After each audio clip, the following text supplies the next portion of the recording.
Chapter 1. About my transformation into the director of S.H.I.E.L.D. New York. Suburbs. A certain undisclosed secret base of S.H.I.E.L.D. The Pegasus Project. On the surface, this initiative aims to explore the intricacies of time travel, yet the true nature of their endeavors remains shrouded in mystery, even to the few researchers involved. Only a select few are privy to its clandestine secrets. As for this so-called secret base, it hardly lives up to its name. With such an extravagant expanse, it is nearly impossible to remain unnoticed. Nick Fury, our rather disgruntled director, gazed out through the panoramic window at the beautiful yet perilous night sky, overwhelmed by a wave of emotions. This is utterly maddening. He found himself bewildered by the circumstances. While others may find themselves transported into the bodies of Iron Man or Peter Parker, why, of all people, did he have to inhabit the form of this scoundrel, Nick Fury? Such a twist of fate defies all logic. To expect a well-educated young man from a previous life to disguise himself as a gang leader without raising suspicion is nothing short of a Herculean task. Fortunately, Nick's familiarity with the Marvel Universe afforded him some insight into the character of Fury, which allowed him to avoid exposure for a time after his arrival in this new existence. Otherwise, given S.H.I.E.L.D.'s propensity for investigation, he would have likely been subjected to dissection by now. Observing the shadow cast upon the window, Nick struggled to accept his new identity even after nearly 2 months had passed. The visage, which bore no resemblance to anything remotely handsome, was a source of constant irritation for Nick, particularly the bothersome eye patch, which often left him feeling quite uncomfortable. Had it not concealed Nick's deeply guarded secrets, he would have removed it long ago. Director, a voice broke through his reverie, drawing Nick back to reality. Upon seeing the beautiful figure before him, he managed to muster a weary smile, lightly massaging his temples. "How is the captain faring?"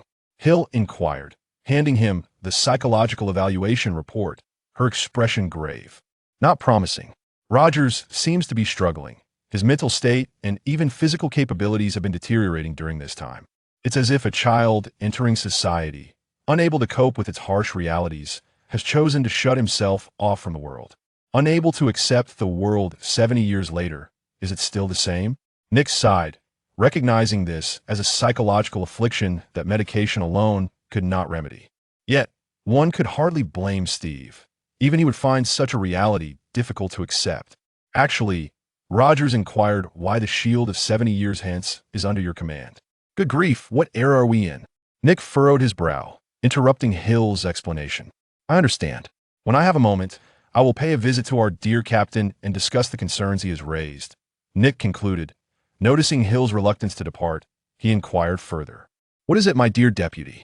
Is there another dreadful issue you wish to address?" "Well, Director, we've received numerous suggestions from agents requesting that you reconsider a newly developed habit of yours.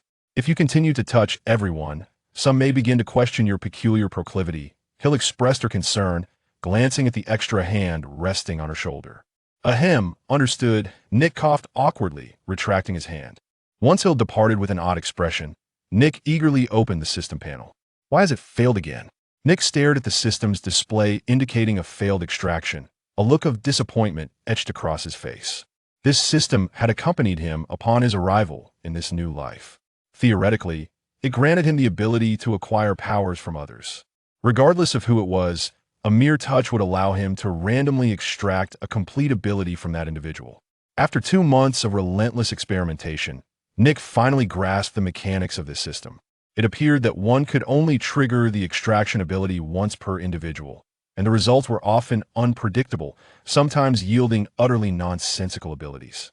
For instance, from Hill, he had extracted proficiency in firearms. From Coulson, he had gained fluency in 8 languages. Yet, these abilities seemed rather superfluous for someone in Nick's position as the director of S.H.I.E.L.D. Nick was already well-versed in various combat techniques and languages, although he seldom utilized these skills due to his elevated status. Thus, Nick deduced that he needed to tap into the powers of superheroes to acquire something truly valuable. However, the current timeline presented a bit of a conundrum. Thor had just returned to Asgard, and Iron Man remained engrossed in the thrill of developing new armor. As for Black Widow and Hawkeye, they were preoccupied with their own missions. He couldn't very well summon them back merely for a touch, could he? Consequently, Nick set his sights on the Tesseract. However, his intention was not to harness its power for himself. Instead, he had another individual in mind. How are things progressing, Dr. Selvig? Navigating through the corridor, Nick entered a laboratory brimming with various instruments, each whirring with frenetic energy. The array of indicators was overwhelming, numbering in the hundreds, far beyond Nick's comprehension. Everything is functioning normally, Director, but are you certain this will truly work? Dr. Selvig remained skeptical of Nick's audacious plan. This was the Tesseract, and even a mere hint of its energy could obliterate everyone present. Doctor, I have faith in your abilities. 70 years ago, Hydra was able to harness the Tesseract to develop weapons. Surely, our current technology is not inferior to theirs? Very well, Director. I shall do my utmost, Selvig conceded, wiping the sweat from his brow. However, when he pressed the final switch, his expression shifted dramatically. The previously stable data now exhibited erratic fluctuations. In an instant, it spiraled beyond Selvig's control. What on earth is happening? Selvig watched the nearly uncontrollable situation unfold, powerless to restore order. The consequences of this situation are dire.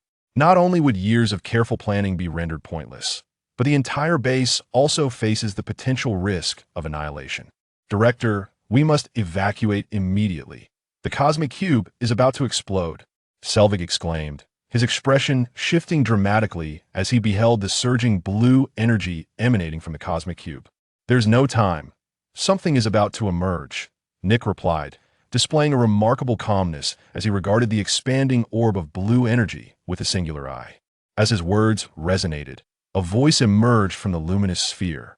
Foolish Midgardians, hasten to pay homage to your king. Yet, in the next moment, the tone of the voice shifted abruptly into a piercing shriek. Odin-sleep, remove your filthy hands from me. Chapter 2. Her Royal Highness, the Second Princess. Loki, the so-called Second Princess of Asgard, a mere pawn of Thanos. Initially brimming with ambition, he intended to flaunt his prowess in Midgard, a realm he deemed vastly inferior, before completing the task assigned by Thanos. However, he did not anticipate that upon stepping through the portal, he would be accosted by an unwelcome hand, an affront intolerable to one so self-important and delicate as Loki. By Frigga, it has been years since I last visited Midgard. Have the Midgardians lost even the most basic reverence for the divine? Loki wielded a strangely shaped scepter, a jewel embedded within it radiating an eerie, enchanting glow. He forced a semblance of a smile, pursed his lips, and turned to regard the oblivious one-eyed fool before him. In truth, it was not only Loki who was taken aback. Even Selvig and the other researchers present were startled by Nick's audacious behavior. Logically, one would assume that encountering a peculiar individual with odd horns would compel them to retreat. Yet, what was their director thinking? Selvig had heard whispers of Nick's newfound penchant for indiscriminately touching others. But surely, there are appropriate contexts for such antics. The very fact that this person could materialize from the cosmic cube, a force capable of obliterating all, was a testament to his extraordinary nature. The last time he encountered someone of this ilk was during the incident in Mexico, where self-proclaimed Thor had made his entrance. Dozens of well-equipped agents poured in, armed with firearms fitted with special ammunition, aiming their weapons at the creature resembling a fawn. Target acquired, Warner Magic, do you accept? Yes. The extraction was successful, and the system's prompt echoed in Nick's mind. Without hesitation, he chose to accept. Though it was not the ability Nick desired most, it was undeniably an improvement over previous acquisitions, and thus deemed acceptable. Despite the portrayal of Loki in the cinematic universe as somewhat lackluster, his reputation as the foremost sorcerer of the Nine Realms was not unfounded. Yet, inexplicably, this sorcerer often engaged in close-quarters combat with reckless abandon. It appears your method of welcoming the divine is quite unique, Loki remarked with a sardonic grin, ready to strike the impudent fool with a scepter, only to furrow his brow in the next moment. As his scepter was about to make contact with Nick, he sensed a sudden fluctuation in the surrounding space. In that instant, the scepter passed effortlessly through Nick's chest. It was not that Loki intended this. He simply lacked the ability to halt his momentum in time. How can this be?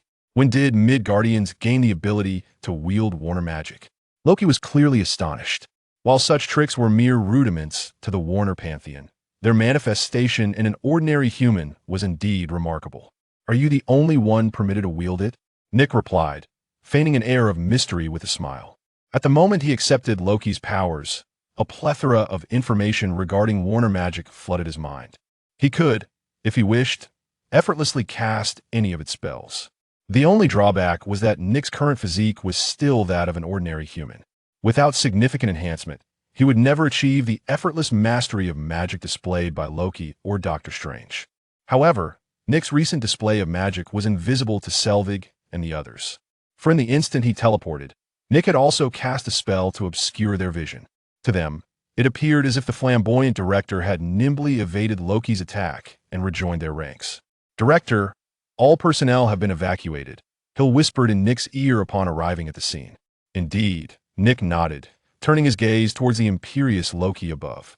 The mischievous god still wore an enigmatic smile, lost in dreams of grandeur.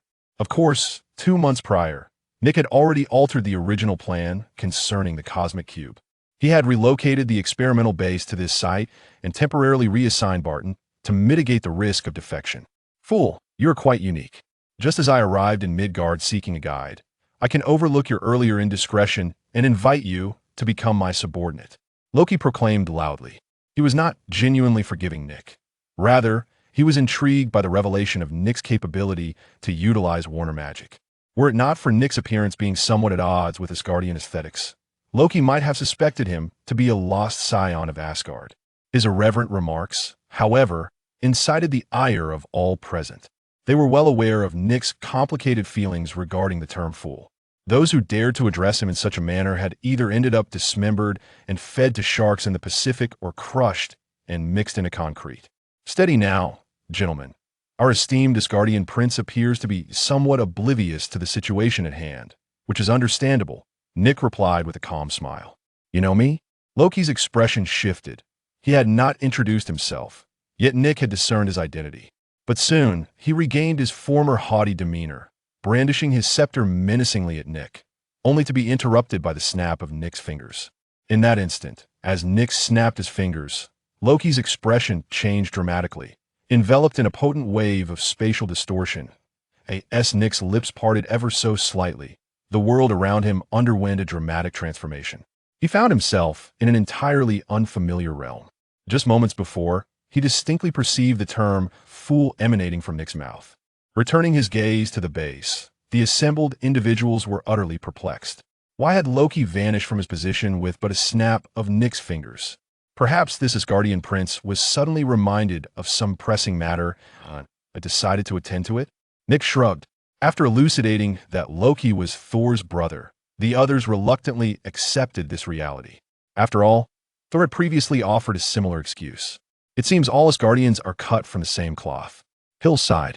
Having just bid farewell to Thor, she was now confronted with the arrival of his brother, which left her feeling rather overwhelmed. "Director, what should we do now?" Selvig glanced at the severely damaged laboratory, then turned his attention to Nick. His concern was not for the instruments that had been rendered useless. Given S.H.I.E.L.D.'s financial resources, such equipment, amounting to mere hundreds of millions, could be easily replaced. What truly troubled him was the experimental data he had painstakingly calculated over the course of many hours.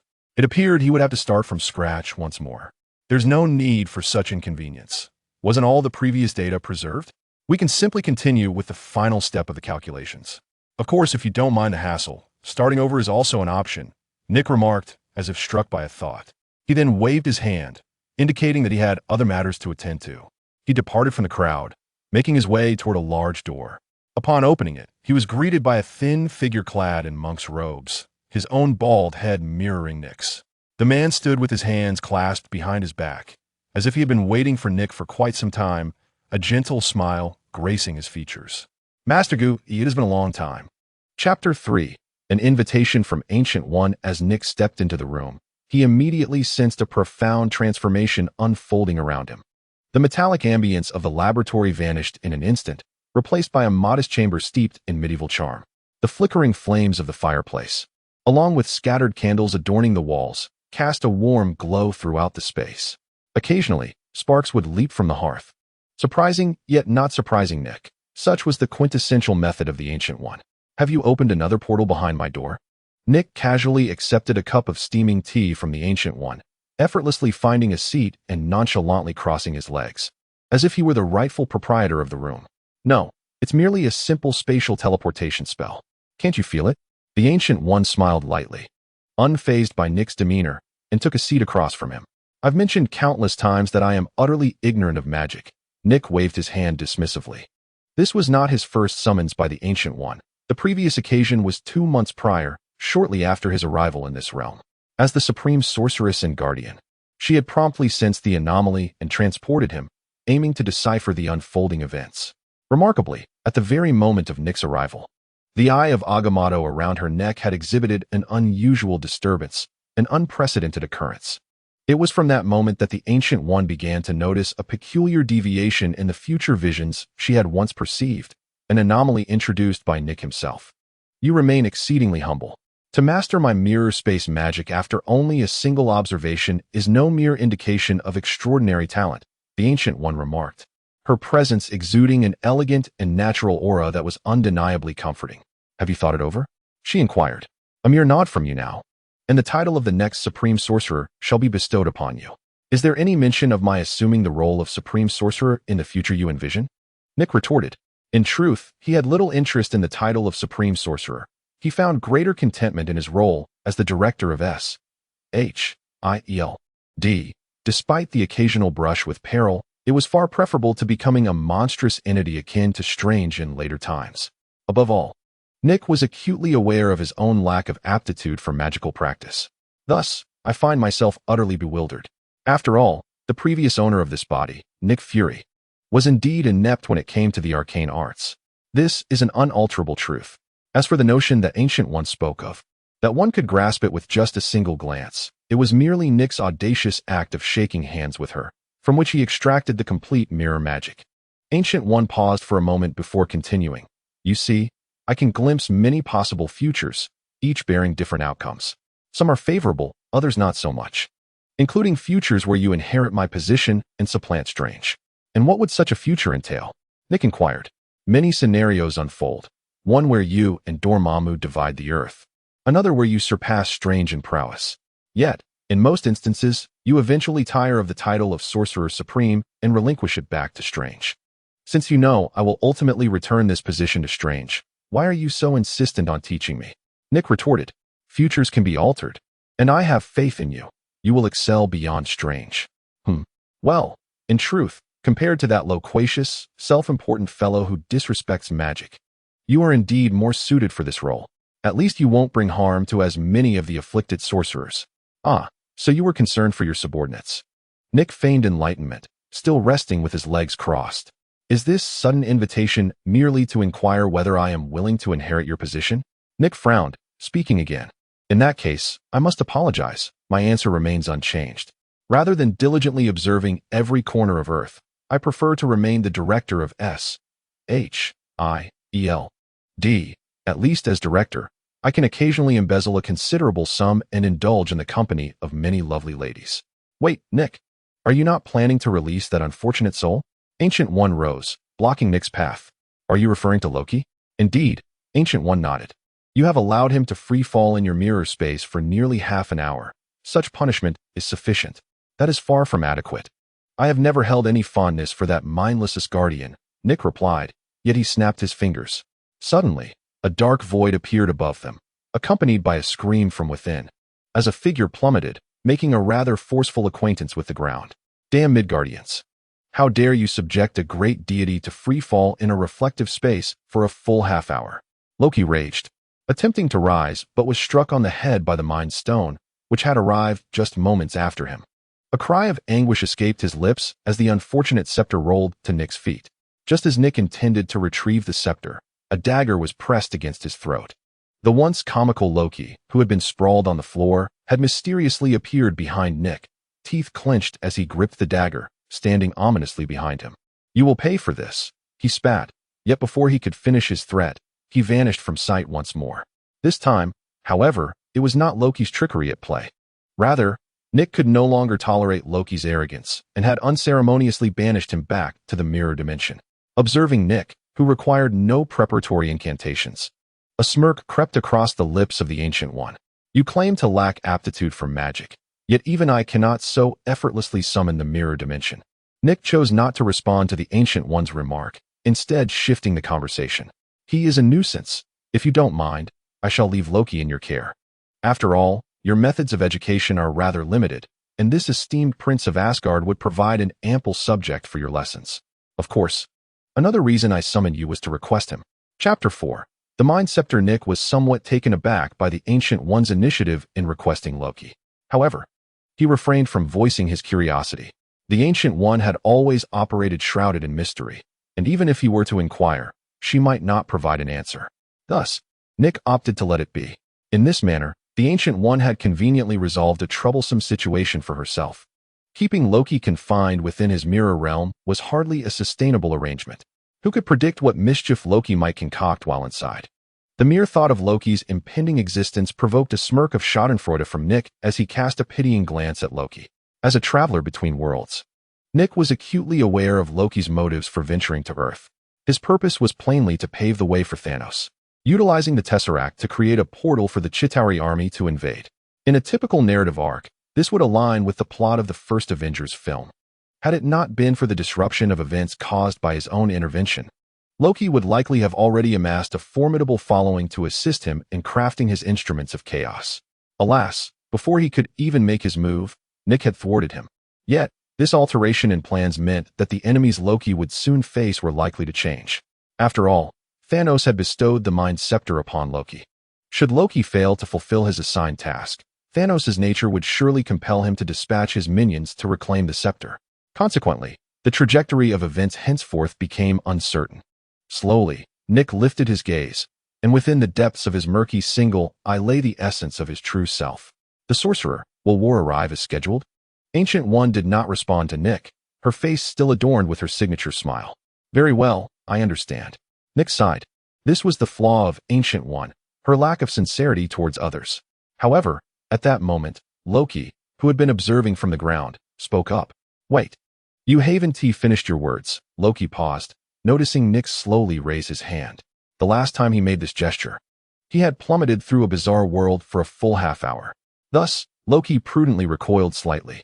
Are you aware of that individual's plan? Perhaps you should be more concerned about what lies ahead for you. Nick did not respond. Following his lead, Loki raised his head to regard Ancient One, who maintained her ever-present smile. Years of wrongdoing had instilled in Loki a keen intuition. This seemingly harmless bald figure was anything but simple. Nick returned, retracing his steps. Yet he did not head back to the base. Instead, he found himself in the office of the three-winged building in New York. This left Loki alone, awaiting the judgment of fate. Given his nature, he would likely soon find common ground with the ascetic there. With a bit of luck, he might even become a brother-in-arms with Strange. Seated alone in the opulent office, Nick began to ponder. Contemplating how to address the forthcoming issues was manageable. During his 2 months here, his first task was to scour all available information on superheroes. Subsequently, he organized the narrative. As it stands, there remains nearly 1 to 2 months until the battle in New York. Loki had already been apprehended, and the subsequent developments were uncertain. Nevertheless, no matter how malevolent he became, Thanos would not personally visit Earth. After all, Odin was still alive, and with Ancient One posing such a significant threat on Earth, he would not risk being stranded here indefinitely. Thus, the most likely scenario involved his subordinates coming in his stead. However, given the current level of superheroes on Earth, even Ebony Maw and his ilk would be enough to challenge Stark and his allies. The mere thought of Tony Stark caused Nick's head to throb anew. That damned fellow remained as insufferably arrogant and ungrateful as ever, relying on his newly developed armor. He had begun to presume that he alone was sufficient to safeguard the Earth. Not only had he returned the Avengers initiative that Coulson had delivered last time, but in subsequent attempts, he had found no trace of the individuals involved. Nick contemplated as he activated the device before him. Suddenly, a blue light unfurled, transforming into a map-like projection.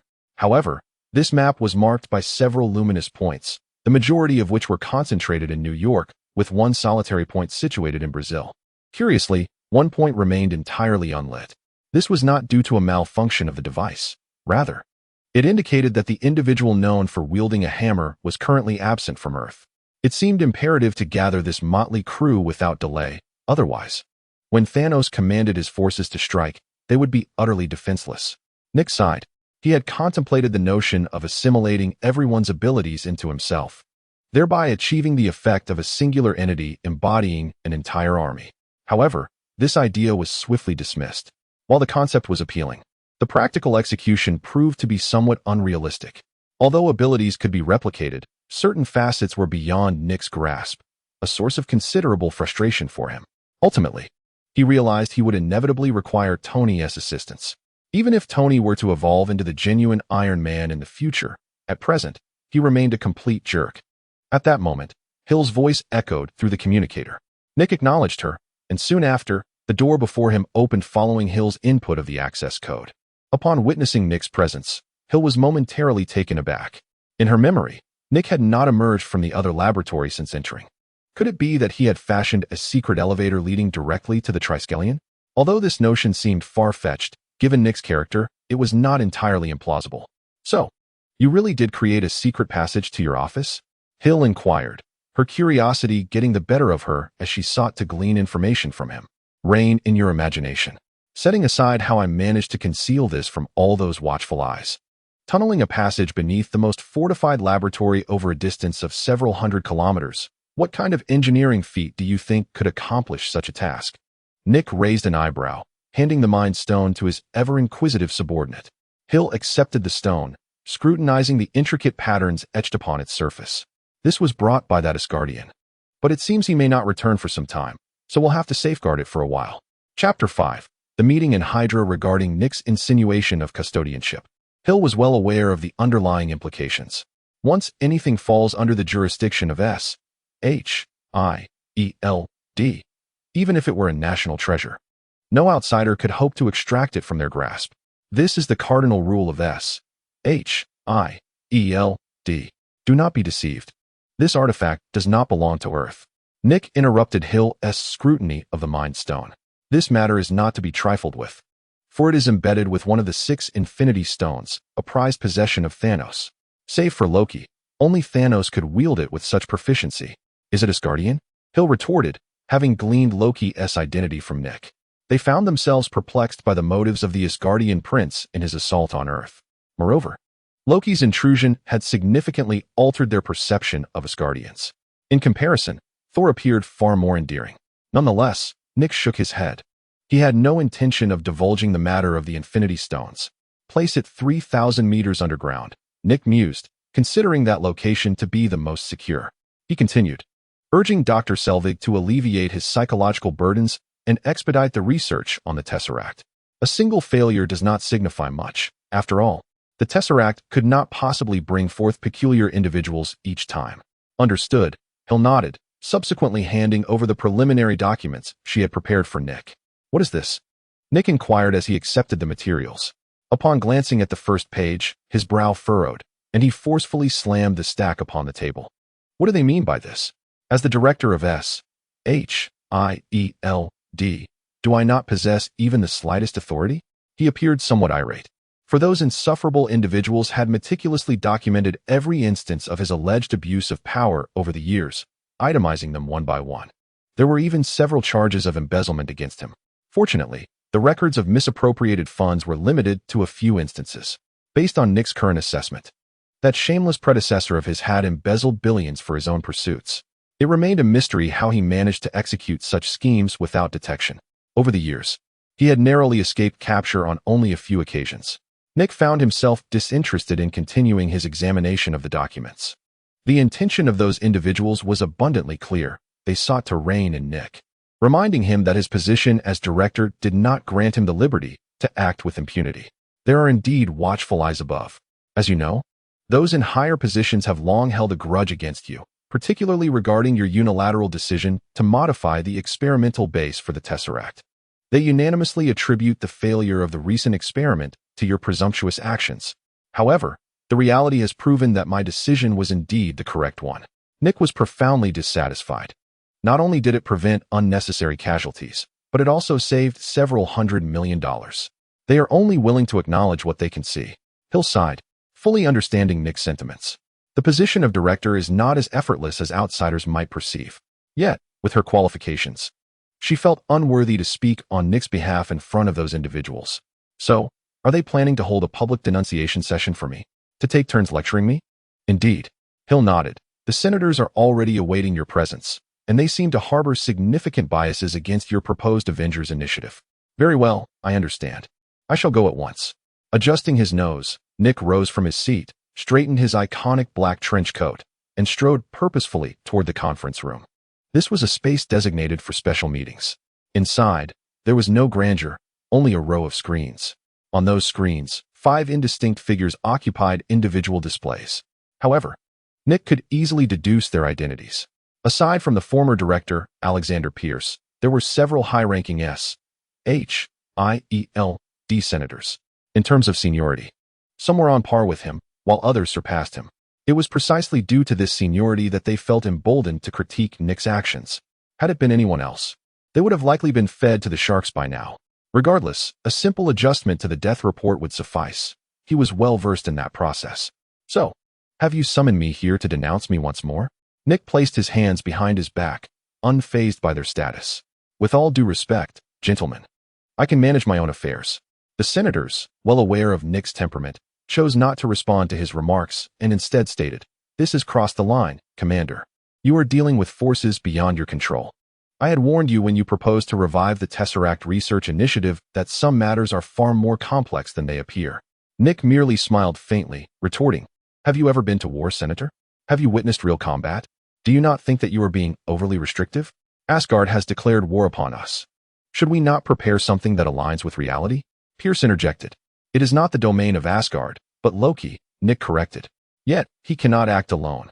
Where are his companions? His brother? According to intelligence, Thor harbors no hostility, but he is on another planet, and we cannot rely on him. Thus, we have consistently directed your focus towards the second phase, specifically designed to confront such challenges. The second phase remains incomplete, and Loki's actions have sounded an alarm for us. The enemy will not strike when we are prepared. Therefore, we urgently require a specialized force capable of addressing extraordinary circumstances. Are you referring to your Avengers initiative?" A female senator interjected indignantly. If Nick recalled correctly, this senator appeared to be affiliated with Hydra, much like Pierce. "This is not the Avengers." Nick surveyed the room.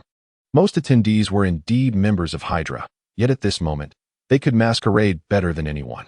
"We have seen the roster. You command a world-class covert security force. Yet you are willing to entrust the safety and fate of humanity to a group of misfits. I have no intention of handing it over to anyone. We need an emergency task force. They may be reclusive, even flawed, but I believe, under the right guidance, they can form an exceptional team. Do you truly trust them? They are hardly as reliable as trained soldiers. I am aware, but what of it? Certain emergencies cannot be easily resolved by conventional means," Nick replied. "But can you guarantee that your so-called Avengers will not become arrogant and dismissive due to their extraordinary powers?" Pierce questioned. "Such occurrences have transpired more than once. Have the numerous lessons from the past not been sufficient to instill wisdom in you? If that time were to come, I would intervene," Nick asserted, standing resolutely. "Just you?" 5 senators erupted in derisive laughter. "Yes, just me," Nick affirmed with a confident nod. Chapter 6. Let me make a guess. Stepping out of the conference room, Nick wore a distinctly grim expression. It was evident that those individuals had once again dismissed his plans. But what of it? Nick had no intention of acquiescing to their demands. He had been resolute in the past, and he remained so in the present. After all, to comply with the desires of Hydra would mean capitulating to their wishes, ultimately undermining Nick's authority. In the end, it would lead to their resurgence. Nick was not naive. He needed to prepare in advance. According to the trajectory of events, it would not be long before they could no longer conceal their ambitions and would reveal themselves. Director. Exiting the Triskelion, Nick entered the Chevrolet that had been prepared for him. It was a specially modified SUV. Those who have seen Captain America, the Winter Soldier, are well aware of the intimidating nature of this vehicle. However, the current model has yet to be transformed to such an exaggerated extent. Nevertheless, it is comparable to a small tank. As the standard vehicle for field agents, it often garners favor even from certain high-ranking officials. Meanwhile, Nick, seated in the back, peruses his documents, his expression growing increasingly grim. Indeed, The adage "the beginning is always the hardest" rings true. Only when he embarks on the endeavor does he realize the myriad complexities entailed in the implementation of the Avengers initiative. Throughout the entire plan, aside from the Black Widow, who gives him some reassurance, every other aspect is fraught with issues, both large and small. Firstly, there is Tony Stark, who is undeniably a complete rogue. Every time Coulson seeks him out, he is met with a plethora of excuses and ultimately ejected. His response is always the same: "I don't need anyone. I can protect the Earth on my own." Next is Captain America, whose mental state has been far from stable. He seems to drift aimlessly, lacking motivation for any task. Even professional psychologists have proven ineffective in addressing his condition. Lastly, there is Thor, who, residing in Asgard, is utterly unreachable, not even able to connect with his girlfriend, Jane. It seems he is not a viable option for the time being. Nick rubs his temples. Aside from these pressing matters, an array of issues awaits his attention. From significant tensions between nations to the petty gang conflicts in various locales, all require his orchestration. If these two factions wish to clash, let them. After all, the casualty count is unlikely to be substantial. Nick dials a number, relaying his directives. What? The higher-ups disapprove? If they disagree, let them take up arms themselves. He admonishes the person on the other end of the line. When did it become my responsibility to resolve skirmishes between two gangs of thousands? As for those two leaders who remain at an impasse, let them have at it. Given the recent financial strain, we might profit from the chaos. What? The conflict is nearing resolution? If there are no issues, then stir up some trouble. Perhaps a discreet missile strike at one of the leaders' homes would suffice? This is not the first time we've done such a thing. Do not make me instruct you. Nick hangs up the phone and gazes out at the unchanging streetscape. His instincts tell him something is amiss. Where's John? Why has today's driver changed? Nick inquires, observing the unfamiliar face in the driver's seat. John is off today, so I am your driver, the young man replies, flashing a bright smile and nodding toward the reflection in the rearview mirror. Oh, I see. Nick responds. Nick gazed out the window. It appeared that his driver had indeed taken a few days off. Without a moment's hesitation, he forcefully kicked open the car door, crafted from a special material impervious to bullets. Astonishingly, the door flew open with a single blow. With great momentum, it soared through the air, creating a shower of sparks as it skidded along the ground. Without any hesitation, Nick leapt from the vehicle. In that very instant, a throwing knife whistled through the air, tracing a peculiar arc. In the blink of an eye, it embedded itself into the back seat, piercing the very spot where Nick had just been seated. The force of the knife was such that it brought down another door, its blade firmly lodged within, pinning it to the nearest wall. It was difficult to fathom the fate that awaited a human body had such a razor-sharp blade made contact. Nick had no time to ponder such matters. With his keen eye, he found it momentarily challenging to ascertain the enemy's location. Once safely on the ground, he shook off the torn remnants of his coat, revealing the handgun concealed beneath. Instead of immediately searching for the enemy to fire upon, Nick, while moving at high speed, began shooting at the speeding Chevrolet.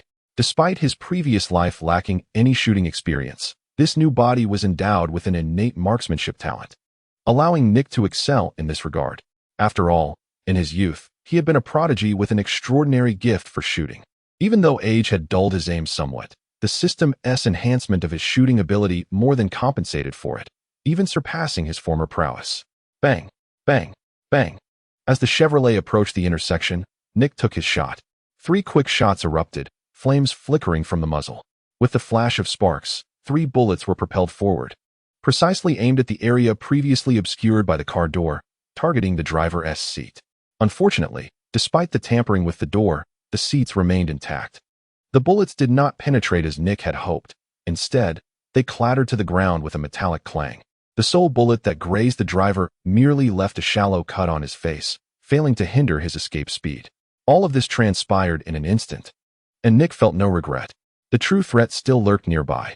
Regarding the matter of his vehicle and driver being tampered with, he could only resolve the immediate troubles before addressing that issue. As Nick hurriedly searched for the hidden object, he dialed Hill's number.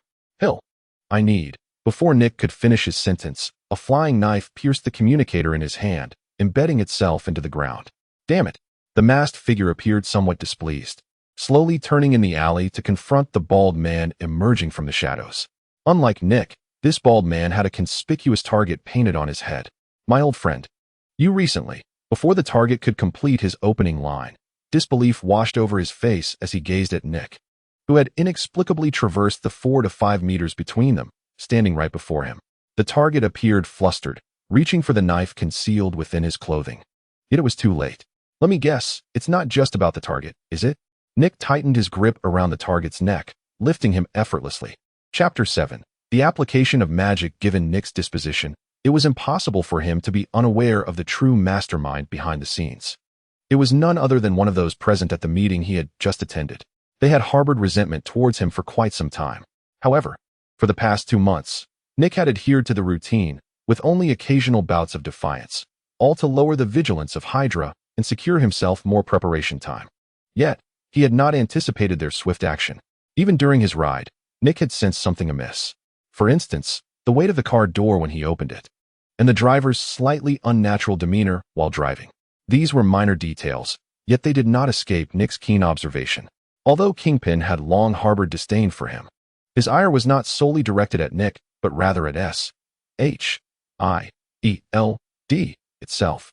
His criminal enterprise often encountered complications due to the agency's presence. In fact, were it not for S.H.I.E.L.D.'s jurisdiction, his influence could easily encompass a dozen or more states. However, the existence of S.H.I.E.L.D.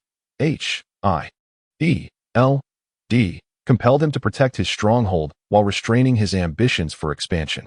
Yet, due to Kingpin's formidable power, as long as he did not overstep his bounds, S.H.I.E.L.D. frequently chose to turn a blind eye to his activities. Even during certain capture operations, they would occasionally rely on Kingpin's assistance. Thus, a peculiar balance had been maintained between the two parties for many years. Balance is balance. It does not imply that Bullseye lacks ambition. On the contrary, his ambitions are more formidable than anyone else's, merely hindered by the absence of opportunity. An opportunity to deliver a crushing blow to S.H.I.E.L.D. Do not think you can engage me in futile banter. Do you truly believe I would be deceived? Nick effortlessly seized Bullseye by the collar. It is difficult to fathom that such an act could be accomplished by a man in his 60s. After all, Bullseye stands at nearly 6 feet tall and weighs close to 100 kilograms. Even a world-class weightlifting champion would struggle to replicate Nick's feat. Moreover, Nick's expression suggested he still had reserves of strength. He gripped Bullseye's neck, his thumb and forefinger pressing against the carotid artery. A slight increase in pressure would easily induce asphyxiation, or, should he choose, he could snap Bullseye's neck without difficulty. Nick regarded him with a gaze that betrayed his murderous intent. What do you think? Although Bullseye recognized Nick's strength, he remained defiantly unyielding under duress. As a professional assassin, he had faced countless perilous situations, even dealing with superhumans. Thus, Nick's threat seemed to him inconsequential. I know who it is. I merely seek a more precise answer. Nick narrowed his eyes, growing increasingly impatient. I am confident that even if Bullseye were granted tenfold his usual courage, he would not dare to take such a significant risk against me. Moreover, some matters are beyond your capacity to handle, which leaves only that group. Since you are already aware, what more is there to inquire? Bullseye scoffed, but his mirth quickly dissipated. The lack of oxygen was causing him to struggle for breath. His vision blurring, and an overwhelming wave of nausea surged within him. Yet, even in this dire state, the elite assassin contemplated retaliation. I have warned you. Do not engage in trivial disputes with me. Nick interjected, swiftly capturing Bullseye's hand as he attempted to reach for a concealed weapon. The tremendous force shattered his wrist. As the sound of breaking joints echoed, the assassin, known for his unwavering loyalty, managed to force a grimace that was more pitiable than tears. Suddenly, gunmen emerged from the shadows. Dozens of gun barrels aimed squarely at Nick in the alleyway. Flames erupted in all directions, followed by an unrelenting hail of bullets. Each shot that struck a target was sufficient to unleash a spray of crimson. Under such overwhelming firepower, it would take but 2 seconds to reduce a person to a mere sieve. Certainly, the prerequisite for being riddled with bullets is that countless projectiles must rain down upon a person. The ground itself seems as if it is about to be overturned by the onslaught of bullets, with the ensuing dust obscuring the vision of all in the vicinity. Nevertheless, this did not impede their relentless firing, which continued for nearly 10 seconds before ceasing. Just when everyone presumed that the target had been reduced to a mere puddle of flesh, an unexpected turn of events unfolded. Is it truly the case that so many wish for my demise? On a higher floor, a certain assassin named Nick inexplicably materialized at the edge of the rooftop. No one had any inkling of how he accomplished such a feat, yet there he stood, defying logic. One cannot help but commend the efficacy of the Warner magic acquired from Loki. The abilities of teleportation and telekinesis alone surpassed most forms of magic. It puzzled Nick why Loki, with his prodigious talent and capabilities, refrained from employing the Warner magic taught by Frigg. Nick found it utterly perplexing. Clearly, with Loki's innate gifts, any form of magic should be easily learned and swiftly mastered. Yet, he seemed obstinately fixated on only utilizing a couple of spells. However, that was of little concern to Nick. What mattered was his own enjoyment in wielding such powers. Surprised, aren't you? I had already anticipated that you were merely biding your time for your associates to strike. Nick regarded the target with a smirk, who was currently being grasped by the throat. Due to Nick's position at the edge of the rooftop, the unfortunate individual was left dangling precariously. Prolonged oxygen deprivation rendered his complexion ghastly. Why the pretense? Just answer my questions. I am not one of the fools you have dealt with before. Nick feigned regret as he shook his head, then abruptly loosened his grip on the target's throat. Even the target was caught off guard by Nick's unexpected decisiveness. From such a height, a fall would undoubtedly result in severe injury, and compounded by the extended lack of oxygen, he had little strength left to resist. Yet, summoning his last vestiges of energy, he shouted into his communicator, "At all costs, strike now." Unfortunately for him, the target had ultimately miscalculated. Even as he plummeted directly into a dumpster below, no one took action. It was not that those below had changed their minds or hesitated. They were utterly paralyzed by fear of death. Gleaming blades had inexplicably suspended themselves at their throats, a sight both astonishing and terrifying. The knives remained steadfastly pointed at them, a grim reminder of their precarious situation.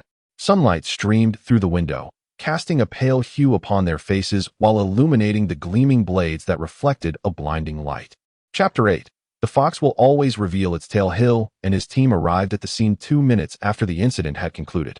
Several military helicopters hovered above, their rotors producing a cacophony that reverberated painfully in the ears. Fully armed agents leaped from the helicopters, swiftly asserting control over the area. As they evacuated the curious onlookers, they also unearthed the target, who had been discarded like refuse. "Director, was it Jean who orchestrated this?" Hill inquired, approaching Nick, who stood with his hands clasped behind his back, his trench coat long forgotten. He feigned contemplation, his expression grave. "Not entirely. Jean alone lacks the audacity for such an act," Nick scoffed, then continued to question, "What of the individual you instructed me to pursue? Did you find him?" "Yes. But by the time we located him, he was already deceased. The vehicle had been detonated, leaving behind only a fragmented corpse." Nick was not surprised by this outcome. He had never held much hope for that lead. Yet, is it truly acceptable to let the others go? "They could lead us to the individuals we seek," Nick acknowledged. Before Hill and the others arrived, he had intentionally released the other assassins, not out of a sudden benevolence, but rather with the intent of tracing their leads to uncover substantive evidence that would implicate Pierce and his associates. However, given the cunning nature of Pierce and his ilk, discovering anything substantial would prove exceedingly challenging. At best, they might follow the trail to implicate Jean. Jean, indifferent to these machinations, had always regarded others with disdain, which was precisely why Pierce's group had chosen to pursue him. Hill's assent to her position was no mere fluke. Her acumen was evident. She discerned what inquiries were pertinent and which were not. Thus, until she unearthed concrete evidence, she maintained an air of ignorance, particularly regarding how Nick had emerged unscathed amidst such overwhelming firepower. "How is the target? Is he still alive?" "There remains a glimmer of life, though the prognosis is grim: multiple compound fractures, internal bleeding, and dislocated organs. Were it not for his robust physique, he would surely have succumbed before receiving treatment." "Oh." Nick nodded. "As long as he lives, that suffices." His initial intention had merely been to incapacitate the target. Yet, who could have foreseen that a fool would recklessly discard metal fragments into a refuse pile? The unfortunate target fell straight onto the metal sheet, and it was a stroke of luck that he was able to salvage his life. Nick received a brand new trench coat, and after donning it, he cast a glance at the target being carried away. Given Jean Bin's temperament, he would not let this matter rest lightly upon seeing his subordinate in such a state.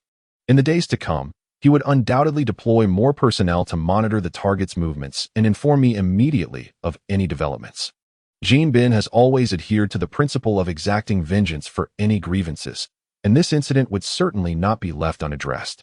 Hence, even if he realizes he has been used as a pawn, he will still seek trouble with Nick. Very well, I understand, Hill replied, his voice intentionally subdued as he attempted to gauge Nick's sentiments. As for them, Nick chuckled softly, let us exercise patience for the time being. The fox will eventually reveal its tail. If they truly cannot restrain themselves, I would not mind letting them experience a bit of hardship. After enjoying a period of tranquility, one inevitably yearns for the days filled with the chaos of gunfire and bullets. Nick sighed, then boarded a vehicle alone. After confirming the coordinates, he set off in that direction. Watching Nick's car gradually depart, Hill experienced an inexplicable sensation, a fleeting impression that his superior was somehow different from before. In the past, Nick, although petty and vengeful, did not exhibit such directness. While essentially the same, there was an undeniable allure to the current Nick that surpassed his former self. Director Hill, I need you to confirm something for me, came a voice. Understood, I will attend to it now, Hill replied, pressing the communicator and returning to his work. Brooklyn. A discreet barn nestled at the end of a street, seemingly unremarkable and devoid of a proper sign. Yet these external factors did not hinder its status as one of the most popular bars among the youth in the vicinity.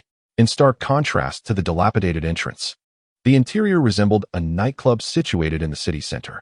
Seductive dancers stood in the center of the dance floor, sensuously showcasing their well-curved figures. The lurking wickedness was laid bare for all to see. Occasionally, a few youths with eccentric hairstyles would whistle at the dancers, holding their partners close while slipping large bills into the dancers' attire. Their companions, unfazed by the spectacle, would even turn around for passionate kisses now and then.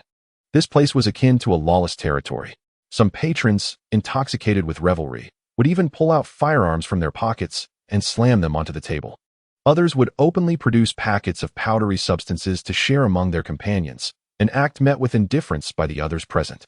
With a voice raised in exuberant cheer, he stood out as an anomaly amidst the surroundings. Seated alone at the bar, he consumed one shot after another. Possessing good looks and a robust physique, he attracted the attention of 43 women within the span of an hour, yet each advance was gracefully rebuffed by his somewhat melancholic gaze. The girls, unwilling to subject themselves to further embarrassment, eventually retreated. Consequently, apart from the occasional glance from a few women, he found himself largely unapproached as time wore on. Is your taste always so lamentable? Of all places, why choose this heap of refuse? Nick expressed his disdain as he navigated through the crowd, settling beside Steve. In the mere 10 meters from the entrance to his seat, no fewer than 7 individuals attempted to pilfer from his pockets. Yet each was thwarted by Nick's swift retorts. This place bears a resemblance to where I once resided, Steve remarked, shaking his head as he downed his glass of whiskey. Just like you. Thank you, Nick called to the bartender. Shortly, 2 more drinks were placed before them. After pushing one glass towards Steve, Nick lifted his own and downed it in one go. The fiery liquor ignited a surge of warmth that coursed through him, easing the tension that had gripped him until that moment. Are you beginning to long for the past? Chapter 9. Utterly honored observing Steve's slight anxiety. Nick opted to have the bartender refill their glasses once more. Yes, but not entirely, Steve replied, shaking his head. Enhanced by the super soldier serum, ordinary alcohol no longer rendered him tipsy as it once did. Nevertheless, in times of distress, he still turned to drinking as he had before, albeit now devoid of companions to share the experience. One must come to terms with the past. I have accepted that I awakened 70 years later. Yet, what perplexes me is the significance of my past actions. It is difficult to comprehend. I assent it. Nick swirled his glass, the surface reflecting his distinctive features alongside Steve's handsome visage, which, despite 70 years of slumber, remained remarkably striking. At times, I find myself grappling with a profound sense of confusion.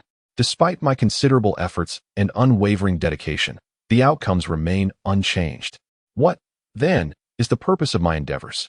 However, I eventually came to realize that the essence of my actions lies in the ability to enhance the lives of the good and to offer a slight improvement to those who struggle. While the fundamental nature of existence may not shift, it is assessed against the vast populace. To delve deeper, one might discover that our initiatives and actions have indeed catalyzed significant transformations in the lives of certain individuals, would they not? Steve nodded in agreement, turning with a glass in hand. Clad in what appeared to be a simple casual shirt, he exuded an air of allure reminiscent of a form-fitting garment, particularly accentuated by his pronounced chest and remarkably developed biceps. Nick was convinced that, should Steve so desire, he could effortlessly stretch the fabric to its limits, revealing a physique that would leave any man in awe. In my era, there were numerous places of a similar nature. Back then, amidst the ravages of war, many sought refuge in such locales to unwind.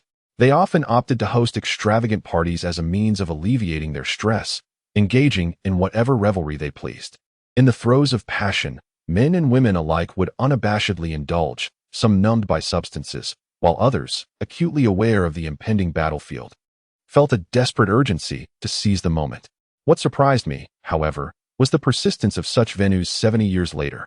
Those in the past sought to relieve their burdens. Perhaps today's youth, too, grapple with their own substantial pressures. Nick chuckled softly as he observed a woman in the center of the dance floor, her attire reduced to a mere final layer.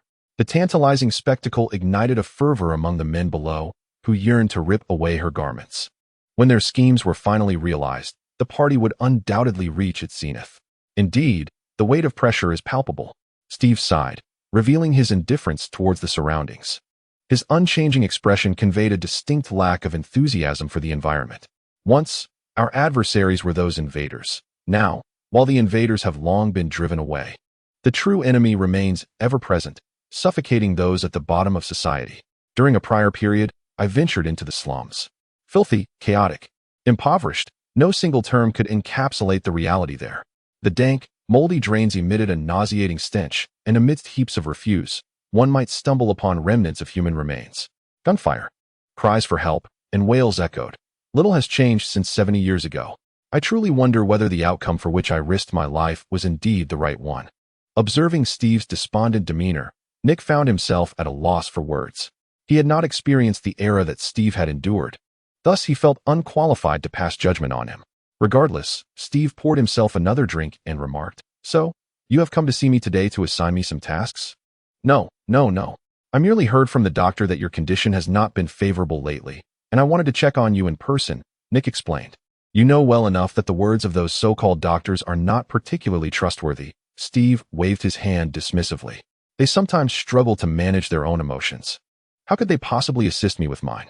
I have had 3 psychologists who fell asleep while listening to my stories, and 2 more who utterly misconstrued my words, failing to grasp my meaning. I understand, which is why I rarely engage with them. It's simply a waste of time." Nick clinked his glass with Steve's. "That is precisely why I proposed letting you out, to wander about and observe the era you have forged with your own hands. Perhaps it would lift your spirits." It appeared that this suggestion had little effect. Steve bowed his head, lost in thought. "Perhaps you have yet to fully acclimate to your new identity, soldier," Nick chuckled, continuing. "You are aware that the times have irrevocably changed. The era that required your presence has long passed.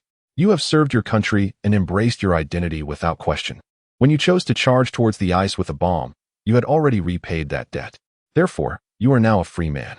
You are at liberty to pursue whatever you desire. This world no longer requires you as it once did. In times of trouble, there will be me and many others to address the situation. Thus, I believe it is time for you to let go of your past and engage in activities you once longed to do but never accomplished. For instance, perhaps you could embark on a new romantic endeavor?" "Let it be. No one would wish to date someone from my generation," Steve retorted. Nonetheless, Nick's words seemed to ease Steve's spirits considerably, as if they had awakened something within him. His expression softened noticeably. "Indeed, I should allow myself a respite, to truly observe the world 70 years hence and discern the differences. Frankly, I am quite eager to explore that device you call a smartphone. Such conveniences were non-existent in my time, yet it can showcase so many delightful things on that small screen. Indeed, it was long overdue." Nick gazed at Steve with satisfaction, pleased to see that his efforts had not been in vain. At the very least, he had succeeded in uplifting the spirits of this centenarian. "Thank you, Nick. Your words are far more effective than those of the doctors. At least you do not inundate me with an array of peculiar theories like they do. Naturally, I have never been one to impose upon others." Steve rose from his seat, gazing at Nick, and extended his left hand. "It appears we have yet to engage in a proper introduction. Let us rectify that now. Steve Rogers." Nick chuckled softly. reciprocating the gesture and shaking hands with the man before him. "It is an honor, sir." Chapter 10. The Super Soldier Serum Acquisition of Target Abilities. Enhancement through the Super Soldier Serum. Do you accept? Yes. In truth, this marked the first genuine encounter between Nick and Steve. Although they had crossed paths a few times prior, none had been as amicable as this occasion. Moreover, Nick naturally absorbed the abilities bestowed upon Steve by the Super Soldier Serum. As the effects coursed through his body, Nick felt as though every cell within him had been rejuvenated, brimming with vitality beyond what he had previously experienced. If Nick's prior strength had been solely reliant on a temporary enhancement from Warner's magic, now he was entirely confident in his ability to overpower the target once more. Such is the extraordinary nature of a super soldier's strength. Even in its weakest form, it is measured in tons. Nick shrugged, while Steve, enlightened by Nick's words, dashed out. Clutching his clothing, Nick remained behind, observing the mingling crowd of couples embracing and laughing. In his ear, he heard Hill's voice. "Director, is this truly advisable?" "Well, Rogers, I understand your concerns, but have a bit of faith in our captain. He comprehends the significance of this power." Nick downed his final drink in one swift motion. "Rest assured, within 3 days, we shall have a brand new captain, more invigorated than ever before." With a resounding clap, Nick slammed his glass onto the table, stood up, and raised the credentials from his pocket high. Time to reel it in. The night skyline of New York differed somewhat from the city in Nick's previous memories. Perhaps having grown accustomed to an entirely different environment upon his arrival here, Nick often felt the urge to drag out those raucous individuals disturbing the peace in the dead of night. The bar where he had just been drinking was already cleared by his orders. It belonged to one of Kingpin's subordinates. Previously, many departments, despite their awareness of the establishment's unsavory nature, refrained from taking action due to Kingpin's formidable reputation. However, the circumstances had now changed. Nick decisively shuttered the establishment with an iron fist. Such actions do not inflict any substantial harm upon Kim, but are merely driven by Nick's own desires. With his authority, it is but a matter of a single command. Eventually, he would have to confront Kim, so he might as well act. Nevertheless, one must acknowledge that the director is truly inundated with work. In just a brief interval of neglecting his emails, he finds himself inundated with dozens of new messages. There are also 10 missed calls, one of which piques Nick's interest. The director is indeed weary. He sighed and shook his head. Just as he was about to return that call, a man's voice echoed above him. "You seem to be quite busy, Nick Fury. But aren't you the busiest of all? I recall Coulson visiting Stark Industries 16 times without catching a glimpse of you." Nick chuckled, observing the crimson figure gracefully descending from the sky. The gust generated by his descent sent debris scattering across the ground, while Iron Man landed in a rather flamboyant manner. As the helmet retracted, it revealed Tony's ever-familiar flamboyant expression, accentuated by the trademark mustache that Nick almost wished to trim. "I prefer to avoid insignificant company, so I took the initiative to find you." The arrival of Iron Man instantly ignited fervent discussions among the onlookers. Many whipped out their phones to capture the moment. Tony seemingly relished the attention, unabashedly flashing smiles and whistling at a few young women nearby. "I must say, your taste remains unchanged," Nick remarked, observing the young ladies, blonde, blue-eyed, and strikingly attractive. If memory serves, Tony has always held a preference for such types. This month alone, he must have switched partners at least 10 times. "My tastes have always been consistent." After autographing the undergarments of those young women, Tony disregarded Nick's consent, promptly opening the car door and settling into the passenger seat. "I recall that opening the door requires my fingerprint." "Indeed, but it has now become my fingerprint," Tony retorted as his demeanor shifted back to its usual sulky expression. "What is the matter? Have you had a spat with Miss Potts?" Nick inquired while casting a glance at Tony, then retrieving a pack of dried fruit to offer him. "I prefer not to accept items from others." Seeing Tony decline, Nick reluctantly returned the dried fruit to its original spot. However, just as he placed it down, Tony snatched it up again. For reasons unknown, Tony's antics, clad in his armor while munching on dried fruit, struck Nick as oddly amusing, yet he refrained from commenting further. Wary of displeasing the notorious playboy, since Tony showed no intention of getting out of the car, he felt no need to say anything further. He simply could not believe that Tony would actually follow him back to his residence. "How did you discern that?" After a considerable pause, Tony could no longer contain himself and turned to gaze at Nick, who was intently focused on driving. The armor he donned made him appear somewhat inflated, and he risked dislodging some peculiar parts if he wasn't careful. Is it written on my face that I've had a quarrel with Potts? Tony inquired, picking up a small component and expressing his disdain. I've long asserted that the quality of SHIELD's equipment pales in comparison to the products developed by Stark Industries. Kindly stow your mouth, Mr. Stark, Nick retorted dismissively. If you have come to discuss your personal issues regarding your secretary at this late hour, I would advise you to return home. I've just conducted a psychological session for a centenarian and am presently fatigued, lacking the inclination to delve into anyone else's romantic dilemmas. I do not require your guidance on my emotional matters, Tony replied defiantly, remaining seated as he changed the music playing in the car. It was a quintessential heavy metal rock tune, indicative of the playboy's apparent fondness for such music, which aligned with his flamboyant persona. However, Nick was not amused. He quickly reached out to turn off the music and impatiently inquired, "Speak plainly. I have no time to squander on you. I have my own affairs to attend to, and I have already delegated your matters to Coulson. You would do well to meet him in the coming days. Otherwise, unless you hide away at your grandmother's, he will relentlessly seek you out over the next month." "Very well, I will allocate 2 minutes for Coulson tomorrow, but for now, you must provide me with something." "What is it?" "Information regarding Steve Rogers." Chapter 11. Tony cast out from home? Nick paused, then cast a meaningful glance at Tony. "What do you need his information for?" "I merely wish to understand the super soldier program from back in the day. After all, the serum's formula has long since vanished. If I can unearth some clues from the archives of that era, perhaps I could facilitate its reemergence." "Spare me. After all these years, how many individuals have attempted to replicate the super soldier serum only to meet with failure?" "Am I to question Tony Stark?" Tony felt a flicker of irritation. No. I merely believe that, compared to you, Dr. Erskine is a far more reliable source," Nick replied, shaking his head. "Did not your father, Howard, also partake in that program? Have you not considered delving into the materials he left behind?"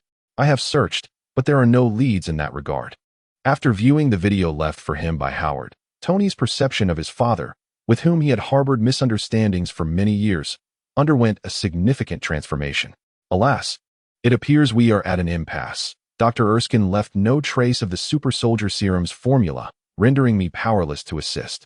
However, what has sparked your sudden interest in this matter?" "I distinctly recall Mr. Stark previously boasting that he alone could safeguard the Earth. I merely believe that having a few more allies is not an unwise notion." Tony gazed at Nick and sighed, sensing an unusual shift in his demeanor this evening. "Well, it was Pepper who persuaded me, resulting in a rather heated argument. I need not be told. You currently resemble a vagabond cast out by his wife." Nick chuckled, seemingly oblivious to Tony's increasingly grim expression.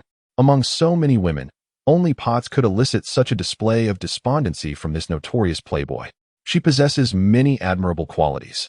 Though her temper can occasionally flare, nonetheless, she does care for me. If you wish to engage in casual conversation, I suggest you wait until I am at work tomorrow. For my shift has concluded." Nick parked the car, unwilling to indulge Tony's trivial chatter, considering their long acquaintance. It is worth noting that Nick's understanding of Tony refers to the man he once was, not the individual before him now. The former Tony had not endured as many trials, making him far more insufferable than he is today. "Do have Coulson send me Loki's files as well. I might contemplate extending our meeting to 5 minutes. Off you go," Nick playfully chastised as he opened the car door, gesturing for Tony to exit. Although he recognized that the billionaire was likely bored and seeking company, he was reluctant to spend time with him. Tony's penchant for reckless banter could be overwhelming, even for Nick. "Very well." Tony swung open the car door, donned his helmet, and with hands pointed downward, soared into the night sky amidst a burst of flames, veering away from Stark Tower and towards another destination. Clearly, after Nick's ambitions bore no fruit, he opted to seek solitude under the moonlight. It seems tonight's quarrel was rather intense. Nick shook his head as he stepped out of the vehicle. It is likely that only a boss like Tony would be berated by his subordinates to the point of being unable to return home. However, this is not a matter for Nick to concern himself with. Regardless of how disheveled Tony appears today, he will undoubtedly regain his spirited demeanor by tomorrow.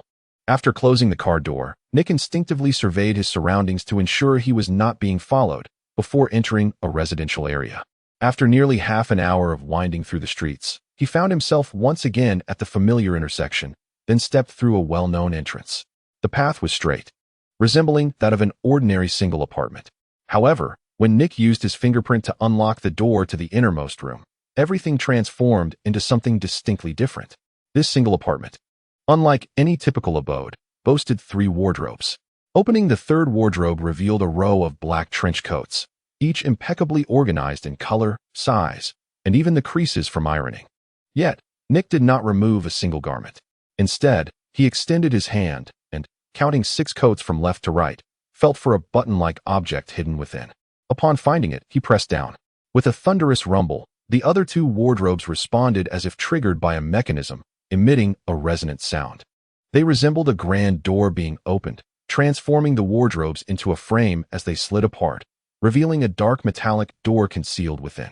Beside the door was a device for retinal scanning. After completing the final retinal scan, the door swung open, leading to a passageway below. Nick was the sole visitor to this passage in recent days. Even a cunning rabbit has 3 burrows. How much more so for Nick? Over the years, he had surreptitiously amassed wealth through embezzlement, establishing hideouts in various corners of the world, well over 100 in total. Each was constructed to the highest standards, impervious to the fallout of a nuclear conflict outside. This particular hideaway was the latest he had built this year.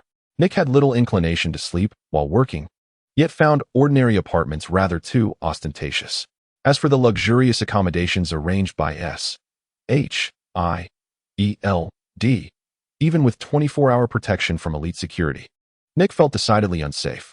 Thus, in the end, his own safe house proved far more comfortable. However, his visit today was not for leisure.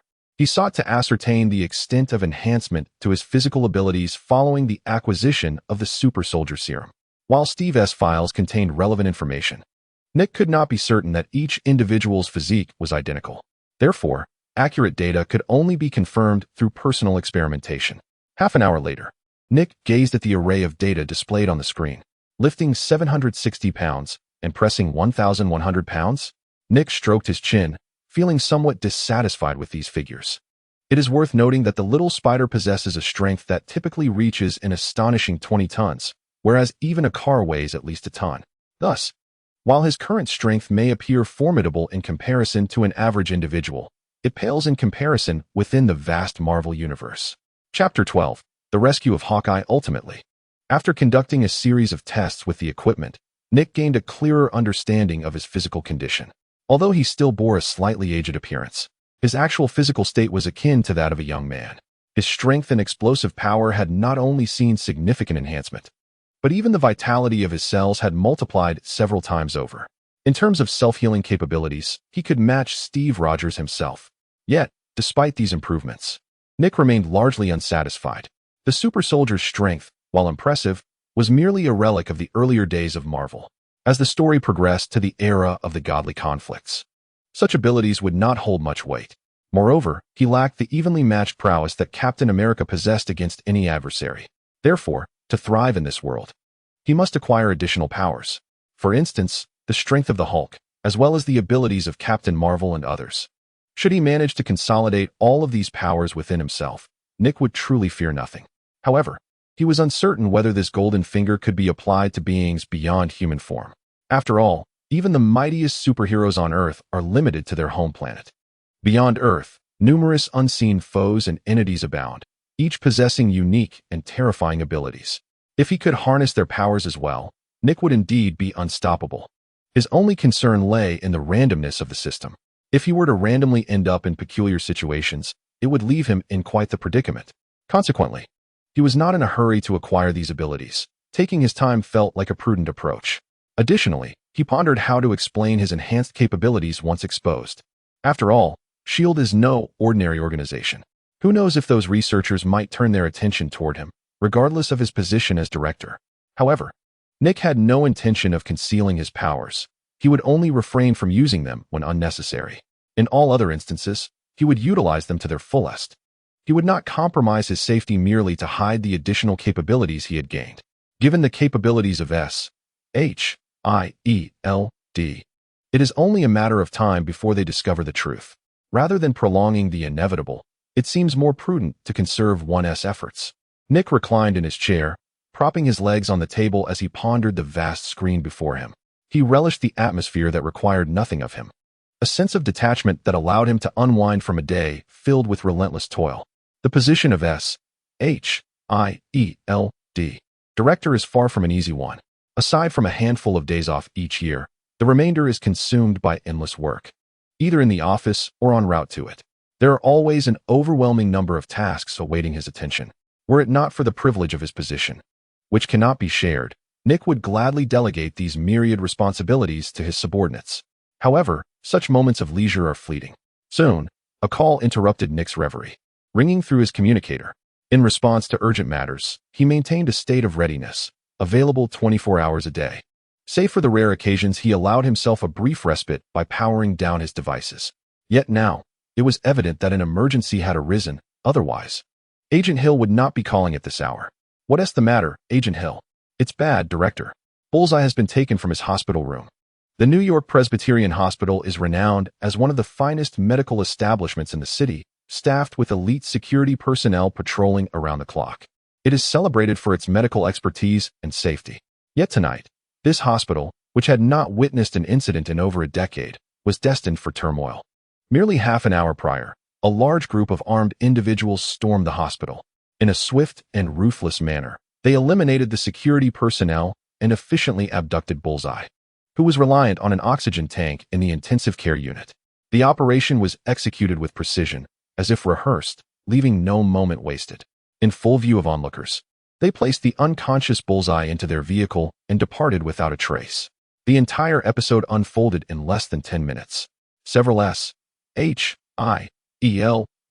agents, covertly positioned within the hospital, attempted to resist but were swiftly neutralized, suffering significant casualties while managing to inflict only minor injuries on the assailants. It was only after the intruders had exited that the alarm was raised, but not before others intervened to halt the call for assistance. The reason for this urgency became clear when witnesses spotted a distinct emblem on the vehicle used by the assailants, an insignia belonging to Wilson Grant Fisk. This symbol, unique to Fisk Tower, signifies power and dominance, emblematic of the New York underworld, a name synonymous with fear. Fisk is known for his ruthless tactics and decisive actions, and he represents the epitome of terror within the criminal landscape of New York. Also, countless high-ranking officials and wealthy individuals are the last ones they wish to provoke. This is Gene Bing, a name that evokes a sense of dread the moment it is uttered by outsiders. Yet, while others may tremble in fear, Nick does not. Damn it, does Gene Bing intend to formally declare war on S.H.I.E.L.D.? Upon driving to the hospital, Nick surveyed the chaotic scene before him and could not help but curse vehemently. Without needing to be told, he knew precisely who was behind all this. Who else would dare to brazenly storm into the council hospital and kill indiscriminately? It could only be Gene Bing. This time, Gene Bing had even deployed heavy weaponry. From the video sent by Hill, he had seen several individuals shouldering rocket launchers. If not for the limited number of agents stationed here, he feared that given the nature of those lunatics, they might have launched a barrage of missiles by now. Director Hill arrived before Nick. She was still clad in her attire from earlier that day, her makeup untouched. Compared to Nick, she appeared almost like a model worker, tirelessly devoted to her duties with minimal rest. Were it not for Hill's previous declaration of her aversion to marriage, Nick would have considered insisting she take an extended leave to marry and return later. Have you conducted a count? Nick nodded towards Hill. The council hospital had suffered a calamity, prompting nearby hospitals to send personnel. Injured individuals were continually being carried on stretchers. Due to the limited number of available rooms in the hospital, many patients were being dispatched to other facilities. While they claimed there was little room, the reality was that it often depended on one's connections. The highest bidder typically prevailed. Most of the patients' families had some background or wealth, indifferent to these matters, only concerned with saving their loved ones. Chapter 13. The Black and White Paths. The incident occurred abruptly, leaving no room for response. The following day, Gene Bing made his position clear. The people had been taken by him. Such a simple statement struck everyone like a heavy hammer, resounding with unparalleled dominance. This is the essence of a mafia emperor, assertive, unapologetic, and fearless. Even the police found themselves powerless against him. Gene Bing's former foes served as the best examples. Nearly all who had opposed him were either dead or had vanished, living in obscurity or leaving no trace, as if they had never existed. It is precisely such a formidable approach that has deterred anyone from provoking him. Even the government dares not engage in conflict lightly. However, how could Nick possibly swallow this indignation? On that very day, he issued a series of commands targeting Jean Bing and his subordinates. While he could not resolve the issue with Jean Bing immediately, addressing the various establishments and territories under his control was a relatively simple endeavor. Although it may not inflict substantial harm on Jean Bing, it would certainly serve to vex him, which suffices. After all, Nick is not a fool. He has no desire to become a pawn for others to eliminate the nuisance that is Jean Bing. Nevertheless, Jean Bing is merely biding his time for the moment. Once he has dealt decisively with the remnants of Hydra, Nick will swiftly move to dismantle the empire that Jean Bing has painstakingly built. He must ensure that everyone understands S-H-I-E-L-D is not to be trifled with.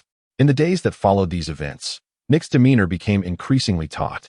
Faced with a growing workload, he reluctantly found himself sleeping at the Triskelion for several nights. There was no alternative. These tasks were his own directives, and thus he needed to oversee the management of any unforeseen complications personally. After a week, the results were unmistakable. Although Jean Bing did not suffer significant losses himself, many of his subordinates faced severe setbacks. Nick promptly dismantled several drug trafficking operations, apprehending numerous members of Jean Bing's crew and confiscating a considerable amount of weaponry and narcotics. These were the most inconspicuous figures, and few would notice their disappearance. Even Jean Bing himself only became aware of Nick's maneuvers days later.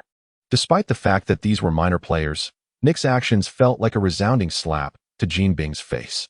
Being a man of pride, Jean Bing could not afford to remain passive. Even if these individuals were barely acknowledged by him, he resolved to take action against Nick. He would not allow Nick to gain the upper hand without consequence. It was essential to send a message to the world. Jean Bing is not to be trifled with. Thus, both parties, harboring their own ulterior motives, intensified their efforts, launching ambushes and assaults at their respective locations. Although each encounter was relatively small in scale, the frequency of incidents escalated daily. For both sides, the skirmishes were of little consequence, yet for the residents in the vicinity, this period felt akin to hell. Each night, they were roused by unexpected gunfire, fearing that stray fragments might crash through their own homes. Their unrest had reached a point where even sleep eluded them. Yet both parties were consumed with the desire to repulse their adversaries, indifferent to the chaos surrounding them. One side focused solely on inflicting discomfort upon the other, gradually causing damage, while the other retaliated with a fervent vengeance, adopting the mindset of "you wound me an inch, I shall repay you a foot." Thus, their skirmishes persisted for over a week, characterized by a relentless exchange that bordered on a perverse enjoyment. The Jean Bing Tower, a magnificent edifice, stood in an enviable location, both visually and geographically. Adjacent to the iconic Brooklyn Bridge, it provided direct access to Manhattan. The building's proprietor was none other than the formidable emperor, Jean Bing himself. On the rooftop, Jean Bing gazed out at the sprawling cityscape, as he often did. From this vantage point, the myriad skyscrapers appeared insignificant. Even in the depths of night, the vibrant neon lights illuminated the surroundings, filling him with a profound sense of satisfaction. He relished the perspective of overseeing the city, a sensation that brought immense fulfillment to his spirit. Leaning on his cane, his robust physique resembled a small mountain. Yet, if one presumed that the slightly stretched fabric concealed mere fat, they would be mistaken. He maintained an astonishingly low body fat percentage of 2%, enabling him to withstand bullets with his flesh alone. Shattering a concrete wall with his bare hands was a mere trifle. This physical prowess was the foundation of his standing within the underworld. With his deceptively formidable musculature, any opponent encountering him for the first time would be easily misled, often paying a steep price for their misjudgment. In typical circumstances, Jean Bing could even hold his own against Captain America. Although the latter possessed superhuman strength due to the super soldier serum, Jean Bing was no ordinary foe. He had forged his body through relentless training and mastered various combat techniques. "Welcome back." A knock resonated at the back door, and without turning, Jean Bing already surmised the identity of the visitor, Hawkeye, who had previously been in a deep coma at the Elders Hospital. Even the most esteemed doctors had expressed uncertainty regarding his swift recovery. However, Jean Bing had achieved the improbable. Though Hawkeye's body was still swathed in bandages, resembling a mummy, he had managed to rise from his sickbed, all thanks to the clandestine pharmaceuticals developed by Jean Bing. While the side effects were considerable, They facilitated a rapid recovery from injuries. For an ordinary individual, it is undoubtedly preferable to avoid unnecessary risks, particularly when the side effects are intolerable. However, for those in the treacherous world of organized crime, such concerns are trifling. They proceed without hesitation, choosing to act first and face the consequences later. Take, for instance, the case of Target Eye. After receiving the injection, his previously grievous injuries have remarkably healed within a week's time. Although he remains some distance from a full recovery, he is undeniably in a far better state than the near-lifeless condition he once endured. I owe my gratitude to the boss for administering that treatment. I feel significantly improved now. With just another month, I shall be able to resume my normal duties. A month, you say? Gold murmured, lost in thought. He then tapped his cane on the ground, turned, and regarded Target Eye. Chapter 14. The Gang. Emperor Gold surveyed the city with a detached demeanor and inquired, "How have things been lately?"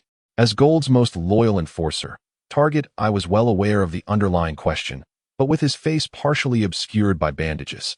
He averted his gaze momentarily before responding. "Not well, boss. Our profits from the drug trade have plummeted nearly 20% due to the interference of those SHIELD agents. Numerous hideouts have been raided, resulting in the capture of nearly 200 individuals. Although we have exerted pressure on them as per your instructions, causing some degree of retaliation, their losses are insignificant compared to ours. A mere 10%, he continued. While this may seem a trivial fraction, it translates into an astonishingly substantial figure in practical terms. One must understand the terrifying scale of Gold's daily net profits within the drug industry. Many of our associates are growing increasingly discontent. They entered this line of work to secure a livelihood while indulging in a few pleasures, but now the drug trade has become perilous, and many of their peers have been apprehended, with their fates uncertain. Consequently, a wave of despondency has swept through, with many expressing reluctance to continue. Particularly, the Rhino Gang, which has long harbored grievances against you, is reportedly contemplating severing ties with your organization." As Target Eye spoke, he discreetly glanced at Gold. Should Gold display any signs of anger, he would find solace in that reaction. Yet, at this moment, Gold remained as composed as ever, seated in his chair, his cane resting against the side of the desk, hands placed calmly on either side of the chair. "Is there anything else?" Gold inquired, his tone indifferent, as if he had not fully grasped what Target Eye had articulated. The target's eyes widened momentarily. "That's all for now." He had already prepared himself for an outburst of fury. After all, anyone would be indignant in such circumstances, even going so far as to issue orders for more drastic measures. Yet, Kim did not react. He exhibited no trace of emotional upheaval, as if he were merely listening to someone else's tale. The old target cautiously inquired, only to be interrupted by Kim raising his hand. "I understand your concerns. There's no need to fret. I grasp the essence of your words. Such matters will not sway me." Kim smiled and continued, "I must admit, that Alexander fellow truly plays his cards well, attempting to incite a conflict between Nick and me, waiting for Nick to crumble under pressure, only to emerge and seize control, reaping the benefits. A clever stratagem, indeed, and regrettably, one I cannot refuse." "Boss, what does this mean? Is Alexander not allied with Nick?" "Certainly not. In fact, he is not alone in this. Many within SHIELD are keenly observing Nick's downfall." Kim rested his elbows on the table, hands intertwined. "The last assassination attempt on Nick was aided by that old scoundrel Alexander. Without his assistance, our success would not have come so easily. Alas, the final step ultimately failed. However, I anticipated this outcome. If Nick were so easily eliminated, he would not have survived this long." The target, being merely an assassin, was oblivious to the intricacies of these machinations. Nonetheless, he began to grasp the implications of Kim's words. The current SHIELD was not as united as it appeared. Many were eager to see Nick meet his demise. This explained Kim's subsequent involvement. Even knowing he was being used as a pawn, Kim proceeded without hesitation. After all, Nick's death would yield him considerable advantages. And what of the situation with the Rhino Gang? Let those restless kittens and pups do as they please, whether they wish to sever ties with the gang or not. They must clarify their intentions and return what is owed. They must leave as they arrived. However, I have warned them, once they abandon the gang, their fate, be it life or death, will no longer concern me, and I will not provide them with any so-called protection." "I understand." The target nodded. In essence, Kim's message was clear. They could leave, but they must relinquish both money and lives in the process. Those unfortunate souls likely remain unaware of the steep price one must pay to escape Kim's grasp. However, these troubles are of their own making. The target will not show them any pity. With an abundance of subordinates at hand, it presents a perfect opportunity to eliminate some unwanted elements. Jean Bing tapped his fingers on the table. The petty squabbles have become tiresome. Once the debris accumulated during this period is cleared away, the next phase can commence. What do you mean? Target raised an eyebrow, eager to ascertain Jean Bing's intentions. Proceed without hesitation. Anyone who dares to provoke Jean Bing shall pay dearly for it. Understood, boss. Target nodded, then slowly made his way out under Jean Bing's significant gaze. His deliberate slowness was not intentional. Rather, his leg, bound in plaster, hindered his speed. In any other situation, he would have taken time off to recover from such a severe injury. Yet, under Jean Bing's command, he felt compelled to return. This was due to the unwavering presence of capable individuals in Jean Bing's ranks. Should one choose to vanish for any length of time, a replacement would swiftly emerge. Even Target harbored a fear of this reality, which is why he hurried back to attend to Jean Bing's affairs. And how could Jean Bing be unaware of such trivial thoughts?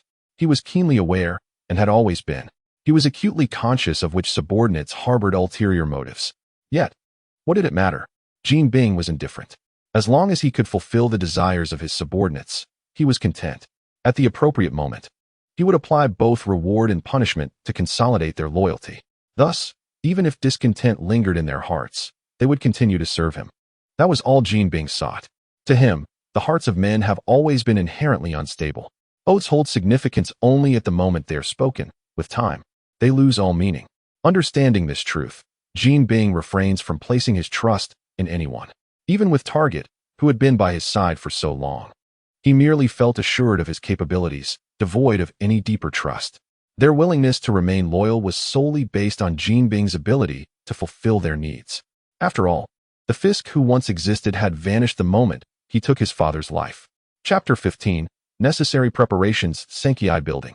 S.H.I.E.L.D. New York Division. Nick gazed at the mountain of documents cluttering his desk, pinching his temples in frustration. These days had become exceedingly arduous. Each day was consumed by an unending stream of tasks, a reality that had persisted for over a week. Sighing heavily, Nick slammed a document onto the table. Before Nick stood a freshly promoted agent, whose youthful visage revealed that he had only recently embarked on his career in espionage, having been in the field for less than a few years. Had it not been for Nick's faith in his professional capabilities, he would not have been elevated so swiftly. Yet, just after his promotion, Nick began to harbor a tinge of regret. Must he consult me on every trivial matter? Nick exclaimed with palpable frustration. Have you fed all that you learned at S.H.I.E.L.D. Academy to the dogs? From now on, trivial disputes like these should be handled by yourselves. If you lack even the slightest capacity for self-judgment, perhaps you should consider departing from S.H.I.E.L.D. For we do not harbor incompetence. Understood, sir. The young agent replied softly, his head bowed, unable to meet Nick's gaze. Clearly, he had never witnessed Nick's wrath, and thus appeared somewhat flustered. George, you should recognize my genuine concern for you. Otherwise, I would not have entrusted you with tasks so soon. However, I do not wish for my goodwill to become a burden.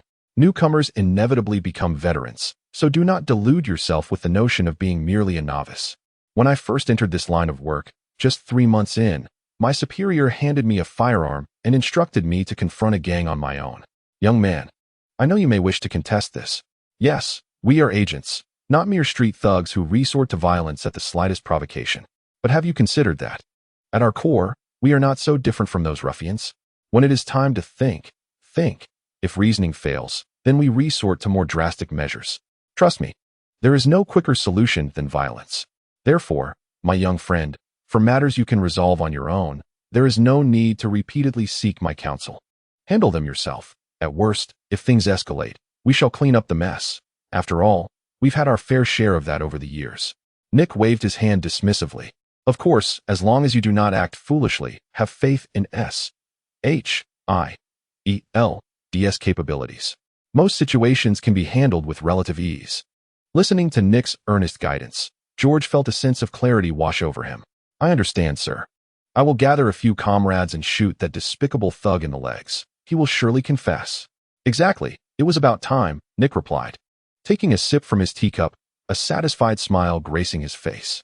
Once the enlightened George departed, Hill entered from outside. Is it truly wise to speak to a newcomer, who has barely been in this profession for a few years, in such a manner? Are you not concerned about instilling any misconceptions about this line of work? With a smile gracing her face, Hill cradled a stack of documents that Nick most fervently wished to avoid. For heaven's sake, the misunderstandings have always been theirs, haven't they? Being a spy has never been a noble profession. To speak candidly, we are merely the hired muscle for others. Hence, it seems only natural that the methods employed by such muscle are rather straightforward and blunt. Upon seeing the newly acquired documents in Hill's arms, Nick's expression darkened, and he lamented, "These matters could have been handled by you without adding to my burdens, couldn't they? It's all at the behest of the legislators, after all. Things have escalated significantly of late. It's best if these issues go through you," Hill replied. Fine. That old coot Pierce simply wants to wear me out.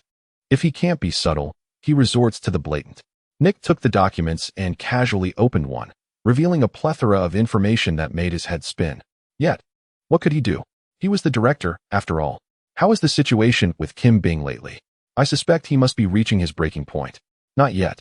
He hasn't made any significant moves recently. Most of the time, it's merely his subordinates clashing with our agents. Hill extracted a file containing detailed information. In the past week, we have engaged with Kim Bing's people 13 times, with most encounters ending in our favor. However, we have also suffered considerable losses among our agents. While we dealt a significant blow to their stronghold, our losses cannot be overlooked. Is that so? Nick furrowed his brow. The agency had ample funds, but the loss of agents was irreplaceable. Each agent requires immense effort and dedication to cultivate, and Nick held them in high regard. Has Kim Bing made any major moves during this period? Not at the moment. Our informants have not detected any unusual actions from him. Conversely, it seems some of his subordinates are contemplating departure and are currently in contact with other factions. I believe Kim Bing is aware of these developments. Oh, a meaningful smile spread across Nick's face as he continued. It appears that we are not the only ones waiting for others to act. Even Kim Bing is biding his time regarding his subordinates. What do you mean? The reason Kim Bing has been inactive is not due to an unexpected change of heart regarding his drug trade, but rather because he wishes to observe how his men will react in the face of dwindling business. In their line of work, the greatest taboo is the emergence of dissent among the ranks. Thus, his current stance is merely a means to gauge the antics of his subordinates. Did you truly believe that, given his temperament, he could remain composed upon hearing such news? Thus, Jean Bing's immediate course of action would be to eliminate those treacherous individuals before turning his ire towards us. Hill suddenly comprehended the situation. Indeed, that was precisely the case. Nick nodded in agreement. Therefore, we must preemptively strike before Jean Bing fully engages us in battle, thereby minimizing our losses. However, does this not play into their hands? What I intend to do is precisely that, align with their desires. Nick cradled his chin, murmuring softly. For this is the swiftest method to unmask their true intentions. Chapter 16. Capturing Jean Bing? Just as Nick had envisioned, within a mere 3 days, Jean Bing commenced his operations. He first employed ruthless tactics to obliterate the factions contemplating betrayal, subsequently launching a large-scale offensive against the forces of S.H.I.E.L.D. Logically, one would expect a gangster to refrain from brazenly assaulting S.H.I.E.L.D., yet an insider had been clandestinely assisting him, enabling Jean Bing to possess detailed lists of operatives and their movements, as well as to set ambushes along their paths. Fortunately, Nick had anticipated Jean Bing's maneuvers. While deliberately dispatching a group of agents to eradicate the hideouts, he also sent another contingent to preemptively strike at Jean Bing's forces. The results were evident after several confrontations. Even Jean Bing suffered significant losses. Many of his subordinates perished, and Nick successfully dismantled a considerable number of his city-based hideouts. In truth, Nick owed a debt of gratitude to Pierce for his treachery from within. Had it not been for the intentional leaks to Jean Bing, Nick would not have achieved such ease in his endeavors. In the aftermath of several skirmishes, the enemy's casualties were nearly a mere fraction of the losses endured by Nick's side. Yet, Nick understood that to Jean Bing, these so-called casualties were merely insignificant figures. After all, Gene Bing ruled over the vast criminal underbelly of New York City, with a multitude of gang members far surpassing the number of Nick's agents. What Nick truly aimed to inflict upon Gene Bing was a direct strike at his enterprises. The optimal outcome would involve dismantling the entire network of vice and drug trafficking under his command. In doing so, the collapse of this economic support would deter many from willingly serving Gene Bing. Consequently, his strength would diminish significantly, allowing Nick to capitalize on this advantage and ultimately bring Gene Bing down. Who knows, he might even obliterate the empire that Gene Bing had painstakingly constructed. Certainly, this is merely Nick's contemplation. The fact that Gene Bing has managed to establish himself for so many years undoubtedly speaks to his considerable capabilities. After several rounds of events, even if Gene Bing were somewhat dull-witted, he would certainly have noticed the anomalies by now. At that point, he would undoubtedly seek to confront Pierce, providing an opportunity for Nick to collect some dividends. Pierce's intentions were well-meaning. He aimed to sell himself to Gene Bing and subsequently reap the benefits without exerting effort. However, it is regrettable that I have read the script and know who the true villain is. Consequently, it seems that Pierce and his cohort's dreams may be dashed. In the office, Nick observed the latest updates on the ongoing situation with an uncontainable grin.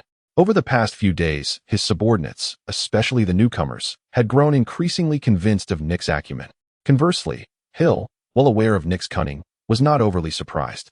Director, Senator Alexander has been trying to reach you for the past few days. Today marks the third notification.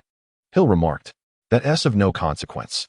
Ignore him and simply inform him that I have been preoccupied with Gene Bing's matters and lack the time to visit. If he is truly anxious, he can come to find me himself," Nick replied nonchalantly. He could easily surmise that Pierce's urgency to seek him out pertained to Gene Bing's affairs, which had evidently exceeded his expectations. "There's no need for you to bother notifying anyone. I shall go myself." Just then, a robust voice resonated from outside, followed by the entrance of a sharply dressed man. His hair meticulously styled, and a look of ire upon his face, escorted by two agents. Upon seeing this balding man with streaks of gray, Nick rubbed his temples and reluctantly signaled Hill to step aside. He then gestured for the man to take a seat. "What brings you here, old friend? Am I not welcome?" Pierce, unabashed, directly occupied a chair before Nick. "You've been quite busy lately. It has been days since we could reach you. Do you believe that now, having assumed the role of director, you can disregard us old friends?" "I would never presume such a thing," Nick replied with a smile, pouring Pierce a glass of wine. Despite the prohibition against alcohol during office hours, their esteemed positions allowed them to overlook such regulations. "After all, you are now a senator." Nick chuckled. Pierce, with a wry grin, raised his glass, disregarding the so-called rules, and the two men downed their drinks in unison, locking eyes in mutual understanding. John remarked, "Your recent work attitude seems to be somewhat problematic. I have maintained this demeanor for decades, ever since my days as a junior agent," Nick replied, dismissively waving his hand. "Moreover, John and I have never been on good terms. If you seek insights into my recent situation from him, I suggest you would be better off listening to the dog downstairs. Your tongue remains as sharp as ever," Pierce noted, unfazed by Nick's retorts. "I came today with the hope that you would address the matter concerning Kim. I comprehend your intent. You wish for me to relent, but that is an impossibility. I have recently launched multifaceted offensives against his sphere of influence, yielding remarkable results. If you prefer not to find yourself at the epicenter of the battlefield, it would be prudent to refrain from such suggestions." No. I believe you have misconstrued my meaning," Pierce interjected, shaking his head. My intention is to request that you deploy additional personnel, ideally to capture Kim directly during the next opportunity." "Capture Kim? Have you lost your mind?" Nick furrowed his brow, struggling to grasp Pierce's implication. He had assumed that Pierce would withdraw due to the disparity between the plan and the actual situation. Yet he was taken aback by this unexpected proposition. It is essential to recognize that Kim is no ordinary individual. The difficulty of apprehending him far exceeds that of other fugitives. Moreover, he remains elusive, seldom making public appearances. Hence, without absolutely reliable information, attempts at capture are generally avoided, especially considering the previous disastrous failures in apprehending him. After those lessons, they had learned not to act hastily. "What troubles you, Director? Are you afraid?" Pierce tapped the table. "After all, he is merely a criminal involved with gangs, and is it not our mission to apprehend individuals of his ilk?" Chapter 17. A gathering such matters seem rather simple, Nick scoffed. If I am not mistaken, esteemed Senator, it has been years since you were on the front lines. Have you forgotten the weight of a firearm, leading you to utter such juvenile remarks? Forget? That is inconceivable, Pierce replied, reclining in his chair, crossing his arms over his knees. I recall vividly the days we endured through gunfire together. Let us discuss the matter at hand, Senator. Ahem. Pierce, undeterred by Nick's interruption, cleared his throat and regarded him with utmost seriousness. Commander, I possess a copy of Kim's itinerary for tomorrow evening. Where did you obtain this? Nick inquired. As he opened the file Pierce handed him, briefly scanning its contents before returning it. We have apprehended one of Jean Bing's subordinates and, after employing certain tactics, extracted information from him. You see, I have always been skeptical of such matters. It was precisely how we were deceived in the past. Commander, the credibility of this intelligence is exceedingly high, and several locations mentioned have already materialized, he insisted. And so? Nick waved his hand dismissively. According to the information, Jean Bing will attend an event at his largest nightclub tomorrow night, and the heads of various factions will also be present. This presents us with a splendid opportunity. Have we not encountered similar opportunities in the past? What did we gain from them? Merely the deaths of hundreds of agents, Nick retorted, bracing his hands against the table and glaring at Pierce. From the outset of this matter, you've been pointing fingers at me. Now you present me with this so-called itinerary. Do you truly believe I am as foolish as Coulson? Nick continued, his suspicion palpable. I have sensed something amiss from the very beginning, but lacked the evidence to draw definitive conclusions. My silence does not imply ignorance. Rather, I have refrained from severing ties with you, an old friend. I suspect that even in the recent incidents involving Jean Bing's men, you have had a hand behind the scenes. Commander, I cannot comprehend what you are insinuating, Pierce replied, rising from his seat and placing a hand on Nick's shoulder. I have always been aware of your biases against me, but those are our private matters to be discussed later. The information regarding Jean Bing is not a deception. You need only send a few individuals to infiltrate the factions and ascertain the facts. By morning, this will no longer be a secret. With a sigh, Pierce returned the documents to Nick and proceeded toward the exit. Shortly after his departure, Hill, who had been waiting outside, returned. Nick recounted his conversation with Pierce to her. Director, are we truly to proceed as Senator Alexander suggests? Hill inquired. Why not? I shook my head. Such matters are easily verified, and Pierce would not attempt to deceive me with this. However, it seems this could be a trap set by Jean Bing to lure us in, she cautioned. Indeed, Jean Bing is not foolish, Nick acknowledged. But rest assured, he will undoubtedly be present at the event, for this gathering is not for his benefit, but for ours. We? Yes, indeed. Nick nodded, a profound expression gracing his face. Indeed, this was quintessential Kingpin behavior. It seemed that the trivial skirmishes had begun to bore him, leading to an irritation that prompted him to declare war on us through this gathering. Yet, what advantage could this possibly afford him? By so brazenly exposing his position, would we not be able to prepare ourselves in advance? Let us not underestimate Kingpin. Surely he is aware of what we can conceive. Nick shook his head, understanding our fears. As he spoke, he poured himself another glass of wine. If war were to ensue, do you believe that with our S.H.I.E.L.D. forces in New York, we would stand a chance against Kingpin's multitude of henchmen? However, we could mobilize military forces from nearby. Huh. Do you think Kingpin has not meddled with the military? Nick downed his drink in one gulp. After all, he is Kingpin. Having ruled New York for years, how could he not be prepared? Consider how his former adversaries were brought low. Were it not for his concern that a significant confrontation might disrupt his business, he likely would not have been so forthright, granting us this opportunity. What do you mean? Hill pondered, suddenly enlightened. He intends to engage us in the most expedient and least costly manner, thereby minimizing losses while also gauging the grievances that have brewed between us. Indeed, a classic Kingpin maneuver. Nick remarked, however, this will surely be a fierce battle, for our opponent is no mere street thug who can be easily subdued. Moreover, by then, his entourage will undoubtedly consist of the finest in the field. Shall I proceed to prepare a list of personnel for the operation? Hill suggested.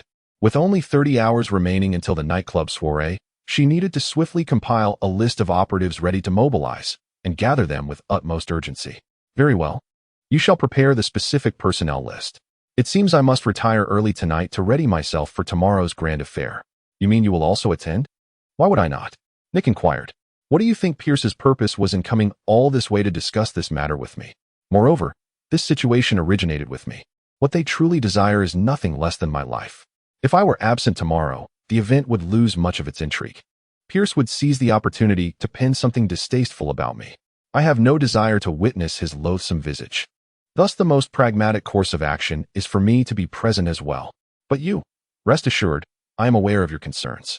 Just assign a couple of individuals to accompany me, and I will manage my own safety. Nick waved his hand, signaling him not to worry. At this juncture, he had finally discerned the true intentions behind Pierce's actions. A quintessential ploy, irrespective of the outcome, Pierce would undoubtedly emerge as the ultimate victor. His earlier display of agitation before Pierce was merely a contrived performance. Fortunately, Pierce had let his guard down. After all, given Nick's cunning nature, it was inconceivable that he had remained oblivious for so long. The line between reality and deception was ever so thin. A patient tiger is far more formidable than a frenzied dog. Nick smiled and then addressed Hill, by the way. Please add a few more names to the list of accompanying personnel. Chapter 18. A new guest that evening. S-H-I-E-L-D. Welcomed a new guest. At the top of the Triskelion, an area had been specifically designated for helicopter landings. Armed agents had long since taken their positions, each firmly gripping their firearms. Bright lights illuminated the rooftop, rendering it as bright as day. The approaching helicopter throbbed ominously in the distance, its sound growing louder. The agents surrounding the area tensed involuntarily, even tightening their grips on their weapons. This particular guest held a unique significance, one that compelled them to brace for the worst. Fortunately, Agent Natasha, responsible for the operation, did not disappoint. As she descended from the helicopter clad in her agent attire, a collective sigh of relief swept through the crowd. However, trailing behind Natasha was a disheveled figure, resembling a beggar, whose expression soured at the sight of such a grand reception. Well, I didn't expect S-H-I-E-L-D to welcome me so warmly, Bruce Banner remarked as he stepped out of the helicopter, still donning the same attire from Brazil. His unkempt stubble and tousled curls made it difficult to associate his visage with that of a doctor. I believe you may be mistaken, Doctor, Nick said with a smile, stepping forward from the crowd with open arms, intending to offer him a warm embrace. Yet, his true motive was to seize an opportunity to extract Banner's abilities. Our situation has grown somewhat precarious, so I hope you can understand. All right, I understand. After all, I've heard that S-H-I-E-L-D is bombarded by enemies every few days, Banner replied, sidestepping Nick's overture and brushing past him. This left Nick feeling somewhat awkward, yet he was undeterred. Such an extraordinary opportunity lies before him. How could he possibly fail to cherish it? Those are mere rumors. There is no place in this world that rivals the security of S-H-I-E-L-D. With that, Nick gestured invitingly. He had exerted considerable effort to bring Natasha from Brazil to Banner, so he certainly intended to extend a warm welcome. Agent Natasha, you have worked hard on this mission. Please take some time to rest. However, Natasha hesitated, her words caught in her throat. Rest assured, we shall treat Dr. Banner with the utmost care. Only after receiving Nick's reassuring tone did Natasha nod in agreement, though she took the opportunity to whisper something to Nick while Banner was preoccupied, before leisurely departing. Did he not advise you to be cautious of me? After all, I nearly lost control and harmed everyone when I was in Brazil. Not at all, Nick replied, shaking his head. Agent Natasha merely wishes for us to treat her friend well. After all, you've traveled a great distance without respite, only to be brought here. Is that so? Banner replied with a slight smile, unconvinced by Nick's words. Long before Natasha had found him, he had heard tales of the true nature of Nick. If one were to describe him in 4 words, cunning and shrewd would undoubtedly be the most fitting choice. With him, one could never hear a single truth. Even the punctuation might be deceptive. I know you have heard the opinions others hold of me. I do not deny it. Everything I do is in consideration of my organization and myself. However, you need not worry about being deceived. Your value to us is significant. Should I be thanking you for your affirmation, then? Banner exchanged a glance with Nick. Perhaps it was Nick's imagination, but for a fleeting moment, he felt Banner's pupils shift from their original hue to a vibrant green, the color of the Hulk. Yet, when Nick looked again, the color had reverted. All right, let us find a suitable place to discuss serious matters. I did not travel such a long distance merely to endure your brainwashing, Banner declared, brushing off the hand Nick had unknowingly placed on his shoulder. In that instant, Banner felt an unusual discomfort. as if the Hulk within him were on the verge of surfacing. Fortunately, he managed to suppress the Hulk just in time, averting disaster. He attributed the sensation to the fatigue of his long journey, eager to conclude matters with Nick in return for a much-needed rest. "Very well, Doctor, please follow me."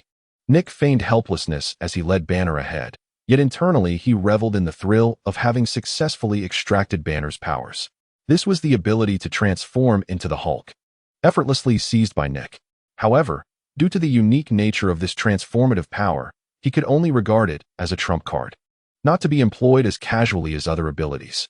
One uncertainty lingered in Nick's mind, whether he would, upon transformation, lose his rationality and adopt an alternate persona like Banner, or if he could retain his original consciousness. All would depend on resolving the current matters before he could experiment in solitude. "Doctor, please have a seat." "You may call me Banner. Doctor feels rather peculiar," he said as he and Nick sat across from each other in Nick's office. Nick skillfully retrieved a bottle of whiskey from beneath his desk and, after inquiring about Banner's preference, poured himself a glass. "I have practiced moderation for many years. I seldom indulge in such substances." "No wonder your self-control is so commendable," Nick remarked, noticing Banner's refusal of alcohol. Instead, he prepared a cup of tea for Banner. "So, Director, what is it that you wish for me to assist you with?" "There's no need for such wariness, Doctor.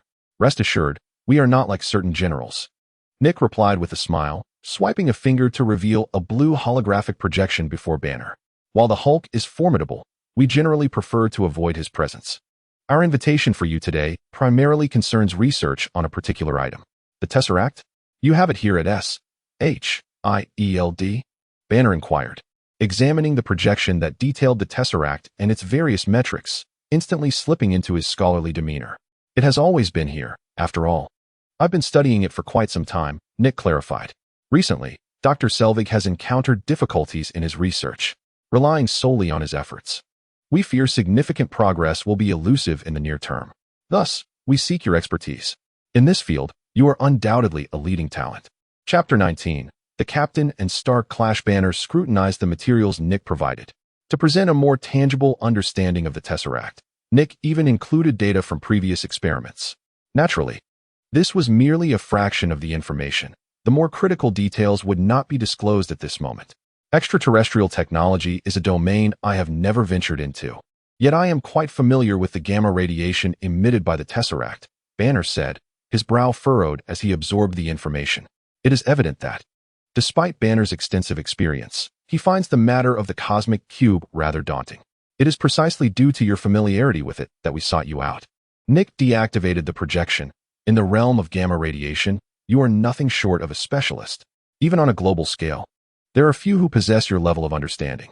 "That is undoubtedly true. The monster within me is indeed a consequence of that damned radiation," Banner quipped with a hint of self-mockery before continuing. "So you wish to entrust me with a conundrum that has eluded resolution for many years? Frankly, I cannot guarantee success, especially considering the involvement of extraterrestrial civilizations, which are far beyond our earthly comprehension. I have complete faith in you. I am confident you will not disappoint me," Nick replied, shaking his head. "After all, Doctor, your reputation has preceded you for many years. Most of what I've heard pertains to the Hulk's infamy, though, doesn't it?" Banner countered. "Not at all. The Hulk is the Hulk, and you are you. Regardless of the Hulk's actions outside, here, you remain Dr. Banner." "Thank you." Upon hearing Nick's praise, Banner inhaled deeply. Although he understood that much of Nick's words were laced with insincerity, it had been years since he had received such affirmations from anyone. Thus, even knowing the flattery was hollow, he felt a surge of emotion. "Due to the Hulk, I have been unable to focus on my research for many years. That is of no consequence. With your capabilities, I am confident you will soon regain your former self." No. What I mean is, I may require a private laboratory, as I cannot guarantee that during the experiments, an unexpected incident won't occur, leading to the sudden emergence of the monster within me. If such a thing were to happen, it would create a disastrous situation that I wish to avoid." Is that how you feel?" Nick was taken aback, surprised that Banner would voluntarily suggest isolating himself. "Yes. Okay, I understand." Nick shrugged. "You need not worry about these matters. At least the safety of the experiments can be assured. We prioritize the well-being of our researchers more than anywhere else." "Very well, as long as you are untroubled." "I have little to fear," Banner replied with a hint of resignation. I only hope that once I have fulfilled my part and produced results, you do not immediately turn against me, as Ross did. I have had enough of that. That is impossible, Nick stated with utmost seriousness. I swear by my title as Director of S.H.I.E.L.D. that I will not engage in such treacherous conduct as those generals.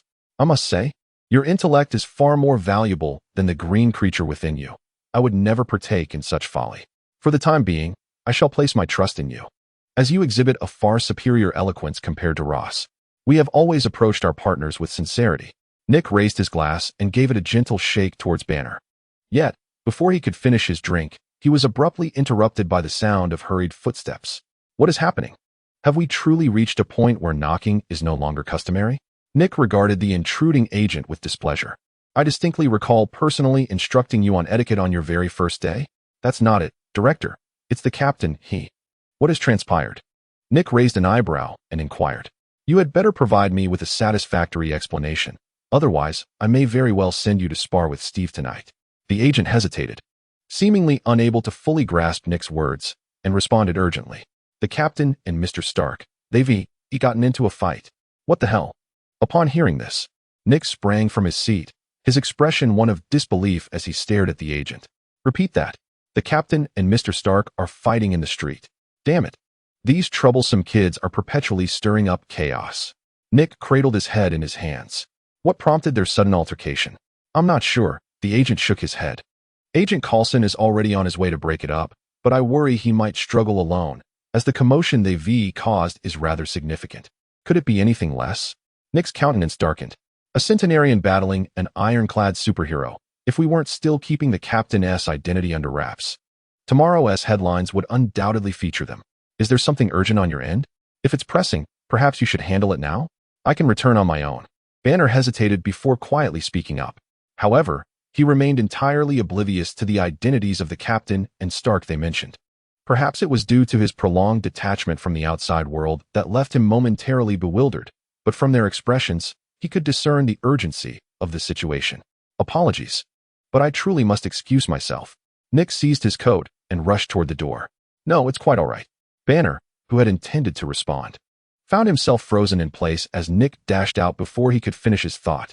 Actually, I still wanted to ask where I would be staying tonight. He awkwardly lowered his raised hand.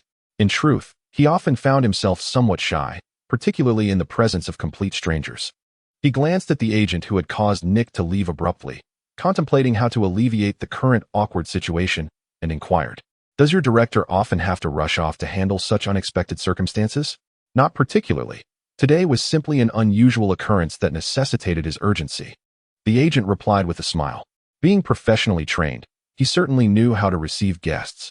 Just moments after Nick exited, a new task involving Banner appeared on his communicator. Consequently, he promptly adjusted his demeanor and respectfully addressed Banner. Doctor, please follow me. Meanwhile, Nick, racing towards the scene, suddenly spotted something and abandoned the notion of waiting for the traffic lights. With a swift press of the accelerator and his remarkable driving skills, he surged forward. Chapter 20. A visit to Uncle Steve. Steve Rogers could never have imagined that upon awakening, his first encounter with Howard's descendant would unfold in such a manner. Following Nick's psychological guidance session, he had come to terms with much. After treating himself to a few days of respite, he returned to his regular routine, training during the day and occasionally mentoring agents from S.H.I.E.L.D.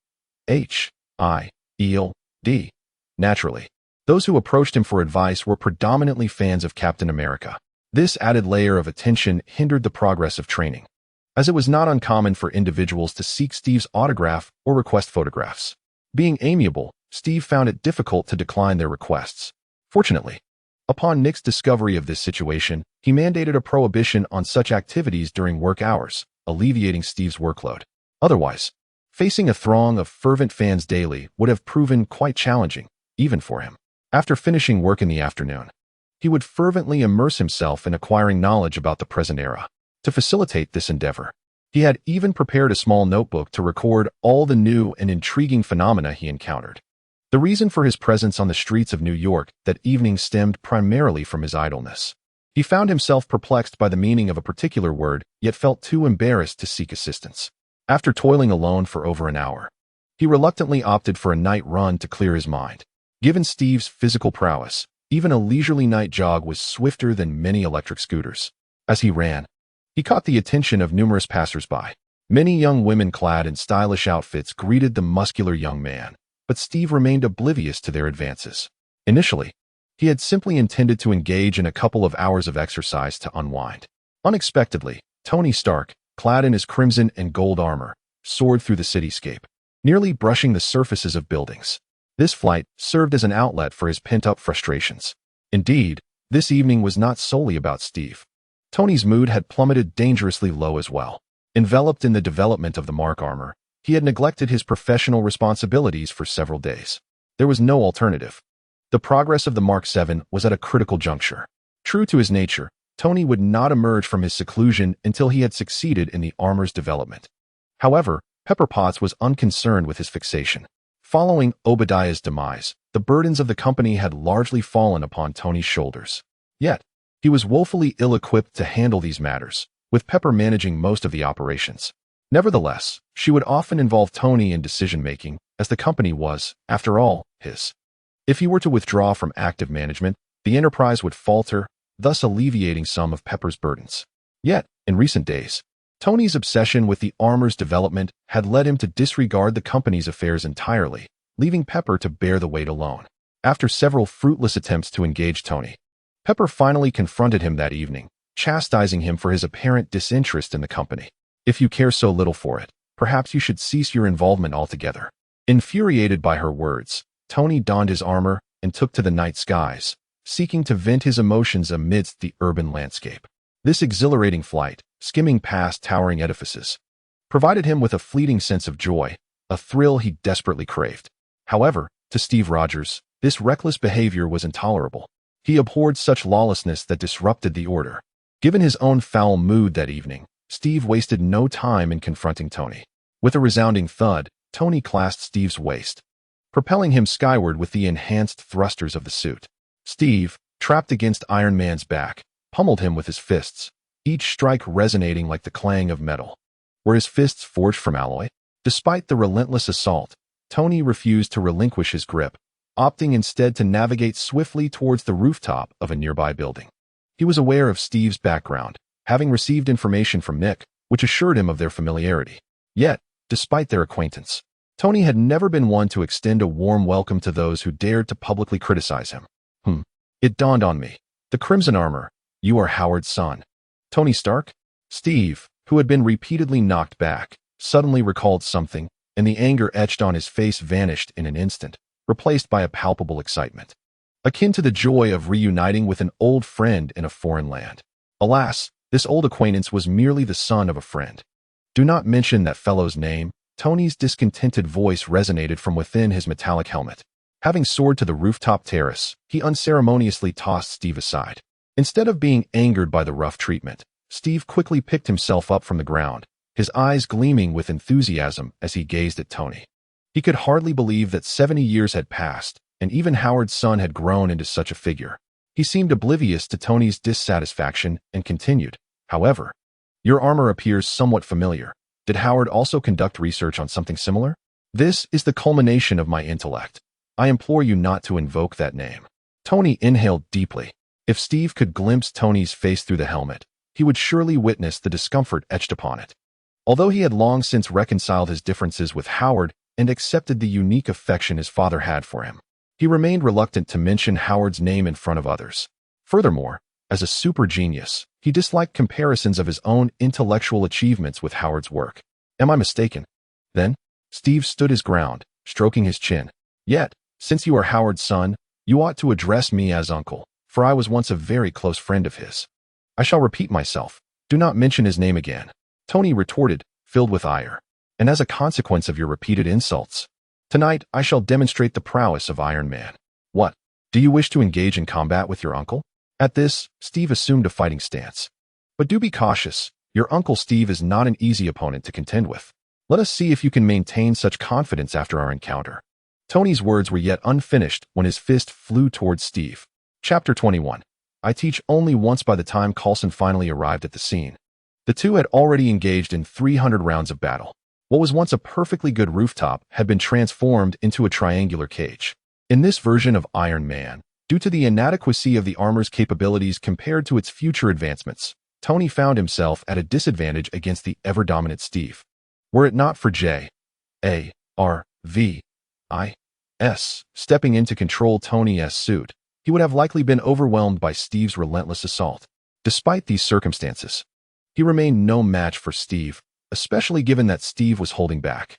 As Tony's uncle, it was inconceivable for him to unleash his full wrath upon his nephew, choosing instead to let him experience just enough pain to serve as a lesson. How about it? Are you convinced yet? Another punch flew forth.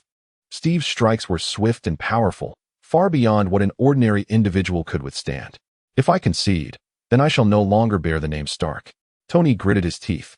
Retaliating, a faint current coursed through his armor, allowing J.A.R.V.I.S. to assist him.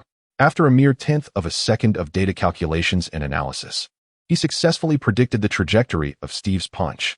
He extended his own hand, intending to block the blow.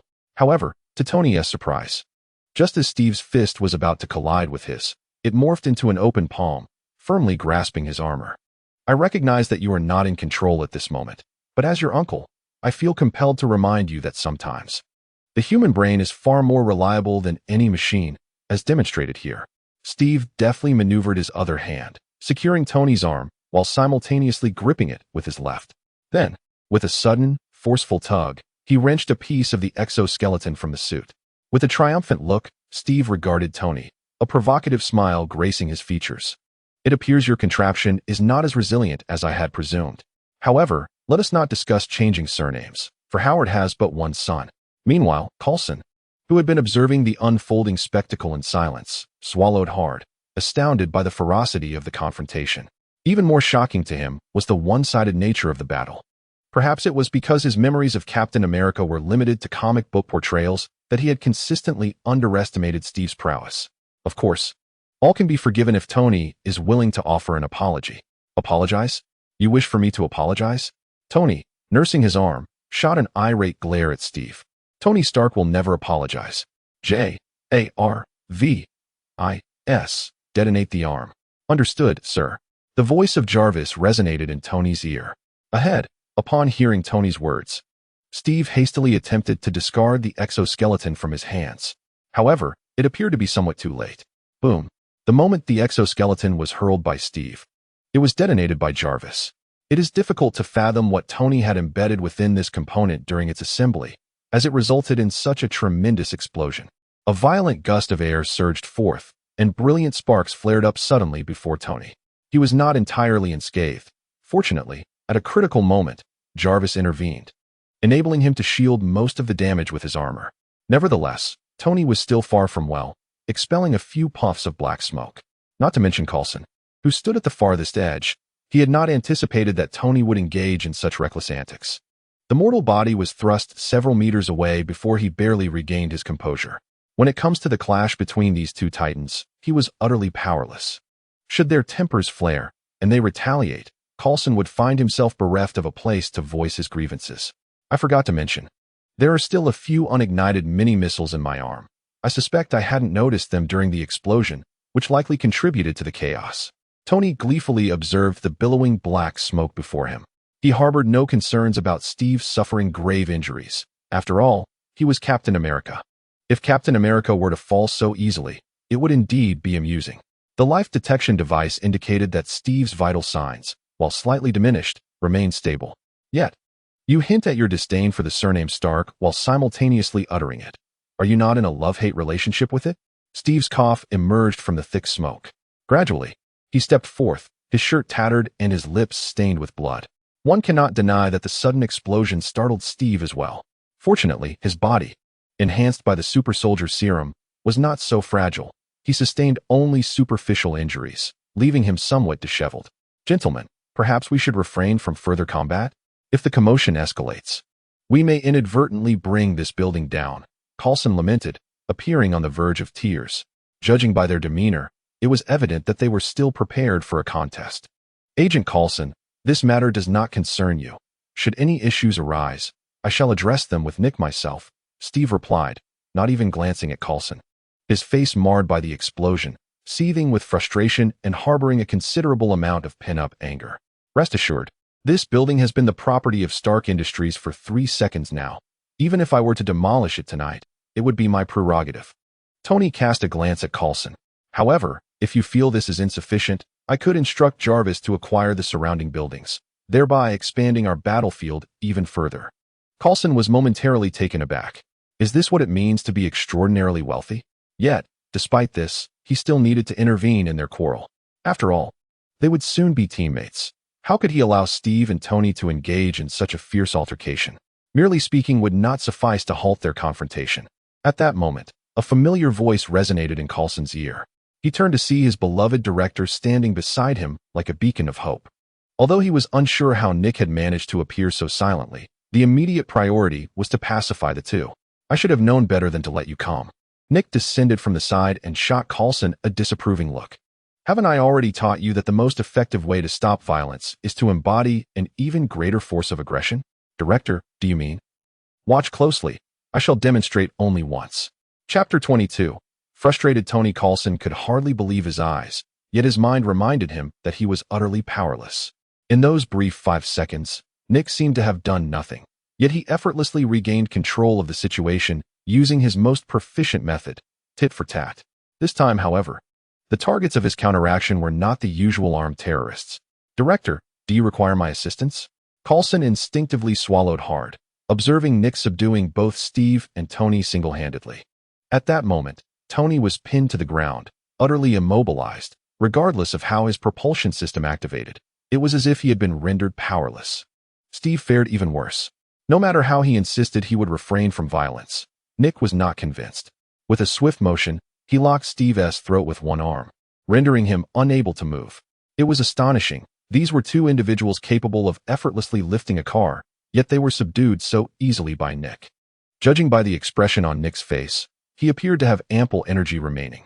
Logically, Nick's strength should be somewhat inferior to Steve's. However, thanks to the enhancement of Warner's magic, Nick was able to significantly amplify his strength for a brief period. Moreover, Steve harbored a desire to relent, with no intention of harming Nick, which led him to inadvertently restrain his own strength, thus allowing Nick to easily subdue him. Otherwise, given Steve's caliber, even if Nick possessed greater strength, he would have effortlessly escaped his bindings. Poor Tony, however, was genuinely intent on not holding back. After all, Tony had lived a life of arrogance and bravado, never having faced such indignity. In mere seconds, he desperately struggled to break free from Nick's control. Yet all his efforts were in vain, leaving him nearly depleted of energy and unable to escape. Do I appear to require assistance? Nick remarked as he released Steve, who, now liberated, regarded Nick with a perplexed expression. Just as he was about to inquire further, he hesitated. On the sidelines, Coulson also nodded with a quizzical look. Interpreting the situation as both parties had momentarily lowered their defenses, allowing Nick's intervention to expedite the conclusion of this farce. Nick, kindly remove your filthy presence from my precious back, or I swear, even in death, I shall not join your so-called superhero team. An indignant roar erupted from Tony, who had lost his helmet to Nick's actions, glaring at him with palpable ire. In that moment, Tony could only vent his frustrations in this manner. That hardly resembles the Tony Stark I know, Nick chuckled, yet he released his foot, reaching out to assist Tony, only to be brushed off. I dislike being touched, Tony retorted as he slowly rose from the ground, appearing equally disheveled as Steve, covered in dust with tousled hair and scattered fragments of his exoskeleton. Did you have another spat with Miss Pepper? Nick asked. Are you psychic? You always seem to see right through me. Realizing Nick had discerned his turmoil, Tony decided to lay bare his feelings. Indeed, every time you quarrel with Miss Pepper, you wear that same expression. Remember the last time you were flying around New York in that armor? With a deep sigh, Tony inquired, do you think I am truly insufferable at times? Perhaps. Nick replied, waving his hand dismissively, though there are many moments when I genuinely wish to throttle you, just as I did moments ago. Watching the two men suddenly shift to a state of introspection, akin to long-lost friends reflecting on their lives, Coulson felt as though his mind was struggling to keep pace with their unexpected camaraderie. Even Steve, who initially thought Tony would remain defiant and take action against Nick, found himself somewhat perplexed. He quietly inquired of Coulson, is this how people converse nowadays, with such abrupt shifts in tone? Well, perhaps, but not entirely. Coulson had seldom encountered such a scenario, especially with his own director. Nick, who had always been the epitome of irreverence, had unexpectedly revealed a tender side. All right, no need to be disheartened, my friend. After offering a brief consolation to Tony, Nick rose from the ground. We can discuss this later. I have more pressing matters to inform you about. But Nick, don't you want to know why I ended up fighting with Tony? I have no interest in that, nor do I wish to squander time on it, Nick replied with utmost sincerity. Rather than dwell on such trivialities, it would be more prudent to focus on what I need to convey. Of course, if you feel unsatisfied with your bout against Mr. Stark tonight, you may certainly arrange for a rematch at a later date, provided it does not endanger any bystanders. Nick admonished the two. Given your performance this evening, I suspect the security agency will be seeking a private discussion with you soon. Now then, if there are no objections from either party, please follow me. Manhattan, Stark Tower. After elucidating the matters at hand, Nick cast a glance at Tony and Steve, with Agent Coulson accompanying them. He had intended to leave, but Nick insisted he stay. After all, the conversation was not classified, and Coulson's clearance allowed him full access. I understand, but is it not a bit late for you to explain tomorrow's battle plan? With less than a day to prepare, I find it somewhat rushed, Steve raised his hand to ask. The meeting primarily revolved around the operation to apprehend Golden Hand tomorrow night. The details were few, and Nick succinctly outlined several key points. He had specifically requested Hill to include Steve and Tony's names on the operation roster, ensuring a greater degree of safety. This was precisely why Nick sought to prevent further conflict between the two this evening. He certainly did not want them to arrive at the mission bruised before it even commenced. It is not too late. 20 hours is ample time for you to recuperate. Nick smiled. I will send the detailed plan to your email shortly. A glance or two should suffice. There are not many points to memorize. As soon as Nick finished speaking, he realized an issue and turned to Steve. Wait a moment. Have you managed to use your email? Yes, indeed. Thanks to Agent Coulson's guidance a few days ago, I am now quite proficient with it, Steve replied with a smile. That's reassuring, Nick said, feeling relieved, and then directed his gaze toward Tony. Mr. Stark, do you have any questions to pose? Indeed, and a significant one, Tony exclaimed, resting his chin on his hand and raising his voice a few decibels. On what grounds do you presume to commandeer my space for your meeting? Chapter 23, Quality over Quantity, the Basha Nightclub. This establishment, owned by Gene Bing, stands as the largest and most influential nightclub in the area. Typically, only the elite and dignitaries are granted entry. However, today, this venue, which remains operational every day of the year, has surprisingly announced that it will not be accommodating guests. This is not due to a genuine closure, but rather because its proprietor, Gene Bing, has commandeered the entire nightclub solely for a grand celebration. Nearly all the prominent leaders under Gene Bing's command have been invited to this event. They are all astonished. The usually elusive boss has gone to great lengths to reserve the finest space merely to honor his associates. Yet, there are those who are aware of the underlying implications of Gene Bing's actions.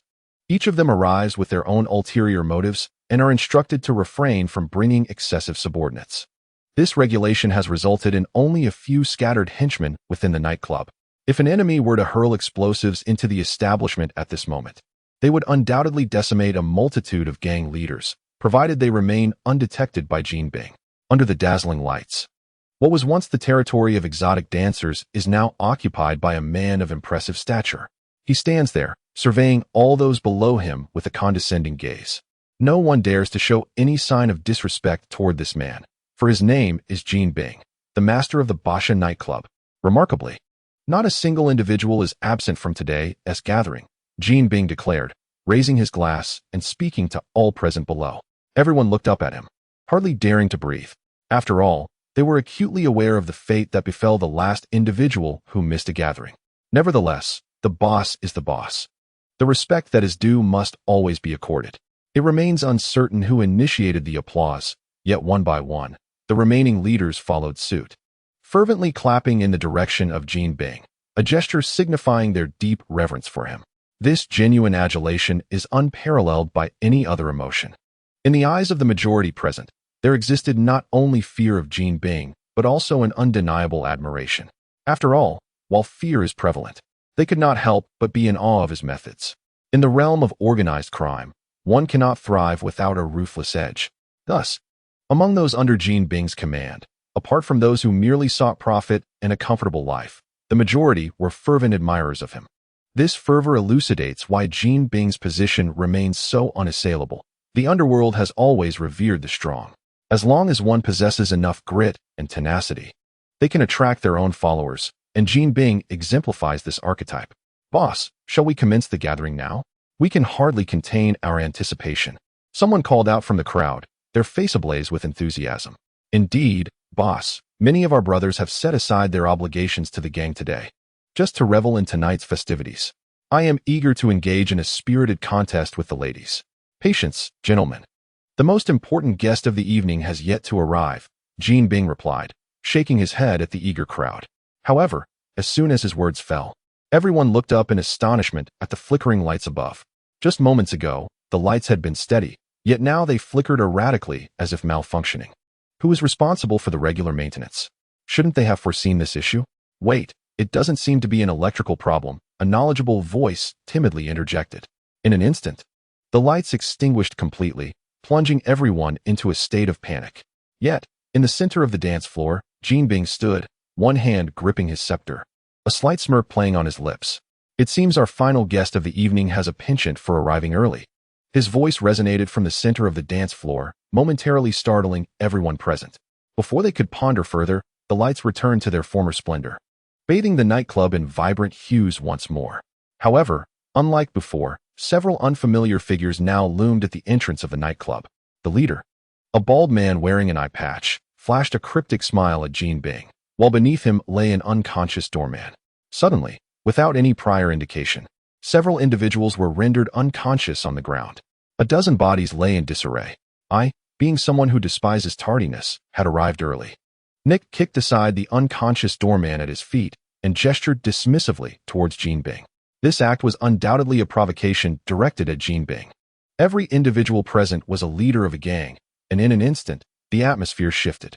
They retrieved handguns, which they typically concealed, from their pockets. According to past protocols, firearms were strictly prohibited at Jean Bing's gatherings. However, today, Jean had chosen to overlook this rule, although he did not explicitly state it. The mere fact that firearms were permitted led everyone to discreetly stow away a weapon for unforeseen circumstances. Naturally, their interpretation of unforeseen circumstances did not pertain to the current situation, but rather to a far more undesirable scenario. Faced with the daunting sight of being targeted by numerous guns, Nick remained unflustered. He calmly addressed Jean Bing. "Is this how you welcome esteemed guests?"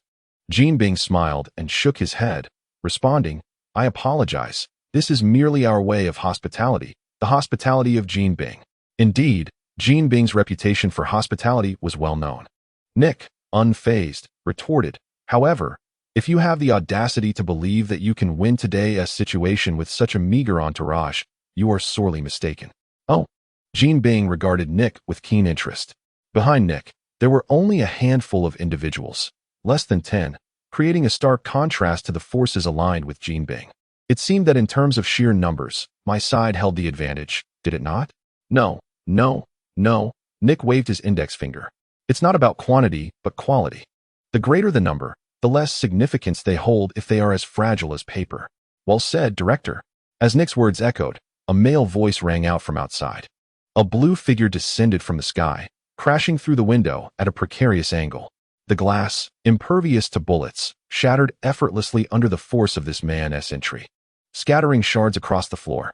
The shield in his hand instantly captivated everyone's attention. Chapter 24. The show is just beginning. Steve's arrival immediately seized the attention of all the gang members present, so much so that they momentarily forgot the earlier tension.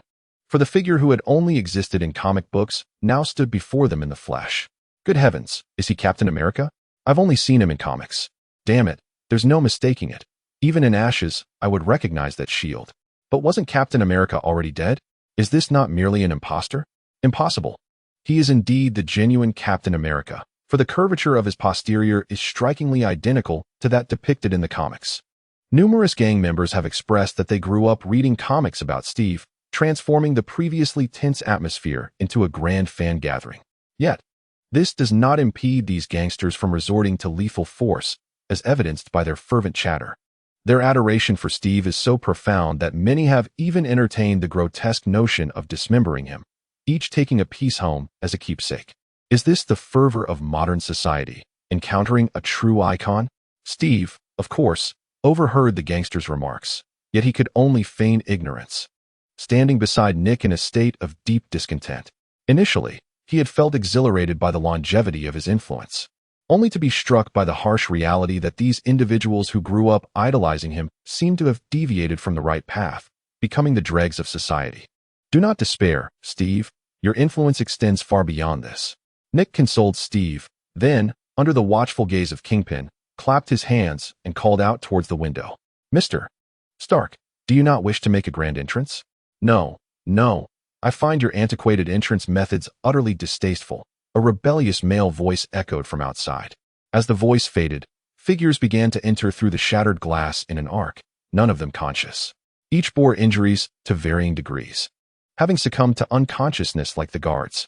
Witnessing these bodies being tossed in like refuse, Kingpin's previously impassive countenance gradually grew grave. Those being thrown in were his meticulously arranged subordinates, ambushed in the buildings surrounding the tower. Each one was elite, having undergone rigorous training and excelling in their respective fields. His original plan was to have them take aim once Nick arrived, with the nightclub's floor serving as a natural sniping ground. Yet now, they had all been subdued, sprawled out on the ground like dead dogs. Kingpin cast a cursory glance over them. In a team of 36 individuals, an astonishing 34 have lost their combat effectiveness. However, the silver lining is that at least 2 individuals have managed to escape this fate. Their presence, in some measure, should serve a purpose in the forthcoming confrontation.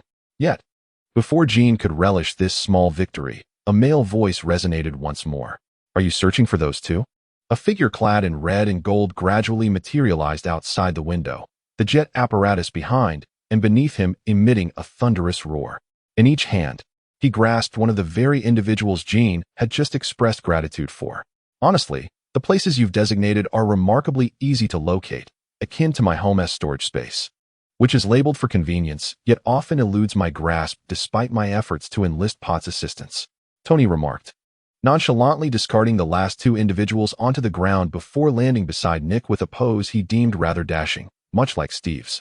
You've taken your time, Nick quipped with a smile directed at Tony. Consider yourself fortunate. Those 36 individuals were scattered across 36 different buildings, each entrance cleverly concealed. I can't fathom whether the designer intended to grant Jean such an advantageous setup, Tony lamented. Despite Jarvis' assistance, he had managed to locate all the assassins' hideouts almost instantaneously. However, flitting between the 36 structures consumed a significant amount of time, much to his vexation. His original plan had envisioned arriving before Nick to showcase the other side of Tony Stark beyond the Playboy facade. Instead, he found himself relegated to the role of the last to arrive. Nevertheless, Tony consoled himself with the thought, heroes always make their entrance last. Have you forgotten that many of the buildings surrounding us are registered under your name? Huh, Tony responded, incredulous. Yet, upon instructing Jarvis to verify the ownership, his expression shifted dramatically. Fortunately, ensconced within his armor, his true emotions remained concealed from prying eyes. Blast it, I'll have Jarvis arrange for their dismantling shortly.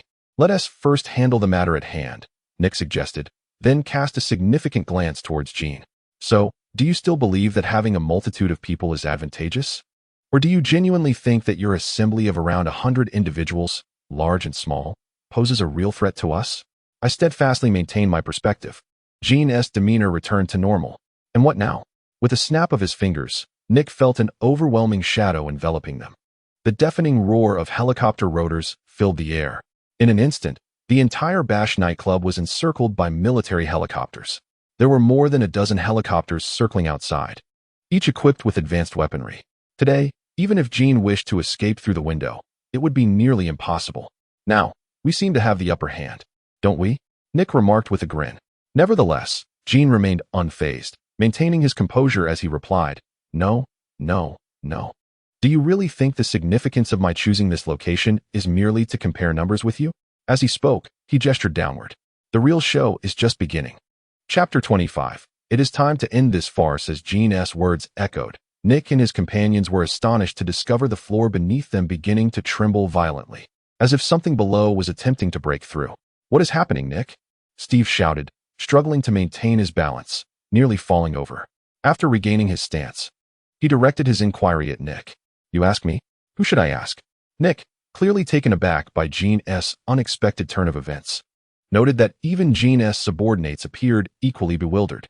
Many of them, lacking the fortitude of Nick's group, were thrown into disarray by the sudden tremors, their weapons slipping from their grasp as they stumbled. The scene was chaotic. Only Tony, hovering midair in his armor, managed to evade the turmoil. Yet, his voice grew increasingly grave. I had already inspected this area prior. There shouldn't be anyone beneath us. What on earth is happening, Tony? Nick shouted to Tony, who was suspended above, his eyes wide with disbelief as he gazed at the floor cracking beneath his feet. This was clearly not an earthquake, after all. Earthquakes do not shatter floors in such a manner. Do not panic. I'm still assessing the situation. Tony's tone became more serious, his disbelief palpable. According to Jarvis's readings, it appeared that life signs had suddenly surged beneath their level, revealing the presence of several organisms with remarkably robust vital signs. Their life signs far exceeded those of ordinary humans, transcending the realm of humanity. Even Captain America could not reach such a level. Only creatures of the animal kingdom could possibly emit such sounds. But how could this be? How could a being stealthily maneuver beneath Stark's very nose and unleash destruction? Unless Nick is cautious, those entities do not seem human. As Tony spoke, he contemplated the notion of capturing the mastermind first. If he could restrain Kingpin, everything would come to a swift conclusion. However, by the time Tony soared into the air, it was already somewhat too late. A resounding explosion reverberated from the floor below. Suddenly, a formidable claw erupted from the fissured ground. This claw was unlike anything Nick had ever encountered in his life. It resembled that of a lizard, yet it was vastly larger. Just one claw was nearly the size of a human head. The debris that scattered about forced Tony, in mid-flight, to halt and evade. Meanwhile, Kingpin, who had remained in the center of the dance floor, chose to support himself on his hands, a smile adorning his face. What do you think of the grand gift I have specially prepared for you? Kingpin remarked. The claw that had emerged from the lower level finally breached the barrier between the two floors, creating a gaping hole and revealing its entire form. Everyone finally discerned its true nature. Nick's suspicions had not been unfounded. It was indeed a colossal lizard, towering nearly 3 meters tall. Other metrics were equally imposing. The sheer force it possessed, capable of shattering the flooring, was indicative of strength that rivaled even Steve's. Yet, the spectacle was far from over. Following the emergence of the first great lizard, a cacophony of shattering sounds resonated from the floor. 1, 2, 3, 7 lizards stood before Nick and his companions. Each one was of exaggerated proportions, their crimson tongues flicking from their mouths. Their dark green skin seemed to harbor a viscous liquid of high acidity. Anything touched by them began to dissolve slowly. Osborn. It must be the creation of Osborn Industries. Tony immediately recognized the origin of these monstrous beings. Osborn had previously broached the subject of biological technology feasibility, which I had promptly dismissed due to the immense side effects. A single misstep could transform a person into a monster. Yet, I never anticipated that years later, he would stubbornly continue and produce such grotesque aberrations. With a cold chuckle, Kingpin regarded the terrifying creatures, who now stood as his minions, facing Nick and the others. So what if it is Osborn's doing? He happened to have a batch of experimental subjects that required testing, so I decided to lend them a hand, thus achieving a mutually beneficial outcome. Nick, what shall we do now? It seems the situation has turned somewhat unfavorable for us, Steve remarked casually beside Nick. His words held a grain of truth. With the emergence of these monstrous beings, their advantage had evaporated in an instant.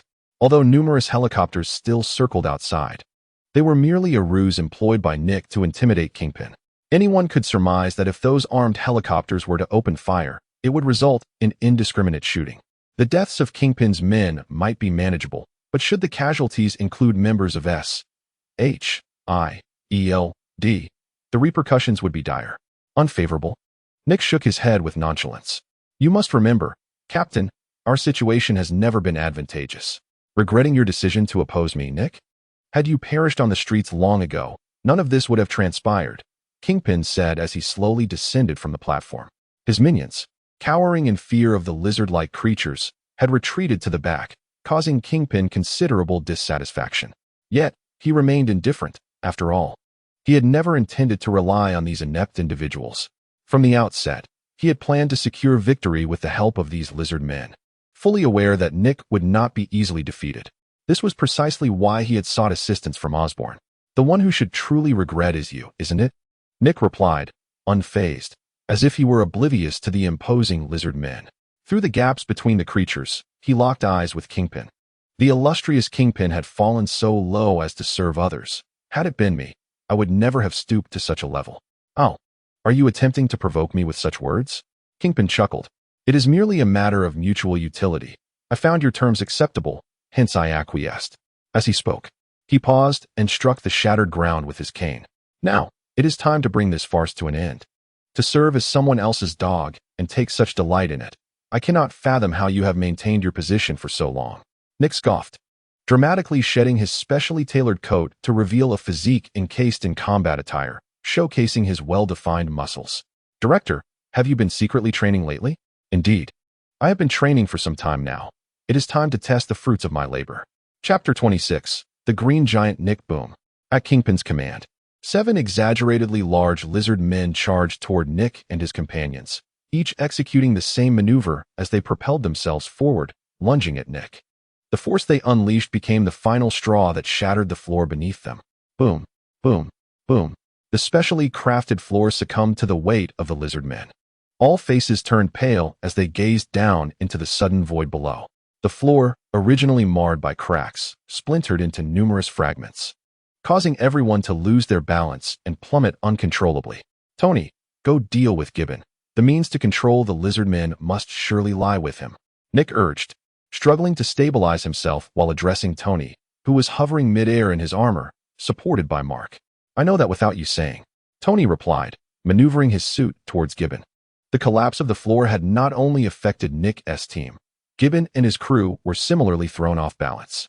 However, their physical prowess was evidently inferior to Nick's agents, leaving them disoriented and vulnerable. Yet, could Gibbon be oblivious to what Nick was concocting? He immediately commanded several lizard men to return and obstruct Tony's path. One of them seized Tony's leg with brute strength, yanking him back forcefully. The remaining lizard men surged towards Nick's position, their agility rendering the collapsed floor inconsequential to them. Looks like I can't hold back any longer, Nick thought, maintaining an impassive demeanor despite 3 or 4 lizard men charging towards him. In contrast, the agents around him displayed expressions of sheer terror, hastily drawing their weapons to fire frantically at the advancing lizard men. Even Steve found himself targeted, and after a hard struggle to regain his footing, he was beset by 2 lizard men, leaving him unable to assist Nick. Director, Steve exclaimed, using his shield to fend off one lizard man while gripping the head of another, desperately watching as Nick was pinned beneath 3 lizard men. Anxiety flickered across his face. Shoot. Don't hesitate, just shoot. It was evident that against such a siege from the lizard men, Nick's corporeal form stood little chance of survival. Even if Nick could summon the strength he had previously exerted to subdue both himself and Tony, it might prove futile. At such close quarters, even he could not guarantee a safe escape, likely suffering grievous wounds in the process. The agents around him shared this grim realization. Their bullets struck the lizard men as though merely tickling them, at best momentarily hindering their advance. Yet, the very next moment, they would continue their relentless assault. Let us not mention Tony, ensnared by 2 lizard men, utterly powerless to extricate himself, clad in armor akin to a colossal lizard figurine. As for Kingpin, he gazed coldly at Steve and the others, a chilling smile gracing his visage. This was the cost of provoking Kingpin. His Majesty was not to be trifled with. In a mere span of 4 to 5 seconds, 3 armed helicopters outside were brought down by the lizard men. The remaining helicopters unleashed a fierce assault against their reptilian assailants.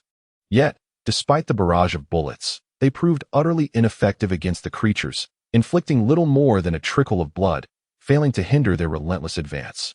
Utilize heavy artillery. Should any complications arise, I shall bear the consequences, Steve commanded, directing a counteroffensive alongside a few surviving agents against the lizard men. Alas, their efforts bore scant fruit. The lizard men, previously bearing down on Nick, scattered and lunged menacingly at Steve and his companions. With each passing second, agents fell, some decapitated by the lizardmen's mighty blows, others cleaved open by their razor-sharp claws. The human form in their grasp was as fragile as tofu. Even Steve could only barely fend off 2 of the beasts, helplessly watching as his fellow agents were overwhelmed. As for Nick's situation, he could scarcely afford to check. However, Captain, the pilot of the armed helicopter hesitated. For such commands were traditionally issued by the director. With the director absent, I am now the highest-ranking officer. Steve pressed the communicator, shouting urgently. His raised voice was not a mere affectation. A lizard man stood before him, jaws agape, and should he not raise his voice, he risked being drowned out by the creature's roar. Very well. After a brief moment of uncertainty, the pilot acquiesced to Steve's directive. Though this decision carried the grave risk of annihilating all agents, the dire circumstances left little alternative. Yet just as he was about to activate the launcher, a voice, filled with astonishment, echoed through the headset. Was it not stipulated that the launch of such weaponry required my command? Director? Nick, you're not dead. Simultaneously, nearly everyone turned their gaze toward the ruins where Nick had once stood, straining to catch a glimpse of his figure. In the next moment, a massive green hand emerged from the rubble with an astonishing force, pushing aside the debris. Following this, a green figure emerged, clutching a pair of headphones that originally belonged to Nick. Goodness, how did Hulk end up here? Could it be that Nick has played a trick on all of us, secretly bringing Banner along? No, that isn't Hulk. He bears a resemblance to the director. One of the agents quickly discerned the anomaly. Although this green giant shared Hulk's size and color, he was completely bald, his head as smooth as an egg, adorned with a conspicuous black eye patch obscuring one eye. You can't be suggesting that this green fellow is Nick, can you? Steve appeared somewhat incredulous. Yet, when the green behemoth turned toward them and uttered that iconic line, everyone was momentarily stunned. Damn it, it's my first transformation, and I'm still somewhat unaccustomed, wasting so much time, the green giant Nick chastised, glancing at the astonished crowd. Why are you all standing there? Get moving. Chapter 27. Kingpin's escape. All eyes were instantly drawn to this green giant. Not only did he possess a resemblance to Nick, but he was also articulate, unlike Hulk, who had lost his sanity. Have you injected gamma rays as well?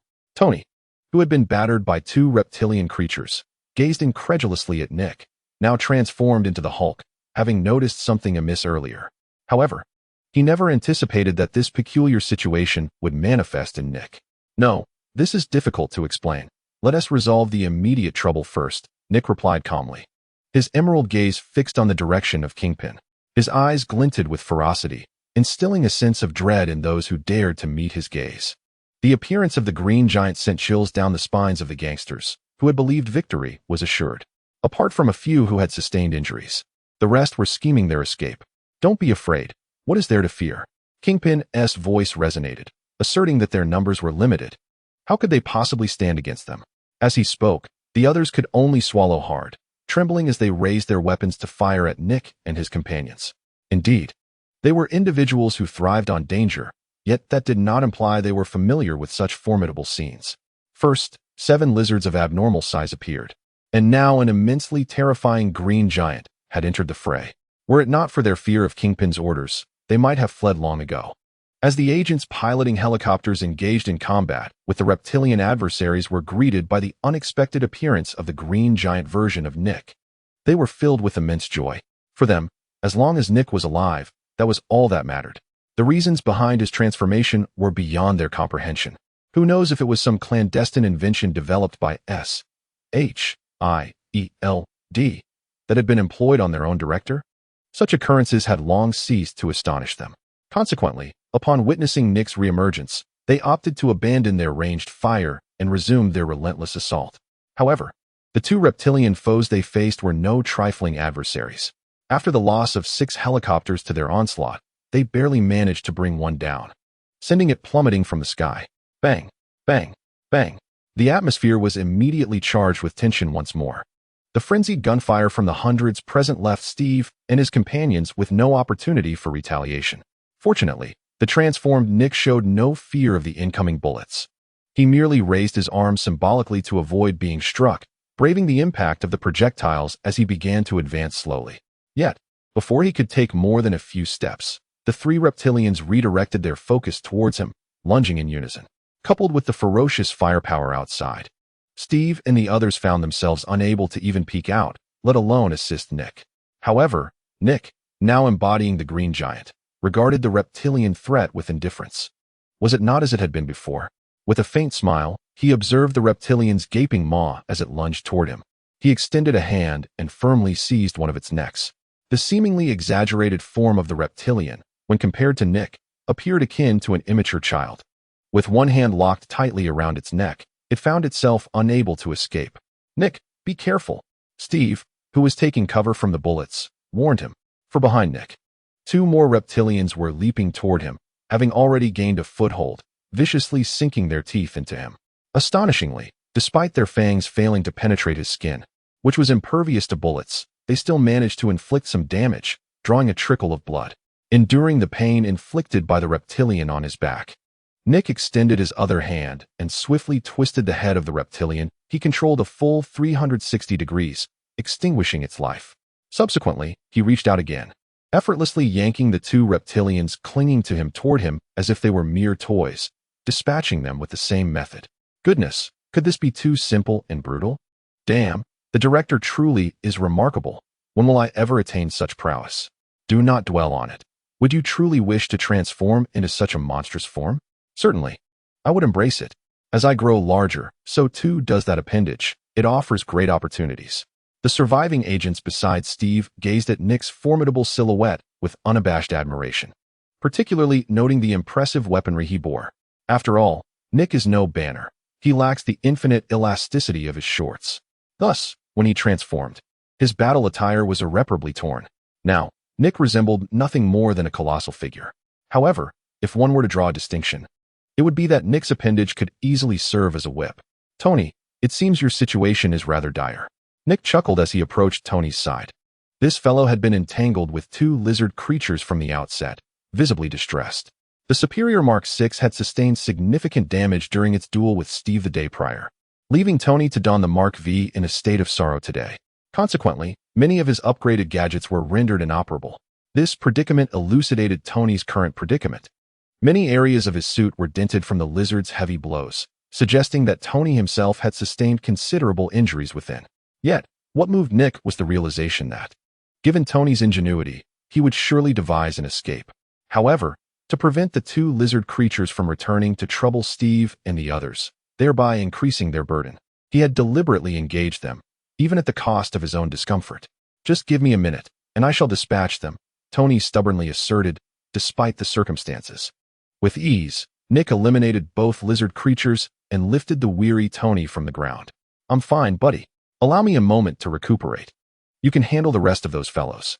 Observing Nick's prowess post-transformation, Tony opted to recline and relinquish the remaining matters to Nick. This suited Nick perfectly, so he refrained from engaging in further banter with Tony. The gangsters, sensing the tide turning against them, had already fled in droves. Their retreat was not due to a newfound fear of Kingpin's commands. Rather, it was Kingpin himself who had quietly absconded the moment Nick dispatched the first lizard creature. Please, don't kill me." The remaining gangsters clearly lacked any fighting spirit. Upon witnessing such a colossal entity approaching, they were utterly paralyzed with fear, their strength entirely drained. Chapter 28. Seizure of Power. Goldblum had already fled, leaving little significance for Nick in the remaining matters. After incapacitating a few adversaries at random, he decided to leave the scene for Steve and his team to manage. Moreover, the lizardmen outside had been entirely dealt with. Both had plunged from this height, unable to withstand the fall, likely meeting their demise upon impact. "This is entrusted to you, whether living or deceased. As long as they are human, bring them back," Nick instructed. "What about these lizard men, Director?" "Lizard men?" Nick glanced at the creature whose neck he had just snapped. After a brief moment of contemplation, he replied, "Have Tony take one back. The rest should be transported to SHIELD. Those researchers are always clamoring for new specimens to study. So let them handle it." "Understood." Nick nodded, just as Tony flew in. However, before Tony could speak, Nick interrupted. "I need the exact location of Goldblum. He must not escape today." "All right, you're the star today." Tony smirked beneath his helmet, unusually refraining from contradicting Nick. He spoke the truth. Had it not been for Nick, they would likely have faced total annihilation. Their group finally comprehended why Nick was so insistent on joining them, disregarding all pleas for caution. Typically, commanders like Nick would remain behind the scenes, issuing orders without engaging directly. Such a hands-on approach was rare. With Nick's arrival, every question in their minds was resolved. No wonder he was determined to be present. It turned out he was remarkably formidable. "I've located him." Goldblum just took the elevator to the first floor. and there's a vehicle waiting to whisk him away. Should I follow and intercept him? No need. Nick waved his hand dismissively. He strode forward, each footfall creating small craters in the ground, as if the entire floor trembled beneath him. I'll be right back. No sooner had he spoken than Nick shattered the remaining glass and leaped from the hundreds of meters high building. On the ground, Goldblum, realizing something was amiss, hurriedly fled, feeling relieved about his decision. To be honest, he had not anticipated Nick's transformation into such a powerful force. Had it not been for Nick's unforeseen intervention, the 7 lizardmen could have easily contained the situation.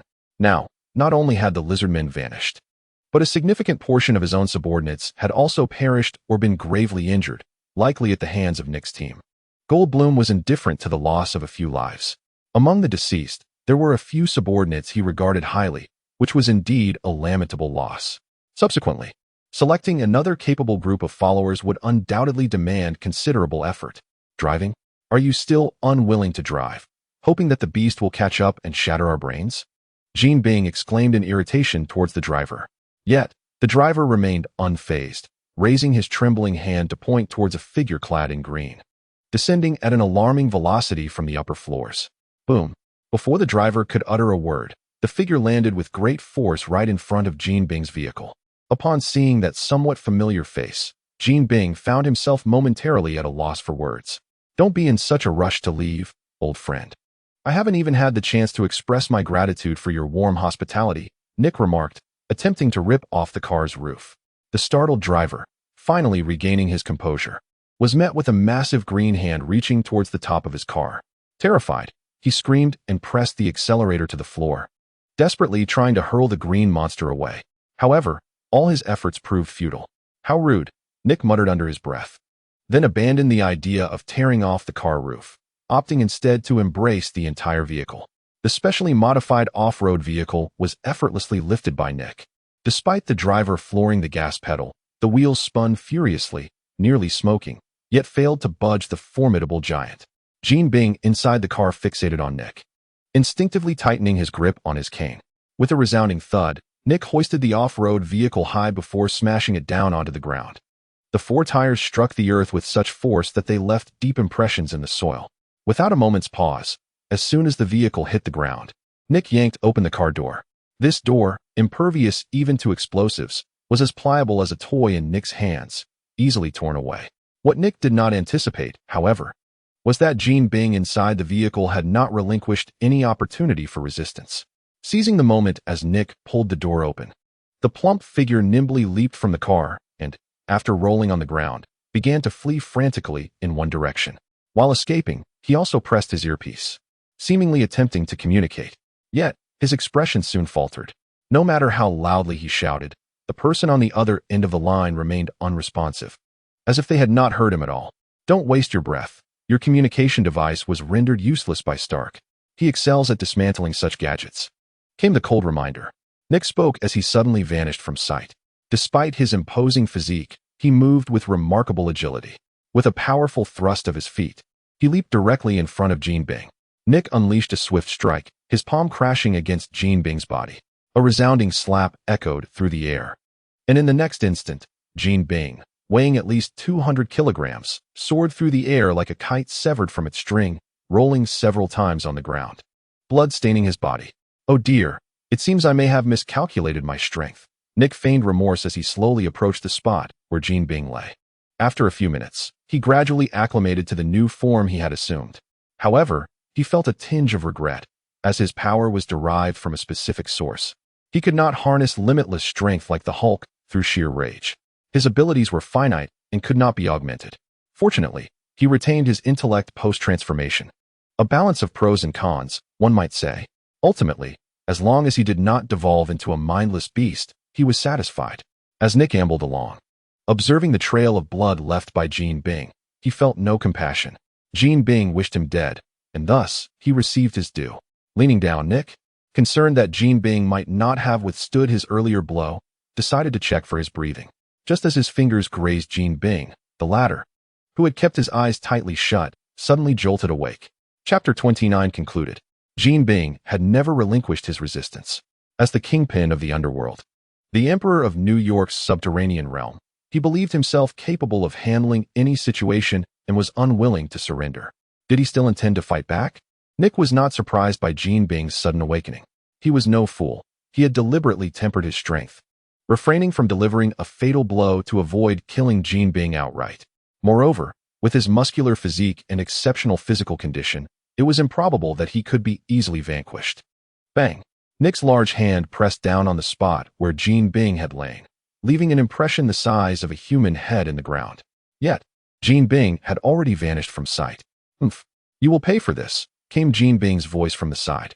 Covered in blood, he appeared somewhat ghastly. He still clutched his cane, now fully utilized to support his weight.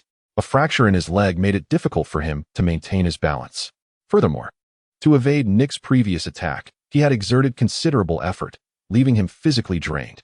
The original wound was severely torn, with blood continuously seeping from it, staining his once pristine white suit a deep crimson. Numerous ruptured sections rendered him a picture of disarray, starkly contrasting with his earlier appearance at the center of the dance floor. Before you make any bold declarations, perhaps you should attend to your own injuries. The blood is nearly reaching me, Nick reminded Kingpin with an unhurried demeanor. Years of experience allowed him to discern the extent of Kingpin's injuries with remarkable clarity. Unless unforeseen circumstances intervened, it was evident that Kingpin would not be able to escape. "This minor injury is of no consequence," Kingpin asserted, tearing open his shirt to reveal a physique adorned with exaggerated muscles. The engorged muscles, coupled with the gaping wounds that spurted blood, transformed him into a veritable figure of carnage. Kingpin's dignity would not permit him to be trampled upon by outsiders. He understood that escape was not an option. As the emperor of the underworld, his pride forbade him from fleeing like a defeated dog. "You now resemble someone else's dog, discarded when no longer useful," Nick chuckled. Unfazed by Kingpin's proclamation, he approached Kingpin with the poise of a victor, a subtle smile gracing his lips. "I originally intended to hear your justifications, but it seems I have changed my mind." Nick continued, "You and I are akin, merely victims of someone else's petty schemes. The difference lies in my clarity of mind, hindered only by a lack of opportunity." Kingpin scoffed derisively. "Spare me the platitudes. Do not embellish your own significance." He glanced around, noting that Nick's men were already converging, swiftly surrounding the area to prevent any outsiders from entering. Meanwhile, Kingpin's own subordinates were being restrained by S.H.I.E.L.D., rendering the once formidable gang akin to headless flies, easily manageable. "Very well," Nick nodded, then simply extended a fist toward Kingpin. In terms of stature, Kingpin was already quite imposing among ordinary men, and his robust musculature made him resemble a small mountain. Yet, in comparison to the transformed Nick, he appeared diminutive, almost childlike, completely disproportionate. Faced with Nick's seemingly casual punch, Kingpin's expression tightened with anxiety. Despite his severe injuries, he gritted his teeth and attempted to evade the blow. However, his movements were noticeably sluggish, and Nick, having anticipated his actions, swiftly capitalized on the moment. A massive hand descended directly upon Kingpin as he attempted to dodge. With a forceful press against Jean Bing's head, an indelible imprint was left on the ground, transitioning from the solid floor to the delicate contours of a human face. The impact was far more severe. For an ordinary individual, such pressure would result in a mere pulp. Yet, who was Jean Bing? Faced with the inevitable, he could only raise his hands in a desperate attempt to shield himself from Nick's palm. The juxtaposition of their strengths was stark, despite Jean Bing's formidable power. He could barely withstand Nick's might for a fleeting moment.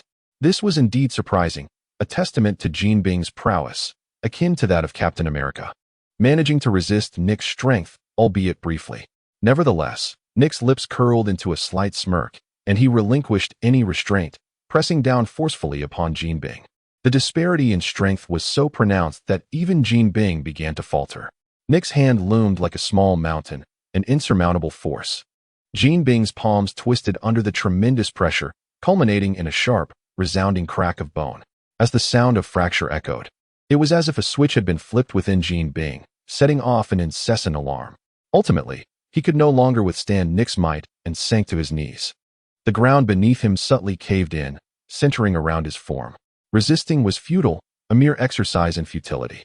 Nick lifted his hand, revealing the bloody Jean Bing beneath him. Blood coated his entire body, and his chest heaved with labored breaths, a testament to his unwillingness to succumb. I shall spare your life and arrange for the finest physicians in the city, but you must instruct your subordinates to behave. Otherwise, I will not hesitate to let them taste their own blood. In response, Jean Bing merely coughed up a mouthful of blood, mingled with shattered innards. His furious glare fixed on Nick, yet words eluded him. It is time to conclude this, Nick declared, striking with another powerful punch. His enormous green fist hung in the air, obscuring much of the sun from Jean Bing's view. Nick, halt immediately. Just as Nick was poised to unleash his blow, a commanding voice rang out from a distance. Remember your position, Agent. You are not entitled to speak to me in such a manner given your rank. Reluctantly, Nick ceased his motion and turned to regard the S.H.I.E.L.D. agents who had unknowingly surrounded him. Most appeared unfamiliar, not part of his usual cadre. I apologize, Director, but this is a directive from the councilman. We are ordered to subdue you and escort you back. A secret agent emerged from the crowd, signaling for others to refrain from any rash actions. Upon receiving the command, the others momentarily retracted their weapons aimed at Nick. Hundreds of firearms aligned, and even the sky was filled with helicopters circling above. In stark contrast to before, the weapons were now directed at Nick rather than at Jean Bing. Chapter 30 captured Nick in the vast, open square. The crowd had been dispersed, replaced by fully armed agents and helicopters incessantly hovering above. Each helicopter was equipped with specialized weaponry, boasting firepower sufficient to eliminate hundreds in an instant. Two massive lizard-like creatures lay in a pool of blood, their green ichor oozing from gaping wounds, creating a nauseating stench that permeated the air. Nick surveyed his surroundings. He had anticipated such an outcome. After all, S.H.I.E.L.D. was far from a commendable organization. Had he been in their position previously, he likely would have enacted similar measures. Director, I suggest you refrain from resistance and return with us to engage in discussions and inquiries with the senators, the lead Level 7 agent addressed Nick. Otherwise, you wouldn't wish for your comrades to suffer unpleasant consequences, would you? A chuckle escaped him. S.H.I.E.L.D. remains as predictable as ever. Just then, a voice laced with disdain echoed from the rooftop of a nearby building. A figure clad in red and gold descended from above. It was Tony, having concluded his affairs. Upon his arrival, a portion of those present redirected their weapons towards Iron Man. Should he exhibit even the slightest intent to assault S.H.I.E.L.D., a hail of bullets would rain upon him within seconds. I am not Nick. I do not fall under your jurisdiction, Tony scoffed, casting a dismissive glance at them before issuing a command to J.A.R.V.I.S. You need not concern yourself with this, Tony. I shall handle it myself. Nick interjected, exhaling a resigned sigh. I intended to return anyway, so there's no need for you to escort me, Nick stated. However, Jean Bing must allow my people to take him back. That is my order. Of course, Director, the agent replied with a smile, relieved to see that Nick showed no signs of resistance. Had Nick truly been dissatisfied with the senator's orders and chosen to rebel, it would have posed a significant dilemma for them. However, based on the data gathered from Nick's prior actions, it was evident that he had reached a power level comparable to that of the Hulk. The nature of the Green Giant is well known. General Ross had previously employed an array of advanced equipment in vain attempts to subdue him. What chance did they have against Nick? Moreover, Nick appeared markedly different from a rampaging Hulk. He possesses his own consciousness and can even articulate thoughts, which is precisely the most challenging aspect. However, all is well now.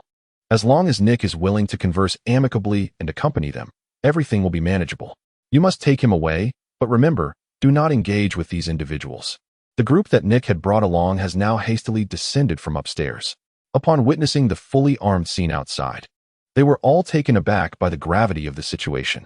Without Nick needing to elaborate, they understood the circumstances, thus refraining from further comment. After quietly carrying away the unconscious Jean, who had succumbed to excessive blood loss, they departed the scene. Only Nick was privy to the orders from above, allowing the others to act with a degree of leniency, albeit motivated by a fear of Nick's potential resistance. Accompanying them was Steve, who was acutely aware of the true nature of S.H.I.E.L.D. From the moment Nick dared to reveal his shape-shifting ability, everything had changed. Even though Nick held the position of director, he could not evade the consequences. Now, Director, we have fulfilled your requests. it is time for you to meet ours. An agent addressed Nick. Of course, Nick replied, waving his hand before striding toward the agent who had spoken. However, as he moved, everyone became visibly agitated. Instinctively, they assumed Nick intended to resist, raising their weapons once more, aimed at him. Do not move. He harbors no ill intent. The leader, true to his role, promptly recognized the anomaly, noticing that with each step Nick took, his form visibly shrank. After only a few paces, much of the green hue had faded, and his physique reverted to its normal state. If I recall correctly, your name is Roy, is it not? Indeed, Director, it is an honor to be remembered by you. The Level 7 agent named Roy beamed at Nick, revealing a broad smile, as if delighted by Nick's recollection of him. The true significance of this moment was known only to Nick. I know all of you who graduated this year, but it seems you are the only one who has made a mark. Nick nodded. Keep up the good work, you are still young. With this, he too smiled. Thank you, Roy said, thoughtfully presenting Nick with a set of clothing. Having transformed, Nick's original attire had been torn asunder, leaving him in a rather vulnerable state. Now, as he returned to his human form, he found himself in a state of disarray. Just stating facts, Nick remarked, accepting the garments while unable to suppress a critique of their poor quality. To understand, as the director, he typically receives custom-made clothing that is undeniably comfortable. However, due to limited circumstances, Roy chuckled. He then settled himself in the front of the car, leaving the rear space for Nick. Little did he know, from the very beginning, Nick had recognized his visage, the face of Hydra. In fact, it was not just him. The majority of the other members present were likely affiliated with Hydra as well. Otherwise, they would not have arrived at the last moment to orchestrate such a scene. Nevertheless, it was not the time to unveil this truth, as the number of Hydra personnel was rather alarming. After this, Nick would need to contemplate how to confront such a multitude of Hydra members in one fell swoop. After all, if all went as expected, 70% of the personnel in S.H.I.E.L.D. were Hydra operatives, and he could not ascertain who among them was involved, unless they were the cadets from the S.H.I.E.L.D. Academy yet to graduate. Anyone could be a Hydra agent. Silently, Nick sat in the back, peering through a narrow gap in the sealed compartment to observe the streets outside. The thundering roar of helicopters still echoed in his ears, as several aircraft followed the vehicle to ensure safety. Even behind the car that contained Nick, multiple vehicles trailed closely. He could surmise this. After approximately half an hour, the vehicle came to a halt. The locked door swung open, revealing familiar buildings and the smiles of agents outside, prompting Nick to coldly remark, "They won't make me face a room full of machines for a meeting, will they?" Chapter 31. The Expected at the Original Bazaar Nightclub. Tony glanced at Nick and casually inquired, "So, how did you manage to evade scrutiny from the Security Bureau and the FBI?" Within the expansive nightclub, only the two of them remained. The floor, once collapsed due to battle, had been restored by the following day. Not only that, but the original colorful lights had also been replaced with the vibrant crimson that Tony favored. The reason was simple. Stark Industries had claimed this building as its new domain, repurposing it into another office space while retaining the essence of the nightclub. This way, he could indulge himself with a flight in his mark armor during his leisure, and simultaneously escape Pepper Potts' incessant nagging. That woman could be exceedingly bothersome. Whenever he returned from a fight, she would incessantly chatter, never allowing him a moment of peace. And so it was, quite uncomplicated. Nick reclined comfortably, crossing his legs. And it was not until the 8th day following the incident involving Jean Bing that he was finally released. During this interval, he had been subjected to inquiries from a plethora of organizations, including S.H.I.E.L.D. and the Security Bureau, and had temporarily relinquished his position as director of S.H.I.E.L.D. However, it mattered little, for the title had once again been conferred upon him. Otherwise, Nick would not be so leisurely seated here, sharing a drink with Tony.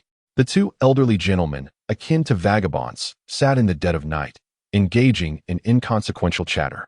In truth, Tony sought refuge from the incessant nagging of Potts, while Nick simply wished to escape the confines of the Triskelion, finding it akin to imprisonment. Within the Triskelion, one was frequently summoned for examinations, often involving blood draws.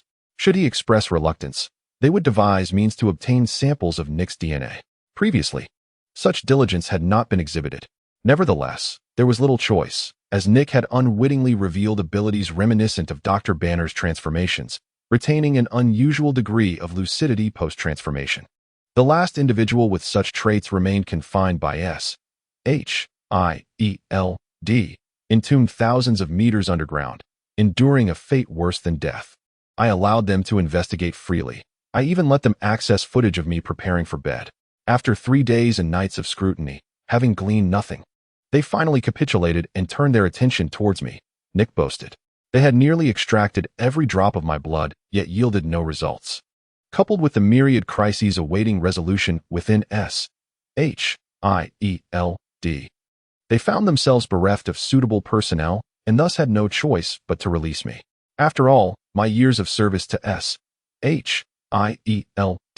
have afforded me a modicum of influence. The sole vexing aspect was that it seemed I would no longer enjoy a peaceful existence. Those insatiable scientists remained unconvinced that nothing could be extracted from my being and intended to procure samples from me monthly for their research. Such was the nature of those in S.H.I.E.L.D., and I had long harbored disdain for them. Tony chuckled, glancing at Nick, and inquired, "Why don't you share some of that with me, so I can take it back for study? To be honest, I am quite curious about how you managed to transform into a creature akin to the Hulk. If memory serves, you never possessed such an ability before, did you? Who knows? Perhaps I have concealed it well, never allowing anyone to discover it," Nick replied. "Impossible. My intelligence is always reliable. I refuse to believe that you, amidst countless life and death situations, could have suppressed it." Tony spoke with a smug expression adorning his face. "Moreover, I distinctly recall you mentioning that your initial transformation was somewhat clumsy, which resulted in the considerable time wastage. Should you wish to dispute this further, I could easily have Jarvis play back the recording. Engaging in conversation with you remains rather dull." Nick turned his body away, no longer making eye contact with Tony. "I ought to focus on my budget. The casualties in this operation have been quite severe. Surely, requesting a budget of $1 billion from the higher-ups is not unreasonable, is it?" "You truly are asking for a king's ransom," Tony remarked, momentarily taken aback. He was aware that after missions of this nature, it was customary to submit a budget request to cover various expenses, including personnel losses, compensation, and damage to public property, all of which could be funded through public funds. However, Nick's request for $1 billion budget seemed excessively extravagant. "How many lives have been lost? Or have you obliterated several streets in New York?" "It's not as exaggerated as that. In fact, the number of casualties this time was not particularly high." Nick shook his head. To mitigate unnecessary loss of life, he had deliberately brought only a small contingent of personnel, resulting in minimal injuries. Nevertheless, even so, a considerable number of individuals had perished during this mission. As the director, Nick felt it imperative to secure a substantial compensation package for them. A total of 23 personnel sacrificed their lives. But it would not be amiss to report a higher figure. "I could easily claim 50 without issue," Nick explained with a smile. "I almost always take this approach after missions. After all, this line of work is perilous, and one never knows when calamity may strike. Hence, while they may be oblivious, I must not be, and I shall strive to secure every benefit possible for them." As Nick spoke, he meticulously listed the names of the fallen, most of whom had sustained injuries that day. With this compensation, they should be able to live carefree for decades, at least free from the anxiety of such perilous existence. Tony was moved by Nick's words. He had not anticipated that the seemingly indifferent Nick could possess such a tender side. However, upon seeing the compensation amount deducted from other budgetary items, his expression darkened. "Are you certain that all of this is meant for those individuals?" Tony inquired, incredulously.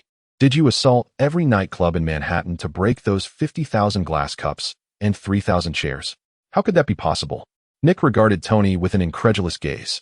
"After the arduous effort I put into this mission, is it not reasonable for me to seek some personal benefit?" Chapter 32. Osborne. The following day, Nick found himself enveloped in profound silence as he gazed at the mountain of neglected documents scattered across his desk. "So, that wretched lot has left all this for me to contend with?" In a fit of frustration, Nick slammed his palm on the desk, suppressing the urge to unleash a torrent of expletives that would have made his former self blush. Not only had they confined him for a week, but they also deliberately left him with a multitude of pressing matters to resolve. It seemed they were aware that the Security Bureau could not retain him, and thus, they opted to lay these burdens at his feet, anticipating a chance to vex him upon his return. They claim these matters are exceedingly urgent, and it is best to await your return for a decision, Hill remarked with a wry smile. As a subordinate, she lacked the authority to intervene decisively in such circumstances, and despite her dissatisfaction, she was left waiting for Nick's return. Otherwise, given Hill's capabilities, managing these trivialities would have been a mere trifle. Is this truly to be considered an urgent matter? Nick rubbed his temples. For him, only acts of war or significant civil unrest could be deemed genuinely urgent. The trivialities at hand demanded his personal attention, and he wondered if Pierce genuinely thought he would not be incensed. Slamming the desk once more, Nick pushed the mountainous pile of documents towards Hill and declared, "Distribute these among the staff below. They are merely minor issues that should be handled at a lower level. If the upper management insists on such demands in the future, you may quote me directly to them. Should this happen again, I will summon those bureaucratic layabouts and oversee the resolution of these documents myself. Otherwise, they can forget about resting. However, I believe such actions may embroil you once more in a suspension," Hill cautioned. "Let them assume the mantle of leadership then. Every time a crisis arises, it falls upon me to clean up their mess. Do they truly regard me as their father?" Nick retorted indignantly. Meanwhile, Hill summoned several clerical staff to enter and remove the extensive pile of documents. These matters were indeed within the purview of the clerical personnel, and now it was merely a matter of returning responsibilities to their rightful owners. "What is the situation with Osborn?" Nick suddenly inquired, snapping his attention back to Hill. "We have followed your directive and discarded one of the lizard people's corpses at the base of their building. However, they appear to be tightly sealed-lipped about the incident, unwilling to divulge any information. Moreover, they have destroyed all data and equipment in the laboratory overnight, making it impossible for our team to uncover any leads." As he pieced it together, a wry smile spread across Nick's face. They had likely intended for Kim to merely test the performance of their new product, and it seemed there was a shadow of that group of legislators lurking in the background. In their perception, what was once an almost certain situation could be easily suppressed with my demise. However, they did not anticipate that not only did I survive, but I also eradicated their lizard men entirely. Nick continued, estimating that chaos now reigned over there. Eradicating all evidence within a mere few days would prove to be a formidable challenge. Moreover, with the pressure exerted by the Security Bureau, it seemed that Osborn would require an extended period to recover from this incident. Yet, it appeared that the military was particularly intrigued by Osborn's project, having already initiated clandestine contacts with his associates. "Oh, military personnel?" Nick mused with a smile. "This is hardly surprising. After all, such weaponry would be pursued at any cost, even by me. However, Osborn is not Stark. If the military offers a sufficiently lucrative price, Osborn's disposition would likely lead him to sell, conveniently allowing him to cover his tracks. When questioned later, it would merely appear as though the military was responsible. And given the significant losses incurred from military experiments over the years, this would not be an unusual scenario. What shall we do then?" Hill countered. "What can we do? What other options are there?" Nick gestured dismissively. "From here on, it is a matter for the Security Bureau and the military. It does not concern us at SHIELD. I have no desire to wade through this murky water. Probing further would yield no benefits for us, and we could easily find ourselves in trouble if higher-ups sought an excuse to complicate matters for us. During this period, however, you might want to keep an eye on an individual named Curtis Scott Connors. If memory serves me correctly, he was previously Osborn's chief consultant. Now, it is quite possible he has been scapegoated and cast aside. Are you referring to Dr. Connors?" Hill repeated the name, suddenly struck by a thought. "Do you know him as well?" Nick inquired. "Indeed," Hill chuckled softly. "I recall that he once presented his research findings to Stark Industries, but at that time, Mr. Stark was not as he is now. He outright dismissed Connors' ideas, leaving the doctor no choice but to seek employment at Osborn Industries. The technology capable of transforming individuals into lizard men was conceived and developed by him." Nick nodded at this revelation. "Is it possible to locate him now?" "Unfortunately not," Hill replied, shaking her head. "Since that day, he has seemingly vanished, and even his records at Osborn Industries have been completely obliterated, as if he never existed." "Ah, I see," Nick said, nodding slightly while rubbing his chin. "For the next few days, dispatch more personnel to search the sewers. You never know, we might uncover what we need." "Are you implying?" Hill began. "Lizards thrive in dark, damp environments, do they not?" Nick replied, feigning an air of mystery. I find it hard to believe that such a magnificent invention would be willingly relinquished by Connors, who yearns for success more than anyone. Especially considering the disability that afflicts his arm, a source of lifelong suffering. Understood, Director. I shall promptly dispatch several teams to intensify the search. Hill nodded. Very well. But remember to procure a blueprint of the underground system first. Otherwise, with the ineptitude of those fools, they will lose their way in mere minutes. Nick waved his hand, signaling Hill to leave. Obeying the command, Hill slowly exited the office, closing the door behind him. However, Nick had scarcely enjoyed a moment of solitude when the shrill ring of a telephone shattered the rare tranquility. Without needing to glance, Nick already knew who was calling. Could they not remain silent for a single day? Cursing under his breath, he reluctantly answered the call, and after a few terse exchanges, he angrily pushed open the office door and stepped outside. Chapter 33. Banner's confusion. Half an hour later, Nick emerged from the room, his arm bearing several fresh puncture marks. A result of the blood draw he had been compelled to undergo. Had he not complied with the regular requests for samples, his days might not have been so placid. Yet, he had anticipated this outcome, so it did not perturb him greatly. What surprised him, however, was that as he exited, Dr. Banner followed closely behind. At that moment, Dr. Banner appeared to have shed the awkwardness he carried when he first arrived at the Triskelion. The once tattered garments had been discarded in favor of a pristine lab coat, and even his stubble and hair had been meticulously groomed, lending him an air befitting a scholar. The only aspect that remained unchanged was his somewhat endearing gaze, which made it difficult to associate this charming demeanor with the destructive Hulk. "What's the matter, Doctor?" Nick inquired, noticing Banner trailing behind him, and turned to offer a slight smile. "Have there been new developments in the research of the Tesseract?" Dr. Banner appeared somewhat flustered. After scratching his head, he replied, "We are still progressing with the Tesseract research. I must admit, it has proven to be the most formidable challenge I have encountered in recent years. Not only is its internal structure perplexing, but even the energy field it emits is unlike anything I have ever encountered. Although it fundamentally consists of gamma radiation, achieving a breakthrough in a short span remains quite challenging. Nevertheless, do not worry, Director. It will not be long before I unravel that conundrum." Observing Dr. Banner's earnest response, Nick chuckled and patted him on the shoulder. "Doctor, I was merely jesting. Surely, I am aware of the progress regarding the Tesseract." Nick said, "Come with me.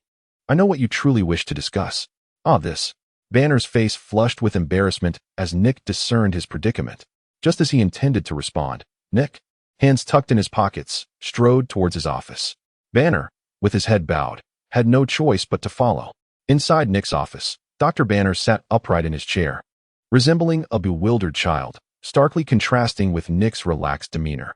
Nick, with thoughtful consideration, poured a cup of steaming tea for Dr. Banner and presented it to him. "Savor this. It is exquisite tea I painstakingly acquired from the East. I know you have refrained from alcohol for many years, so I shall not offer you any." Receiving the scalding tea, Banner corrected Nick's statement. "Actually, Director, I am capable of consuming alcohol. In the past, I merely feared that the alcohol would dull my senses, allowing the monster within to escape." He took a small sip of the tea. "However, things are different now. I have gained a degree of control over it, so I harbor fewer reservations. But your visit is primarily concerning Hulk, is it not?" Nick, reclining with crossed legs, began sipping on his drink while serving tea to Banner. His office had never been bound by such reservations. He drank whatever he pleased, unconcerned about oversight. "You have indeed seen through me," Banner remarked with a rueful smile, astonished that Nick had so readily perceived his intentions. "Since you have guessed my purpose, I shall no longer conceal it." He set down the cup and sat upright, stating, "I have come to discuss Hulk. However, before we proceed, I must request that you divulge something to me. How did you acquire the ability to transform?" Nick furrowed his brow. "You must not have seen the report from Shiled the other day. Even they are unaware of when I obtained this ability. Do you think I would know?" "I believe," Banner replied, "that with your capabilities, fabricating a report would be a trivial task. Moreover, this is Shiled, an organization adept at twisting truths." He continued, "As far as I know, there are only two pathways to gain the ability to transform into a being akin to Hulk. One is through an accident involving gamma radiation, resulting in bodily mutation, much like my own experience. The other method, as seen with the Abomination years ago, involves the injection of a serum infused with my genetically altered blood, leading to transformation. The former likely results in a loss of rationality, allowing an alternate persona to seize control of the body, while the latter, akin to the abomination, retains intellect and self-awareness, maintaining one's personality. As he spoke, Banner took another sip of tea. Upon my observation, it seems that after your transformation, Director, you have retained your rationality and exhibited no signs of losing control. This appears to be superior to the actions of the abomination. Thus, based on my deductions, I am inclined towards the second possibility. Have you perhaps injected yourself with a serum containing my genes, thereby undergoing a transformation that bestowed upon you this remarkable ability? Well spoken, I nearly felt compelled to applaud you, Nick remarked with a chuckle. However, have you not overlooked several crucial points? Dr. Banner was taken aback and inquired. Is that so? Indeed, there are significant aspects to consider. Nick, cradling his chin with his hands, gazed at Dr. Banner with a smile and continued. Have you never pondered why, despite both of us having transformed through the injection of serums, I differ from the abomination in that I can consciously shift back and forth between forms? According to the information available to me, the abomination remains confined to this day and has not reverted to human form. Furthermore, his transformation was not voluntary. It occurred immediately following his serum injection, resulting in his monstrous state. Hence, it seems that such modifications render one incapable of returning to their original self, does it not? Yet, there remains another point. Nick pointed out the flaw in Banner's reasoning. Do you truly believe that S-H-I-E-L-D is solely my domain? No. It has never been solely mine. Every action and utterance of mine has been under the watchful gaze of those ancient overseers who monitor my every move. Nick declared, it is merely my indifference to their scrutiny that allows me to maintain such composure. And do you think that under such stringent surveillance, I could procure a serum for self-injection? Do you consider the doctors who conduct our regular checkups to be fools, or the politicians to be naive? Furthermore, if they were the ones to inject me with the serum, why would there be any need for the elaborate charade of apprehending me, interrogating me, and drawing blood for analysis? Nick waved his hand dismissively. Thus, I advise you, young man, to adopt a more comprehensive perspective when contemplating these matters. Chapter 34. Banner and Hulk. Dr. Banner found Nick's arguments to possess merit, and even as he listened, his internal convictions began to waver. Nevertheless, he pressed on with his inquiry. Yet, none of this elucidates my concerns. Director, you still have not directly answered my question. Dr. Banner insisted. I would appreciate your candid response regarding how you acquired this ability. I cannot say for certain. Perhaps one night I simply awoke with it, Nick replied. Do you truly expect me to believe such a childish excuse? Banner challenged. If not that, then what? Are you suggesting someone administered a shot to me while I slept? Nick chuckled. Strangely enough, given the numerous injection marks on my body, it is plausible that they were created to obscure the fact that I was injected. Director, Doctor. Banner appeared somewhat irate. All right. I shall cease my jesting, Nick remarked, gesturing for Banner to remain calm. His concern was not for Banner's agitation itself, but rather the potential consequences of provoking the Hulk within him. Should the creature manifest, resolving the situation could prove quite troublesome. Although Banner currently maintained control over the Hulk due to his self-discipline, such matters are unpredictable. What if he deliberately unleashed it? Upon realizing that Nick was finally prepared to speak earnestly, Banner obediently took a seat. Nick regarded him with a grave expression and began to speak. In truth, this matter is classified as a top secret of S-H-I-E-L-D, one that even Coulson and his colleagues lack the clearance to comprehend. So, it is not merely you. Even if Agent Natasha were present today, I would refrain from disclosing it to her. At this point, Nick paused deliberately. Unless what? Banner inquired. Unless you agree to join S-H-I-E-L-D from this day forward. As your rank gradually ascends, so too will your level of access, allowing you to uncover this secret in due course. Banner pondered Nick's words and quickly discerned a discrepancy. Was this not a transparent attempt to lure him into a trap? The nature of the secret, one so sensitive that even Coulson and Natasha were kept in the dark, suggested an exceedingly high level of confidentiality. Without doubt, Nick would not divulge such information without a purpose. Thus, compared to the prospect of surrendering himself to S-H-I-E-L-D, this issue seemed less significant. How could that be? S-H-I-E-L-D has always welcomed the addition of talented individuals, especially someone of your expertise, Doctor. Your knowledge could significantly remedy our shortcomings regarding gamma radiation. Nick continued to elaborate enticingly. Rest assured, aside from the benefits I previously assured you, our oversight will be rather lenient. As for your compensation, you need not worry. Our organization can certainly afford it. Do I strike you as someone who is concerned about money? Banner retorted. I cannot ascertain your views on finances, but you certainly appear to be in need, Nick replied. Reaching your level of expertise as a doctor, one cannot deny it is rather unfortunate. Banner found himself momentarily taken aback by Nick's remarks. Abandoning any further entanglement on that matter, let us change the subject. We shall bypass this topic for now. Are you truly not considering joining SHIELD? Nick pressed on. If he could secure Banner for SHIELD, it would indeed be a remarkable acquisition. Let's discuss it later. My current focus is to be an effective consultant. As for other matters, we shall address them in due course. Banner wisely refrained from providing a definitive answer, leaving room for negotiation on both sides. Nick was not foolish. He was well aware of the machinations that Banner harbored within his heart. If he could not attain his goal, so be it. In the original narrative, Banner had never truly joined SHIELD. Moreover, given Banner's circumstances, becoming a part of SHIELD would likely result in far greater discomfort than his current state. Thus, Nick did not press the matter further. He then remarked, "Very well, what a pity. I wonder if Dr. Banner has any further inquiries for me?" "Just one question," Banner replied. "Does the previous one not count as a question?" Nick inquired.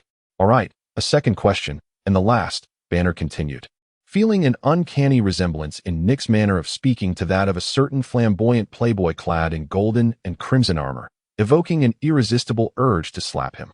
"I wish to know how you maintain such control over your body after transformation. Is that all?" Nick chuckled. "I had expected something more complex. Isn't it as simple as eating or drinking? Consider how you breathe. It follows the same principle. But after transformation, do you not feel as though you are intoxicated, completely unaware of your actions?"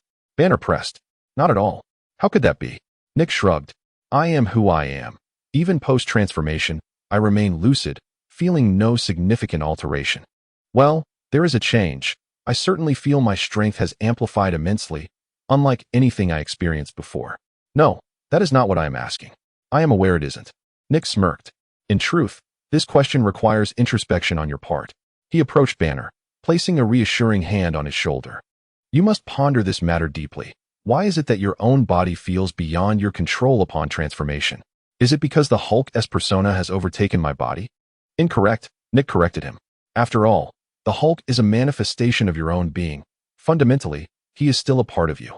So why draw such a stark line of separation?" Nick continued. "What you are grappling with is merely the uncontrollable rage that accompanies transformation, with the Hulk dominating your psyche, leaving you feeling powerless. This aversion to your own power stems from a fear of causing chaos. Yet, consider this. What if you could master this strength? Would you not become immensely formidable? Once this power becomes manageable, everything will shift. Ultimately, what you resist is this very power, so why not endeavor to accept it? Engage in a meaningful dialogue with the Hulk within. You have never truly understood him, just as he harbors a similar disdain for you without ever comprehending your essence." Chapter 35, Nano Armor. In a moment of clarity, Dr. Banner expressed his heartfelt gratitude to Nick before hastily departing the office. "What sort of persuasion did you employ to elicit such enthusiasm from him?" Mere seconds after Banner's exit, a familiar voice resonated from outside. Without the need for Nick to open the door, the individual effortlessly swung it open and sauntered in.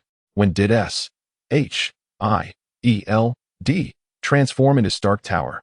Nick, without lifting his gaze from the documents he was reviewing, could easily surmise the identity of the intruder. The newcomer confidently occupied the chair that had once belonged to Dr. Banner, only to leap back up upon sensing the residual warmth left behind. "What's the matter? Is the seat ill-suited for your posterior?" Nick quipped. "I merely detest the idea of mingling my body heat with that of another, as it evokes the unsettling illusion of consuming someone else's saliva," Mr. Stark disdainfully remarked as he pushed the chair away and retrieved another from the opposite side. "Haven't you consumed enough of other saliva already?" Nick raised an eyebrow, continuing, "You still haven't answered my question. How did you manage to bypass so many personnel to enter my office? There are over 100 agents working outside, are there not? Have you forgotten? I am the security consultant for this building. When SHIELD opted to establish a branch here, they did so with my recommendations. Though it seems my insights fell on deaf ears. Otherwise, I wouldn't have noted at least 20 vulnerabilities along the way. Thank you for your expert advice. While your opinions are noted, we must also consider our budget, Nick replied, setting aside his documents. When have any of your suggestions ever been below hundreds of billions of dollars? That was purely for safety considerations. I never compromise on security expenditures, Tony proclaimed with pride. If Stark Industries is willing to allocate $500 billion for us to upgrade the systems in the Triskelion, I would not make such recommendations, Nick suggested. Let us not entertain that notion. I am a businessman, not a philanthropist. Then what are you rambling about? Nick shot Tony a disapproving glance. Aren't you going to explain your purpose for visiting my office? I recall you've been preoccupied with your research on the lizard man lately. Have you reached any conclusions? Not precisely. Rather, I have made a pivotal discovery, Tony Stark said, feigning mystery. Stark Tower Laboratory. Observing the container filled with a vibrant green liquid, even Nick found himself momentarily captivated. Has it self-healed? Before me lies a container holding the lizard man, who had fallen from the upper floor just days ago, his body a grotesque mass of blood and flesh, devoid of life. Yet at this moment, the lizard man appears transformed, having completely healed from his injuries, with even his severed limbs regrown, now floating serenely in the liquid of the apparatus. This liquid, infused with Tony's unique properties, possesses remarkable regenerative capabilities. Each drop is of significant value. Yet he has managed to procure an entire container for the purpose of submerging the lizard man to aid in its restoration. Tony nodded. Jarvis, retrieve all data from the past few days for comparison. In an instant, a plethora of data sprawled before Nick, chronicling every vital sign from the first day to the present. As Nick delicately navigated through the data, he noted that while the vital signs on the first and second days were nearly null, a marked change occurred from the fifth day onward. The shattered organs began to automatically mend, and even the limbs showed signs of growth. By yesterday, a complete set of internal organs had reformed, and today, the limbs were fully restored. Regrettably, the only aspect showing little change was the absence of any signs of awakening from the lizard man. Otherwise, it would indeed be a medical marvel. In the days prior, I had not yet administered this solution, but once I began on the fifth day, the cellular activity within the creature surged as if under the influence of a potent stimulant, proliferating and repairing itself fervently. As Tony elaborated to Nick, he speculated that the true catalyst may not be the restorative liquid he concocted, but rather the lizardman's own genetics, which exhibit an extraordinary capacity for self-repair, requiring merely a modicum of energy to regenerate indefinitely. Over the past few days, I have nearly exhausted a barrel of this solution daily, and each time, within mere hours, it seems to absorb nearly all of it, further validating my hypothesis. Are you suggesting that as long as your concoction is abundant, it can be resurrected infinitely? Nick inquired. Indeed, that is the essence of it, Tony affirmed, adding another layer to Nick's speculation. This creature may have never truly perished. It could have entered a state of hibernation, imperceptible to us, to preserve its final vestiges of life, awaiting an opportunity to revive. Such biological phenomena are indeed plausible. Instantly, Nick recalled Dr. Connors, who, after injecting the complete serum, exhibited an astonishing vitality, capable of regeneration without external assistance.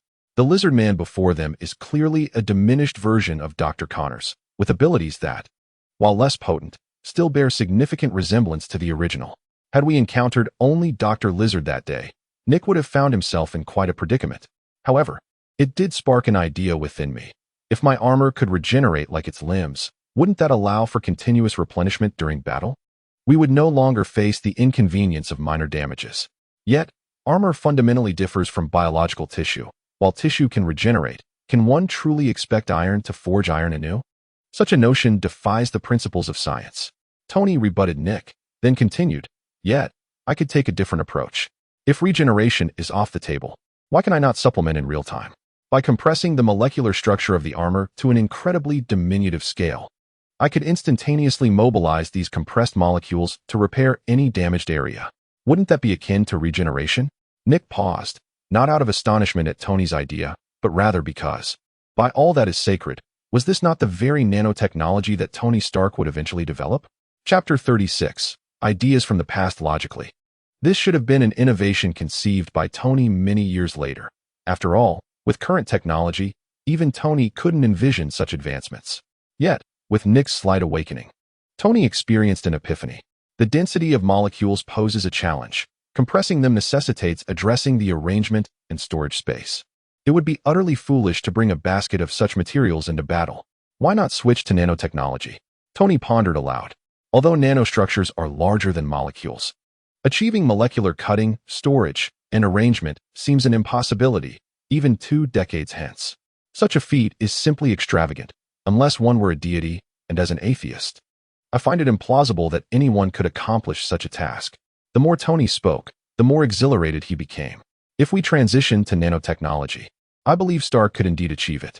I've previously entertained this notion, albeit in the realm of regenerative cells. Now, this lizard man fortuitously fills that conceptual gap. If I can extract its regenerative abilities and transpose them into nanotechnology, my nanotech suit may very well come to fruition ahead of schedule. Listening to Tony's audacious declarations, Nick was taken aback. He had merely offered Tony a suggestion, yet the latter had managed to conceive so much in an instant. This sparked a measure of respect within Nick for Tony's capabilities, though he still found Tony Stark's character quite displeasing. Do you not think this idea is rather ahead of its time? It appears that no individual in this world has yet mastered the intricacies of nanotechnology. Without sufficient technical references, I believe that merely developing the prerequisites for such advancements would consume an immense amount of time. Nick attempted to gently persuade Tony, for according to the current timeline, there remains less than a month until the final battle of the Avengers. During this crucial period, Nick hoped that Tony could first focus on developing something more feasible, such as the incomplete Mark 7, which should only require a minor effort to finalize. If Tony set his mind to it, he could undoubtedly complete it within a week. Yet, he is precisely the type of person who flits from one idea to another. Just when he was engrossed in the development of the Mark 7, he now contemplates the creation of a nanotech suit. Who knows how long the development of such a suit would take? What if it turned into a protracted endeavor lasting half a year? By then, the Chitauri army would have already invaded, and without that armor, it remains uncertain whether Tony could withstand the onslaught. After all, in the film, the victory in that battle hinged entirely on Tony and his suit. However, with Nick's involvement now, there is little chance that the worst-case scenario would unfold. Furthermore, Loki is currently confined within Kamartaj, and without his initiative to open the portal, the Chitauri's successful entry into Earth is questionable. If they cannot enter, that would indeed be a blessing. Yet, Nick fears the possibility of unforeseen complications. In such a case, the situation could spiral out of control. Thus, enhancing their capabilities swiftly remains the most prudent course of action. Nevertheless, observing Tony's exuberant expression, Nick realized that his words may have fallen on deaf ears. Yet, this only fueled Tony's excitement further. I aim to achieve something unprecedented. If someone else has already accomplished it, even if I execute it flawlessly, I find no significance in it, for Tony has always outdone others. However, if I am the sole pioneer in this endeavor, the narrative shifts. I would become the pathfinder in this field, elevating its threshold infinitely, leaving all others to gaze up at me rather than imitating others. I detest that notion. But what about the unfinished armor? Nick reminded Tony. Are you referring to the Mark 7? Tony paused momentarily, then turned his gaze towards the Mark 7, which had been neglected in the corner for quite some time. At that moment, the Mark 7 resembled an unwanted child, forlornly abandoned in the shadows. Most of its components were already complete. Only the vital core system remained unfinished.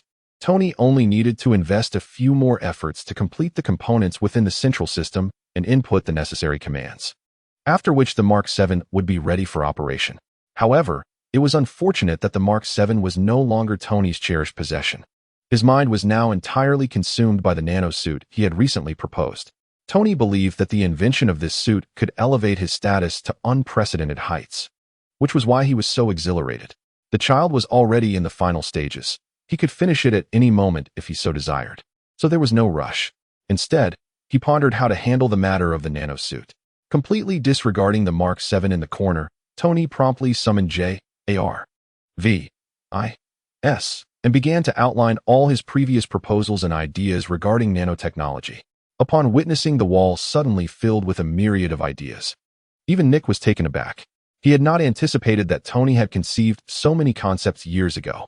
Unfortunately, due to technological limitations at the time, most of these ideas remained unrealized until now.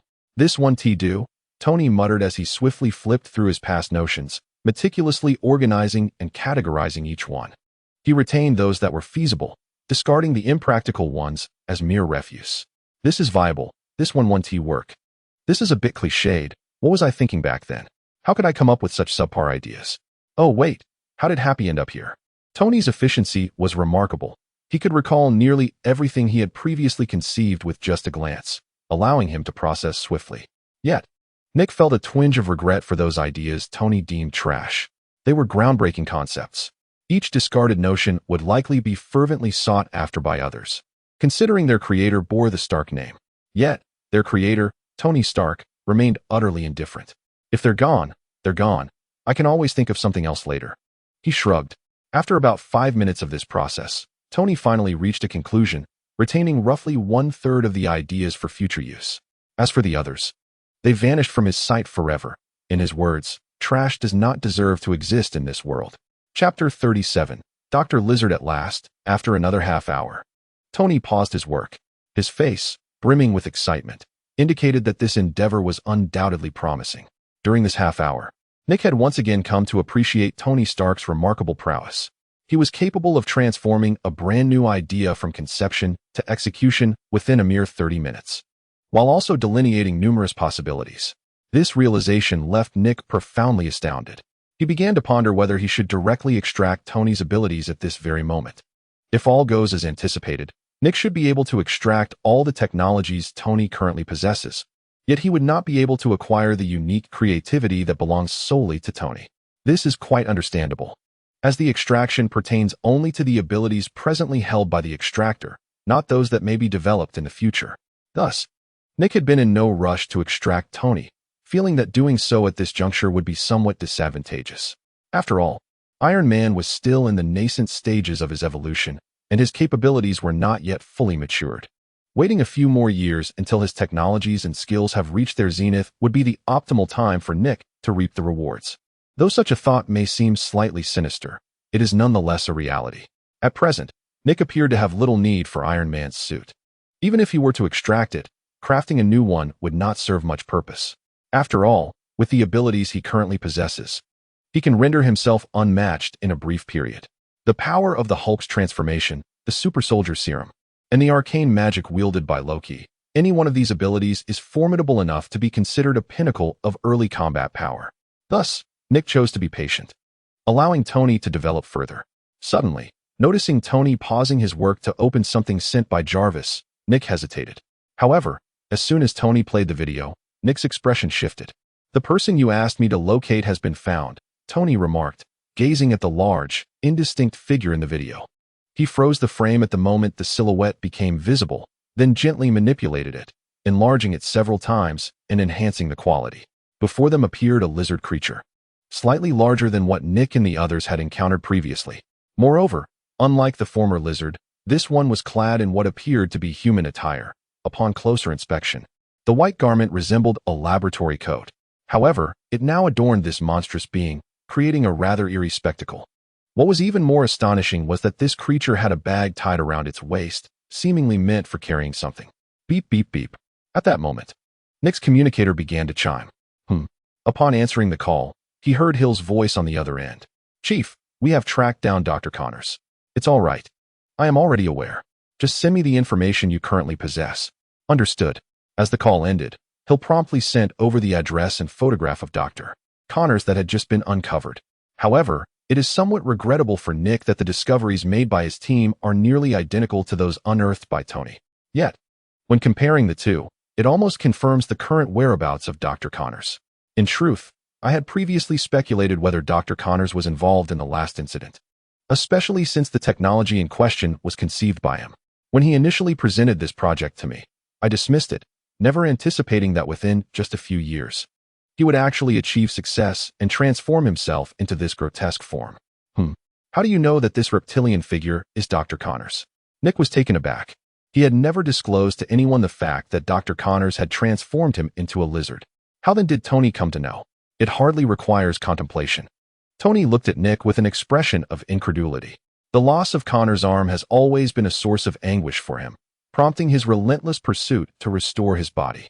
The serum derived from the lizard is the sole solution, and having just compared the image Jarvis sent me with Connor's photograph, I am almost 70% certain that the individual in question is Curtis Scott Connors. Very well, you stay here while I go meet Dr. Connors, Nick suggested, eager to leave Tony's laboratory upon learning Connor's precise location. Don't be hasty. Let me prepare. I wish to accompany you, Tony interjected, expressing his desire to join. You? Nick glanced at Tony. Perhaps it's best if you refrain from joining. Aren't you preoccupied with the nanosuit? Such a spectacle might not be wise to partake in. As far as I know, the combat capability of the lizard Connors has become exponentially stronger than those previous reptilian creatures. Relying solely on your current armor would likely be a liability. Who told you that? Tony retorted defiantly, instructing Jarvis to bring him his old Mark V suit. He had no intention of repairing the Mark VI. If it was to be scrapped, he would simply create a new one. For him, constructing a new suit is far more expedient than repairing an old one. There has never been an adversary capable of besting Tony Stark, he asserted with unwavering confidence. As he spoke, mechanical arms began adorning him with the armor. Moreover, I have a few inquiries for Connors, Tony remarked, completing the final adjustment of his helmet. With a resounding thud, Iron Man stood before Nick. All right, but if you end up getting pummeled, don't expect my assistance, Nick cautioned in advance. You should perhaps focus more on your own well-being. Tony expressed his displeasure, and with a resolute statement. He soared out of the sunroof in the Mark V suit with a thunderous sound, determined to reach the scene ahead of Nick. Before Nick could utter more than a few words, Tony had impatiently vanished from his sight. Watching Tony's abrupt departure, Nick sighed in resignation. He had a fair estimation of Dr. Connors' combat prowess, which appeared to surpass that of the current Iron Man. Therefore, Tony's audacious decision to fly straight into danger would undoubtedly result in a severe beating. Nonetheless, Nick was disinclined to remind Tony. After all, it was his own hasty decision to rush off that would lead to his predicament. With this thought, Nick dialed Hill's number once more. Chapter 38. Confrontation with Dr. Lizard. By the time Nick arrived at the scene, chaos had ensued. This location was once a factory under Stark Industries, previously engaged in the production of corrosive chemicals. It was a site utilized for the development of chemical weapons, which had consistently received commendations from the military. However, following Tony's announcement of the weapons division's closure, the factory had succumbed to decay, now appearing desolate and abandoned, as if it had not seen visitors in quite some time. What was the situation inside? The other agents of S.H.I.E.L.D. had arrived ahead of Nick, numbering approximately 50 or 60, surrounding one side of the factory, and had dispatched a portion of their team inside to assess the circumstances. Hill was stationed outside, serving as the commander of this operation, awaiting Nick's arrival to direct the efforts. Director, Hill approached as soon as she spotted Nick. It was confirmed that the target was indeed Dr. Connors, whose objective appeared to be seizing the remaining chemical products within the factory. Hill attentively briefed Nick on the developments. What are these chemical products used for? Nick inquired. They are highly corrosive substances. Upon contact with human skin, they can dissolve it within a short time and are accompanied by potent toxicity. Initially intended for use as battlefield weapons, these materials were left behind when the factory closed. Corrosive weapons? Nick furrowed his brow. He had initially suspected that these might be substances beneficial for formulating the lizard serum, but to his dismay, they were of a far more dangerous nature. Of course, it could not be ruled out that Dr. Connors might attempt to extract something from these corrosive agents. Nevertheless, Nick was resolute in preventing Dr. Connors from succeeding in his endeavors. Has Tony Stark already entered? Nick asked. Yes, came the reply. When we arrived at the scene, Mr. Stark had already rushed in ahead of us. Our team had just dispatched personnel inside, but we lost contact the moment they entered. That is why I have been waiting for your arrival to determine our next course of action. In the future, this will not be necessary. If you are the commander of this mission, then your authority is paramount, Nick reminded Hill. Yet, your decision this time is indeed correct, Nick continued. Against such a creature, conventional weapons are utterly ineffective. Ordinary individuals entering would only meet their demise. If I am not mistaken, Stark is likely struggling within as well. What do you mean? Let the individuals outside withdraw a distance, I can handle it alone. But we are still unaware of the situation inside. Rushing in like this could be reckless. It's fine. Do not forget I can transform. And besides, if Tony dared to enter alone, I would be ridiculed if I hesitated any longer. Be confident. Eliminate the probably. At that moment, a rather insistent voice crackled through Nick's earpiece. If you continue to chat idly outside instead of coming in to assist, I will print 1,000 copies of your most unflattering photo and distribute them to everyone at SHIELD. If you dare to do that, I will inform every one of his employees how Mr. Stark was unceremoniously evicted by his assistant and left homeless. Nick retorted swiftly, adding more. So you have been able to keep in contact with us. You were eavesdropping all along? Eavesdropping? Tony's tone on the other end conveyed his dissatisfaction. It was evident that the situation there was dire, with explosions and heavy impacts resonating in the background. Such sounds could also be faintly heard from outside. That kid Connors brought something that can jam signals. It's likely his latest invention. It took Jarvis some time to decipher it. However, your personnel weren't so fortunate. They have all succumbed to a toxin and remain unconscious. If they are not rescued promptly and the poison expelled, their lives may be in jeopardy. Understood. I am heading in now. Nick flung his trench coat off and entrusted it to Hill. You and your team will remain outside. No one is to enter without my command. I will devise a way to extract the injured agents shortly. As Nick advanced, he cautioned Hill. However, Hill remained hesitant about allowing Nick to enter alone, attempting to persuade him otherwise. There are no alternatives. The conditions inside are unsuitable for deploying additional agents. I can manage it alone. Enough with the indecision. If you do not enter soon, your agents will be lost. Tony's voice thundered in Nick's ear. With that, Nick decided to disregard any further discourse and, after uttering a final remark, dashed inside. Although filled with reluctance, Shielding had no choice but to obey Nick's orders. He retreated with the team to what he deemed a safe distance and fixed his gaze on the factory, awaiting Nick's command. Upon entering, Nick's eyes were immediately drawn to Iron Man, who was engaged in a relentless dance around Dr. Lizard like an irritating fly, incessantly buzzing and launching projectiles that inflicted minor wounds upon the reptilian adversary. However, these weapons proved insufficient to cause significant harm, as Dr.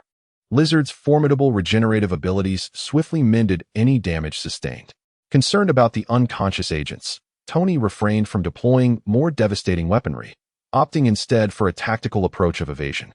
Just as Dr. Lizard was about to seize him, Tony's suit responded instinctively, accelerating to a greater distance, eluding capture. It was evident that upon returning, Tony had made subtle modifications to his armor. Otherwise, he would have been easily apprehended by Dr. Lizard. You arrived too late. I was on the verge of subduing him. Tony shouted, continuing his evasive maneuvers while addressing Nick. It appears you are the one in danger of being subdued, Nick retorted, swiftly making his way to the several unconscious agents. After examining their conditions with his equipment, Nick's expression darkened. Their situations were far from optimistic, contradicting Tony's earlier assertions. With ashen faces and visibly compromised organs, they were deteriorating at an alarming rate. Without prompt medical attention, they risked organ failure and death. Tony, keep him occupied for a little longer while I get my team out. Then I will assist you, Nick called out, as he hoisted a few agents onto his back. Fortunately, there were not too many, or it would have been a cumbersome task. Absolutely, no problem, Tony replied, simultaneously launching a flashbang from his arsenal, aimed directly at Dr. Lizard's eyes. Boom.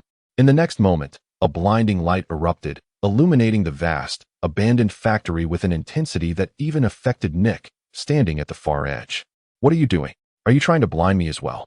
Nick exclaimed, charging towards the entrance with the unconscious agents in tow. I did warn you. Tony lamented. The lizard doctor, momentarily blinded by his adversary, shielded his eyes with one hand while enduring the excruciating pain of his stinging vision, relentlessly launching attacks at Tony.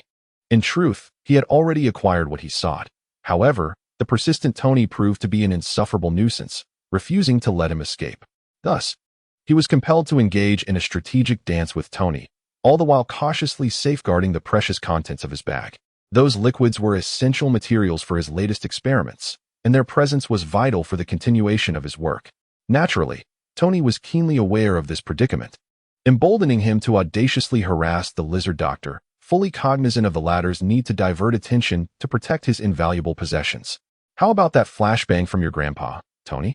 Tasty, isn't it? Care for another? Tony sneered, as the propulsion device behind him suddenly activated, propelling him forward at an accelerated pace towards the lizard doctor. He intended to deliver a crushing blow while the lizard doctor remained disoriented and unable to perceive his surroundings clearly. This battle had endured for far too long, and Tony, ever fond of swift resolutions, found prolonged skirmishes to be a drain on his patience. One final punch. This must come to an end, kid. In an instant, Iron Man found himself face to face with the lizard doctor, his fist poised to deliver a devastating strike. With J-A-R-V-I-S-S acceleration, the force behind Tony's punch was nearly a culmination of all the power his suit could muster. Even the formidable lizard doctor would not emerge unscathed from such an assault. Yet, was the situation truly so straightforward? As Tony's fist traced a perfect arc through the air, he believed victory was within his grasp when an unexpected twist occurred. You've been feigning blindness all along. Tony observed the remarkably agile vertical pupil before him, and as he instinctively attempted to evade, it was too late. The laws of inertia propelled him directly into the lizard doctor's grasp, rendering him helpless. The lizard doctor, who had kept his eyes shielded until now, revealed his true prowess. Swiftly extending one hand to seize Iron Man with precision, his grip, powerful enough to crush an ordinary human skull, clamped around Tony's waist, effectively halting the punch that was meant for him. A sharp pain radiated from Tony's midsection as the internal systems of his suit registered alerts on the screen, warning him of severe damage to his torso. Immediate action is required to prevent spinal fracture. J-A-R-V-I-S chimed in, his voice a calm presence amidst the chaos. I needn't your reminder. I am acutely aware, Tony replied, feeling the weight of the situation bear down upon him. Tony retorted, his face beneath the helmet etched with anguish. This moment was a testament to his underestimation of Dr. Lizard. He had not anticipated that such a potent flashbang would fail to incapacitate him, allowing Lizard to seize the opportunity. If he did not devise a strategy swiftly, he risked being crushed to death by the reptilian foe. You were just flying so well, weren't you? Dr. Lizard gripped Tony's waist with one hand, ensnaring his arm as well. He leaned his rather fearsome visage against Tony's helmet, fixing his gaze into Tony's eyes. His mouth slightly ajar revealed sharp teeth and a crimson tongue, the foul breath wafting toward Tony, inducing a profound discomfort. With a penchant for cleanliness, Tony found the stench overwhelming, as if it could invade his helmet, provoking an immediate urge to retch. Do not gloat, he shouted, suppressing the nausea within the armor. Jarvis, activate the explosive device. But, sir, this will undoubtedly inflict immeasurable harm upon you as well. I would rather choose death than engage intimately with a lizard. Tony retorted with irritation. Dr. Lizard, having caught wind of Tony's command, acknowledged it. Thus, Jarvis, acting as an artificial intelligence, had no choice but to comply. A cold smirk crossed Tony's face within the suit, just as Dr. Lizard intended to release his grip to avoid being caught in the madman's scheme. He was astonished to discover that his hand had adhered to Tony's armor, impervious to any force he exerted. What is this? Dr. Lizard's ears caught the sound of Jarvis's countdown, and an unusual expression flickered across his face for the first time. It's futile, Tony's voice rang out. I have already sent an electrical current into your body, connecting to your entire being. Unless you sever your hand, you shall remain bound to me. Before Tony could finish his sentence, he was rendered speechless. Beneath the helmet, his face froze in disbelief as he beheld Dr. Lizard, who had indeed gnawed off his own hand. Today, I encounter someone even more unhinged than myself. Tony swallowed hard, glancing down at the two severed hands still dangling from his waist, while Dr. Lizard's former hand position was now conspicuously empty. The pain of the severed hand was difficult to endure, yet in his desire to escape this predicament, such pain was trivial. What a truly hellish day this is. Tony lay on the ground, having just had his power suit obliterated by Dr. Lizard, compounded by the injury to his waist, rendering him incapable of flight, let alone pursuing the villain. Jarvis ceased the demolition devices and promptly contact that damned Nick. How can he take so long to deliver a single person? He still hasn't returned. No need to reach out. I have already returned. Chapter 40. Self-introduction. As Nick's voice resonated, the factory doors, previously sealed, swung open once more. Sunlight cascaded in like a luminous curtain, illuminating Nick's tall and slender figure. His fitted combat attire accentuated his perfect physique. Despite his usual neglect of physical training, After absorbing Steve's abilities, he seemed to have been bestowed with an unexpected boon, resulting in a flawless form. Particularly notable was his American posterior, which had unmistakably inherited the attributes of Steve's own. "Cease your struggles. I have already surrounded the entire factory," Nick stated, gazing at Dr. Lizard, whose expression betrayed a hint of panic as he searched for an escape. "Do not bother looking. I have stationed men in the underground passages as well. Today, there is no escape for you. However, if you are willing to provide me with the antidote, we may still have room for negotiation." Nick's gaze remained fixed on Dr. Lizard as he spoke. The agents he had taken with him were in dire straits. It would be some time before the rescue team arrived, and in the interim, they would have to rely on rudimentary medical equipment to sustain their lives and slow the degeneration of their organs. All of this was due to the very Dr. Lizard before him. Had it not been for his poisoning, his subordinates would not be in such precarious conditions. "Do not harbor any illusions. The toxin I administered has no antidote," Dr. Lizard hissed, his voice gritty. Blood continued to seep from the severed remnants of his hand. Yet, thanks to his formidable self-healing capabilities, he had managed to form a scab over part of the wound in a remarkably short time, preventing his blood from draining too rapidly. It would not be long before the entire injury healed. "That is quite unfortunate. You shall not escape today," Nick replied, shaking his head. He had initially hoped to negotiate with Dr. Lizard, but regrettably, it seemed the latter was not inclined to engage in a civil discussion. Given this, Nick saw no reason to extend any courtesies. "Tony, are you still with us? Weren't you just assuring me that everything was fine?" Nick approached Tony's side slowly, observing the cracks and indentations in his waist armor, his brow furrowing in concern. Without the need for Tony's explanation, he was already aware of the unfolding events. Nevertheless, experiencing a bit of hardship might serve him well, instilling a sense of caution for the future. "Humph, do I appear to be a problem?" Tony remained obstinate, declaring, "J-A-R-V-I-S. Employ a mild electric current to control my body, and let this fellow witness my capabilities." However, J-A-R-V-I-S hesitated. "But sir, your injuries. It's merely a trifling wound. Such minor injuries cannot defeat me." Tony gritted his teeth. Yet, as J-A-R-V-I-S initiated the action, regret washed over him, and he emitted a painful groan. This was no superficial injury. Even his internal organs had sustained significant damage. The slightest movement felt as though his insides were shifting, causing immense discomfort. "You ought to remain still," Nick advised, shaking his head while placing a hand on Tony's shoulder. "I will devise a way to get you out shortly." "No need. I can still fight," Tony immediately countered. "You are mistaken. My concern is not for your safety, but for my subordinates. I am aware that you possess a rescue mechanism at your disposal. Dispatch it now, and once I manage to extricate you, tend to your own injuries and assist me in assessing the wounded agents. Their conditions are deteriorating rapidly, and I fear we may not wait for S.H.I.E.L.D.'s assistance." Upon hearing Nick's intentions to rescue others, Tony's expression softened slightly. "Very well. But how do you plan to get me out from beneath that monster's watchful eyes?" "Do not worry about that. It will unfold as such." Tony was taken aback, and before he could fully comprehend, a tremendous force lifted him, propelling him through the air. "Nick, The unfortunate Tony had barely begun to speak when he was launched like a cannonball by Nick. Now, with the burden removed, Nick could engage in combat without restraint. He dusted off his hands and turned to face Dr. Connors, who had been standing still, sensing that this seemingly arrogant one-eyed man was a rather formidable opponent. Thus, he refrained from taking any rash actions, opting instead to observe. "Are you affiliated with S.H.I.E.L.D.? Why have I never encountered you before?" Dr. Connors fixed his gaze on Nick, inquiring.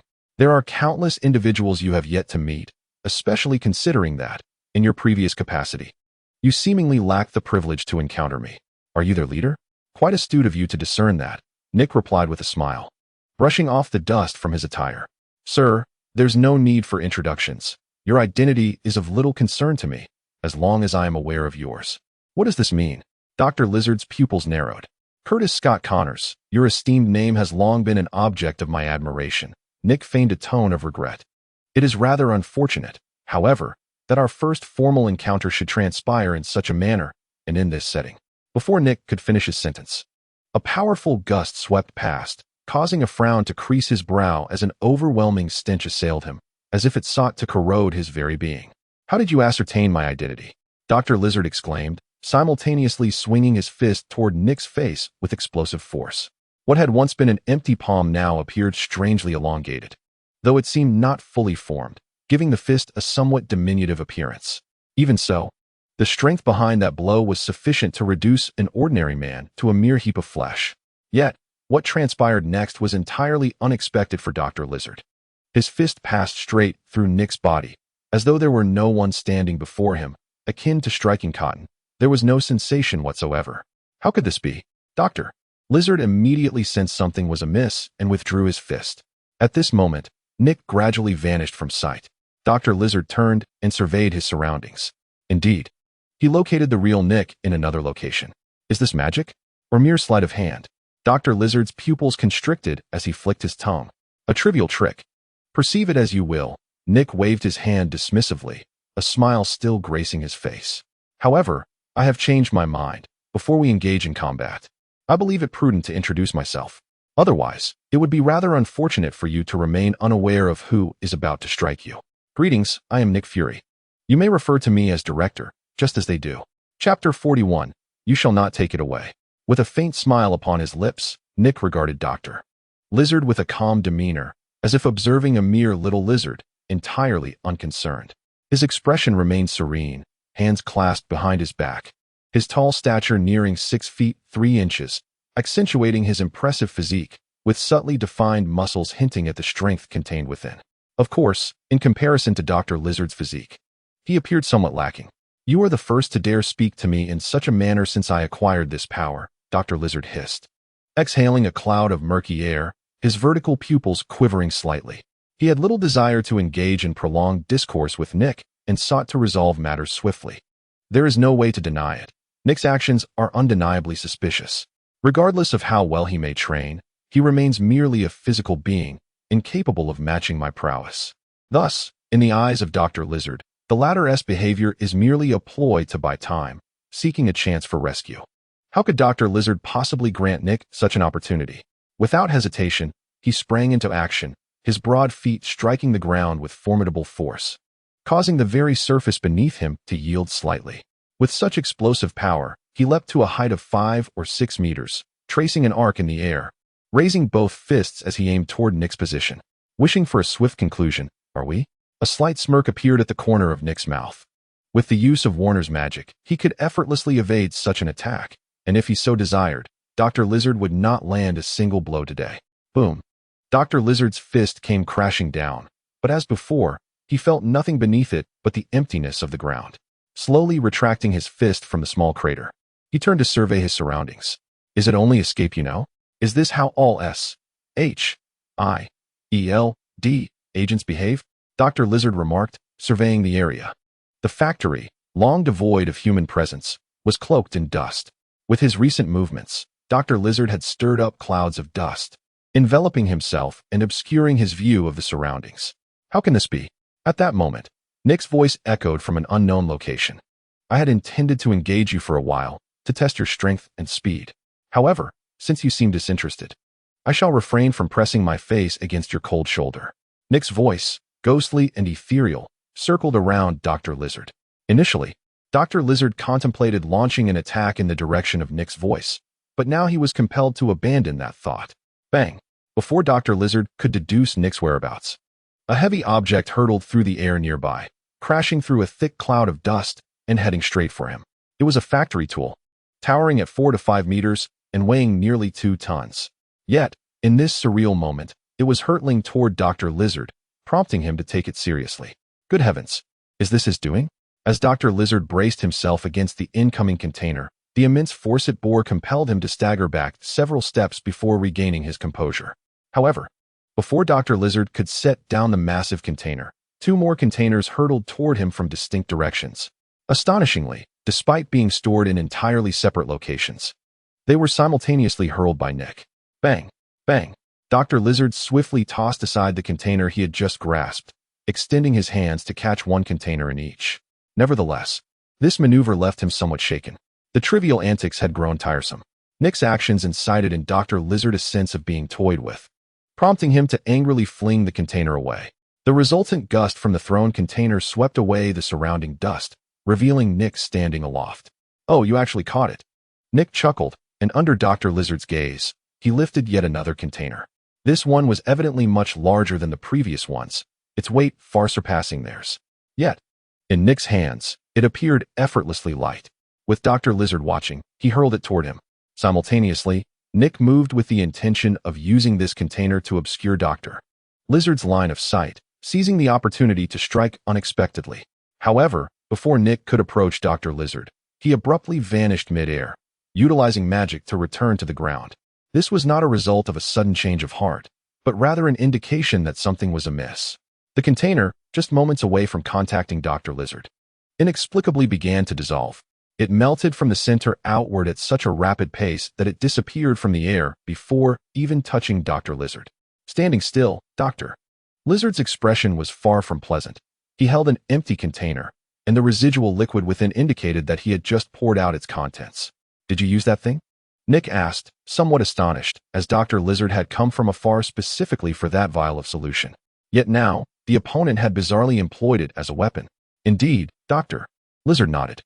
"There was no choice. The pests were too bothersome." "What a waste," Nick remarked with a smile. "I initially intended to take it back for further study, but now I must return empty-handed." As he spoke, he vanished in an instant, reappearing before Dr. Lizard with a clenched fist. "Is this magic?" Dr. Lizard was utterly astonished. It was indeed remarkable that there existed individuals who could wield such abilities. Yet, despite his astonishment, it did not hinder his actions. As he observed Nick drawing near, he nonchalantly retrieved a vial of solution from his satchel and, in an instant, crushed it, sending the splattering liquid cascading towards Nick. This solution possessed extraordinary corrosive properties. Even the slightest contact would swiftly dissolve human flesh, rendering any reversal impossible. "You shall perish. What I cannot possess, you shall not take," Dr. Lizard exclaimed vehemently. The vial containing the solution shattered beneath his grip, and the resulting fragments, mingled with the liquid, splattered against his palm. Fortunately, a layer of skin safeguarded his hand from complete erosion. However, he still endured considerable discomfort. The very vial he had crushed had doused him in the corrosive liquid, causing an agonizing hissing sound as the skin on his palm began to corrode, visibly transforming into raw flesh. If Dr. Lizard suffered thus, one could only imagine the fate awaiting Nick. With a fierce glint in his eyes, Dr. Lizard gritted his teeth against the excruciating pain, eager to witness Nick succumb to the corrosive solution. Yet, an unforeseen event transpired. Although the liquid had indeed splashed onto Nick's skin, he appeared unfazed. In fact, his skin began to take on a green hue, his muscles swelling, gradually stretching his combat suit to the brink of rupture. In the blink of an eye, he had transformed into a towering behemoth, larger than himself. This creature bore a resemblance to one he had encountered online, seemingly known as the Hulk. However, the Hulk from Dr. Lizard's recollection differed somewhat from the being now before him. The memory depicted the Hulk without a mask and with a fuller head of hair. Phew, that was close. Thankfully, the transformed skin is impervious to this substance, Nick mused, glancing at his arm now stained with the solution, feeling a sense of relief. He had not anticipated that, at the last moment, Dr. Lizard would resort to such extreme measures, shattering the vial in an attempt to achieve a life-for-a-life outcome. Fortunately, Nick's reflexes remained sharp. Faced with the unavoidable confrontation, he transformed into the Hulk, thereby averting disaster. "You certainly keep your secrets well hidden. I shall see if there are any more vials concealed within your satchel," Nick declared, towering over Dr. Lizard, extending his massive green hand towards the villain's bag. However, it seems that Dr. Lizard has run out of stock. Otherwise, he would not have tossed the bag directly at Nick. Indeed, it was empty. Nick chuckled softly. According to Tony, the entire abandoned factory held little inventory, so it was likely that what Dr. Lizard carried was all there was. It was a pity that both vials had been used by Dr. Lizard. Otherwise, bringing them back for analysis by Ashield to create a replica as a weapon would have been advantageous. Truly, it was a battlefield weapon yet to be deployed. If mass-produced and unleashed upon the battlefield, it could cause untold casualties. Now he had fled? Nick, having discarded the bag, gazed at the retreating Dr. Lizard with a faint smile. After tossing the bag to Nick as a distraction, Dr. Lizard frantically fled toward the other side of the factory. He was aware that the factory's main entrance was heavily guarded by H-I-E-L-D, and only a fool would attempt to escape that way. Thus, he chose an alternate route, heading deeper into the factory. Unfortunately, just as Dr. Lizard was about to reach a wall, Nick leaped forward and seized his tail, forcefully yanking him back. With a resounding crash, Nick hurled Dr. Lizard's entire being to the ground. The force was so tremendous that it reverberated throughout the factory, creating the illusion of an earthquake. Do not run. Aside from the main entrance, the other areas are electrified. If you dare to touch them, you will be rendered unconscious. Nick cautioned Dr. Lizard. The latter, in a classic act of self-preservation, severed his own tail. Ignoring Nick's advice, he attempted to break through the wall from the other side. Observing this, Nick decided to let Dr. Lizard face some consequences on his own. The sound of intense electrical currents soon filled the air. Flashes of electricity flickered incessantly as a considerable amount of current converged upon Dr. Lizard's body, emitting a scent of charred flesh. Unwilling to yield, Dr. Lizard stubbornly endured the pain of the electricity and continued reaching for the wall. To Nick's astonishment, he actually succeeded. Damn it, I cannot allow you to escape. Just as Dr. Lizard was on the verge of breaking through the wall, Nick sprang into action. He released the severed tail and swiftly pulled Dr. Lizard back once more. However, the moment his hand made contact with Dr. Lizard, Nick experienced a shocking sensation, as though he were sharing the burden of the electrical pressure. Fortunately, the Hulk's defensive prowess is formidable. To Dr. Lizard, the searing current is agonizing. Yet for Nick in his transformed state, it merely brings a twinge of discomfort. Let go, Dr. Lizard exclaimed, turning around, unwilling to concede to Nick's grasp. With his sharp teeth bared, he lunged towards Nick. In response, Nick furrowed his brow and extended his large hand, firmly seizing Dr. Lizard's mouth. Observing the frenzied Dr. Lizard, Nick shook his head and raised his other fist, simultaneously maintaining his grip on Dr. Lizard's mouth while delivering a powerful blow. Thud! With a muffled sound, Dr. Lizard collapsed to the ground. His condition appeared grim. His skin was charred from the electric shock, and the newly formed palm on his wrist had been torn anew, oozing dark green blood.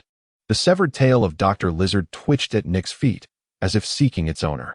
Noticing that Dr. Lizard still retained some semblance of fight, Nick chuckled softly.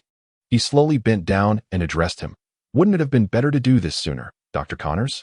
We harbor no ill will towards you. We merely wish to have a word and invite you to stay at S-H-I-E-L-D for a while. Do you truly believe that Osborn and his ilk would allow you to roam freely? After speaking, Nick stood upright once more. However, to prevent any unruly movements on your part during our return, I fear you may have to endure a slight inconvenience. With that, Nick delivered another punch to Dr. Lizard's forehead, this time with considerably greater force, rendering him unconscious. Observing the small dent left in the ground beneath Dr. Lizard's head, Nick rubbed his own, pondering whether he had exerted too much strength. Nevertheless, as long as the individual remained alive, all was well. Chapter 43. A promise for the next time outside the factory. Hill and her team waited anxiously. They adhered to Nick's orders, standing guard to avert any unforeseen circumstances. Although deeply concerned for their director's well-being, they were compelled to follow the command. Their shock was palpable when they witnessed Stark being unceremoniously ejected from the factory. Especially upon seeing the pockmarked damage to his armor, astonished by the sheer strength of the reptilian foe, capable of besting even Iron Man. Do not worry, when I emerged. That fellow is in fine condition. Perhaps he is currently lecturing that giant on the virtues of reason, Jarvis remarked, as the rescue apparatus had arrived. And Tony's armor had been expertly removed and recovered. If this suit of armor is not properly managed, it may very well be rendered useless, given the numerous damages it has sustained. Rather than investing effort into its repair, it would be far more efficient to construct an entirely new suit. Coincidentally, the Mark 7 in the lab is nearly complete, and Tony mused that he would finish it upon his return. Otherwise, he would have no armor to wear in the coming days. Given Tony's disposition, it is unthinkable for him to don any of the older models, in his own words. They are somewhat outdated and fail to keep pace with contemporary standards. Should he encounter an adversary like Dr. Lizard again, using those antiquated suits would leave him woefully unarmed. Thus, Tony has begun contemplating how to enhance the armor, upgrading all facets of its systems. The next time he crosses paths with Dr. Lizard, he intends to deliver a thorough thrashing, repaying today's indignities. One can only hope Agent Hill remains deeply concerned about the condition of her director. If Nick does not emerge shortly, she will be compelled to send in a team to investigate. Historically, it has always been their group at the forefront. It is hardly fitting for their director to be the one to charge ahead. Just as she thought this, it seemed Nick, that rascal, was making his way out. Tony was equipped with a device resembling an eye, an artificial intelligence product that displayed various data to assist him. Through this device, he was the first to ascertain the situation within the factory. The sounds of combat had subsided, and the life force emanating from Dr. Lizard had significantly diminished. Thus, there was only one possibility. Nick had emerged victorious. As anticipated, shortly after Tony spoke, the factory's previously sealed doors swung open. Instinctively, everyone heightened their alertness, drawing their weapons and aiming them at the entrance to avert an assault from whatever monstrous entity lurked within. A thick fog rolled forth, a cloud of dust from the factory, shrouding the doorway and obscuring their view of the interior. All they could hear were the heavy footsteps resonating from within, and soon, a colossal figure began to materialize from the smoke. Prepare yourselves. If it dares to show its face, we will unleash a barrage until we exhaust our ammunition. Agent Hill commanded, raising her handgun and aiming it at the massive silhouette. In an instant, dozens of guns were trained on the direction of the smoke. Should the creature dare to reveal itself, it would be met with a deluge of bullets aimed squarely at its face. Suddenly, a cough echoed from within the haze, sounding somewhat awkward. Is this truly how you welcome your director? Nick's voice resonated from within, accompanied by the heavy sound of footsteps, revealing the true nature of his immense form. It was indeed Nick, transformed into the Hulk, with Dr. Lizard slung over his shoulder. The latter had been knocked unconscious by Nick's punch and remained in a state of oblivion. With a thud, Nick cast Dr. Lizard onto the ground, the impact causing the earth to tremble slightly, a testament to the considerable weight of the reptilian doctor. Director, are you all right? Hill and the others immediately gathered around, dispatching a few to assess Dr. Lizard's condition. Rest assured, I have rendered him unconscious. He won't awaken anytime soon, Nick chuckled, addressing the overly vigilant agents. He then turned to Hill and the others, saying, I am fine, merely sustained some minor injuries, nothing serious. However, that fellow over there is worse off, covered in wounds. Even with his healing abilities, he won't recover quickly. As Nick spoke, he gradually reverted to his normal form in front of everyone. His bulging muscles began to shrink, and his green skin visibly transformed back to its original hue. In mere seconds, the Hulk had returned to the stature of an ordinary man. Hill, standing nearby, thoughtfully called for someone to bring the clothes that had been prepared in advance. Upon receiving the garments from Hill, Nick thanked her and proceeded to dress. However, a thought crossed his mind. It was rather impractical to lose a set of clothing with each transformation. Unlike Banner, he did not possess his signature shorts. His transformations left him rather exposed, which was far from aesthetically pleasing.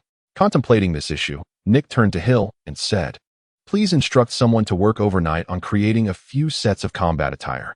The material of the original uniforms is subpar. They tear too easily.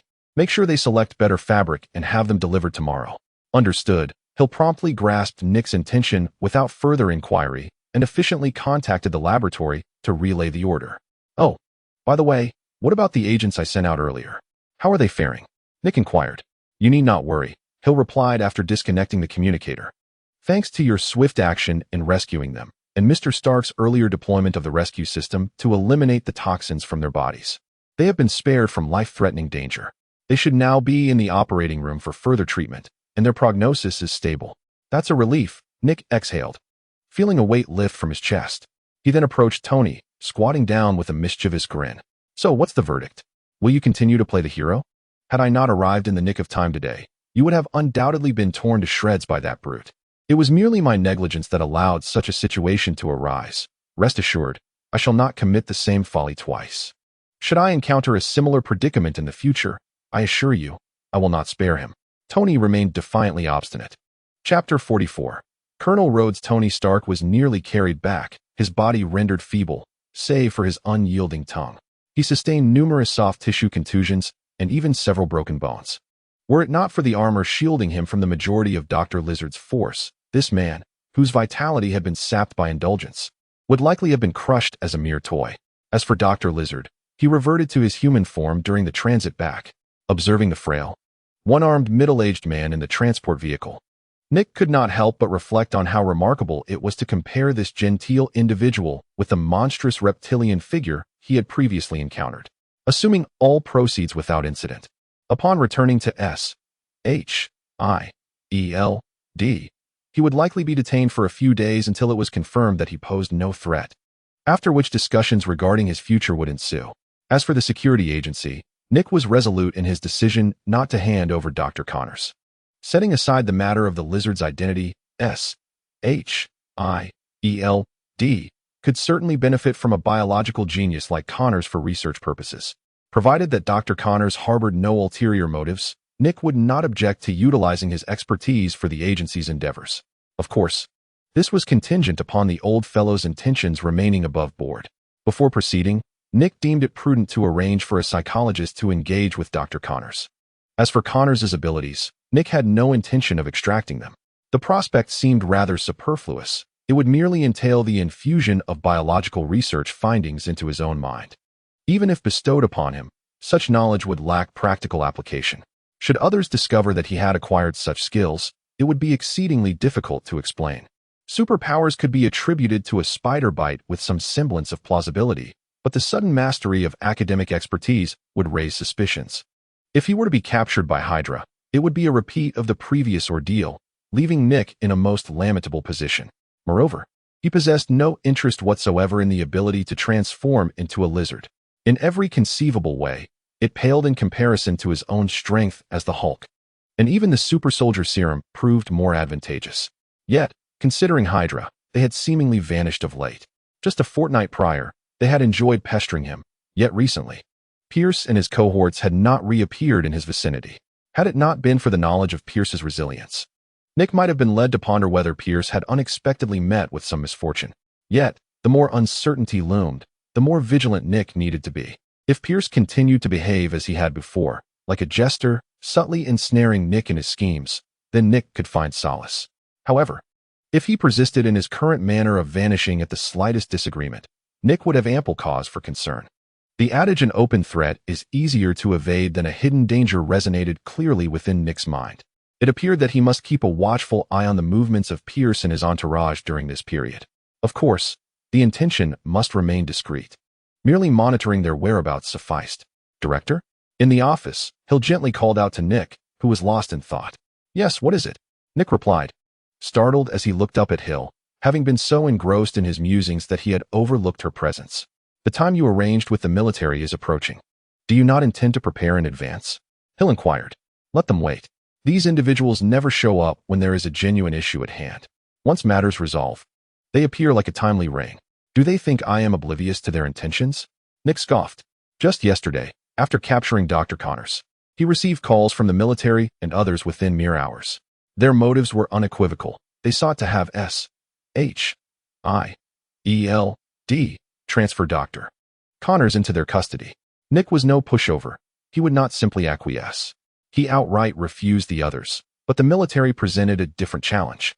It was not wise to dismiss them directly, so he agreed to meet today. Nevertheless, Nick was resolute. He would not yield. They had contributed nothing when it was time to act, yet they expected prompt service now. "But I worry they may harbor grievances," he'll caution Nick. "Let them harbor their grievances. We at S.H.I.E.L.D. are not beholden to the military. On my turf, I shall govern as I see fit." "Do they truly believe they can impose their military tactics upon me?" Nick replied nonchalantly. Seeing Nick's demeanor, Hill refrained from further commentary. After all, S.H.I.E.L.D. had always held a certain disdain for the military. The two factions frequently clashed over the competition for essential resources, often embroiled in petty disputes. Those in higher echelons observed silently, intervening only when the conflict escalated to physical altercations. Now, let us discuss Dr. Connors' situation. Compared to the military, my concern lies primarily with him. "Dr. Connors, you say?" Hill pondered for a moment before responding. After his return, he remained confined within the enclosed room. Uttering not a single word, our personnel offered him meals, which he declined to consume. It is quite understandable. Perhaps he is struggling to accept his current circumstances. Nick stroked his chin and remarked, "In the coming days, let us arrange for a psychologist to facilitate some emotional release and ensure that he is reminded to eat. If he refuses, We shall administer his meals forcefully. He will comply obediently. However, if anyone else wishes to see him, kindly deny them access. For these few days, aside from the psychologist, he should not meet anyone else. Once I have resolved my matters, I shall pay him a visit. Understood, Hill nodded. I must take my leave now, lest those fellows start muttering behind my back again. Nick chuckled softly, rising from his chair, donning his trench coat, and slowly making his way toward the exit. The combat uniform characteristic of the experimental team had been fitted onto him. It appeared no different from his previous attire. Yet it was crafted from materials with superior elasticity and possessed water and fire-resistant properties. At the very least, during his next transformation, Nick would not face the peril of being left exposed. Director Nick. As Nick entered the conference room, he was greeted by a black man of similar age to Tony. Recognizing him, Nick realized it was Colonel Rhodes, Tony's close friend. He had not anticipated that the military would send him this time. Colonel Rhodes. It has been quite a while, Nick exclaimed warmly, embracing him. This embrace inadvertently triggered a new ability within Nick. Chapter 45. Military Negotiations Acquired Target Ability. Military Combat Technique. Would you like to extract it? Nick paused, momentarily taken aback by the ability he had just extracted. He had hoped to attain something more useful, yet it turned out to be yet another form of combat technique. During this period, he had already extracted numerous such skills, rendering this one seemingly unnecessary. However, considering Colonel Rhodes, known as the War Machine, did not possess any particularly exceptional abilities, it made sense that Nick would extract a combat skill that was relatively strong for Rhodes. Ultimately, it was better than nothing, so Nick chose to proceed with the extraction. Instantly, a surge of information flooded into Nick's being, although it comprised mostly of concepts he had previously encountered, so he felt no shock. Nonetheless, given the Colonel's rank, his proficiency in combat skills was undoubtedly superior to those Nick had extracted before. Thus, this extraction elevated Nick's combat abilities to a modest extent, marking a small yet notable achievement. What's the matter, Director? Colonel Rhodes inquired, having noticed the subtle change in Nick's demeanor. Nothing at all. Nick waved his hand as Rod approached, and by sheer coincidence, he happened to catch sight of the man seated beside Rod. Andrew? Nick instantly recognized the man with a pretentious expression.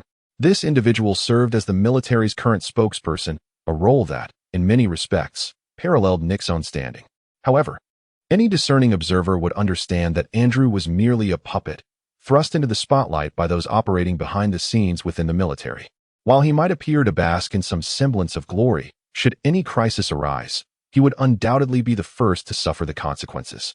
In stark contrast, Colonel Rod seemed considerably more at ease. As a Marine Corps colonel, Rod was technically not entitled to negotiate with Nick, yet here he was, accompanying Andrew. And the implications were all too clear. It was nothing more than a ploy to leverage Rod's connection to Tony, and by extension, Tony's ambiguous ties to Asgardian. Nick was no fool. He quickly discerned their intentions. However, their plans were of little consequence to him. Please, have a seat, Colonel. Nick gestured to Rod, who, realizing that Nick had seen through their motives, could only muster a wry smile. In truth, Rod had no desire to attend this meeting today. Yet, the military had exerted considerable pressure, compelling him to make an appearance. Otherwise, no amount of incentives would entice him to engage in negotiations with Nick at Asgardian. The director certainly wields considerable influence. It seems you couldn't even be bothered to greet me, Andrew remarked, noticing that Nick had not exchanged a single word with him since the beginning. And it's clear the agreed-upon time was 1 o'clock. Yet you arrived at 1:04. What's this? Has Asgardian lost all sense of punctuality? Nick chose to disregard Andrew's comments, feigning ignorance. My subordinates are a bunch of incompetents. Without my oversight, who knows how disastrously they would handle their tasks in this brief interlude. Andrew found himself momentarily at a loss for words due to Nick's remarks. Nevertheless, being a general, he possessed the ability to rein in his emotions, quickly regaining his composure and tossing a stack of documents toward Nick. Nick leisurely opened the documents, already aware of their contents, but he feigned surprise. His brow furrowed slightly, adopting an expression of reluctant resignation. I'm afraid, General Andrew, I cannot sign this document, Nick lamented. Why not? Andrew countered. Is Asgardian's business of consequence while the military's is not? If one were to measure authority, there are indeed many who surpass you. I have come solely to inform you that, regardless of your signature today, I shall take Connors with me. Then by all means, try, Nick replied, lounging with his legs crossed and his eyes narrowed, observing Andrew intently. General, you are well aware that this is S.H.I.E.L.D., not your military. Nick continued, in S.H.I.E.L.D., my words carry the utmost weight. If you are truly intent on being confrontational today, do you believe that just the two of you are sufficient? Are you suggesting that you would resort to violence? Andrew clenched his teeth, while Colonel Rhodes beside him lowered his head, indicating that their quarrel had nothing to do with him and he hoped to remain unscathed. I never suggested any intention of violence. That is entirely your imagination, Nick chuckled. Moreover, during the operation to apprehend Connors, was there ever a presence from your military? From the search to the capture, your forces were conspicuously absent, as if they had vanished into thin air. Given your lackluster performance, do you honestly believe I would relinquish Connors to you? It is not as if there were orders from above, without directives. We had no choice but to refrain from rash actions. Andrew retorted, what a fine excuse. You've become a lapdog for the military and truly see yourself as one, Nick scoffed. However, if you are to be a dog, then you must possess the awareness of one. Go back and inform your superiors that, even if someone from above were to arrive today, they would not wrest Connors from my grasp. Have you truly thought this through? Andrew said, his expression darkening. Indeed, General, Nick replied. Do not presume I am unaware of your intentions for Connors. It is merely to develop military-grade biochemical weapons, is it not? When you previously extracted 2 lizard men from us, I allowed it to pass once, hoping you would not take advantage of my leniency. And regarding the matter with Osborn, do you truly believe my people are incapable of uncovering the truth? The reason our efforts at Osborn yielded nothing was that your military personnel took all the relevant data with them. I am fully aware of your motives, but as long as you conduct your affairs properly and refrain from interfering with S.H.I.E.L.D., I have no desire to meddle in your business. However, should you persist in your obstinacy, do not be surprised if Nick Fury decides to play a different game. Are you truly intent on provoking a conflict between S.H.I.E.L.D. and the military? Andrew exclaimed, rising from his chair. To declare war would be severe, Nick remarked, glancing at his slightly green-tinged palm. Nevertheless, it is quite simple to engage in actions that would elevate S.H.I.E.L.D.'s perceived value in the eyes of those above. Chapter 46. Undermining What Do You Mean? General Andrew, clearly incensed by Nick's words, slammed his hand on the table, demanding an explanation. Instead, Nick remained remarkably composed, casually crossing his legs and gazing at his slightly green-tinged palm before gently tapping the table. However, once his hand lifted, an imprint was left on the surface, quite literally. Nick replied calmly, the Strategic Homeland Intervention, Enforcement and Logistics Division has long refrained from contending over these resources. Do you truly believe it is out of fear? Far from it.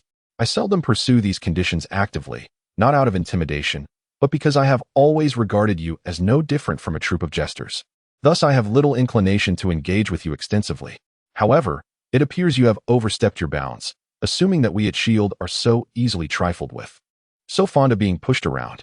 Nick's words were delivered with a serene demeanor, yet each syllable struck Andrew's heart like a hammer. Times have changed, General. From this day forth, I shall demonstrate to Congress the value of S.H.I.E.L.D., a value that far surpasses that of your military. After all, this is no longer the era where we relied on your forces to engage in frontline combat. The role of agents now vastly exceeds yours. Indeed, in a contest between two nations, we at S.H.I.E.L.D. need only dispatch a few operatives to resolve the matter. Nick Fury, do you comprehend what you are saying? Andrew retorted in a fit of anger. I do, of course, Nick countered. But do you understand what you are doing?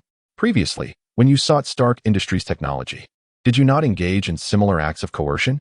Regrettably for you, you encountered that scoundrel Tony Stark at the time, which forced you to retreat empty-handed. Yet now, you wish to employ the same tactics to wrest Connors from us. Let me assure you, General, that is utterly impossible. Although I cannot be as unscrupulous as Stark, I can certainly render you powerless. Even if Pierce himself were to come demanding Connors, I would never relinquish him. Do not presume I am unaware of your military's true intentions. That biotechnology capable of transforming humans into lizard-like creatures is not something to be trifled with. Should you dare to engage in human experimentation like Osborn, once exposed, who would be left to shield you from the fallout? It is best that it remains a secret. Andrew, having somewhat regained his composure, wore a pallid expression. The look he cast upon Nick was akin to harboring a dagger, wishing he could strike Nick down at that very moment. Ah, Indeed, you have executed quite a few similar plans, haven't you? Over the years. The lives lost at your hands must number no fewer than 8,000, if not 10,000, Nick remarked with a grin. Huh. If we are to speak of human lives, has S.H.I.E.L.D. not played its part as well? Andrew fixed his gaze intently upon Nick. Though the singularity of Nick's eye rendered the intensity of Andrew's stare almost comically cross-eyed. Moreover, our decision to transfer Dr. Connors was solely to enhance the biological soldier program. Without such intervention, relying solely on a handful of inept individuals on our side would prolong the completion of the research indefinitely. This predicament falls squarely upon your shoulders, Nick remarked. Frankly, it would be more prudent for you to terminate the biological soldier program entirely. Otherwise, the waste of resources is unconscionable. However, should you find yourselves with an abundance of funds, feel free to allocate some to our agency, as we are also on the verge of initiating a similar project, and we currently lack the necessary financial backing. Huh. General Andrew let out a derisive laugh, indicating his apparent disinterest in continuing the conversation. Nick, however, maintained his cheerful demeanor. Given the circumstances, General Andrew, it would be wise for you to retire and rest. It would be unfortunate if your health were to falter in my presence, as I would undoubtedly be blamed for your discomfort. As he spoke, Nick's gaze shifted to Colonel Rhodes, who was visibly anxious. Colonel, shouldn't you escort your general back? Judging by his complexion, it seems he might be suffering from a heart condition. Nick extended his hand, hoping to engage in a farewell handshake with General Andrew. I happen to know an excellent private physician. Would you like an introduction? Otherwise, considering your current state, I fear you may not have many years left. General Andrew was rendered speechless with indignation by Nick's words. When it comes to repartee, aside from Stark, Nick is unparalleled. Very few can leave his presence with a smile. Particularly not someone like Andrew, who approached with ill intent. That Nick refrained from provoking him to the point of apoplexy was already a considerable concession. Colonel, did you not hear my words? Understood. Colonel Rhodes finally snapped back to reality and rose from his chair. It was the first time since joining the Marine Corps that he witnessed his general so thoroughly vexed. Given his own frustrations with Andrew's past actions, Rhodes seized the opportunity to relish the sight of Andrew's embarrassment. It was a pity he could not capture this moment on his communication device. Otherwise, he could have shared this spectacle with his comrades for their amusement. With a sense of regret, Rhodes stood up, intending to assist General Andrew, as Nick had suggested. However, the latter brusquely swatted away both Nick's and Rhodes's hands, glaring furiously at Rhodes. Bringing you here was a mistake. I should have transferred you directly to S.H.I.E.L.D. That may not be necessary, General. My allegiance still lies with you, Rhodes replied, scratching his head with an innocent smile. This action only served to further incite Andrew's ire. He forcefully pushed aside Nick, flung open the door, and slammed it shut behind him as he exited. He had departed, leaving room for laughter. Nick and Rod exchanged glances, and once they confirmed that Andrew had distanced himself, Rod erupted into unrestrained laughter, clearly having been stifled moments before. Otherwise, he would not have laughed so freely. It was evident that he had endured considerable pressure from Andrew. Nick clapped Rod on the shoulder and remarked, "What do you say? You heard the general's words. Why not simply transfer here? I still possess a modicum of authority." Rod grinned at Nick. "Director, can you not indulge in such subterfuge? I recall you uttering the same to many others in my vicinity." Rod prepared to take his leave, aware that otherwise he would be subject to another tirade from that individual. Chapter 47. Hill's perilous thoughts. General Andrew departed, having arrived with an air of arrogance. Yet now he was the one eager to escape. The cause of his ire was none other than Nick's provocations. He fervently vowed to relay every detail of today's events upon his return, ensuring that the higher-ups would take action against Nick. However, unbeknownst to General Andrew, Colonel Rod was already contemplating how to mediate the situation. Truth be told, he found himself aligned with Nick, but due to his military position, he felt compelled to support Andrew. Throughout the journey, Rod endeavored to persuade Andrew to refrain from acting impulsively, reminding him that enduring hardship would yield future opportunities to deal with Nick. Yet, Andrew was unwilling to heed such counsel, dismissing Rod as a traitor and warning him that any further comments would result in both of them facing consequences. Of course, these matters were only revealed to Nick later. At that moment, Nick sat alone in the conference room, reveling in the chaos he had inflicted upon General Andrew. Such individuals necessitated a firm approach. Otherwise, they would merely interpret kindness as fear. Nick believed he had executed his strategy quite effectively today, confident that, for the foreseeable future, this group would not trouble him again. As for what lay ahead, that could be addressed later. Yet, Nick had begun to contemplate how to bolster the influence of SHIELD within Congress and the security agencies, refusing to allow the military to operate unchecked as in the past. With only a limited pie to share, if military personnel seized 2/3, the remainder would be insufficient for others. Nick felt it was time to retaliate. Otherwise, his own resources would dwindle. Moreover, during this period, the reimbursement forms he applied for were consistently rejected, leaving him with little opportunity to profit. Without any profits, how could he possibly afford to build a safe house? Nick contemplated lowering his legs from the desk. After a moment's reflection, he decided it would be prudent to meet with Dr. Connors sooner rather than later. Hill. Nick called out through the communicator. No sooner had his voice faded than the conference room door swung open, revealing Hill, clad in a sharp uniform. She had been waiting outside all along. As Nick's assistant and personal secretary, it was her duty to be readily available at his command. "You really don't need to stay by my side all the time," Nick remarked with a smile, looking at Hill. "As your secretary, I believe it is my obligation to be at your service 24 hours a day," Maria Hill replied, shaking her head at Nick's suggestion. "However, it's not ideal for you to be constantly by my side. The duties of a secretary can be delegated to others. You ought to engage in different pursuits." Nick proposed thoughtfully. "How about a vacation? I recall you haven't taken a break in over a year. It would be the perfect opportunity for you to arrange a date. After all, you're not getting any younger. Have you not considered your own future?"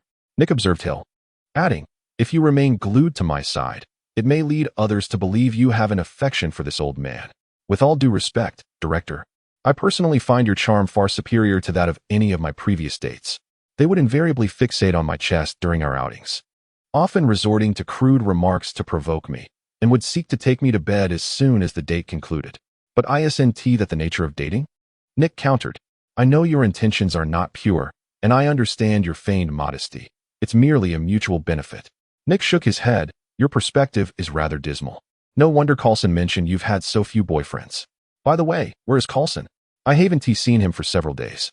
"He took today off and likely is entangled with some woman in bed," Hill conjectured after a moment's thought. "Look at him, and then look at you. If you possessed even half of Coulson's interest in such matters, I wouldn't be worried about your personal life." Nick accepted a cup of tea and took a small sip. "Director, if your idea of giving me a vacation is merely to encourage me to date, there is no need for that.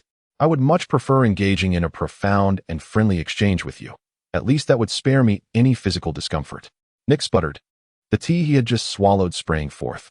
He placed the cup down, regarding Hill with a peculiar expression, a foreboding sense rising within him. "Agent Hill, are you serious?" Nick inquired. "If we are to consider age, I am certainly of your father's generation, and I was unaware that you had such proclivities. Age is but a number, Director. Moreover, your physical condition is far superior to that of those younger fellows, is it not?" Hill asserted with conviction. "As long as one can withstand it. There is nothing that cannot be accomplished. Ahem, your perspective is rather precarious. It would be prudent to reconsider." Nick, somewhat speechless, dabbed his mouth with a tissue, opting not to delve further into that topic. After all, Hill had nearly morphed into a workaholic over the years, enduring grueling hours of intense labor daily, something that would drive even him to madness. Yet, she persevered, and he found himself bewildered by the resilience of her constitution. Fearing that their conversation might lead her to extend a date proposal, which would indeed be disastrous, Nick reflected on the disparity in their ages. While Hill possessed both charm and allure, he was acutely aware of the years that lay between them. The soul within this body may well be less mature than Hill's. Yet, even so, it stirred within him a peculiar sensation. Thus, perhaps it was best to avoid such matters altogether. "Has Dr. Connors received a visit from the psychologist?" Nick shifted the topic. "Not yet. There has been an influx of agents experiencing psychological issues lately, and the doctor's schedule is quite full. They are likely to be available tomorrow," Hill responded. "All these agents, what is the fascination with seeing a psychologist?" Nick rubbed his temples, bewildered by what his subordinates occupied their minds with daily.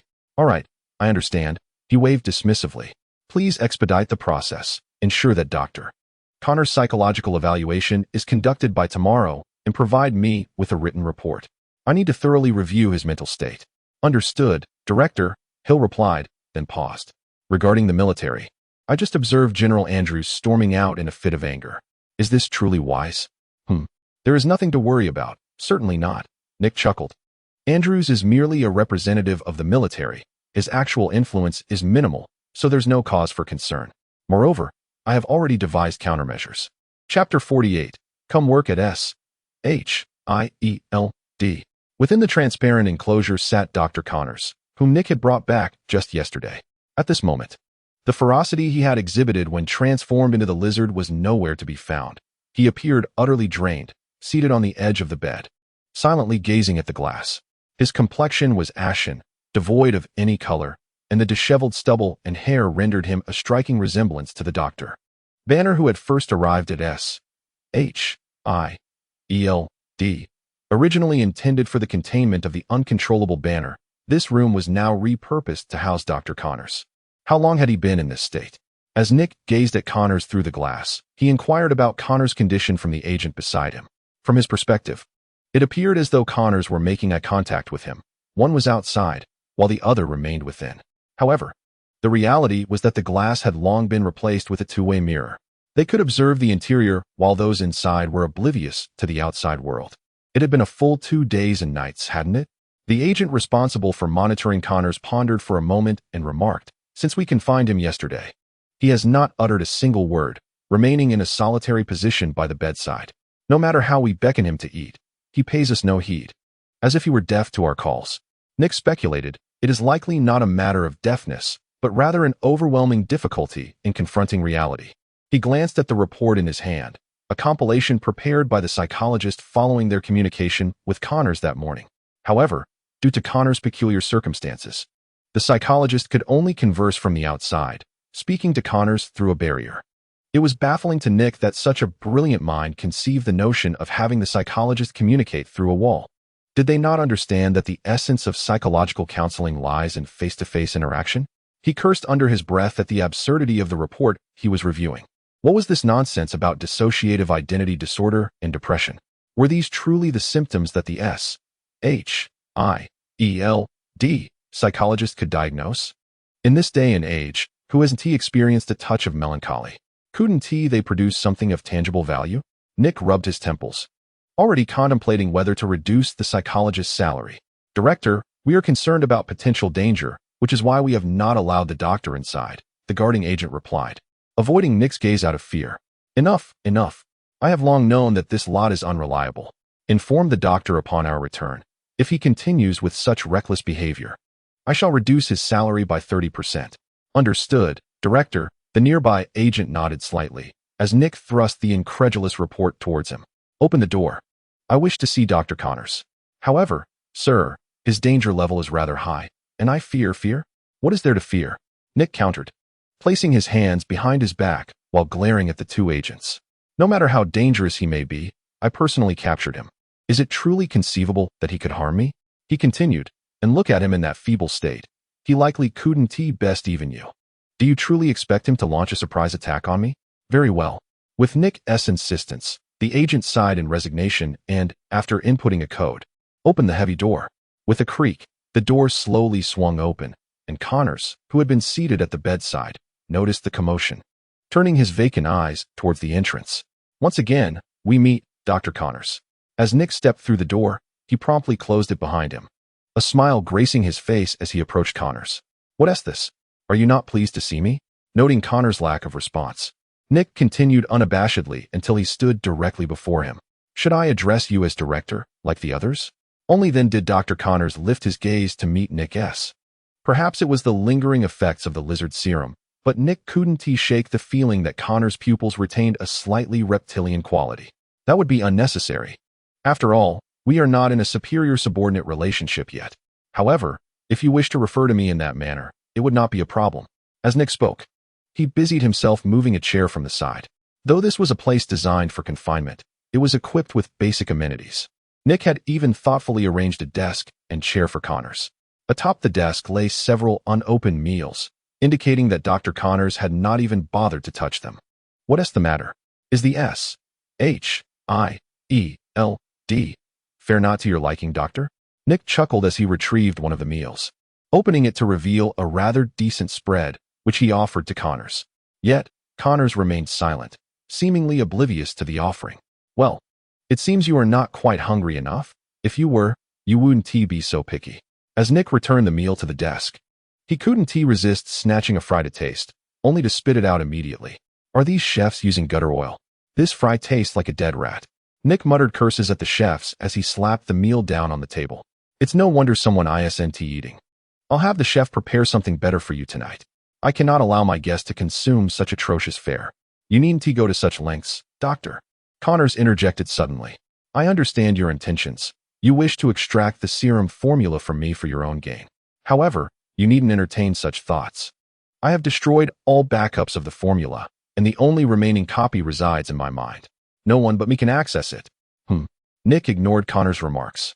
Continuing on his own path. The military has requested your transfer. They are quite interested in your experimental results. They hastily acquired all pertinent data from Osborn, but regrettably, they lack the most crucial element, so progress will likely be stalled for the time being. So, are you here to hand me over to them? No. I am not like those military personnel. I have little interest in your experimental results.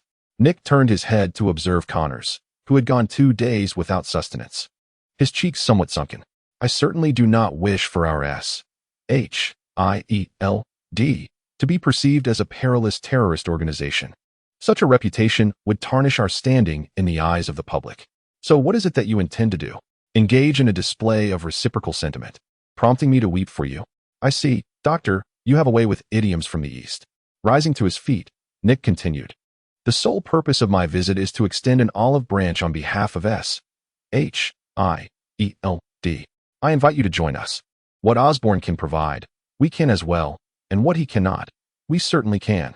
Chapter 49. The Great Deceiver. Nick's demeanor was grave and earnest as he locked eyes with Connors, his solitary, eye-reflecting sincerity. However, should any agent from SHIELD have witnessed this expression, they would undoubtedly have struggled to suppress their amusement, for they knew that whenever Nick donned such an expression, it signaled yet another attempt at persuasion. Are you attempting to poach Norman Osborn's talent? Connors did not respond immediately, but instead rose and sauntered toward the glass barrier. From his vantage point, he could see only the darkened surface of the glass, which was crafted from a special material, impervious even to bullets. Standing before it, Connors appeared as though he could see through to the other side, startling the agents outside, who became vigilant at his unwavering demeanor. Though Nick could not see the situation outside, he could easily imagine the tense expressions of the two agents, immediately gesturing for them to relax. I surmise those outside must be observing me as if I were a spectacle, perhaps akin to watching a monkey, Connors suddenly remarked. Indeed, a commendable material, though it only withstands ordinary bullets. Yet, should one employ specialized projectiles, I fear that repeated strikes at the same point might breach it in less than 5 attempts. Who would be so idle as to shoot at a pane of glass? Nick approached and stood beside him. And do you truly believe any creature would remain as still as you have for 2 days by the bedside? He did not refute Connor's observation. With a mind as keen as his, deception would serve no purpose. Moreover, given that Nick had confined him for 2 days and nights since his capture, any grievances Connors harbored were wholly understandable. What are you pondering? Do not tell me you genuinely align with that quack's report and have succumbed to depression? What do you think? Connors inquired, casting a glance at Nick. I find it quite plausible, as your report starkly illustrates your psychological afflictions, Nick acknowledged with a nod. However, it has gone a bit too far. Next time, it might be better to feign other symptoms, as this little ruse is one I can easily see through. There's no other way. After all, that psychologist lacks the courage to even enter the room. How could I possibly speak the truth to someone I cannot even see? So you can speak the truth now? Nick retorted. Dr. Connors paused. His voice grew considerably somber, and his long lashes obscured his eyes, rendering them shrouded in a thin veil of mist. During the time I transformed into a lizard man, did I cause harm? Dr. Connors inquired. You've come to the right person with that question, Nick replied with a chuckle. For no one knows that casualty list better than I do. 192 lightly injured, 89 severely injured, and 31 fatalities. Were there truly that many? False. Nick shook his head. That is the list I reported. The actual count would likely need to be reduced by about 4/5. So there were still deaths, right? Connors lowered his head, his gaze dimmed. Indeed. Nick patted his shoulder. I apologize. After the serum injection, my mind became utterly chaotic. I was oblivious to what I was doing. My thoughts were a jumbled mess. Even my memories were fragmented. Connors continued. My last coherent memory remains in that makeshift laboratory in the sewer. After the injection, my recollections turned to shards. I only remember scenes of what seemed like murder. A confrontation with a fully armored individual. That was Iron Man, my friend. You gave him quite the thrashing, and I was right there to witness it, feeling immensely satisfied. He is probably still nursing his wounds at home, a fitting lesson for his arrogance. However, you ought to be cautious. Tony is not a magnanimous fellow and will surely hold a grudge. What about the others? Connors asked. The others are faring well enough. I awarded them a rather generous bonus, and they seem quite pleased. It's those few who were severely injured that are suffering. They just emerged from surgery 2 days ago and remain in a coma. I'm sorry, it was my fault. I shouldn't have injected that serum. It's all right, my friend. It was the lizard doctor who acted, and it has little to do with you, Dr. Connors, Nick reassured him. But ultimately, it is still me, isn't it? There's no need to comfort me. The creation of that serum was a mistake from the outset. I should never have succumbed to my own desires and listened to that Norman Osborn fellow. He secretly took my unfinished serum and, without my consent, applied it to human experimentation, leading to the subsequent tragedy. Without you all, who knows how many lives might have been lost. The fault lies with Norman Osborn, not you. Doctor, your intentions were noble, but regrettably misapplied, Nick remarked with a smile. Thus, I have brought forth a remedial proposal for you. For instance, what if I were to work for SHIELD and provide you with the data on that serum? Connors gazed at Nick. No, doctor. You continually misunderstand me. My interest in that serum is rather minimal. What I truly admire is your talent. To be frank, individuals of your caliber are exceedingly rare across the globe. You see, Dr. SHIELD frequently engages with chaotic entities, particularly those of bizarre nature, and we often find ourselves at a loss in handling them. However, with your involvement, the situation would certainly transform. We require a biological genius such as yourself, Doctor. Are you suggesting I assist you in developing a serum capable of addressing unforeseen circumstances? Connors pondered and inquired. Indeed, Nick affirmed with a nod. The current plight of humanity is far more perilous than we are aware of. At times, emergencies arise that even we cannot manage. Therefore, the presence of top talents from various fields becomes crucial. Flattering me like this makes me somewhat uncomfortable, Dr. Connors chuckled. I am merely speaking the truth, Doctor, Nick replied, glancing at the spot where Connors had originally been seated. Moreover, do you not wish to refine your lizard serum further? Unlike Norman Osborn, we guarantee unwavering support for our personnel's research, ensuring that all efforts are dedicated solely to the safety of humanity. Nick persuaded.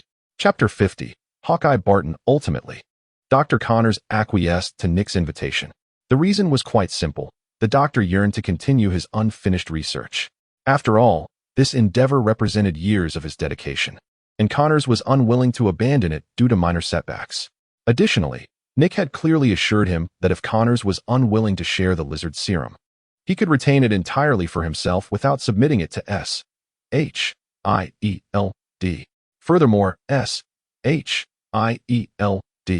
would provide all necessary funding and equipment for Connors' research. In exchange, Connors would serve as a specialist at SHIELD for a minimum of 10 years.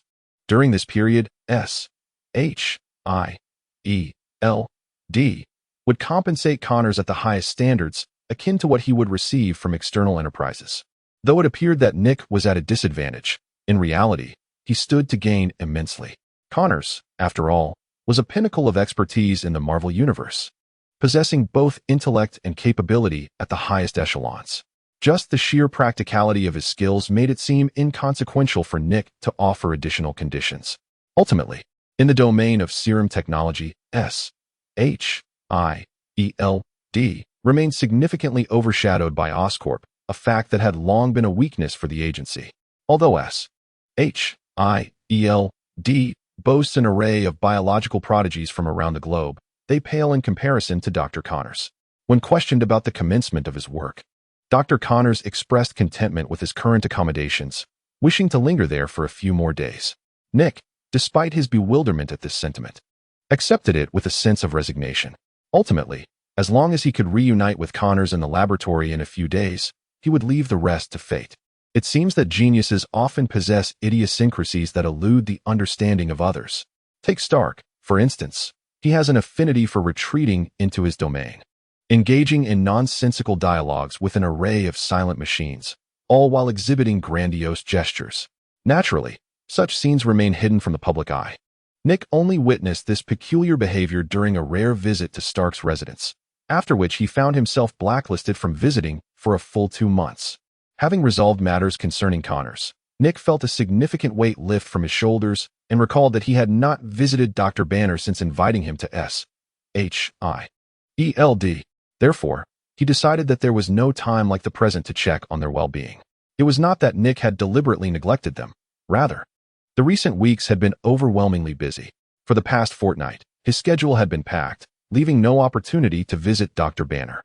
Thus, after delegating all his current tasks, Nick ventured alone to a secluded corner where a dilapidated elevator lay dormant. Although it had seemingly been abandoned for years, it inexplicably sprang to life under Nick's manipulation.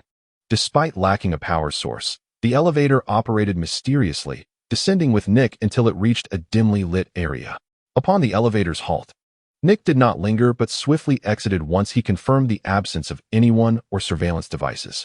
After winding through the labyrinthine passages for a good 10 minutes, he arrived at another elevator entrance. This one was a classic industrial model, featuring a solitary button devoid of any numerical designation. Pressing the button, the elevator transported Nick forward, traversing an indeterminate tunnel, during which rows of lights flickered by until it finally halted at a grand door. As the elevator came to a stop, Nick leisurely stepped out and, after inputting the access code, activated the door mechanism. As the massive door slowly creaked open, an expansive arena unfolded before him.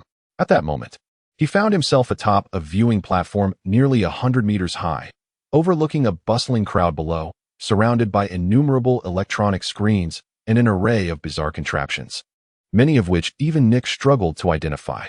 In the center, within a sophisticated apparatus, lay a cubic model emanating a mesmerizing blue light. This enchanting glow radiated continuously from the cube, reminiscent of Pandora's box. Anyone who caught a glimpse of it felt an irresistible urge to draw nearer. Was this cosmic cube truly placed in such a conspicuous location? Nick appeared somewhat discontented with the cube's positioning, his hands clasped behind his back as he strode purposefully into the space. Observing the familiar faces below, he seemed less than pleased. The personnel present were all individuals who had previously participated in the Pegasus project, well acquainted with the cosmic cube. Thus, even after relocating to a new venue, Nick would undoubtedly continue to employ them for his research endeavors. This site was situated beneath an abandoned factory on the outskirts of New York, nearly undetectable to the outside world, and even within S.H.I.E.L.D. This location was unregistered. The staff present, without a designated guide, would find it impossible to rediscover this place once they stepped outside. Naturally, Nick was the exception. He had established this facility himself. The previous incident had taught him that conventional bases were too conspicuous. Hence, rather than ostentatiously conducting research in the open, it was far more pragmatic to establish an underground facility. Whatever transpired here could remain unnoticed by the outside world as long as it was managed appropriately. The doctors believed this location to be sufficiently concealed and secure, unlikely to attract intruders seeking the cosmic cube.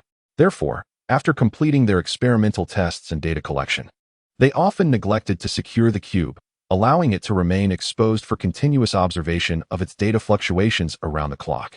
At that moment, a man bearing a quiver and bow approached. He sported a neatly cropped hairstyle and appeared to be in his 30s.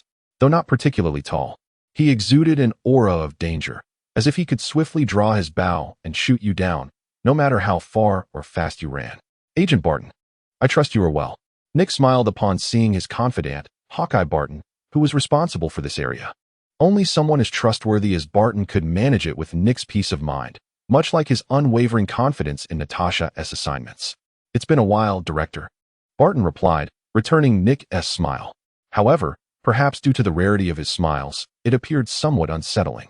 Perhaps it's best if you refrain from smiling. Maintaining a serious demeanor might be a more suitable choice. Nick, not particularly inclined to witness that smile, waved his hand dismissively. Chapter 51. Each person's constitution is unique. Although Barton was displeased with Nick's suggestion, he could not deny its validity. Previously, others often remarked on his perpetually sour expression, urging him to smile. However, after diligently practicing his smile, he found that everyone now preferred he refrain from doing so, for his smile was rather unsettling.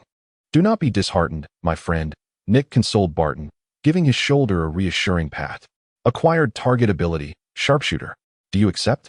Acceptance was a certainty for Nick regarding Barton's ability. Any hesitation would be a sign of disrespect. After all, Barton's nearly infallible accuracy may seem unimpressive at first glance. But in Nick's hands, it would manifest differently. Primarily, Nick was not confined to using only a bow and arrow like Barton. He could utilize firearms or other instruments as he saw fit. Furthermore, Nick's strength had significantly increased post-transformation, allowing him to wield heavier objects as weapons. For instance, he could hurl a boulder weighing a ton after allowing his adversary a head start of several hundred meters. Such an impact would rival that of a missile, a capability Nick had long desired to possess. However, due to various obligations and Barton's previous missions that precluded their meeting, he had been unable to extract this ability until now. With the opportunity at hand, Nick promptly seized it. Yet, upon acquiring the sharpshooter ability, it did not imbue him with the overt sensations typical of previous abilities. It felt as if he had extracted it, yet not entirely. Nevertheless, when Nick gently pried a small fragment from the fence and held it in his hand, the sensation surged forth. He realized he could lock onto any individual present, and should he choose, even a rapidly moving target could be struck with precision. Director, Barton observed Nick's shifting demeanor, his expression betraying a mixture of curiosity and apprehension. "What is it, Agent? You need not hold back with me. Feel free to speak candidly," Nick replied, momentarily taken aback as he turned his gaze to Barton. "The fence you are holding is made of alloy, which should possess sufficient density and mass to withstand forces exceeding a ton. However, this piece Barton's expression morphed into one of disbelief. Even with a weapon, it would be challenging to breach this fence, let alone for Nick to simply rip it from its place. It is no wonder that he was so astonished. Previously, Barton had been engaged in his duties, and although he had heard whispers regarding the director's recent changes, he had never placed much credence in such rumors.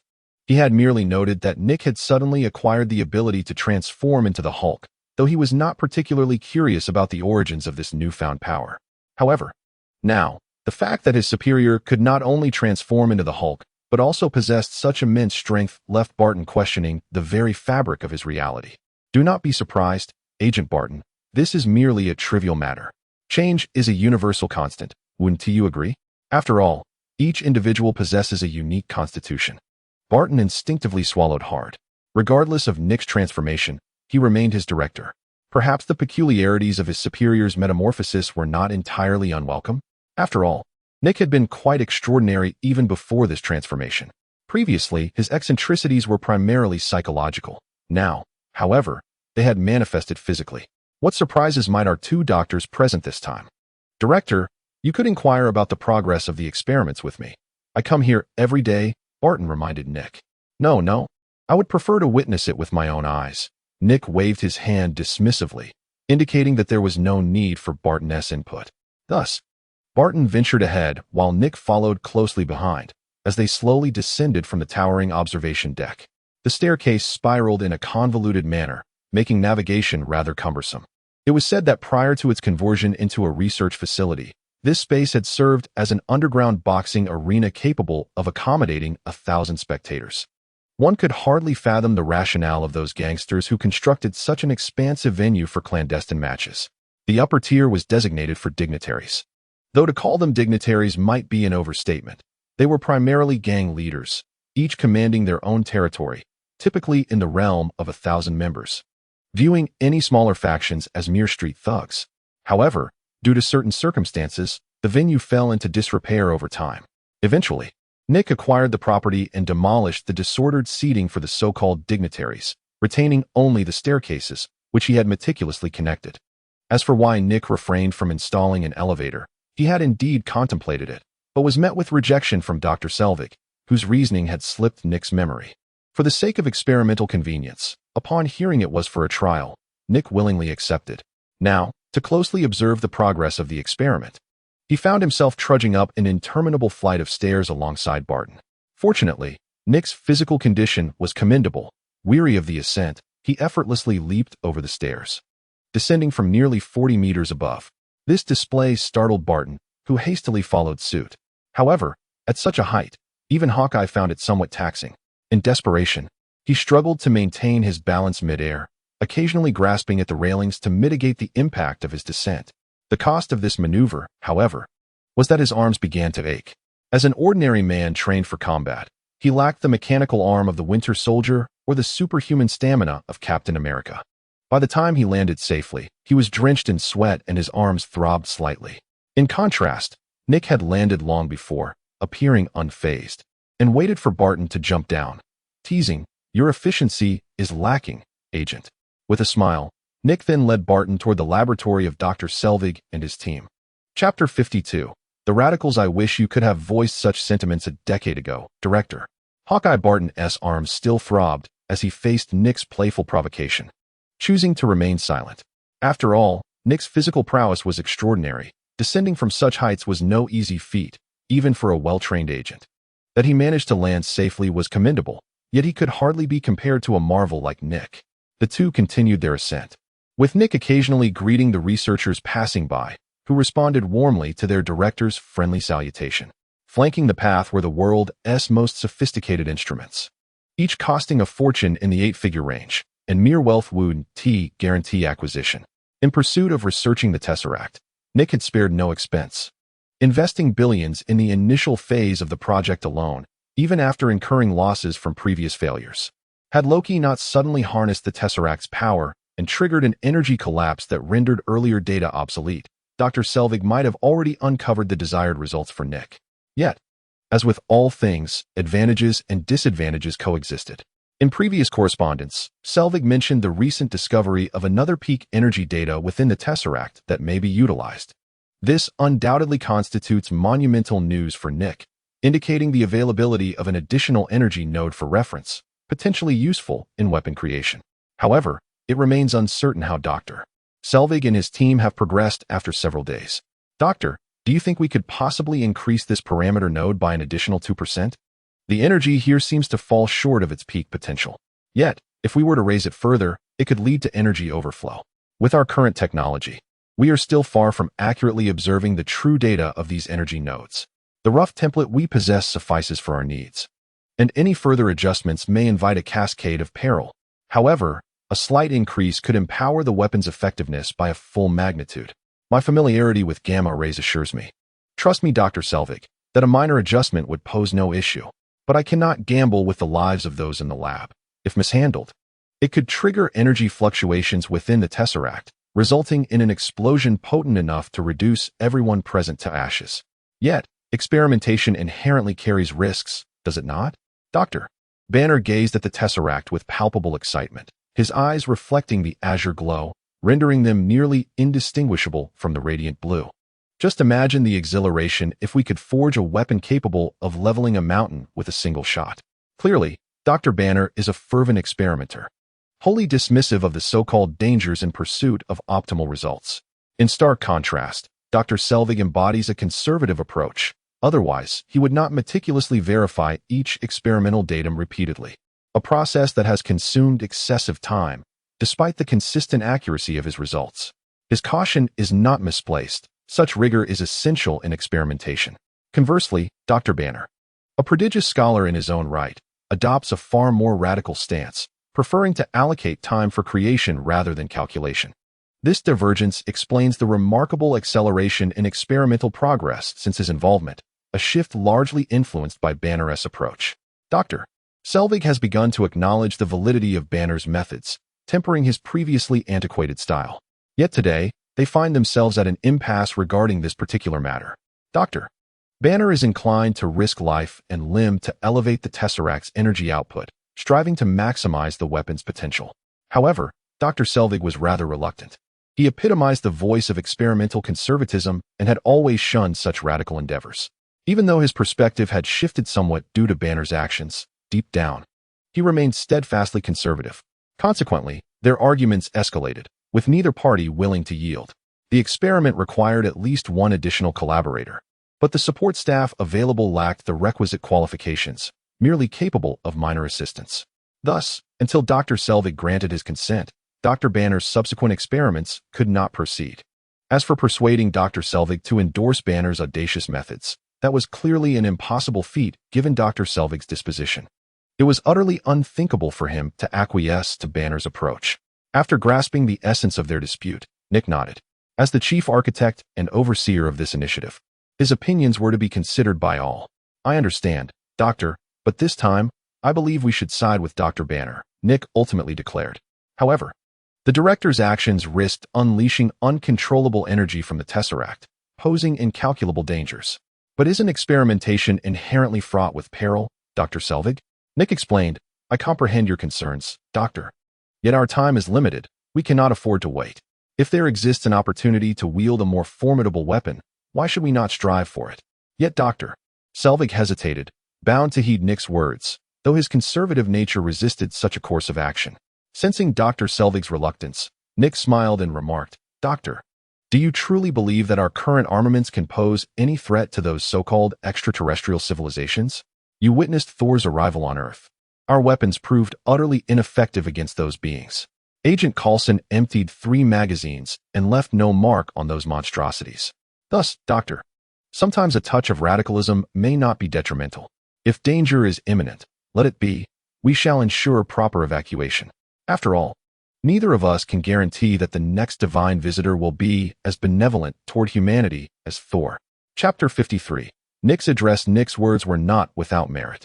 After all, Thor's sudden appearance had occurred amidst the revelation that other civilizations existed beyond Earth, and these civilizations appeared to possess histories far more ancient than humanity's, with capabilities that were undeniably superior. If only all extraterrestrials were as foolish as Thor, then Nick wouldn't have to worry so much every day. However, the director is hesitant, as even Dr. Selvig is reluctant to take such significant risks in experimentation. To raise the percentage so drastically at once is an exceedingly perilous endeavor. Typically, even a mere increase of 1,000th requires meticulous calculations to proceed with confidence. Yet now, to suddenly elevate it by 3% causes considerable concern for the usually cautious Dr. Selvig. In his view, achieving a 3% increase would necessitate at least 20 steps, gradually undertaken over the course of a month. Conversely, Dr. Banner appears less troubled. Once transformed into his current monstrous form due to a lab mishap, he should, in theory, have acquired greater prudence over the years, especially after having experienced such a blunder. He certainly does not wish to endure a second. Nevertheless, Nick's earlier words have served as a sobering reminder. Their time is, indeed, limited. It has not been long since Thor's arrival on Earth, yet during this brief period, the planet has witnessed numerous events, including the discovery of various civilizations and humanoid beings by S.H.I.E.L.D. Fortunately, these humanoid entities are not as troublesome as the Asgardians. After incurring a slight cost, they managed to subdue these beings and bring them back to S.H.I.E.L.D. If all goes according to plan, Dr. Connors will soon meet them for anatomical research. Doctor, I recall you were present at Loki's incident not too long ago, Nick said with earnestness to Dr. Selvig. Indeed, Dr. Selvig nodded. What is your impression of that fellow, Loki? Impression? Dr. Selvig scratched his head, clearly finding it somewhat challenging to articulate such elaborate thoughts as a researcher. After a few moments, he seemed to arrive at an answer, stating, arrogant and dismissive. Furthermore, he appears to possess some technology that we humans have yet to comprehend. That is not technology, Doctor. That is magic, Nick replied, shaking his head. Yet, your initial observations are quite accurate. In comparison to them, we humans are inherently lagging behind. Take Asgard, for instance. Their history is far more ancient than our recorded accounts. Even the Norse mythology we document seems to have been deliberately left behind by one of their own who once descended upon Earth. Imagine a civilization from your mythology suddenly deciding to invade you. How would you respond? Would you resort to those outdated theories, hoping that the deity you worship might save you? Should we take up arms to demonstrate our might? Of course, we must confront them. Only a fool would kneel and beseech the divine. I employed such tactics 2 decades ago, and the outcome was merely bullets striking our own flesh, leaving us in a state of bewilderment, as one agent remarked from the sidelines. The others lowered their heads in agreement. Yet, in my view, both approaches are futile. Nick shook his head, explaining.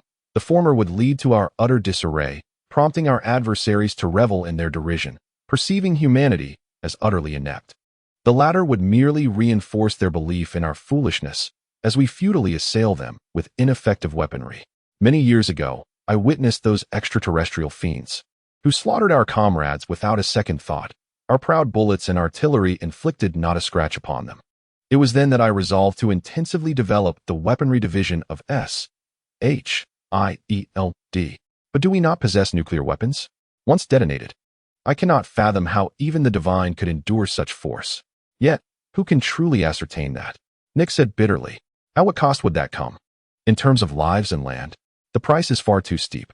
Nick gazed upward at the cosmic cube, its brilliant blue light illuminating his face, casting a radiant glow upon his once brown pupils, as if he were enveloped in a celestial aura.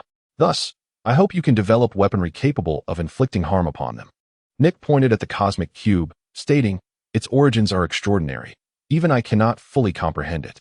Hydra managed to forge weapons decades ahead of their time using the cosmic cube. Why can't we? Every success is accompanied by risk. If we cannot bear even the slightest risk, how shall we confront our enemies? I have never regarded Loki's emergence as a mere coincidence. I believe it serves as a clarion call from those beyond our world, with Loki merely acting as a stepping stone. Though this stepping stone may appear foolish, we must not underestimate them. The era has changed, Doctor. Humanity is no longer the sole civilization on this planet, as countless others await their chance to invade Earth. Must we truly wait until they breach our defenses before we reflect on preparations that could have long been made? You are correct, Director. I have been remiss in my considerations, Selvig admitted, lowering his head. You are not at fault, Doctor. The times have shifted, and our window is closing. I have a foreboding sense that a significant event is imminent. Thus, the responsibility for weapon development rests squarely upon your shoulders. Nick cast a meaningful glance at Doctors Selvig and Banner. If the day ever arrives when extraterrestrials invade Earth, we must not resort to the antiquated practice of firing our dilapidated handguns at them. Instead, we ought to wield the latest weaponry developed, launching a strike directly at their homeland, thereby demonstrating to them the formidable prowess of Earthlings. The Earth is not a playground for anyone to intrude upon. As Nick concluded his impassioned address, applause erupted throughout the room, signifying a collective agreement with the resolute words of the seasoned director. Even Banner's gaze towards Nick transformed, imbued with a newfound respect. Chapter 54. The particle energy gun. Nick surveyed the room, noting the gaze of the agents filled with reverence directed towards him, alongside the visibly moved Dr. Selvig. So, Doctor, do you comprehend what needs to be done now? Nick inquired softly, fixing his gaze on Dr. Selvig. Understood, Director. I shall not disappoint you. If all goes well, the new batch of weapons could be completed in a week. Dr. Selvig finally relented, his response lifting Banner's spirits considerably. As long as Dr. Selvig was willing to collaborate with Banner's endeavors, their progress would undoubtedly accelerate by several degrees. Previously, Banner often had to accommodate Selvig's pace, as their experimental methodologies were fundamentally distinct, making collaboration rather challenging. Fortunately, with Nick's guidance, Selvig had finally acquiesced, willing to assist Banner in the forthcoming tasks. Director, Banner interjected. Yes? Nick turned, inquiring, what is it, Agent Barton? Do you have something to express? Nothing. I just suddenly realized that your talent for persuasion has certainly improved, Barton remarked thoughtfully. Having followed Nick for many years, Barton was well aware of his director's tendencies. It was fortunate if 3 out of 10 statements were truthful. Although the themes of national security and civilizational invasion held an element of truth, Nick's delivery undeniably aimed to resonate emotionally, akin to a form of brainwashing, akin to the grand promises made by new leadership. Nick was undoubtedly the master of such rhetoric. Having been by Nick's side for so long, Barton had witnessed numerous instances of this persuasive technique. The most outrageous occasion was when Nick managed to sway tens of thousands of people in a mere half hour, convincing them to abandon their hostility towards his side. Therefore, when it comes to the art of verbal persuasion, Nick might very well reign supreme in this world. This is not deception. I merely wish to share my heartfelt thoughts with them, Nick replied, shaking his head, wearing an expression that conveyed, as long as you understand. This method had been employed for so many years that Nick could now execute it with utmost ease. Whether those around him believed it mattered little. As long as it remained effective with newcomers, That was sufficient. Observing Dr. Banner's earnest expression, it was evident that he wholeheartedly endorsed his recent speech. Even someone as antiquated as Selvig was swayed, prompting Nick to ponder whether he should simply join the Security Bureau. Considering they engaged with such individuals daily and required eloquence, something he possessed in abundance. Yet, beneath the jest, the truth of his musings was known only to Nick himself. Having recently traversed into this timeline, there were merely 3 months remaining until the events of the first Avengers. Now, after a passage of just over 2 months, only a little more than half a month remained before the Chitauri invasion of Earth commenced. During this interval, Nick aspired to be adequately prepared. Rather than relying on a last-minute savior to confront impending dangers, a scenario he was reluctant to witness.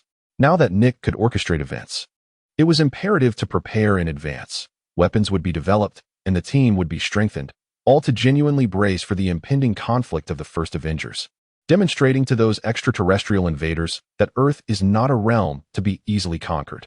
Furthermore, Nick harbored an additional plan to ready himself for the impending invasion by Thanos in a few years.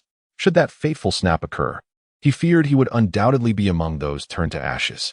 The timeline had shifted, yet the antagonists remained unchanged. Who could say whether the minuscule odds would prevail once more? Thus, for Nick, the optimal outcome would be to permanently confine Thanos to Earth upon his initial arrival. At that juncture, Nick would be thoroughly prepared to confront the epic battle, standing at the forefront alongside all the superheroes, uniting their strengths against that vile tyrant. He understood the magnitude of Thanos' power, akin to that of a demigod, especially with the augmentation of the Infinity Stones. For any individual within the Avengers to tackle him alone would be a formidable challenge. The best strategy would be for Nick to harness the superpowers of all, facing Thanos alone while entrusting the remaining forces to address the other adversities. Nick held confidence that, even if Thanos was formidable, he could not possibly surpass the combined might of them all. Of course, should Earth attain the capability to proactively confront Thanos before that time, Nick would not hesitate to advance the timeline and settle the score with him. All right, esteemed colleagues, the meeting has concluded. Now, please present your recent experimental findings. Nick inquired of Dr. Selvig about the purpose of his visit, which was to witness the latest research findings mentioned in Dr. Selvig's correspondence. Given that the creation was derived from the energy of the cosmic cube, its potency was undoubtedly substantial. I've been awaiting your words, sir. Upon hearing that Nick wished to examine his experimental results, Dr. Selvig's expression transformed into one of palpable excitement. He swiftly navigated through the crowd, arriving at a table laden with experimental materials, from which he retrieved a weapon nearly a meter in length. It bore a striking resemblance to the energy weapons depicted in the Men in Black franchise, even sharing similar structural characteristics. The central part of this gun-like apparatus housed a groove filled with a radiant blue energy. Doctor, is this the culmination of your extensive research? Nick inquired, gesturing towards the weapon. Indeed, Director. Allow me to introduce you to this remarkable device, Dr. Selvig proclaimed, holding the weapon aloft. This is a particle energy gun constructed from energy particles extracted from the cosmic cube. As you can observe, its fundamental energy source is derived from the cube itself. I have compressed the energy significantly, enabling this weapon to unleash its maximum power approximately 10 times. At this revelation, Nick furrowed his brow slightly. If the weapon can only be utilized 10 times, that seems rather insufficient. Does that not imply that after those 10 uses, it becomes effectively useless, leaving the user vulnerable? You misunderstand, Director, Dr. Selvig replied with a knowing smile, seemingly grasping Nick's apprehension. The 10 uses I refer to do not denote a mere 10 discharges. Dr. Selvig then gestured for everyone to focus on the particle energy gun he held. On one side of the weapon, there was a display with a series of power settings labeled from low to high. The blue glow emanating from the center of the gun gave it an extraordinary appearance. Addressing Nick's confusion, Dr. Selvig elucidated, what I mean by 10 uses is that, under full power, the weapon will exhaust its energy after approximately 10 shots and require recharging.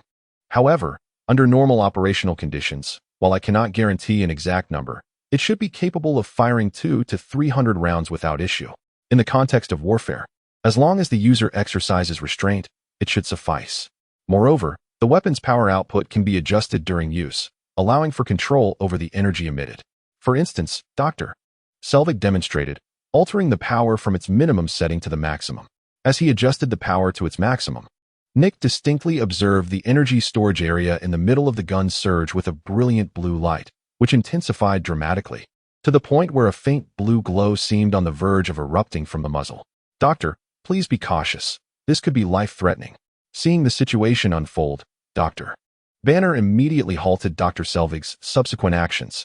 Noticing the panic etched on his face, Nick could surmise the perilous nature of the weapon, which only heightened his curiosity. "Doctor, could you elaborate on the maximum power of this gun and the extent of destruction it could potentially cause?" Nick inquired with interest. "I haven't tested it, so I can't be entirely certain, but it should be capable of leveling our entire base without much difficulty," Dr. Selvig mused thoughtfully. "Huh." Nick was taken aback. He had initially assumed its power would be sufficient to demolish a building at most, never anticipating that Dr. Selvig would assert it could obliterate the entire facility. "Are you serious, Doctor? Do you realize how many kilograms of explosives would be required to raise an entire research base?" Nick felt compelled to seek further clarification. "Are you the researcher, or am I?" "Surely, I understand my own invention." Dr. Selvig shot Nick a glare, urging him not to question his assertions. "Doctor, have you tested the weapon's performance? For instance, its potency?" Nick's excitement grew.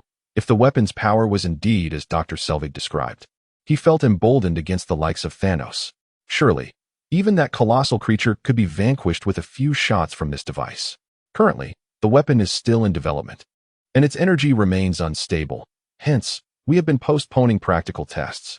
We have only computed its potential theoretically, Dr. Banner interjected to clarify. "Then why don't we try it now?" Nick suddenly proposed. "Are you serious, Director?" Dr. Banner responded, taken aback by Nick's unexpected suggestion and casting a bewildered look in his direction. "Absolutely," Nick affirmed with a nod. "But we are 300 meters underground. Any energetic backlash could potentially cause our entire laboratory to collapse." Dr. Selvig corrected him. "I recall when we acquired this facility, I was assured of its robustness. Capable of withstanding artillery fire," Nick countered. "But what we are testing is not artillery, Director," Banner insisted. "Director, I believe we should reconsider. This is far too dangerous. We can wait for another opportunity to conduct the experiment in the desert," Barton interjected, attempting to dissuade Nick. It was truly remarkable how their director always seemed to think on his feet, proposing such perilous ideas with unwavering confidence. Moreover, there is not even a designated area for experimentation here. What if we fire recklessly and pierce through the base or injure someone? After all, having spent so much time here, Barton had witnessed the aftermath of Dr. Selvig and Dr. Banner's experiments exploding on multiple occasions. Had it not been for Dr. Banner's quick reflexes in rescuing Dr. Selvig, it is likely that Nick would not have seen Selvig today. The residual energy waves alone were quite terrifying, not to mention the prospect of engaging in live combat. It is no wonder that Barton and Banner were filled with trepidation, for the reality was indeed daunting. "Trust me, everything will be fine," Nick asserted confidently. "As for your concerns regarding the absence of a testing ground, I can create one for you. Just aim at me. I can take it." "Wait, Director, are you serious?"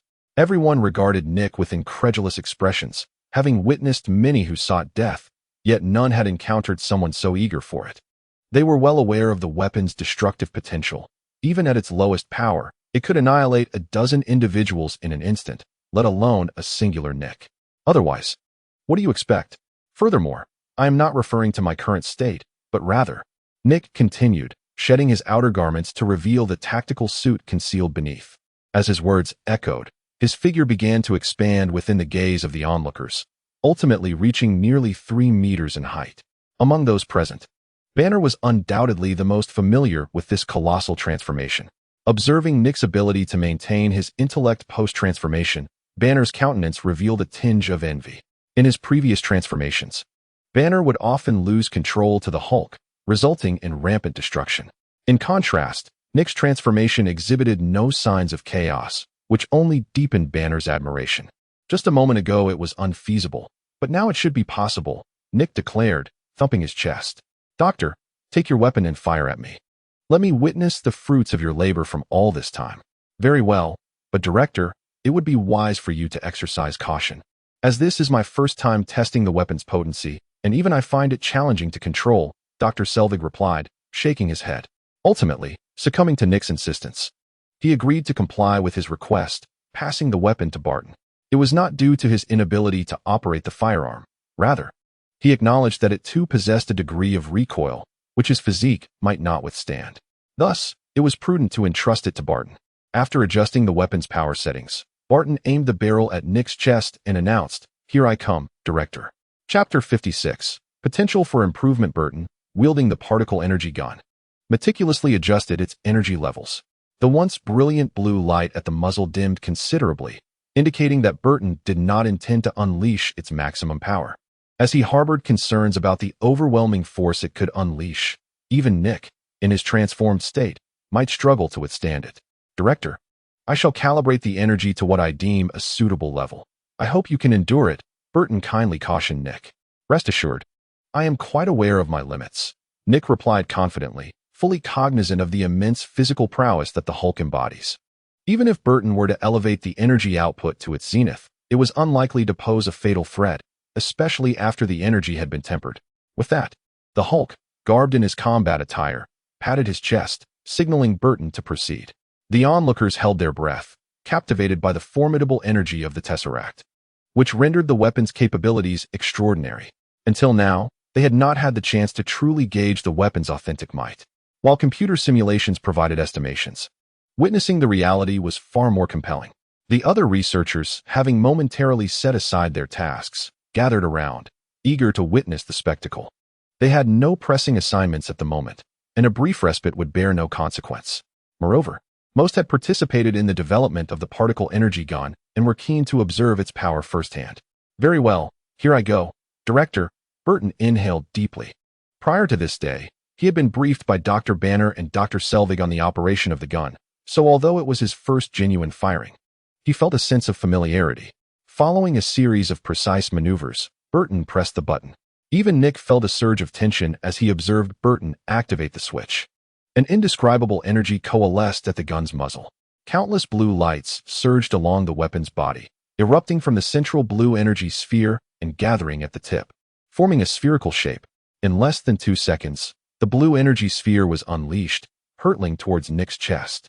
The audience, breathless and wide-eyed, remained transfixed, fearing they might miss the impending spectacle. The immense recoil was evident, as even Barton's body jolted from the force, showcasing the sheer power of the weapon.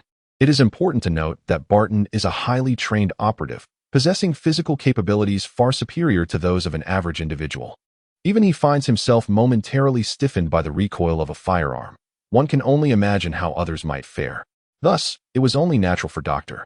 Selvig to entrust the demonstration to Barton, considering that the very structure of his bones might crumble under the force of a shot. Even if Dr. Banner were to take the shot, he would likely struggle to withstand it.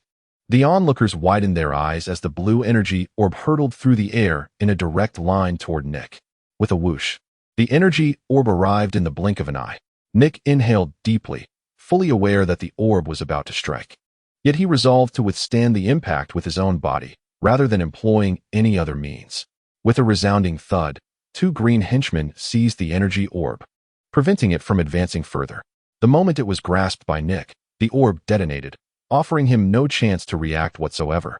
The force of the explosion sent shockwaves rippling outward, compelling everyone to shut their eyes and shield their faces with their arms to avoid injury from the backlash. Even Barton was compelled to lower his weapon and adopt a different stance to avoid being knocked over like several of the other researchers. The blue energy scattered widely, nearly engulfing Nick within its depths. Barton had set the power of the shot to 60%, well aware of Hulk's formidable physique, and thus felt no concern that his fellow green giant would be harmed. Furthermore, given Nick's assurance that he would absorb the energy's residual effects, Barton was confident that this shot would not cause irreparable damage to the laboratory. "Is the director all right?" Dr. Banner inquired anxiously, for they could no longer see Nick. The blue energy had spread like dust, obscuring their view of the situation ahead. "There should be no issue, Doctor. Have you ever doubted Hulk's resilience?" Barton replied, glancing at Banner. Upon hearing Barton's words, Banner felt a wave of relief wash over him. The Hulk, once transformed, could withstand even nuclear weaponry. Though the energy gun's power was formidable, it fell short of nuclear levels, ensuring that Nick would likely emerge unscathed. The others leaned forward, eager to ascertain Nick's condition. A moment later, as the blue energy's residual effects began to dissipate, a cough emerged from within. "I never anticipated that such a small weapon could unleash such immense energy. It has taken me by surprise. Nick's imposing figure emerged, dispersing the lingering blue energy that had remained suspended in front of him. At this moment, Nick appeared somewhat disheveled.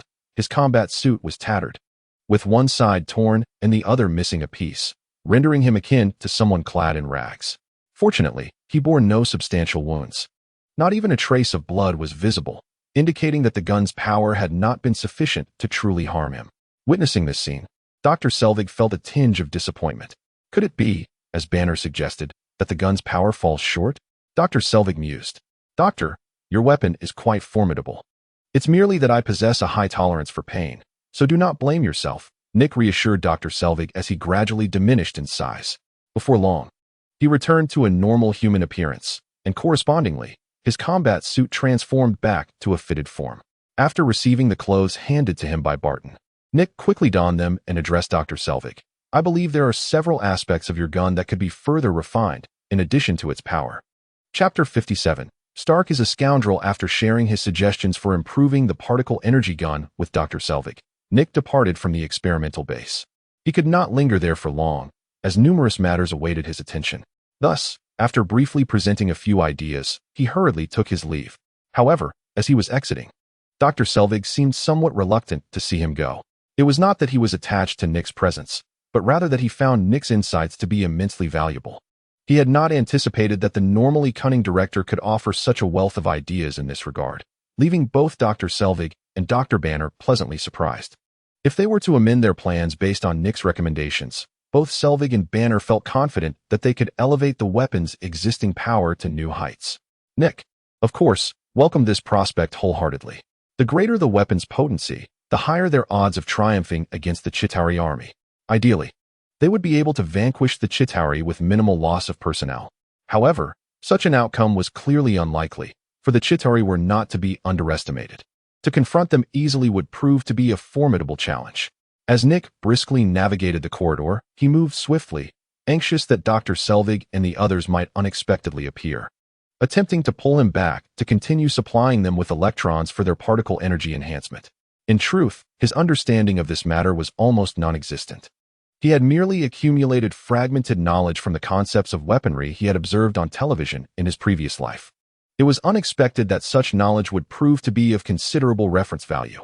Reflecting on this, one might conclude that the screenwriters who crafted those scripts possessed some noteworthy insight. As he made his way back to the office, Nick plopped down at his desk. The time had already slipped into the early hours of the following day, which meant he had spent nearly an entire night at the experimental base. Coupled with the rigorous work he had endured the previous day, he now appeared quite fatigued. After working continuously for 24 hours, anyone would feel a bit drained. Yet, today's tasks had only just commenced. With a heavy sigh, he surveyed the mountain of documents strewn across his desk, a wave of impending despair washing over him. However, as the director, he bore the burden of such arduous responsibilities alone. Hill, prepare me a cup of strong coffee. Today, it's either them or me, Nick instructed through his communicator. Before long, a knock echoed at the office door, and Agent Hill entered, carrying a cup of espresso. After receiving Nick's nod, she approached and set the coffee down before him. Nick set aside his work and rubbed his temples, grateful for his dark complexion, which concealed any dark circles that might have betrayed his sleeplessness. How is it? Another night without rest? Hill inquired. Indeed, I was thoroughly vexed by those rascals. It took me the whole night to extricate myself, Nick replied, taking a hearty sip of the coffee. To be honest, as a time traveler, he found it quite difficult to acclimate to this classic brew. He often wondered how those foreigners managed to consume a cup every morning. Did they not fear the bitterness? Yet, there was no denying the invigorating effects of the drink. After consuming more than half the cup, Nick felt his senses sharpen considerably. Director, I believe it would be wise for you to rest a bit. Over the past 3 days, your total sleep must not exceed 4 hours. I am concerned for your health. Hill hesitated, but Nick interrupted her. Rest assured, my constitution is far sturdier than that of the youth. I feel that once I finish this cup of coffee, I could endure another 24 hours. As he finished the cup, a renewed vigor coursed through him. Just as he was preparing to engage fiercely with the mountain of documents, Hill's voice interrupted once more. Director, Mr. Stark wishes to meet with you at his residence. Nick paused, taken aback. What on earth does that scoundrel want with me? He asked with curiosity. He did not elaborate in his email. He merely requested your presence at his home, stating he has something he wishes to show you. Let him go to hell. He doesn't even bother to articulate his thoughts clearly and merely states that he is busy, oblivious to the plethora of matters awaiting my attention. Nick's expression darkened as he contemplated rejecting Stark's invitation. However, Mr. Stark remarked that if he did not see Nick at his residence today, he would come to seek him out in the evening. Damn it, that bastard. Enraged, Nick slammed his fist on the table. After glancing through the documents, he sighed heavily, realizing that it would be wiser to pay Stark a visit himself. Each time Stark visited S.H.I.E.L.D., he would inevitably overhaul the entire security system of the building, under the pretense of assisting in testing the safety equipment, only to follow up with scathing remarks about its inadequacies. Nick had witnessed this routine no less than 10 times. Thus, rather than enduring the hassle of reverting the security system back, it would be more prudent to eliminate that trouble and visit Stark directly. Fine, after today. I shall blacklist his emails, and I no longer wish to be informed of any documents pertaining to Stark. With a scowl, Nick rose from his seat. Prepare my vehicle. Agent, I am curious to see what kind of antics that scoundrel is up to. Outside Stark's opulent mansion, Nick surveyed the extravagant property, casually selecting a parking spot. Knowing that this vicinity was Stark's private domain, where no one dared issue a parking ticket. After turning off the engine, Nick angrily flung open the car door and slammed it shut, a gesture of his inner fury. Bastard, I haven't slept in 2 days, and you summon me in such a rush. If you do not provide a reasonable explanation, you shall never see me again. As he approached the entrance, Nick swept aside the guards, storming in the moment the door opened. Even though he knew Stark might not hear his shout, he felt compelled to vent his frustrations. Whoa, old pal, don't be in such a hurry. Stark, seemingly having been waiting for this moment, stood on the upper level with a slight smirk, calling down to Nick. For reasons unknown, Nick felt an overwhelming urge to punch Stark upon seeing that smug expression. Yet, in the next instant, as he was about to confront Stark, he was taken aback by the sight before him. Chapter 58. The henpecked husband. Stark leapt down from a height of nearly 3 meters. While such a jump would pose no issue for other trained agents, for Nick, it was a mere trifle. But let us not forget, the individual making that leap was Stark, a man whose body had been ravaged by indulgence. A fall from 3 meters could very well jolt his insides, and even risk an ankle sprain. As Nick observed Stark's actions, his initial reaction was a mix of disbelief and concern, questioning Stark's sanity, urging him to intervene and prevent any potential harm. However, Stark appeared utterly unconcerned, descending with a smile gracing his features. In that moment of leap, he raised his hand to lightly tap the arc reactor nestled within his chest. Instantly, a crimson fluid, reminiscent of flowing water, poured forth from the reactor, cascading down his torso. As Stark approached within a meter of the ground, the liquid enveloped his feet, swiftly encasing his entire foot, including his ankle and calf. With a resounding thud, Stark landed gracefully, extending his arms as if to showcase his feet, reveling in Nick's startled expression, clearly brimming with pride. It resembled the satisfaction of a well-executed scheme. Yet, Nick's mind was far from chiding Stark for his theatrics. His attention was wholly captivated by the substance now adorning Stark's feet. The 2 streams of red liquid, having flowed from his chest and gathered around his calves and soles, had fully adhered, forming a complete internal encasement in the classic red and gold color scheme. Unlike previous iterations of the Mark series, this boot-like apparatus lacked the familiar metallic sheen, instead resembling a type of combat suit. Yet, Nick found it eerily familiar. Wasn't this the nanotechnology suit that debuted in Avengers, Infinity War? Although it still bore the rough edges of an early prototype, even Nick, with his discerning eye, recognized the striking similarity in both appearance and form. While he could overlook the fright Stark had instilled in him, he demanded a thorough explanation regarding the peculiar apparatus adorning Stark's feet. As Nick approached Stark to scrutinize the enigmatic object, circling him in search of clues, Stark beamed with pride. This is the nanotechnology I previously mentioned, he declared, though time was of the essence, resulting in a mere prototype, given a few more days. I could have crafted the entire suit for my legs. Nick was astounded by Stark's efficiency. It had hardly been a week since the concept of the nanotech suit was proposed, yet here it was, materialized in such a short span. Stark's remarkable capability left Nick in awe once again. No wonder Stark was able to produce an abundance of armors in the plot of Iron Man 3 by efficiency standards. He could fabricate an entirely new suit in less than 2 weeks, excluding the research and development phase. However, what truly astonished Nick was the realization that, in this era, nanotechnology appeared to exist only in its nascent form. Thus, Stark, during these few days, not only resolved the challenges surrounding nanotechnology, but also, leveraging this newly developed technology, devised an entirely new suit of nanotechnology armor. Time flies, doesn't it? I've been enveloped in the laboratory, and I've lost track of how long has passed outside. Stark reflected. Do not tell me you haven't slept this entire time.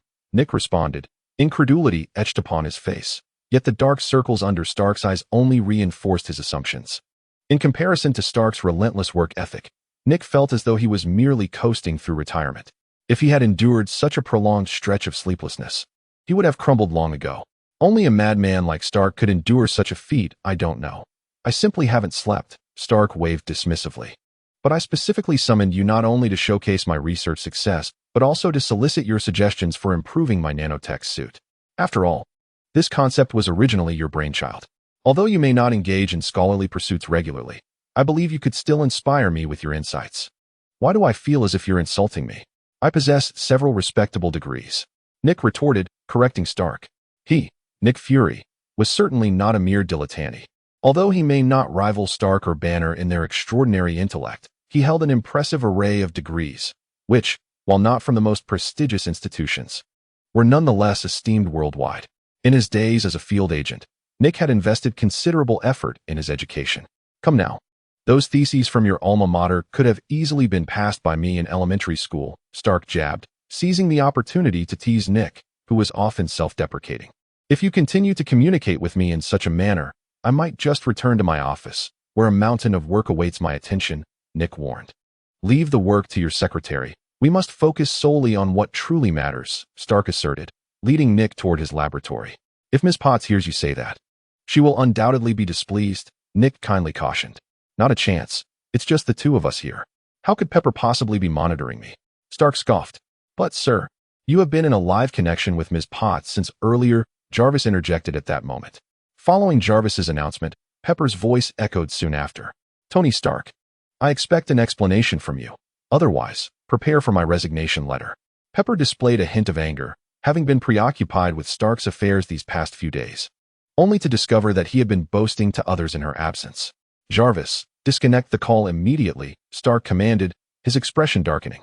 Are you sure you don't want to appease Potts first? Nick inquired. Let's address that later. I know Pepper's temperament well. She won't be placated easily, Stark replied, rubbing his temples, clearly feeling the weight of his domestic obligations. Chapter 59. The arc reactor. Stark led the way, with Nick trailing behind, descending towards Stark's exclusive laboratory. Are you truly not going to make amends? Nick asked, aware of Pepper's disposition. If Stark failed to apologize soon, complications were sure to arise. When did you start taking an interest in my domestic affairs? Stark retorted. I'm not concerned about your home life. I'm merely considering my own interests. I certainly don't wish for someone to come knocking on my door for a late-night heart-to-heart. While you may be awake, I still require rest. Nick responded as they entered the laboratory. Who says I have to seek you out? Stark countered, though he quickly realized the absurdity of his own statement. Who would dare rush Tony Stark? Previously, I merely sought a breath of fresh air when I was in a foul mood. All right. Just a breath of fresh air then. Nick waved dismissively, undeterred by Stark's attempts at justification.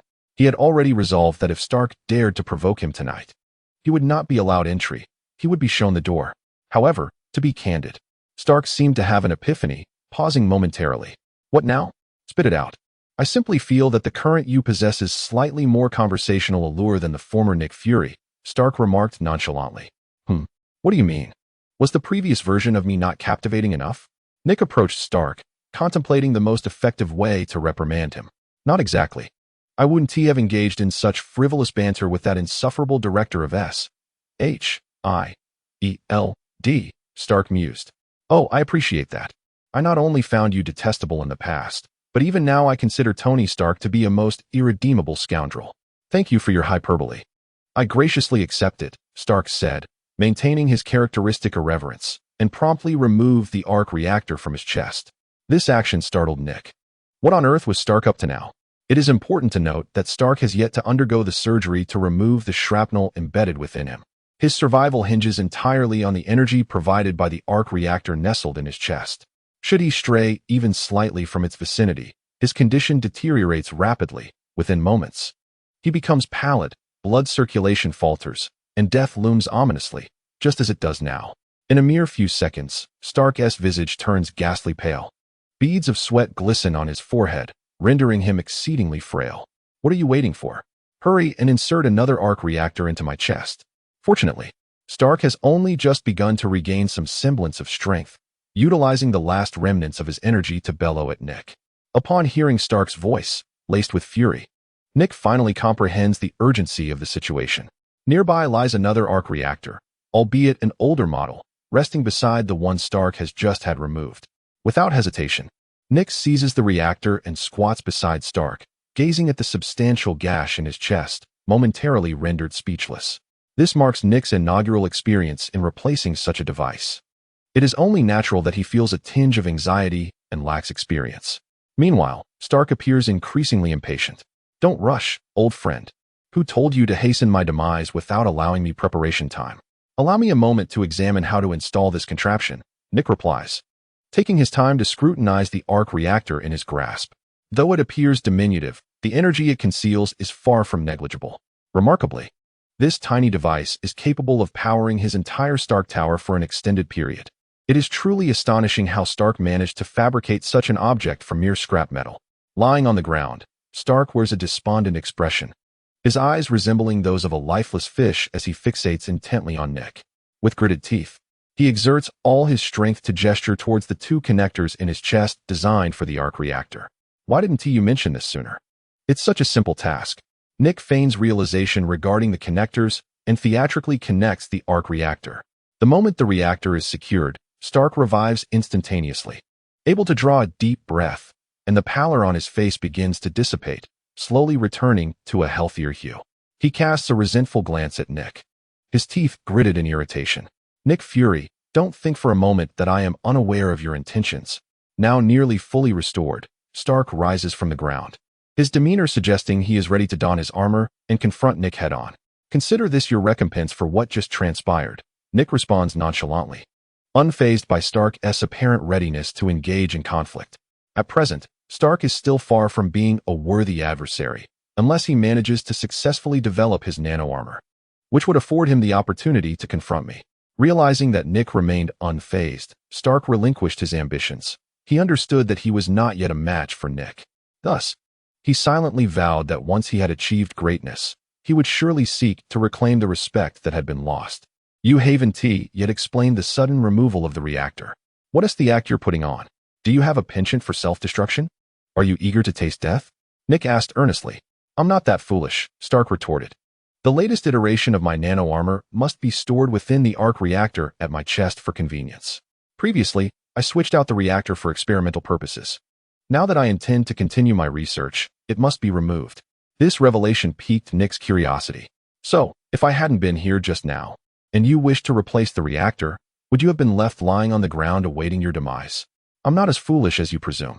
I could simply wait for Pepper to assist me with the replacement when she's at home, Stark replied, casting Nick a look of incredulity. He then picked up the arc reactor he had just removed. Unlike other reactors, this one featured a button-like device on its surface. A gentle touch could activate the nanoswarms within, enveloping his body and transforming it into the nano-armor. However, Stark now faced a critical technical challenge. The nano-armor he had developed did not function as he had envisioned. It could not flow seamlessly across his body at will, but could only materialize in specific locations. This predicament had caused Stark considerable anguish. The very purpose of creating this armor was to ensure comprehensive coverage at any moment, not merely to allow the nanoswarms to coalesce in isolated areas. For instance, the section of nano-armor that resided on his foot should be able to shift to his arm at his command. Stark had previously suffered setbacks in battle due to this limitation. For example, during his altercation with Rogers, the armor on his arm had been ripped off, rendering that area vulnerable and unusable. Without the protective armor, that portion of his body was as defenseless as an ordinary person, susceptible to grave injuries from even minor harm. It was from that moment onward that Stark had sought solutions to rectify this troublesome issue, which was intrinsically linked to the inception of the nano-armor. Yet now the newly developed nanosuit seems unable to resolve this dilemma, which has left Stark in a state of distress. Have you attempted it? Nick inquired, scrutinizing the arc reactor in Stark's hand. Or is it merely the case that the data from your computational simulations can only manifest in a specific location? Is there even a need to try? Stark retorted. The initial intention behind the creation of the nanosuit was not only for ease of transport, but also to facilitate the seamless relocation of its components. Yet the prototypes produced thus far have failed to achieve this, which speaks volumes. Well, there is some merit to your argument, Nick conceded, nodding. Why don't you don it and demonstrate? You still wish to observe this? Stark asked, somewhat skeptically. Haven't you ever seen a pig run after eating one? Nick jested. All right, I shall trust you this once. However, will you not need to reattach it? Not at all. This can be affixed directly onto the existing reactor, Stark replied. Then why did you swap out the original arc reactor during your demonstration? Because it made Stark look exceptionally dashing, he declared with conviction. Nick was left speechless. As Stark spoke, he affixed the reactor imbued with nanotechnology to his chest, and in an instant, the two reactors appeared to merge, with the nano-infused reactor glowing to life. Next time you engage in such tomfoolery, I won't even glance your way, Nick warned, but Stark remained unperturbed, tapping the installed reactor with his fingertip. Suddenly, nano-entities, akin to flowing water, emerged from the barely visible crevices of the reactor and swiftly converged at Stark's feet, just as Nick had observed previously. The nanosuit successfully enveloped Stark's feet, extending up to his calves. Done, Stark announced, glancing at Nick. Now, try issuing a command to shift them to your arm, Nick suggested. Very well, Stark nodded before speaking. Jarvis, activate the nanosuit and direct it to my arm. Understood, sir, Jarvis replied, immediately commencing the directive. The nano-entities that had enveloped Stark's feet reacted as if stimulated, momentarily shifting before returning to their original state of tranquility, as if nothing had transpired. Is that all? Nick paused, then crouched down to closely examine the nanosuit adorning Stark's legs. Of course, what more do you expect? I told you it was a technical issue. Stark sighed helplessly and remarked, this dilemma is likely to become the focal point of my subsequent endeavors in developing the nanotech suit. It seems the issue is not merely a lack of clarity in the directives, but rather that the nanotechnology I have devised is still somewhat immature. The nanobots I envisioned were not supposed to possess such memory structures. However, the ones I have created remember the configurations of their initial transformations, which has impeded the subsequent fluidity of their application. In other words, if you first utilize them on your feet without engaging other areas, they have developed a memory, thus preventing them from adhering elsewhere. Nick, wholly ignorant of these technical terms, could only attempt to articulate the concept in simpler terms. To put it another way, considering your complete unfamiliarity with this knowledge, I could explain extensively, yet it would likely remain elusive to you. So what is the purpose of my summons? To showcase your expertise? Stark's words left Nick feeling quite displeased. Do you truly believe everyone is like you, Tony Stark? I am convinced that even on a global scale, few possess an understanding of nanotechnology as profound as yours. After all, according to the conventional timeline, nanotechnology is still merely a concept. Who, if not Stark, has had the capability to develop it so early? That's not the case. Rather, you are full of ideas, and I hope you can assist me in finding a solution. Stark retracted the suit and removed the arc reactor from his chest, placing it on the table. Do you think I am a genie granting wishes? Nick, feeling slightly irked, retorted, did you not just mention my lack of expertise? This is different from professional knowledge. You always manage to conjure ideas that surprise me. Stark accepted a cup of coffee handed over by a mechanical arm. Had this been the old you, I wouldn't have even asked. But the current you seems to have had a breakthrough. I believe we can work with this. Observing Stark's infuriating demeanor, Nick rubbed his temples, deciding it best not to engage in petty arguments. Yet, feeling a lingering annoyance, he seized the coffee from Stark's hand and took a large gulp before Stark could react. I anticipated you would do that, so I instructed Jarvis to prepare an extra cup, Stark chuckled, then casually took another prepared cup for himself. Nick, uninterested in Stark's antics, picked up the arc reactor from the table and stated, I do have a method in mind, though it may differ from your expectations. What method? Stark inquired, suddenly intrigued. It's difficult to explain. Just watch, Nick replied as he intended to insert the reactor into his chest. However, lacking Stark's intricate circuitry, he pondered how to connect it. Watch closely, kid. I will demonstrate only once. Chapter 61. Thanos in the boundless cosmos aboard the flagship vessel, Sanctum.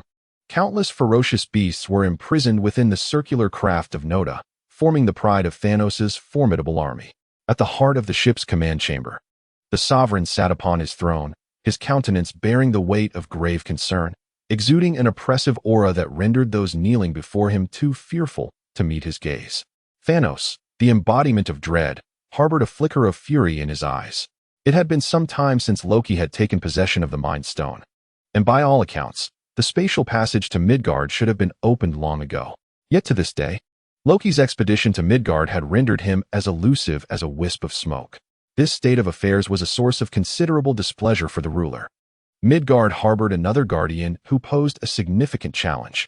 Any exertion of his power within its realm would be swiftly detected and eradicated by this individual. Despite Thanos' formidable prowess, he could not venture forth to ascertain Loki's whereabouts. Corvus Glaive, do we still lack any news of Loki? Thanos inquired.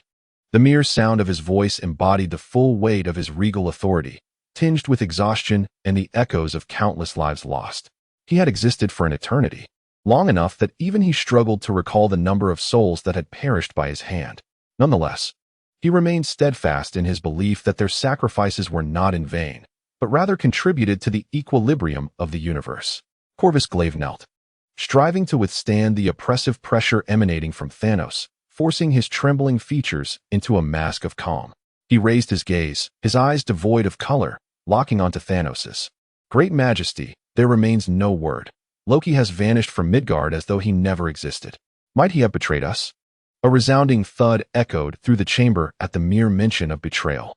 Thanos' hand struck the armrest of his throne with tremendous force, causing the divine bone-crafted seat to fissure slightly, a testament to the depth of his rage.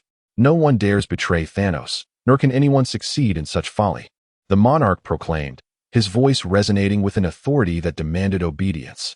The energy emanating from the Mind Stone assures me that he is still in Midgard. He has not fled. Yet, my liege, opening the spatial passage is a trivial matter. Why then has Loki taken so long? Even going so far as to reject your communications? The ebony throat rose from the ground. From the very beginning, he held a deep-seated disdain for Loki, particularly for that self-proclaimed god of mischief, whose unsettling eyes, seemingly glowing with a green light, made him uncomfortable.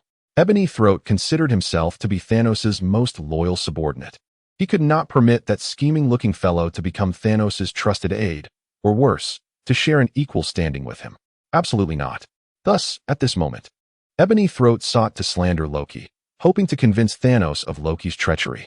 However, Thanos remained skeptical about the possibility of Loki betraying him. The Tesseract. Is it still in Midgard? Thanos suddenly inquired. Yes, Your Majesty.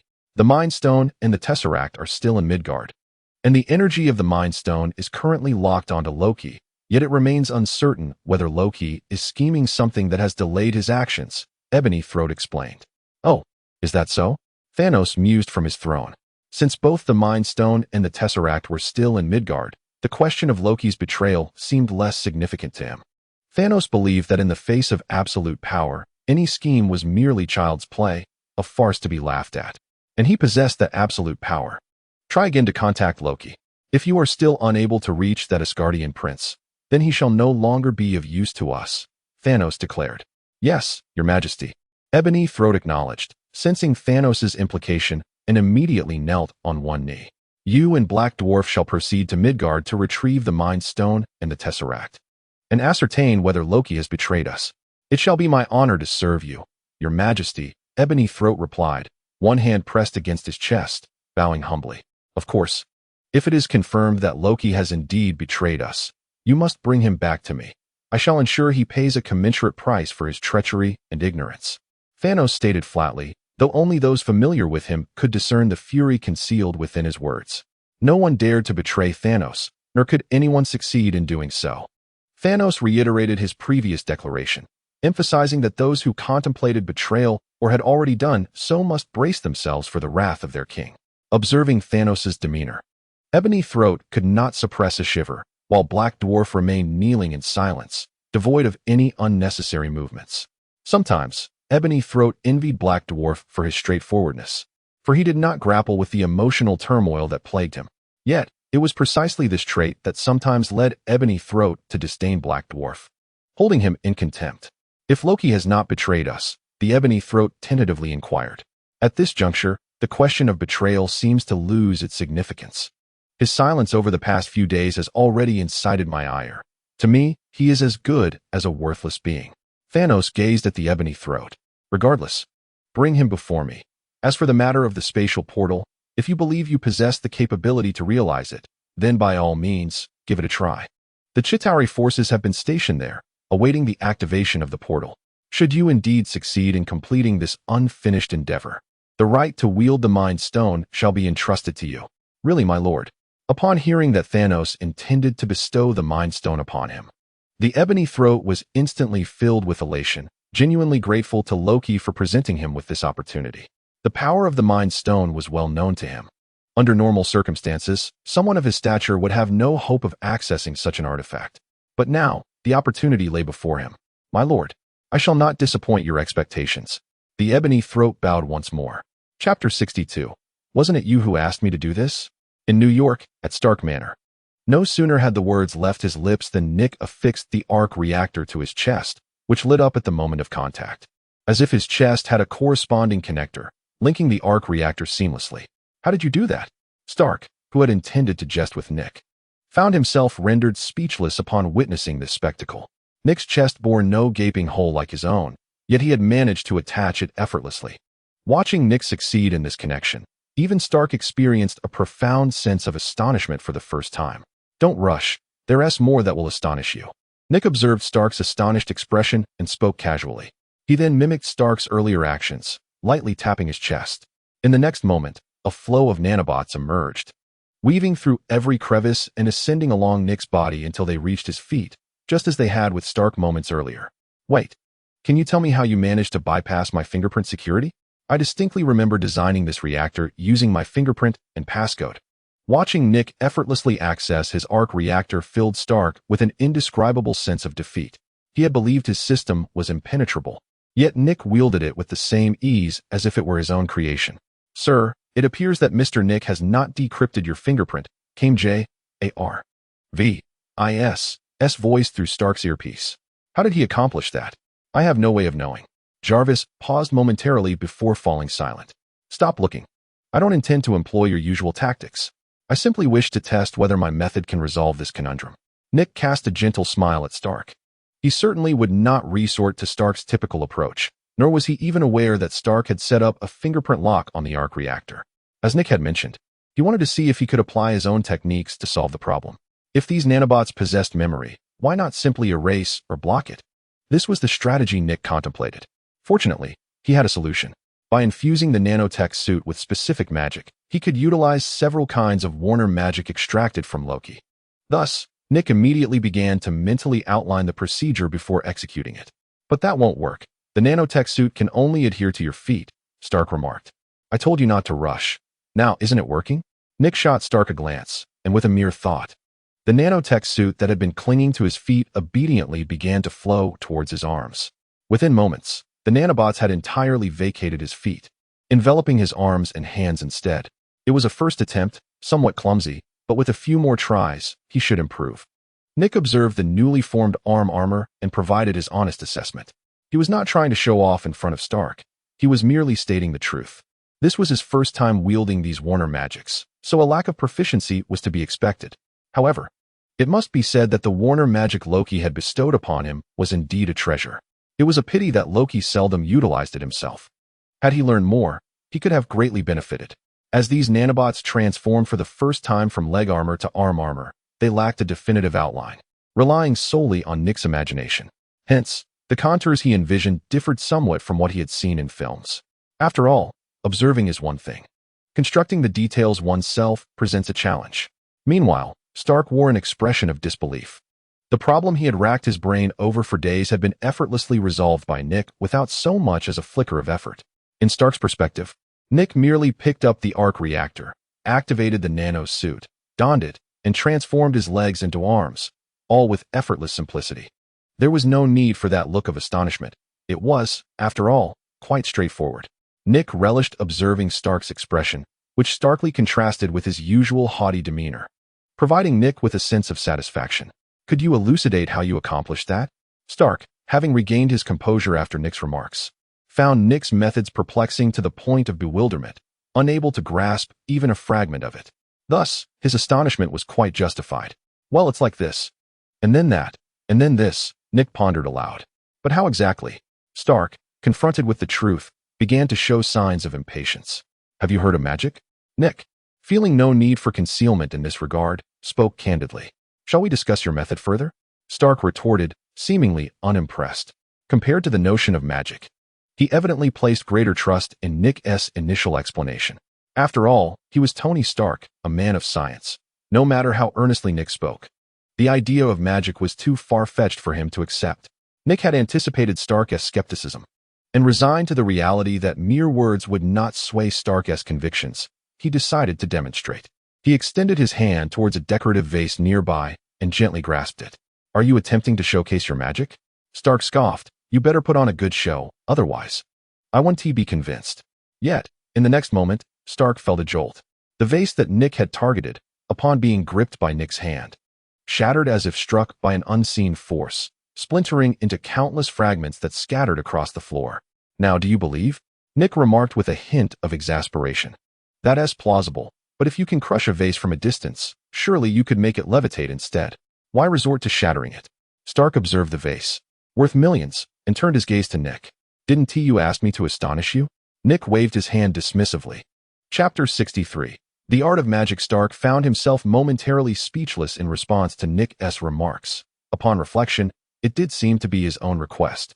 After all, the shattered vase was merely worth around 10 million, which didn't seem catastrophic.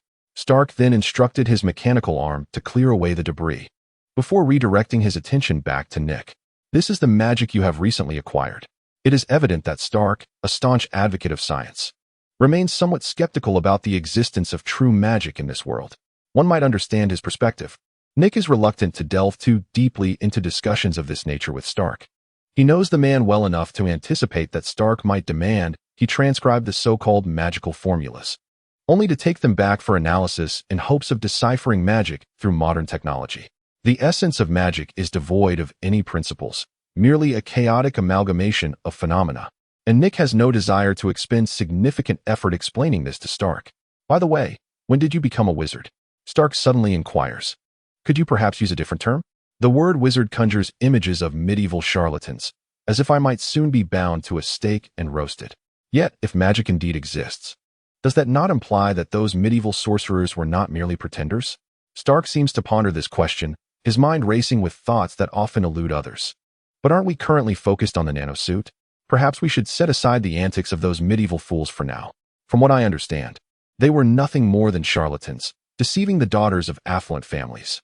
Indeed, that's rather despicable, preying on the young and naive. Far less intriguing than the allure of modern starlets. As Stark begins to share tales of his encounters with glamorous celebrities, Nick, clearly disinterested in such frivolities, interrupts him and attempts to explain the mysterious actions he undertook when Stark was unaware. However, when Nick truly attempts to articulate his thoughts, he is astonished to discover that he cannot explain the matter at all. Moreover, the magic seems to be applicable solely to himself, and Stark, lacking any understanding of magic, would struggle to grasp its intricacies. The question arises, can he impart the Warner magic to Stark? After all, Stark is portrayed as a polymath, capable of mastering knowledge across various fields with ease. If Nick could successfully transfer the Warner magic to Stark, would the conundrum of the nanosuit not resolve itself effortlessly? Yet, Nick soon realizes another dilemma. He has merely extracted the rights to wield Warner magic from Loki and has not undergone systematic training. All the steps regarding the use of Warner magic exist only as rudimentary fragments in his mind. As for how to learn or teach this magic, Nick finds himself utterly perplexed. What shall we do next? Are you going to impart this so-called magic to me? Though I have never believed in such things, I am open to the possibility if you are willing to teach me. Stark's face radiated excitement. The realm of magic, previously foreign to him, undoubtedly piqued his curiosity. He could hardly fathom that magic truly existed in this world, a notion he would have dismissed outright in the past. However, as his worldview expanded with the emergence of extraterrestrials and Norse deities, Stark's capacity to embrace these novel concepts had significantly heightened. Even if someone were to emerge and declare that he had been living in a dream, surrounded by mere illusions, Stark might very well entertain the idea. Of course, before fully accepting such a reality, he would exhaust every means to verify the authenticity of this world.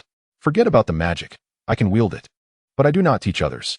Do not be so stingy. I have already shown you the core technology of my nanotech suit. I am not afraid of you taking it back to Shield. I have been generous, yet you cannot teach me even 2 spells. Stark expressed his discontent. Where is this core technology of the nanotech suit? I have not seen it at all, Nick replied, momentarily taken aback. To be honest, he was quite curious about how it was created. If he could obtain the core technology and bring it back to Shield, perhaps the researchers there could develop a makeshift version of the nanotech suit. It's right at the entrance. For convenience during development, I displayed all the information directly on the screen, Stark said, gesturing towards the monitor beside the electronic door through which Nick had entered. It was filled with dense writing. But given Nick's knowledge base, he would surely struggle to comprehend it.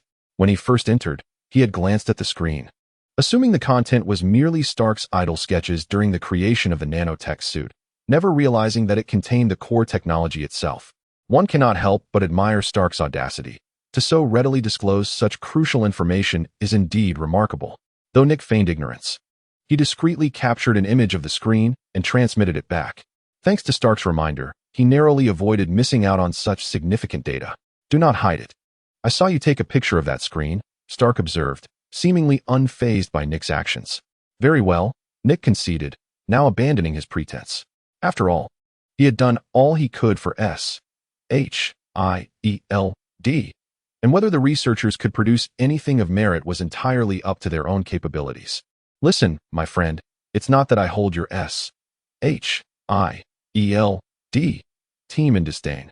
Rather, my technology is simply far too advanced. Even if you were to relay everything back, given their capabilities, they might struggle to develop anything of substance. Who knows? Nick shrugged, adopting a mindset of tentative experimentation without much expectation. However, my sincerity has been established. Now it's your turn, Stark said, gesturing towards Nick. All right. There's no way to argue with you.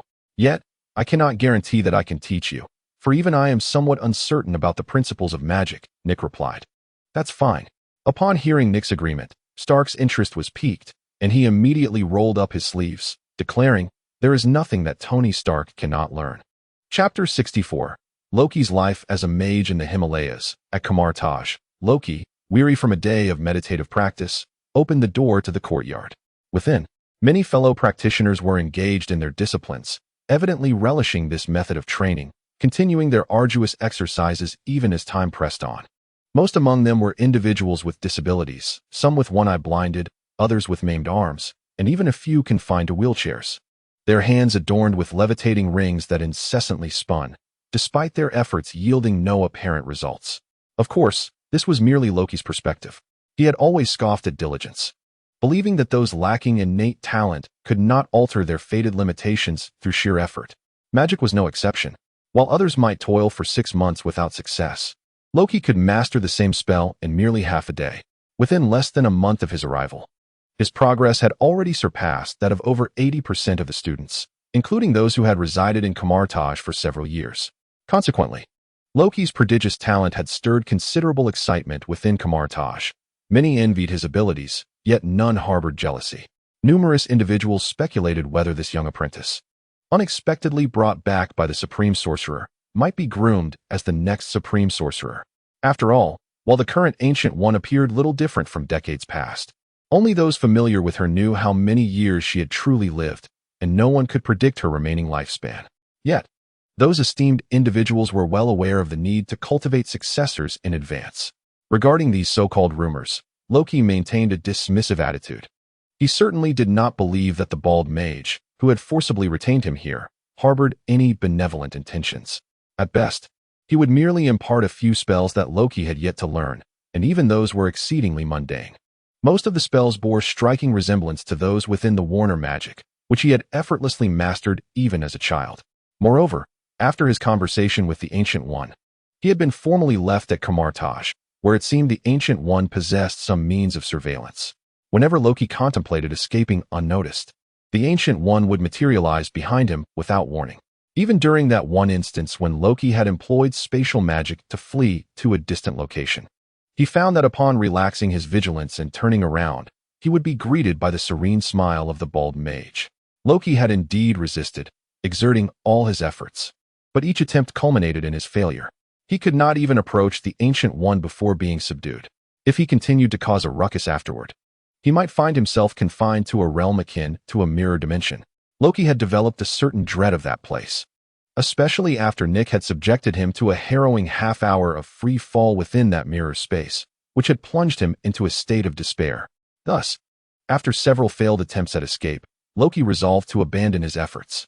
It was not a complete resignation. Rather, he decided that until he possessed absolute certainty of success, he would refrain from any further attempts at flight. What could he do? The Ancient One's methods were too enigmatic, and even the god of mischief found himself utterly at a loss against her. With this thought in mind, Loki began to formally embrace the systematic study at Kamartaj. He inherently possessed an extraordinary aptitude for such matters, and over the millennia, he had encountered various forms of magic, which shared commonalities. Consequently, he quickly grasped the teachings imparted by the Ancient One.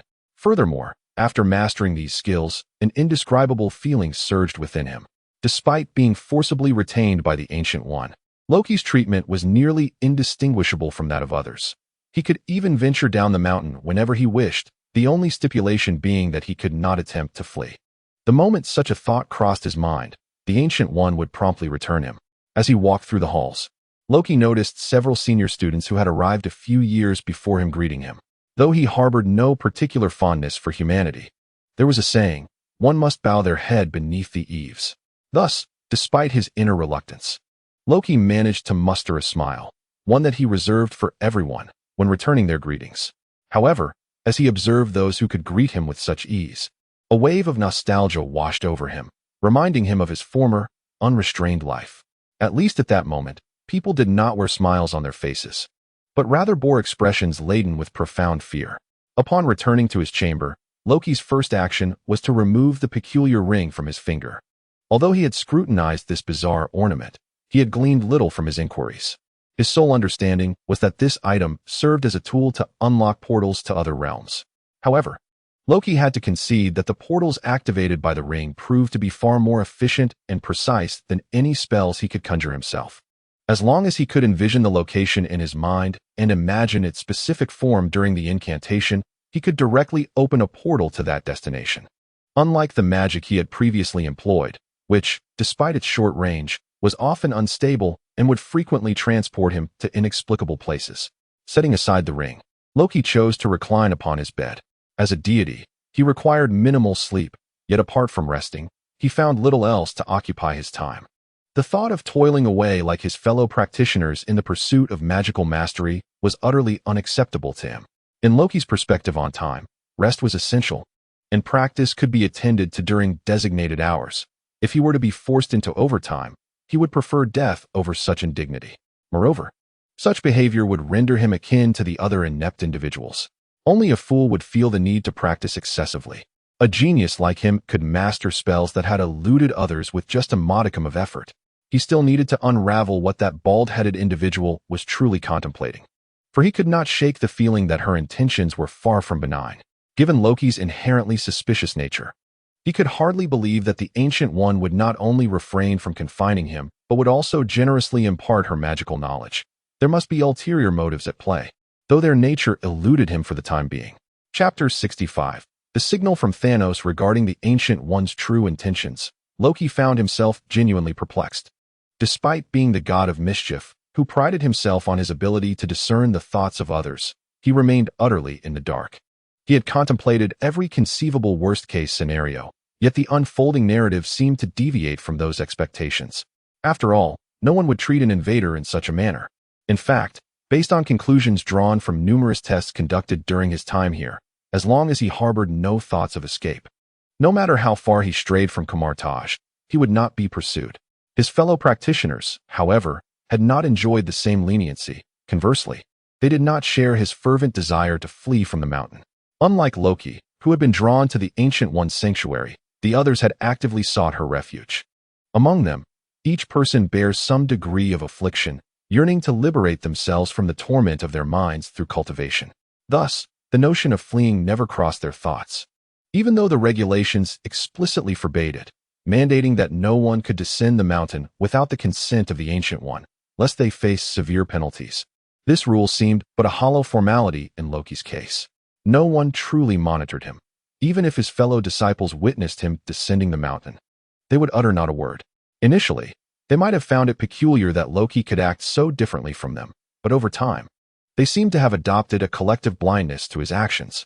Loki surmised that perhaps the Ancient One had instructed them to disregard him. After all, as long as the Ancient One remained, his own escape from this place was an impossibility. Loki lay on his bed, sighing deeply. Although life here was devoid of treachery and the constant fear of losing one's life, he felt an inexplicable void within. This sensation weighed heavily on his heart, leaving even him perplexed. Suddenly, he sat upright in bed, realization dawning upon him. It was no wonder he felt so hollow. He had not endured Odin's reprimands or heard the mocking laughter of his brother Thor in quite some time. In the past, Loki had found their presence irksome, but now, in their absence, he discovered an unusual sense of nostalgia. Loki swiftly slapped his face, jolting himself into clarity. Upon recognizing this sentiment, he resolved to eradicate it while it was still in its infancy. For Loki, such emotions were utterly absurd and terrifying. He did not crave familial bonds. Power and strength were his true desires. With that single slap, he felt a surge of awakening, banishing the inexplicable emotion that had plagued him moments before, leaving his heart feeling unburdened. This was the way it should be. A god need not harbor the emotions reserved for humans. The concept of familial affection was but an ephemeral illusion. That old fool only ever knew how to dote upon Thor, a simpleton beyond redemption. Yet he would invariably choose him without hesitation. Even when my worth often eclipsed that of the fool, Loki muttered to himself, a wave of indignation swelling within him. He furiously clenched his fists and struck the bed with a resounding thud. In the next moment, with a sudden and explosive force, Loki inadvertently shattered the bed beneath him, splitting it in two, and he himself sank into the wreckage. "Do you dare to mock a god?" Loki exclaimed, his face contorted with fury as he emerged from the debris, intending to unleash his pent-up frustration upon the remnants of the bed. His palm radiated with a brilliant blue light. Compared to the trivial tricks he had learned over the past few days in Kamartaj, he preferred to employ the magic he had mastered. It was not that he deemed Kamartaj's teachings worthless. Rather, the Ancient One had never imparted any aggressive spells, leaving Loki with only minor illusions that proved ineffective in combat. As he contemplated obliterating the bed entirely, an unexpected burst of orange light erupted from the location of his heart, accompanied by an indescribable pain, as if something were incinerating his very core. The intense agony forced Loki to kneel, his features twisting in anguish. When he discerned the source of the pain, a chill coursed through him, compelling him to glance down at his chest. The orange glow had inexplicably manifested, while beads of sweat adorned his brow, not from the pain, but from sheer terror. Loki recognized the origin of this light all too well. It was the hue of the Mind Stone, one of the 6 Infinity Stones. As one of the universe's most formidable artifacts, the Mind Stone's power was not easily wielded by just anyone. This was why Thanos had commissioned the creation of the Mind Scepter, an instrument designed to channel the stone's formidable energy. Even with the scepter's mitigation, the stone's power remained fearsome. Apart from beings of Thanos' caliber, few could harness its might. This led to Thanos aiding Loki in gaining the scepter's acceptance. Thus, upon arriving on Earth, Loki found himself wielding the Mind Scepter with alarming ease, albeit at a cost. A fragment of the Mind Stone's power had infiltrated his very being. As its master, Thanos could utilize this power to ascertain whether Loki adhered to the stipulated plans and to pinpoint his location. As nearly a month passed, Loki had assumed Thanos had abandoned his search, yet the appearance of this light at such a moment was astonishing. In an instant, dread enveloped Loki. He knew that Thanos would entertain no explanations, just as he had decisively entrusted the scepter of the mind to him in the past. He was utterly unconcerned about Loki's potential treachery. Everyone was well aware of the grim fate that awaited those who dared to betray Thanos. Even if one were the Prince of Asgard, there would be no exception. Chapter 66. I am far more erudite than you imagine. Thus, upon sensing that Thanos seemed to be honing in on him, Loki appeared profoundly terrified. He gritted his teeth against the physical agony, ignoring the beads of sweat cascading down his brow, and recited an obscure incantation in an effort to suppress Thanos' influence over him.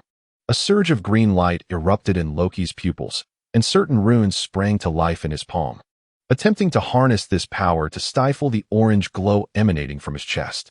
However, regrettably, the moment these green runes touched the orange light, they vanished without a trace, demonstrating that such a level of magic was utterly ineffective. After all, the Mind Stone was the Mind Stone. Even a mere fragment of its power was beyond Loki's capacity to easily resist.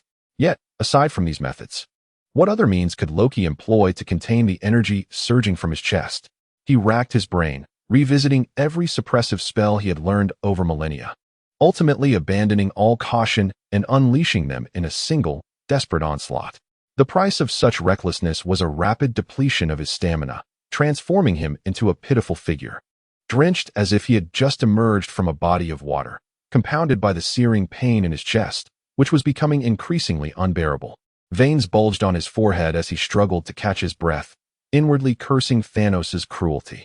It was clear that a moment's silence would subject him to relentless torment. Yet, Loki understood that, given Thanos' nature, no words from him would be of any consequence. After all, he had once spoken with such fervor. Now, not only had he failed to open a portal for Thanos, but he had also lost the Mind Stone entrusted to him. Since death was inevitable, he might as well feign it. However, with Loki's abilities, he was utterly incapable of suppressing the eruption of energy from his chest.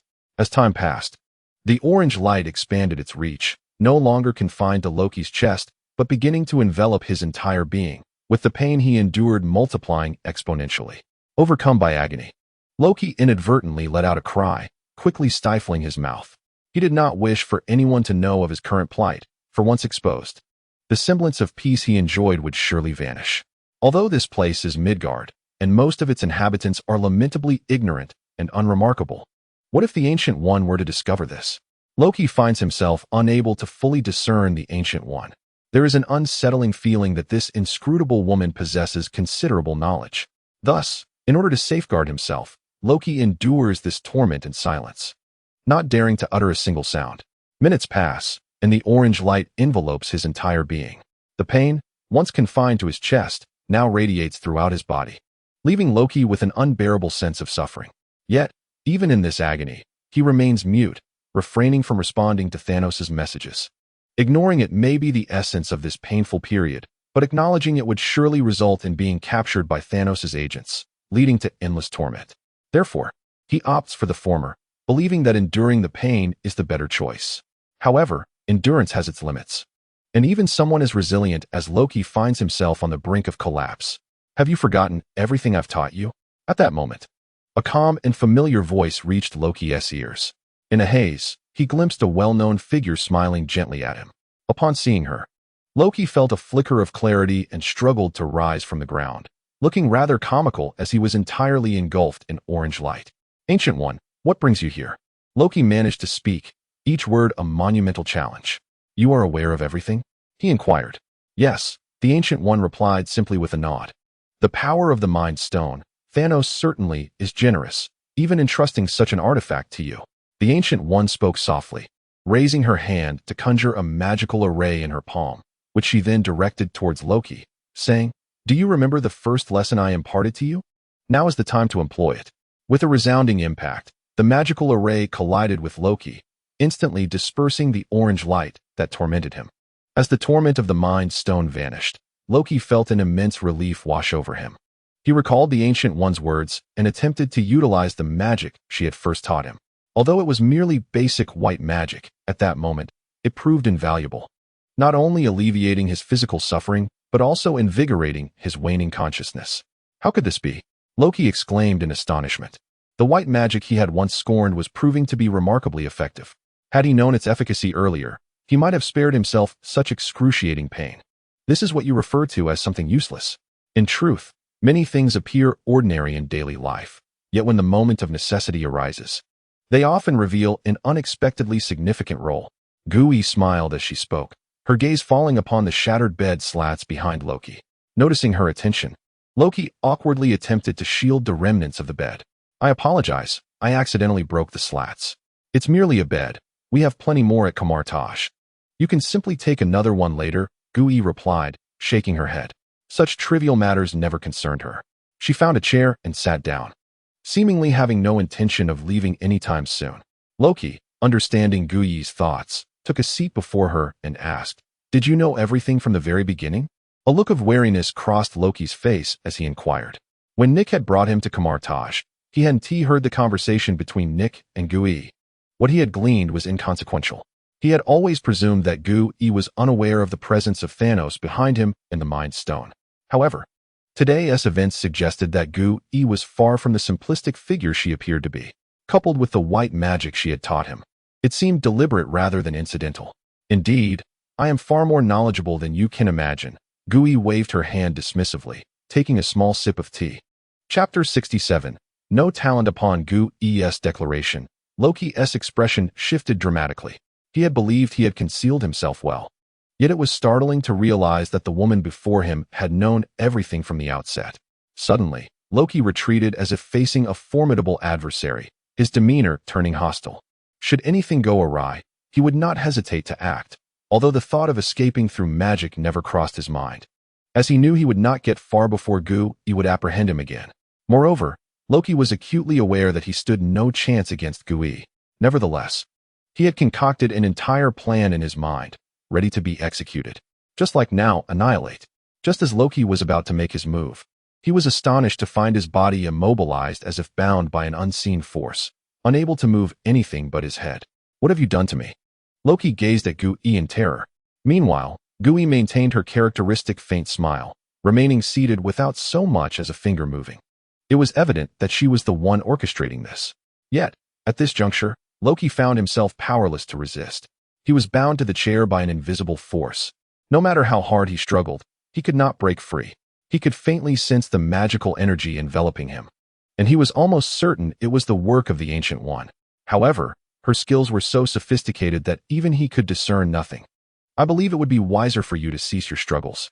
Rather than contemplating how to escape this place, why not listen to what I have to say next?" The Ancient One smiled at Loki. Unlike Doctor Strange, who often relied on magic for convenience, the Ancient One appeared markedly more unpretentious. She was known for her hands-on approach, frequently engaging in tasks herself, even working alongside her disciples, displaying no airs of superiority. Yet, this woman, who preferred to resolve matters personally, was the foremost sorceress on Earth, the supreme sorceress, the Ancient One. Perhaps it had been some time since Loki had witnessed her wield magic, leading him to overlook her immense proficiency across various fields. "What do you wish to convey?" Loki remained reluctant to abandon his resistance, desperately thrashing in the chair. The result was that he shattered it, yet he still found himself unable to escape its constraints, collapsing to the ground like a fish out of water. "I always thought you rather liked that chair," the Ancient One remarked, her brow furrowing, but she said no more. Slowly, she extended her palm toward the remnants of the chair.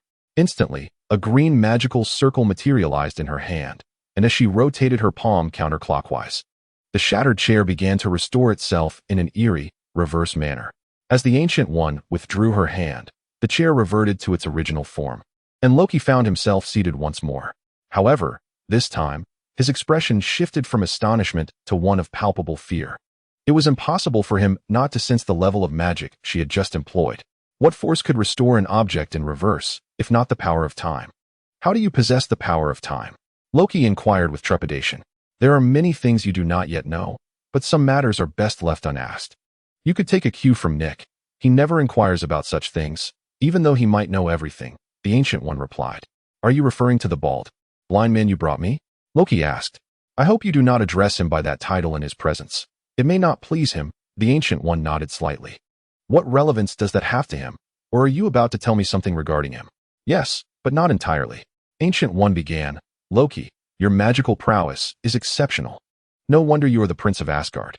Such talent is rare even on Earth, and it is unlikely that anyone can rival your abilities, not even Strange. What do you want to convey?" The Ancient One maintained her smile, not responding to Loki's query immediately. Instead, she raised the cup of tea she had just finished, and with a wave of her hand, it reappeared, steaming. After taking a slow sip, she gently set the cup down. And only then did she resume the prior discussion amidst Loki's growing impatience. In New York, at the Stark residence, following a series of failures, even Nick was beginning to feel disheartened. After all, teaching Stark magic seemed more challenging than transforming him into a devout believer. Over the course of 3 hours, they had attempted countless trials. Initially, Nick aimed to directly impart the advanced Warner magic to Stark, but eventually resorted to the most rudimentary spells. According to the framework, even the youngest child could effortlessly master such magic after 3 to 5 attempts. However, in Stark's hands, it proved more difficult than ascending to the heavens. No matter how Nick demonstrated or guided him, Stark was unable to grasp even the simplest of spells. This shouldn't be happening. After yet another demonstration, where Stark attempted to practice only to fail once more, Nick fell into deep contemplation. According to the original narrative, Stark was a genius in every respect. And even in the realm of magic, he could easily become a leading figure, having once created armors that fused magic and technology. Yet, despite the established premise, why did it manifest as utter ineptitude in his case? Nick was nearly at the point of teaching Stark incantations mouth to mouth. Yet this individual simply could not learn the most fundamental magic. At this point, even Stark was beginning to question his own abilities. Nonetheless, fueled by his fierce competitive spirit, he persevered in silence, absorbed in his practice, even as beads of sweat formed on his brow. "Stark, it's been 3 hours. Why not take a break?" Nick kindly suggested. "No need," came Stark's irritable response from the other side. Chapter 68. Another approach. Ultimately, Stark conceded defeat, for no matter how hard he tried, he could not wield magic. Even the simplest of spells eluded him completely. In response, Nick found himself quite helpless, as it should not be this way.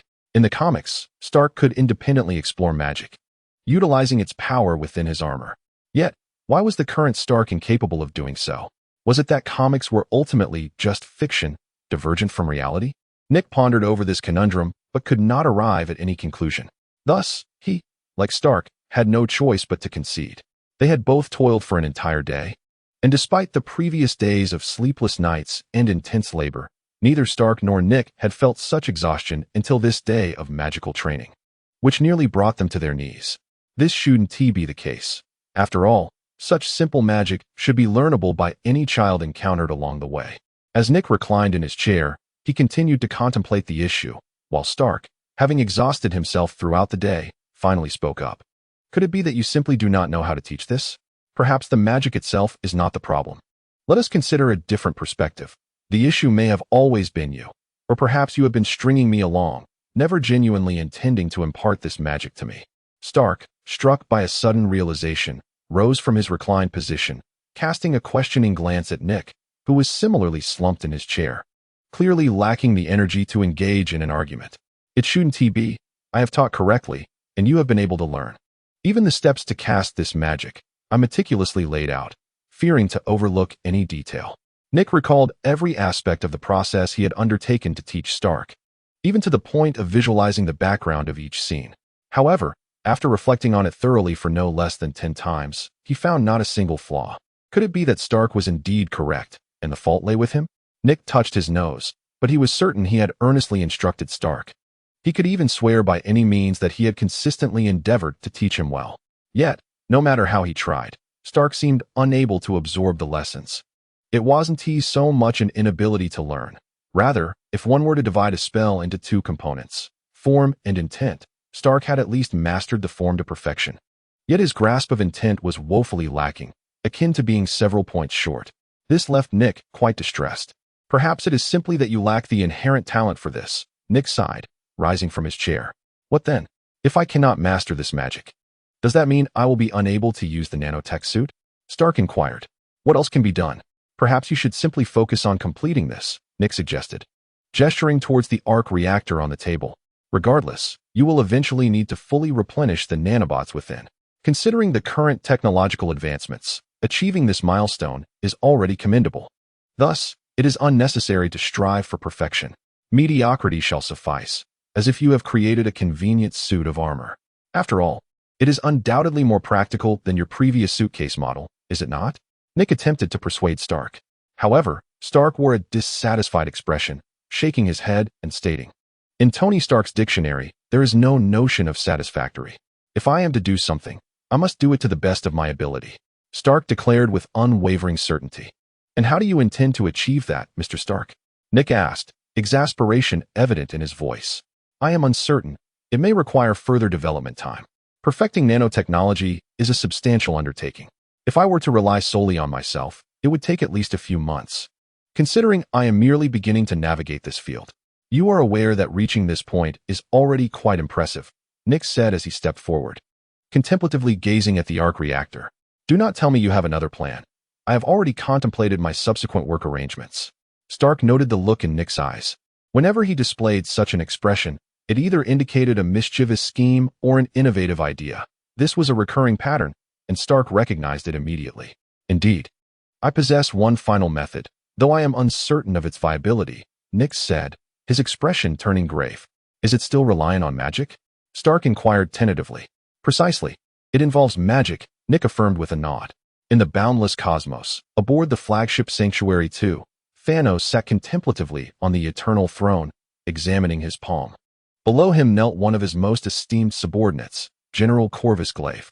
My lord, Ebony Maw and Black Dwarf have set forth towards Midgard. The general's voice was gravelly yet possessed an enchanting quality that rendered it unforgettable to those who heard it.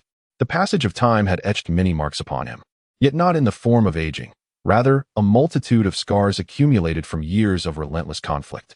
Notably, the deep grooves on his face, reminiscent of a blade's incision, were a testament to wounds inflicted by resistance fighters during a planetary invasion a millennium ago. 1,000 years had passed, yet the scars remained, a fact that General Glaive regarded with indifference. To him, those scars resembled medals, symbolizing the accomplishments he had achieved in service to Thanos over the years. Thanos murmured, lost in thought, seemingly uninterested in General Glaive's report, merely nodding slightly while continuing to observe his palm. On the purple palm, there are peculiar patterns, unique to the Titan race, signifying the lineage of Thanos. However, such ancestry holds little significance for Thanos now. Ebony Maw has never disappointed me. Yet it seems there are complications on Loki's end. I just attempted to reach out to him using the energy of the Mind Stone, but I could only sense his presence without the means to connect. Could it be that Loki is under someone's control? Or perhaps he senses the summons from his majesty, but has chosen to feign ignorance. General Corvus Glaive knelt upon the ground, expressing his discontent towards Loki. Much like Ebony Maw, why should such a traitor attain a status comparable to his own upon Thanos' arrival? Perhaps Thanos spoke with an indescribable weight of experience. However, he had better be prepared to face the wrath of the cosmic monarch. Chapter 69, Cast Aside, Kamartaj. After listening to the Ancient One's explanation, Loki still felt enveloped in confusion. Despite the clarity of her words, assimilating such information all at once proved to be a challenge for him. Wait. You've shared too much for me to digest alone, he said, his complexion paling, unsure whether it was due to lingering pain or the fright from the Ancient One's revelations. At that moment, Loki appeared unnaturally pale, the color having drained from his lips entirely. In his worldview, the concepts just articulated by the Ancient One were difficult to accept. Yet, as she recounted her own childhood and divulged secrets she had never shared with anyone, Loki was compelled to reconsider the veracity of her claims.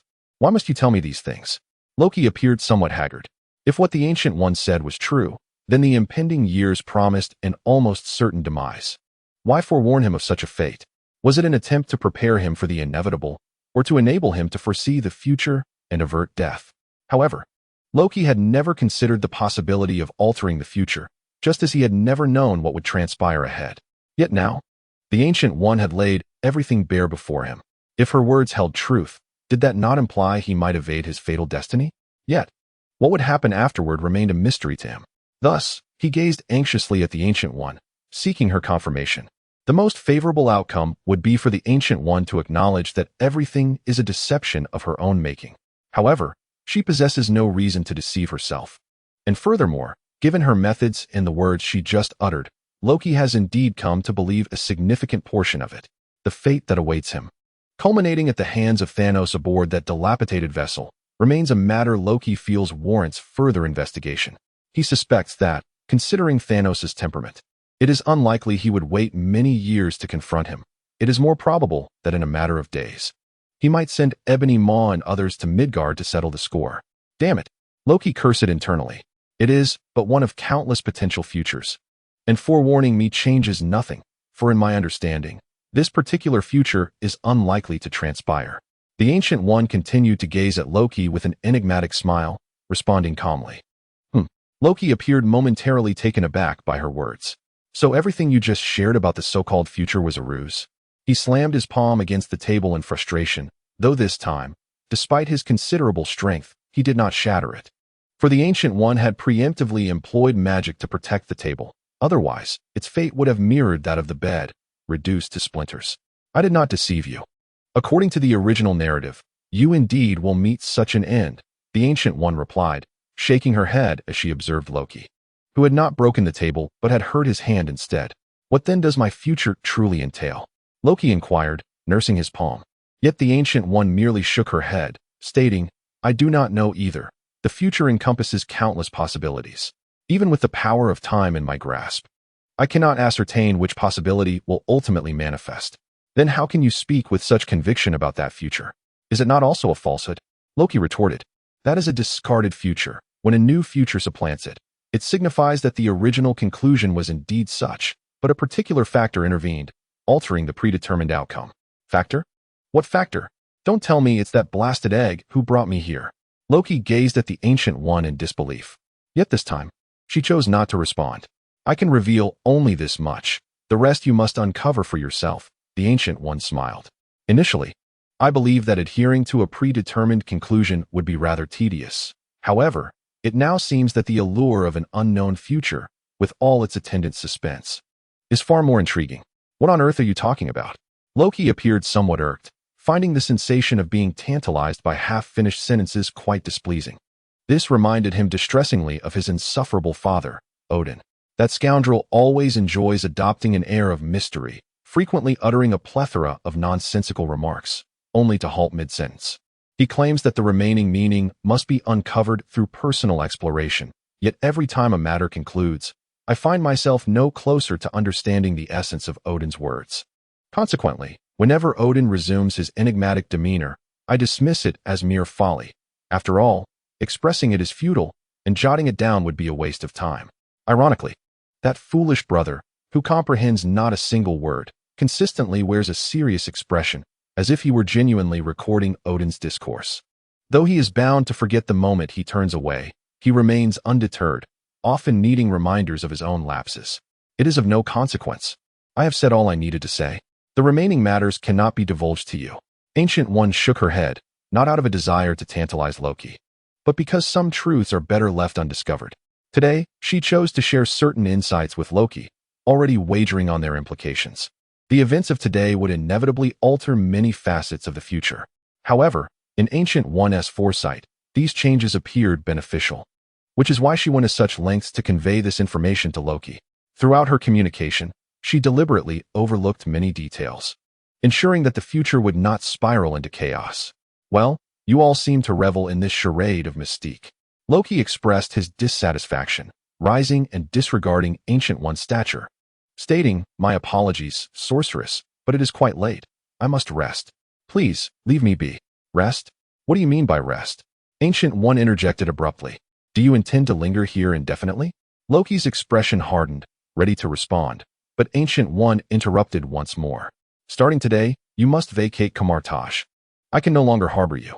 Gather your belongings and depart swiftly. With that, Ancient One exited Loki's chamber, leaving him bewildered, unable to comprehend the situation. Am I being cast out? Chapter 70. Could you not have said this sooner? Are you certain this is the way to proceed? In the Stark residence, Stark accepted the modified arc reactor from Nick with skepticism, still struggling to believe that a few so-called spells could resolve complex technological issues. In response to Stark's doubts, Nick displayed impatience. There was still considerable work awaiting him back at the precinct. It had been some time since he had left, and if he did not return soon, he would be buried under a mountain of tasks, and a restful night would be out of the question. Thus, he chose the most convenient and ultimately effective method by directly applying a few specific Warner spells within the arc reactor. These spells, when considered individually, may seem insignificant. However, when combined, they could impeccably resolve the issues related to nanotechnology. Of course, this solution is merely temporary. and the more intricate challenges will require Stark to devote time and effort to study. Nevertheless, with the impending battle, time is not on Nick's side, which is why he contemplated this approach, hoping Stark could rapidly enhance his abilities before the Chitauri's invasion. All right, let me give it a try. Stark remained somewhat skeptical that the matter could be resolved so effortlessly. Consequently, he positioned the arc reactor, containing the nanobots, against his chest. Once he confirmed its placement, Stark gently pressed his index finger at the center of the reactor. Just as before, the nanobots surged forth like water, instantly attaching themselves to Stark's feet. Within seconds, they fully adhered, transforming into leg armor. Continue, do not pause, Nick reminded Tony. Just envision it in your mind. I employed several spells capable of linking to the nanobots. To reposition them, merely imagine it, eliminating the need to issue commands to Jarvis, which can be cumbersome. Stark took a deep breath and began to visualize the appearance of the nanotech suit on other parts of his body. Indeed, the next moment, the nanobots on his legs began to attach themselves to other areas at a visibly rapid pace. First, they ventured to his thighs, then to his groin, followed by his chest armor, gauntlets, and helmet. Stark tested nearly every section, and the process flowed seamlessly without a hint of interruption. This truly works. A long-lost smile graced Stark's face, prompting Nick to exhale in relief. However, Stark quickly regained his composure, his smile abruptly freezing as he recalled the time Nick had spent on the arc reactor, no more than 2 minutes. What, then, had transpired during the preceding 3 hours? Nick, I expect an explanation. If you had a solution to the nanotech suit from the outset, why did you not reveal it sooner? Leaving me to appear foolish as I practiced spells in thin air for 3 hours while you mocked me? Consider it a post-meal entertainment, my friend, Nick waved dismissively, indicating it was not his concern. In truth, Nick had initially intended to seize the opportunity to develop Stark's magical potential. Who could have known that 3 hours of instruction would yield no progress whatsoever? However, there is one point that Stark accurately anticipated. As time progressed, I found myself merely indulging in the amusement of observing Stark practice his magic. I even took the liberty of capturing a few candid moments of his awkwardness, preserving them as mementos to later share with my fellow Avengers for their enjoyment of Stark's antics. Do not assume I am oblivious to your recent surreptitious filming of me. I had already instructed Jarvis to erase the video from your phone. Stark, infuriated, downed a cup of coffee in one go. Really? You've already deleted it? Nick asked, still skeptical. However, upon checking his phone and discovering the absence of the video in his gallery, he sighed in resignation. Fine. I suppose next time I should rely on my mechanical eye. Otherwise, anything connected to the internet can be easily compromised by Stark. Would you have preferred to take it home for your amusement? Stark set down his cup and continued. But if I complete the development of the suit and fully integrate the nanobots, will this reactor still be operational? That is precisely why I wanted you to learn the magic yourself from the start, Nick replied, shaking his head. The target of my magic is merely the nanobots currently in your device. The ones you refill later may require a fresh application of magic. Otherwise, only a small portion will be compatible, while the rest will remain unchanged. I strongly advise you to expedite the enhancement of your nanotechnology. Otherwise, relying on me for magic every time is quite burdensome, especially since you seem incapable of mastering it yourself. Do you think technological development happens overnight? Stark retorted, casting a dismissive glance at Nick. To perfect nanotechnology will take at least 3 months, so I may need to trouble you several more times within that period. All right, but you must schedule an appointment next time. I cannot have you dropping in unexpectedly like today. I am quite busy, you know, Nick reminded him, with your trivial matters. Can't you delegate to your subordinates? Stark replied nonchalantly. Isn't that the role of a director? I see those agents at the bureau constantly shirking responsibilities. Aside from a few meetings, they barely make an appearance. They are inept, we are not. Nick attempted to correct Stark, though the thought of his own subordinates caused him a headache. Well, I must admit, some of my team can indeed be quite inept. Take Coulson, for example. I've summoned him to speak with you 10 times, yet he has never shown up. You cannot blame him. I get a headache just seeing him. So I always have Pepper distract him for me. Is that what you call distraction? Nick raised an eyebrow. If I were to take matters into my own hands, I would simply arrive by helicopter and parachute onto your rooftop. After all, your office is just 1 floor below. A single blast would surely obliterate the barrier between the rooftop and your office. A classic Nick Fury approach, though, regrettably, It seems you may no longer have the opportunity to execute such a plan, Stark remarked with a hint of smugness. Afraid of my explosive entrance? You'll shy away from the office henceforth? Not at all. Would I truly fear that? Stark comfortably propped his feet on the lab table. Just 2 seconds after your words left your lips, I had already instructed Jarvis to procure an entirely new batch of renovation materials for our office, impervious even to a missile strike. Chapter 71. The portly and the lean. After assisting Stark in resolving the matter of the nanosuit, Nick was eager to bid him farewell, unwilling to linger in his presence any longer. Stark was simply too bothersome. Upon discovering that Nick could magically alter an object's physical form, he hastily presented an array of items, eager for Nick to experiment, practically wishing for Nick to expand the magic scope to encompass the entire villa in hopes of enhancing his abode. Despite Stark's audacious requests, Nick, though irritated, felt compelled to maintain decorum due to their respective statuses. After ensnaring Stark in a chair with a spell, he took his leave. Truth be told, Nick found Stark's smug expression almost unbearable, and he nearly succumbed to the temptation of confining him within the mirror dimension. That realm had driven even Loki to madness.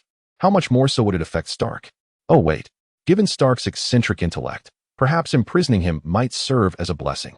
With his inquisitive nature, he would likely delve into the mysteries of such a wondrous space, much like Peter Parker had unraveled the principles of Doctor Strange's mirror dimension in Spider-Man 3. With Stark's intelligence, deciphering it would surely be a matter of moments. Nonetheless, Nick acquiesced to Stark's request regarding the suit, albeit with the stipulation that Stark must refrain from appearing before him until the nanosuit was fully developed. Stark, though reluctant, realized that his ability to deploy the nanosuit in practical scenarios depended on Nick, and thus he had no choice but to comply. Watching Stark's regretful countenance, Nick found himself wishing he could deliver a punch that would lay him up in bed for a few months, allowing Nick some much-needed peace and quiet. After retrieving his vehicle, Nick drove alone towards the Tricorner Tower. As the workday drew to a close, Nick, who had procrastinated throughout the day, found himself devoid of any desire to return home for rest. The wretched Stark had squandered yet another day, leaving Nick with an unaccomplished workload. It seemed unlikely that he would be able to leave before 10 or 11 o'clock this evening. This thought caused a slight headache for Nick, compounded by the fact that he had not enjoyed proper rest for some time. Thus, the moment he entered his vehicle, an inexplicable wave of fatigue washed over him. With a resounding clap, Nick forcefully slapped his own face, showing no mercy. One side bore the marks of several strikes. Physical stimulation proved to be the most effective and convenient method to revive oneself, and he immediately felt more alert. However, this newfound clarity revealed something amiss. The sky had begun to dim, and in an effort to save time, Nick had intentionally taken a less crowded route. Though it added a slight distance to his journey, it effectively allowed him to circumvent the notorious traffic of New York. A hint of a smile graced Nick's lips, as one of the finest agents of SHIELD, his counter-surveillance skills were formidable. Although his pursuers had not revealed themselves, his years of experience and keen intuition alerted him to the fact that he was being followed by more than one individual, it seemed. With a sudden surge of confidence, Nick thought that if someone truly was tailing him, then let them come. After all, they were likely nothing more than a few unsavory characters, and he was more than capable of handling any threat on Earth.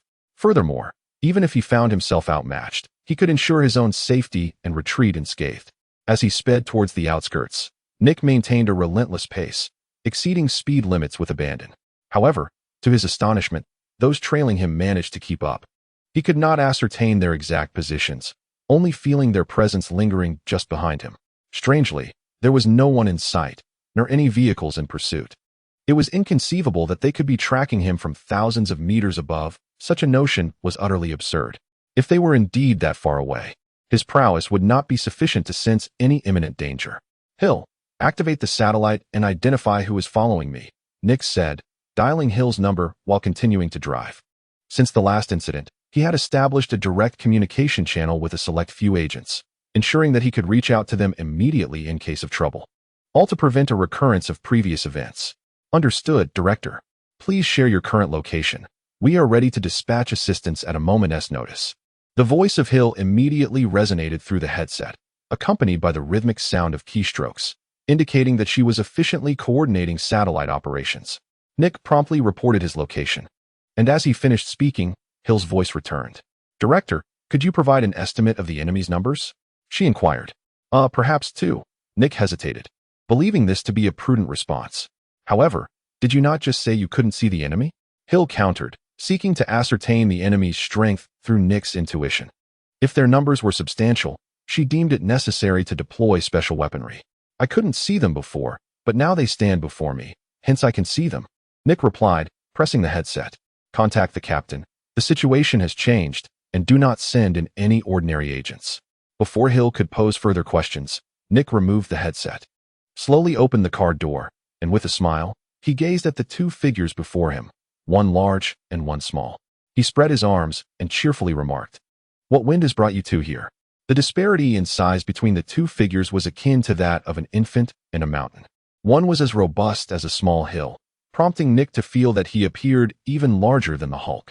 The other was as slender as a stick, resembling a standing bamboo pole. However, the sight of this bamboo pole and mountain was somewhat unsettling. They defied conventional human descriptions. "You carry the essence of the Tesseract and the Mind Stone."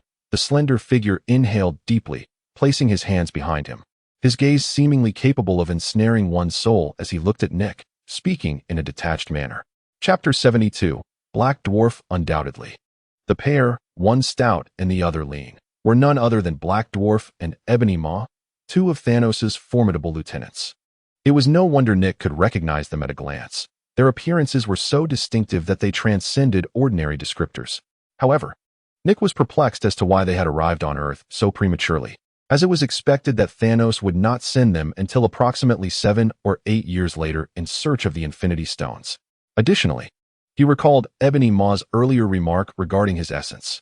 Nick surmised that it might be due to Loki's confinement at Kamartaj, which led Thanos to dispatch these two upon receiving no word from Loki, fearing that something had befallen him. If it were merely a single black dwarf star, that would be manageable. However, the situation becomes considerably more complicated with the addition of a dark avian creature. The operational abilities of this creature are, quite frankly, extraordinary. While Nick possesses a semblance of the same capabilities through the Warner magic he acquired, his control is superficial at best, allowing him only to manipulate trivial objects, nothing akin to the formidable prowess exhibited by the dark avian. This entity is so terrifying that even Doctor Strange nearly succumbed to its might, and Nick does not harbor any illusions about being a match for it, especially when compounded by the exaggerated defenses of the black dwarf star.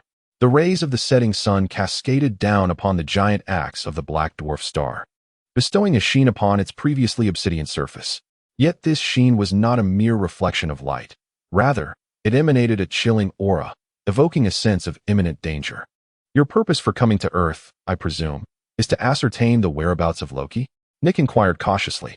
He had already dispatched a distress signal to Hill and now sought to delay the pair as much as possible, awaiting reinforcements to arrive, which would afford him a fighting chance against both the Black Dwarf Star and the Dark Avian. Moreover, Nick's intentions extended beyond mere escape. He was keen to explore the possibility of neutralizing both adversaries entirely. After all, it was not in Nick's nature to allow his foes to depart unscathed. The most prudent course of action would be to confine them to Earth permanently, thereby simultaneously undermining Thanos' strength. "Have you encountered that imbecile?" the Dark Avian remarked nonchalantly, his hands clasped behind his back. The Black Dwarf Star, standing beside him, struggled to contain his urge to strike, yet the Dark Avian halted him. This operation was to follow the Dark Avian's directives, a power conferred upon him by Thanos.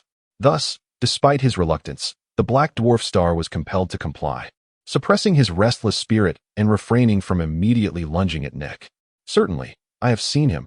He appeared directly before me at one point," Nick replied after some contemplation. "Can you divulge his location?" the Dark Avian inquired with a chilling smile. He is likely trapped within a mountain perpetually cloaked in snow, unable to escape," Nick responded. This was not an untruth. Kamartaj was nestled within the Himalayas, a strategic placement to prevent Loki from fleeing easily, with the watchful eyes of the Ancient One upon him. Even Loki's immense talents would prove inadequate for his escape. "You have imprisoned him there," the Dark Avian remarked, somewhat taken aback. "Indeed," Nick affirmed, nodding in understanding. He initially believed that Loki had betrayed them, only to discover that Loki had, from the very beginning, been captured by the enemy. No wonder they had not received any messages from him for such an extended period. Yet, whether he had been seized by the adversary or not. What bearing did it have on him? In the eyes of Ebony Maw, Loki was as good as a traitor. If he could not even complete his mission, what purpose did he serve? Are you intending to rescue him? It makes sense. After all, you are his accomplices, Nick remarked. What use is there in saving that worthless fool? I shall go and eliminate him for his majesty shortly, Ebony Maw declared with resolute determination, leaving Nick momentarily taken aback. He was aware that Ebony Maw had always harbored some disdain for Loki. As Thanos' foremost minion, how could he tolerate anyone who outshone him in sycophancy? However, Nick was unprepared for the latter's murderous intent, openly threatening to kill Loki. He could only hope that Loki's fortune would favor him, preventing such an easy demise at the hands of Ebony Maw. But aren't you comrades? How could you so readily resort to violence against your own? Nick inquired deliberately. He's merely a useless wretch who cannot even accomplish a simple task entrusted by his majesty. Better for him to be eliminated sooner rather than later, Ebony Maw retorted, casting a somewhat menacing glance at Nick. What about you? After saying all this, are you attempting to buy time for your companions to come to your aid? Of course not, Nick chuckled softly. He had never expected his little ruse to deceive for long. Glancing at the time, he calculated that even if the captain and the others hurried, it would still take several minutes for them to arrive. Thus, he needed to stall for a few more moments. Don't bother checking the time. With your Midgardian frailty, you could never hope to contend with us. Be honest and tell me the locations of the Mind Stone and the Space Stone, and I might grant you a more merciful end, Ebony Maw sneered. And if I refuse to divulge? Nick countered. Then I shall continue until you do, Ebony Maw replied, casting a glance at Black Dwarf, who immediately understood the signal. Eager to pummel this audacious human, Black Dwarf brandished his axe and strode purposefully toward Nick. Just you? Nick smirked, recognizing the predictable arrogance of Ebony Maw, who believed he need not intervene and that Black Dwarf could dispatch him with ease. Yet, this also afforded Nick a sliver of opportunity. Had they both advanced against him, he might not have stood a chance. Rawr! Black Dwarf bellowed eagerly, already envisioning how to reduce Nick to a pulpy mess. As Nick witnessed this, he swiftly cast off his trench coat, revealing the combat attire beneath. Striding towards Black Dwarf, his muscles began to swell and turn a vibrant green. With this transformation, he let out a low growl and swung his fists, launching the first strike against Black Dwarf. Chapter 73. Attempt to extract. Observing Nick's sudden metamorphosis, Ebony Maw momentarily froze in astonishment. However, he quickly suppressed that flicker of surprise, for in his recollection, the Midgardians seemed a lowly race, devoid of combat prowess and special abilities. Yet, the spectacle before him presented a stark awakening. Nonetheless, despite his astonishment, Ebony Maw remained unconvinced that Nick, endowed with transformation abilities, could emerge victorious against Black Dwarf. After all, they had followed Thanos into countless battles over millennia. What foes had they not vanquished? Let alone a mere Midgardian. Even with the power of transformation, what difference would it make? Ultimately, death awaited. Roar! Ahead, Black Dwarf, unfazed by Nick's sudden growth, displayed no hesitation. As though oblivious to Nick's transformation, he too swung a massive fist towards Nick. Despite his imposing size, his speed was remarkable, executed with unerring precision. The force behind Black Dwarf's colossal punch was undeniably formidable, promising devastation. Nick harbored no doubts that such a blow could crush boulders to dust. Yet, this did not instill fear in Nick. Boom!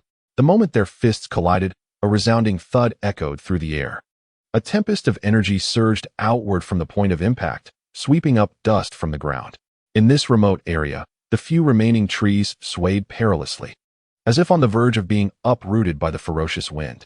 Nick staggered back 5 steps, the residual force from the collision causing his hand to tremble, particularly at the base of his thumb, where a tingling sensation coursed through. This left Nick astonished. It was the first time he had felt pain since acquiring the power of the Hulk, and he had gained little advantage against his adversary. In contrast, Black Dwarf had only retreated 2 steps, appearing largely unscathed. He flexed his recently impacted fist, then, with a powerful thrust of his foot, launched another punch toward Nick. Clearly, he sensed that in terms of raw power, Nick was no match for him. Years of combat experience urged Black Dwarf to seize the moment, pressing his advantage without allowing Nick a moment to recover. Once more, a low growl escaped Nick's lips as he cast a glance at the sardonic smile of Ebony Maw behind him. He then launched a fist towards the Black Dwarf, resulting in a clash. Boom, boom. The confrontation was a sheer test of raw power, and in this regard, Nick evidently fell short compared to the Black Dwarf. After several successive collisions, he found himself retreating under the relentless assault of the Black Dwarf, without any opportunity to gain the upper hand. After all, the power Nick had acquired from the Hulk was merely the strength of the Hulk in his normal state, devoid of the escalating energy that fueled Hulk's might when enraged. Therefore, the limitations of Nick's green giant form were evident. If he could not measure up, he truly could not. Furthermore, Nick had even amplified his strength with Warner's magic on his fists. Yet, even so, he still found himself lacking in raw power compared to the Black Dwarf. In front of him, the Black Dwarf stood unfazed, his expression devoid of any emotion, as if the collisions with Nick had merely served as a warm-up. It was crucial to note that the battle-hungry Black Dwarf had yet to wield his massive axe, should he choose to employ it. Nick would undoubtedly be at a greater disadvantage. How about it? Can we have a proper conversation now? Ebony Maw interjected from the rear of the battlefield, a slight smirk gracing his lips as he addressed Nick in a condescending tone. Otherwise, I fear you may be rendered speechless before long. Nick, seemingly oblivious to Ebony Maw's words, focused intently on the Black Dwarf, breathing heavily. After the recent exchanges of blows, his palms felt numb, and his entire arm trembled slightly. He had to concede that the Black Dwarf's prowess justified his position among the Obsidian Four. After all, if one lacked intelligence, they could only rely on sheer strength. Humph, still defiant? I'll ensure you have no chance to remain so, Ebony Maw scoffed, displeased with Nick's demeanor, before turning to the Black Dwarf. Enough of the games. Swiftly incapacitate his limbs. I refuse to believe he won't speak then. The Black Dwarf nodded, initially reluctant to conclude the skirmish so quickly as he wished to prolong the encounter. However, with Ebony Maw's directive, he had no choice but to comply. He promptly retrieved the massive axe he had set aside. The axe was heavy, evident from the shallow indentation it had left in the ground where it had rested. Nick furrowed his brow, surveying his surroundings. Reinforcements from Captain America had yet to arrive. Very well, under these circumstances, he would have to resort to that. Nick sighed. At this juncture, it was futile to hide any longer. Come on, you behemoth, let me witness your true strength, he said in a deep voice. He did not wait for the Dark Dwarf star to attack first. Instead, he charged forward with determination. With each step, the ground trembled beneath him. The distance of less than 30 meters was traversed in less than 2 seconds due to Nick's sprint. The Dark Dwarf star stood still, observing Nick's advance with an unperturbed demeanor. As Nick approached, without a moment's hesitation, the Dark Dwarf star gripped his axe with both hands and swung it downwards. In midair, Nick's lips curled into a slight smile. Thud! The massive axe descended but astonishingly passed through Nick's body. Contrary to expectations, though his form was cleaved, not a single droplet of blood was shed, nor did he feel any force. The useless fellow is right behind you, the ebony-throated observer remarked, clearly seeing that it was merely a shadow left by Nick. The oblivious Dark Dwarf star remained frozen in place, while the real Nick had already appeared behind him. Your companion seems rather dim-witted, Nick said with a faint smile, placing a hand on the Dark Dwarf star's shoulder. This marked his first attempt to extract the abilities of a non-human entity. He was uncertain if he would successfully absorb the target's strength. Without a hint of hesitation, Nick chose to accept. In the next moment, an indescribable force surged into his body like a tidal wave. Even his muscles began to visibly swell. An ineffable sensation overwhelmed him, as if something entirely new had taken residence within him. Both his strength and explosive potential felt elevated. The prior concerns dissipated instantly, replaced by a burgeoning sense of confidence. The power he extracted was not merely a replacement for his original Hulk-like strength. It could stack upon his existing capabilities, enhancing them in a manner akin to a buff. This revelation granted Nick a newfound appreciation for his system's abilities. Previously, the strength he had drawn from the super soldier had seemed relatively weak compared to that of the Hulk, leading him to overlook the potential for cumulative power. Now, having absorbed the Dark Dwarf star's abilities, Nick experienced a qualitative leap in strength. He realized that his current power was not only derived from the Hulk and super soldier, but also augmented by the strength of the Dark Dwarf star. With a subtle smile at the corner of his mouth, Nick recognized that the success of this experiment not only allowed him to extract the abilities of Earthlings, but also opened the door to attempting the extraction of powers from other races. Even the abilities of those so-called deities could be within his grasp. Imagine the possibilities if he succeeded. The powers of ancient gods, if merely one could be extracted, would grant him a qualitative leap in strength. Extracting several would place his combat prowess on par with that of a celestial father. He would no longer fear the likes of Thanos, as he could confront him directly. However, such aspirations were distant for Nick. The most pressing matter was to resolve the two individuals before him. Particularly, the one lurking in the background, Ebony Maw, had piqued Nick's interest with his remarkable control abilities, which even surpassed those of Doctor Strange. If he could extract Ebony Maw's powers, it would greatly facilitate his future confrontations, potentially even granting him the ability to fly.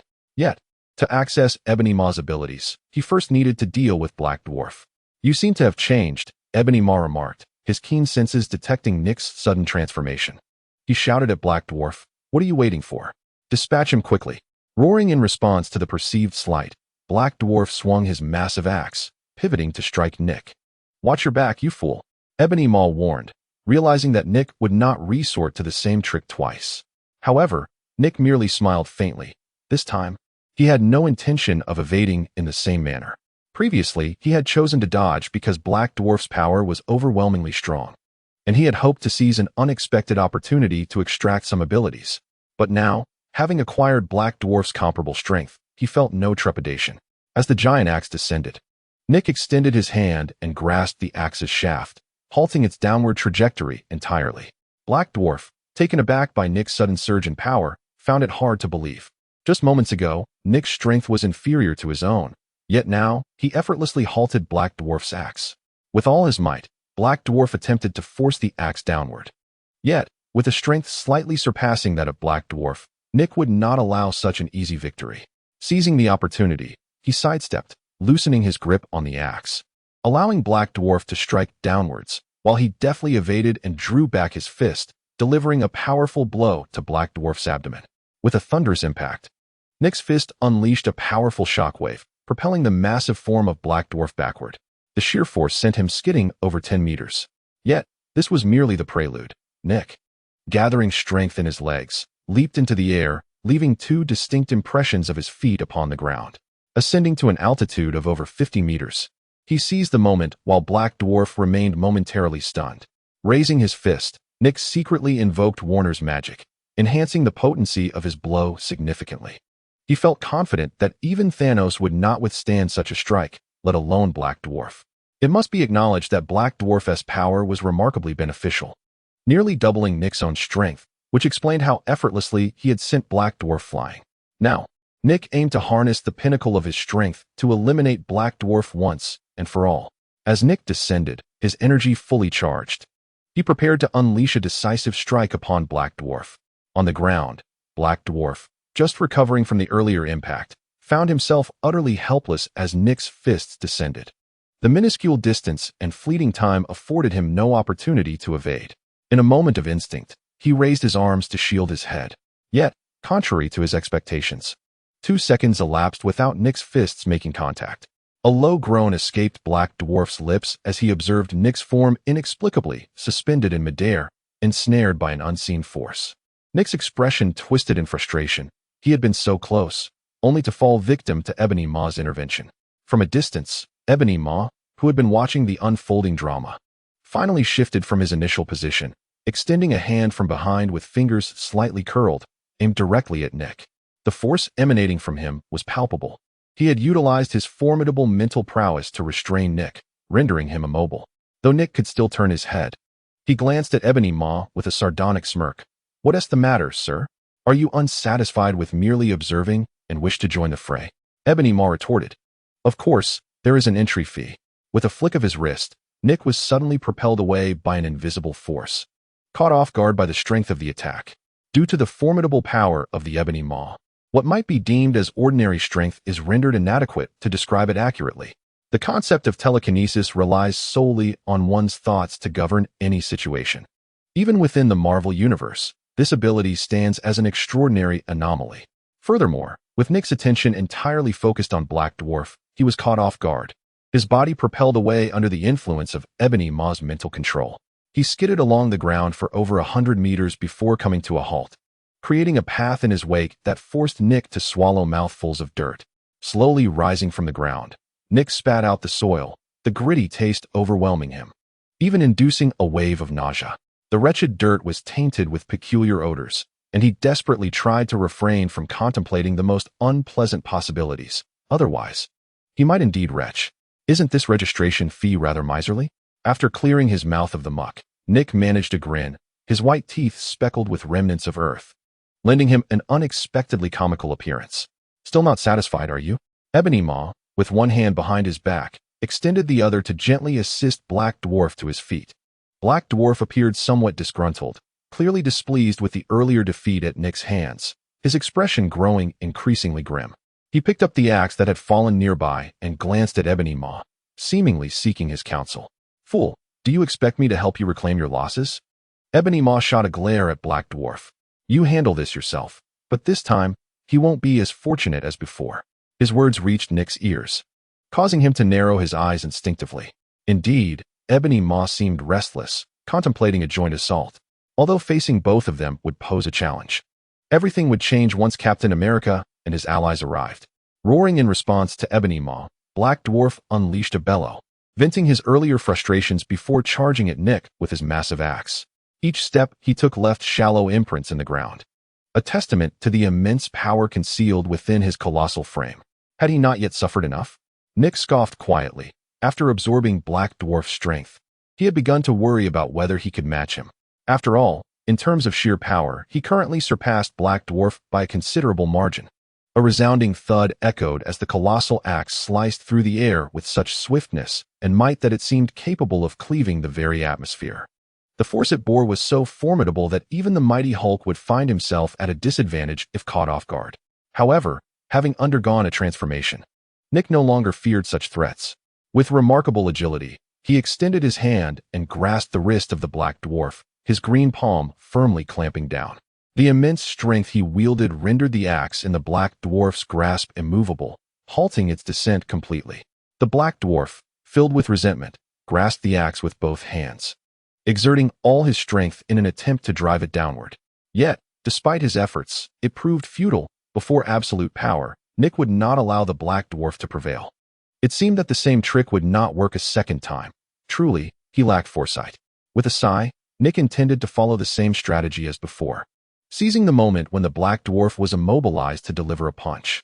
However, just as he was about to strike, he astonishingly discovered that his fist appeared to be ensnared by an unseen force, rendering it utterly immobile, regardless of how much strength he exerted. In that instant, Nick realized the source of his predicament. He turned his head to catch a glimpse of the mocking smile on Ebony Throat, who, with an air of elegance, extended a finger towards him, slightly curling it. One could not help but admire the superiority of this individual's abilities compared to others. The mere act of standing still and wiggling a finger to control everything was undeniably impressive. Nick felt a strong resolve to extract that power for himself. Yet his current situation seemed rather dire. If he could not free his other hand, he would remain locked in this stalemate with the Black Dwarf. Oh, but it was only Nick who was at a standstill, for his other hand was also under the control of Ebony Throat and could not be retracted. What are you waiting for? Seize the opportunity I've created for you. Ebony Throat admonished the Black Dwarf in a tone of exasperation.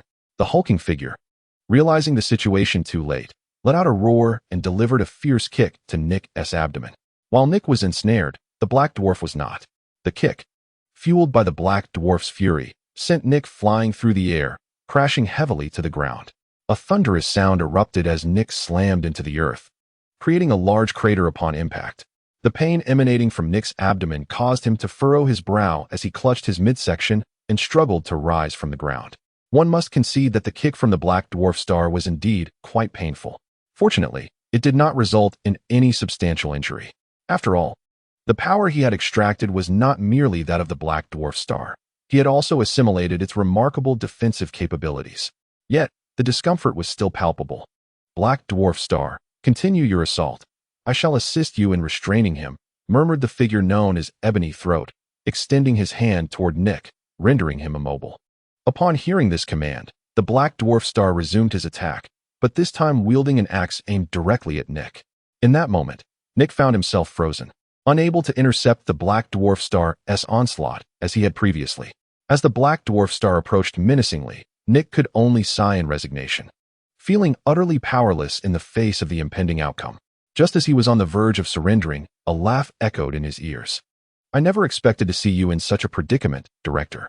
Before Nick could fully process the statement, a shield soared from behind him, crashing down upon the Black Dwarf Star's head. Chapter 76. Reinforcements arrived. The shield's velocity was astounding, zipping past Nick's head in an instant and striking the Black Dwarf Star at an inexplicable angle. The impact forced the Black Dwarf Star to halt, his left hand brushing against the ground where the shield had struck, his face contorted with rage. The shield, adorned in red and blue, rebounded after its collision, landing in the hands of a man who appeared far more intimidating than the Black Dwarf Star himself.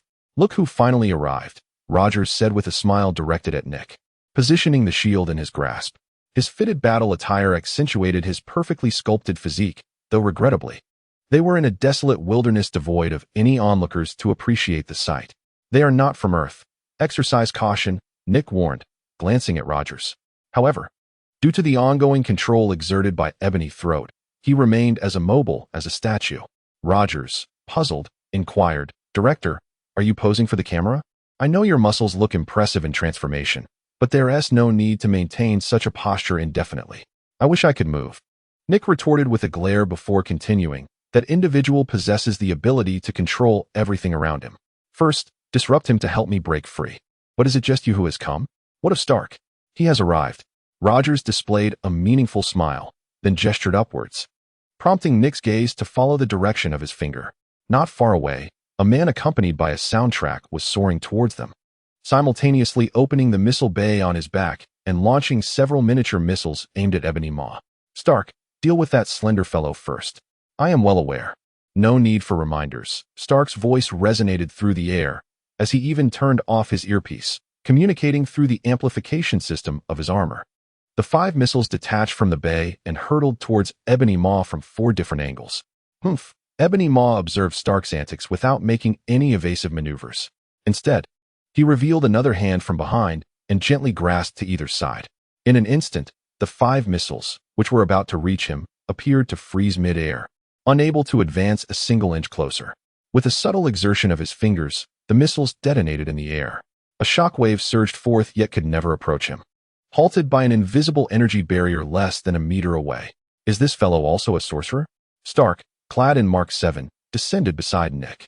His previous action had effectively severed Ebony Maw's control over Nick, allowing him to move freely. Nick shook his head, explaining that it was likely some form of telekinetic ability, seemingly simple, yet rather troublesome in practice. "We are 3 in number, given his combat style. He can control at most 1 person with a single hand." Stark, true to his genius, identified Ebony Maw's vulnerability and continued. "Then we can simply leverage our numerical advantage to subdue him." However, where did these strange beings come from? "Asgard, why is there a creature that resembles Squidward?" Nick indicated the bewildered Black Dwarf. "That fellow is formidable. Do not underestimate him. Even the Hulk may not stand a chance against him." "I noticed. I recorded the moment he struck you quite clearly," Stark teased. "If you saw it, why didn't you come sooner?" Nick retorted. "Please, it's quite distant. Just making it here before your demise was my utmost effort," Stark quipped. "It is not entirely Stark's fault. After all, his residence is somewhat distant from this suburban area." Initially, Nick perceived it as just an ordinary person tailing him, which is why he chose a remote route, allowing himself to act freely. Little did he expect that his negligence would nearly cost him his life. "I received the news promptly, and Agent Hill contacted me immediately," Rogers said, looking at Nick with a serious demeanor. "I harbor no intention of blaming you." Nick sighed. "In a moment, I will deal with that giant. You two focus on restraining the octopus. Is it true that you enjoy bestowing nicknames upon others?" Stark jested. "Did you not just call him that?" Nick retorted. "I merely followed your lead. Why are you the one tackling the giant, while we are merely tasked with restraining him?" Rogers inquired, somewhat dissatisfied with Nick's orders, feeling belittled. "You will understand why I say this shortly," Nick replied, adjusting his head. He recognized Rogers' competitive spirit, but given the urgency of the situation, he had no time for lengthy explanations. The reason for his assertion would become clear once Rogers and Stark engaged with Ebony Maw. "Oh, it seems this is the assistance you have been awaiting." Amidst the thick smoke, Ebony Maw raised his hand, causing the dense fog encapsulating him to part, revealing his figure. "However, it appears that we may not be his match," Ebony Maw remarked with a laugh. Whether we are a match or not will only be revealed through combat. Nick replied with a smile. Stark, Rogers. The two understood Nick's intention and promptly rose, charging towards Ebony Maw from two different directions.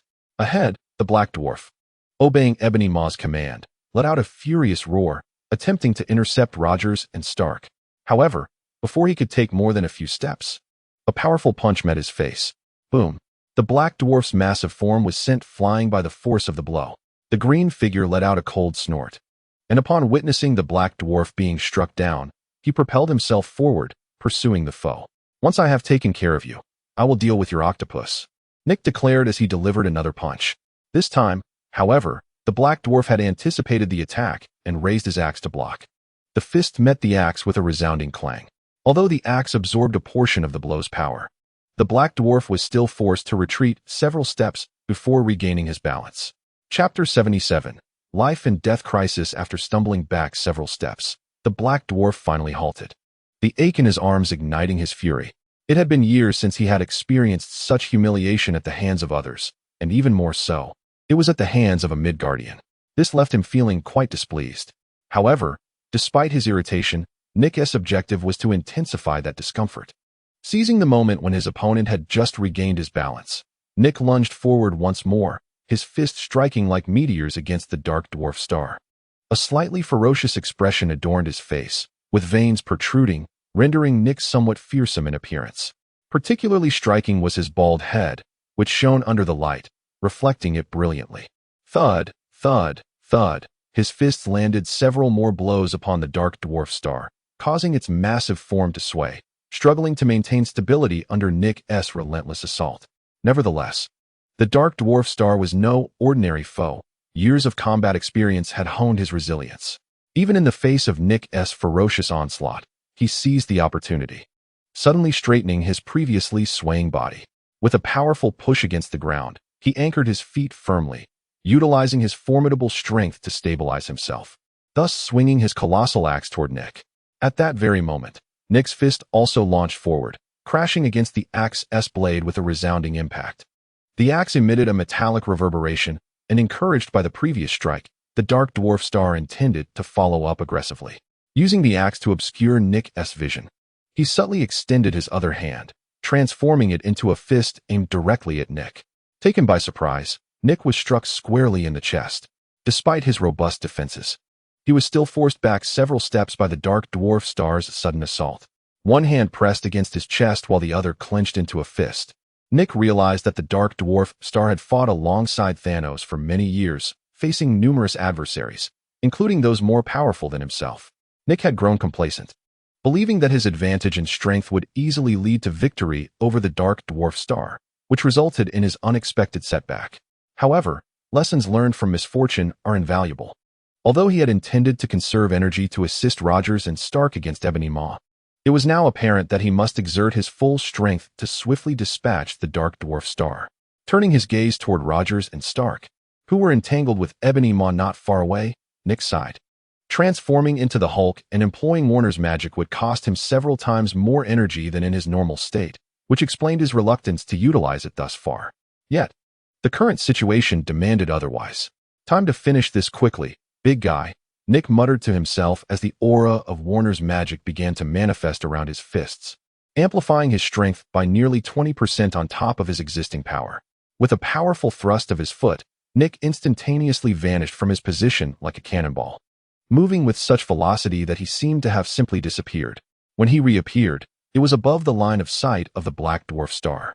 Letting out a roar, the Black Dwarf star observed the sudden surge of power emanating from Nick, exhaling a cloud of white vapor while locking his gaze firmly on Nick. The massive axe in his hand trembled slightly before he swung it forcefully in Nick's direction. In another battlefield, the situation for Stark and Rogers, who were engaged in combat with Ebony Maw, was far from as favorable as Nick's. Only after confronting Ebony Maw did they grasp the true meaning of Nick's earlier remarks. It became evident that Nick was not underestimating them. Rather, the formidable nature of Ebony Maw was beyond their initial comprehension. From the onset of the battle, that individual had remained in an air of enigma, elegantly standing his ground while effortlessly neutralizing every offensive maneuver from Stark and Rogers with a mere wave of his hand. His face was often adorned with a mocking smile, which greatly irked Stark, who found it intolerable that someone could outdo him in arrogance. At that moment, Stark, who had been searching for an opportunity in the air, could no longer restrain himself. He opened the armor's compartment and launched a flurry of miniature missiles towards Ebony Maw. Though these missiles appeared small, they were the latest technological marvels from Stark Industries, capable of flattening a small mountain when combined. All of them were directed at Ebony Maw. "Stark, what are you doing? Don't you realize that your toys are ineffective against him?" Rogers shouted at Stark from a short distance. Having just regained his footing after being thrown by Ebony Maw. After picking up his shield, he charged towards Ebony Maw. "I certainly know. Isn't this creating an opportunity for you?" Stark bellowed back at Rogers. In an instant, Rogers understood Stark's intent and quickened his pace. Empowered by the super soldier serum, his running speed nearly matched that of the airborne missiles. The range of Ebony Maw's control was limited. They believed he could not intercept so many missiles at once. Thus, Stark aimed to provide Rogers with an opening for an aerial assault to seize the advantage over Ebony Maw. However, they had gravely underestimated his abilities. Throughout the confrontation, Ebony Maw had engaged them with a single hand, and now, at a leisurely pace, he extended another hand from behind, one poised to grasp the incoming missiles while simultaneously facing Rogers. "I shall return this grand gift to you." With a faint smile, Ebony Maw commanded all the missiles in the air to alter their trajectories and head towards Rogers. Helplessly immobilized, Rogers could only watch as the missiles advanced towards him. Had he been able to move, he might have raised his shield to mitigate the impending damage, but now he was merely a spectator to his own doom. Damn it! Stark hastened to intervene, yet due to the distance, he found himself unable to intercept the missiles in time. However, before Stark could fly too far, he came to a sudden halt. For there, in the direction of Nick, an enormous object was hurled towards them, intercepting the missiles. The missiles detonated midair, their explosions creating a dazzling display of fireworks against the backdrop of the setting sun, illuminating the sky once more. The shockwaves from the explosions stirred up dust from the ground, uprooting nearby trees and sending them rolling in all directions. Ebony Maw's expression turned grim. His plan to eliminate Rogers using Stark's missiles had been thwarted. He had not anticipated that the Black Dwarf would fall so swiftly, discarded like refuse by Nick. Not only had the lethal blow been blocked, but the Black Dwarf himself sustained several injuries, crashing into the ground and creating a shallow crater. Marks of Nick's earlier assault still adorned his body. Initially, Nick had been no match for the Black Dwarf, so why had he suddenly gained such strength, surpassing him and achieving victory with remarkable speed? Although Ebony Maw was not adept in sorcery, he could discern that Nick had employed some form of magic to defeat the Black Dwarf. Damn it, why would there be magic among the Midgardians? Ebony Maw scoffed, his countenance darkening as he extended a hand to retrieve the incapacitated Black Dwarf from the pit. "Worthless, you should never have come along. All you do is bring shame to our lord." Ebony Maw glared at the Black Dwarf, who struggled to stand after Nick's onslaught, feeling a profound sense of disappointment.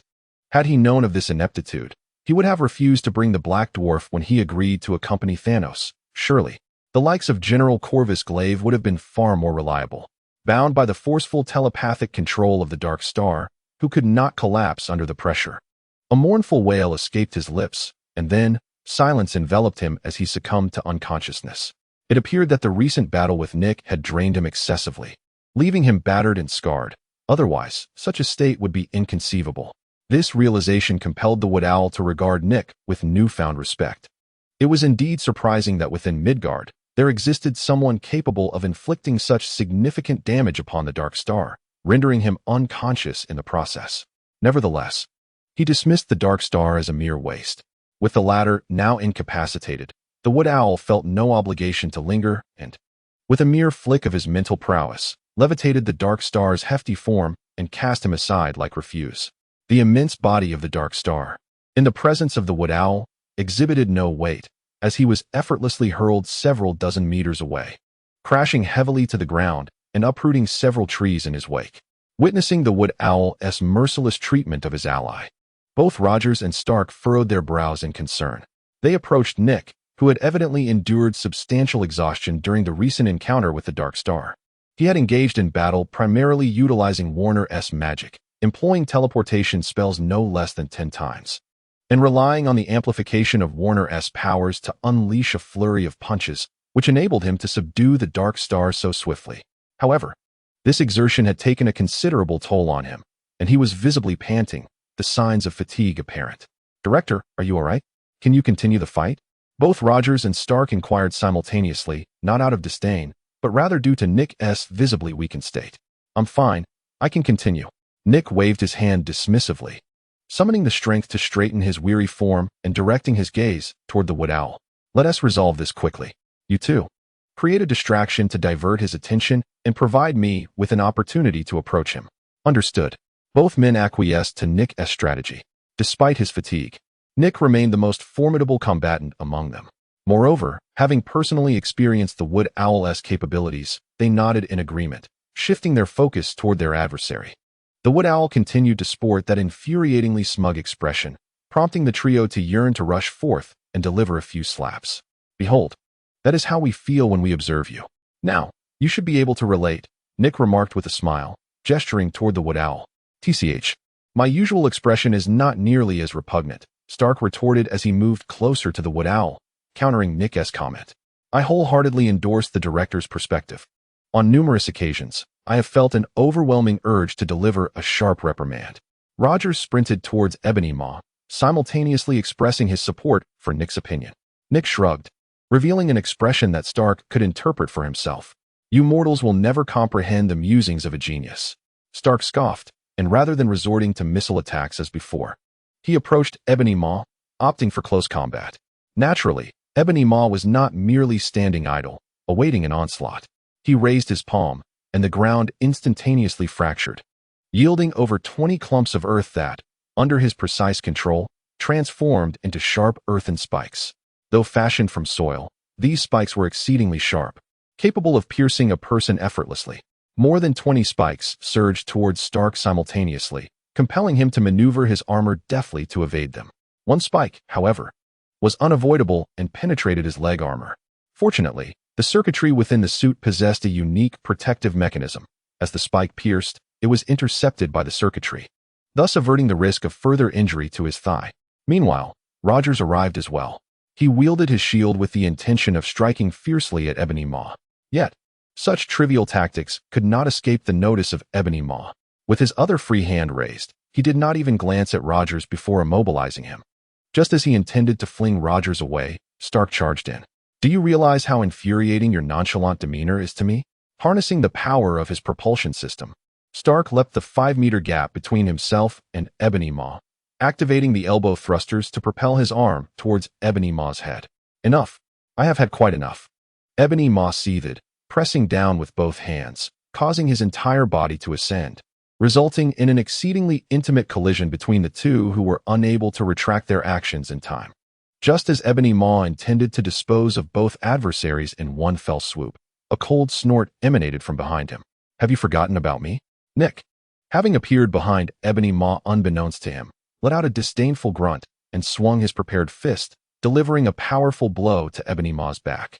The air crackled with the force of Nick's green fist, as if it sought to pierce through the very atmosphere ahead.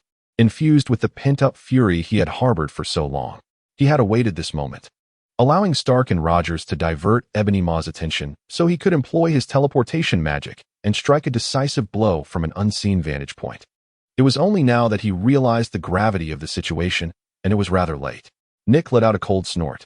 As the ebony throat before him finally responded, gazing at Nick with an expression of disbelief, his face contorted, just as he was about to act in defiance. Nick's fist landed upon him. In that instant, the ebony throat felt as if Nick's punch had not only struck him, but had also threatened to expel his very organs. Reminiscent of an experience over 2 millennia ago on a planet that accompanied Thanos in quelling a rebellion, where he had endured a similar force. That blow had left him nursing injuries for half a year. Though many years had passed, and his resilience had improved, it did not equate to his ability to withstand such an exaggerated strike, especially given his expertise in mental control. The moment Nick's fist made contact with his back, the accompanying force propelled the ebony throat's entire body like a cannonball towards the ground. During this tumultuous descent, he had no opportunity to react. Rendered utterly immobile by the overwhelming power that coursed through him, leaving him incapable of even attempting to halt his body with his mental prowess. With a resounding crash, the ebony throat tumbled to the ground, causing a tremor that reverberated throughout the area, even stirring the unconscious black dwarf nearby. Stark and Rogers looked on in astonishment as Nick returned to the ground, unable to fathom that the seemingly cunning Nick could unleash such formidable power. Realizing that he was not quite the figure they had known, Stark, however, discerned something amiss. He had recorded the moment Nick unleashed his strength upon the ebony throat, noting a stark contrast to his previous displays. Particularly, the power exhibited when Nick first revealed his transformation abilities was not even in the same league. Stark was certain that during their encounter with the lizard people, Nick had held back, but it seemed implausible that he had unleashed less than half of his potential. According to Stark's estimation, the force just displayed was something even Hulk himself might struggle to replicate, except perhaps under extreme rage. This suggested that Nick's strength had indeed increased. But this should not be the case. Under normal circumstances, the Hulk in Nick's state could neither augment his strength through anger nor enhance it through training like others could. So what was the reason behind this? As Nick's gaze met Stark's, he pierced through the armor that encased Stark, uncovering his suspicions. He was well aware that Stark was beginning to doubt him. Let the doubts flow unchecked. After all, Stark would not uncover the truth. Moreover, the intricacies of this matter render it exceedingly challenging to elucidate. Thus Nick harbored no intention of providing an explanation from the outset, allowing Stark to speculate instead. Director, it is truly unexpected that your talent for deception is so formidable in your daily dealings, yet your combat prowess is equally impressive. Rogers, in contrast to Stark's contemplative nature, simply perceived Nick's current strength as remarkable, a stark contrast to the Nick he initially encountered. Despite being fundamentally the same individual, Rogers, a seasoned veteran, inherently admired strength. No, Nick humbly shook his head. However, Stark held a different perspective, soaring in from a distance to land beside Nick, speaking with a hint of sarcasm. It seems that the personnel of S.H.I.E.L.D. are in for a dire future. They cannot best him in debate, nor can they match his might. And it appears their days ahead will be quite arduous. Nick discerned Stark's insinuation. It implied that S.H.I.E.L.D. would devolve into his autocratic domain. Yet, this could also be advantageous. If he were indeed to assume total control, who would dare to disrupt him? Nevertheless, pondering the absence of Pierce and his cohorts, Nick found himself somewhat perturbed, for the agents dispatched to investigate Pierce's activities had returned empty-handed. The old man had recently adopted an unusually docile demeanor, venturing out infrequently, receiving at most a few work-related calls daily, calls that could be intercepted at any moment. This peculiar behavior piqued Nick's curiosity, as it was uncharacteristic of them to exhibit such compliance. Nick, look, that fellow seems not to have perished. Rogers abruptly interrupted Nick's reverie, pointing towards the direction from which Nick had just sent Ebony Maw tumbling. Emerging from the billowing smoke, a gaunt figure clawed its way from the depths of the pit. Two emaciated hands reached out from the haze, dispersing the smoke to reveal the disheveled Ebony Maw, who appeared far more grotesque than before. His body marred with blood and his joints visibly dislocated. With great effort, he lifted the only arm still capable of movement, as the other lay incapacitated by severe fractures. Glaring menacingly at Nick and the others, he uttered, "You shall pay dearly for this. I am the harbinger of His Majesty, and I will not be vanquished by mere Midgardians." Before he could complete his declaration, Nick had already materialized before him in an instant, his imposing figure obscuring the view of what lay behind. Is it surprising? Nick chuckled softly as he observed the expression of the ebony throat gradually contorting. To his astonishment, he realized that his mental control was utterly ineffective against Nick. How could this be possible? The ebony throat was momentarily stunned, gazing at Nick in disbelief. In truth, there was nothing peculiar about it. The principle of mutual negation, I believe you should be aware of it, right?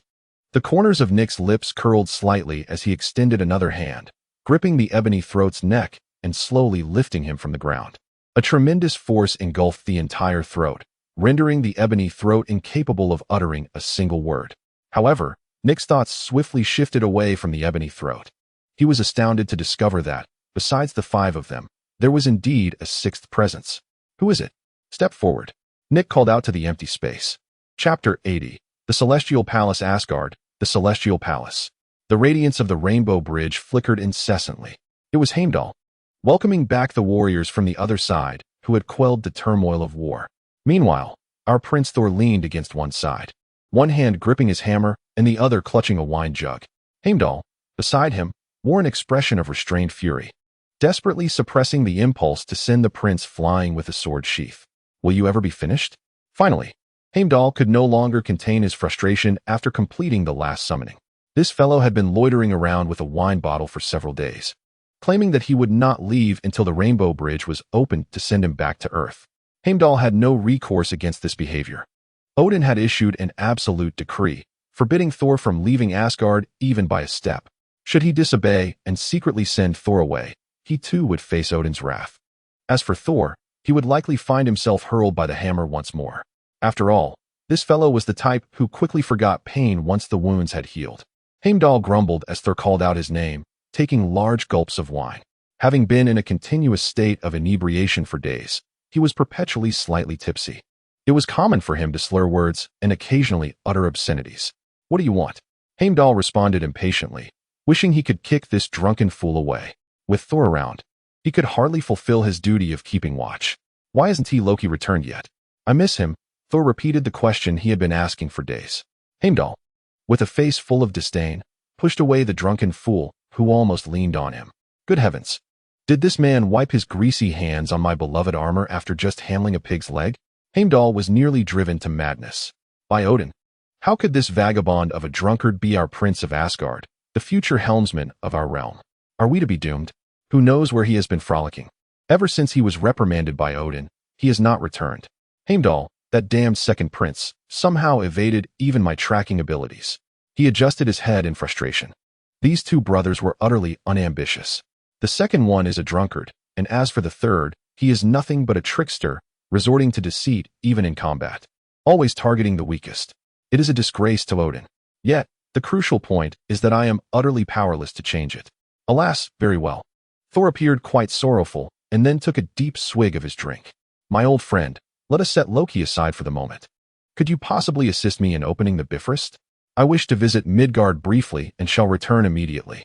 Thor attempted to drape his arm over Heimdall's shoulder. But this time Heimdall had wised up and deftly dodged Thor's advance. Undeterred, Thor, feeling a bit light-headed, was about to speak when Heimdall interrupted him. I have stated that this matter requires His Majesty's consent. Otherwise, I too shall face punishment, Heimdall nearly shouted. Furthermore, in all of Asgard, who does not know that you, Thor, are pining for an old flame on earth? Heimdall uttered the truth. He truly could not comprehend what was amiss with the aesthetic sensibilities of the maidens of Midgard to be enamored with Thor. Heimdall, do not speak nonsense. I am not going to Earth for Jane. However, Jane is indeed a wonderful girl. If the opportunity arises, I must introduce her to you. I believe you would come to appreciate her, Thor replied, unabashed, and continued to drink with a grin. He then smashed the empty bottle on the ground in the manner he and his brothers often did. Cursed Midgard, even smashing a bottle is not permitted. How much better is Asgard? Thor lamented. Heimdall raised an eyebrow, regarding the man before him. Do you truly care for your brother? Not even a single inquiry about why I cannot locate him? In this world, very few things can evade my surveillance, such as the Infinity Stones or powers of Odin's caliber. Heimdall let out a long sigh. Fortunately, Loki is an even more despicable character than Thor. Otherwise, I would feel deeply remorseful. Meanwhile, in the Celestial Palace, Odin, accompanied by Frigga, gazes through the grand doors at the boundless sea of stars.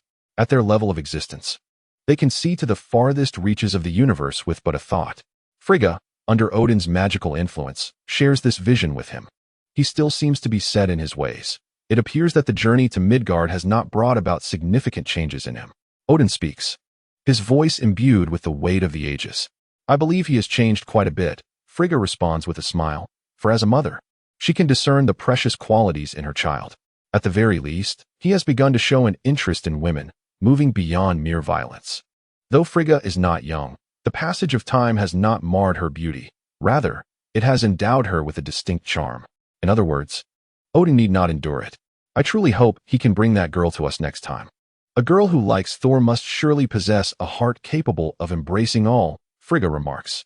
Were Thor to hear this, it would surely sadden him. Compared to Thor, I am far more concerned about Loki, Frigga continues. It's your fault for being too harsh last time. His intentions were good. He just tends to act too extreme. Humph. I know my own child, Odin retorts, as he has always disagreed with Frigga's compassionate approach to parenting. He firmly believes that only his way can cultivate the perfect heir. Yet, it seems that all three of his children possess their share of issues. Their conversation ends on an unhappy note. After Frigga departs, Thor sits alone in a chair, repeatedly caressing Gungnir, the spear that has accompanied him through countless battles. If only she weren't so stubborn, she would be the most suitable heir to my position. Odin feels engulfed in infinite self-reproach, as if he has aged thousands of years in an instant. She was meant to inherit my position, he sighs. Shaking his head, he resolves to be less severe. Approaching the window, he directs his fingers toward the rainbow bridge. In the next moment, to Heimdall's incredulous gaze, the rainbow bridge activates, enveloping the laughter of Thor in a magnificent halo. Chapter 81. Thanks to you. Nick resembles a small mountain, his palm larger than a human head, and he grips the throat of the ebony wood, lifting him effortlessly. The ebony wood now shows no trace of its previous composure, but rather a face of sheer terror as it looks upon Nick.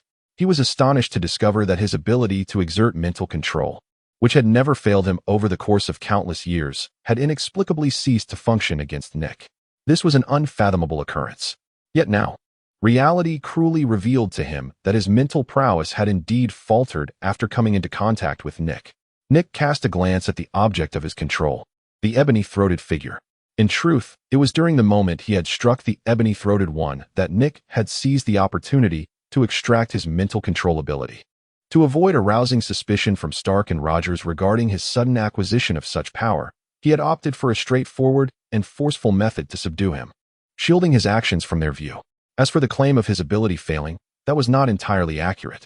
Rather, as Nick had indicated, he was actively using his own mental focus to counteract the control exerted by the ebony-throated one. The two forces were in a delicate balance, resulting in the failure of the latter's mental influence. Furthermore, apart from his formidable mental control, the ebony-throated one possessed no other noteworthy abilities, which made it all too easy for Nick to dominate him. However, at that moment, Nick was not preoccupied with the ebony-throated one. Instead, he remained vigilant, surveying his surroundings. Just a moment earlier, he had sensed the presence of another individual aside from their quintet. Though it was merely a fleeting sensation, that presence vanished as swiftly as it had appeared. Yet, Nick had always placed immense trust in his instincts, which underscored the potential threat posed by this unknown figure. The ability to approach so silently, revealing only a momentary lapse, spoke volumes about their danger. "What's the matter, Nick?" Rogers and Stark, observing his heightened alertness, inquired with puzzled expressions. "There's someone else here. Be cautious." "Stark, activate your scanning devices," Nick urged, his expression grave as he continued to scan the vicinity, still failing to detect the presence of the elusive individual, which only heightened his concern. "Is there someone besides us?" Rogers and Stark exchanged glances, their demeanor shifting to one of wariness. Nick's serious countenance made it clear he was not jesting. The two quickly positioned themselves back to back, scanning their surroundings, with Stark activating his equipment to locate the concealed sixth individual. "I don't care who you are. If you do not reveal yourself, you will bear the consequences." Nick suddenly spoke, his voice amplified by Warner's magic, resonating like a thunderous bell, audible even several kilometers away. "One must admit, your magic is wielded with a finesse that surpasses my own." Just as Nick's words faded, a mocking voice emerged from approximately 10 meters in the direction of 7 o'clock. Instantly, everyone's attention was drawn to that spot. Rogers, shield in hand, prepared for battle, ready to hurl his shield as a weapon at a moment's notice. Stark, on the other hand, deactivated his detection devices and fully opened the hatch behind him, confident that under his comprehensive firepower, even a god would find himself at a disadvantage. Nick, with narrowed eyes, did not merely observe the unfolding situation like Rogers and Stark. Instead, he hurled the ebony throat he grasped as a weapon. With the force he imparted, the ebony throat soared like a cannonball, crashing forward. However, contrary to Nick's expectations, the thrown ebony throat failed to strike a target and instead landed empty, creating a shallow crater upon impact. "Ah, you, as impulsive as ever, resorting to violence at the slightest provocation. Do you not understand the essence of civility?" The owner of that voice seemed to chide Nick for his lack of decorum. As the figure gradually materialized beside the ebony throat, shock enveloped the onlookers. Particularly, the severely injured ebony throat, already suffering from the impact Nick had just inflicted, was left in a state that would take months to recover from. Yet, upon recognizing the figure's identity, The ebony throat instinctively widened his eyes, about to call out a name, only to have a foot abruptly silence him. "Shoo, is my name one you are permitted to utter?" The newcomer crouched down, signaling for the ebony throat to be quiet. The poor ebony throat, with his mouth effectively sealed by the shoe, could not produce a sound, and in his injured state, even Nick's intervention could not restore his ability to wield telekinetic control. To add insult to injury, Loki, seeking to teach this ungracious individual a lesson, had deliberately wiped his shoe in the dirt before shoving it into the ebony throat's mouth. Loki straightened, observing the wary expressions of the three before him, and sighed, maintaining his signature smirk, ever so mischievous. "After such a long absence, is this how you welcome the king of Asgard?" Loki remarked. Nick, however, paid little heed to Loki's taunts, his expression one of heightened vigilance as he regarded him. "You would do well to elucidate your presence here, as well as the origin of the ring adorning your hand." It is no wonder that Nick remains on high alert. Loki's reappearance is undeniably peculiar. Logically speaking, while Loki possesses the ability to teleport over short distances, he should not have been able to manifest here so suddenly. Prior to the onset of battle, he had already instructed his associates to secure a perimeter of several kilometers, making it virtually impossible for anyone outside their ranks to evade detection by satellite surveillance. Furthermore, Loki has donned a robe reminiscent of those worn by the practitioners of Kamar-Taj, and even his hair has been simply styled. To add to the intrigue, he adorns himself with a floating ring, a possession reserved solely for sorcerers, which raises considerable suspicion, especially as it is now in Loki's possession. This development certainly warrants Nick's vigilance. However, Loki appears utterly unfazed, casually remarking, "I owe it all to you, Nick." Chapter 82. The Bazaar Nightclub. Originally, the Bazaar Nightclub was the largest establishment under the auspices of Kingpin, frequented by individuals of considerable wealth and status. It was not uncommon to encounter a variety of celebrities, from third-tier to first-tier stars, who would grace the venue, often accompanying affluent young men, drinking, playing games, and indulging in their whims. However, following Kingpin's demise, the ownership of this nightclub underwent a significant transition. With Kingpin's numerous enterprises left leaderless, it was inevitable that someone would need to assume control. The underlings of Kingpin were hardly suited for such a daunting task. They lacked the courage to navigate this chaotic situation. Of course, there were a few audacious souls who attempted to seize control of the operations, but they found themselves disappearing from their residences within a matter of days. The identity of their assailant remained a mystery, yet a cautionary message echoed in the minds of others, to avoid meddling in Kingpin's enterprises, lest one face dire consequences. The mastermind orchestrating this operation was none other than Nick Fury. With Nick's keen intellect, it was inconceivable that he would turn a blind eye to such a lucrative opportunity. Despite the ruthless nature of the gangs eyeing these assets, none could rival Nick's ferocity. The footage of his solitary battle against the lizard monster continues to circulate online, as do clips of him effortlessly overpowering Kingpin, still trending in the public eye. While the average citizen may be oblivious to Nick's true identity, dismissing him as a mere second-generation Hulk, the gang leaders are far from naive. They possess at least some inkling of the origins of that formidable green figure. Thus, under these myriad influences, Nick's acquisition of Kingpin's enterprises proceeded with remarkable ease. This is thanks in no small part to the advantageous position he holds as the director of SHIELD. A portion of the operations was handed over to the agency, while another segment was discreetly entrusted to Stark for management, ultimately transforming it into his own enterprise. The revenue generated from this venture far surpassed the benefits of submitting fraudulent reports to superiors. In a mere fortnight, Nick amassed a sum that had eluded him for several years. However, to Nick, these figures were merely numerical abstractions, destined to be reinvested into safe houses and other assorted ventures. In essence, no amount of money ever sufficed. The true owner of the Bazaar Nightclub was undoubtedly Nick Fury. Though to outsiders, the acquisition was attributed to Tony Stark.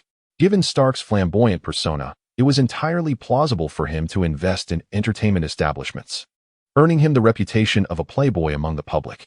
Today marked the completion of renovations at the Bazaar Nightclub.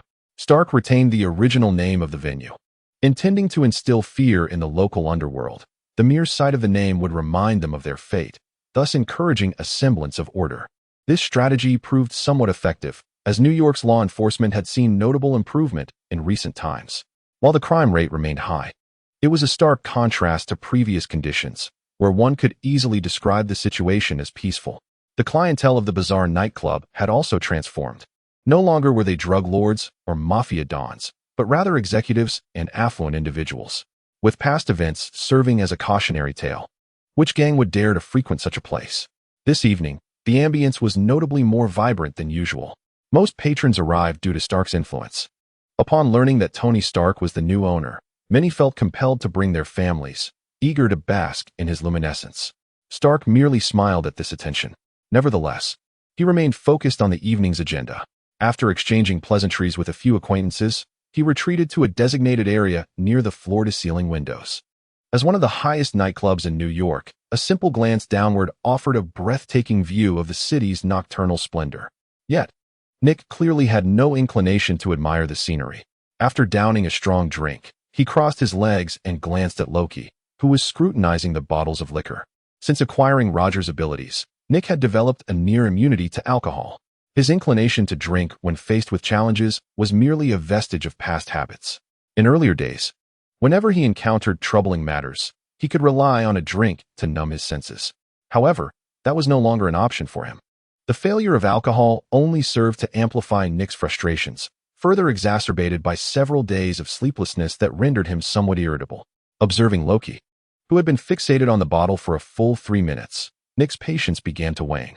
He extended his foot to nudge Loki's position. "You have yet to clarify why the Ancient One took you on as a pupil." Loki, upon hearing this, set the bottle down and regarded Nick with a seriousness that was palpable. "You must correct your phrasing. It was not a matter of her taking me as a disciple, but rather her compelling me to learn. Before this, I had not once exhibited any inclination to study that wretched magic. It was she who relentlessly urged me to delve into those trivialities. But I see you wear the pendant with great enthusiasm." Nick chuckled at Loki's words. He had already gathered a rough understanding of the situation during their journey together and was aware of Loki's circumstances on the mountain. However, whether Loki's assertions were truthful remained to be seen. He would not place faith in a single punctuation mark of Loki's claims. After all, the individual seated before him was none other than the god of mischief, a being known to betray even his kin. Such a character was not one to be trusted lightly. Yet, Nick found himself inclined to believe Loki's assertion that it was the Ancient One who had actively sent him down from the mountain.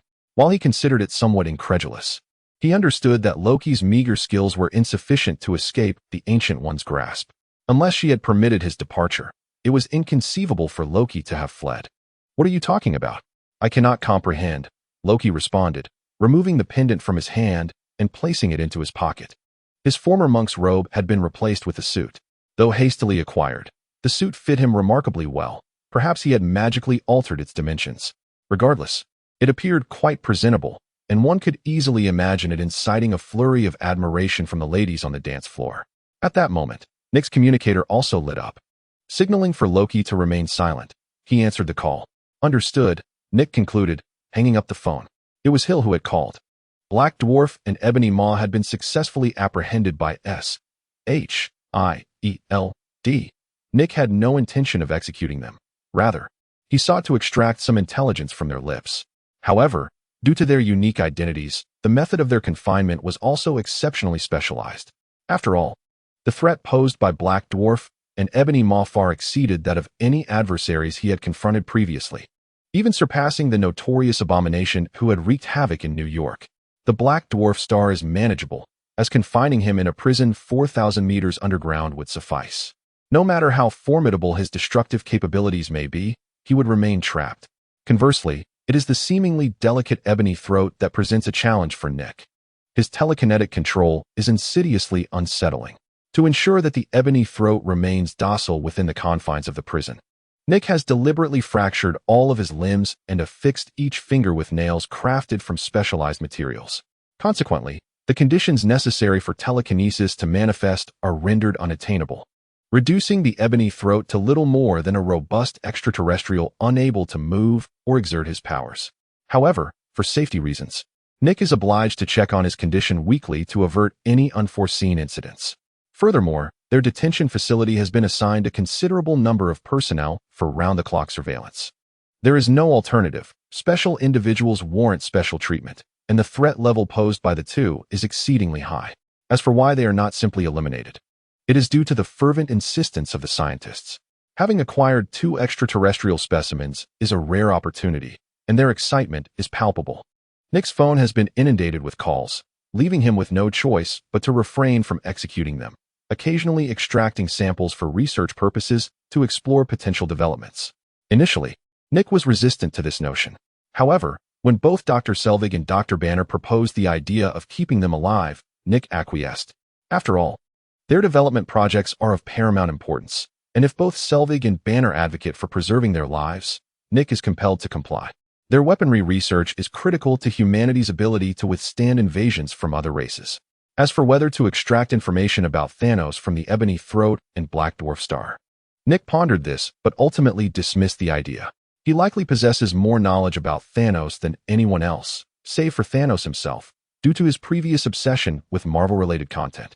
He remembers much about the heroes and villains alike. Moreover, Nick can surmise the motivations behind the Ebony Throat and Black Dwarf Star's arrival on Earth. Their objective was likely to retrieve items for Loki, especially given the prolonged absence of news from him, and to facilitate the opening of a spatial tunnel for the Chitauri army. Unfortunately, they chose to provoke Nick, a formidable force.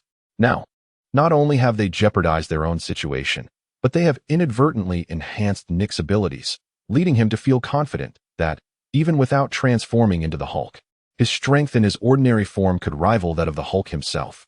After all, the power of the Black Dwarf Star is drawn directly from itself, not merely accessible upon transforming into the Hulk. Rather, it can be harnessed at any moment, provided Nick so desires. Furthermore, transforming may compromise aesthetics. Thus, now that Nick possesses the power of the Black Dwarf Star, unless absolutely necessary, it would be prudent for him to refrain from transforming frequently.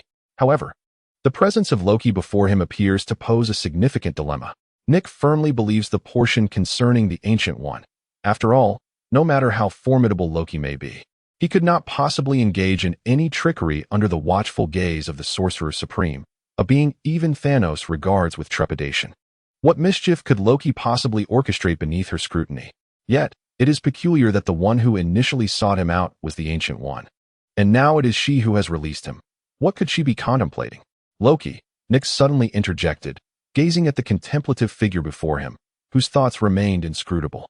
It must be noted that Loki's demeanor today is rather unusual. He is neither as arrogant as before nor attempting to flee. Instead, they sit quietly by the large window, the silence enveloping them, a stark contrast to Nick's memories of Loki. Stark, unable to remain still, has ventured out to entertain himself with the alluring women. If all goes as expected, he is likely already entangled in their embrace. What troubles you? Loki inquired, lifting his gaze to meet Nick's, his eyes deep and enigmatic. You seem to be lacking clarity regarding why the Ancient One sent you down and why you sought me immediately upon your descent. Who do I inquire of? The Ancient One, perhaps? Loki waved dismissively, reclining with his legs crossed, hands resting on his knees. In that moment, he momentarily reverted to the guise of the god of mischief, a slight smirk gracing his lips, exuding a sense of mischief. I expect you to respond with honesty. My patience is finite, Nick replied, leisurely raising a hand toward Loki. In the next instant, an overwhelming pressure enveloped Loki, making it difficult for him to breathe, emanating precisely from the direction of Nick's outstretched palm, his own throat. For a brief moment, Loki struggled for air, urgently slapping the table in desperation. The cacophony of music and the revelry of the crowd was deafening, and given Nick's concealed position, no one would suspect that someone was on the brink of suffocation in such a lively environment. Observing Loki in this state, Nick raised an eyebrow and momentarily released his grip. He held a strong aversion to such games. If it were friends like Stark, perhaps he could tolerate it. But with Loki, the matter was different. For now, Nick still regarded him as an adversary. Coughing, Loki regained his breath as soon as Nick withdrew his hand. As he inhaled the fresh air deeply, a look of disbelief adorned Loki's face as he gazed at Nick. His experience warned him that had he not yielded, Nick would indeed have been capable of taking his life. You are a madman, Loki exclaimed. First, tell me why you sought me out instead of leaving Earth. Nick narrowed his eyes. Sought you? Do you think I desired to find you? Loki scoffed. Under Thanos' orders, I have been placed on a death list, with Black Dwarf and Ebony Maw dispatched to eliminate me. You witnessed it yourself. Where could I possibly escape to now? Furthermore, After observing certain revelations from the Ancient One, I deemed it more prudent to seek you out. Chapter 84. A Changed Future. Though Loki articulated his predicament, the incredulity in his expression betrayed the authenticity of his words. So, you fear Thanos' retribution, which is why you have come to me? Nick inquired. Yes, but it is not entirely so, Loki nodded. He was indeed fearful. While others might be unaware of Thanos' methods, he was not. Even from such a distance, Thanos had nearly brought about his demise on Midgard. The thought of being captured by Thanos' minions and delivered before him was terrifying. Thus, Loki's trepidation persisted. Fortunately, Nick's capabilities exceeded Loki's expectations. He had managed to subdue even two of Thanos' formidable lieutenants, Black Dwarf and Ebony Maw. This significantly elevated Loki's assessment of Nick, who was no longer seen as merely a cunning trickster who had allowed himself to plummet for half an hour. Now, enlighten me about what the Ancient One revealed to you, Nick said, resting his hands on his knees. The surrounding noise was somewhat raucous, yet it did not hinder his voice from reaching Loki's ears. As he spoke, Nick surveyed the vicinity. Every few steps, an agent of S.H.I.E.L.D. masqueraded as a guest, aimlessly wandering about. Some agents feigned flirtation with other guests, all while monitoring every movement within the gathering. Should anything appear amiss, Nick would be poised to regain control of the scene immediately. After all, these were precarious times, and caution was prudent. Is this something you can share with me? Loki hesitated. Whether you choose to disclose it or not is entirely your decision. However, should you withhold it, I may suspect ulterior motives, and thus I shall not heed your proposal. Nick smiled, aware of Loki's predicament. From the moment Loki had chosen to approach him, he had forfeited his options. Had it been anyone else, Nick might have been more lenient, but Loki was a different matter altogether. His identity was exceedingly unique. And considering the considerable time spent under the tutelage of the Ancient One, it was astonishing that she not only refrained from confining him, but also imparted a wealth of knowledge. Furthermore, she had deliberately allowed him to descend from the mountains. The intentions of the Ancient One were inscrutable to Nick. However, it did not preclude him from deducing certain insights through Loki's words. Regardless of whether the Ancient One permitted Loki to speak, today he was compelled to reveal the truth. Otherwise, Nick would swiftly restrain Loki. From the outset, it appeared that they were not truly friends, leading Nick to believe that his actions would bear little consequence. Through Nick's gaze, Loki discerned the palpable threat. While others might still be oblivious to the tension, Loki was acutely aware of his surroundings. The dance floor, though seemingly chaotic and boisterous, with some individuals even shedding their garments, could instantaneously transform into a battlefield under Nick's command. Loki, cognizant of his own limitations, recognized that he was no match for Nick, who could effortlessly dispatch beings such as Black Dwarf and Ebony Maw. After a moment of contemplation, he resolved to adopt a pragmatic approach, recounting everything the Ancient One had shown him in meticulous detail. Of course, he deliberately concealed certain critical information. Yet aside from the omitted details, he provided Nick with substantial and genuine insights to assure him. Given Nick's character, he would undoubtedly discern the veracity of Loki's words, prompting Loki to avoid unnecessary complications. However, after hearing Loki's prophetic descriptions of the future, Nick merely nodded, falling into contemplation without further elaboration. This reaction struck Loki as somewhat peculiar. Do you not find it absurd? Do you not have any questions for me? Loki tentatively inquired. It was crucial to note that he was speaking of events yet to transpire, matters of the future. Any other individual, upon hearing such claims, would likely deem them ludicrous and consider him mad. Yet, Nick merely nodded, seemingly accepting Loki's assertions. Surely, you cannot accept this so readily? Loki mused, recalling how he had initially perceived the Ancient One's discourse on the future as utterly preposterous, believing she was merely toying with him.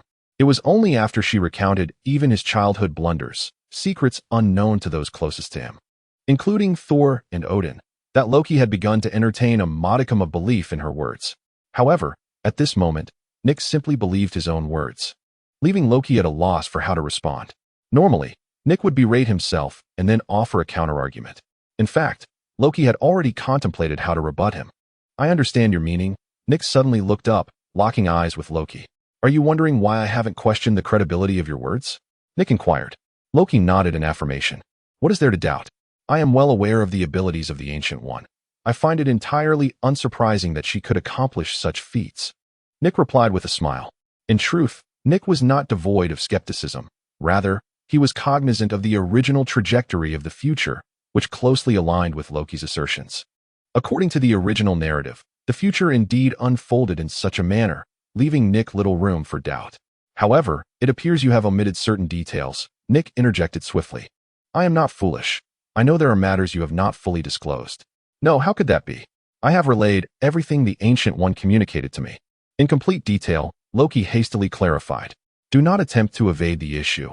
I have no desire to dwell on these matters, Nick countered, shaking his head.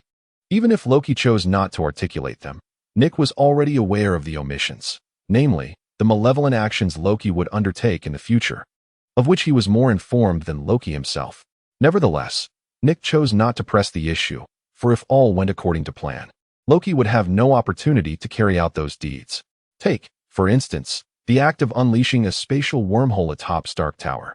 As long as Nick remained in New York, Loki would have no chance to execute such a plan. Thus, Nick refrained from inquiring further. What intrigued Nick, however, was why the Ancient One would confide such information to Loki. Can you enlighten me as to why the Ancient One would share details of the future with you? Is she not concerned about the potential alterations to what is to come?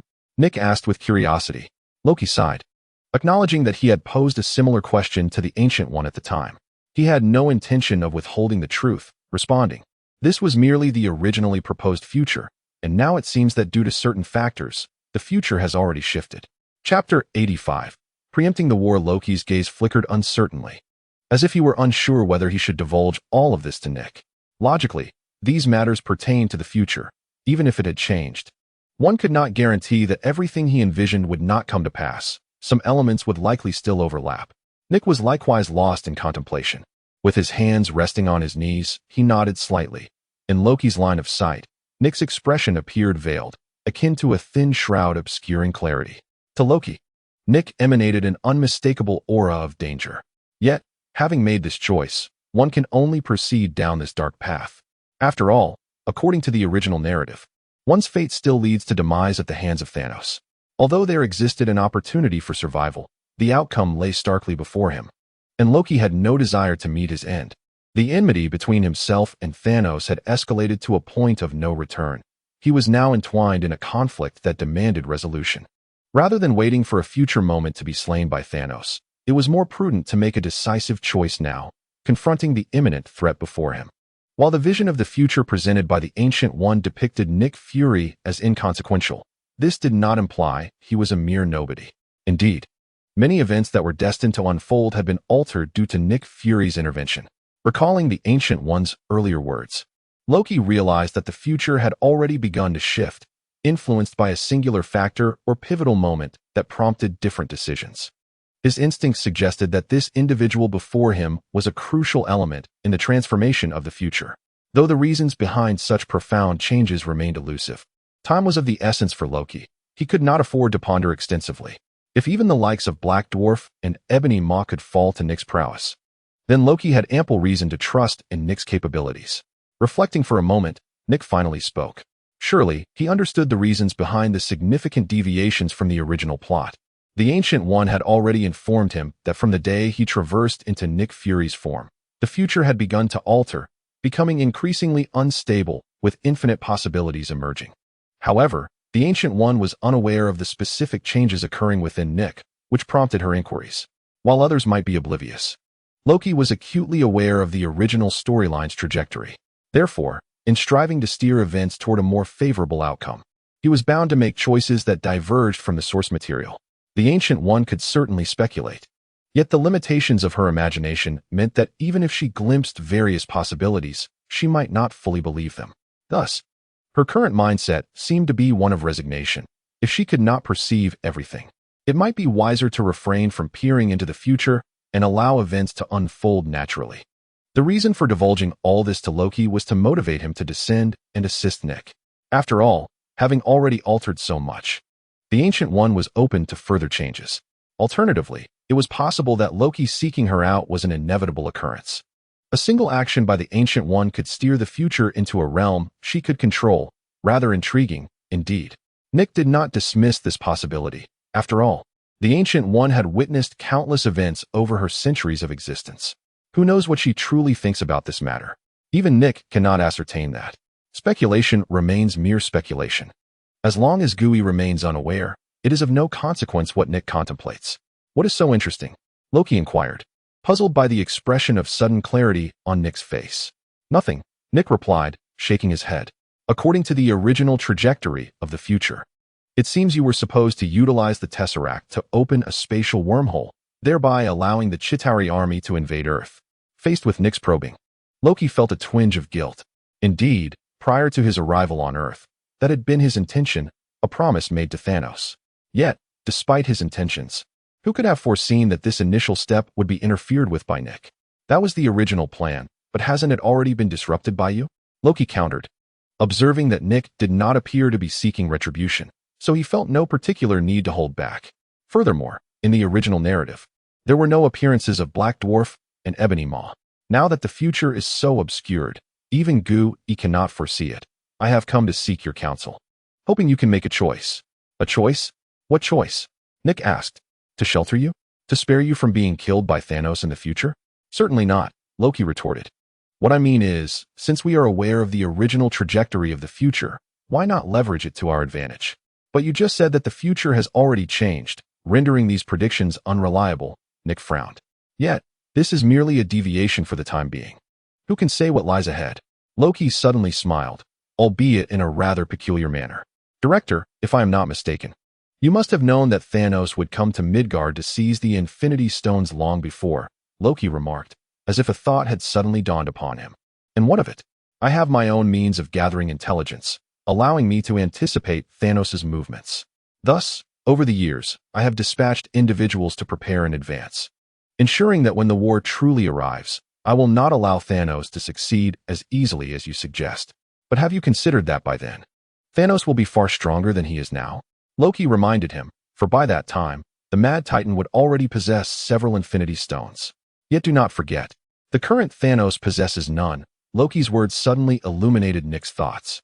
His brow furrowed as he contemplated the implications, and with his intellect, he quickly grasped the significance of Loki's statement. His intention was to preemptively address certain events that were yet to unfold. Nick suddenly realized this point. For years, he had been focused on preparing to confront the war brought by Thanos, yet he had not considered this particular aspect. Even if he fortified the entire Earth, it did not guarantee that Thanos would refrain from wreaking havoc.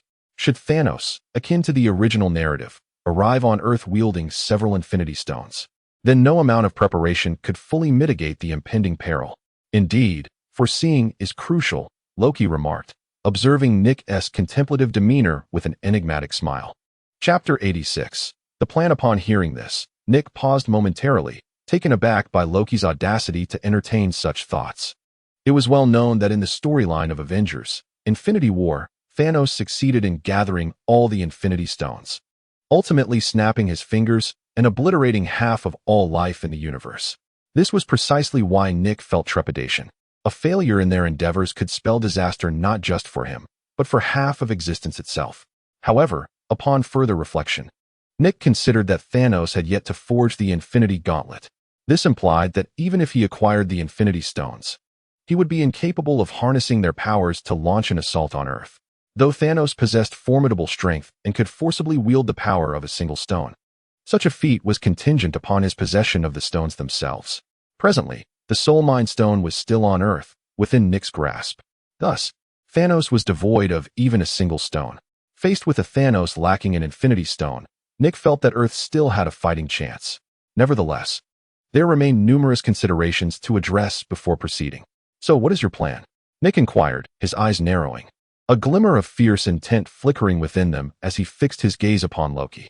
To address the predetermined future directly, if we can resolve these matters ahead of time, then the calamities of the future may be averted, Loki affirmed with a nod. His envisioned strategy was indeed as such. In his perspective, rather than anxiously awaiting the future, fretting over whether events would unfold as predicted, and undertaking a myriad of preparations that might prove futile, it was far more prudent to tackle the impending issues head-on. But I sense ulterior motives at play, Nick interjected suddenly. If I am correct, at some point in the future, you will undoubtedly meet your demise at the hands of Thanos. Otherwise, you would not propose this plan at this juncture. He paused, continuing, am I wrong? In the narrative recounted by Loki regarding his future self, the truth of his demise remains unspoken. He merely indicates that at some point in the future, he will encounter peril. Loki's ulterior motives are not lost on Nick, who perceives the discomfort of being manipulated, even if both parties stand to gain. Rather than allowing Loki to propose and refine the plans, he prefers to orchestrate events himself, relishing the feeling of control. After all, he is Nick Fury, a master strategist who can even outmaneuver himself. Was I right to assume this? Loki chuckled ruefully. Knowing that Nick had already deduced his intentions, he felt no need for further concealment. The worst outcome would be the failure of their collaboration, leaving him to devise his own means of evading his grim fate. Indeed, I will perish at the hands of Thanos in the future, but I refuse to accept that fate. The most advantageous outcome I can conceive is to ensure Thanos meets his end first, thus sparing myself from his grasp, Loki confessed. Yet, you are still destined to die in the future, Nick remarked nonchalantly.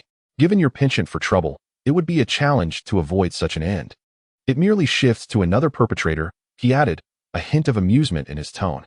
That other individual could very well be me, you know, he smirked. Loki smiled in response. Let us hear your thoughts. You seem to harbor some interest in my proposal. He continued, of course, I am keen to hear a solution that could permanently resolve the greatest threat of the future, but I do hope for a detailed account, as I tend to be rather simple-minded. Nick waved his hand dismissively. Go ahead. How do you propose to handle this? It's quite straightforward. Lure him to Earth before he acquires the Infinity Gauntlet and eliminate him. Is that all? Nick inquired. Yes, that is all. Loki affirmed with a nod. Upon hearing Loki's succinct outline of his plan, Nick could not contain a round of applause. He had anticipated a more ingenious strategy, yet was met with this absurd notion.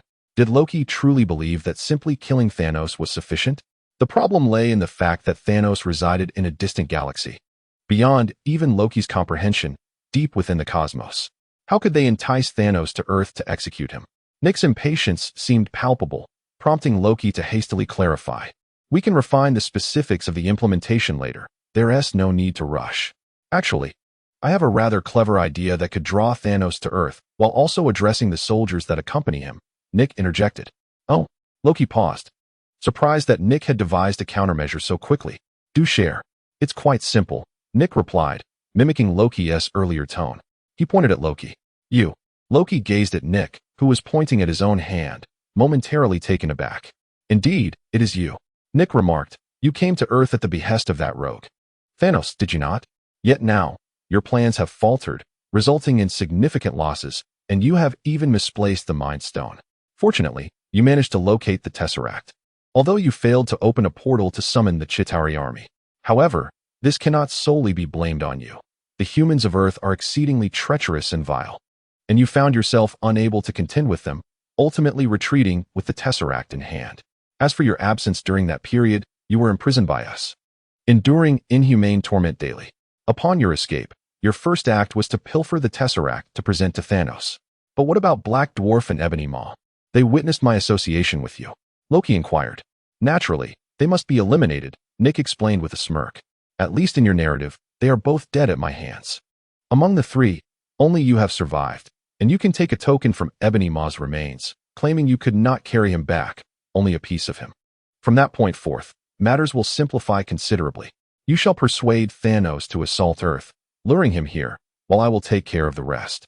And what of the soldiers accompanying him? They are no ordinary foes, nearly rivaling the berserkers of Asgard. Loki protested. As I mentioned, I will handle the remaining affairs. Nick interrupted, silencing Loki. Chapter 87. Loki's ambitions, but I will die, Loki countered Nick. Nick's plan was straightforward, to return to Thanos, enticing him to Earth to secure his own advantage, setting aside whether Nick could contend with Thanos' vast army. The very act of seeking out Thanos was perilous enough to ensure Loki's demise countless times over. Your logic is rife with flaws. Thanos is a suspicious character and will not easily trust me, Loki asserted. That is your predicament. My proposal has been laid before you, Nick replied. And I wish for you to understand that what you sacrifice is merely your own life, whereas I may risk the entire planet. Were it not for the imperative to eliminate Thanos swiftly, Nick would not have concocted such a scheme. After all, Loki's words struck a chord within Nick. The future remains uncertain, far too volatile. Rather than waiting idly for events to unfold, It is far wiser to seize the moment and extinguish potential threats before they solidify. Otherwise, who can say if the future Avengers will survive under Thanos' reign? Therefore, if action is to be taken, it must be done promptly. Moreover, regarding Thanos' Legion, Nick had conceived a strategy of his own. He intended to harness the power of the Infinity Stones to immobilize Thanos' forces, allowing himself and his companions to eliminate Thanos. Thereafter, the minions would pose no further threat. However, what difference did this make to sending me to my demise? Loki, gritting his teeth, resolutely rejected Nick's proposal. He had never been one to engage in endeavors fraught with such peril, and besides, even a mere thought would suffice for Loki to deduce how he was perceived in Thanos' eyes. Without a doubt, should he venture forth, mere moments would pass before he became but a lifeless corpse. In light of this plan, who would not meet their end? Nick rose, gazing out the window, one hand resting behind him while the other delicately swirled the contents of his wine glass. Everyone was doomed. It was merely a matter of timing. Yet, if this opportunity could rid them of the persistent nuisance that Thanos posed, it would not only secure at least a decade of peace for Earth, but also spare Loki from the clutches of Thanos in the future. Furthermore, in return for his assistance, perhaps Nick could extend a helping hand should Asgard find itself in dire straits down the line. Upon hearing this, Loki fell into contemplation. Indeed, according to the information provided by the Ancient One, Asgard was destined to face a cataclysm in the future, a calamity wrought by his own sister, Hela. Although Loki harbored doubts about the existence of such a sister, the prospect of impending doom for Asgard was all too real. If Nick could intervene to aid Asgard in overcoming this crisis, then perhaps the current danger was worth the risk. After all, while Loki professed to despise all things Asgardian, the true sentiments of his heart remained known only to him. Seemingly perceptive of Loki's indecision, Nick smiled and downed the spirits in his glass. The alcohol coursed down his throat, igniting a brief warmth, but otherwise, he felt no unusual effects. He turned his gaze to Loki, speaking slowly. I understand your ambitions, as well as your discontent with your father, Odin. I am also aware that your pursuit of Thanos is driven by a desire to prove a point to Odin, that you, Loki, can achieve greatness even in his absence. Nick's words struck Loki's heart like a heavy hammer, unearthing a secret he had buried deep within. In a sudden, feral fury, he drew forth a dagger, the blade glinting with menace, and pressed it against Nick's throat with blinding swiftness. In that instant, he cast a spell, ensuring that to any onlookers, it would appear as though they were still seated, engaged in benign conversation, oblivious to the unfolding drama. It must be said that the Prince of Asgard, Loki, possesses considerable intellect when managing certain matters. What? Have I struck a chord? Nick, unperturbed, gazed at Loki, despite the dagger poised at his throat. Should Loki desire, that very dagger could sever Nick's windpipe in the next breath, leading to his untimely demise. You are speaking nonsense. I am utterly indifferent to their opinions. My intention to invade Midgard is solely to claim a realm for myself. Why should my foolish brother ascend the throne while I, possessing 100-fold more wisdom, am denied that right? My resentment is palpable. Loki seethed, veins bulging at the revelation of his innermost thoughts.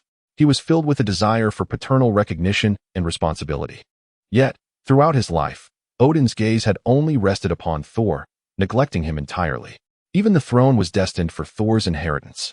Why should he, Loki, accept this injustice? He yearned to achieve greatness, to demonstrate to Odin that among his two sons, one harbored greater ambition, greater talent, and was thus more deserving of the throne of Asgard. But if he felt wronged, there was no need to press a blade against my throat, was there? Nick understood that it was his piercing words that had provoked such an uncharacteristic display from Loki. However, he remained calm and continued leisurely. Perhaps you should lower your dagger. Otherwise, we shall find it difficult to converse, shall we? By what right do you command me? You are but a wretched Midgardian, while I am a prince of Asgard.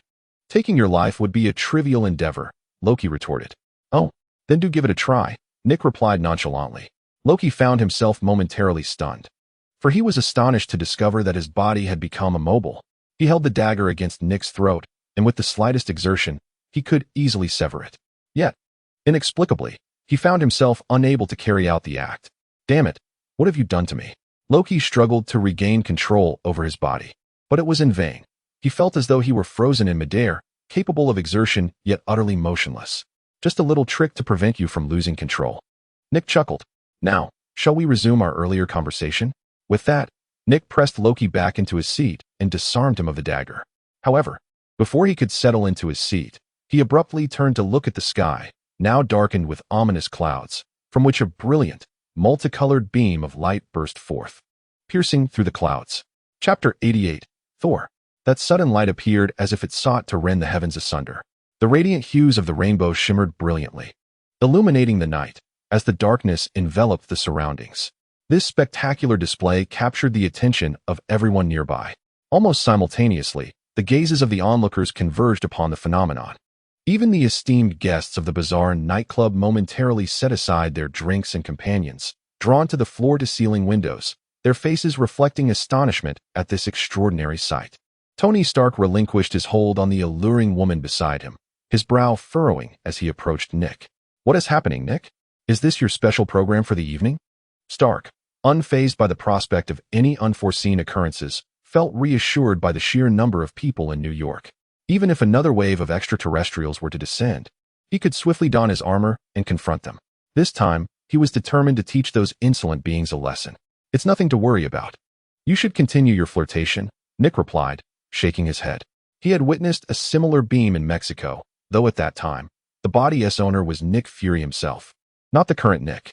Yet, having watched numerous Marvel films, he recognized the origin of this light immediately: the Bifrost Bridge. "Just don't mention it to Pepper.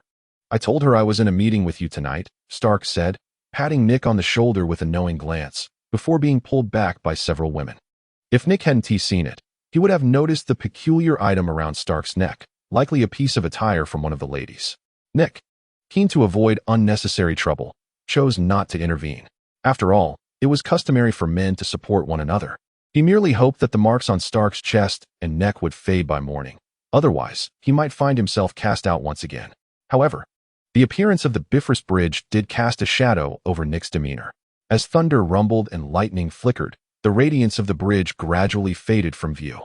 This signified that those who had traversed the Bifrost had successfully arrived on Earth. "Good heavens, why is he here?" Loki, recognizing the figure who had emerged from the Bifrost, wore an expression of disbelief and instinctively contemplated fleeing. Nick grasped Loki's wrist, preventing any escape. "It's Thor who has arrived," Nick stated, understanding that only his boisterous brother could elicit such a reaction from Loki, prompting him to consider retreat. Indeed, that scoundrel, Loki seethed, revealing a palpable disdain for Thor. His teeth clenched in frustration. Hasn't Odin confined him? Why is he permitted to return to Midgard? Could it be that he intends to take me back? I possess an item capable of cloaking me from Heimdall's surveillance. He cannot possibly know my whereabouts in Midgard. Is he here to retrieve you? You could simply inquire with him directly later. Nick has restrained Loki, who knows when Loki might escape again or when he will reappear. So he cannot afford to let Loki slip away. "No, I refuse to see him." Loki gritted his teeth, struggling against Nick's control. "That is unacceptable. The subsequent plan requires his assistance. Since you have committed to aiding me, you must abide by my rules." With that, Nick raised his hand, pinning Loki back into his seat. One must admit, this mental control is remarkably effective. With just a flick of the finger, numerous tasks can be accomplished. However, the immediate priority is to summon Thor. The location where Thor recently landed appears to be Hell's Kitchen, correct? Are our people engaged in any activities there tonight? With a mere glance, the closest agent to Nick comprehended his intent and approached him. Indeed, Captain Rogers is leading a group of former gang members in Hell's Kitchen tonight, distributing food and beverages to the local residents. Shouldn't such activities be the responsibility of the welfare organizations? When did SHIELD begin engaging in philanthropy? Nick paused, taken aback. When did SHIELD transform into a charitable institution? This initiative was proposed by Agent Coulson. He believes that having recently integrated Kingpin's forces, coupled with the recent disputes, has significantly impacted the local residents' lives. Providing them with some assistance may help alter their perception of SHIELD. Otherwise, next time, they might be parading our banners through the streets. "Very well, I understand. Please contact Rogers and ask him to bring Thor here." That might prove difficult." The agent's expression shifted after attempting to reach Rogers' communicator. "What is the issue?" "It appears that Captain Rogers' communicator has sustained damage and cannot be connected." "Then contact his associates. There must be other agents with him." "It's a simple matter. Just relay the message." Nick replied impatiently. That too might be problematic, as the only agent accompanying Captain Rogers tonight is him. The others are former members of Kingpin's crew, recently integrated and not yet officially registered. Damn it. When did S-H-I-E-L-D fall so low that we cannot even reach someone to deliver takeout? Nick expressed his frustration. Gather a team and bring back Rogers and the others. Forget about integrating those disreputable individuals, even if they are merely a civilian organization. We are S-H-I-E-L-D, an organization defined by its forcefulness, not a benevolent institution overflowing with compassion. Do you understand? Furthermore, I demand a 30% deduction from the year-end bonuses of the planners behind these activities. They often spout nonsense when there are matters at hand, yet now, they are releasing all sorts of ridiculous ideas. In response to Nick's reprimand, the agent merely nodded before descending to execute the orders. Meanwhile, in Hell's Kitchen, a distance away from the bizarre nightclub, Steve Rogers and his companions found themselves in disbelief at the sudden appearance of an individual before them. Beneath this person's feet lay a massive circular mark, reminiscent of some sort of teleportation array.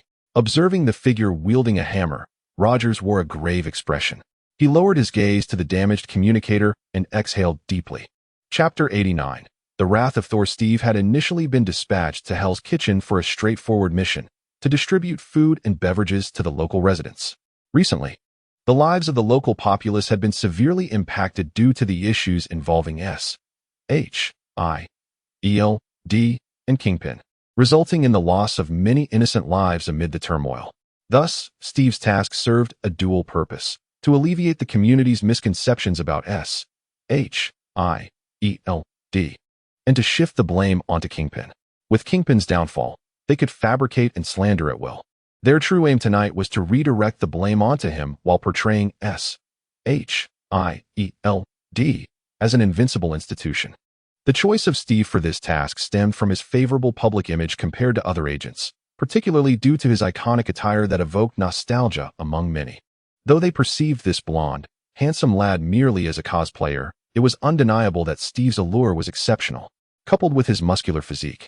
He garnered immense goodwill from the locals, who, along with his former gang member companions, were fortunate enough to bask in the warmth of the crowd's smiles. However, this warmth dissipated in an instant with the arrival of the God of Thunder. Everyone scurried indoors like frightened mice, fearful that this suddenly appeared long-haired muscle-bound man might wreak havoc upon them. The residents capable of enduring life here were astute enough to recognize the unfolding chaos. Leaving the open space for Steve and his group, the thugs accompanying Steve quickly revealed their true nature. Although unarmed, they adopted a stance reminiscent of armed readiness. Brandishing makeshift weapons they had procured from who knows where, aimed squarely at this enigmatic newcomer. Steve gazed at the figure before him, a man wielding a hammer, exuding an air of irreverence, his expression tinged with gravity. Moments ago, several individuals had rushed forward without hesitation, attempting to subdue Thor, only to be dispatched one by one, left in disarray by his formidable blows. Furthermore, his communicator had been rendered inoperative upon Thor's arrival, severing his connection with Nick and the others. "Who are you?" Steve Rogers inquired, his demeanor serious as he scrutinized Thor, uncertain whether this being was friend or foe. Although he occasionally engaged in trivial conversations with Nick, he had never gleaned any information regarding Thor, rendering his lack of recognition entirely understandable. "Is this how you Midgardians greet a god?" Thor dismissed Rogers' presence, surveying the group with an air of disdain. It appeared that the last time Odin had banished him to Earth had not imparted much wisdom upon this arrogant deity. His attitude remained unchanged, albeit with a slight elevation from his previous assessment of mortals. Of course, Jane was an exception. She was his beloved, and he could never equate her with these mere mortals. Thor kicked aside a thug who had attempted to assault him, having knocked him unconscious with a single blow, along with several others who had not lasted even a round against his might. In times past, anyone who dared to confront him in such a manner would have met with immediate retribution. Yet now, despite his fury, he restrained himself. "Are you also a god?" Rogers asked, recalling the last individual who had claimed such a title, Loki, who was currently in discussions with Nick. "You are aware of the existence of gods?"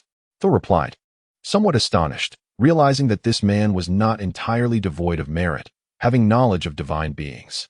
"Indeed," Rogers retorted, a hint of disdain crossing his features. The last self-proclaimed god was as arrogant as you, but fortunately, after we dealt him a sound thrashing, he became quite subdued, until he discerned the identity of his counterpart. Rogers was reluctant to divulge any information regarding Nick, and his remark served to probe Thor, seeking to understand the relationship between Thor and Loki. After all, he was now cognizant of the existence of other civilizations beyond Earth, with the Dark Star and Ebony Maw being among them.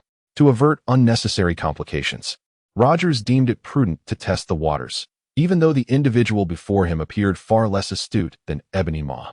"You struck him?" Thor questioned, incredulous. Yet he quickly regained his composure. "Wait, the deity you encountered, is it named Loki? Why should I divulge this when you have yet to reveal your purpose for coming to Earth?" Rogers scoffed, discerning that the individual before him was rather lacking in intellect, revealing his acquaintance with Loki so readily. However, since many were familiar with Loki, distinguishing friend from foe remained an arduous task. Thus, he deemed it prudent to continue the inquiry. Yet, before Rogers could fully process the situation, a tempest suddenly erupted before him. A hammer soared through the air, creating a whirlwind in its wake. "Good heavens!" Rogers exclaimed, swiftly sidestepping to evade the oncoming projectile. The gust generated by the hammer's passage ruffled the meticulously styled hair he had just arranged that evening. Had he not reacted in time, he would have surely been struck squarely in the face. To his astonishment, however, the hammer did not continue its trajectory, but rather halted peculiarly behind him. After lingering in the air for nearly a second, it inexplicably soared back. Fortunately, it returned along the same path, allowing Rogers to remain unperturbed. His gaze followed the hammer as it flew back to the outstretched hand of a golden-haired man. "Are you intent on engaging in combat?" Rogers inquired, donning his shield with a serious expression. "My patience is limited. You would do well to share what you know, or else your fate shall be dire." Without further ado, Thor leapt forward, bringing Mjolnir crashing down with an immense force. Faced with such a formidable strike, Rogers raised his shield to defend himself.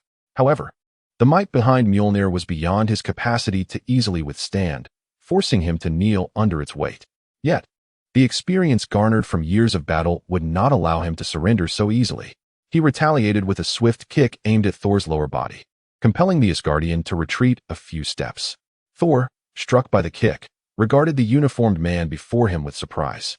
He had not anticipated encountering someone with such strength on Earth.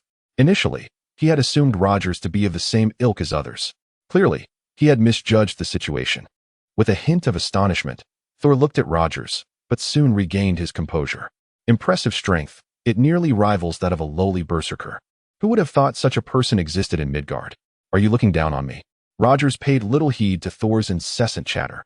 Instead, he seized the opportunity to launch an attack while Thor was still speaking. He had already dispatched someone to inform Nick, and it would not be long before S.H.I.E.L.D. arrived to provide support. His current objective was to keep this seemingly adversarial figure occupied. The golden-haired individual before him appeared rather dim-witted and boisterous, which brought a sense of relief to Rogers. Such foes are often easily dealt with. "Surprisingly, there are individuals like you in Midgard. I had always thought the humans there were rather feeble," Thor remarked, effortlessly catching Rogers' punch. Though Rogers' strength may not rank among the highest in the Avengers, it was still considerable, measured in tons. Yet, this powerful blow was caught with remarkable ease by Thor, leaving Rogers somewhat taken aback. The director had been right. These extraterrestrial beings were formidable adversaries. And now there was yet another hammer-wielding foe emerging. As Rogers maneuvered around Thor, he sought out any vulnerabilities in his opponent. Despite Thor's considerable strength, his demeanor during combat seemed remarkably relaxed, almost as if he were merely playing a game rather than engaged in a serious fight. Rogers remained vigilant, continuously probing for any openings. However, this seemingly flawed adversary proved to be exceedingly difficult to contend with. Although he identified several weaknesses, each attempt was effortlessly countered by Thor. Thor's method of defense was straightforward. He simply absorbed the blows with his robust physique. Each attack that could not be dodged resulted in Rogers pushing Thor back a few steps, yet it failed to inflict any substantial harm. Instead, it seemed to only prompt Thor to yawn in boredom. "I must admit, you possess quite a bit of skill. In Midgard, you would certainly be considered impressive. However, it is unfortunate that you have encountered a god. The power of a deity is beyond your comprehension." With another retreat, Thor caught the shield thrown by Steve. glancing at the red, blue, and white paint adorning it, unable to suppress a tsk of admiration. Your fighting techniques and reflexes are truly remarkable, but alas, your strength leaves much to be desired. At this level, you could perhaps defeat a couple of berserkers in Asgard. As Thor spoke, he tossed Roger's shield into the air and began to spin his hammer, preparing for the shield's descent.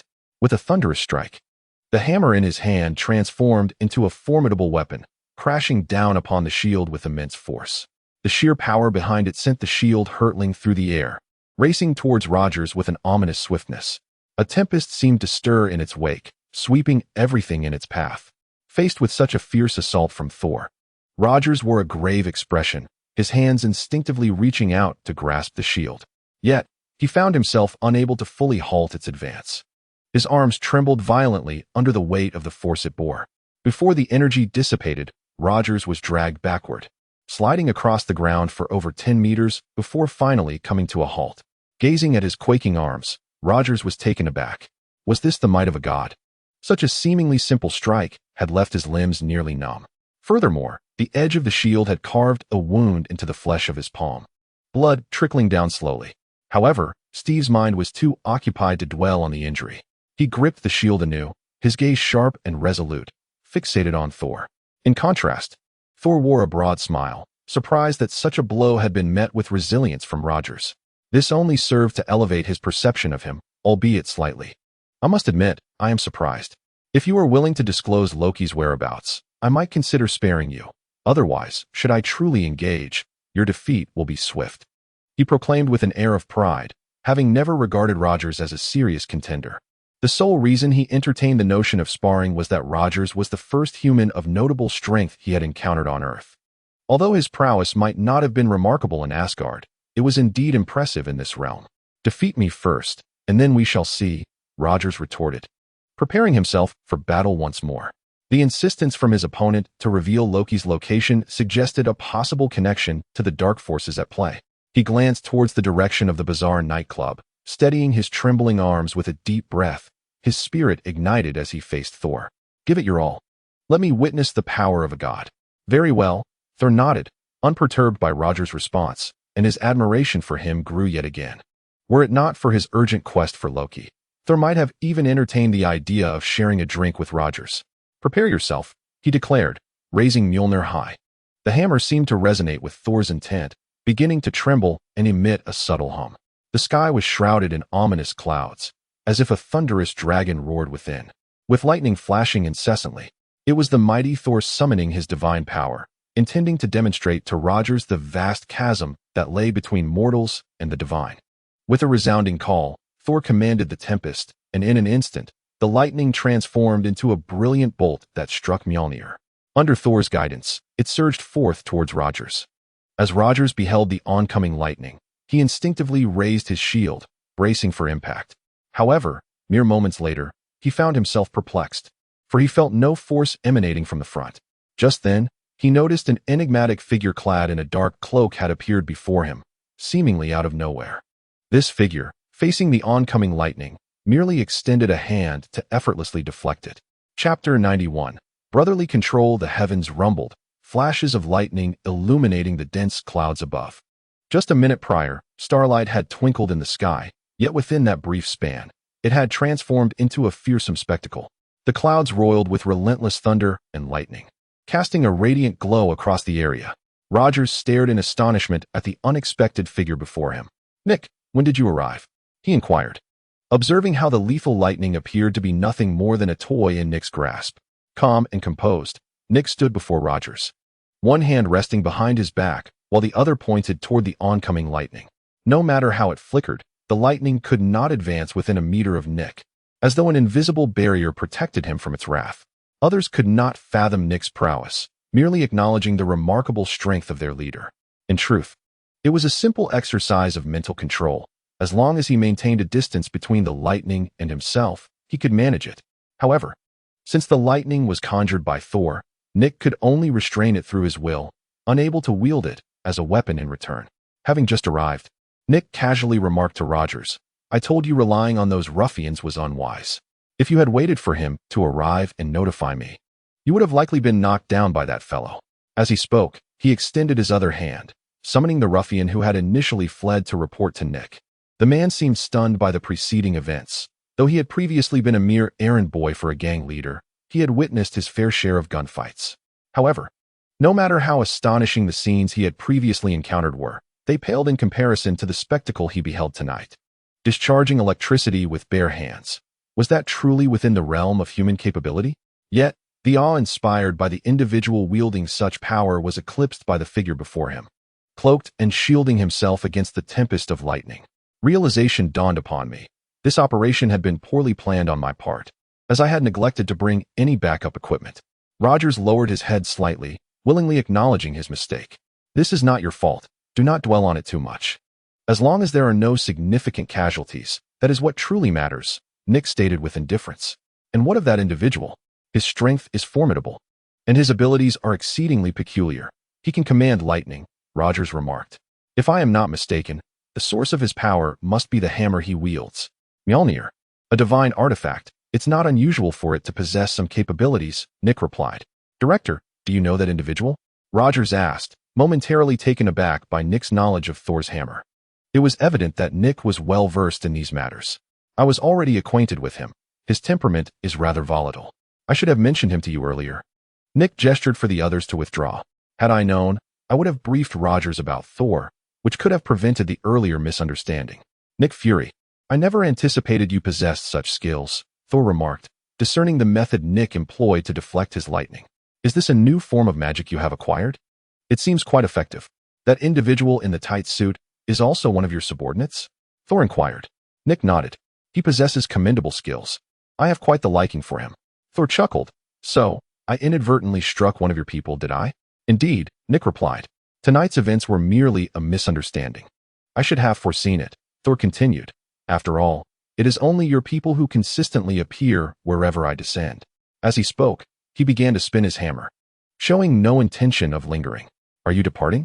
Yes, Loki is in Midgard, and I must seek him out. Please convey my apologies to your subordinates. They initiated the conflict. So do not expect me to offer any compensation. If blame is to be assigned, it lies with their inadequacy. Mjolnir spun faster in Thor's grasp, creating a gust of wind. I had thought, given your nature, you would first seek out Jane. Nick chuckled.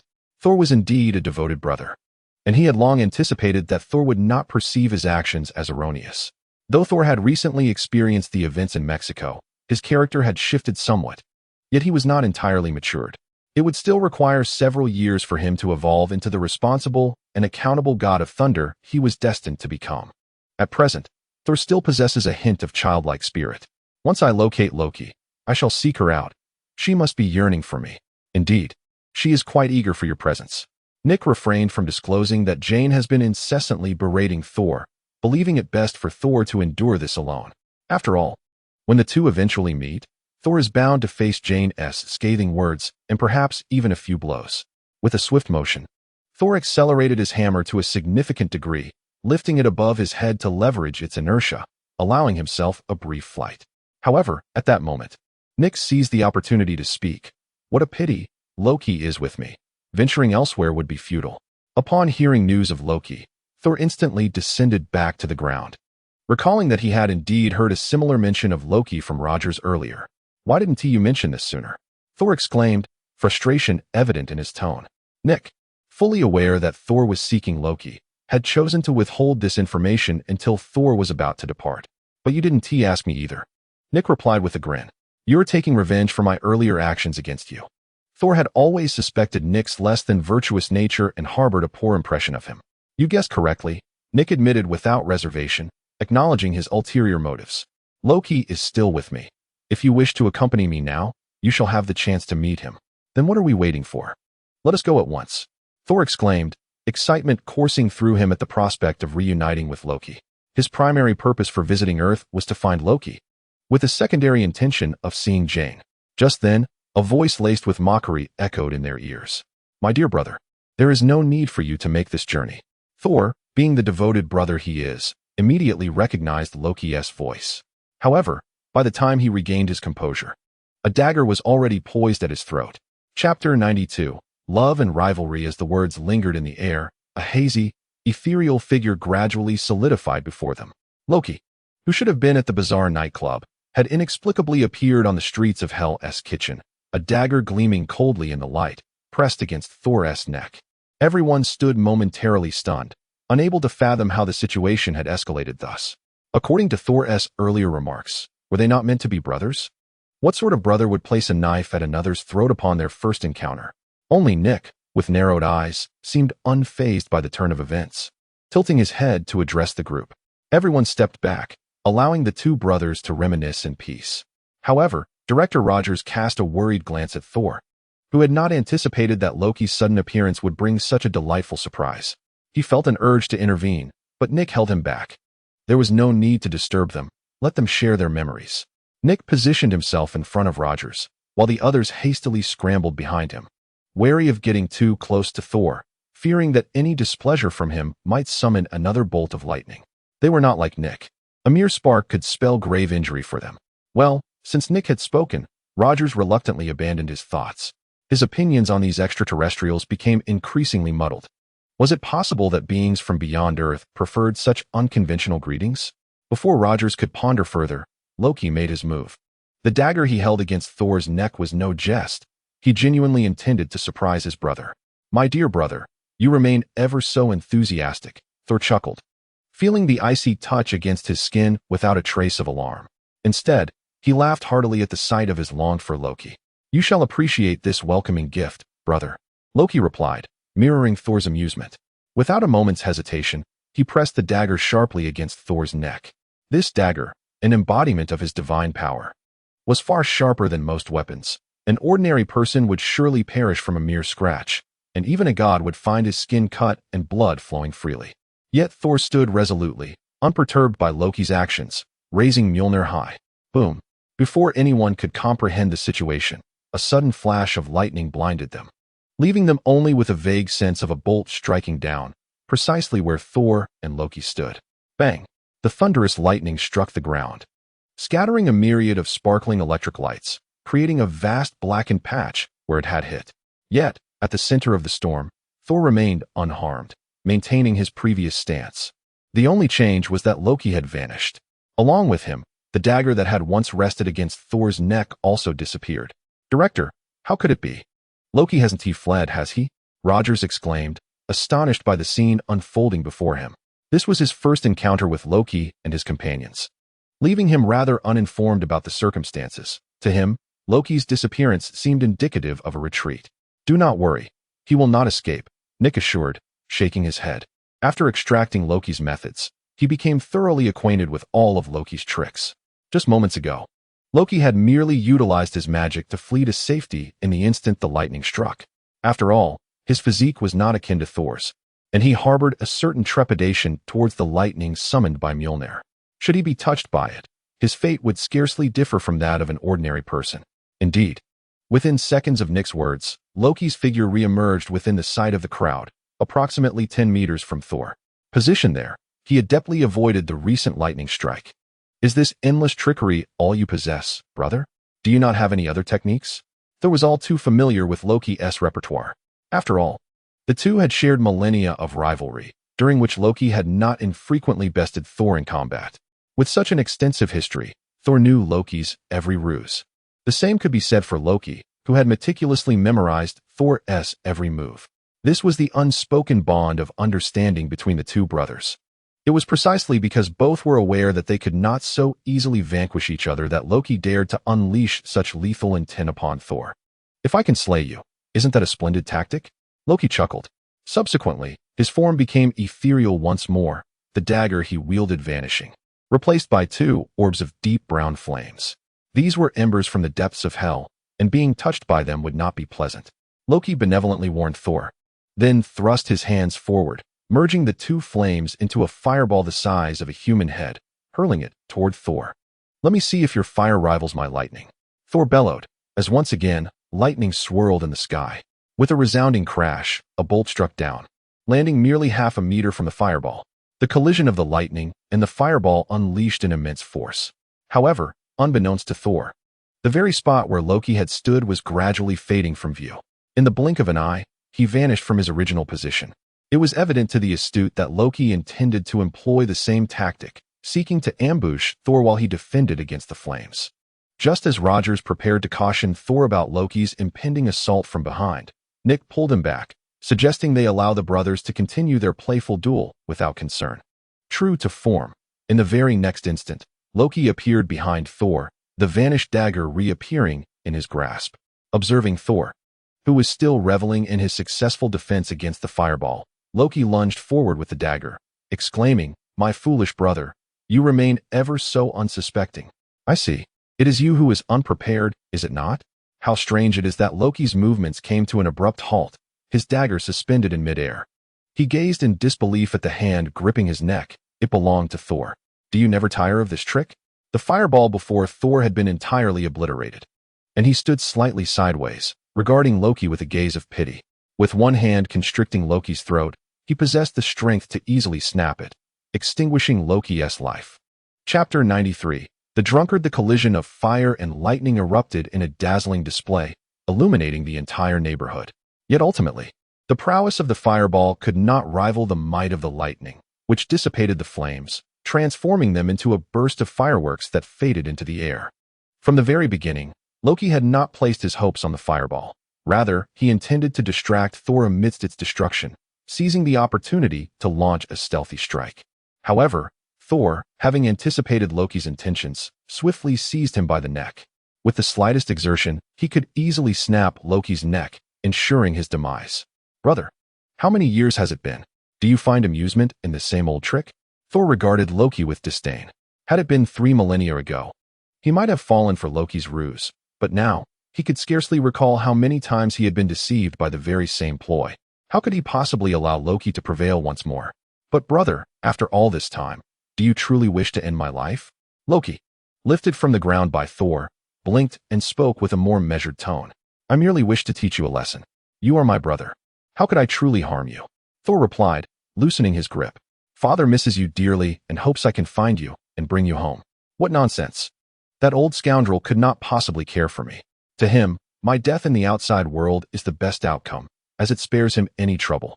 The moment Loki was released, his expression shifted dramatically, particularly upon hearing Odin's name, which twisted his features into a snarl.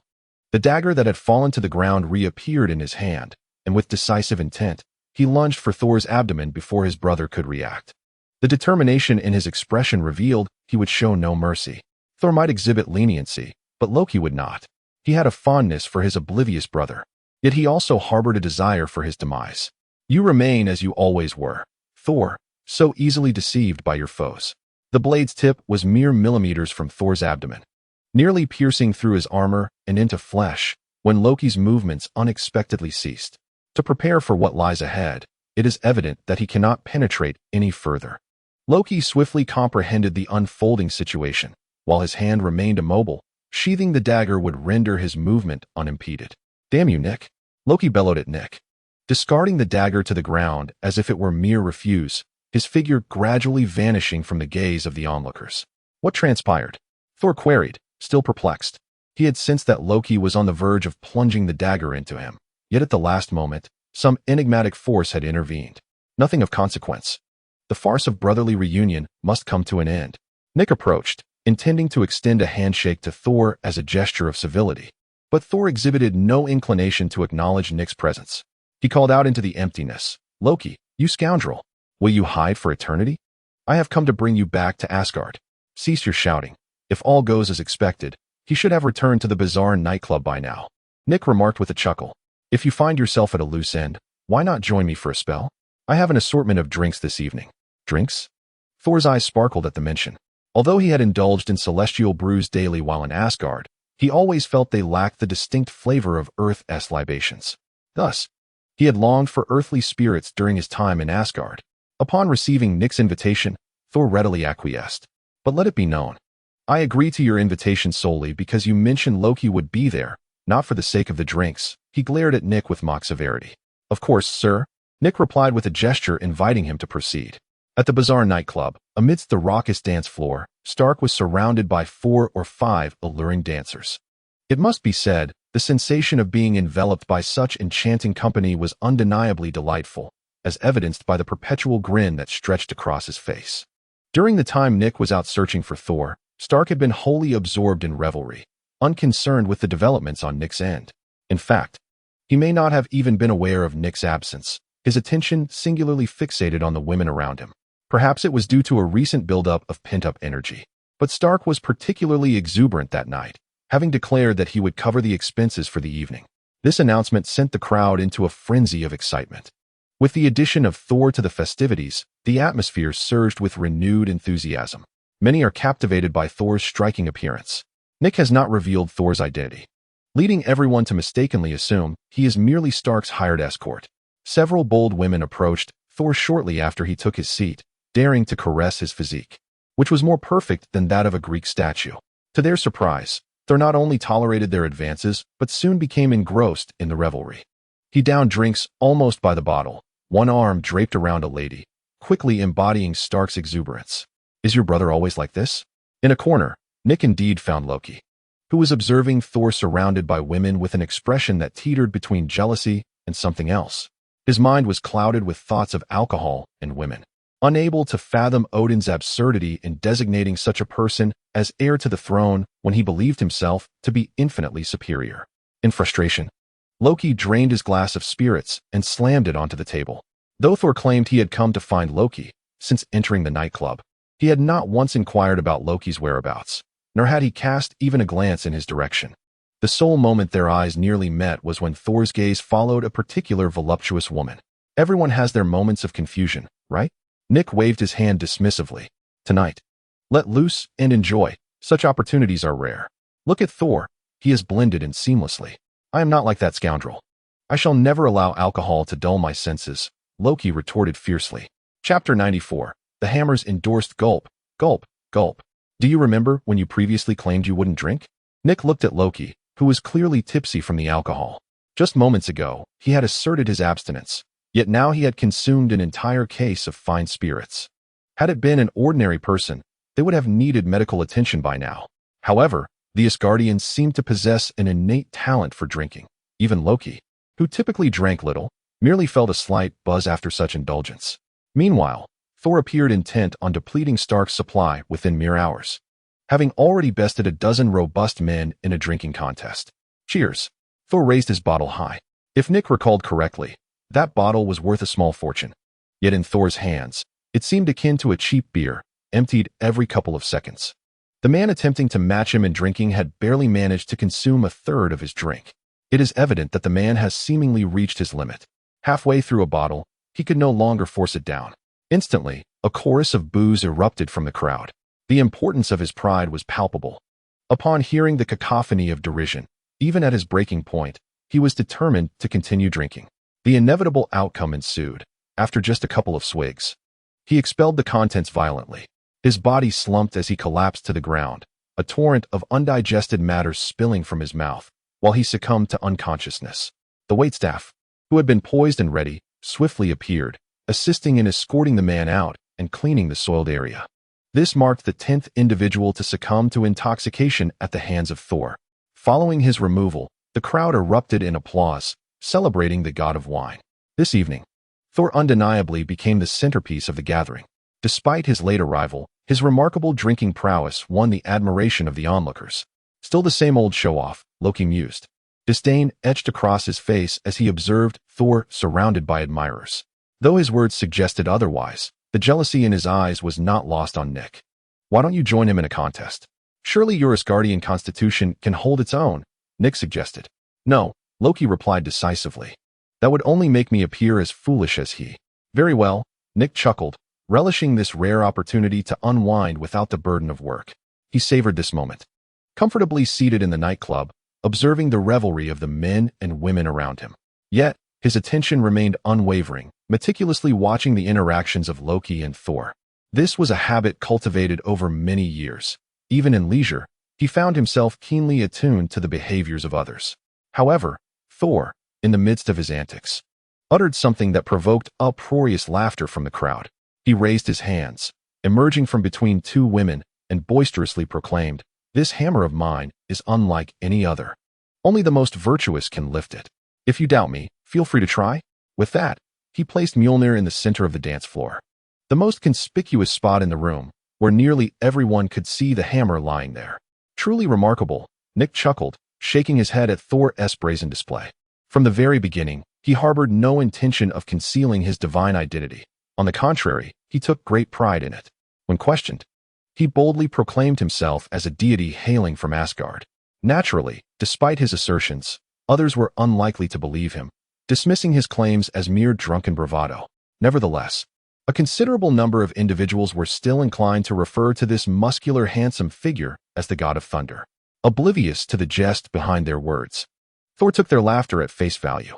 At that moment, Thor stood at the center of the stage, inviting all to attempt lifting his hammer. His expression revealed no doubt that none present would manage to raise it. I will. In the very next second, a towering figure, nearly 2 meters tall and brimming with muscle, surged forth from the crowd. His physique suggested a rigorous regimen of training and perhaps enhancement.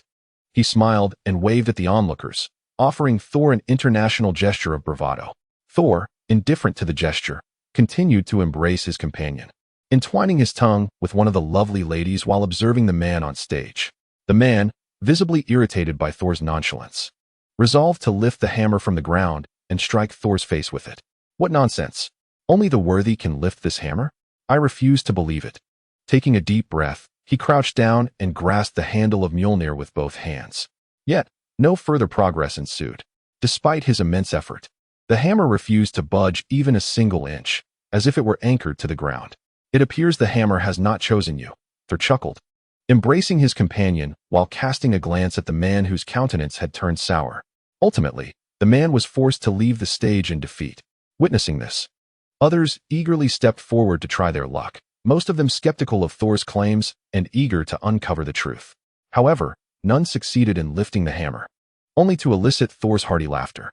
This narcissistic fellow believed that, across all of Midgard, he was the sole individual worthy of wielding the hammer. It seems none of you measure up, Thor declared triumphantly to the crowd. He then turned towards Loki and inquired, Loki, would you care to give it a try? Loki, uninterested in engaging with Thor, knew all too well that he had attempted Mjolnir before. It was clearly not meant for mortals. Haha, it appears only I am worthy of it. Thor laughed, but just as he was reveling in his mirth, the doors swung open. Rogers, clad in uniform, burst in with an urgent demeanor, accompanied by a group of individuals. Captain, have you finished delivering the items? Nick inquired. Let's set aside other matters for now, Director. There's been an issue in Mexico, Rogers replied, his expression grave. He then spotted the hammer on stage and approached it.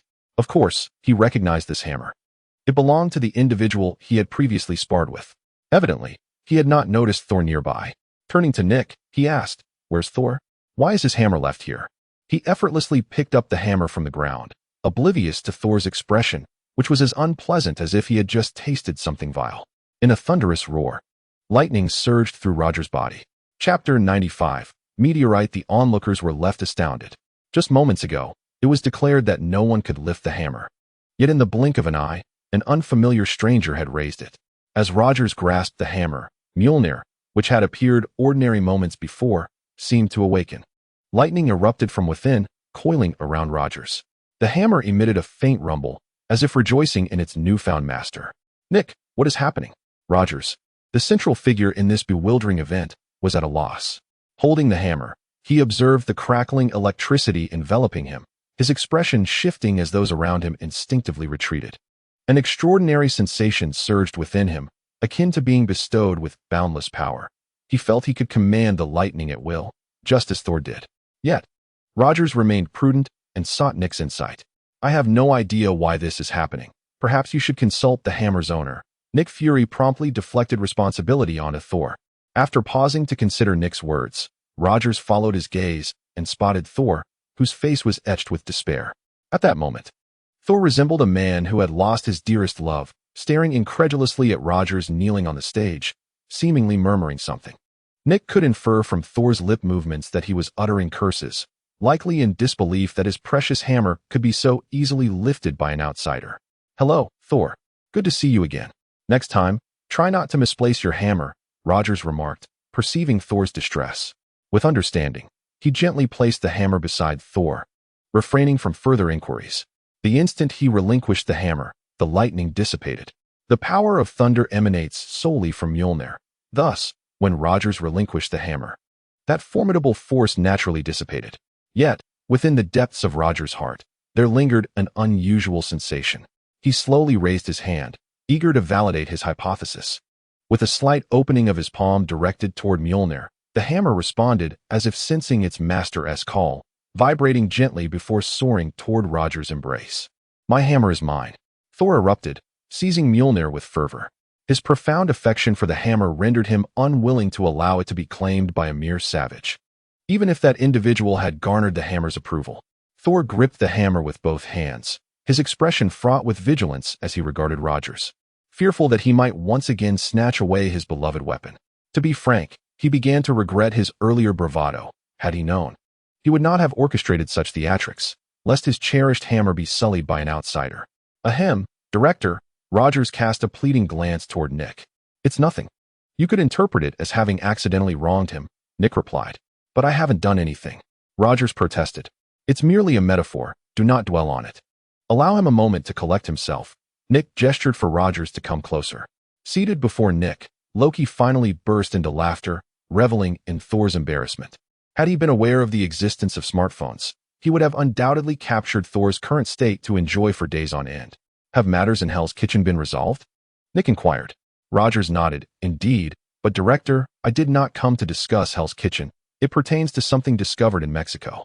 "Please don't tell me another weapon has fallen there." Nick's interest peaked at the mention of Mexico. After all, Thor had been banished there, along with his beloved hammer. "Not exactly. It concerns something else," Rogers replied, producing his phone to play a pre-prepared video for Nick. The footage depicted a meteorite descending from the sky. A lengthy and rather mundane sequence showcasing its fall until it landed in a desolate expanse of Mexico. "It appears rather unremarkable, merely a meteorite, nothing we haven't encountered before," Nick remarked. "Or is there something else contained within that stone?" True to his experience with numerous events, Nick swiftly grasped the essence of the situation. Rogers nodded and remarked, "Agent Coulson and his team have already dispatched individuals to the site. The meteorite fell at precisely 2013 last night, and nearly 26 hours have elapsed since then. However, it can be definitively stated that there is something within the meteorite. Whether it is a life form remains uncertain. The strong magnetic interference emanating from the meteorite has rendered many of Coulson's devices inoperative, prompting them to seek your expertise to assess the situation personally and make a determination. Truly, at such a critical juncture, this is quite the predicament." Nick rubbed his temples and instructed, "Tell them not to disturb the rock until I arrive to evaluate it." Nick harbored a fear that they might act impulsively and extract an extraterrestrial entity, so he specifically directed Rogers to caution them against hasty actions. Should anything be released, it could spell disaster for all involved. After all, this is the Marvel Universe, where even a trivial object from outer space landing on Earth could pose significant risks. "Understood. Director, are you departing immediately?" Rogers inquired. "Indeed. Have the plane prepared. We shall journey to Mexico overnight," Nick replied, grabbing his cloak. Despite having indulged in drink, he felt remarkably sober and clear-headed. He glanced over at Thor, still sobbing with his hammer in hand, and at Stark, who was thoroughly inebriated, and instructed one of the agents nearby, "Keep a close watch on those two. Ensure they don't cause any trouble in my absence." Turning his attention to Loki, he continued, "Regrettably, our plans cannot be executed at this moment. However, they may be revisited upon my return. In the meantime, you might want to refine your rhetoric, lest Thanos see through your facade. Rest assured, when it comes to persuasion, no one excels beyond me," Loki replied, displaying a confident smile. "Very well," Nick nodded, casting a meaningful glance at Rogers. He intended for Steve Rogers to accompany him on this mission, in the event of any complications. Having the Captain America by his side would provide additional support. Chapter 96. Airdrop over Mexico. The Strategic Homeland Intervention, Enforcement, and Logistics Division had prearranged communication with the local government, ensuring that their incursion into foreign airspace would be unproblematic. At an altitude of 10,000 meters above the ground, Nick held a screen the size of a large bowl, observing the conditions surrounding the meteorite through it. "Director, all biological entities have been excluded from a 10-kilometer radius surrounding the meteorite," reported the agent responsible for monitoring the meteorite via the communicator. "Professor Selvig has confirmed the presence of signs of life within the meteorite, strongly indicating the possibility of a living extraterrestrial being. What is your directive, Director? Do not take any action for now. Await my arrival for further decisions. Nick commanded. These individuals are notorious for their reckless behavior, and he felt it imperative to remind them once more. Otherwise, given Dr. Selvig's temperament, it was highly probable that he would engage with the meteorite before Nick's arrival, potentially unleashing some chaotic creature. Originally, Nick intended for Dr. Selvig to focus solely on the research and development of the Tesseract, minimizing his involvement in other activities. However, this particular meteorite, linked to extraterrestrial traces, piqued Dr. Selvig's curiosity significantly. Thus, he hastily arrived without prior notice to Nick, even arriving ahead of him. Nick could hardly reproach him. After all, he couldn't simply send him back. In contrast, Banner appeared considerably more reserved, remaining at the base to continue the weapon's experimentation and development. Nevertheless, Nick sensed that Dr. Banner intentionally refrained from accompanying Dr. Selvig. Given Banner's disposition, it was likely he would seize the opportunity to engage in some perilous actions in Selvig's absence. For instance, increasing the energy output of the Tesseract was something Banner had long desired to pursue, but Selvig's prior objections had thwarted his efforts. Now that Selvig was away, Banner could finally unleash his ambitions. At this moment, Nick fervently hoped that neither of the two would create any disturbances, and that both sides would remain free from complications. Connect me to Agent Barton, Nick suddenly instructed. Understood, Director. Moments later, the communicator crackled to life with Barton's voice. What's up, Director? Weren't you in Mexico? Nothing urgent. Just checking in on Dr. Banner's situation, Nick replied. All is well. He hasn't made any rash moves in the 6 hours since Dr. Selvig left. Wait. Boom. Nick felt as though his ears might burst from the explosive sound emanating from Barton's end. Agent Barton, were you attacked by enemies? Nick immediately hypothesized. For not only was there a singular explosion, but several others followed, causing his ears considerable distress. Just as he contemplated dispatching reinforcements, Barton's voice returned. It's not an enemy attack, Director. How could our adversaries infiltrate? Barton chuckled, accompanied by a few coughs, as though he had choked on something. Then, the communicator relayed Hawkeye's furious shout. Bruce Banner, if you dare to act recklessly in Dr. Selvig's absence, beware. I will report you to the Director. Nick paused, softly calling out, Agent Barton. There's nothing to worry about, Director.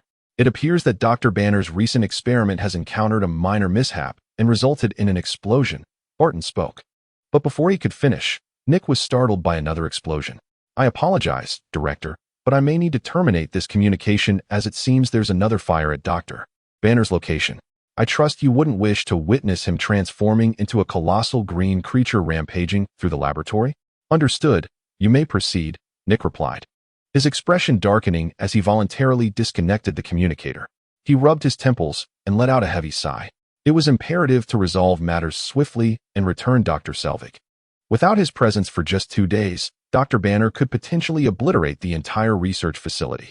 The responsibilities were indeed daunting. Nick massaged his temples and then glanced at Rogers, who appeared to be lost in thought. What troubles you, Captain? Are you still contemplating the matter of the hammer? Nick inquired, having recognized Rogers' distraction. Yes, Director, Rogers responded, jolted back to reality by Nick's question. He offered a wry smile and continued, It was my first experience with that kind of power. It felt peculiar, indescribable. Perhaps due to my lack of literary exposure, making it hard to articulate. I understand, Nick replied, a smile gracing his lips. If the opportunity arises, I will ask Thor to lend you the hammer again. That power is something many aspire to possess. Only those deemed worthy by the hammer can wield it. Thor is one, and evidently, so are you. I think I shall pass, Rogers said, shaking his head as he recalled Thor's despondent expression, reminiscent of someone having their beloved taken away. Thor seems rather possessive of his belongings. We wouldn't want to trouble him further. Besides, my shield suits me just fine. Very well, Nick conceded, suppressing a chuckle. After all, it was amusing to recall the initial claims of being unable to lift Mjolnir, contrasted with the seamless combat prowess displayed against Thanos. Suddenly, the aircraft shook violently, a sign of descent. Nick and Rogers promptly secured their seatbelts, and with a resounding roar, the plane smoothly touched down on the ground. Here we are, Nick announced as the aircraft stabilized. He unfastened his seatbelt and stood, casting a glance at Rogers before making his way to the hatch. Upon pressing the switch, a gust of wind rushed in, causing Nick's coat to billow dramatically. As the door descended, he beheld the agents of who had been awaiting their arrival since the meteor incident.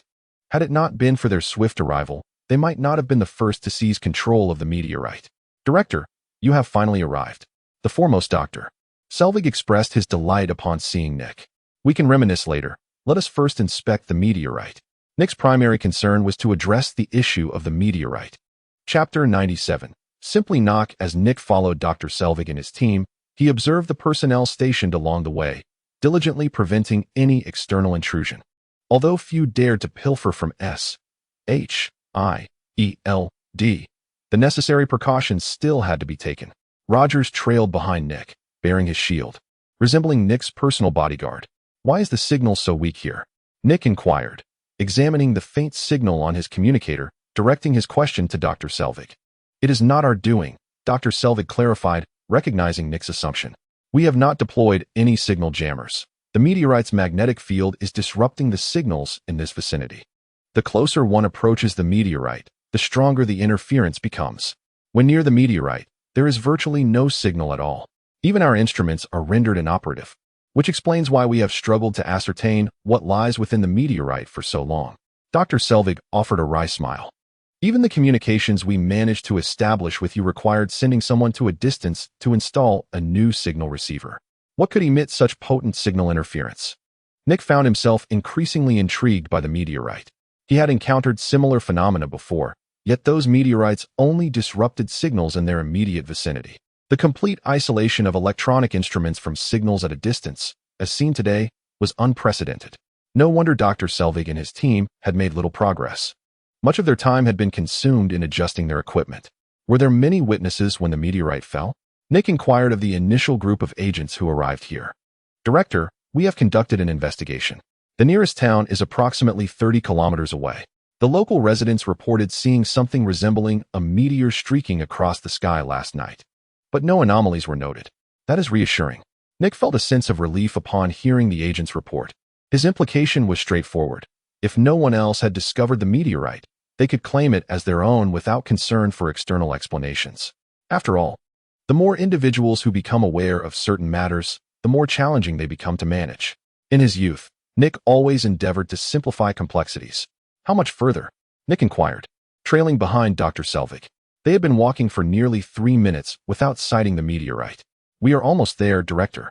Given the uniqueness of this meteorite, we have opted for such extensive precautions, Dr. Selvig replied. I understand. After following Dr. Selvig for another couple of minutes, Nick finally beheld a grand door. Upon Dr. Selvig entering a secret code, the door thunderously opened, revealing 2 additional gates, which then slowly parted to unveil the innermost entrance. The level of protection was indeed rather excessive.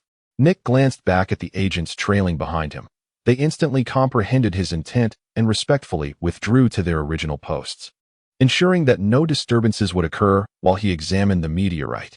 Let us proceed, Director. Dr. Selvig gestured invitingly, and with a smile, Nick walked alongside him into the chamber. The room was illuminated with an array of lights and surveillance cameras, designed to ensure that nothing would be overlooked prior to the meteorite's unveiling. Gazing into the pit, where the meteorite, roughly the size of a human head, lay, Nick furrowed his brow. Is this the meteorite you mentioned that potentially harbors life forms? He inquired. Indeed, Director. Dr. Selvig nodded. Fortunately, the meteorite is not excessively large. Had it been several sizes larger, the resultant destruction would have escalated dramatically, and we may have faced casualties. Bring me a detection device, Nick commanded. Dr. Selvig promptly complied, handing him an instrument specifically designed for meteorite analysis. Upon receiving the device, Nick immediately positioned it above the meteorite. However, to his dismay, no matter how he adjusted the instrument, the data display remained static. Doctor, is this device ineffective? Nick asked, his expression shifting. Not at all, Director. It is the magnetic interference emitted by the meteorite that renders it inoperative, Dr. Selvig explained, shaking his head. This instrument was modified by me just yesterday and was capable of detecting some signs of life then. However, today, perhaps due to intensified magnetic interference, all signals have vanished. If you wish to utilize the device, I can make improvements immediately. Is it possible that the life forms within the meteorite have already perished? Nick asked sternly. It is inconceivable that the meteorite remains intact despite the numerous surveillance cameras in place. It is impossible for any organism to silently emerge from within. No, no, doctor. Nick interjected. What I mean to say is, could it be possible that the organism inside has already perished? This is impossible, Director, the doctor replied. My enhanced instruments can detect any living entity, whether alive or deceased. Very well, then prepare the tools, Nick commanded. Huh, Director, do you intend to cut the meteorite open directly? Dr. Selvig exclaimed. We cannot do that. What if there is something dangerous inside? We cannot simply wait for it to emerge on its own, Nick countered. And as you just mentioned, what if there is nothing at all? Shall we waste time here? All right, Director, I will follow your lead. With that, Dr. Selvig refrained from further protest and instructed his subordinates to gather the necessary tools to breach the meteorite. Before long, the tools arrived. As Dr. Selvig was about to instruct his team to proceed, Nick intervened. What is it, Director? This task requires no one else. I shall handle it myself, Nick declared, rolling up his sleeves and selecting a hammer-like instrument from the array of tools. Chapter 98. The black liquid. While it was feasible for others to assist, Nick opted to take matters into his own hands out of concern for safety. According to Dr. Selvig's hypothesis, there was likely a living entity within the meteorite. Although current readings showed no signs of life, that did not imply the organism had vanished. It could very well still be present. If the extraterrestrial creature were to be aggressive, it could attack the moment the meteorite was breached, which would spell disaster. Therefore, Nick chose to take the risk himself. In the past, he would not have made such a decision, but now, with his telekinetic abilities, he felt more prepared. Should an unusual situation arise, he could use his powers to subdue the entity, significantly reducing the chances of an unfortunate event. Director, this is too dangerous, Dr. Selvig attempted to dissuade him, reasoning that such perilous tasks should not fall to the director himself. However, Nick silenced Dr. Selvig with a gesture, signaling for silence. Observing his resolve, the others acquiesced and fell silent, watching as Nick approached the meteorite with the hammer in hand. The meteorite appeared unremarkable, resembling an ordinary stone found outside. Yet the elements contained within are exceedingly rare on Earth. Over the years, Nick has encountered numerous meteorites that have descended upon our planet, most resembling this one before him. The larger specimens merely exhibit additional patterns. There is nothing particularly extraordinary about them. Doctor, prepare for an emergency situation, Nick said, inhaling deeply as he gripped the hammer tightly in his hands, casting a glance at Rogers. Understanding immediately, Rogers positioned himself at the door, guarding against any potential escape of personnel or any entities that might emerge from the meteorite. Rest assured, Director, I am fully aware, replied Dr. Selvig, who felt a surge of anxiety. This was his first involvement in such an endeavor. The prospect of encountering what appeared to be extraterrestrial life was about to unfold before him. All right, Nick nodded resolutely, raising the hammer high above his head. Admittedly, his gesture appeared rather unprofessional. After all, one strike would likely compromise the meteorite's integrity. Yet, Nick had no time for such considerations. Unlike other scholars who would meticulously pry it open with tools, preserving the outer appearance, he was merely an amateur eager to unveil the secrets concealed within. Let me see what you are hiding, he exclaimed, taking a deep breath before bringing the hammer down. The onlookers watched his action with a mix of sympathy for the meteorite that was about to be struck, yet none dared to voice their concerns. They held their breath, fixated on both Nick and the meteorite beneath him. With a resounding thud, Nick moved. His grip tightened around the hammer's handle, and it seemed to be infused with an immense force as he struck the center of the meteorite. Crafted from a special material, the hammer shattered upon impact, not due to the meteorite's hardness, but rather because the force Nick wielded was overwhelming, causing the tool to fracture under the strain. One could hardly blame Nick. Since acquiring this newfound strength, he had seldom employed weapons designed for ordinary individuals. With just a slight exertion, he could reduce what seemed unyielding to mere scraps of iron. Thus, the hammer in his grasp had been rendered useless, a collection of metal debris. However, the crowd was less concerned with the fate of the hammer and more intently focused on the meteorite beneath it. With that single strike, Nick had created a substantial opening in the meteorite, revealing its interior. How could this be? He pondered, staring at the small hole he had just created, finding nothing as he had imagined. The anticipation of something extraordinary emerging faded into contemplation. What happened, Director? Not far away, Doctor. Selvig hurried over after waiting for a while, without any developments. Upon seeing the empty interior of the meteorite, His expression shifted as well. He incredulously peered inside, surveying the void within. This is impossible. I distinctly identified something inside yesterday. Dr. Selvig murmured to himself, seemingly trying to recall the entire sequence of events from yesterday to now. It is highly probable that whatever was inside has escaped. Nick sighed, casting his hammer to the ground. Captain Rogers, did anything escape through the main entrance just now? No, there was no commotion at all, Captain Rogers replied, shaking his head. Well, that thing likely fled long ago. We have been studying an empty shell for 2 whole days. We have been outsmarted by that entity. Nick rubbed his temples, glancing at the visibly remorseful Dr. Selvig. Doctor, you need not blame yourself. This situation is not your fault. None of us possess experience in dealing with extraterrestrial beings. If it has escaped, it has escaped. We can always recapture it later, Nick reassured him. Alas, this is my fault, Director. If I had acted sooner and broken it open like you, perhaps it would not have had so much time to flee, Dr. Selvig lamented.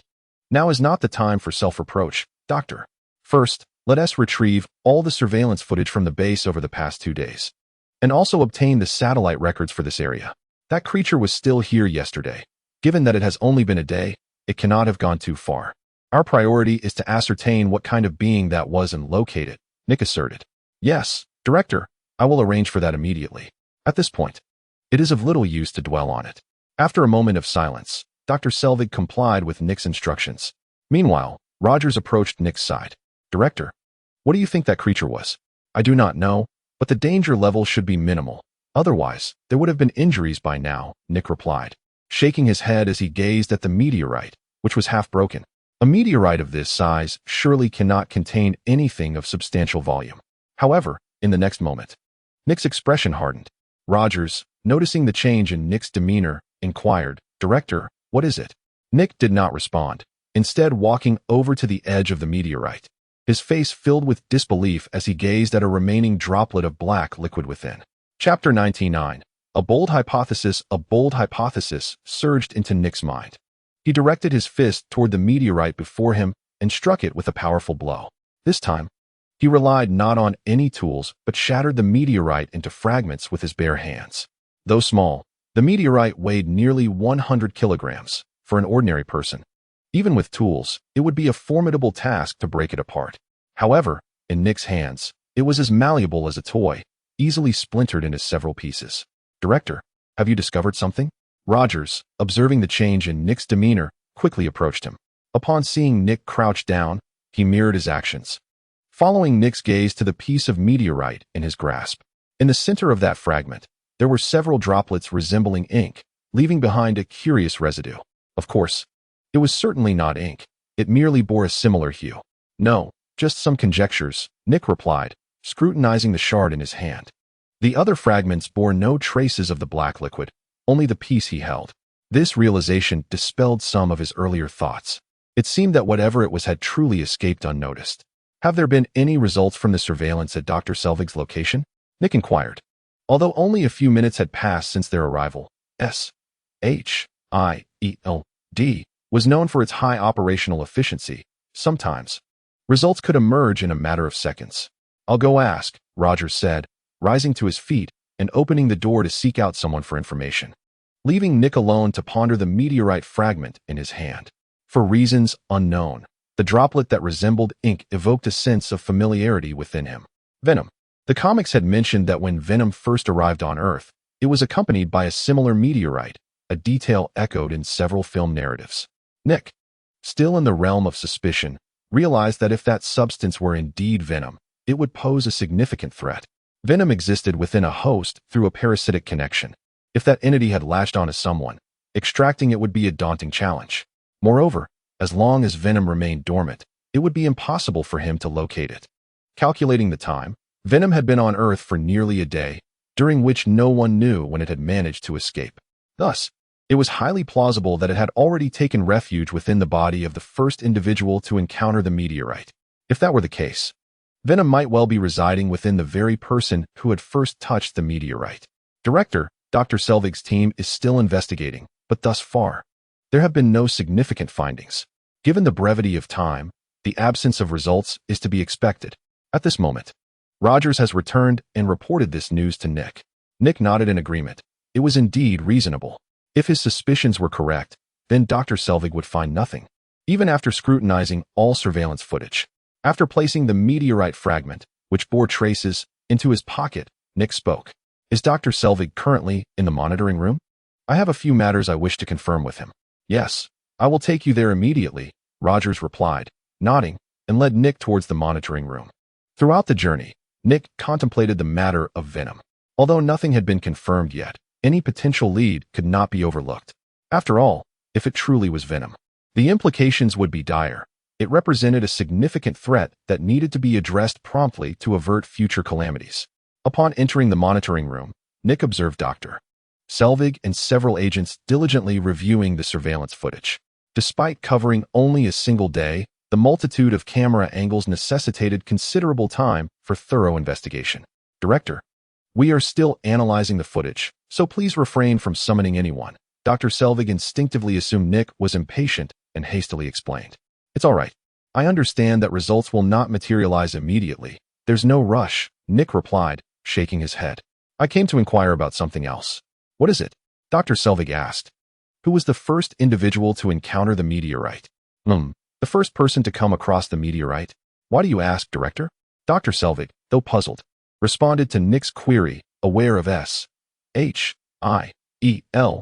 protocols. If Nick had not broached the subject, he would have refrained from probing further. I believe it was that fellow Ross. He accompanied me as part of the team. Since the instruments were disrupted by the magnetic field, I instructed him to manually gather data from the meteorite. And where is he now? Nick's eyes narrowed slightly. He should be in the laboratory, Dr. Selvig pondered. Some directional meteorite fragments were sent to the lab yesterday. He is likely measuring the data there now. All right, I understand, Nick acknowledged, nodding without further elaboration. Before turning to exit the monitoring room, the remaining agents were left somewhat bewildered, as Nick often engaged in actions that eluded their comprehension. They could not fathom his thoughts. So they chose to dismiss their curiosity and continued their tasks, diligently reviewing the surveillance footage. After a mere 3 minutes, Nick discovered the laboratory spoken of by Dr. Selvig. The lights within were all aglow, yet, at that moment, the expansive space was occupied solely by Ross, clad in a white lab coat. Appearing to be around 30 years of age. Being selected and brought here by Dr. Selvig undoubtedly indicated that he was an individual of exceptional talent in his field. However, Nick found little interest in his capabilities and instead proceeded to enter unceremoniously. Ross sensed the entrance of someone into the laboratory and was about to admonish the intruder when he recognized that it was the director himself, who had chosen a seat for himself. If anyone else had dared to breach the sanctity of the lab so casually, Ross would have surely scolded them.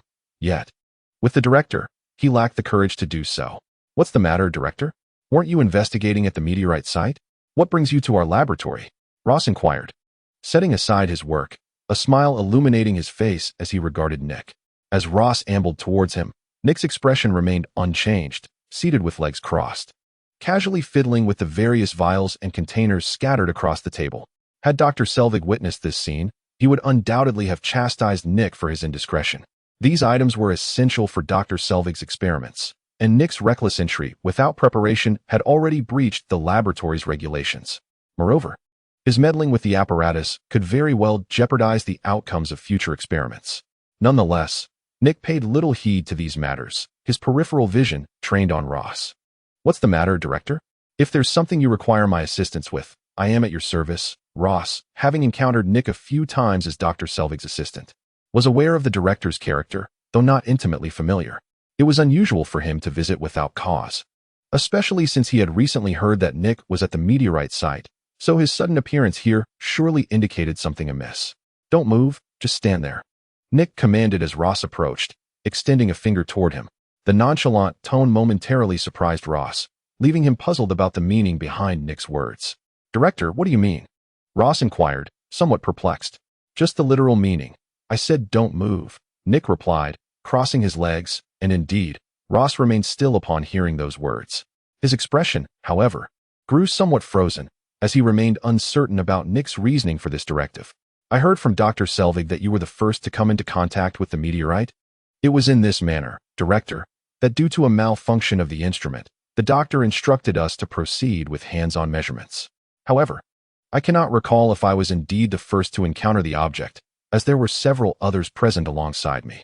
Although Ross was uncertain as to why Nick posed such a question, he nonetheless provided an explanation. "All right, I understand," Nick said, lowering his legs and resting his elbows on his knees, his hands clasped under his chin. "Do you know why I have come to see you so suddenly?" Nick inquired. "Is it because I was the first to come across that thing?" "Yes and no," Nick replied. "Previously, Dr. Selvig had informed me that signs of life were detected within the meteorite, yet upon recently breaking it open, I discovered it to be devoid of any contents. Therefore, you suspect that I might have discreetly released whatever was inside." Ross immediately grasped Nick's implication. "You could certainly interpret it that way," Nick nodded. "Rest assured, if I eliminate you from my inquiries, I shall seek out others thereafter. But this matter has nothing to do with me, Director. I merely followed the doctor's orders to assess the exterior of the meteorite, and the external surveillance corroborates my actions. I did nothing." Ross realized that Nick was casting suspicion upon him and felt an urge to defend himself. However, if mere words could persuade Nick, then perhaps he ought to reconsider his role as a director.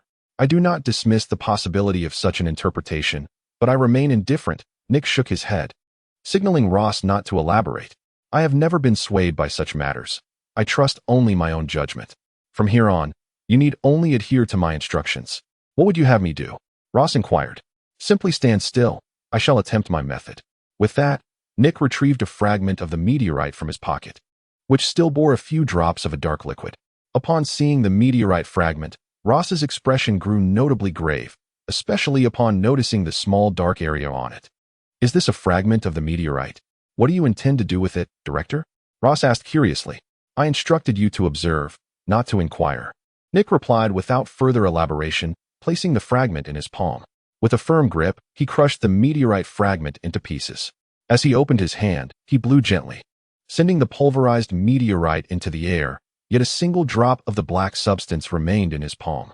After Nick shattered the meteorite, it transformed into a small solid form, reminiscent of the texture of modeling clay. Before Ross could fully comprehend the situation, Nick hurled the black substance toward him. "Director, what are you doing?" Ross instinctively assumed that Nick intended to strike him and immediately crouched down, shielding his head.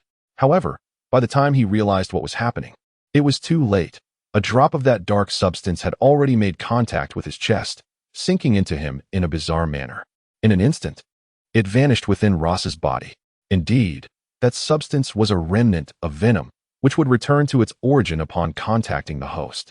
Nick, observing the unfolding scene, confirmed his suspicions. Yet, Ross, still crouched on the ground, remained oblivious to the situation, muttering to himself, Director, let's talk this over calmly. There's no need for violence. I cannot dictate the terms of engagement." Nick swiftly positioned himself in front of Ross, prompting him to slowly raise his gaze to meet Nick's. "I am aware that substance resides within you.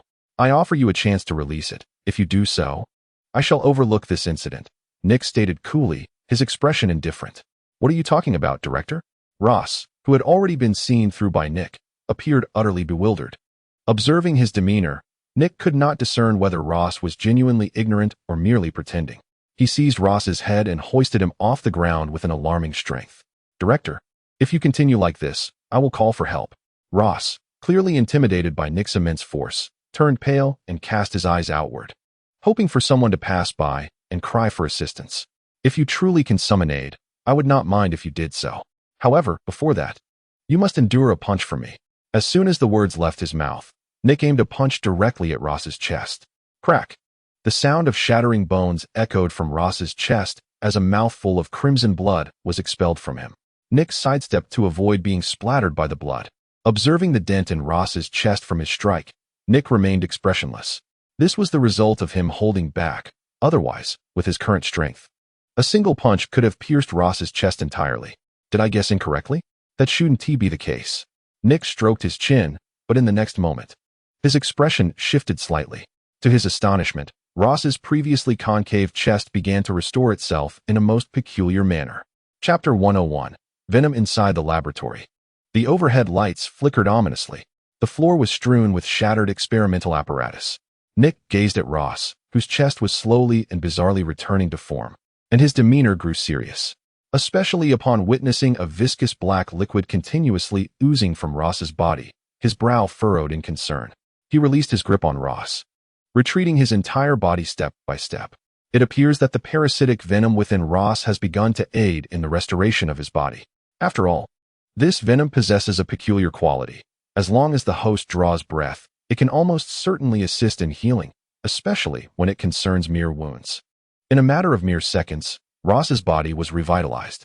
He stood upright, a strange smile gracing his face, which took on a rather eerie aspect. His formerly hazel eyes now consumed by a void of darkness, reminiscent of characters from cinematic tales. In the next moment, his entire form began to tremble violently, as copious amounts of viscous black liquid oozed forth, and his expression grew increasingly unnatural. It was as if he were engulfed in excruciating pain. He nearly faltered, grasping the nearby counter in a desperate attempt to steady himself, yet found nothing to hold on to. The sound of glass and lab equipment crashing to the ground echoed through the space, a cacophony that would surely incite the wrath of Dr. Selvig, were he present. Unfortunately, it was not merely these instruments that would suffer. It seemed that soon, everything around would be subject to destruction. Ross was no longer merely leaking black liquid from his chest. It began to seep from his mouth and facial features as well. His body was gradually filled with the sticky substance, the contours of his muscles becoming increasingly pronounced, augmenting his physique. What had once been a stature of approximately 5 feet 7 inches suddenly surged to over 6.5 feet.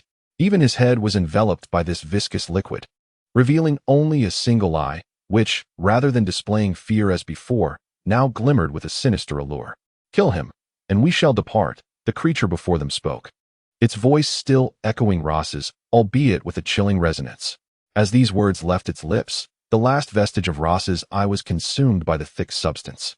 Before them stood Ross, fully transformed into the entity known as Venom. With a ferocious roar, Venom directed his fury at Nick.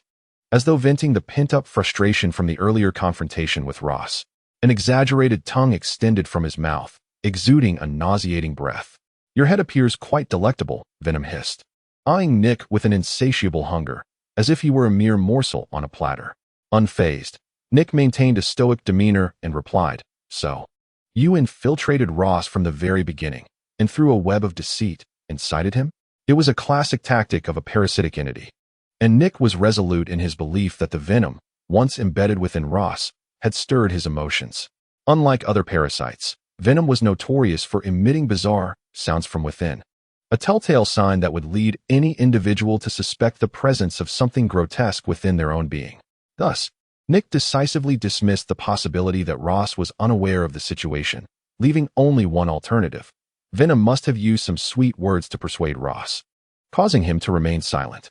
"You are mistaken," Venom proclaimed, addressing Nick with a new moniker.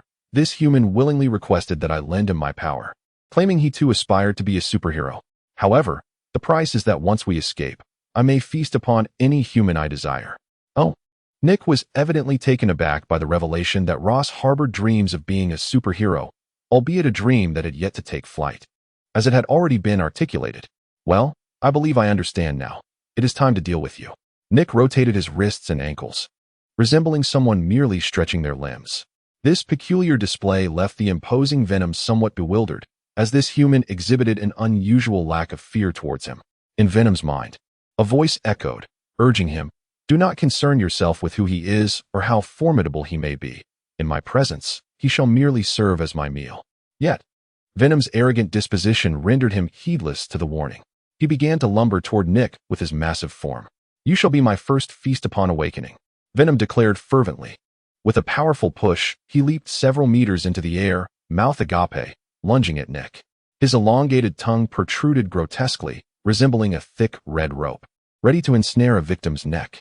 The sight was revolting to Nick, especially as he could discern the grotesque structure of Venom's maw.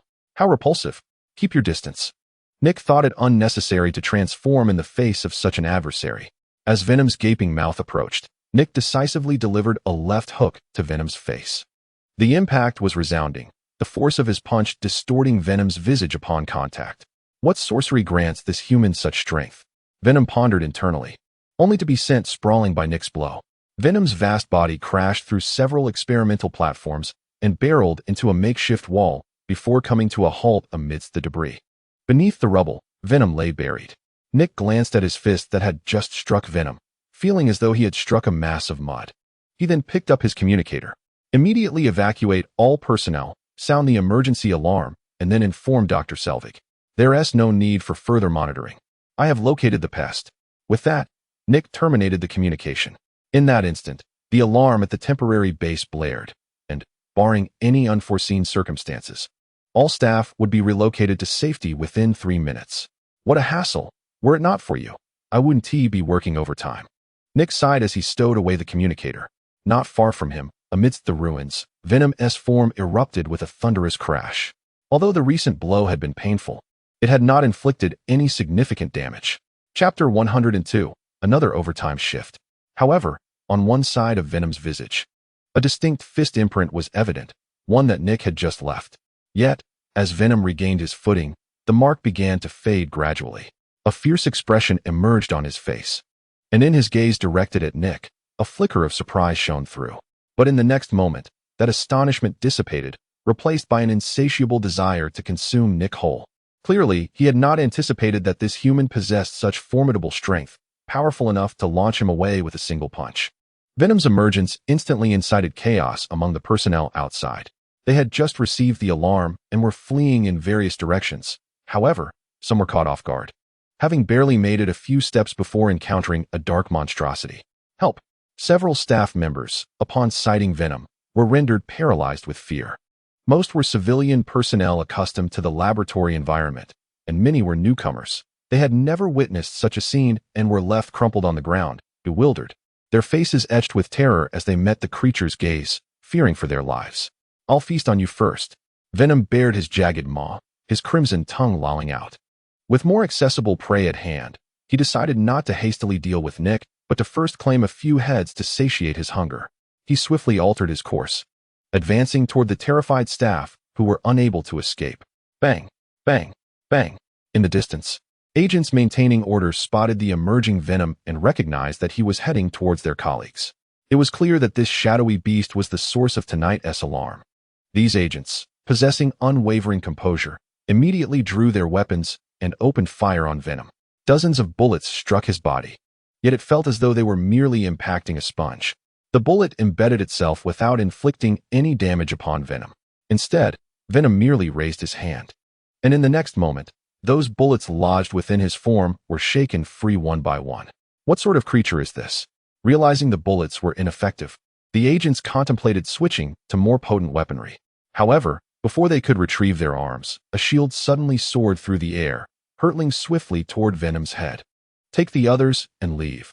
I'll handle this, Rogers declared as he rushed in from the control room. Yet, upon witnessing the monstrous entity before him, he could not suppress a gulp. Is this the extraterrestrial creature the director spoke of? It is astonishing that such a colossal being could emerge from such a small meteorite, Rogers mused, as his shield instinctively flew to Venom's vicinity. However, Venom's reflexes were equally swift. He extended his hand and grasped the shield. Observing the vibrantly colored shield, Venom, in a moment of inexplicable whim, brought it to his mouth. Rogers was momentarily taken aback, not anticipating that Venom would attempt to consume his own shield. Alas, Rogers' shield, forged from vibranium, was impervious even to nuclear weapons, let alone Venom's teeth. With a resounding crunch, Venom discarded the shield as if it were refuse, his face contorting with rage. What is this? Why is it so hard? Venom disdainfully flung the shield aside, glaring furiously at Rogers. You fool. You could have just swallowed it whole. At that moment, a mocking voice resonated from within the wall Venom had smashed through. The sound of crisp boots echoed in the ears of the onlookers as Nick leisurely emerged.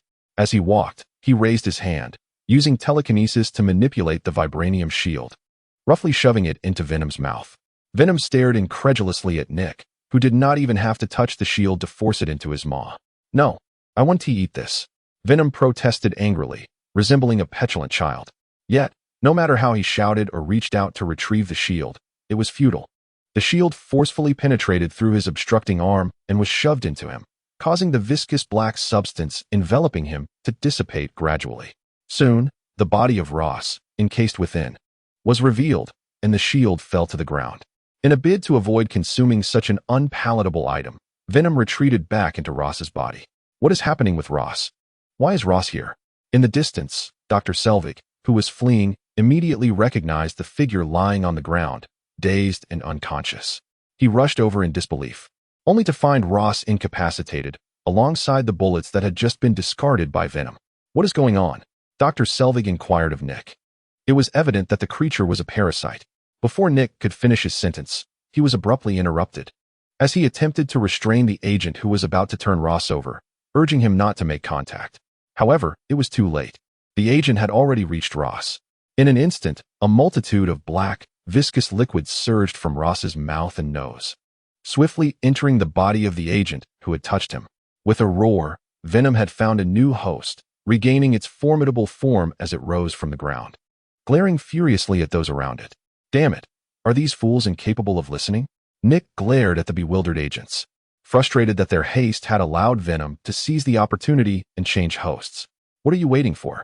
If you wish to live, flee immediately." Nick shouted to the crowd. "Rogers, take them and retreat. I will handle this." "But Director, you cannot face this alone." Rogers hesitated, yet ultimately acquiesced to Nick's command, recognizing that Nick's combat prowess far exceeded his own. With that, Rogers led the others away, leaving the battlefield to Venom and Nick. Observing the newly transformed Venom, which had grown slightly in size, Nick let out a weary sigh. Ideally, such tasks should be delegated to subordinates. Yet here he was, once again left to clean up the mess. Chapter 103, The Punching Bag. "Every time, I am forced to work overtime." Nick gazed at Venom, now re-embodied and appearing even more robust than before, likely due to having possessed not a frail employee this time, but a muscular man dedicated to maintaining his physique.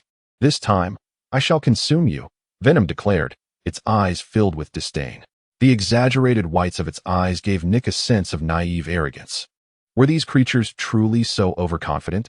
If Venom were aware of the chasm between itself and Nick, it would likely refrain from such bravado and retreat instead. "Then let us begin with you."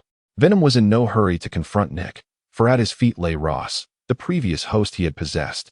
However, Ross was long unconscious, suffering from the severe aftereffects of being inhabited by Venom, coupled with his frail constitution and the fact that Venom had never regarded him as a long-term host. Thus, Ross lay motionless on the ground, utterly at the mercy of his fate. This suited Venom's desires perfectly. In an instant, a hand extended to seize Ross's lifeless body, positioning it towards his maw. A crunch echoed, reminiscent of brittle bones being shattered, as the sound of breaking bones resonated from Venom's jaws. It must be noted that Venom had formidable teeth. With that bite, Ross's skull was likely reduced to mere fragments. Nick could even catch a glimpse of a chaotic array of colors within Venom's gaping mouth. It was all too evident what those liquids were. Delicious, delicious. Venom carelessly discarded Ross's headless corpse aside, for he had always preferred to consume only the head, leaving the body to be consumed at his discretion. The reason he chose to devour a head now was that he was simply too famished, and there happened to be one conveniently at hand. As for the rest of the body, Venom intended to deal with Nick afterward. After savoring the head, Venom's gaze toward Nick grew increasingly avaricious. In his perception, Nick's head seemed far more delectable than any other. This was why he chose to linger and engage with Nick rather than slaughter others.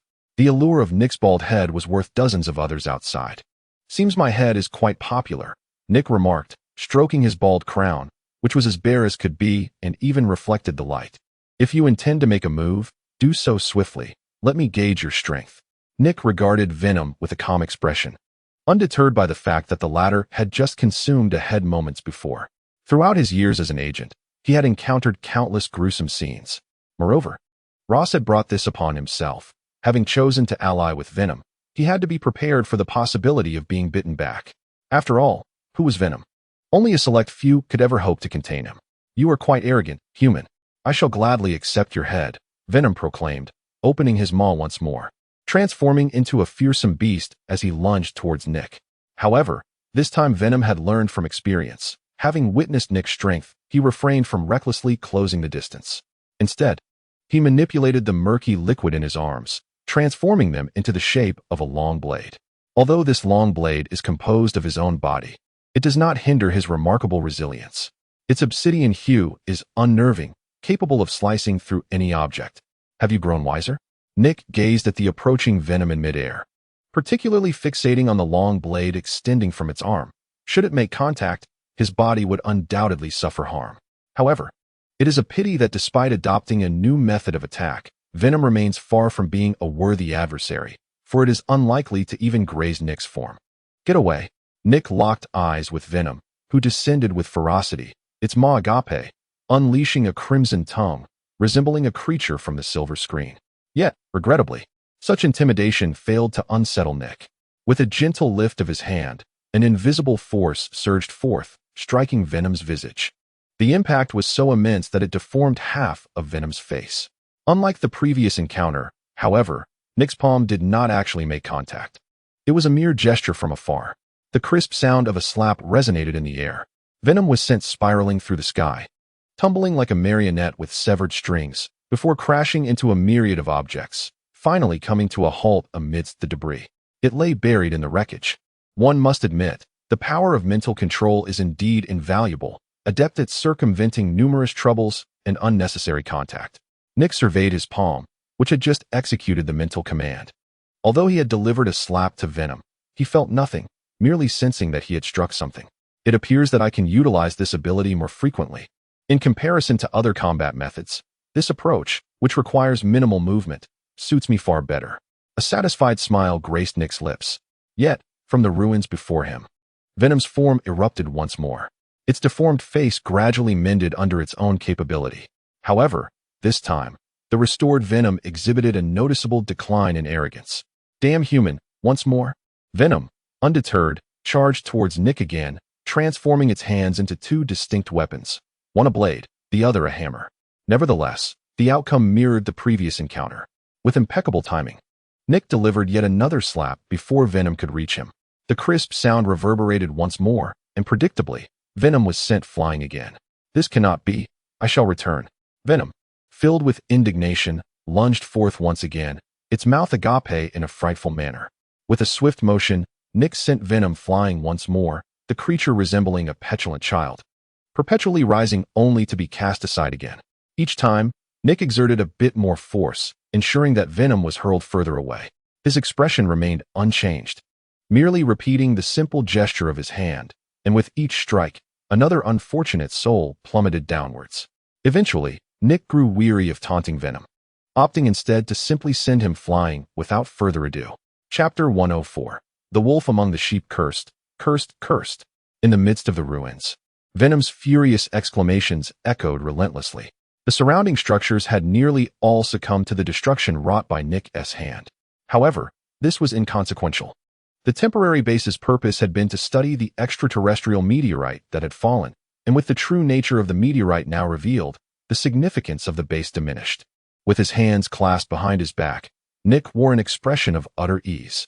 For him, the recent skirmish was hardly a warm-up, merely a series of inconsequential movements executed from a stationary position. In stark contrast, Venom found himself on the receiving end of a thorough beating.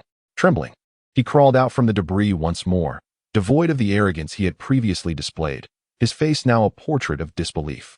Nick's might surpassed anything he could have fathomed. Merely standing still, he had rendered Venom utterly powerless. In comparison, the body he had inhabited felt utterly worthless. The strength of Venom was partly contingent upon the physical prowess of its host. A robust host would enable Venom to harness their strength and discreetly acquire some of their abilities. Initially, Venom had presumed that all humans on this planet, like Nick, possessed formidable strength. However, after switching hosts twice, he realized that only Nick was truly powerful, while the others were as feeble as ordinary mortals. On the periphery of the base, although Dr. Selvig and his team were not engaged in battle, they could observe the unfolding drama through their equipment with crystal clarity. The sight of Nick effortlessly swatting Venom away with a mere flick of his hand stirred great excitement within them. Who would have thought our director was so formidable? Is this truly the director I know? Could it be that some secret serum has been administered to him? I have heard whispers of several research teams diligently investigating reagents capable of bestowing superhuman abilities upon individuals. Upon application to the human body, these agents could potentially grant a myriad of extraordinary powers. It is indeed plausible, for I recall that the former director lacked such abilities. Many staff members gathered, engrossed in discussion as they observed Nick wielding his newfound powers for the first time, speculating with fervor. Even Dr. Selvig expressed curiosity regarding Nick's abilities. Unbeknownst to them, this power was extracted by Nick himself, They presumed it was a result of clandestine experiments conducted by Asgardian on him. However, Rogers, upon witnessing Nick's combat techniques, felt an eerie familiarity wash over him. A bold conjecture surged through his thoughts. Was this not the very power wielded by the Ebony Maw during their previous confrontation in the suburbs? Although Rogers did not comprehend the underlying mechanics, he could glean an understanding through Nick's methods of battle. It appeared that the director was concealing many secrets from them. Rogers instinctively wondered if Nick had experimented on the Ebony Maw, subsequently assimilating that power into himself. Yet, unlike others, he harbored little curiosity about it, believing it sufficient to focus on his own duties. Within the base, the battle raged on. The venom, having risen once more, was utilizing its abilities to mend its myriad wounds. Though it was merely a parasitic entity, it did not mean it was immune to pain. The sorrow etched on its visage made it evident just how excruciating its recent ordeal had been. Truly tenacious. Nick observed the venom, which he had felled repeatedly, rise again. Yet his expression remained largely unchanged. He understood that venom was remarkably difficult to kill. He had never intended to eradicate it. Thus, he resorted to an alternative method, imprisoning it instead. It was somewhat regrettable for Nick that this location lacked any sound wave emitters. He was aware of Venom's weakness. It feared nothing except sonic attacks. Otherwise, he could have easily subdued Venom with sound waves. Roaring, Venom opened its maw and bellowed at Nick before launching another assault, exhibiting the ferocity of a fearless warrior. Despite numerous failed attempts to inflict any harm on Nick, it persisted in employing the same combat strategy time and again. Nick couldn't help but wonder if there were truly no brains involved. Nevertheless, this thought did not deter him from raising his hand and delivering a resounding slap in the direction of the oncoming Venom. The impact was as forceful as before, causing Venom's entire form to tremble violently, revealing glimpses of the human figure concealed within. Wait, a human figure. Nick suddenly realized something. Venom intended to exploit his attack as a means of escape from this body. While he could likely accomplish this effortlessly, feigning an assault on Nick would momentarily incapacitate him, allowing Venom a chance to flee. Sure enough, by the time Nick reacted and attempted to intercept Venom, it was too late. A copious amount of viscous liquid cascaded from the body, leaving only the human remnants behind. Not only had Venom seized the opportunity to escape, but in the process, he flung the agent's body towards Nick. Damn it! Nick exclaimed as he caught the agent's lifeless form. By the time he set it down, Venom had already vanished. Blast it! Nick realized he had been outmaneuvered, but there was no time for indignation. He promptly notified Rogers outside. Captain, that thing has escaped and may be heading your way. Outside, upon receiving the communication, Rogers's expression shifted drastically as he witnessed a mass of black liquid oozing from a remarkably confined space. Huh. Now, no one can stop me. Venom emerged, swiftly choosing the nearest agent to possess once more. Bang! Bang! Agents raised their weapons and fired at the monstrous Venom, but to no avail. The bullets were absorbed, only to be regurgitated moments later. I may not be able to take on that bald guy, but you lot are no match for me. Venom cackled, charging forward like a wolf among sheep. Chapter 105. Trapped. Nick the outside was soon filled with the sounds of screams. Venom was indulging in a spree of carnage, leaving many to meet their demise within his maw, reduced to headless corpses. Each head was devoured in one bite, with Venom showing no interest in the remaining parts of the bodies. After all, with so many heads available, why would he settle for the less desirable flesh? Doctor, you must flee. Leave this to me, Rogers urged, his face displaying grave concern as he beheld the monstrous figure consuming its victims not far ahead. While behind him stood a group of defenseless administrative personnel. In ordinary times, one could merely occupy oneself with academic research in the laboratory. However, when faced with an urgent situation, one finds oneself utterly powerless. They were shielded by Rogers, while other armed agents charged forth to grapple with Venom. This is the customary protocol of Simplified. Regardless of the circumstances, the protection of civilian personnel takes precedence, with others forming a rear guard. After all, it is the civilians who represent the most invaluable resource. At this moment, Dr. Selvig's complexion was ashen, devoid of any color. Had he not witnessed his share of harrowing scenes, the sheer brutality unfolding before him would have rendered him paralyzed with terror. Damn it, had I known. I should have brought that particle energy gun. With that weapon in hand, I could have obliterated that monstrosity with a single shot. Dr. Selvig deeply regretted not heeding Dr. Banner's advice. Had he brought the completed gun, they would not be in such peril now. Now is not the time for regrets. Doctor, you must lead the others to safety. I will hold the line here. Rogers pushed Dr. Selvig back, just as another anguished scream pierced the air. Without needing to look, it was evident that another agent had met their demise at the hands of Venom. The agent's head was chewed like fragile bone, producing a grating sound that left everyone pale with horror.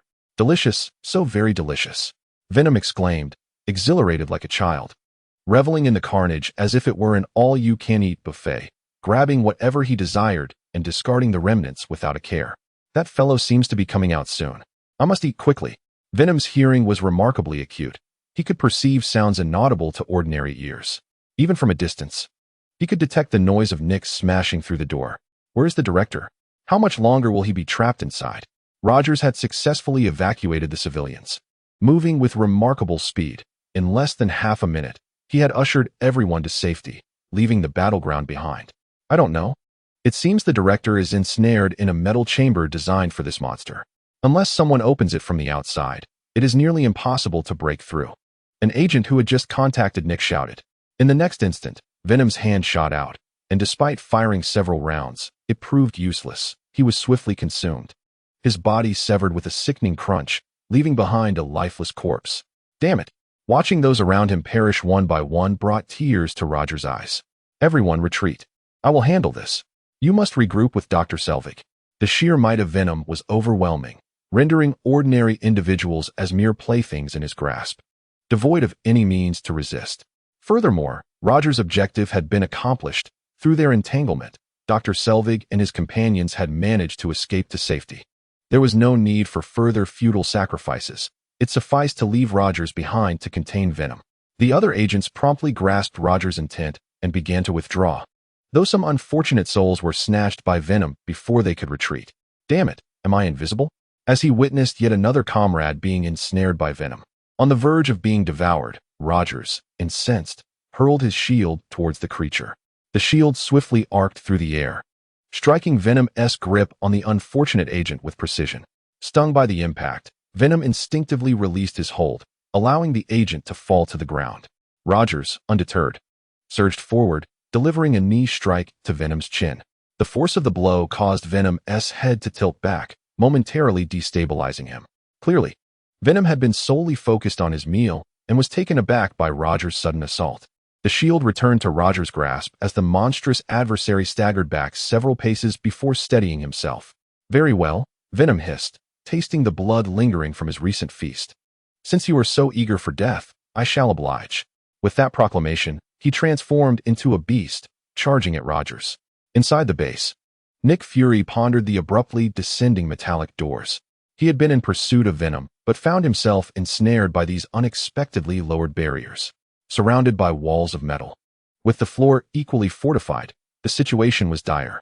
Fury recognized these structures, designed to address emergencies, particularly for capturing Venom.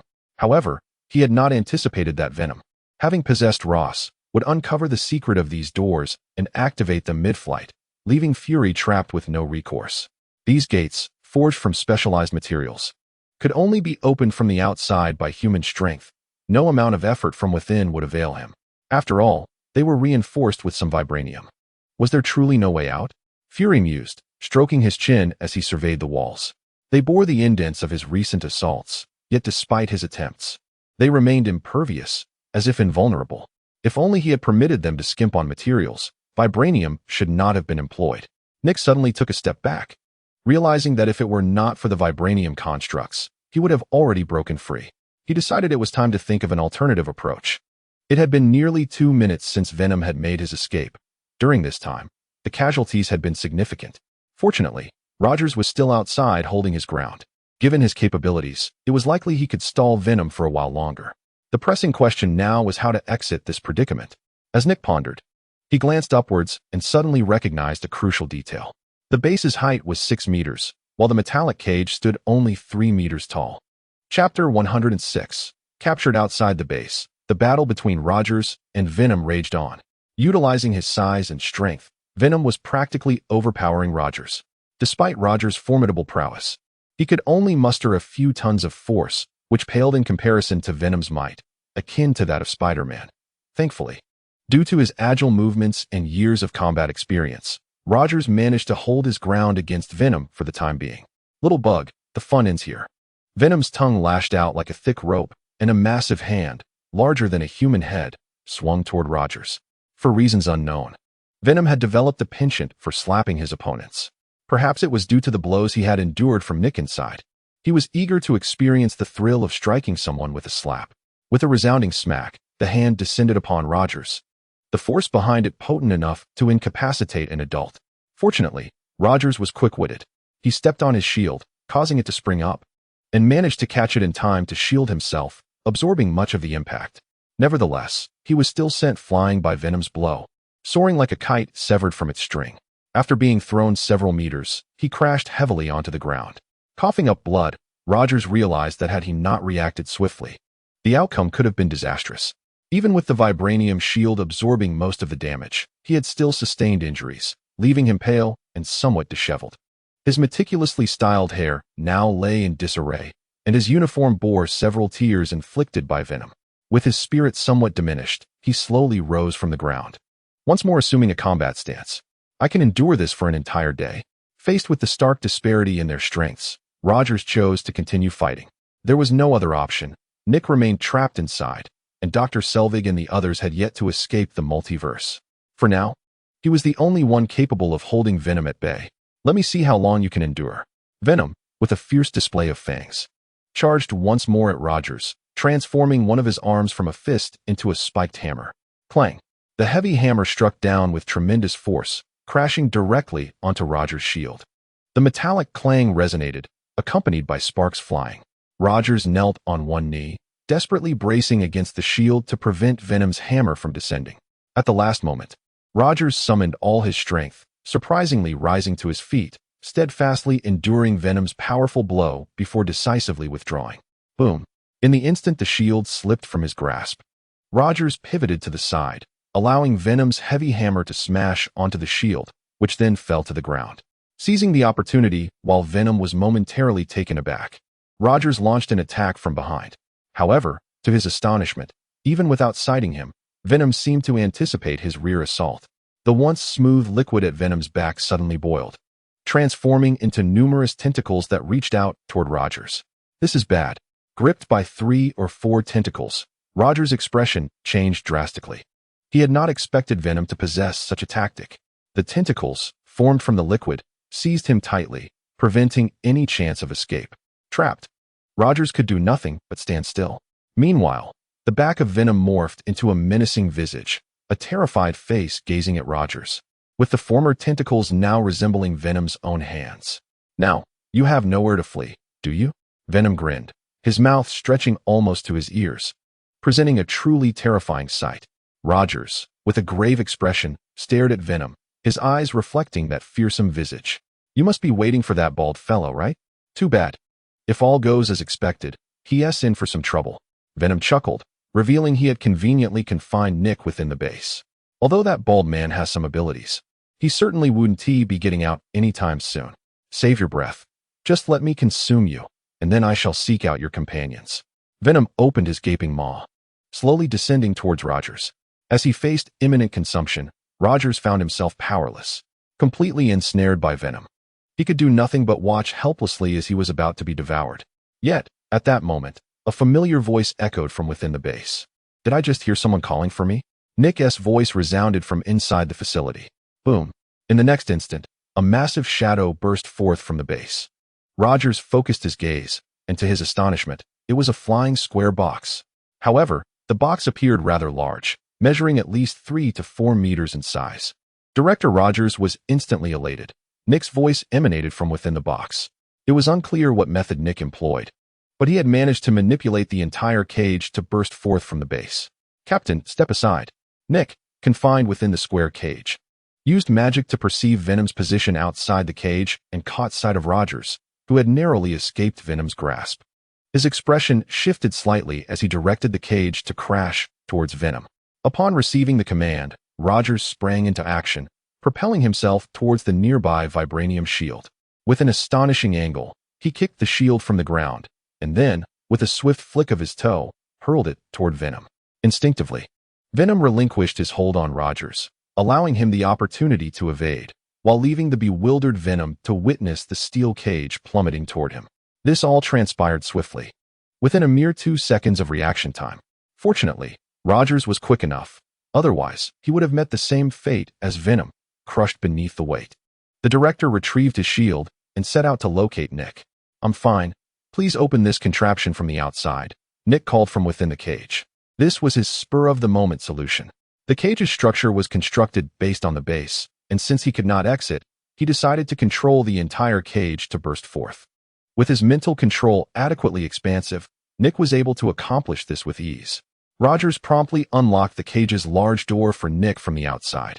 Freed, Nick emerged from within, exhaling in relief as he gazed at Venom, who lay beneath him. "Call Dr. Selvig and the others back. The crisis has been averted. Have this contraption transported back to headquarters. I wish to confront it personally," Nick stated impassively. Chapter 107. A Discussion. New York, 3,000 meters underground. Inside the transparent cage sat a middle-aged man, pallid and devoid of color, perched upon a cot. His eyes appeared dim and lifeless, as if he had endured a significant ordeal, exuding an aura of despair. Surrounding him were simple hygiene tools and basic facilities, all enclosed within the transparent cage, offering him no semblance of privacy. Yet, this was the protocol of S.H.I.E.L.D., and he had no recourse. This man was named Tom. Originally a field agent for S.H.I.E.L.D., however, during a recent mission, he inadvertently became the host for Venom and was subsequently captured by Nick. Due to the inability to extract the venom from his body, there was no choice but to confine him, along with the venom, within this enclosure. Tompkins had previously encountered this prison, designed specifically for detaining exceptional criminals. Despite the surrounding transparent glass, it was a remarkable material impervious even to bullets. Tompkins could never have imagined that he would one day find himself within such a confinement. However, he was bound by orders from above and had no alternative but to comply. Furthermore, Nick had promised Tompkins a generous relocation fee, sufficient to ensure that his entire family would never face financial worries again, and even the children would receive the highest quality of care. Consequently, Tompkins felt compelled to acquiesce to Nick's demands, remaining dutifully within the confines of the prison, akin to a criminal. Oh, but from the moment the venom took hold of him, he had indeed become a true felon, albeit against his will. How was he faring? Were his vital signs continuing to decline? With a thunderous sound, the outer door swung open, revealing Nick clad in a pitch-black trench coat, accompanied by his secretary and deputy commander, Hill. She maintained her usual appearance, resembling a flower poised to bloom, evoking an irresistible urge in men to seek her company. Yet, despite her beauty standing beside Nick, he felt no spark of interest, merely inquiring with a cold demeanor. Indeed, Director, Agent Tompkins' condition is far from optimistic. Not only is the peculiar degradation within his body progressing, but his heart rate and blood flow have also diminished, presenting a state entirely uncharacteristic of a robust middle-aged man, more akin to that of a septuagenarian. Coughing lightly, Nick interjected, "I believe you may harbor a misconception about the elderly." Hill then recalled that Nick himself appeared to be of considerable age, likely in his 60s or 70s. Nevertheless, his physical condition was astonishingly robust. Recent medical reports indicated that all his bodily metrics remained at the level of a vigorous adult. In fact, even the most youthful and vigorous of men could scarcely compare to Nick's remarkable health. It could be said that he resembled a monster in his vitality. Only Steve Rogers' physique could even begin to draw a parallel with Nick's. The experts at S.H.I.E.L.D. were intensely curious about the reason behind Nick's condition, almost eager to extract his blood daily for testing and research. Yet, after all this time, they had yielded no results. The only conclusion drawn was that Nick had encountered an anomaly beyond the explanation of current technology. As for Nick's own account of the events, it remained ambiguously vague, lacking in credibility. If Nick refuses to speak, then others will remain in the dark. Director, your current physical state is incomparable. If we were to deem your body akin to that of an ordinary individual, it would imply that the entire world is filled with the frail and infirm, Hill remarked. However, if Tom's bodily organs continue to deteriorate at this rate, it could spell danger. Within a month, he might succumb to death due to the degradation of his organs. So soon? Nick furrowed his brow upon hearing this and promptly took the body report belonging to Tom from Hill's hands. The moment he glanced at it, his expression turned grave. Hill's previous words had indeed been conservative. The indicators were far from those of a healthy individual. They painted the portrait of a dying man. In fact, it would not even take half a month for Tom to perish due to the decline of various metrics. Of course, should S.H.I.E.L.D. intervene, it might extend Tom's life for a brief while. Yet that would be a futile endeavor. It would merely prolong the inevitable outcome, which remains unchanged. It appears that venom is not behaving itself within him, Nick remarked. This was clearly the handiwork of venom. After all, venom has never been a compliant symbiote. Nearly every host it has ever inhabited has met a swift demise due to organ failure, as venom drains the life force of its host.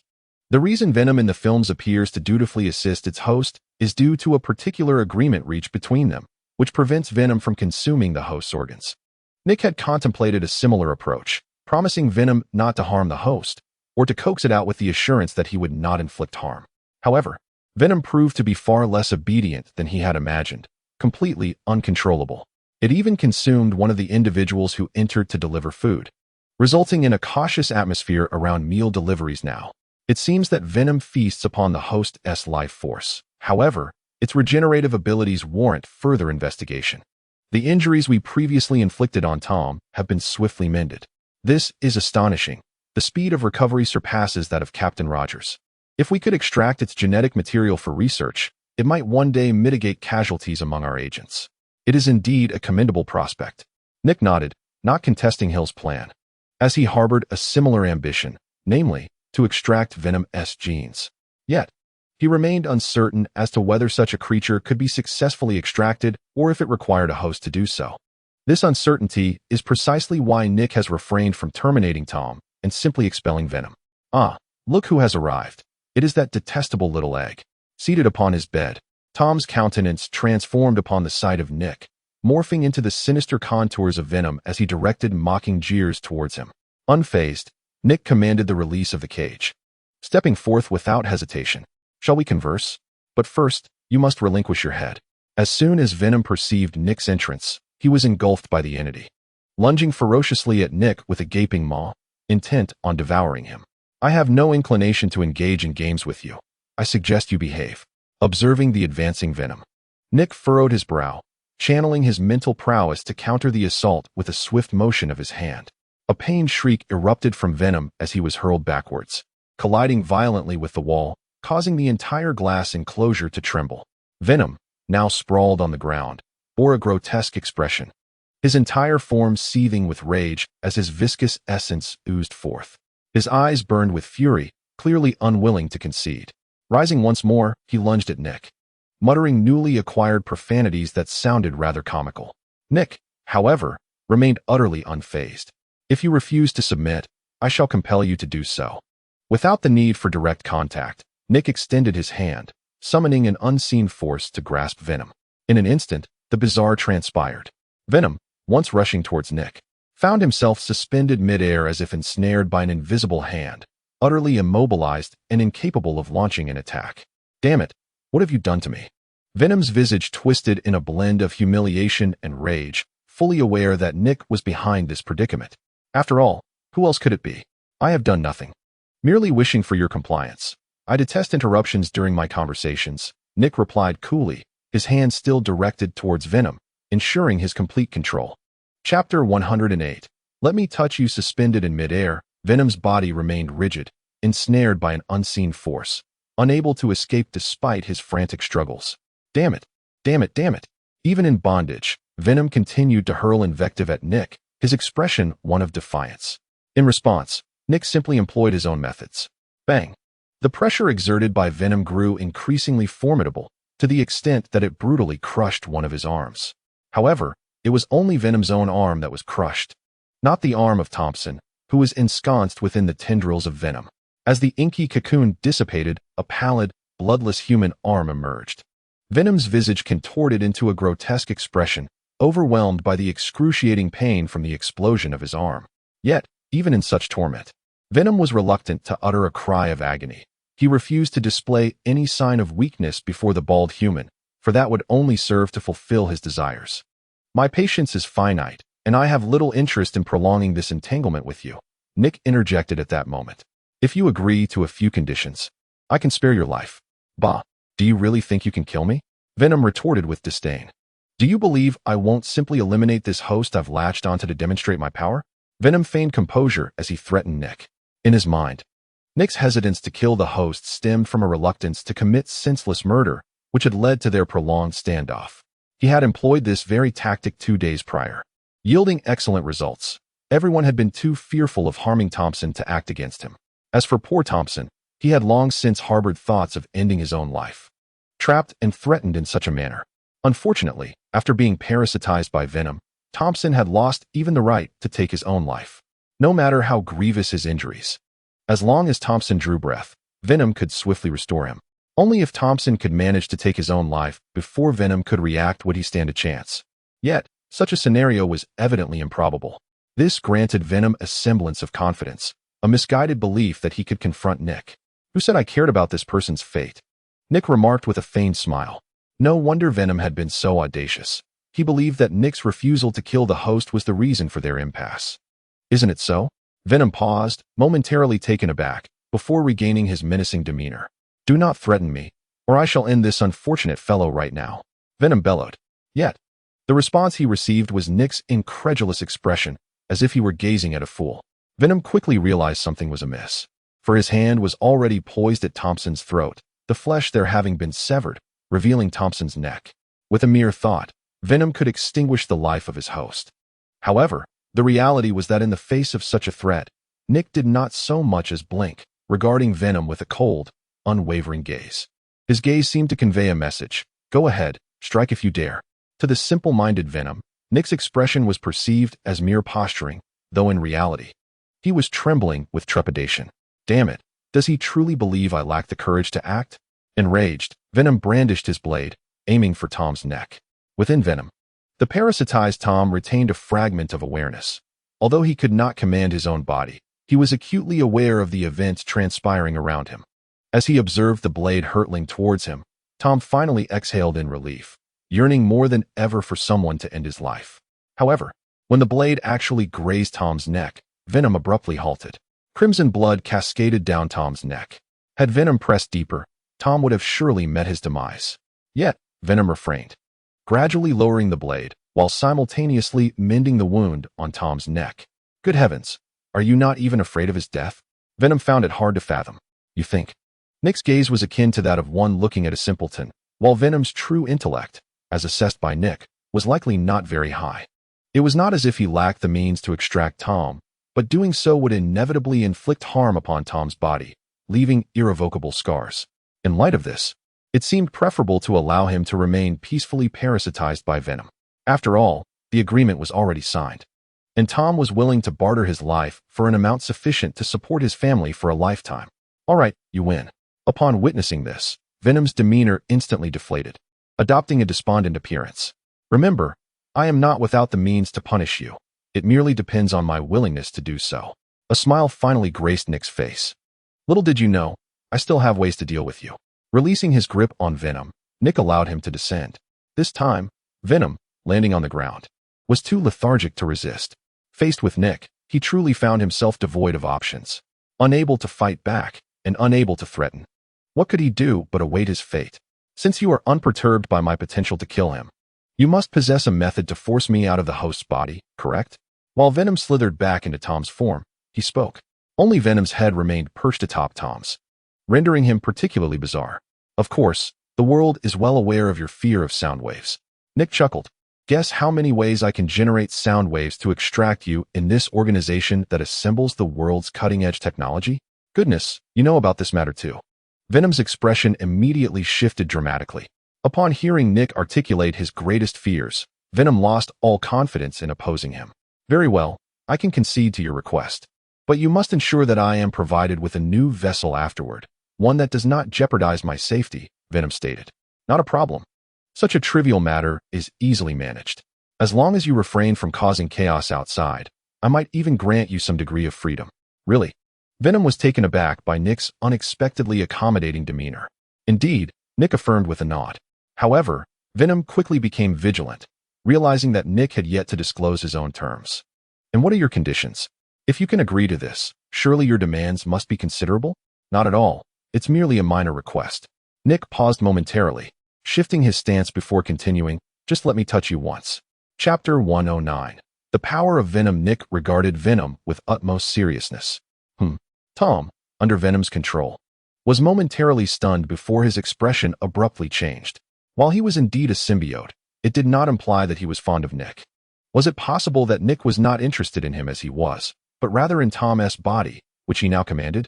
It was surprising to discover that the seemingly straightforward Nick harbored such peculiar inclinations.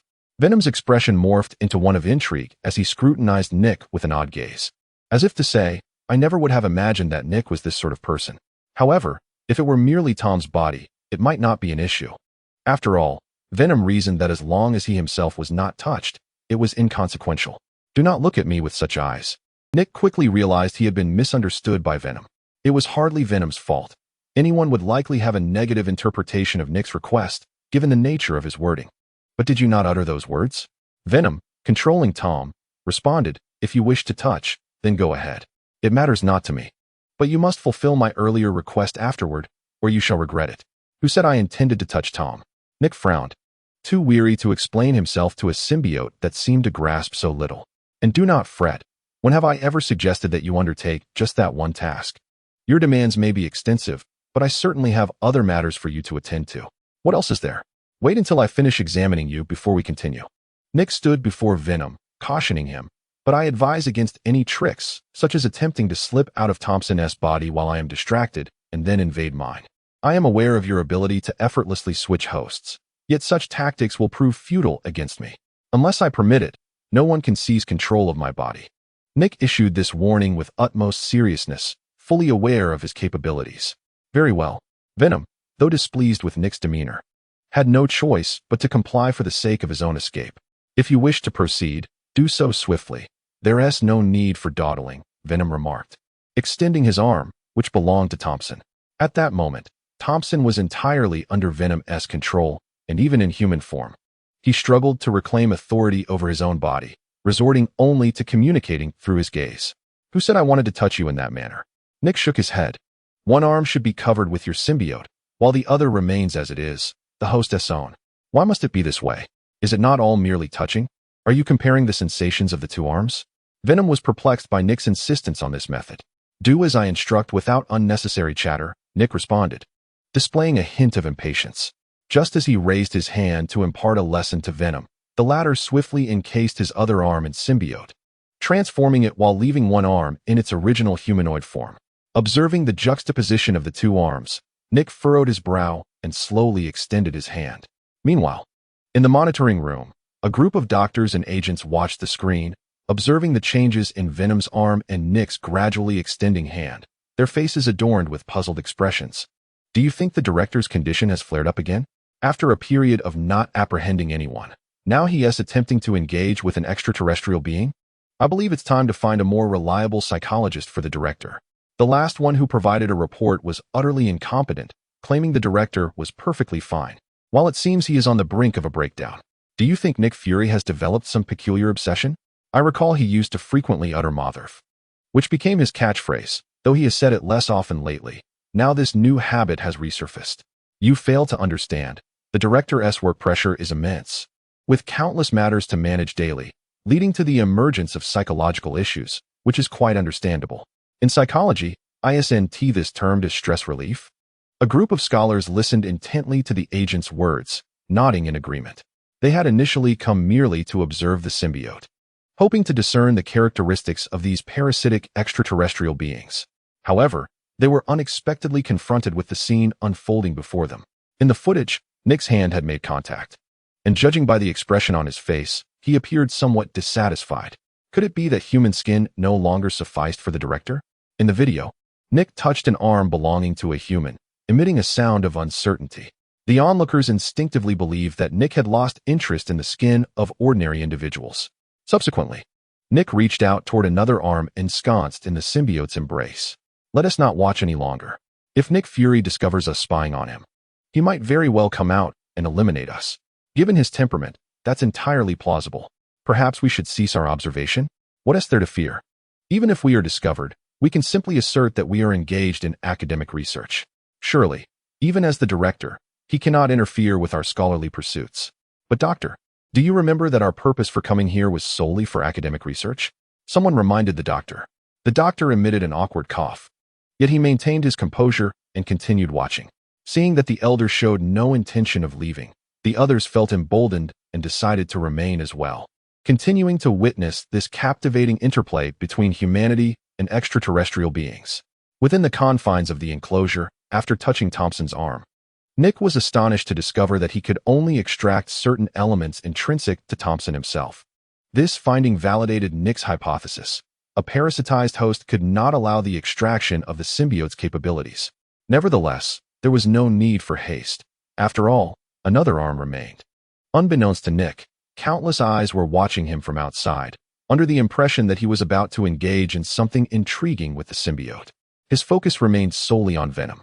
His other hand successfully rested upon Venom's arm, smooth, icy to the touch. At that moment, Nick's previously taut expression began to relax. Acquire target capabilities. Venom, extraction status. Chapter 110. Another symbiote acquire target capabilities. Venom, extraction status. The familiar mechanical prompt echoed in his ears, a sound that only Nick could perceive. Meanwhile, the symbiote, with a disdainful expression, regarded Nick as he touched its silky arm, displaying a countenance of repulsion, yet compelled to comply with Nick's actions. However, a glimmer of cunning flickered in his eyes, as if he were formulating some scheme. He glanced at Nick and then at his own arm, seemingly having made a resolution, waiting for the right moment. Yet, Nick was evidently oblivious to Venom's unusual demeanor. Once the sound in his ears subsided, he resolutely chose to acquiesce. In the next moment, an indescribable sensation surged within Nick's heart. This feeling was familiar, akin to the times when his muscles swelled or when he felt an overwhelming surge of power.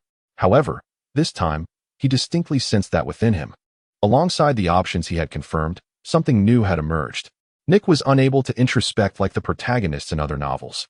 Thus, he could not perceive what exactly had materialized within him. Nonetheless, he could surmise that this new addition was something akin to Venom. It seemed that this entity could be controlled by his will. With but a thought, it could surge forth from his body, forming a protective membrane similar to Venom's symbiotic embrace. Unlike Venom's possession of a host, this membrane would not allow Venom to exert control over his entire being. This was an alternative manifestation of Venom, born of Nick himself. Initially, Nick contemplated testing the potency of this newfound power, but upon reflection, he realized he was still confined within Venom's cell, under the watchful gaze of numerous cameras, more numerous than those in a hotel. If he were to recklessly employ his abilities and be discovered with a power akin to Venom's, what might those deranged scientists think? They would undoubtedly devise every possible means to capture him, binding him to an experiment table for dissection and study. The attention he had garnered was already substantial. Engaging in such conspicuous activities would surely be unwise. Thus, after weighing his options, Nick ultimately abandoned the idea of experimentation in this setting, resigning himself to conducting his research in solitude. Regrettably, without Venom at his side, he could not compare his abilities with those of Venom. After all, while the powers he had extracted were nearly identical to those of the original host, Venom was an extraterrestrial entity. Its abilities were not something an ordinary person could wield. His imitation would undoubtedly differ in some respects. However, there was no time to dwell on such thoughts. With that, Nick released his grip on Venom's arm. Yet, as his gaze met Venom's, an idea suddenly struck him. Venom, too, appeared to have a plan. Observing that Nick's hand was about to withdraw, and noticing Nick's apparent distraction, Venom seized the opportunity and lunged toward him with fervor. The recent assault by Venom on Nick was notably distinct from previous attempts. This time, Venom propelled its entire parasitic form towards Nick, entirely detaching from its original host, Tom, and transforming into a viscous mass aimed at Nick. Venom was confident that once it made contact, it could completely inhabit Nick's body and seize control of it. In Venom's perspective, Nick's body appeared to be perfectly tailored for its needs, flawless, replete with an array of chaotic abilities that Venom was eager to master. Once it had taken possession, it envisioned itself as the most formidable parasite in the universe. In the surveillance room, the expressions of the researchers observing the scene shifted dramatically. They were acutely aware of the implications of Venom's actions. It sought to invade Nick's body and dominate him. A professor, visibly agitated, exclaimed, "Damn it! What is Nick Fury doing? Doesn't he have any sense of precaution? I should have never consented to his plan. It seems he has acted without consulting anyone. Activate the sonic weapon immediately. What are you all waiting for? If Nick falls under that creature's control, it could spell doom for S-H-I-E-L-D. They understood the gravity of Nick's abilities, which were among the most formidable on Earth. If Venom succeeded in taking over, it would not only jeopardize S-H-I-E-L-D, but would also pose an existential threat to the planet. The only recourse might involve nuclear options, as there was little hope of eliminating such a being otherwise. What in the world are you doing? Why aren't you taking action? The professor slapped the control technician on the back of the head in frustration. Yet, the technician remained transfixed, pointing at the large screen, trembling as he spoke. "Professor, the director. It appears he hasn't been controlled yet." The professor paused, clearly skeptical of the technician's assertion, but upon observing the monitor, he was taken aback. Nick remained unscathed, standing there as if nothing were amiss, showing no signs of being parasitized. In stark contrast, Venom appeared to suffer a significant setback. It had completely separated from its host and lay in a corner of the cage like a puddle of sludge, staring at Nick in disbelief. Meanwhile, Tom, now devoid of Venom's influence, lay weakly on the bed, pallid and unconscious, having lost the strength that the parasite provided. Damn. How is this possible? In a corner, Venom gazed at Nick with a face full of terror. Just moments ago, he had been on the brink of success, so close. Yet at the very moment he was about to penetrate Nick's body, something had expelled him from within. The sensation was akin to attempting to move into a new home, only to find upon opening the door that it was already inhabited. How can this be? Are you surprised? Nick, not far ahead, wore a broad smile.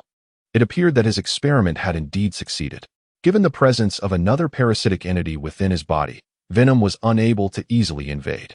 This parasitic entity was under Nick's control, capable of repelling Venom's existence. Unless Nick willingly opened himself up, there was no way for Venom to enter. Chapter 111. A new body in the corner. Venom remained incredulous over his inability to invade Nick. Logically, as a parasitic entity, he should have been able to infiltrate a human being with ease, much like entering someone else's home. Yet now, as Venom attempted to breach Nick's domain, he was astonished to discover that it seemed someone else had already taken residence. Damn. Venom snarled at Nick, "What is going on with your body?" But then, Venom suddenly fell silent. He had assumed he was the first parasitic entity on this planet, having confirmed before his departure that no kin had previously invaded. This was why he had acted with such audacity. Venom now found it hard to believe that another of his kind existed within Nick. To him, it was more likely that Nick had employed some trickery to prevent his entrance. "Do not inquire about matters that do not concern you," Nick replied, avoiding a direct answer. He had no intention of revealing the truth to Venom just yet, allowing him to speculate instead. "And what of your promise to grant me freedom and choose a brand new host?" With Nick withholding his intentions, Venom chose to abandon further contemplation. Ultimately, he only cared for the outcome. Nick's affairs were of no consequence to him. Having fulfilled Nick's request by allowing him to touch, it was now time for Nick to honor his promise. "Don't be hasty. We are only just beginning," Nick replied with a knowing smile, shaking his head. "Are you backing out?" Upon hearing Nick's tone, Venom immediately realized what was afoot and unleashed a torrent of curses at him. "I have long suspected that you humans are exceedingly cunning. I know who you are, Nick Fury. You are the head of this damned organization. And it was you who imprisoned me here." When Venom merged with Thompson, he inadvertently absorbed Thompson's memories. From these recollections, Venom discerned just how treacherous Nick is. However, what perplexed Venom was the stark contrast between his own perception of Nick's deceitfulness and Thompson's view of him as a highly capable and principled individual. Could it be that the people of Earth have brainwashed Thompson? "You gleaned my identity from Thompson's memories." Nick was not surprised that Venom recognized him, as he was already well aware of Venom's capabilities. He spoke while glancing at the feeble Thompson, who lay on the bed, utterly weakened, his vital signs plummeting to their lowest levels. With no one to host him, Venom's life force was visibly deteriorating. This illustrates the dire plight of a host overtaken by Venom. It is a matter of mutual fortune or a grim fate, where either Venom escapes or the host perishes. Nick did not wish for Thompson to die in such a manner. However, summoning outsiders to take Thompson away was currently unsafe. Thus, for the time being, he would have to endure lying in bed a while longer. After all, with present medical technology, there remained a chance to revive Thompson in due time. Or you could return to his body. He is nearing death. Nick gestured towards Venom. No, I have already utilized that body. I refuse to use it a second time. Venom replied, shaking his head with a mischievous grin, revealing that Nick indeed cared about Thompson's fate. Yet, Nick soon dashed Venom's hopes. Upon hearing Venom's refusal, his expression did not waver. He merely sighed and made no further demands. You do not wish to plead with me again? Venom asked, somewhat surprised. I have already claimed his life, so do not expect to bargain with me using his existence. I am indifferent. My sole reason for broaching this topic is to ensure that no one perishes while we converse, Nick replied coldly. Such was his nature. He could remain unaffected by everything outside, even by the lives of those closest to him. Thus, if Venom truly wished to engage in negotiations with Nick, it would be wise to reconsider. Very well, Venom said, dejected. But do not presume that I will save him. Suit yourself, Nick replied curtly. What about the conditions you previously promised me? Or have you chosen to renege on our agreement? Venom inquired. No, I am a person who values integrity. I merely intended to assure you not to be anxious. Nick replied with a faint smile. The final condition is that you must provide me with a small portion of the genetic material within you, as I wish to take it back for my use. What do you need my genes for? Are you intending to replicate me? Upon hearing that his genes were requested, Venom immediately grew wary. Initially, he had presumed that Nick's second demand would be as simple as the first, merely requiring a casual touch. However, the request for his genetic material raised his suspicions. You do not possess the authority to negotiate conditions with me. The only reason you can converse with me so casually is that I still wish to hear your words. Simply agree to my terms, and once the task is accomplished, I shall procure a body for you to inhabit. Really? Venom sought further confirmation. Indeed, Nick nodded. Very well, but you must guarantee that you will not use my material for any bizarre purposes. Venom, who had been lying in the corner, began to writhe intensely, resembling something boiling. Soon, a small mass of viscous black substance, matching the color of his form, was separated from his body, barely the size of a fingernail. That is too little. I require more. Although Nick understood that even a trace of genetic material could be utilized for research by those individuals, it was preferable to have Venom yield more, as it was not his own. You are quite greedy. Venom shot Nick a fierce glance but complied with his request, producing another mass of slime that, when combined with the previous one, formed a fist-sized clump. Now that is more acceptable. Nick retrieved a container, collected the fist-sized mass of Venom's genetic slime from the ground, and placed it inside. This should suffice for those lunatics for a while. Nick mused as he secured the container and then turned to Venom. Now that I have fulfilled my end of the bargain, should you not also honor your promise? Venom inquired. Certainly, Nick replied. Your new body has long been prepared. Where is it? Venom asked. Before you, Nick stated expressionlessly. Huh, before me? Venom momentarily froze, clearly taken aback, and began to scan his surroundings, looking left and right. Yet found nothing. There is nothing before me. Just a pickled egg, Venom remarked. Initially expecting a surprise, but now feeling somewhat disheartened as he had even checked behind him but found nothing amiss. Aside from a solitary marinated egg, there is nothing else here. He instinctively assumed that Nick was jesting at his expense. I would appreciate a modicum of respect. I have always detested being addressed in such a manner. The corners of Nick's mouth twitched slightly. Why do so many insist on calling him that? It is not as if he wished to be likened to a marinated egg. Perhaps it was the misdeeds committed in his youth that had rendered Nick Fury so miserly in his later years. Very well. At the sight of Nick's impending outburst, Venom immediately wilted, knowing full well he was no match for this individual, and thus understood when to act and when to refrain. If he provoked Nick, Venom believed he would not emerge unscathed. But I see nothing before me. Where are the others? You are clearly deceiving me, attempting to gain something for nothing.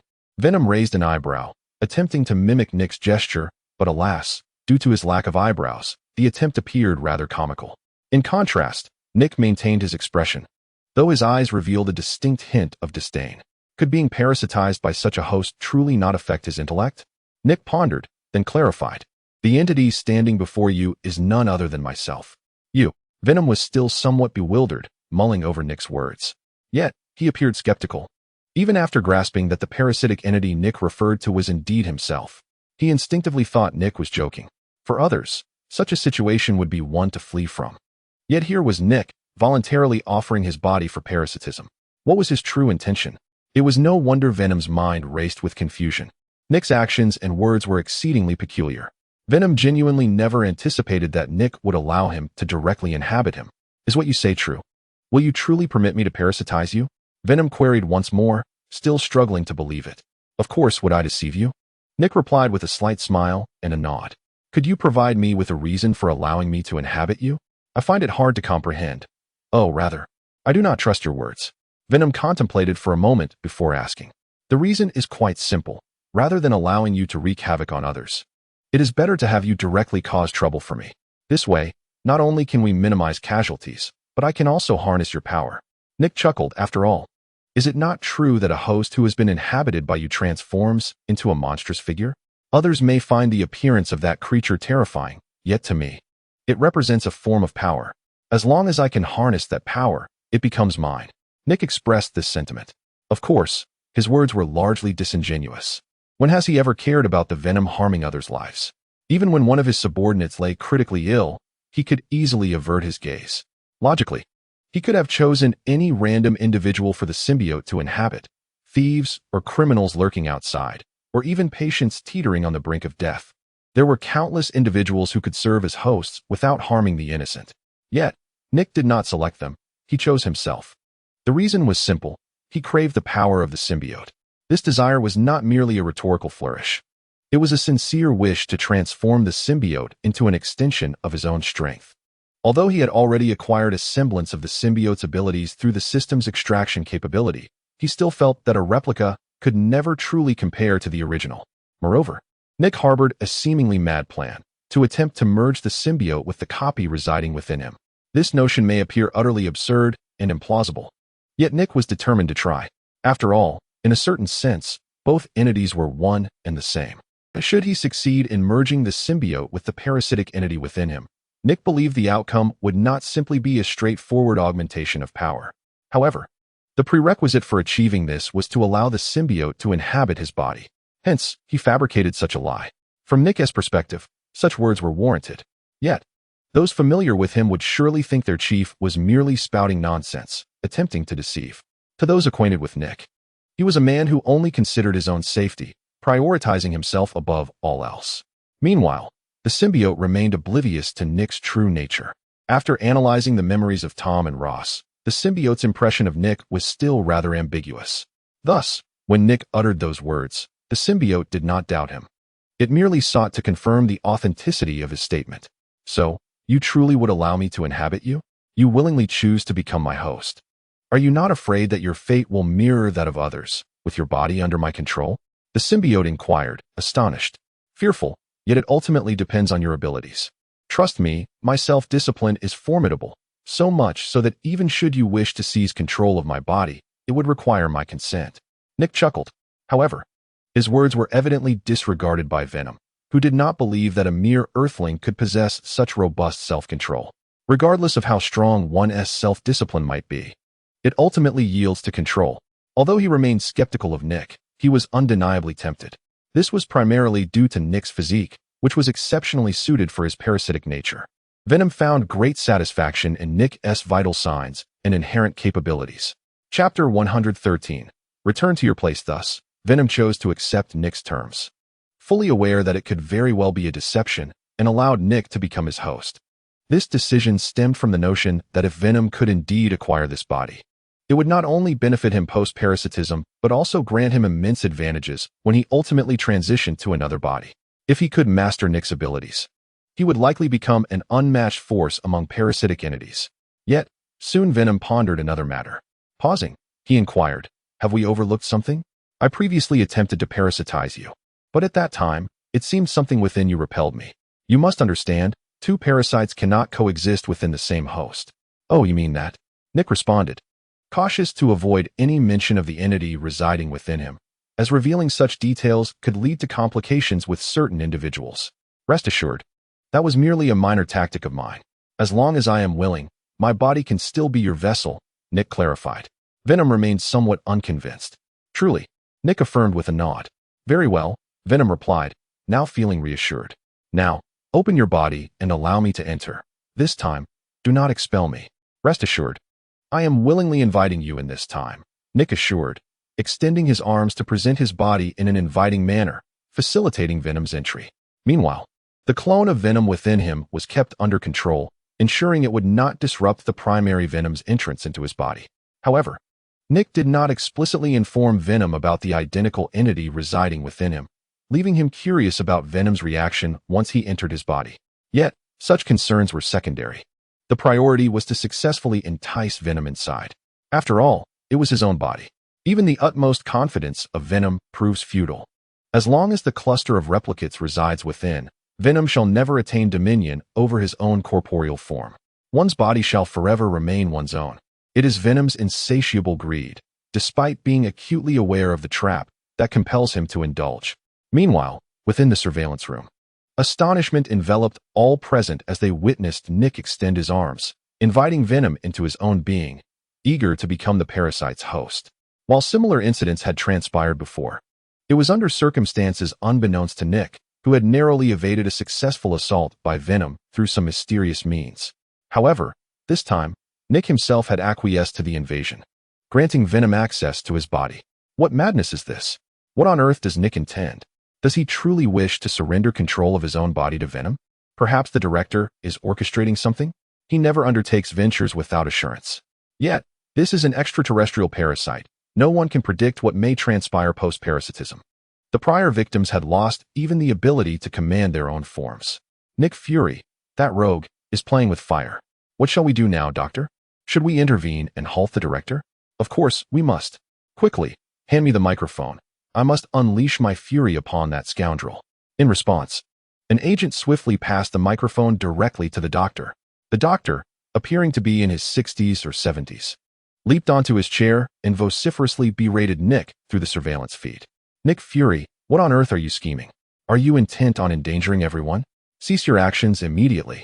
I know you possess methods to resist the parasite's invasion, so return at once. However, Venom interjected, grinning menacingly. Ha ha ha. It is too late. This body will soon be mine, and then you shall all perish. As the doctor's admonition hung in the air, Venom made his move. With a flash swifter than the eye could perceive, he surged into Nick's body. This occurrence was markedly different from before. Nick had truly opened himself up, allowing Venom to effortlessly infiltrate. Within the monitoring room, pallor spread across the faces of all present, uncertainty gripping their hearts as they pondered the impending consequences. Dispatch personnel immediately. Under no circumstances must the Nick possessed by Venom be allowed to leave. Did you not see that alien fiend's mocking grin directed at us? With the doctor's command echoing through the room, everyone brandished their weapons and rushed toward the containment area of Venom. Their speed was astonishing. They surged into the area in less than 2 minutes. Everyone brandished their specialized weapons, aimed squarely at Nick, who stood within the confines of his cage. He was acutely aware of the commotion outside and recognized that they were all pointing their weapons at him. Yet, he paid them no mind, instead focusing on his somewhat darkened hands, the aftermath of being parasitized by the symbiote. After a few seconds, the colors characteristic of the symbiote gradually receded back into his body. Nick then slowly turned around. Well, my friends, what commotion is this? He grinned broadly at the dozen or so individuals before him. He felt remarkably well, better than ever before, appearing as though he were utterly unfazed. This state left the agents in a state of confusion, unsure of how to respond. Ha ha ha, it is too late to react now. I shall shatter this wretched cage with the ability of the symbiote and eliminate all of you. The voice of the symbiote resonated inopportunely from within Nick's abdomen. Following this, thick, viscous, and repugnant black slime oozed from his body, reminiscent of the state of Tom and Ross after their own parasitism. Everyone immediately became alert. Any movement from Nick would prompt them to fire without hesitation. Stay calm, gentlemen. Allow me to reason with him. Nick gestured for everyone to refrain from rash actions, then lowered his gaze and shouted at his transforming body, return. In the next moment, the viscous substance on his surface astonishingly retreated as if it understood Nick's command. Chapter 114, The Lab Rat Return. With that growl resonating from Nick, the symbiote, which had nearly enveloped his body, visibly retreated at an astonishing speed. This spectacle left everyone in disbelief. unable to comprehend what they were witnessing. The symbiote, which had previously exerted control over its host, now behaved like a well-behaved child, retreating into Nick's body at the mere utterance of his command. What on earth is happening? The armed agents were not the only ones filled with doubt. Even the symbiote within Nick was taken aback. Why was it that, ordinarily, any host it parasitized would lose control of their body? In situations akin to being overtaken by oneself, one would expect a fail-safe outcome. Yet now, within Nick's body, Venom was astonished to discover that no matter how fervently it attempted to commandeer the vessel, it found itself utterly incapable of movement. This sensation mirrored that of its previous hosts, who, too, had their consciousness supplanted, forced to observe as Venom manipulated their bodies, rendering them powerless to intervene. The role reversal was a disconcerting reality for Venom to grapple with. How could it be that it could not govern this body? Within Nick, Venom unleashed a furious roar. Though only Nick could perceive this outburst. Listening to the venomous growl rife with rage, Nick responded in thought, "I have granted you the body. The remainder is contingent upon your own prowess. Damn you for deceiving me. I demand to be freed. I shall seek another host. There are numerous suitable bodies ahead." Venom bellowed. However, Nick simply replied, "We shall address that later," and disregarded Venom's tumultuous outcry within him, as Venom realized that its cries were falling on deaf ears. Frustration surged within, prompting it to attempt another takeover of Nick. Despite Nick's formidable control over his own body, Venom believed it could manage to seize a small portion of it. Yet before it could act, it sensed another presence. This entity quickly recognized Venom and launched a frenzied assault against it, an action orchestrated by Nick. Ultimately, Venom was too noisy within Nick, necessitating a measure to silence it. At last, Venom quieted down, allowing Nick to confront the agents ahead. Clearly oblivious to the unfolding drama, the agents brandished their specialized weapons, aimed directly at Nick. "Gentlemen, I am quite well. There is no cause for concern," Nick declared as he swung open the cage door and stepped out. Yet, this gesture did not alleviate the agents' trepidation. On the contrary, they recoiled several paces, their expressions grave, as if gazing upon a monstrous apparition. Raising his hands in a gesture of peace, Nick sought to convey his lack of hostile intent. It was, after all, understandable that they were on edge. Given the terrifying nature of Nick's recent actions, allowing such a parasitic entity to infiltrate his very being. The fates of the previous two hosts have been witnessed by all, which is why these agents are on high alert, weapons drawn towards Nick, filled with distrust. "Director, please forgive our impoliteness. Some matters cannot simply be dismissed with a wave of your hand." At this moment, the professor and the doctors, who had been in the monitoring room, approached. Their expressions equally grave as they regarded Nick. Although he appeared to be in excellent condition, showing no signs of being parasitized, he could sense their scrutinizing gazes. "Do not regard me with such morbid curiosity. I am fully aware of your thoughts. I am well, I am still Nick Fury, and I am not under anyone's control. Whether I am controlled or not is not for you to decide, Director. I kindly ask you to refrain from any sudden movements, as it may provoke an unintended reaction," spoke the leading professor. Nick recognized him. He was among the more seasoned professors and, unlike the others, seemed unafraid, thus daring to speak to Nick in such a manner. "Very well. I shall grant you 1 hour to conduct any examinations on my body, save for dissection." Nick waved his hand dismissively. He was all too familiar with the methods of S.H.I.E.L.D. and knew he would be captured for research before being released. However, he was unperturbed, for he had anticipated this outcome. Once he proved he could maintain sovereignty over his own body, he would be freed. "But you should hasten to check on Tom. Without the symbiote, his condition is dire, and he may not have long to live," Nick remarked. "Though he has signed a contract with us, we cannot simply allow him to perish. Surely we can manage to extend his life for a while longer?" "Of course, Director," the professor replied with a smile. He gestured to 2 individuals behind him, who proceeded to the cage and carried Tom out. Meanwhile, 2 others approached Nick. "Apologies, Director. This situation is rather unusual." They administered an injection to Nick, and the world before him began to spin wildly, becoming blurred. "Vital signs are normal. No, this cannot be described as typical human vital signs. Professor, come quickly. The healing cellular tissue is working at an accelerated rate," one exclaimed. "Is he truly still human? Just how much energy must be expended to achieve such a rate of recovery? Wait, is he about to awaken? Professor, should we administer another injection?" The data from this round has yet to be completed. I'm concerned. Just then, Nick, who had been lying quietly on the examination table, stirred, ripping the various lines attached to his wrists free. These lines were meant to record his data. Hold on. Director, we have yet to finish testing you. Please. Wait a moment. You have exceeded your time limit. Nick sat up from the bed, his once black uniform having vanished, replaced instead by garments intended for experimentation. He glanced at the clock and, indeed, those damned old fools had administered an unknown quantity of drugs, rendering him unconscious for a full 7 hours. Chapter 115, Another. By the time Nick returned to his safe house, it was already deep into the night of the following day. He had long desired to leave, yet those infernal researchers clung to him as if they had captured a treasure, refusing to let him go. Were it not for the necessity of their assistance in the technological development of S.H.I.E.L.D., Nick's temperament would have compelled him to dismiss them long ago. These rascals truly do not regard me as a human being. Upon his return to the safe house, Nick surveyed his body, marred by countless puncture wounds and openings used for connecting to instruments. He rubbed his temples, pondering the inhumane torment he must have endured during his unconscious state. This was far beyond what any normal person should experience. Given the frequency of their tests, any ordinary individual would have perished long ago. It was only due to Nick's formidable healing abilities that he appeared relatively unscathed. Nevertheless, his body bore a multitude of needle marks, remnants of previous encounters that had yet to heal. As Nick concentrated, his self-healing abilities began to activate, and the myriad wounds started to mend at a visibly rapid pace. What is wrong with my waist?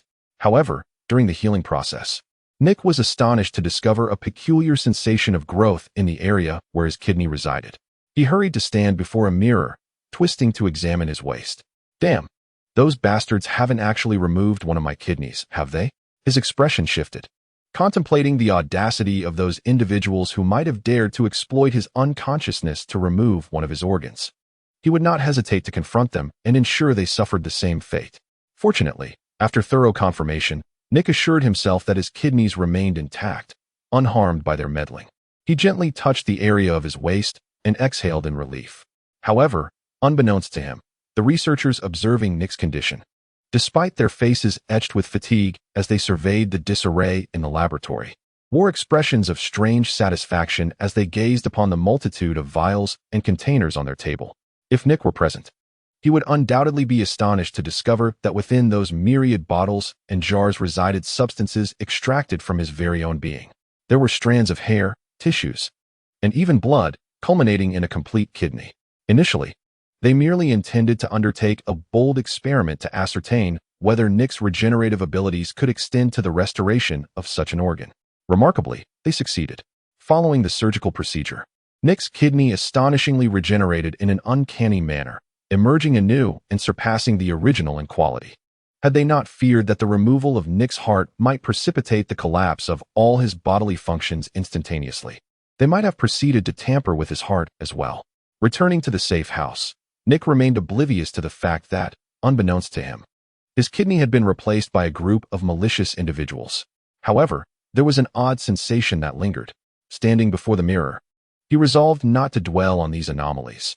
His paramount concern was to summon Venom and assess his condition. Venom, come forth, he commanded, and in response, a series of unusual movements transpired within him. Suddenly, a viscous mass emerged from his abdomen, its visage etched with sheer terror. The black, sticky substance, reminiscent of something excised from Nick's body, collapsed onto the floor, forming a gooey mound that appeared somewhat repulsive. Damn it, damn it, damn it, Venom exclaimed, lifting his gaze to Nick, his eyes now filled with dread, stripped of their previous arrogance and bravado, reduced to a state of utter despondency, akin to that of a being subjected to inhumane torment during this interval. What on earth is that entity within you? Why, aside from me, does another parasitic entity exist within you, one so strikingly similar to myself? During Nick's period of unconsciousness, the other parasitic entity within him, essentially a clone of Venom, had broken free from Nick's control and spiraled into reckless abandon.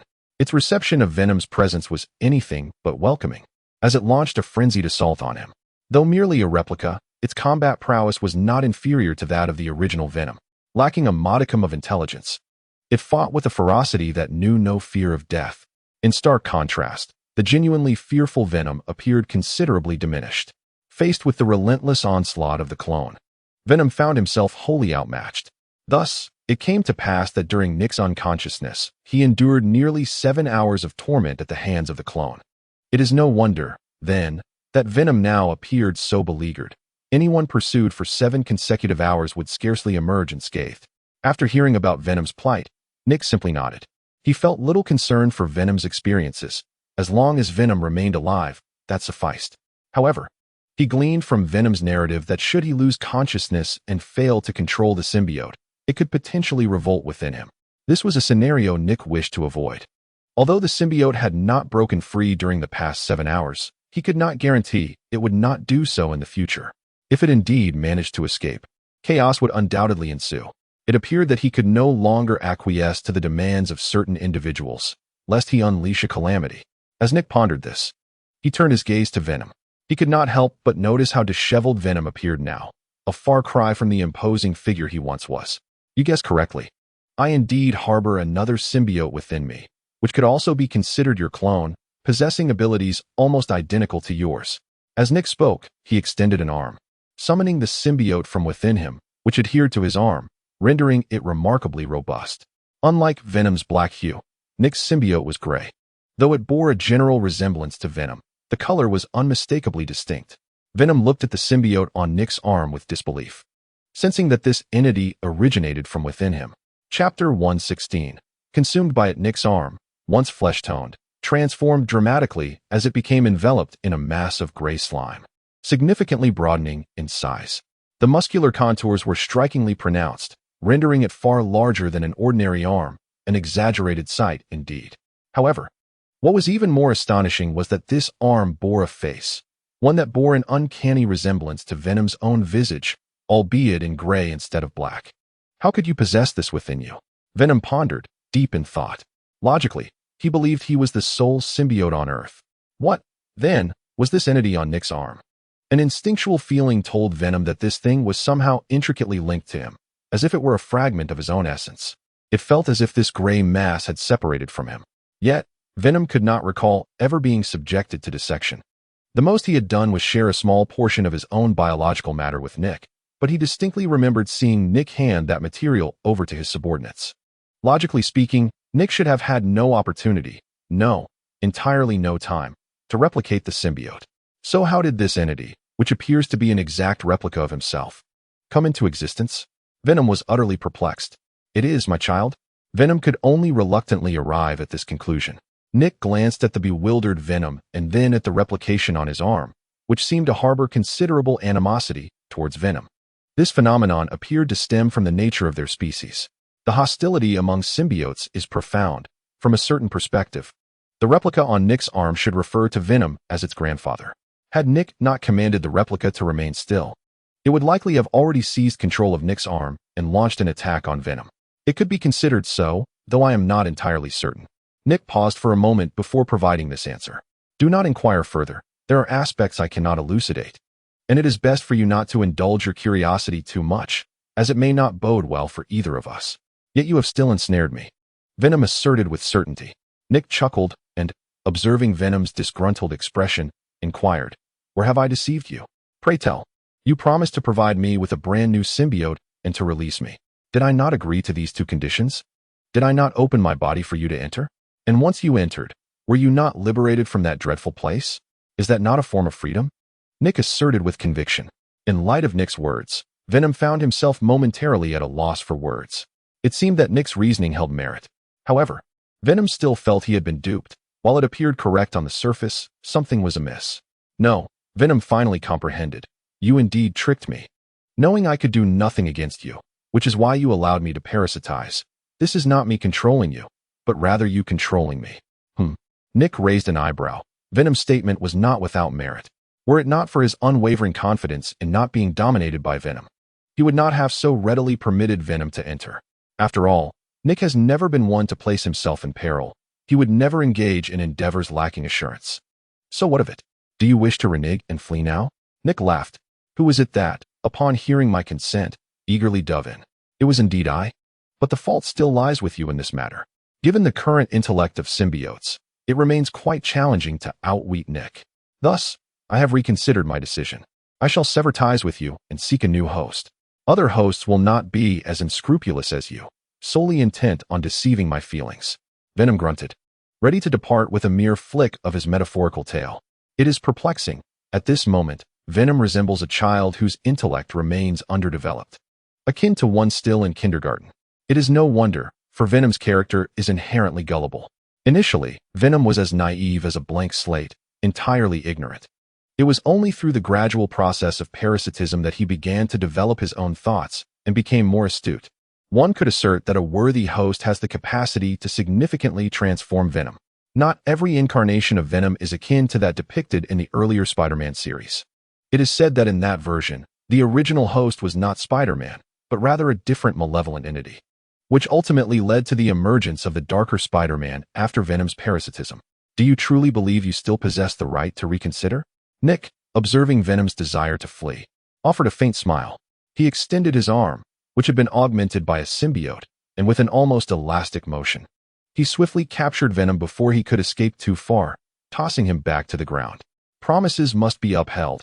I provide you with a body, and in return, you shall fulfill your obligations. This is only fair." Nick revealed a cunning grin. "Fair? You already harbor a parasite within you. What more do you require of me? Are you not aware that a single body cannot accommodate two symbiotes?" Venom protested vehemently. "Theoretically, that is indeed the case. However, the current circumstances are anything but typical." Nick shook his head, unyielding in his intent towards Venom. "What I require of you next is intrinsically linked to this matter. Since you maintain that one body cannot sustain two symbiotes, let us ensure that only one persists." "What do you imply?"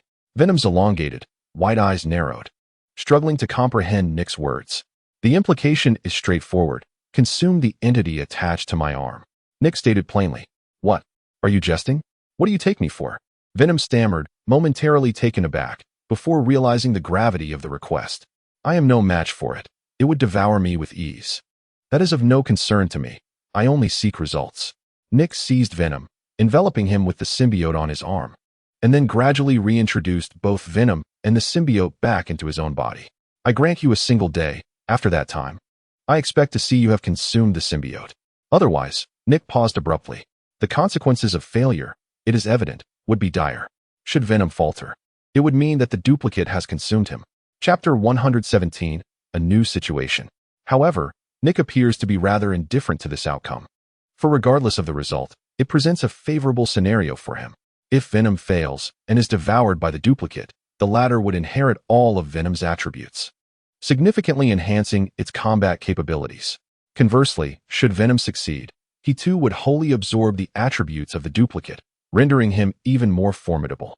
Naturally, this includes the characteristic that the duplicate would only heed Nick's commands, a trait that Venom would seamlessly inherit.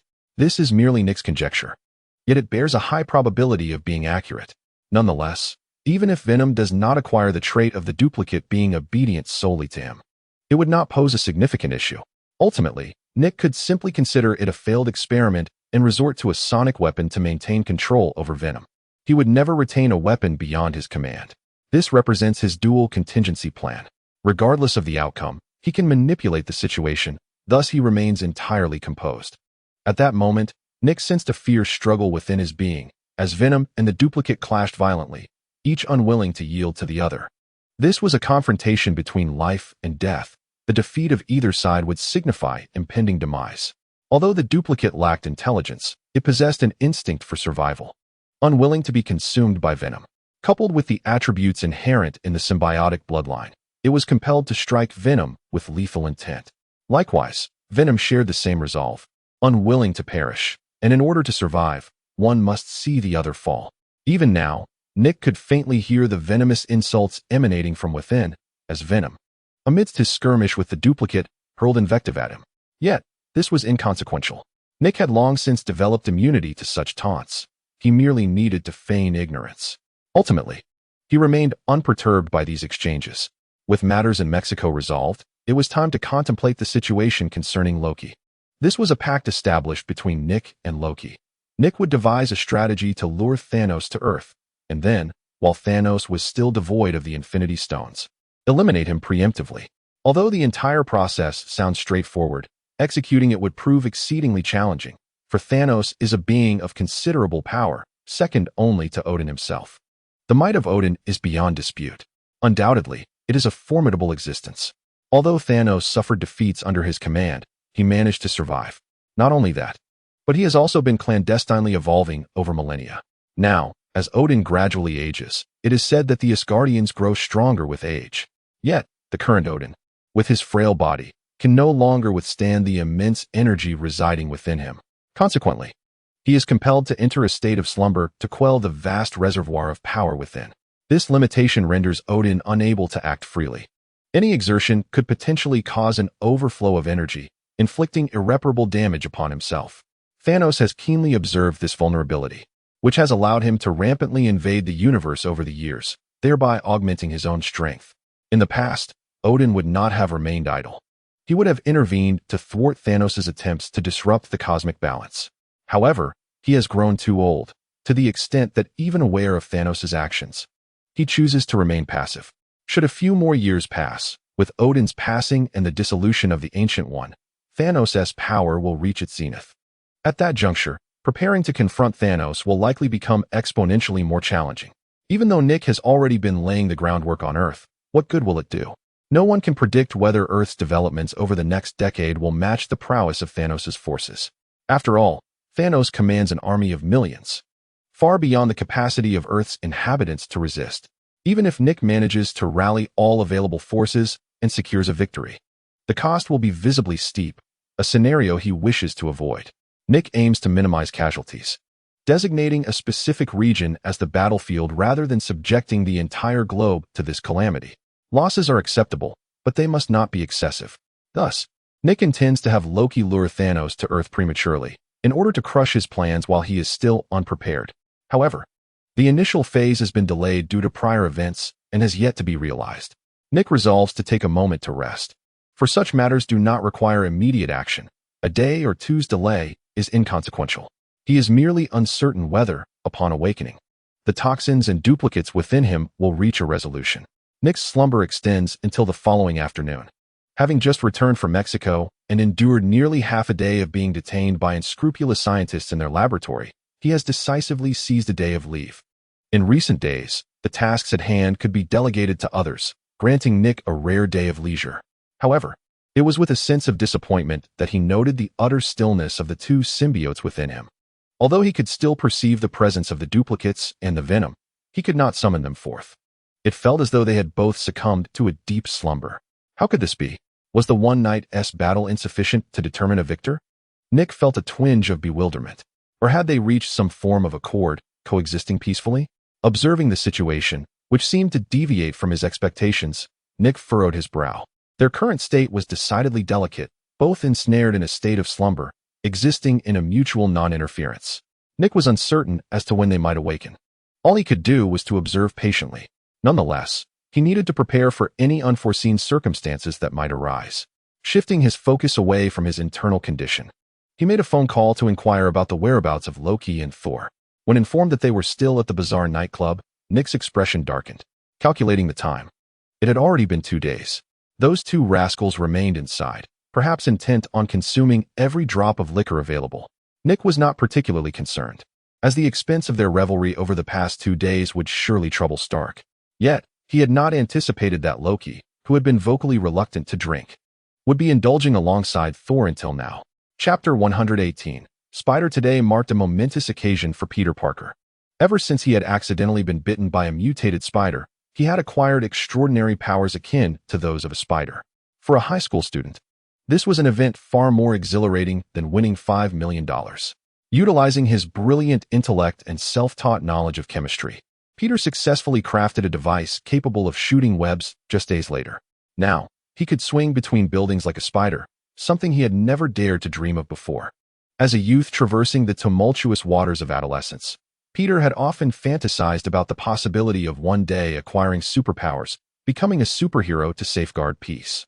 Alternatively, he envisioned himself, much like Tony Stark, using his genius to engineer a suit of armor, leveraging technology to become Iron Man. Now, it appeared that Peter had managed to amalgamate both aspirations, having gained superpowers while also perfecting his own set of equipment. Moreover, he had taken it upon himself to adopt a name he deemed quite dashing, Spider-Man. Now, as the night enveloped New York City, it was time for Spider-Man to venture forth in his quest for justice. Peter, are you truly certain you do not wish for a midnight snack? Tonight's offering is your favorite, Mexican barbecue, came the voice of Aunt May from the kitchen, causing Parker, who was poised to climb out the window, to halt his actions. No thanks, Aunt May, Parker shouted back toward the kitchen. I'm feeling a bit under the weather and shall retire for the night. Perhaps you could save the barbecue for my breakfast tomorrow? With that, Parker leapt from the window. Stealthily, he approached the door, ensuring it was securely locked before exhaling a sigh of relief. With a single bound, he ascended to the rooftop, hanging upside down. This was one of the extraordinary abilities he had acquired upon becoming Spider-Man, a power reminiscent of that of a spider. Furthermore, Parker sensed that his perceptions had sharpened. He could effortlessly detect the slightest movement of anyone nearby. To avoid making unnecessary noise, Peter crouched on the rooftop and leapt back toward the window. Outside lay the neighborhood of Queens, though due to the late hour, the area was nearly devoid of passers-by, save for the occasional vehicle. Thus, Parker felt no trepidation about being discovered while climbing through the window. He swiftly shed his clothing, revealing a snug suit concealed beneath. A large spider emblem adorned the chest, his self-crafted battle attire. After all, every superhero possesses their own distinctive uniform. Good evening, New York, he proclaimed. Despite being on the third floor, without hesitation, Parker jumped down, one hand grasping his mask while the other formed a gesture to launch. Whoosh! In an instant, a web shot forth from the wrist-mounted shooter, adhering to the side of an adjacent building, ensuring Parker's safety from the fall. As he swung through the air, he donned his mask. At that moment, Spider-Man made his inaugural appearance in New York. On 23rd Street, Steve Rogers, the man behind Captain America, was overseeing the area. To be candid, Rogers had no pressing need to engage in such matters. The skirmishes between petty gangs could easily be delegated to his subordinates. However, Rogers was not one to remain idle. Accustomed to a life filled with frequent conflicts, he found the current tranquility rather unsettling. In his idle hours, he often resorted to practicing on the punching bag in the training room. Given his level of strength, even a specially designed punching bag could only withstand half an hour of his relentless blows before becoming utterly destroyed. Yet, Rogers seemed perpetually invigorated. A single bag would be rendered unusable by him within a day. Nick had contemplated arranging sparring partners to deplete Rogers' boundless energy, but to no avail. The man's physical prowess and combat abilities transcended mere human comparison. On one occasion, he astonishingly incapacitated 30 agents in a single bout, each displaying various signs of fractures. His strikes were executed with such decisiveness that anyone who dared to engage him would find themselves shattered within seconds, stripped of their combat effectiveness. Consequently, Nick found himself at an impasse. To prevent Rogers from incessantly tormenting his subordinates, he had no choice but to assign him trivial tasks. Much like the last time in Hell's Kitchen when he was dispatched to distribute supplies. Today, Rogers was merely tasked with handling minor affairs concerning two small gangs. Initially, Nick had little inclination to involve himself in such matters, for S.H.I.E.L.D. was not a law enforcement agency obligated to intervene. However, Rogers' restlessness was unbearable. Reluctantly, Nick waved his hand, sending Rogers on his way. The leaders of those two gangs could never have anticipated that a gang rivalry would attract the attention of Captain America. How infuriating it was that these individuals could not refrain from their nefarious activities. The situation was swiftly resolved by Rogers, who charged single-handedly into the fray. Braving a hail of gunfire and incapacitating the two factions, he emerged with only minor abrasions. The agents accompanying him couldn't help but twitch slightly at the sight. They understood that Rogers' involvement stemmed purely from his inability to remain idle within the confines of the agency. Yet, they dared not voice their grievances, instead maintaining a serious demeanor. "Captain, the situation has been resolved. We have apprehended 82 members of the gang. I must commend your efficiency. Had this occurred previously, we would have been occupied for at least an entire night." This statement was sincere. With Rogers' assistance, they had rectified the matter in merely half an hour. Such an outcome was previously unimaginable. Truly, he was the captain. His efficiency was remarkable. "This is merely a minor skirmish. I will leave the cleanup to you. If there is nothing further, I shall return to the office." Understood. From that point on, The responsibility for concluding the matter fell to others. Rogers nodded. Stepping away from that place, gazing at the bustling city of New York, his heart filled with nostalgia. He vividly recalled when New York was not quite like this. However, his eyes soon narrowed as he caught sight of something swinging back and forth. Chapter 119, The Party at the Bazaar Nightclub. This revelry had persisted for several days and nights. The throngs of partygoers had already changed multiple times. Few could endure such an intense celebration. Most had long succumbed to the effects of indulgence on the very first day, whisked away by friends. Others, overwhelmed by the continuous festivities, felt their hearts racing, prompting them to consider retreating for a moment of respite before rejoining the merriment. Stark, evidently, belonged to the latter group. He had been thoroughly inebriated on the first day of the party, carried home by two burly men. Yet now, he returned, driving his astonishingly loud sports car. Clad in an ostentatious suit, re-entering the revelry. Stark stood at the heart of the dance floor, swaying flamboyantly, occasionally pulling out a fistful of cash from his wallet and scattering it like confetti. The crowd below erupted with excitement as the bills floated through the air. Men and women alike raised their hands, eager to seize this seemingly effortless fortune. Most in attendance were not in dire need of such money, but it was falling from the pockets of the affluent Tony Stark. Anything associated with Iron Man Tony Stark takes on a significance beyond the ordinary. It was unclear who initiated the chant, but soon the enthusiastic crowd was calling Stark's name. He, clearly relishing the atmosphere, responded with gestures learned from who knows where. Meanwhile, on the other side of the venue, a different kind of contest unfolded. Two men, claiming to be from Asgard, had been drinking for days on end, engaged in a fierce contest of strength. Onlookers gathered, captivated by the escalating showdown, which was drifting far beyond the realm of ordinary competition. After a brief respite of about 5 minutes, Thor, who had been leaning against the bar, jolted awake. He seized a pre-poured drink from the hand of the man beside him. The bottle contained enough liquid to intoxicate an average person, yet in Thor's grasp, it appeared no more substantial than a child's toy. In less than 10 seconds, Galoo had once again drained a bottle of liquor. With a disdainful expression, he hurled the empty bottle onto the bar, where it joined a mountain of shattered glass, an accumulation of Thor's past exploits.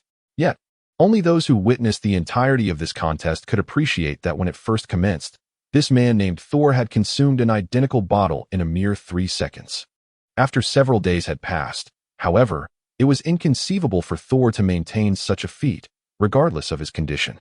Beside the hill of broken bottles, there stood another mound equally formidable, belonging to a man named Loki. Although he lacked Thor's imposing stature and striking handsomeness, his wickedly charming visage had garnered him a fair share of admirers. Surprisingly, this seemingly unassuming drinker, Loki, had proven to be Thor's final competitor in this drinking contest, while nearly all others had faltered within a day. "Is that all you've got?" Loki smirked, observing that Thor's state had significantly declined since the first day. With a swift motion, he opened another bottle and consumed it with nearly the same fervor as Thor. With a resounding crash, Loki tossed the bottle into his own pile of glass shards. The crowd erupted in cheers, reveling in the spectacle of these two men downing yet another bottle. The men regarded them with admiration, believing that only those capable of consuming such quantities of alcohol could be deemed true men. Meanwhile, the women looked on in awe, contemplating the impressive fortitude of a man who could drink so much without succumbing to intoxication, pondering the vitality of his kidneys and wishing they could experience it themselves. And so, the revelry continued until today. Outside the nightclub, Nick observed for a full 10 minutes, thoroughly grasping the situation within. He had not anticipated that, during his business trip, those rascals would extend the party to this extent. Especially Stark, that scoundrel. If Nick recalled correctly, the man still had unfinished business with his nanotech armor. What was going on now? Had they indulged to the point of forgetting their responsibilities? Nick rubbed his temples. No wonder Rogers preferred to avoid their company. If one spent too long with Stark and the others, their minds would surely be filled only with alcohol and women. "Hand me the gun." Nick glanced at Loki and Thor, who seemed unrelenting. Just moments after finishing one bottle, they had already opened 2 more. Nick even harbored doubts as to whether, should Thor continue to indulge in his libations, he would still be able to wield Mjolnir. Standing beside Nick, the agent in attendance did not inquire further. Obediently, he relinquished the firearm from his pocket into Nick's grasp. After a cursory glance at the weapon, Nick fiddled with it, aimed at the ceiling, and then, bang! The shot rang out, instantaneously capturing the attention of all present at the soiree. Everyone regarded Nick, clad in a black trench coat, with astonishment, not out of fear of the gunfire, but rather due to indignation that he dared to disrupt their revelry. "Nick, you're back." Stark, half undressed on the dance floor, gazed at Nick with a half-drunken smile that was as broad as it was foolish. If he continued to drink at this pace, tomorrow's headlines would undoubtedly be filled with the farcical tales of Stark's drunken antics. "Get down," Nick commanded sternly. Most attendees were unfamiliar with Nick, their astonishment compounded by his audacity in addressing Stark so directly. Did they not realize that this notorious playboy was known for his foul temper, frequently sending people to purchase from others only to later wreak havoc? Yet, even more astonishing was Stark's nonchalant response, a simple "oh," as he complied and found a clean sofa, collapsing onto it to sleep. "And you lot, do you wish for me to discharge my weapon to expedite your departure?" Nick stated firmly. "I shall reiterate, this party is over. Each of you return to your respective abodes, and those few dealers of poison remain here. I have taken note of your presence. If you prefer not to meet a swift end, it would be prudent to heed my words." With that declaration, the crowd dispersed, leaving the venue in an instant hush, the music that had incessantly played silenced by Nick's subordinates. Observing the disarray around him, Nick sighed, choosing not to voice further sentiments. After all, Stark was the one financing this affair. His role was merely to collect the earnings. The specifics of profit generation could be left to Stark. As long as he received his due at the end of the day, he would be satisfied. Casting a glance at Stark, who lay on the sofa in a stupor, Nick restrained the impulse to deliver a swift kick to his rear. Indeed, the earlier version of Stark, prior to any awakening, remained a wayward soul. After all, with a life of relative ease and the absence of formidable adversaries to contend with, it was no wonder he had succumbed to such a state. Nick pondered whether it might be prudent to arrange a few adversaries for him. He could not allow this young man to live in such comfort indefinitely. Otherwise, if some significant event were to occur, Stark, in his current condition, would be utterly ill-equipped to handle it. Furthermore, Nick remains uncertain about the progress of the nanotech suit research. However, he is certain that if Stark continues down this path, he will no longer be able to assist in the development of the suit. Although the future Stark will inevitably evolve into a formidable superhero, the present version of him is rather unappealing to Nick. He resolved to bring Stark back for a bit of sobriety, ensuring that this individual regains consciousness. Subsequently, he would contact Miss Potts to inform her that Stark has been rather unproductive for the past fortnight, urging her to keep a close watch on him and to ensure he remains at home, steadfastly avoiding any outings. After some contemplation, Nick decided to add a supplementary note, along with a video for Miss Potts, confident she would grasp his intent. The video featured Stark at the center of a dance floor, surrounded by numerous alluring women assisting in removing his clothing, revealing a rare, flamboyant side of Stark. Miss Potts would certainly appreciate his foresight. As Nick handed the items to his subordinate, two burly men promptly lifted Stark from either side. The unfortunate Stark remained oblivious to the harsh reality that awaited him, mumbling incoherently about his desire for more drink. Perhaps mistaking the two men for his enticing companions, he continued to grope their muscular chests while muttering, "Darling, I adore this." Nick sighed, shaking his head, and turned his attention to the two brothers, Loki and Thor, who were still engaged in their drinking contest, utterly oblivious to the dispersing crowd. What kind of company have I brought with me? Nick thought, bemused, yet he approached Loki and Thor. He was genuinely astonished that Loki, who rarely indulged in alcohol, could match Thor to such an extent. The sheer volume of bottles consumed by these two behemoths would likely suffice for a week's worth of consumption for dozens of individuals. Yet, in a matter of days, they had managed to deplete this staggering quantity at an outrageous pace. Were it a mere mortal, they would have surely been hospitalized due to excessive alcohol intake by now. "Nick, you're back," Loki exclaimed, his mind evidently hazy, casting a slightly dazed gaze upon Nick. Nevertheless, a singular determination propelled him to persist in his drinking duel with Thor, employing a cunning trick of his own, using his magic. He secretly siphoned off a significant portion of the alcohol. This subtle maneuver was executed with such discretion that Thor, with his boisterous nature, would undoubtedly remain oblivious to it. However, Nick, who also possessed the ability to wield Warner's magic, saw through Loki's little trick at a glance. "Let us pause and address the matter at hand," Nick suggested, placing a reassuring hand on Loki's shoulder. Due to his prior extraction of Loki's powers, any further physical contact would yield no additional abilities. Yet, Nick's gaze soon shifted towards Thor. Although Thor hailed from Asgard and was not of Earth, the fact that he had successfully extracted the powers of Black Dwarf and Ebony Maw suggested that he might also attempt to tap into the divine abilities of an Asgardian god. Perhaps he could even acquire the might of the god of thunder, significantly amplifying his own strength. Wait a moment. Once I manage to incapacitate that insufferable Thor, I shall discuss it with you, Loki declared, brushing off the hand resting on his shoulder, his eyes fixated on Thor.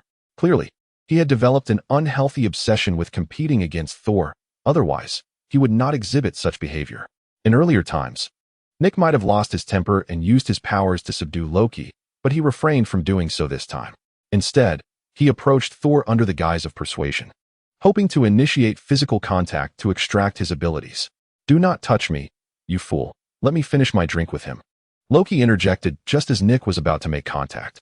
Thor, visibly impatient, swiftly swatted Nick's hand away. If a beautiful lady were to approach him, he would certainly welcome it, but the same could not be said for a clumsy oaf like Nick. Furious, Nick snapped his fingers in response. "Get out of here and calm down. It's hardly the time for drinking," he admonished.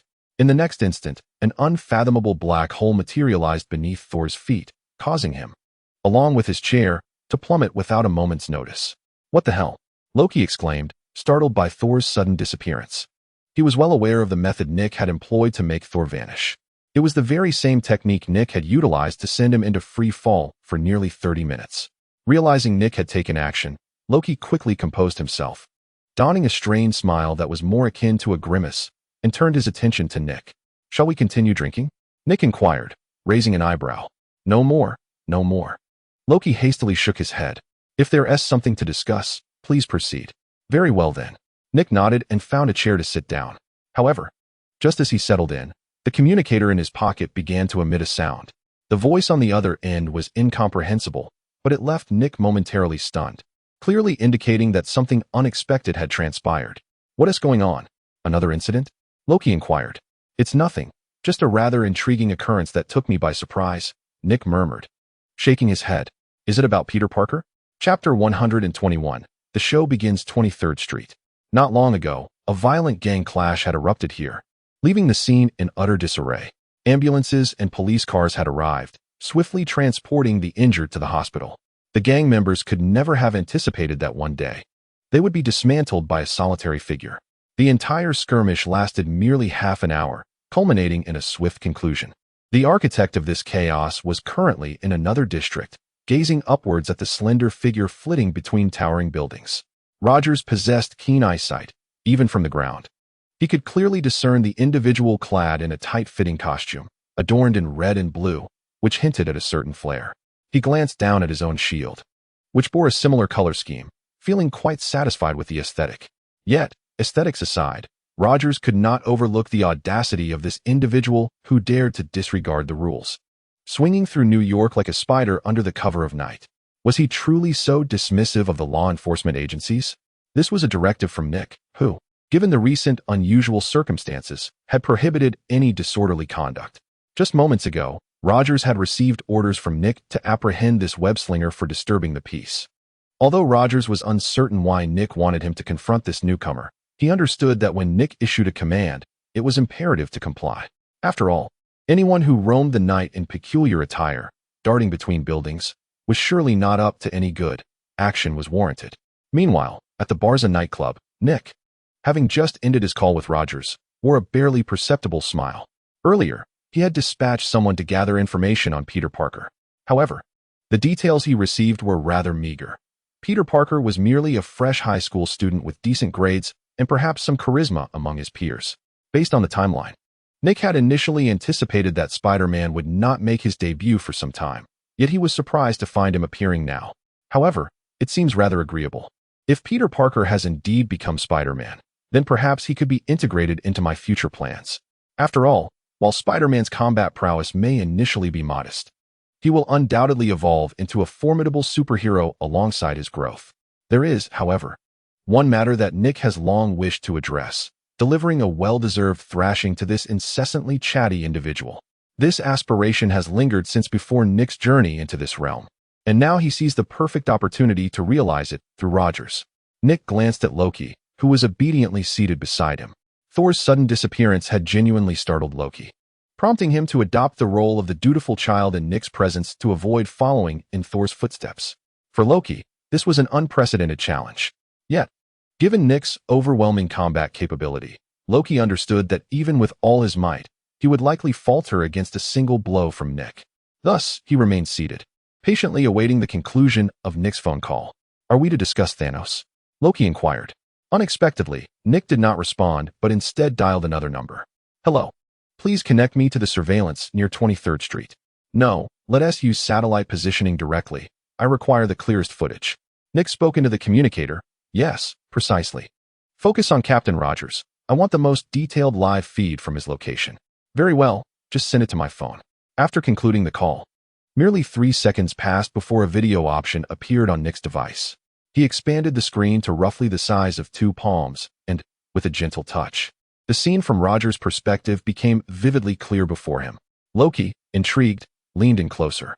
Upon recognizing Steve Rogers, someone he had encountered previously, he inquired, "What is happening over there? Why are we specifically observing him?" Yet, Nick remained silent, gesturing for Loki to hush and not disturb his viewing of the live broadcast.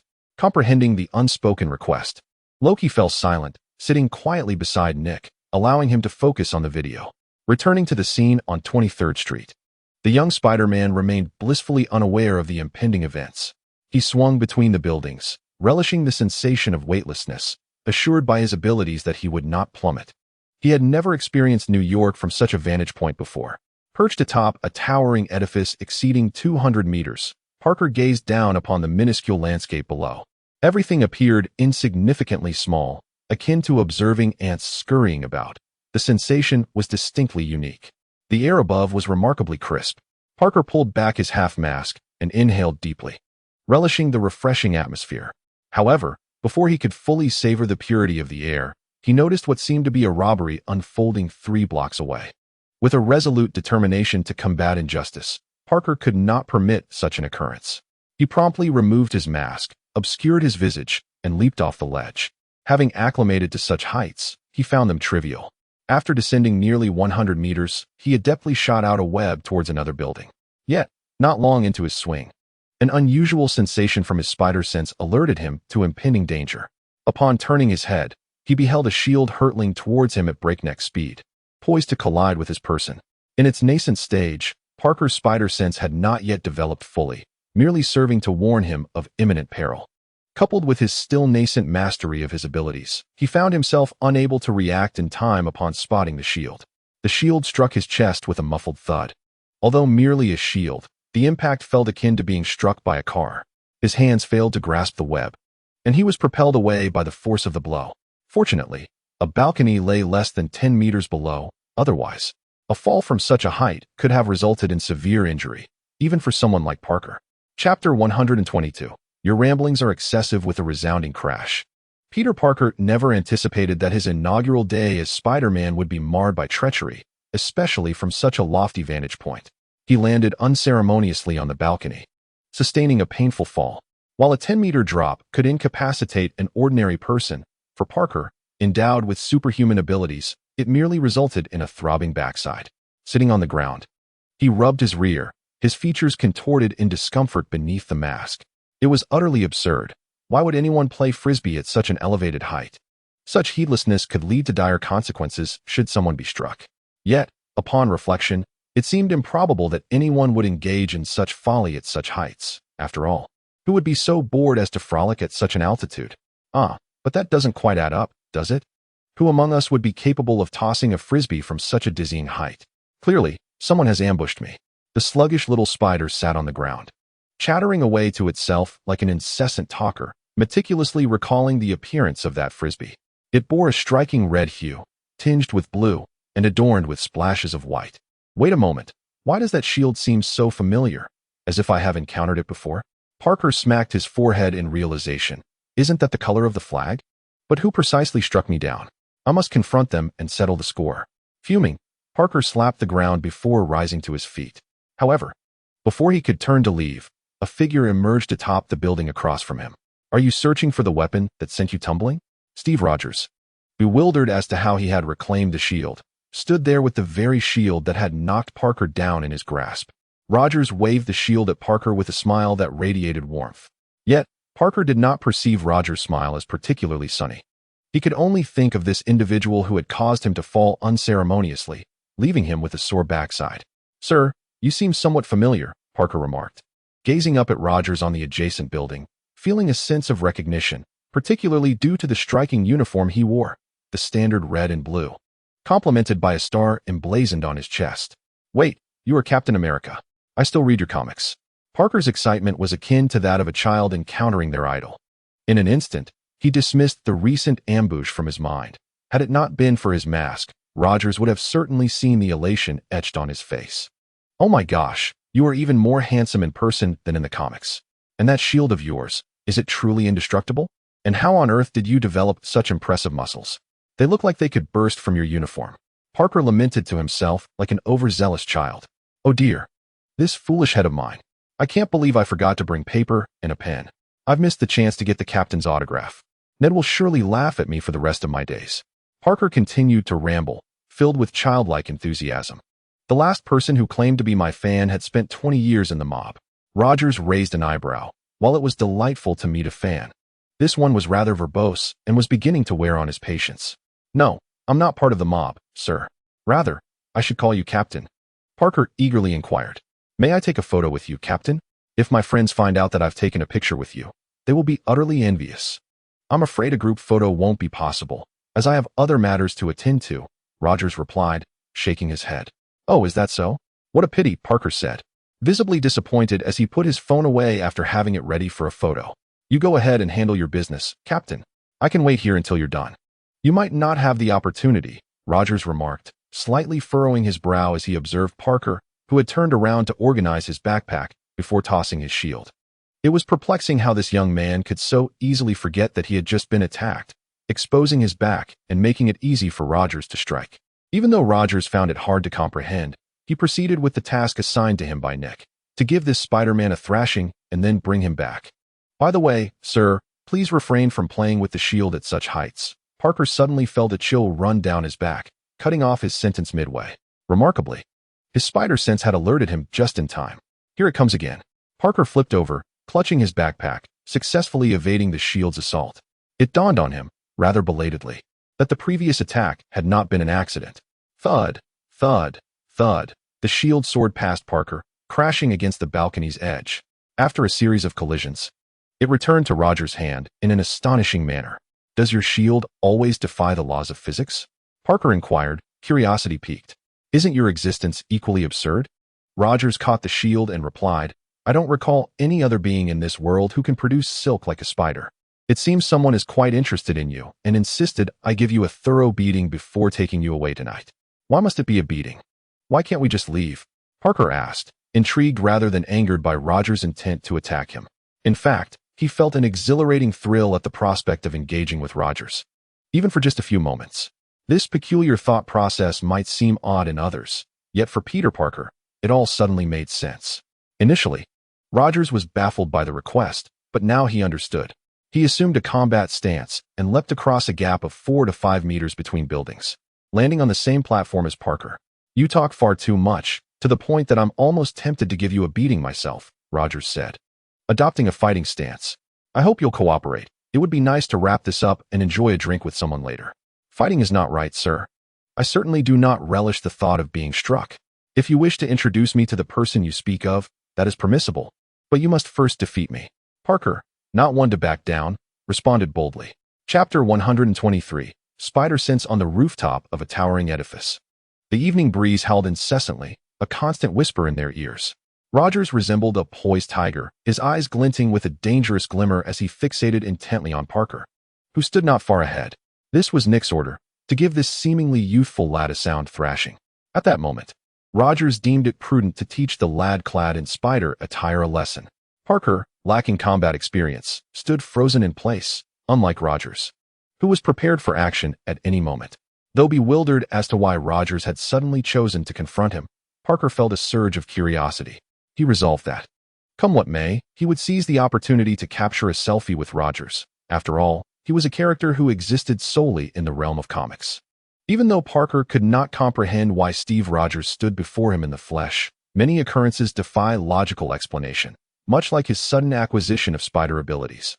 This confined space, though modest in size, had transformed into their battleground. Rogers initially intended to allow Parker the first move, hoping he would take the initiative. Yet the brash young man appeared utterly perplexed, remaining stationary without any intention of launching an attack. Thus, it fell to Rogers to make the first move. He sprang into action with remarkable speed, his feet propelling him off the ground with formidable force. Empowered by the super soldier serum, Rogers, relying solely on his legs, could outpace a car, and the short distance between him and Parker was negligible, thanks to his extraordinary explosiveness. In the span of 2 breaths, he closed the gap between them. This time, he did not brandish his shield. Instead, he clenched his right fist and aimed a powerful strike towards Parker's head. Clearly, Rogers had no intention of taking his opponent's life. Otherwise, the punch would have been swifter and more precise. Nevertheless, the force behind this blow was immense, easily reaching several tons. Rogers had observed Parker's previous acrobatics, swinging between buildings with his webs, and surmised that the lad's strength was not far inferior to his own. After careful consideration, Rogers decided to exert half of his strength to gauge Parker's capabilities. Has the battle commenced? Beneath his mask, Parker's face radiated excitement, even as the fierce gusts generated by his opponent's punches nearly struck his own visage. Perhaps it was the exuberance of youth that allowed him to remain relaxed amid the fray. Utilizing his spider sense and agile movements, he deftly evaded Rogers' blows. However, Parker was not one to simply stand and endure.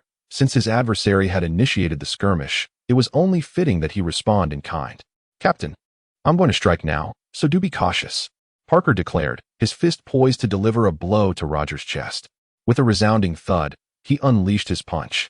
Yet, as a newly minted Spider-Man, he struggled to gauge his strength. His fist, having barely traversed halfway, lost force before connecting, resulting in a mere gentle tap against Rogers. "What are you doing? Are you holding back?" Rogers remarked, a hint of dissatisfaction in his voice. He blocked Parker's punch with his elbow, but the lack of impact prompted a furrow of concern on his brow. This feeble sensation was far beneath what he expected from the young hero. Unbeknownst to Rogers, Parker's hesitation stemmed from a fear of causing him harm. "I advise you to take this seriously, or you might regret it," Rogers cautioned, launching into a series of rapid punches. My apologies," Parker muttered, weaving away from Rogers' onslaught. "That was merely a miscalculation. I shall focus now." However, as he spoke, a moment of distraction led to a misstep, and he found himself caught off guard, receiving a powerful kick to the chest from Rogers. With a crash, Parker was sent flying, akin to a kite severed from its string, tumbling toward the edge of the balcony. Just one more step backward, and he would plummet to the bustling streets of New York below. "My apologies, it seems I miscalculated my strength," Rogers remarked, observing Parker precariously teetering on the balcony's edge. The expression on Rogers' face revealed that he had not relaxed his vigilance, even considering Parker's youth. Yet, unexpectedly, Parker's body tilted backward as if he were weightless, teetering precariously at the edge, about to fall. "This is bad, it's quite a height," Rogers exclaimed urgently, rushing toward him.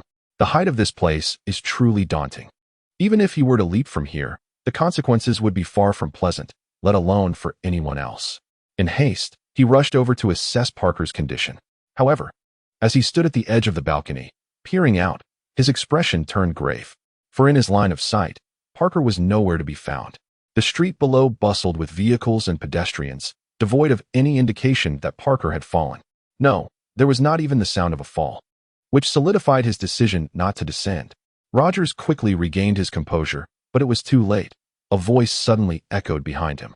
"Hey, Captain, your vigilance leaves much to be desired." It was Parker's voice. He had not plummeted but had instead scaled the opposite side of the building, utilizing his spider-like abilities. He swung his hands, launching a web and kicking towards Rogers with the force of inertia. "Damn, I was careless," Rogers thought, clearly taken aback by Parker's cleverness in employing such a tactic. By the time he processed this, Parker was already upon him. With no time to evade, Rogers had no choice but to raise his shield in defense. Thud! Parker's kick landed squarely on Rogers' shield. Given that Rogers was already precariously positioned at the edge of the balcony, the force of the kick sent him tumbling downwards, his balance compromised. Goodness, such a height. Surely the captain won't meet his end here. Now it was Parker who felt a surge of concern. He leaned over to catch a glimpse. But before he could see anything, a shield came hurtling towards him, striking him squarely on the head. Chapter 124. Escape. Oh no. This time, even with his spider sense, Parker was caught off guard. He had been too relaxed moments ago, failing to react in time and getting struck by the shield, causing him to lean backward. Fortunately, his exceptional bodily coordination allowed him to roll backward a few times before stabilizing himself. However, the spot on his forehead where the shield had struck throbbed with pain. To be hit by my own move, should I say your mind is not quite sharp, or that you are overly confident? Roger's voice came from a few floors below. In truth, he had not fallen at all. At the moment of his descent, he had broken through the glass of the floor below and caught hold of the ledge with one hand, while the other tossed his shield to strike the inquisitive Parker.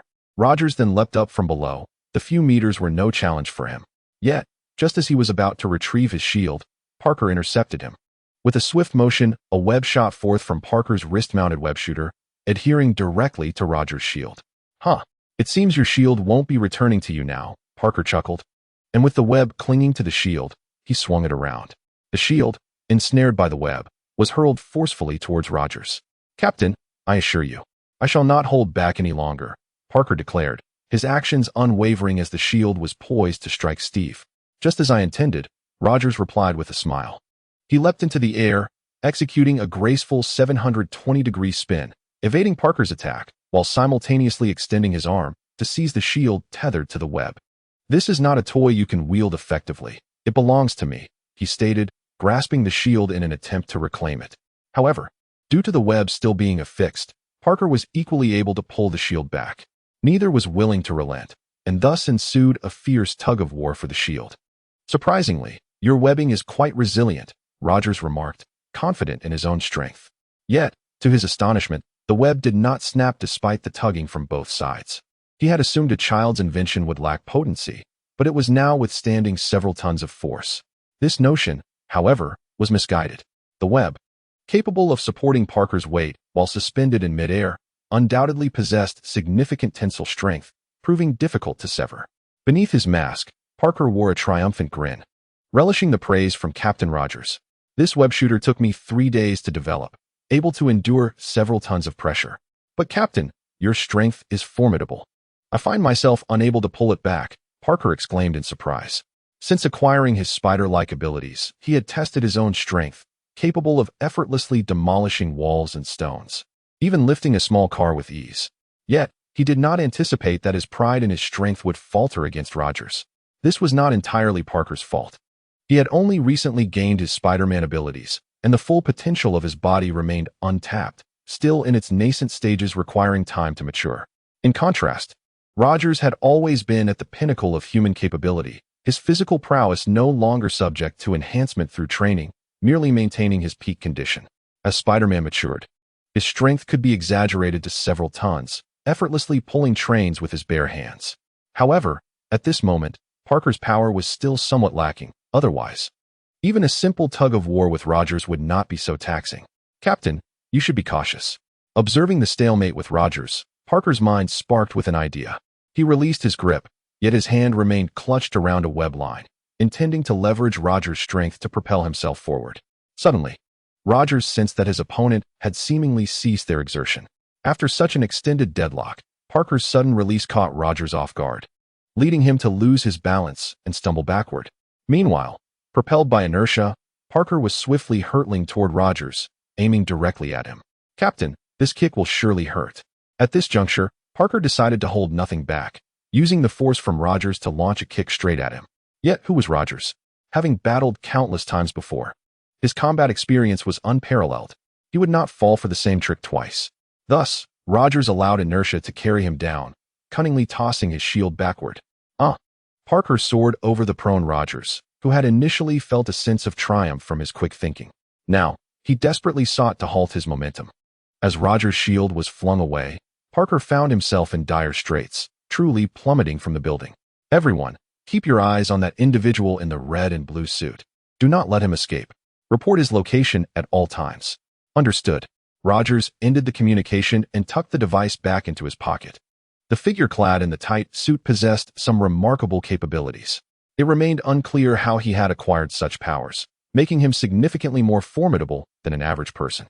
Fortunately, his lack of combat experience allowed Rogers to dominate him in terms of technique. In the center of the building, leaning against the wall, Parker gazed down at the assembled crowd below. Although he was unaware of the identities of those in uniform, their firearms indicated they were undoubtedly operatives of some sort. Were they here to capture me? Parker pondered, filled with confusion. However, it seems I have not committed any wrongdoing. Perhaps it is best to make a swift exit. Otherwise, if they catch me, I would inevitably have to report to Aunt May, and it is imperative that she remains oblivious to my late-night escapades. Parker hastily found a location to stow away his shield before fleeing the scene. Chapter 125. The importance of profit. Parker darted swiftly between the buildings, utilizing his webbing to navigate effortlessly. His speed was remarkable, enabling him to vacate the neighborhood almost instantaneously, leaving only Rogers and his companions searching for his whereabouts. On top of a building, Parker turned back with a sense of relief, gazing at the spot from which he had just fled. It was now surrounded by personnel from an unknown department, effectively sealing off any escape routes. Had he delayed even a moment longer, he might have attracted the attention of Rogers and his team. Fortunately, he had chosen to leap from the uppermost level of the building. Had he engaged on solid ground, the outcome could have been dire. After all, the current Spider-Man was still a novice, lacking substantial combat experience, and when faced with seasoned fighters, he would undoubtedly find himself in precarious situations. Thus, for Parker, the most pressing matter is to enhance his experience in this arena. Reflecting on his recent encounter with Rogers, he realized that had Rogers intended to strike with full force, he might have been easily subdued. Rogers consistently maintained peak physical condition, devoid of any growth spurts, and his extensive combat experience rendered him far superior to Parker, at least for the time being. While Parker felt exhilarated by the opportunity to engage with such a formidable figure, a perplexing thought lingered. He could not fathom why the captain had appeared before him, insisting on taking him back, despite feeling as though he had done nothing wrong. As a high school student, he was not privy to the intricacies of such matters. This was, after all, a protocol of S.H.I.E.L.D. Ordinary individuals often dismissed the existence of superhumans or those with extraordinary abilities. However, S.H.I.E.L.D. was acutely aware of the underlying dynamics. Whenever someone with supernatural powers emerged, they would promptly investigate and catalog the individual, aiming to contain potential threats before they materialized. Parker's file had long been in Nick's possession. Initially, S.H.I.E.L.D. personnel were baffled by Nick's sudden request to include the record of an ordinary high school student, but they eventually came to understand. It turns out that Peter Parker is also endowed with extraordinary abilities, and considering that these powers were almost suddenly bestowed upon him at a young and impulsive age, it is no wonder that he would request Rogers to bring Parker back for a thorough conversation, to impart certain matters as well. Naturally, there are other ulterior motives at play for Nick. However, Parker, at this juncture, remains blissfully unaware of these complexities. After all, having made a hasty exit the previous night, he is currently detached from the inner workings of S.H.I.E.L.D.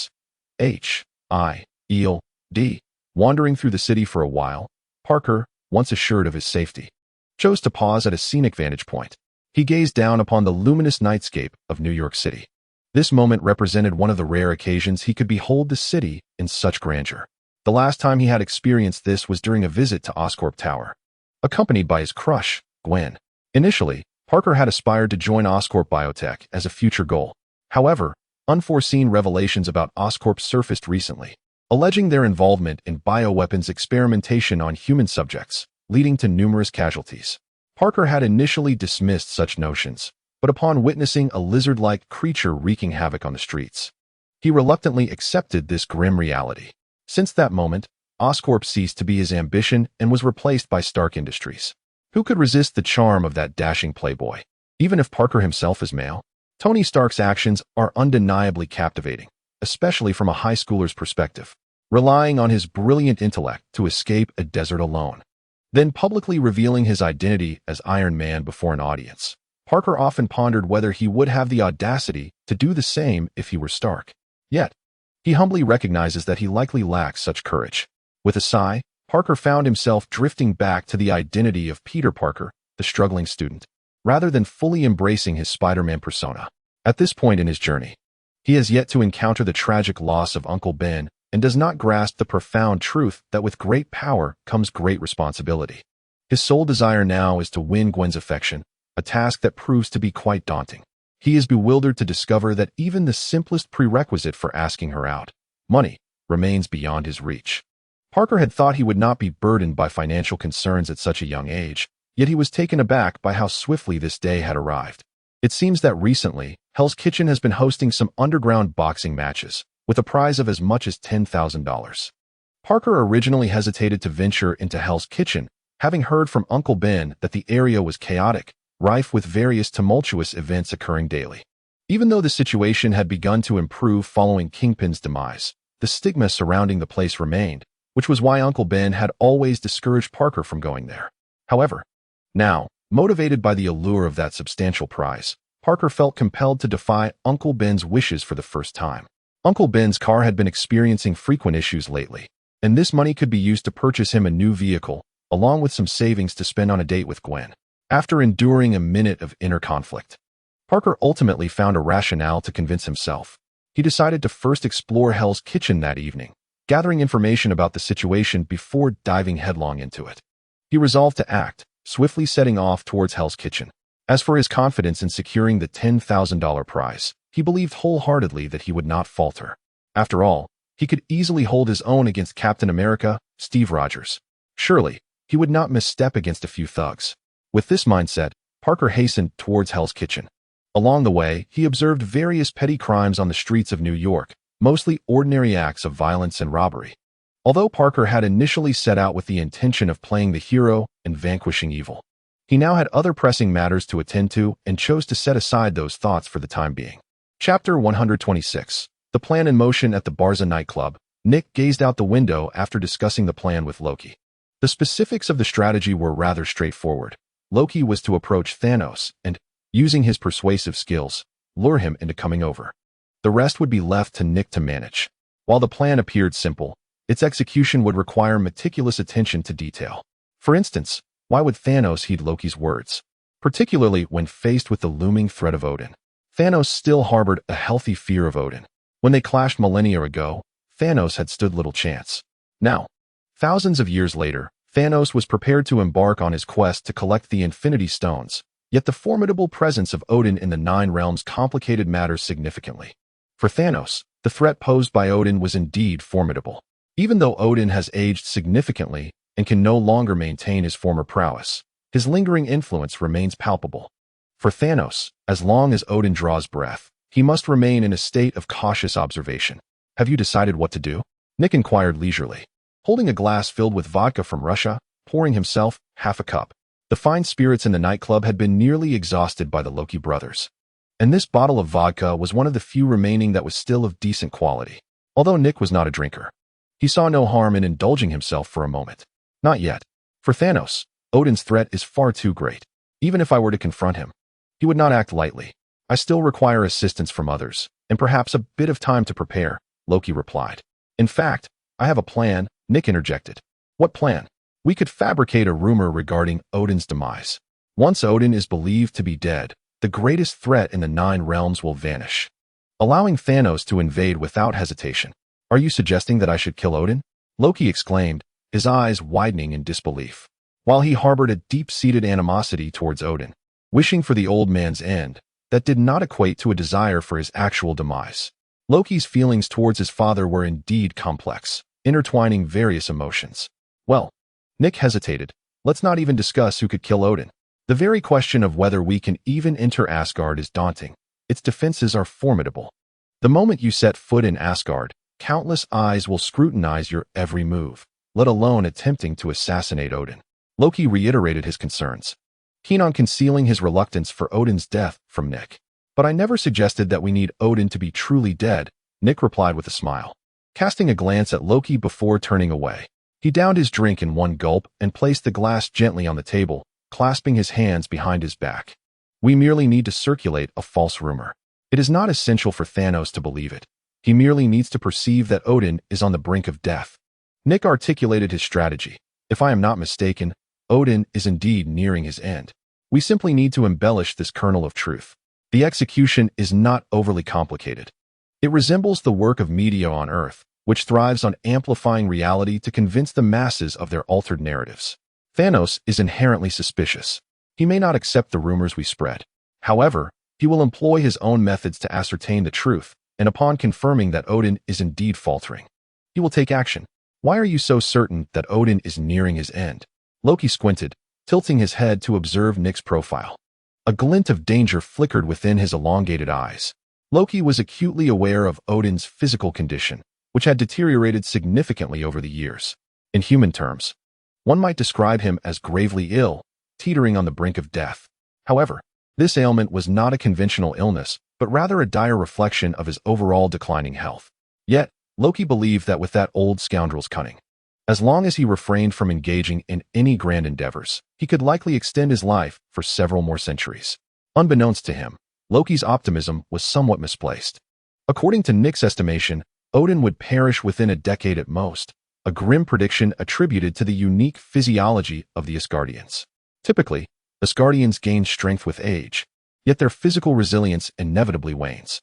In terms of divine power, Odin currently wielded his peak strength.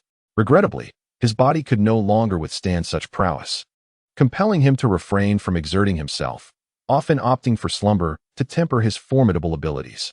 Should he invoke his powers during this period, it could hasten his demise. As each exertion posed a lethal risk. What are you staring at me for? Is there something on my face? Nick mirrored Loki's gesture, meeting his gaze. In stark contrast to Loki's expression laced with peril, Nick's demeanor remained remarkably composed. Who informed you about Odin's condition? Loki inquired, his tone edged with menace. Don't claim it was I who inadvertently revealed Odin's failing health. Even in all of Asgard, few are privy to such knowledge. What gives you the audacity to assert that Odin's condition is indeed poor? Loki's eyes narrowed, skeptical of an ordinary Midgardian's ability to reach into Asgard and procure such insights. How I acquired my information is not for you to know. Nick shook his head, offering no further explanation. We are merely bound by mutual interests. There is no need for elaborate explanations. I have helped you gain favor with Odin while suppressing your brother. In return, you shall bring your adversary before me. A simple exchange, nothing more. Thanos possesses formidable strength. Who do you envision as his challenger? That man clad in iron? Or the abomination that bursts through his garments? Or perhaps you wish to engage personally, Loki? Nick continued. Rest assured, I will intervene when necessary. Your sole task is to lure Thanos here. The rest shall be my responsibility. Sometimes, blind confidence can be a double-edged sword. Countless individuals have wished for the demise of Thanos, yet in the end, they merely became mere remnants beneath his throne. Loki sighed. Chapter 127. Your state of mind is quite tumultuous. Loki spoke in a flat tone, as if recounting an utterly mundane occurrence. However, only those in the know could discern the gravity concealed within his words. Thanos had traversed the cosmos for millennia, having offended numerous beings, and many sought his end. Yet, what was the outcome? He thrived, while his adversaries dwindled in number. This does not imply that Thanos' foes were swayed and no longer harbored animosity towards him. Rather, they had perished, transformed into mere specters at Thanos' hands. The deceased are rendered powerless. Thanos' might was formidable, rivaling that of a quasi-deity. Even Odin once dared to challenge him. That confrontation, which transpired thousands of years ago, reverberated throughout the universe. Although it culminated in Thanos' defeat, Odin was no ordinary foe. He was the valiant and invincible king of the gods, from whom few emerged unscathed. Either they bowed in submission or faced annihilation. Yet, against all odds, Thanos managed to retreat unscathed, even in defeat. From that moment on, Thanos' fearsome reputation was etched into the annals of the cosmos. He was both a vanquished foe and a victor. Subsequently, Thanos embarked on a relentless campaign to rebuild his power, augmenting his strength further. He chose not to pursue Odin as an adversary, but sought out others instead. For thousands of years, he waged war, conquering one race after another. The number of lives extinguished by his hand was staggering, so much so that an ordinary individual could feel an unsettling dread simply by locking eyes with him. After all, Thanos' notoriety was forged through bloodshed. This was precisely why Loki posed his inquiry. Despite having committed to Nick's plan, he yearned to discern Nick's hidden strengths. He feared that Nick might be playing with fire. While he harbored no objection to Midgard falling to Thanos, Loki believed it would be a grave loss if Nick, in a display of bravado, sought confrontation with Thanos and met his end. Loki found it absurd that he cared about the life and death of a Midgardian. Yet, he felt that someone like Nick should not perish. He was not like the other inhabitants of Midgard. His peculiar abilities set him apart, along with other distinguishing traits. In Loki, there was a persistent sense of recognition, as if he could see reflections of himself within Nick. Yet, he found himself thinking that Nick appeared to be even more formidable than he. In certain respects, Nick's capabilities far exceeded his own. I possess my own trump cards, though I must not reveal them too readily, otherwise, the effectiveness may diminish. Nick shook his head, revealing a smile imbued with profound significance. His gaze was directed toward the moon. Given the current state of human technology, reaching the lunar surface has become a trivial endeavor. However, despite decades of progress, humanity's exploration of the moon remains confined to but a fraction of its expanse, with many areas still left undiscovered. Among these lies a trove of secrets, some of which pertain to Nick's own methods. Well, I merely wish to hear your thoughts. If you prefer to remain silent, then so be it, Loki remarked. Following Nick's line of sight, to him, the moon was merely a satellite of Midgard, lacking any particular significance, and he was oblivious to what Nick truly beheld. Regardless, Loki was indifferent to such matters. All he desired was to instigate a war in his own name, a conflict that would affirm his strength. He sought this war to demonstrate to the denizens of Asgard, those who looked down upon him, that Loki, even in the absence of Asgard and the title of the Second Prince, could still achieve grand feats, endeavors that would astonish even Odin himself. At that moment, Nick's communicator chimed again.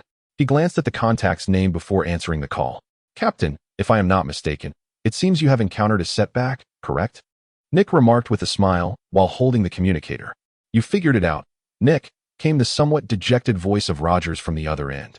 At that moment, Rogers was still at 23rd Street, but Peter Parker had already vanished, leaving him no choice but to abandon the search and return.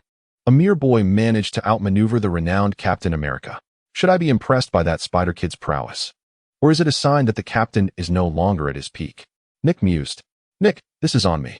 Next time I find him, I will definitely bring him back, Rogers confessed, his thoughts laid bare by Nick's words. He sat on the ground, tugging at his hair, his expression revealing his discomfort. He found himself unable to be harsh with a child. Otherwise, with his skills and abilities, he would have ensured Parker had no opportunity to flee. Had the opponent been a remorseless criminal, Rogers would likely have subdued him in mere moments. However, once the other party is a young child, it evidently becomes an entirely different matter. No need, Captain. Nick, with a smile, responded, you are someone who cannot remain idle, which is why I assigned you various tasks to keep you occupied. However, at this moment, I believe it would be more beneficial for you to take a break. Times have changed. There are fewer occasions requiring our captain's presence. Allowing your subordinates a chance to shine should indeed be a wise decision. Nevertheless, do not fret. My intention is not to keep you resting indefinitely. When the time comes, you must exert yourself. Trust me, Captain, that day will not be far off. Very well. Nick ended the call. Rogers still needed some time to adjust. Many things had unsettled his mind.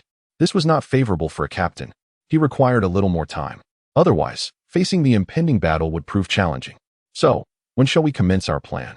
I am nearly prepared. Loki seized the opportunity to inquire as Nick concluded the call. I will inquire with Dr. Selvig. The cosmic cube is still in their possession, and if all goes according to plan, it should be in your hands within the next few days, Nick explained. He then dialed another number. Have you located him? Nick asked as the call connected. After receiving a response, he set down the communicator and, in an extraordinarily peculiar manner, vanished from the spot, leaving Loki alone. Chapter 128. The man in uniform. Peter Parker truly did not expect that upon arriving in Hell's Kitchen, he would encounter another man adorned in a bizarre uniform. Much like his own, the man donned a striking red outfit that clung closely, accentuating his nearly perfect physique. A mask adorned with two pointed horns obscured his face, leaving only his mouth visible, which gasped for breath.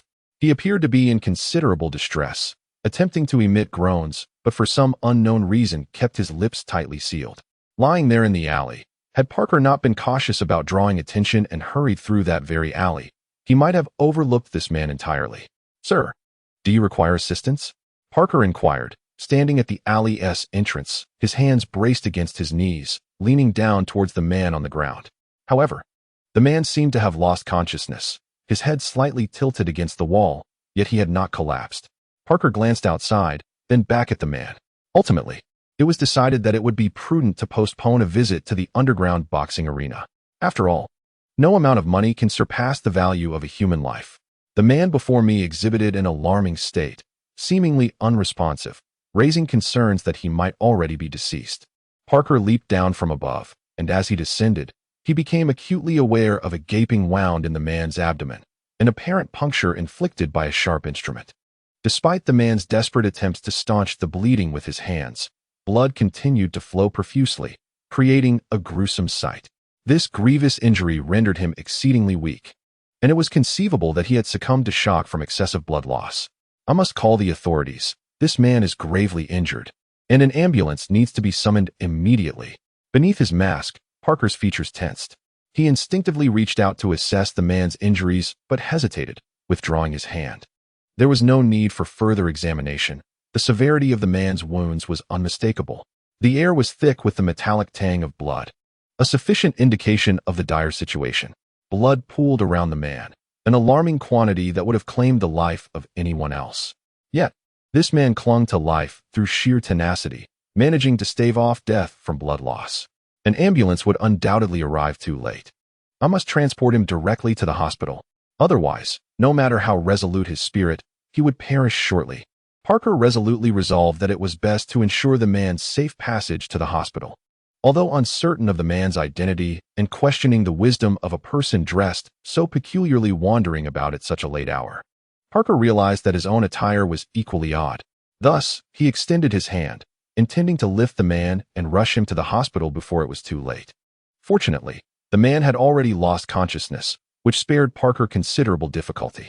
As he reached out to hoist the man, just as his hand was about to make contact, the seemingly motionless figure suddenly jolted awake, akin to a lion roused from slumber. The man, who had been leaning against the wall, launched a fierce attack on Parker. Unbeknownst to Parker, a weapon had been clutched in the man's hand all along, concealed from view due to Parker's focus on the man's injuries. In an instant, the awakened man swung the weapon with force toward Parker's head, the rush of air signaling the impending strike as the blunt object descended upon him. If struck by that stick, the lightest consequence would be a head severely injured and bleeding. Parker's eyes widened in disbelief as he stared at the impending blow about to land upon his head. Fortunately, his spider sense had alerted him in advance, allowing him to react swiftly and grasp the stick firmly. Feeling the power transmitted through his palm, Parker's expression shifted slightly. This was no strength that a dying man could possibly exert. Rather, it was sufficient to render an ordinary person unconscious. Clearly, the man before him had been feigning his incapacitation from the very beginning.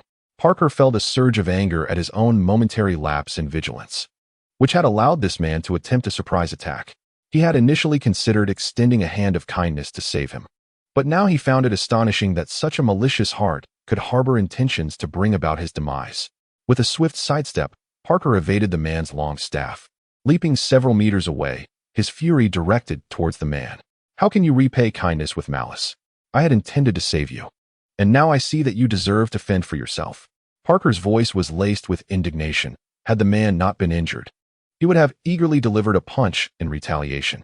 The man, however, had paid the price for his earlier actions, exacerbating the wound on his abdomen, from which a copious amount of blood now flowed, staining the ground and thickening the metallic scent in the air. He clutched his abdomen, his hands soaked in crimson. As painful groans escaped his lips, his expression becoming increasingly grotesque. Without medical attention, he truly risked death. Yet, Parker resolved not to assist this man any longer. The man's treachery had ignited Parker's ire. To be repaid with hostility after his first act of kindness was disheartening, were it anyone else. Refraining from vengeance would have been commendable. Noticing the man's silence in response to his question, Parker carelessly tossed the stick he had seized onto the ground, where it clattered with a crisp sound. He chose to disregard the man and turned to leave. However, just as Parker pivoted, a faint voice emerged from the man's lips. Although weak, it reached Parker's ears. "It's too late. They have come." "What is too late? Who has come?" Parker turned back, his face etched with concern as he regarded the man sprawled on the ground. Yet, after uttering those words, the man truly succumbed to unconsciousness, his hand, once gripping his wound, now falling limply to the earth. Clearly, this time he was truly on the brink of collapse. Tap, tap, tap. Due to the recent incident, Parker resolved not to pay heed to the man any longer. However, it was too late. Several figures emerged in the alley before his departure. Some stood above, while others blocked the entrance. Parker could not discern their faces, obscured as they were by masks that revealed only their piercing eyes. "Who are you?" Parker inquired. Yet, the individuals did not respond.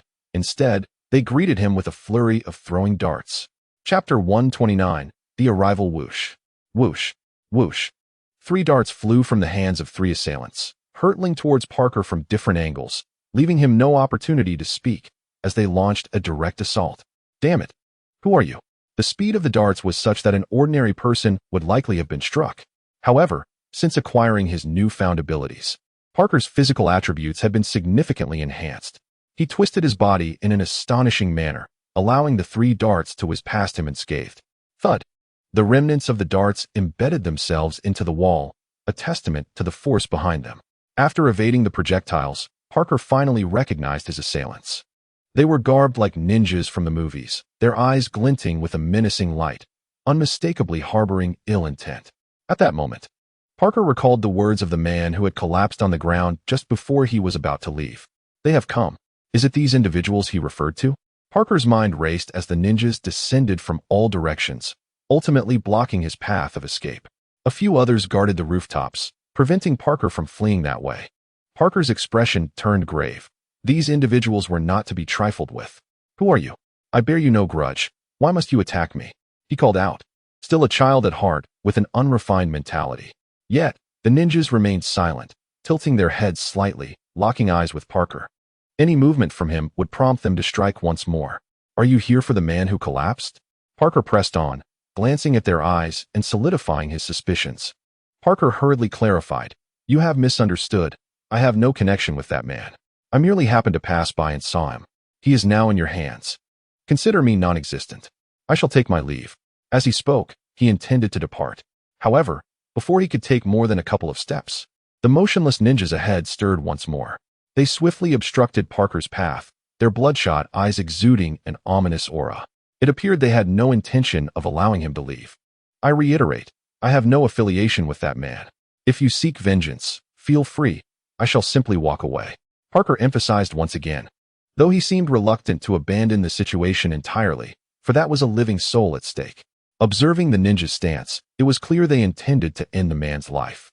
Had he not attacked Parker first, perhaps he would have considered intervening to save him. But that individual had indeed laid hands on him first. Thus, Parker felt no remorse. If blame were to be assigned, it lay with the man. Nonetheless, the ninjas appeared resolute in denying Parker any chance of escape. Their piercing gazes fixated on him, a silent warning that he would not be spared. At that moment, the familiar voice of the man echoed from behind Parker. He seemed to have regained consciousness, his bloodied hand pressed against his wound, his expression a grimace of pain.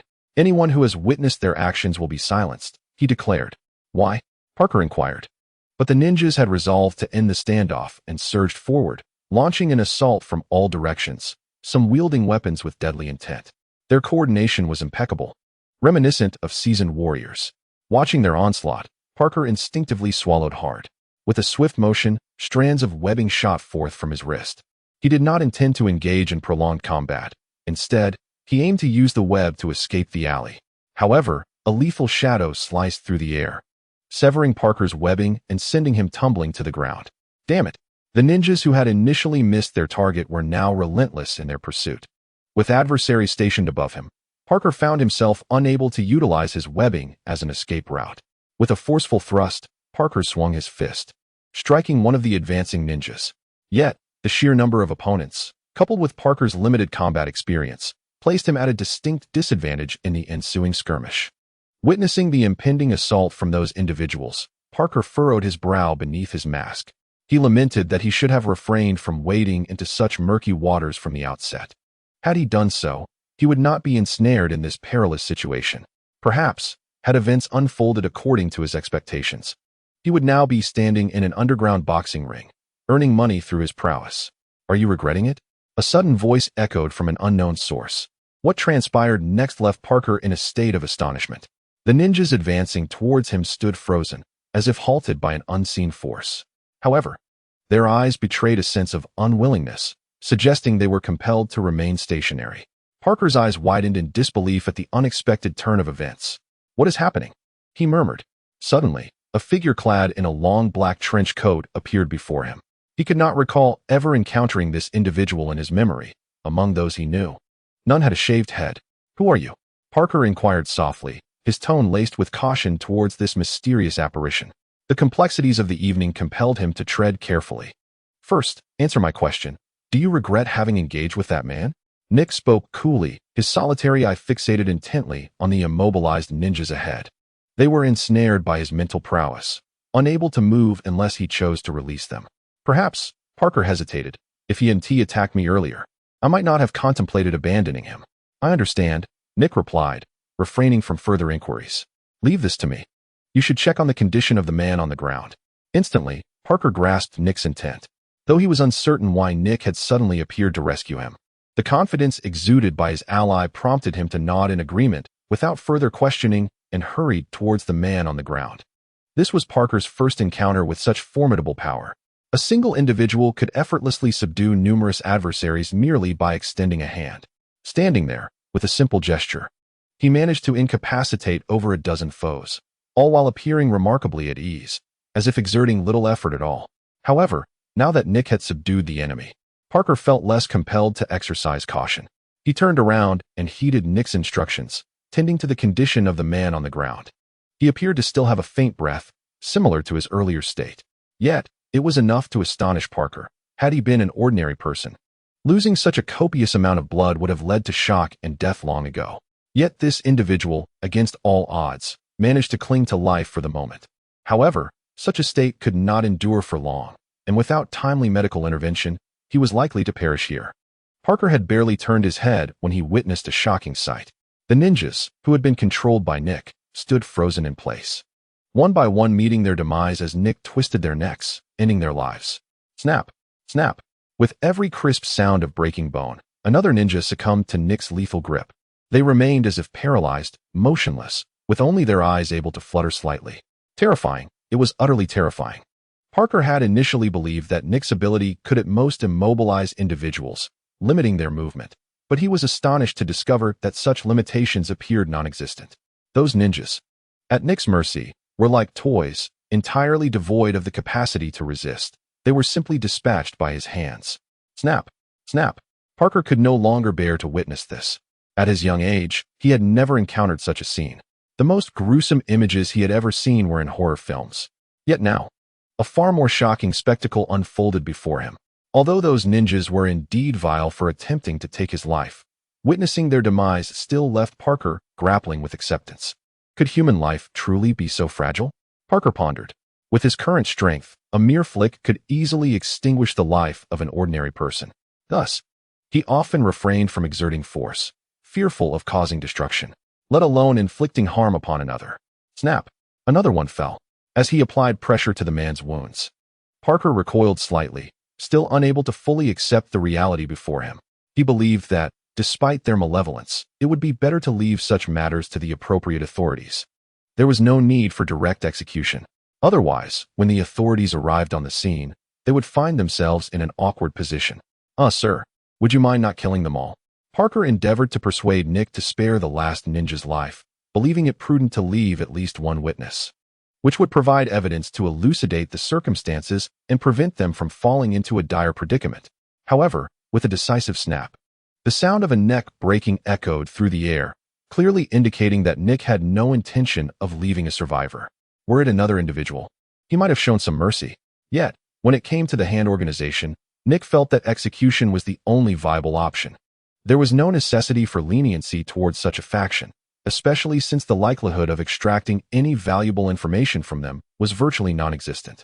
They had just attempted to take lives, yours and that of your companion. Did one truly believe it was essential to leave a witness in such cases? After dispatching the last ninja from the hand, Nick wiped his hands clean and turned to face Parker. He understood that Spider-Man adhered to a strict no-kill principle, a tenet of Peter Parker's moral code. It was precisely this principle that had emboldened criminals, allowing them to operate with increasing audacity, secure in the knowledge that Peter Parker would never take their lives. Consequently, even when apprehended, they remained unperturbed, confident that they would escape to continue their malevolent deeds. This very principle of Parker's had indirectly led to the demise of many in the city, including the tragic loss of Aunt May. Everyone possesses their own set of principles. Nick did not regard Parker's stance as wholly virtuous, nor entirely condemnable. Having principles can indeed be admirable, as it prevents one from losing their sense of self. Much like himself, contrary to appearances, Nick Fury, despite his seemingly unscrupulous demeanor, held his own principles. However, to the average person, his moral boundaries appeared exceedingly low, almost imperceptible. Nevertheless, these were still Nick's principles, and he steadfastly adhered to them, regardless of the circumstances. Thus, he had no intention of imposing a correction upon Parker. Allowing things to unfold naturally seemed more prudent. In Nick's eyes, Parker's mercy towards their enemies was acceptable, but he hoped it would not persist in the face of dire consequences. But they haven't killed us, right? I still believe it's wiser to hand them over to the appropriate authorities. Parker hesitated, yet articulated his thoughts. In his current state, he was merely a child, lacking the wisdom to comprehend the complexities involved. He understood that wrongdoers should be dealt with by those trained to handle them, and his role was simply to capture the villains. But I am the relevant authority, Nick retorted, extracting a cigar and placing it between his lips. It had been quite some time since he had indulged in one, and he found himself yearning for its familiar taste. Parker was momentarily taken aback. The demeanor of Nick was entirely incongruous with his preconceived notions of individuals from the precinct, which sparked his skepticism. There was no time for explanations. Taking a deep draw from his cigar, Nick exhaled a thick cloud of smoke, much to Parker's discomfort.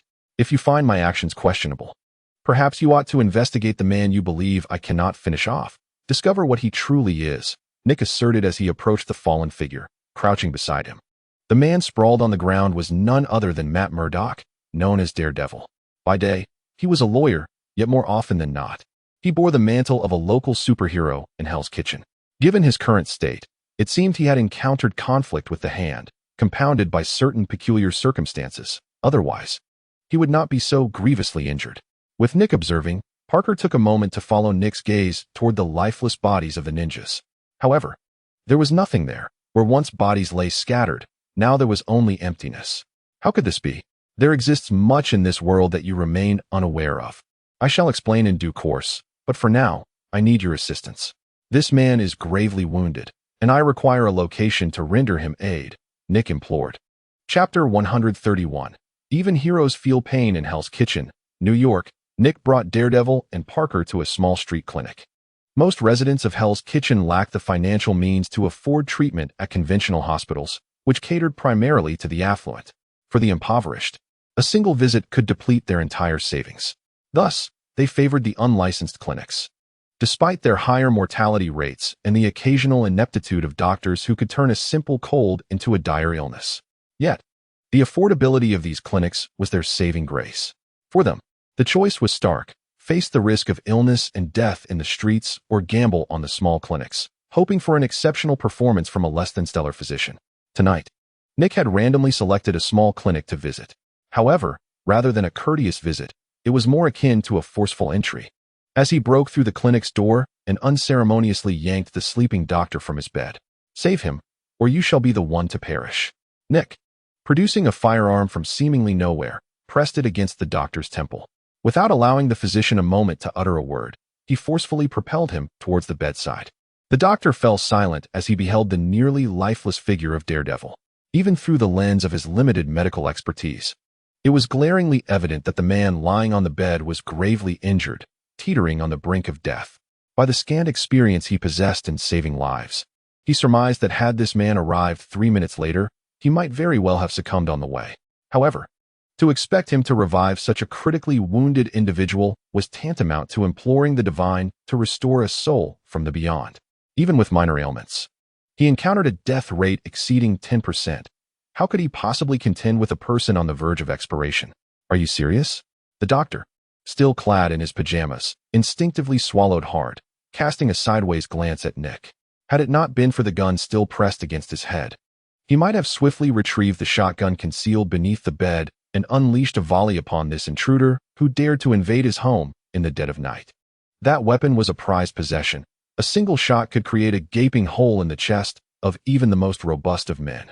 Alas, that very shotgun was currently in Parker's possession. The doctor's heart sank, realizing the gravity of his predicament. He lamented not heeding his family's counsel years ago to vacate Hell's Kitchen and abandon his career as a mediocre physician. Now, the repercussions had arrived. Bang! Nick's gunfire answered the doctor's unspoken question, leaving little room for elaboration. Had it not been for Daredevil's perilously severe injuries, which would lead to his demise in mere minutes, he would never have sought the assistance of such an unreliable doctor. This physician appeared to be utterly inept. Furthermore, the medical team from S.H.I.E.L.D. would take at least half an hour to arrive. Nick found himself devoid of options. Very well. The doctor sighed in resignation, then began to methodically prepare the surgical instruments required. The severity of the injuries was daunting, and he held little confidence in his ability to succeed. He could only attempt to do his best. In truth, he harbored less than a 10% chance of success, and his words were merely a means to stabilize Nick's fraying composure. He harbored no illusions. Should he declare that the patient was beyond saving, Nick would likely retaliate with a bullet to his own head. Damn it! As the doctor gathered the necessary instruments for the procedure, he instructed Parker to fetch items required for staunching the bleeding. However, it wasn't long before Nick discerned something amiss. From his outsider's perspective, it was evident that the doctor was lacking in professionalism. Even the order in which he was selecting tools was erroneous. Have your instruments been sterilized? Nick gazed at the bloodstains lingering on the scalpel, his brow furrowing slightly. He wiped the blade with his hand, realizing with a mix of disbelief and disgust that it was not human blood, but rather that of some animal. Just this evening, he had dined on steak, and the cutlery had yet to be cleaned. The doctor hesitated for a moment before speaking. Damn it, I knew I couldn't trust anyone from Hell's Kitchen. Nick abruptly shoved the doctor aside, shouting, "You go prepare supplies for that kid. I'll handle things here." I must have been out of my mind to trust a guy without even a license. The doctor wished to explain further, but upon witnessing the murderous glint in Nick's eyes, he recoiled slightly, opting for silence instead. After the doctor departed, Nick took over the operating table, his mind racing with fragmented memories of his previous medical experiences. Though limited, they would have to suffice in this critical moment. Ah, damn it. Be gentler. The Night Devil. Matt let out a pained cry, the severity of his agony evident, as even a hardened man like him emitted a scream akin to that of a slaughtered pig. His hands clutched the sheets with such ferocity that his fingers nearly tore through the fabric. When you wake up, shouldn't your first instinct be to ascertain whether those around you are foes? Should I deem your vigilance lacking, or is this simply not the Night Devil's way? Nick continued his work, extracting a dart from Matt's body, now drenched in his blood, rendering its original color virtually unrecognizable. It was hard to fathom who could manage to embed such a dart so deeply into a person's flesh. If you wanted me dead, you would have done it long ago, Matt grunted through the pain. Besides, I saw you before I lost consciousness. You came to save me? Not entirely. Saving you is merely incidental, Nick replied thoughtfully. However, it is indeed my first time hearing someone like you utter the word pain. I always presumed superheroes were impervious to it. Superheroes are human too. If they are human, they will feel pain, Matt acknowledged, understanding that Nick was attempting to distract him from his suffering. Yet, this realization did little to alleviate his torment. The areas that hurt remained excruciatingly painful. If I were you, I would try to relax my muscles as much as possible. Trust me, tensing up will not lessen the pain, but rather amplify it, Nick advised as he glanced at the Night Devil. Chapter 132. Continuing the operation. If the body remains in a state of tension, it will undoubtedly exacerbate the sensation of pain. More critically, it hampers Nick's progress in the surgical procedure. This is one of the few operations he has personally undertaken. Previously, Nick merely performed simple dressings and left the more intricate work for later. However, today's circumstances are markedly different, as he is accompanied only by a high school student and an incompetent physician who lacks even the knowledge to sterilize a scalpel. In comparison, Nick finds solace in placing his faith in his own abilities, for the last thing he desires is to inadvertently harm Matt. Brace yourself, it may sting a bit. Nick intoned expressionlessly, grasping a cotton ball with forceps, which he had soaked in alcohol, pressing it against the wound. A scream akin to that of a slaughtered pig erupted from Matt's mouth. The alcohol's contact with the injury was excruciating. This moment rendered Matt's already pale visage even more ghostly, devoid of any color, resembling that of a lifeless corpse. While I do not advocate for such loud outbursts, I suspect our neighbors might not possess such a commendable temperament. Should you disturb their slumber tonight, they might retaliate by firing a volley through your window. For this is Hell's Kitchen, where their greetings are often delivered in such a manner, Nick remarked as he disposed of the blood-soaked cotton ball, now stained crimson and reeking of iron. All right, I shall endure a bit longer, but I kindly ask that you exercise a lighter touch. If you apply pressure as you did before, I fear I may not withstand it, Matt replied, his complexion ashen, his condition exceedingly frail, on the brink of unconsciousness. He compelled himself to speak, striving to keep his mind alert.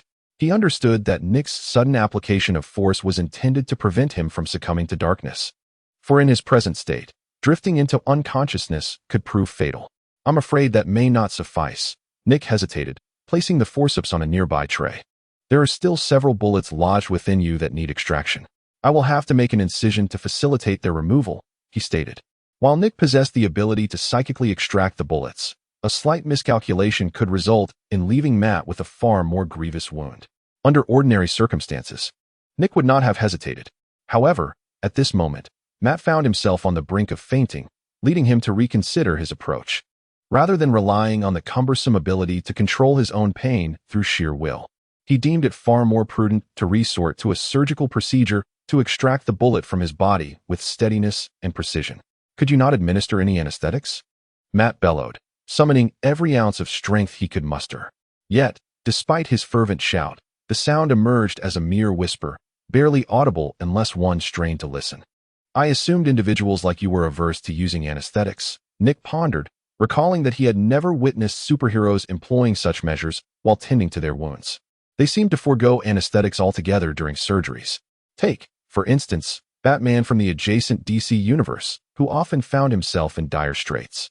Time and again, he endured the pain, stitching his wounds or allowing his butler to assist him. To Bruce Wayne, anesthetics dulled his mind, hampering his ability to think clearly. Thus, he often preferred to bear the agony rather than succumb to the numbing effects of medication. Similarly, Captain Rogers and his ilk, renowned for their physical prowess, rarely resorted to anesthetics. They relied on their bodies to heal themselves, even during the simplest of antiseptic procedures. As Nick contemplated this, it became evident that it was not a lack of fear of pain that drove them, but rather the necessity of enduring solitude in their struggles. Heroes, by nature, are often solitary figures, particularly in their formative days. Many iterations of Spider-Man began their vigilante journey alone in New York City, devoid of support, relying solely on themselves for every challenge. Exhaustion would find them perched atop the tallest skyscraper, gazing down upon the sprawling metropolis, solitary in their resolve. Even in moments of injury, they were left to confront their wounds in isolation, stifling their cries of pain to spare Aunt May from worry, gritting their teeth as they bandaged their injuries. Casting a glance at Parker, who was observing him as he tended to his wounds, Nick found solace in the fact that this world-s Spider-Man was not alone in his endeavors. Others stood beside him. It was difficult to fathom how a young Parker could withstand such immense pressure were he left to bear it alone. But the pain without anesthetics is unbearable. I fear I may not succumb to shock from blood loss, but rather die from the agony of your surgical procedure. Matt gritted his teeth in protest. Very well. Very well. Endure for the time being. I shall inquire if any anesthetics are available, Nick replied, turning his attention to the doctor lurking in the corner. Do you have any anesthetics? We have someone here on the verge of being overwhelmed by pain. The doctor paused momentarily, then quickly replied, in our locality, we seldom require anesthetics, hence I typically do not keep any on hand. However, this is Hell's Kitchen, where injuries abound daily. Do you truly believe that anesthetics would be unnecessary? Nick found it hard to fathom that such a place would lack anesthetic supplies. The injured in Hell's Kitchen were never short on toughness, often stitching their wounds without any numbing agents. That is not entirely the case, the doctor explained. Many individuals who arrive here bring their own substances, indulging just enough to alleviate their pain. He produced a substantial bag filled with pill-like contraptions. No wonder this fellow could employ such crude techniques in Hell's Kitchen. It appeared that his secondary occupation was selling these substances, while his primary focus lay elsewhere. If you desire, I can share some with you, the doctor offered. But before he could finish his sentence, Nick snatched the entire bag from him, extracting 2 pills to examine them closely. Although their purity was not exceptional, they would suffice for a temporary fix. You actually intend for me to consume this? Matt's eyes widened upon seeing the items in Nick's hand. He was not one of those addicts and had no intention of partaking in such substances. I want to eat it, I refuse. Yet, Nick would not entertain his protests, promptly forcing the pills into his mouth. Parker, hold this fellow down. I need to continue with the operation. Chapter 133. The Chatterbox. The surgical procedure unfolded smoothly, thanks to the substance Matt had ingested. He remained blissfully unaware of Nick's actions with the scalpel. This spared Nick a great deal of hassle. For instance, when he made incisions in Matt's skin to extract the bullets, it proceeded remarkably well. The lad's eyes were glassy and unfocused, offering no resistance whatsoever. This made Nick's task significantly easier, as, given his rudimentary skills, he would struggle to manage any emergency situations that might arise. Although another doctor stood nearby, he was hardly a trustworthy ally, possessing even less knowledge than Nick. His role was limited to assisting Nick, and at times, he was slower to react than Parker. Fortunately, no unforeseen complications arose, and the surgery concluded successfully, with Nick extracting several specialized bullets from Matt's body. Thankfully, only a single dart was found. Had there been more lodged within him, he might have met a grim fate long ago. Nick removed his blood-soaked gloves and sought a place to wash his hands. As for the surgical instruments, he had no intention of cleaning them. They were not his property, and he would leave them as they were. Whether the other doctor chose to clean them or not was of no concern to Nick. If the next patient were to contract an infection due to negligence, it would not be his responsibility. Is this really sufficient? Parker observed Nick, who was washing his hands, momentarily taken aback. It was not that he feared Nick would inadvertently harm Matt. Rather, it was the peculiar technique Nick employed in suturing wounds that left him bewildered. Even someone as uninformed as Parker could discern the lack of finesse in Nick's method, which incorporated an abundance of his own creativity. For instance, he had fashioned one wound into a butterfly knot. One could only ponder how Matt would react upon awakening to find such an embellishment adorning his chest. If word of this were to circulate, it would likely render Matt incapable of holding his head high in Hell's Kitchen for the rest of his life. Or should I dismantle the stitches Nick just secured and inspect whether any stray bullets still linger within? Nick raised an eyebrow, seeking a relatively clean cloth to dry his hands. However, upon noticing the doctor's hesitance to speak, he hesitated as well. Just don't tell me that's your foot rag, Nick remarked. This is certainly not my foot rag, but I did use it a few days ago for a rather personal task, the doctor replied. In an instant, a dark crimson flame erupted in the palm of Nick's hand, incinerating the cloth that had been used for such unsavory purposes. There, that cloth will forever be frozen in this moment. Let no one utter a word about it. Nick glared at the doctor, perturbed that he hadn't disclosed this earlier. No wonder he had detected a rather peculiar odor on his hands just moments ago. While Nick could have simply employed Warner's magic to evaporate the moisture from his hands, his long-standing habits led him to prefer the cloth. All right, the doctor stammered, still reeling from Nick's sudden display of fire. Was that magic? But why did it emanate such intense heat? Even I could feel it from where I stood, and the cloth was reduced to mere ash. The doctor instinctively swallowed hard. Realizing that he should refrain from probing further, it was wiser to remain silent in the presence of such a person. Meanwhile, Parker was unable to contain his excitement. Moments ago, he had witnessed something truly extraordinary, the ability to conjure fire with one's bare hands, and the temperature felt remarkably genuine. Filled with enthusiasm, Parker approached Nick, his eagerness palpable. Sir, could you please show me that fire again? Could you tell me how you accomplished that? Oh my, it hardly seems like magic. Who exactly are you, sir? You possess the ability to immobilize people and wield such flame magic. Did you learn these skills from some ancient lineage? I have long been fascinated by such things since my childhood, yet I'm unsure if there are any spells that allow one to fly. A friend of mine is quite eager to learn that. This friend refers to Nade, who is quite the whimsical character, much like Parker. However, Nick was not inclined to concern himself with whom Parker was alluding to. He merely found Parker's incessant chatter a tad bothersome and felt an urge to deliver a couple of punches to silence him. Parker, seemingly oblivious to the nuances of social cues, failed to recognize that Nick had chosen silence out of a desire not to engage. He even overlooked the slight furrow in Nick's brow.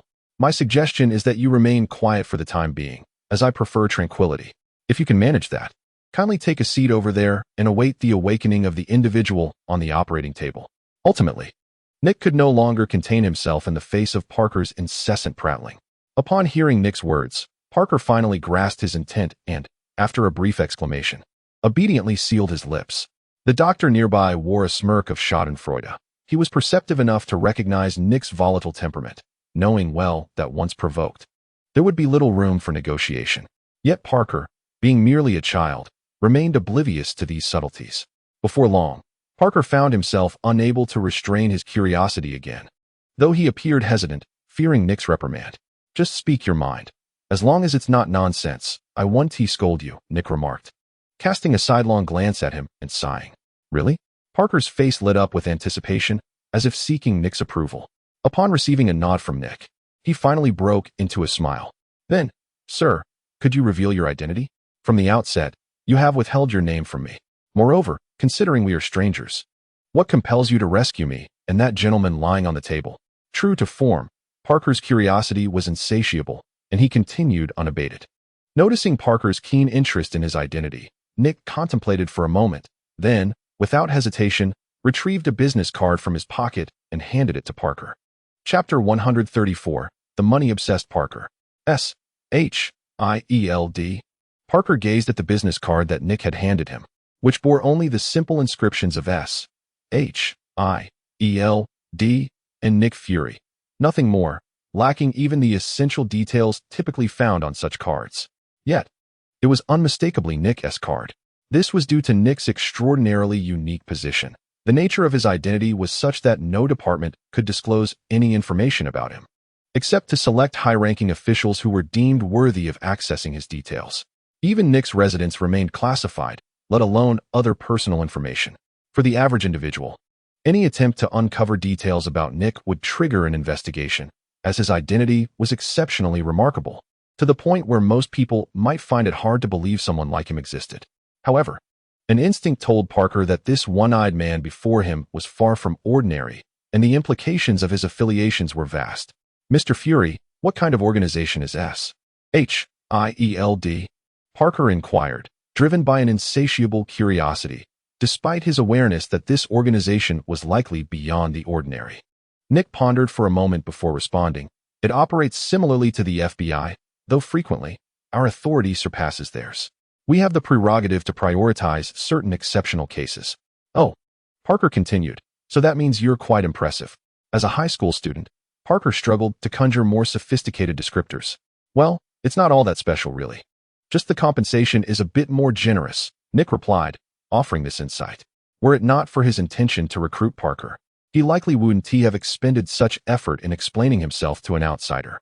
Parker displayed considerable potential, despite being a mere youth at present. With slight guidance, he could evolve into a significant force in the future, a quality that Nick found essential. The future Avengers would comprise a diverse array of individuals, each capable of becoming a superhero in their own right, equipped to handle myriad challenges. Yet, the rarity of those who could emerge as true leaders was striking. Without a steadfast core, many would flounder aimlessly. This was precisely what Nick valued in Parker. After all, even Tony Stark held high hopes for him. With a little time and direction, Parker was certain to impress. At this moment, Nick aimed to provide Parker with an initial overview of the organization, ensuring his presence was acknowledged. To directly inquire if Parker wished to join him would be rather abrupt. Even he would hesitate to accept such an offer under the same circumstances, as he still appeared to Parker as a near stranger. Thus, Nick resolved to take a more pragmatic approach, deciding to cultivate a favorable rapport with Parker for the time being. By doing so, even if the latter never joined the Avengers, he would harbor no animosity towards Nick. When the moment of need arose, Parker would be more inclined to lend a hand. However, upon hearing the mention of substantial financial rewards, Parker's eyes instantly lit up with excitement. Although concealed behind a mask, Nick could discern the enthusiasm in Parker's body language. "A considerable amount of money. How much?" Parker eagerly inquired.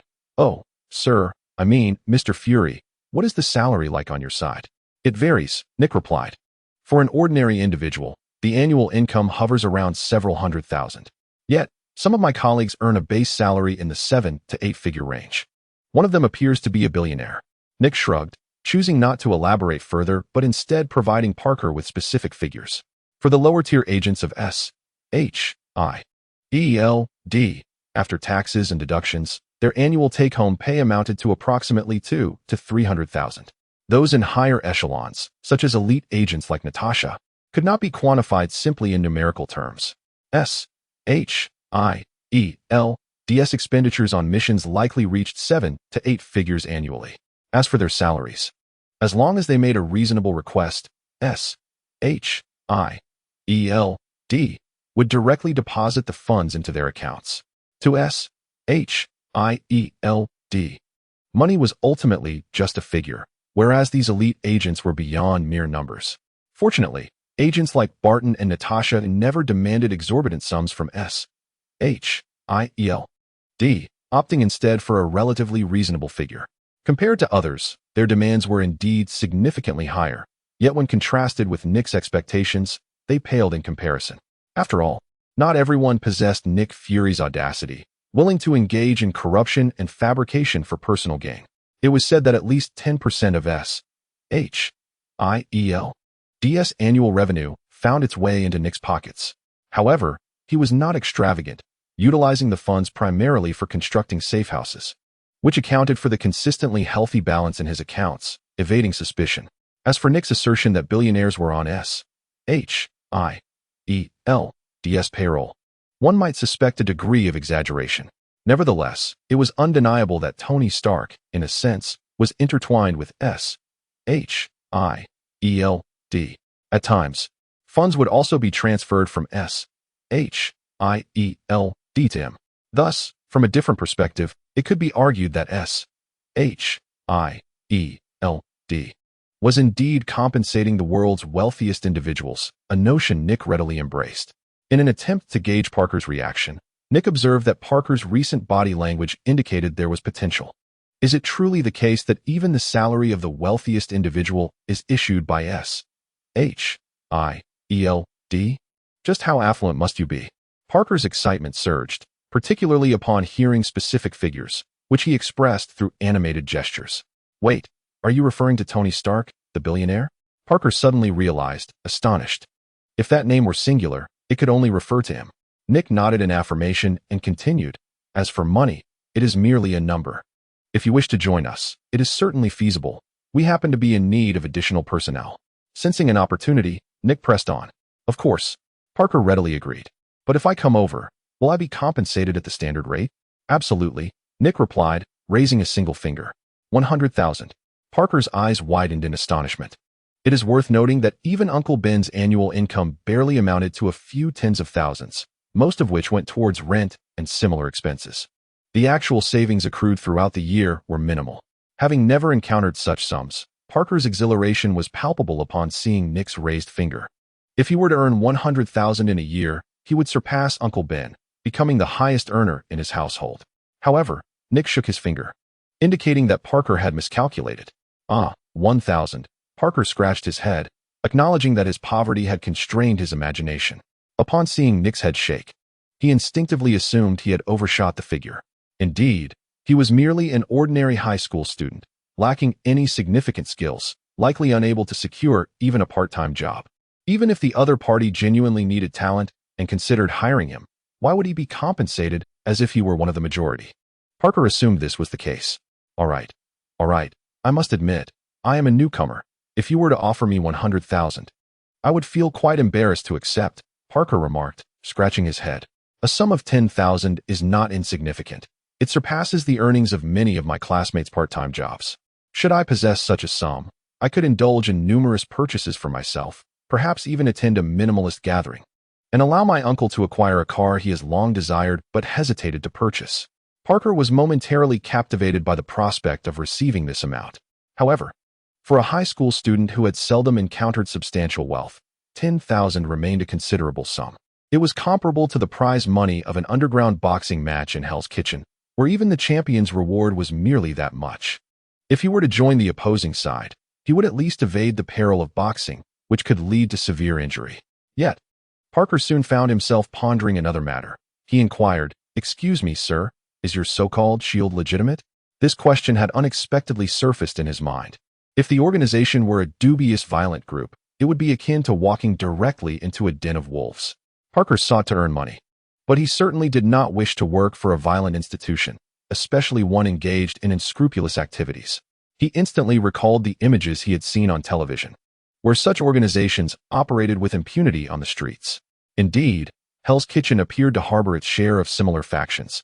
As he remembered a segment he had watched the previous week depicting an illicit organization that gruesomely severed heads, truly a terrifying sight. If Parker were to be tasked with such deeds, he would unequivocally refuse. He was a good person and would never stoop to such actions. Thus, when Nick promised Parker a substantial sum, this concern resurfaced in his mind.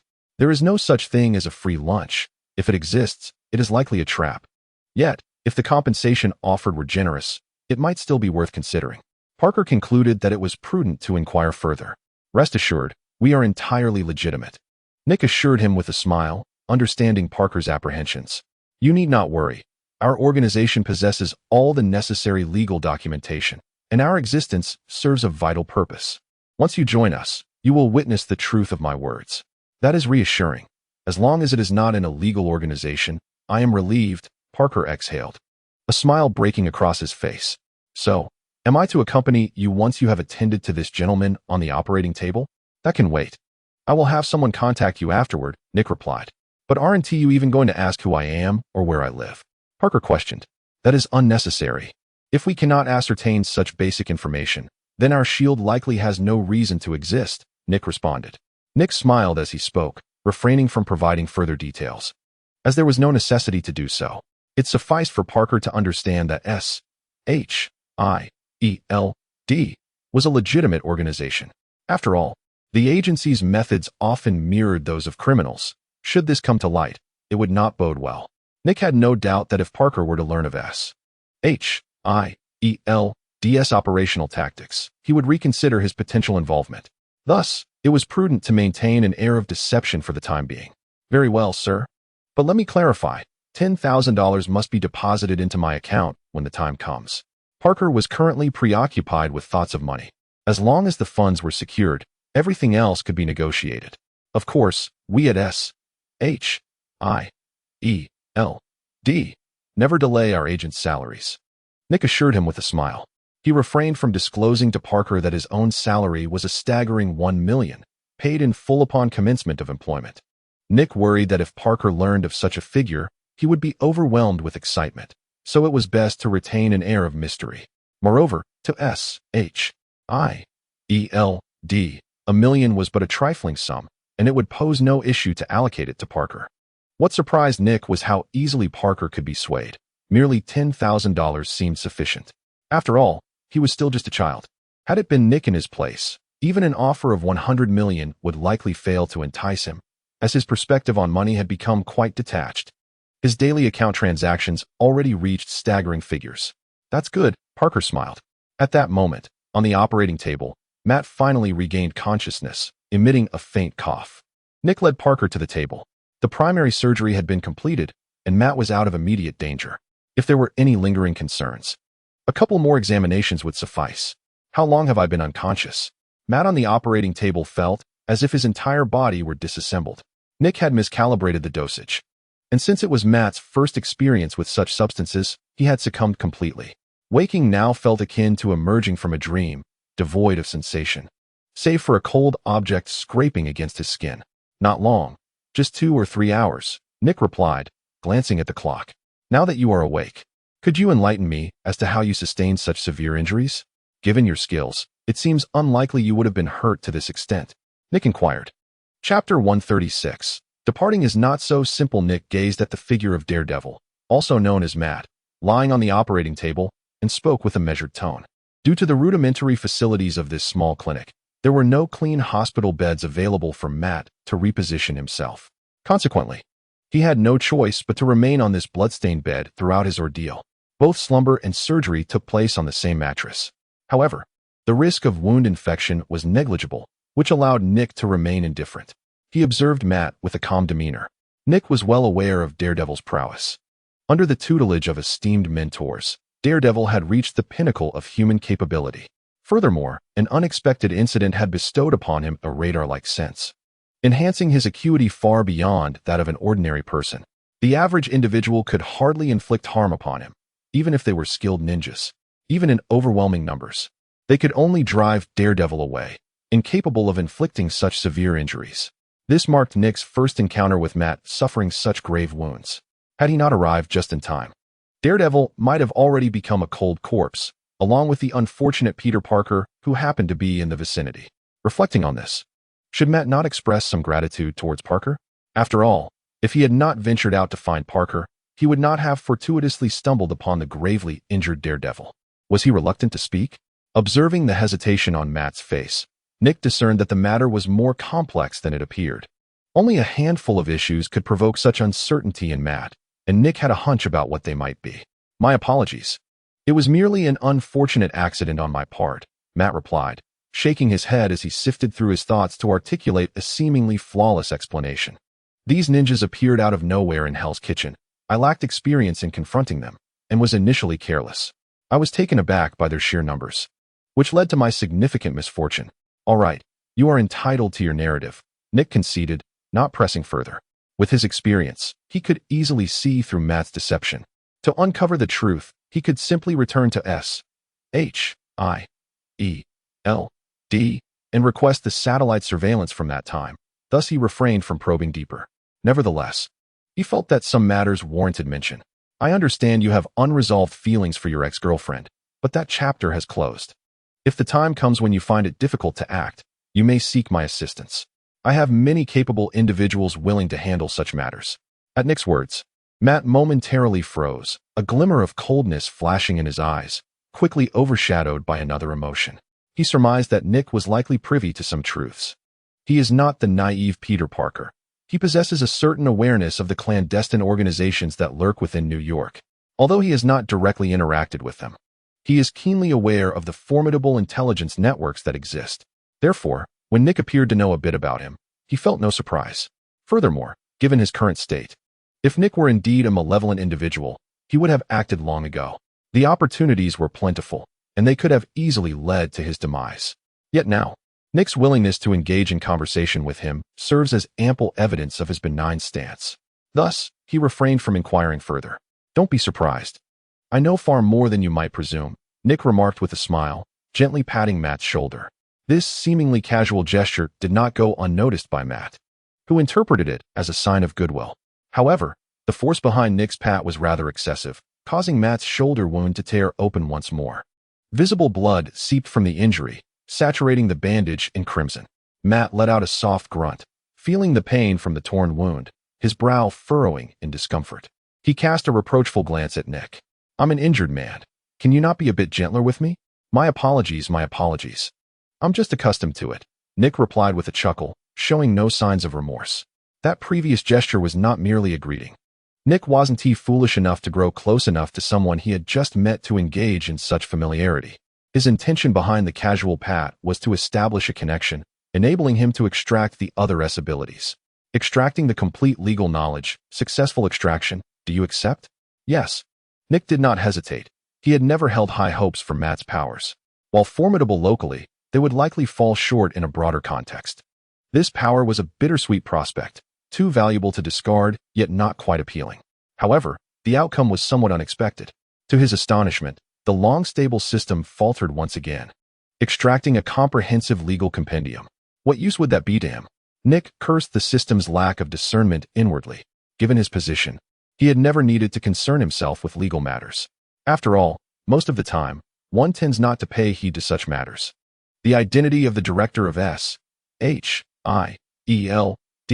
holds significant weight, as long as the actions undertaken are deemed necessary for the execution of his beliefs.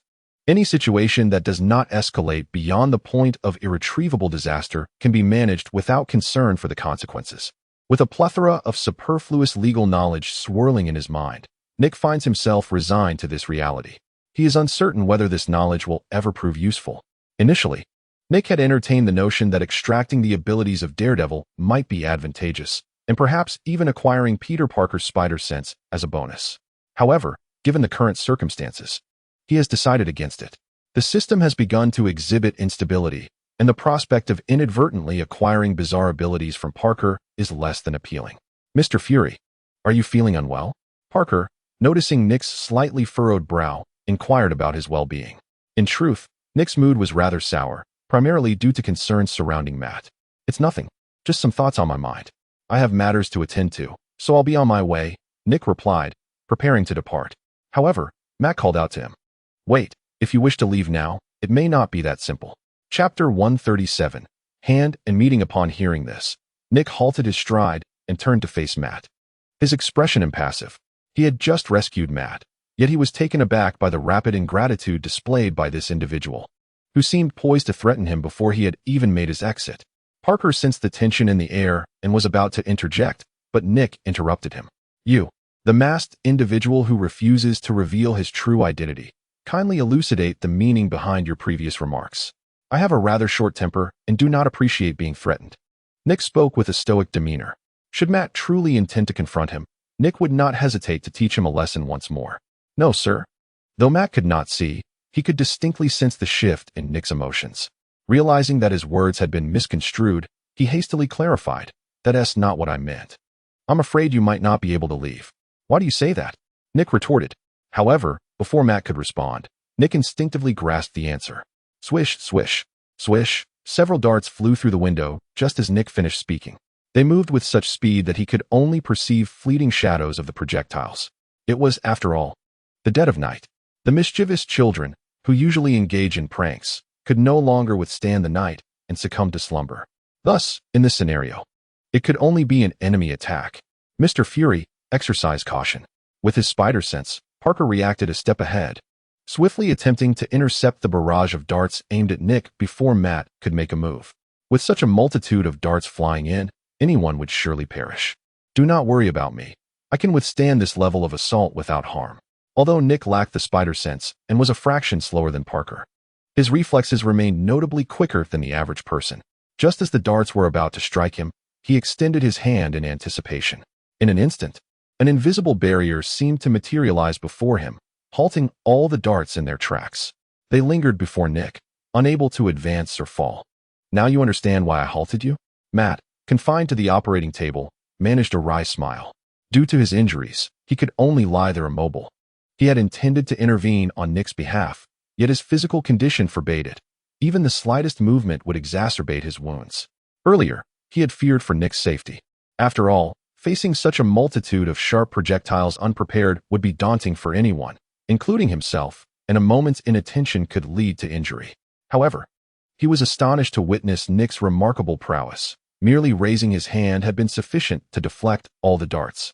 Yet, unlike Parker, Nick did not exclaim in alarm at his own impressive display. In these times, who among us lacks some form of superpower? Take, for instance, the individual beside him clad in a spider suit, who possesses abilities akin to that of a spider. But they are targeting you. With his discerning eye, Nick immediately discerned the trajectory of the darts. Although they appeared to be directed at him, their true aim was Matt, positioned behind him. However, because Nick was shielding Matt, he too was drawn into the fray. Is there any difference? As long as you remain with me, they will perceive us as allies.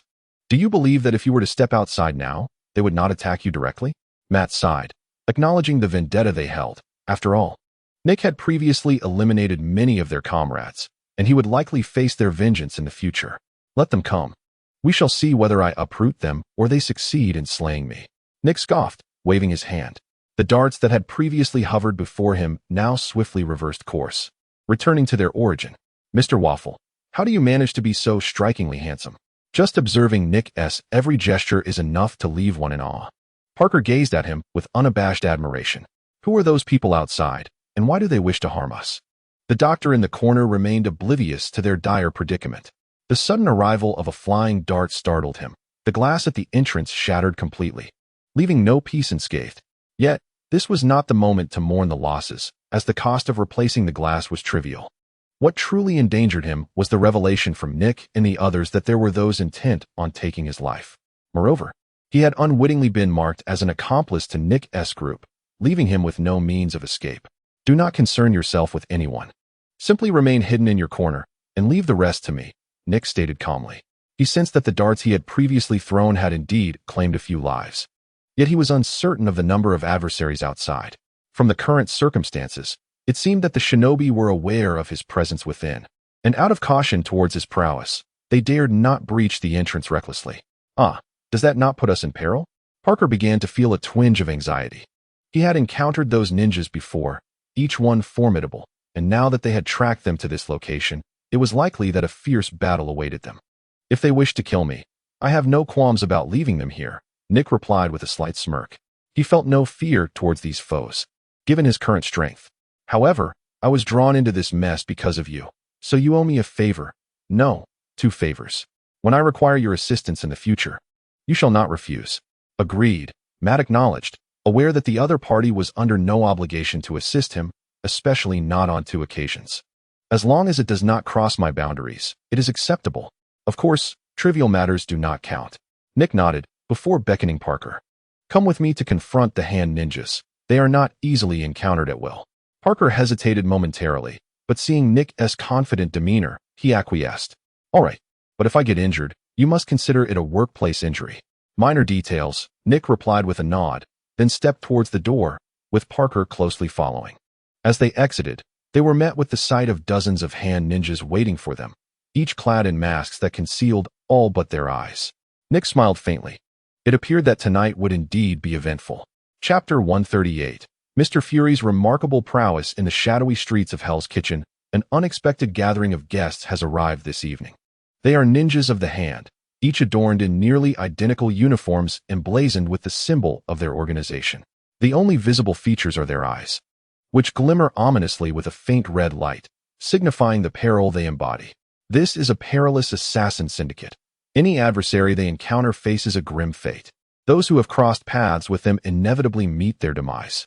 Now, the ninjas of the hand have set their sights on Nick and his companions, intent on making them pay a grievous price for the life of their fallen comrade. Faced with over 30 members of this lethal faction, Nick remains unfazed. His hands casually clasped behind his back, his singular eye surveying the scene with keen awareness.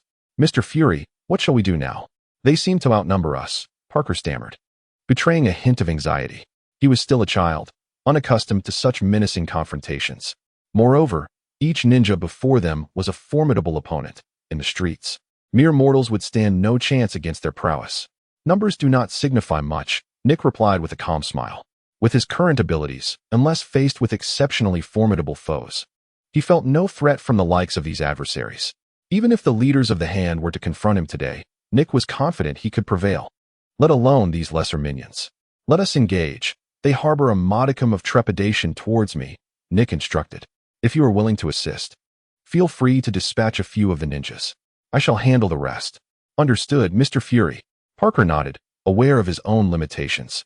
Although he wished to aid his companion, he recognized that his contributions would be modest at best, primarily consisting of taking down a few ninjas.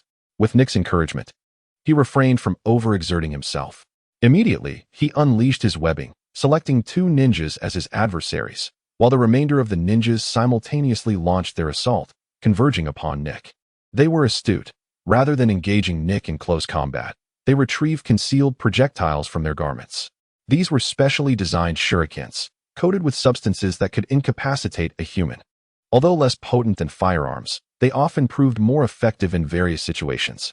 In an instant, dozens of shurikens soared from all directions towards Nick, their swift trajectories slicing through the air with a menacing whistle. They approached Nick from nearly every angle, a perfect encirclement. Had they become clever? Nick was not foolish. He immediately discerned their intentions. Their initial tactics were merely to ascertain whether Nick's suspected ability to manipulate objects from a distance had any limitations. The answer was indeed affirmative. After all, Nick possessed only 2 hands, and through mental control, he could manage at most 2 objects in different directions simultaneously. While the range was considerable, it was not without its constraints. If enemies attacked from 4 directions at once, Nick could only fend off 2, leaving him exposed to danger from the other 2. What a cunning strategy.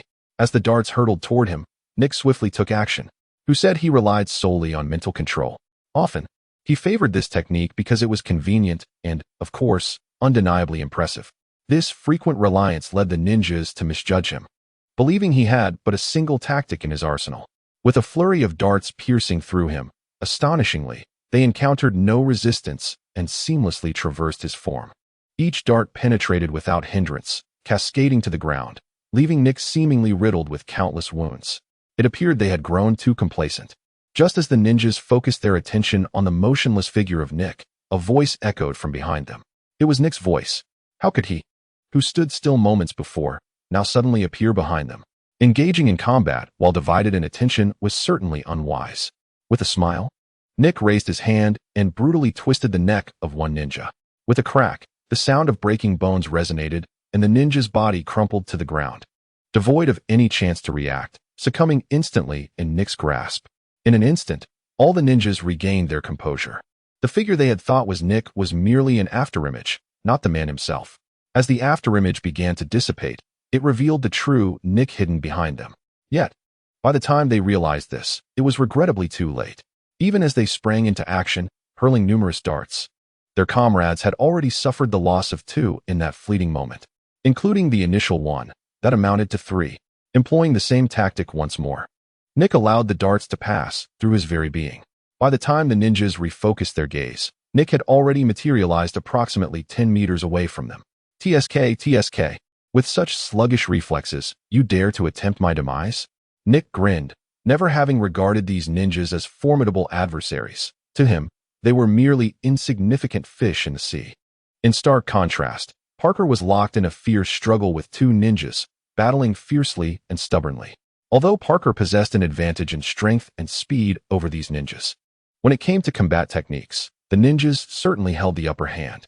At that moment, witnessing Nick's effortless dispatching of three ninjas, Parker couldn't contain his excitement and shouted towards Nick, "Mr. Fury, you are truly remarkable. Perhaps you should first handle your own troubles before cheering me on." Nick replied to Parker, yet as he spoke, the cluster of ninjas ahead began to stir once more. This time, they no longer hesitated, instead launching a concerted assault in Nick's direction. Over 20 ninjas moved in unison, creating a spectacle of formidable intensity. Chapter 139, dispatching you in 10 seconds in the deep of night, beneath the luminous full moon, its light cascaded down, casting an ethereal glow over the scene.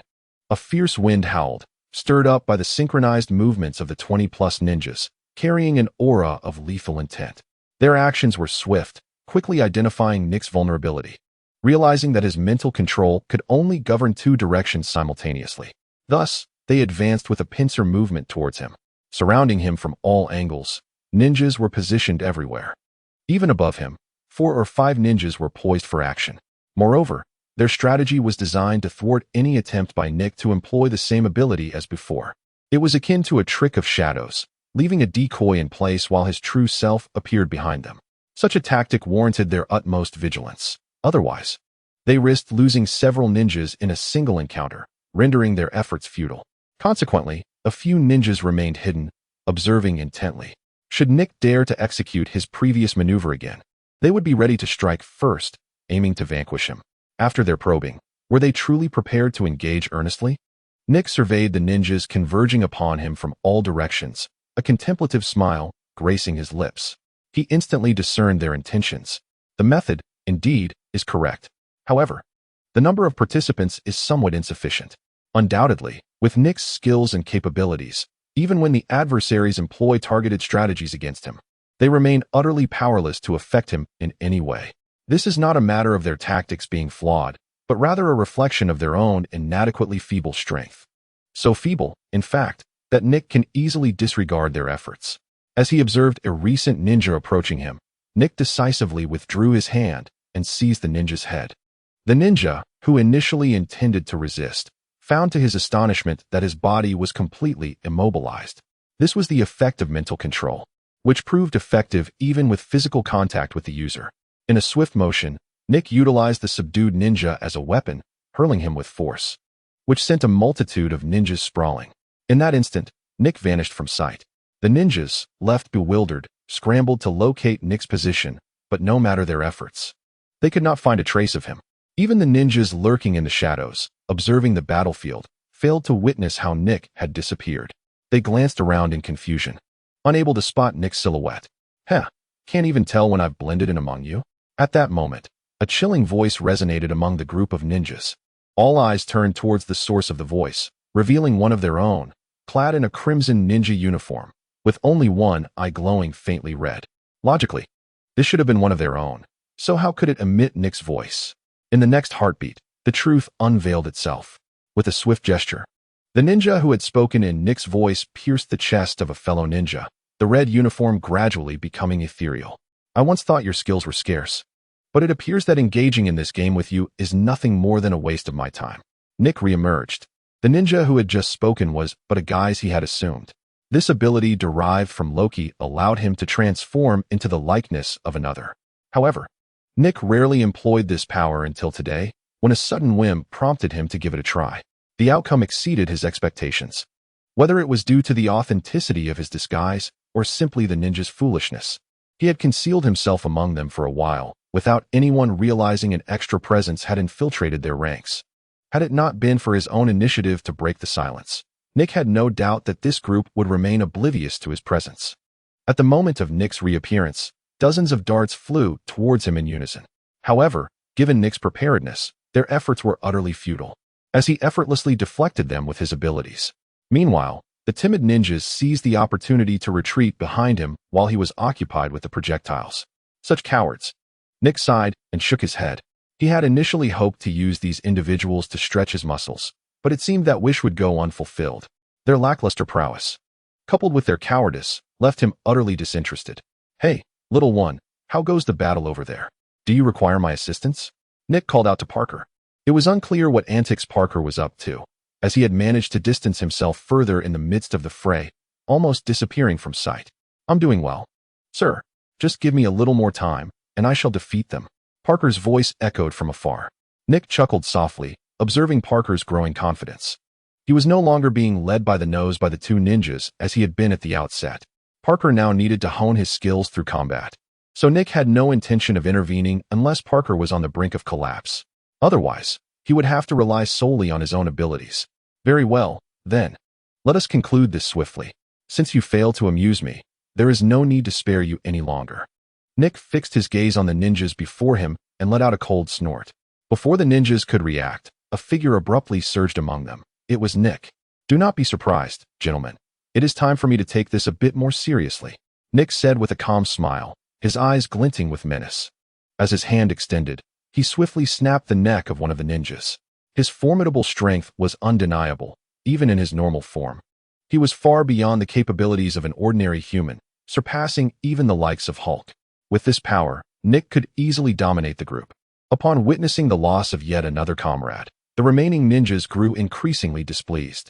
They were unafraid of death, even knowing they were no match for Nick. They continued to engage him. "I will finish you all in 10 seconds, Nick declared, a smile gracing his lips. Chapter 140. Settled. The 10 seconds had elapsed. Nick turned his head, surveying the chaos strewn across the ground. These remnants were the aftermath of his recent battle, showcasing his formidable destructive power.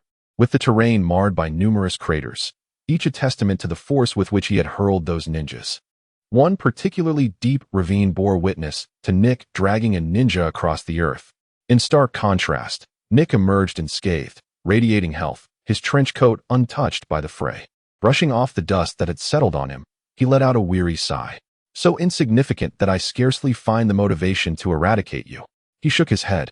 The bodies of the Hand and their ninjas had already disintegrated into ash, an effect of the Hand's unique technique. Upon death, the corpses would spontaneously turn to dust, leaving no trace behind. This method served to obscure their identities, allowing the Hand to resurrect the fallen ninjas through special means. Hence, during the skirmish, these ninjas had exhibited a fearless disregard for death, fully aware they could not best Nick, yet they charged forth without hesitation. As for Nick's decision not to capture the two for interrogation in hopes of uncovering clues, it stemmed from two considerations. First, Nick was well versed in the script, quickly discerning their origins without needing to delve deeper into their circumstances. He preferred to allocate his time to other matters. Second, the ninjas of the Hand often possessed self-destruct methods, readily taking their own lives if captured, thus avoiding any complications. Enough of this. Let us see how Parker is faring.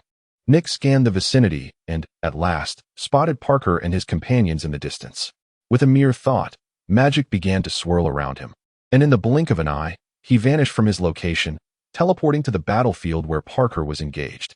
Meanwhile, the battlefield led by Parker had transformed. Gone was the initial chaos of his first encounter. Having adapted to the battle tactics of the two ninjas, he now navigated the situation with ease. This was largely due to Parker's innate talent, complemented by the temporary insights afforded by his spider sense. Had it not been for this instinctive warning of danger, Parker's initial clumsiness would have likely led to his demise at the hands of the two ninjas on multiple occasions. Gradually, the ninjas began to realize that something was amiss. In merely a few minutes, Parker's dexterity had remarkably improved, rendering many of the techniques previously effective against him far less potent. The two ninjas exchanged knowing glances before simultaneously springing into action. Each of them brandished 3 shurikens, which they hurled towards Parker in unison. Unlike Nick, Parker lacked the ability to effortlessly deflect such projectiles with a mere flick of his wrist. However, he possessed his spider sense. Relying on this heightened awareness, he could distinctly perceive the trajectory of the incoming shurikens, as if time itself had slowed. Your tactics are ineffective against me this time, Parker chuckled to himself. He had become increasingly adept at harnessing his spider sense. With a swift motion, he leaped and caught all the shurikens in his grasp. Yet, as he reveled in his triumph and glanced forward, he found no trace of the two ninjas. Where the hell did they go? Parker pondered momentarily. In the brief interlude while he caught the shurikens, the ninjas had seemingly vanished. No, they hadn't fled. His spider sense warned him they were behind him. Realizing this, Parker quickly reacted as his instincts alerted him to imminent danger. However, by the time he turned around, it was already too late. The two ninjas had appeared above him, brandishing dagger-like weapons, and as they descended, they thrust their blades menacingly toward him. I've been careless, Parker acknowledged, knowing he had no time to evade. Instinctively, he raised his arms to shield himself from the impending lethal strike. Yet, seconds passed, and he felt no pain from the daggers. Was it possible they had already struck, and he simply hadn't registered the sensation? A peculiar thought flickered through Parker's mind. When he finally opened his eyes and looked up, he found his arms unscathed. Not far in front of him, a faint voice resonated. So, you finally decided to look up? Nick's tone brimmed with mockery. Indeed, children often display a certain naivety. When confronted with true peril, their instinctual reactions fall short compared to those seasoned in experience. Had the roles been reversed, Nick would have undoubtedly made a different choice when faced with the ninja's lethal assault, opting instead for a desperate fight for survival. Even if one cannot take both at once, one must at least strive to secure one. In this way, although the outcome may remain largely unchanged, there is merit in the effort. And securing even a single capture is a victory. With a stroke of fortune, one might even manage to seize both, ensuring one's own safety. In comparison to his aspirations, Parker's actions fall somewhat short. A faint smile graced Nick's lips as he unexpectedly appeared before Parker. He bore no reproach towards Parker, considering his age and experience. Successfully holding off two ninjas for such a duration was commendable. If anything, there would be time to hone his skills later. Mr. Fury, when did you arrive? Parker inquired, momentarily taken aback by Nick's sudden appearance. Nick held the two ninjas firmly in each hand, rendering them as docile as young chicks. A stark contrast to the peril they had posed moments before. I came over after resolving the skirmish on my end, Nick chuckled. It seems I arrived just in time. Otherwise, you might have found yourself on the receiving end of a few stabs from those two. Not at all. I intentionally revealed a weakness. I had already devised a counterattack. Parker retorted, a hint of color rising to his cheeks beneath the mask. Nick's assertion held truth, had he not arrived promptly. Parker might well have met a dire fate. Chapter 141. Olive Branch. Upon Nick and Parker's return to the small clinic, the doctor had vanished without a trace. He likely took advantage of their absence, slipping away while they dealt with the ninjas. Matt remained on the operating table, having made no effort to prevent the doctor's escape. After all, they had intruded upon the doctor's clinic in the dead of night, occupying his space and endangering his life. To insist that he remain would have been excessively unreasonable. Matt had contemplated aiding Nick and the others. However, his injuries were too severe. Even the slightest movement threatened to exacerbate his wounds. In such a state, he risked succumbing to blood loss before any adversary could lay a hand on him. Therefore, wishing not to become a burden to Nick and the others, Matt resigned himself to waiting patiently for their return. What surprised Matt was how swiftly Nick and the others returned, having been gone for less than 10 minutes. In Matt's estimation, even Nick's formidable prowess would make it a daunting task to confront so many ninjas simultaneously. A moment's carelessness could easily lead to dire consequences at the hands of such skilled foes, a reality Matt was all too familiar with.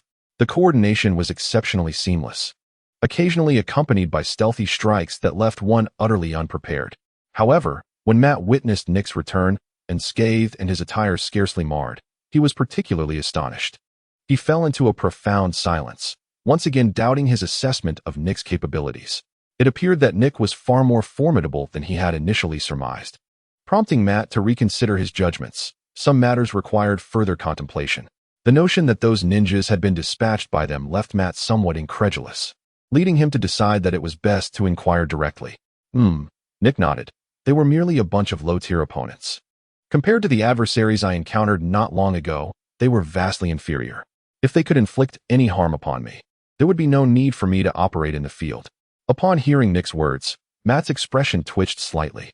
If, as Nick suggested, those ninjas were indeed inconsequential, then what did that make him, having sustained such significant injuries at their hands? Matt chose to dismiss this line of thought and glanced at Parker, whose reaction seemed far more appropriate. In stark contrast to Nick's relaxed demeanor, Parker appeared as though he had emerged from a grueling battle, gasping heavily and sporting numerous rips in his close-fitting combat suit, alongside several fresh wounds. Fortunately, they were merely superficial injuries that would not significantly impact him. Had Parker been grievously harmed due to Matt's actions, Matt would likely drown in guilt. Nonetheless, Matt found himself intrigued by the formidable foes Nick had alluded to, those capable of posing a serious threat to him. Based on Matt's estimation, Nick's prowess was considerable, evident from his effortless victories over numerous ninjas. Thus, one could only wonder what kind of entity could challenge Nick so profoundly. Stop guessing. Nick discerned Matt's thoughts with ease, deliberately leading him on. He was curious to see if Matt would find such matters captivating, and it seemed that he had indeed taken the bait. I know you are intrigued by my words, but if you wish to inquire further, I must regretfully inform you that there are certain things I cannot divulge. Nick spoke softly. Is it because the individual who can cause you such distress is a rather unique entity? Matt inquired. Indeed, Nick affirmed with a nod. During his encounter with Ebony Maw and Black Dwarf, he had found himself embroiled in a fierce struggle. Their powers were on par with the most formidable adversaries he had faced. Ultimately, if it were not for successfully extracting their abilities, it would seem nearly impossible to subdue them. In such a scenario, the Earth would undoubtedly be in peril. Your words have piqued my curiosity. What exactly is this existence? Matt inquired further. He possessed his own channels for information, thus he was somewhat aware of matters unknown to the average person. For instance, humanity is not the sole inhabitant of Earth.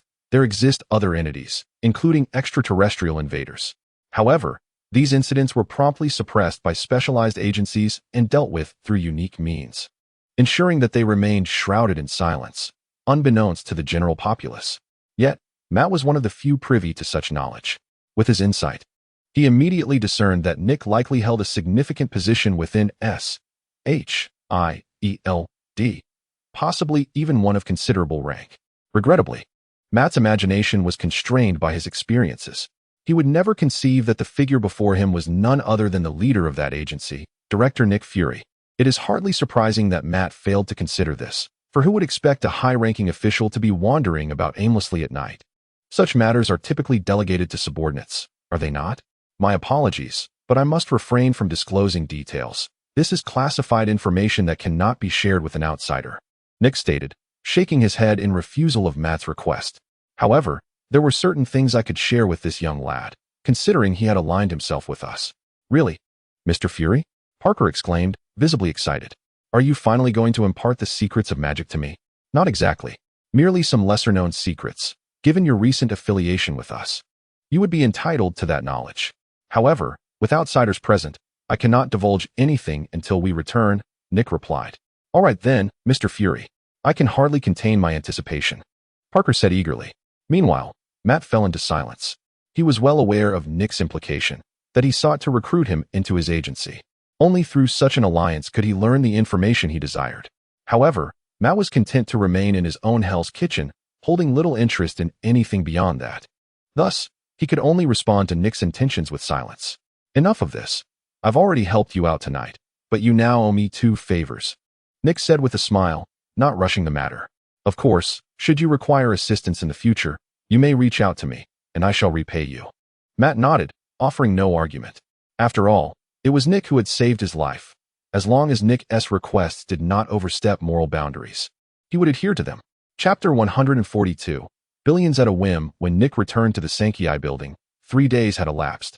During this period, he had dispatched individuals to investigate the affairs of the hand and the intricacies surrounding them. However, he had no intention of intervening, as the feud was fundamentally between Matt and the hand. Having saved Matt on 2 occasions was commendable enough. He bore no obligation to resolve the troubles that plagued him.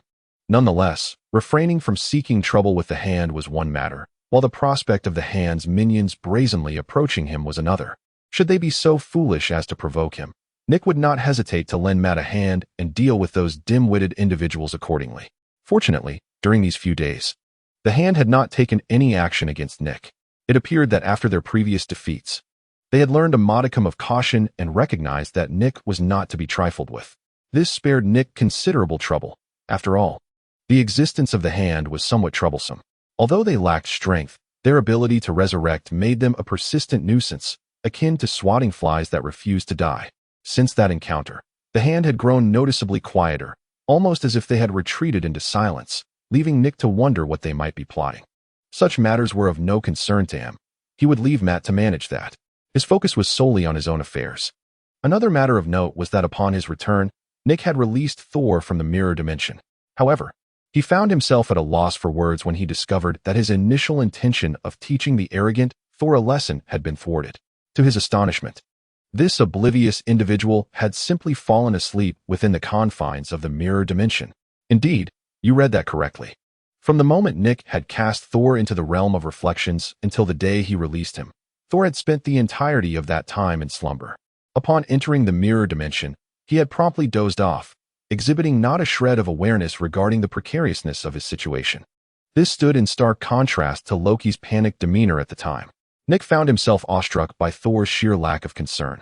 Even after being freed, Thor had yet to fully comprehend the circumstances, merely patting Nick on the shoulder, yawning, and then seeking out another spot to resume his slumber. It was said that even now, he had yet to awaken, leaving Nick utterly exasperated. This incident prompted Nick to silently vow next time Thor must be unceremoniously dispatched into the vastness of space. This approach would indeed instill a sense of urgency within him. Moreover, it is imperative that the task be entrusted to someone unfamiliar to Thor. Only then would he truly feel the weight of the situation. Otherwise, given Thor's carefree demeanor and his trusting nature, he would merely perceive it as a game, rendering any intended impact utterly futile, much to Nick's frustration. He wondered if Thor had awakened yet. Considering the copious amounts he had consumed with Loki, it would be entirely normal for him to sleep for several days and nights. Nick had already devised a plan for Thor's subsequent endeavors. He intended to send him off to Mexico to spend a few days with his girlfriend, Jane, and conveniently share with her the wild antics Thor had exhibited at the nightclub. With Jane keeping Thor in check, Nick would no longer need to worry about any trouble Thor might cause during his stay on Earth. The only source of vexation for Nick was the mountain of paperwork piled high on his desk. Today's tasks were, as usual, overwhelmingly burdensome. Just as Nick contemplated randomly selecting a document to address, the door to his office swung open, revealing an unexpected guest. "Did your family not teach you to knock before entering someone else's office?" Nick mused, effortlessly deducing the identity of the intruder from the rhythm of their footsteps. Without lifting his gaze from the document in hand, he remarked, "My drunken father never taught me such manners. He only instructed me to discern whether a woman is wearing padding based on her attire." Tony Stark plopped down on Nick's desk, snatching the document from his hands. "A merger proposal?" Stark raised an eyebrow. After regaining his sobriety, he exuded an air of chaos. His mere presence dissipated the good spirits Nick had painstakingly cultivated. "How is it that the esteemed director of SHIELD is burdened with such trivial matters, relying on his remarkable memory?" Stark glanced at the document and effortlessly absorbed its contents. "This company is engaged in smuggling operations, and their business dealings are rather straightforward. If you wish, I could acquire it for you. It's hardly a significant sum for me." At that moment, Stark displayed his characteristic disregard for financial constraints. A project worth billions was, to him, as trivial as grocery shopping at a local market. "Very well, since you have an abundance of wealth, consider it a fee for my ideas," Nick replied, not turning down Stark's offer. After all, it would be foolish not to seize an opportunity, especially one that could potentially line his own pockets with billions. In this province, the funds remain, and is this not yet another sum left over from a safe house? You and I are indeed quite informal with each other. Stark chuckled. For him, billions were merely a trivial figure, as the cost of a single suit of armor nearly approached this amount. Thus, presenting a personal favor to Nick was hardly an inconvenience. Just as Nick had suggested, he ought to extend his gratitude for the idea he had proposed, for without it, the advancement of his nanotech suit would not have progressed as swiftly as it has.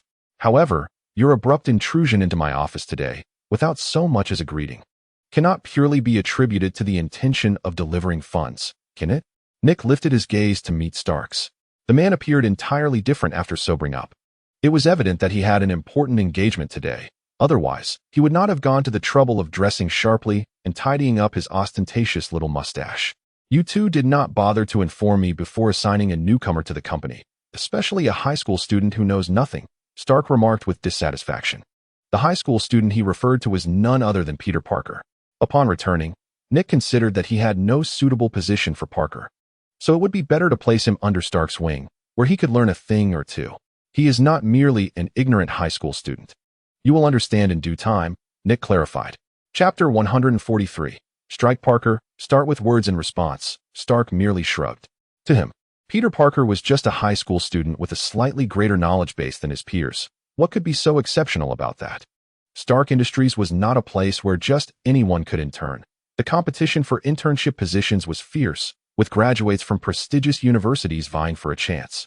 It was unusual to see a high school student interning, and if others heard about it, they might mistakenly believe Parker to be a prodigious talent, capable of securing an internship at Stark Industries at such a young age. Nevertheless, Stark's remarks were just that, mere comments, and he did not genuinely perceive any significance in it. After all, Stark Industries had an abundance of positions. Assigning one to a high school student was hardly an issue. At least the student, despite appearing somewhat simple-minded, demonstrated a commendable work ethic. As the saying goes, diligence can compensate for lack of talent. Hence, Stark found him at least tolerable, and over time, he even began to find him somewhat agreeable. What puzzled Stark most, however, was Nick's audacity in not only placing personnel, but also allowing him to draw a salary, one amounting to a staggering $1 million. Stark was indifferent to such a sum. To him, $1 million was akin to pocket change for an ordinary person, insignificant and inconsequential. What truly irked him was, the individual was brought in at Nick's request. And astonishingly, he was also responsible for his own remuneration. This situation feels akin to being treated as a mere caregiver. How long do you intend to have that young lad intern with me? Stark is no fool. He could easily deduce that the individual named Peter Parker possesses some exceptional qualities that warranted Nick's unusual decision to recruit him. However, it is indeed true that Nick's SHIELD is rather chaotic and unsuitable for the wholesome development of a high school student, making his placement with Stark quite justifiable. What piques Stark's curiosity is the specific talent Parker possesses that compelled Nick to bring him on board. Perhaps we shall discover this when he graduates from college? Nick continued to sift through documents, attending to a multitude of tasks awaiting his attention. He was determined not to squander his precious time engaging in trivial conversation with Stark. Today, he had no intention of working overtime, so he needed to complete this pile of work before the end of the day. It seems there will be some time before that child's academic performance is scrutinized, from what I have seen. Gaining admission to a reputable institution should not be overly challenging for him. I could assist by writing a recommendation letter, as I have connections at MIT. What do you think? Stark eagerly volunteered. I certainly have no objections, but when did Tony Stark become so magnanimous to show such kindness to a high school student he has yet to meet? Nick raised his gaze to meet Stark's eyes, his brow slightly arched, and discerned Stark's evident interest in Parker. It felt as if he had instantly taken a liking to someone. As expected, Stark's earlier demeanor was merely a facade. He was genuinely intrigued by Parker, though he refrained from expressing this in Nick's presence. Since he is your protege, I shall make a few arrangements, Stark remarked with a rather flamboyant smile. However, after he spoke, Nick activated a device and presented a video for Stark to view. Take a look at this. It might capture your interest. Stark, intrigued, focused on the video. By the scenes depicted, he deduced that it showcased a somewhat aged street, likely in the Hell's Kitchen vicinity. Are you asking me to assist in renovating that area? Stark pointed at the video. I'm merely an arms dealer. For construction, you would need to consult someone else. Patience, just wait a moment, Nick replied, his hands clasped and chin resting upon them, encouraging Stark to continue watching. With Nick's insistence, Stark begrudgingly resumed his attention on the video. Sure enough, shortly after Nick's prompt, a figure emerged in the footage. It was an individual clad in a red and blue uniform, wearing a mask, resembling a spider in appearance. Before the Spider-Man stood two ninjas, tightly wrapped, with only their eyes visible. It was palpable that the Spider-Man's chatter was incessant. He engaged in combat with the two ninjas while continuing to speak relentlessly. The audio in the video was rather indistinct, yet it was evident that the Spider-Man was prattling on. Stark had no doubt that if he were to face this Spider-Man, he would instinctively seek to silence him, denying him any opportunity for verbal expression. After all, this Spider-Man was exceedingly loquacious. The 5-minute video was audibly dominated by his voice throughout its entirety. When the 5 minutes elapsed, the video concluded, and Nick retracted the device. "What are your thoughts after watching that?" Nick inquired of Stark. "His incessant chatter would drive me mad if I were his adversary," Stark admitted, knowing Nick was referring to the Spider-Man. However, Nick shook his head. "You know, that's not what I wanted you to focus on. I'm asking for your assessment in other areas." "Other areas?"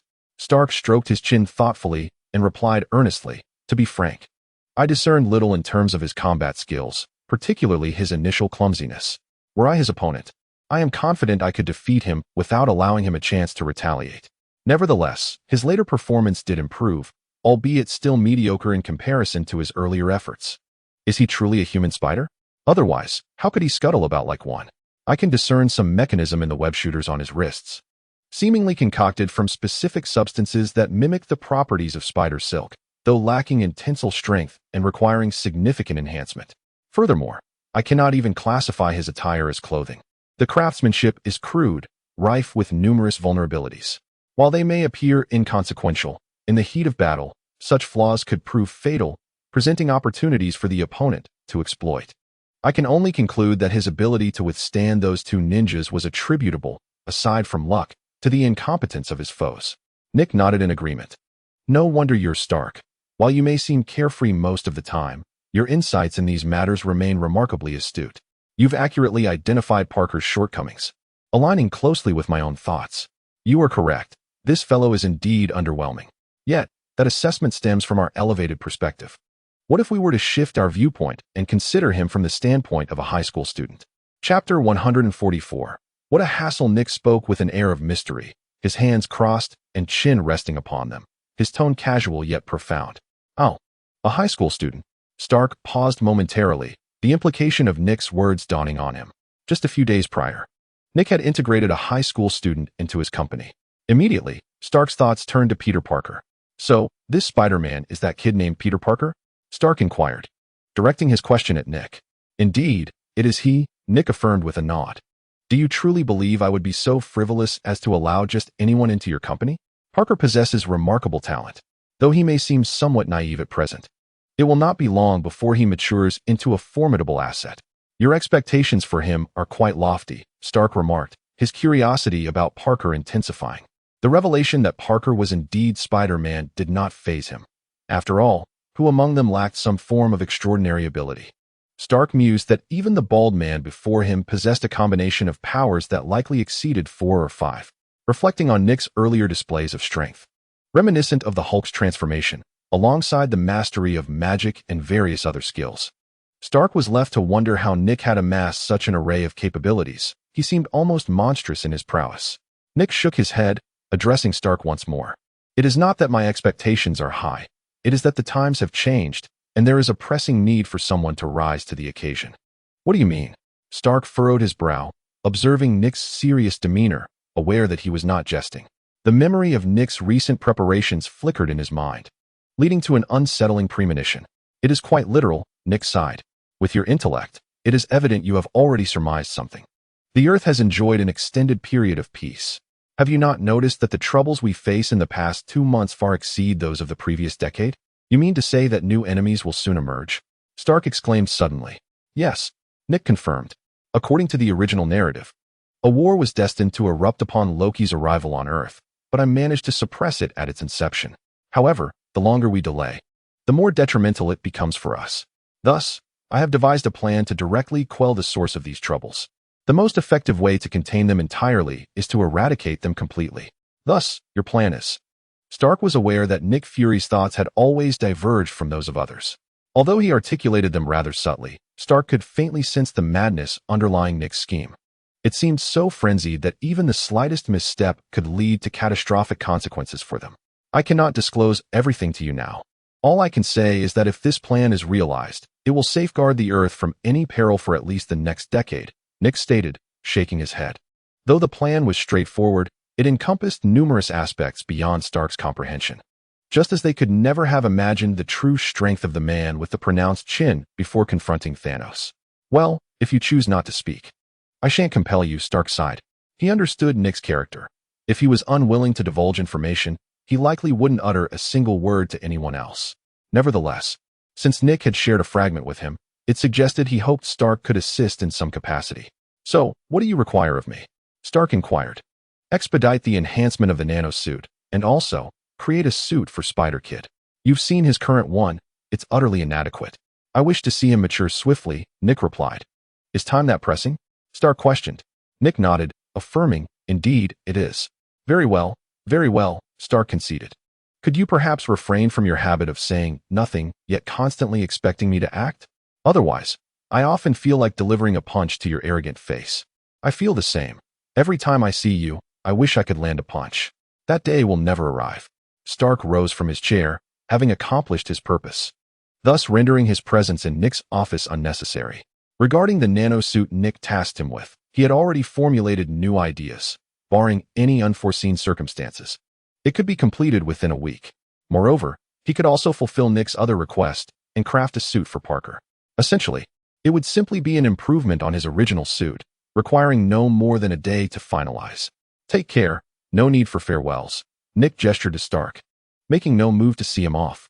Their relationship did not require such pretense. However, as Stark reached the office door, he suddenly paused. He turned to face Nick, his expression rarely serious.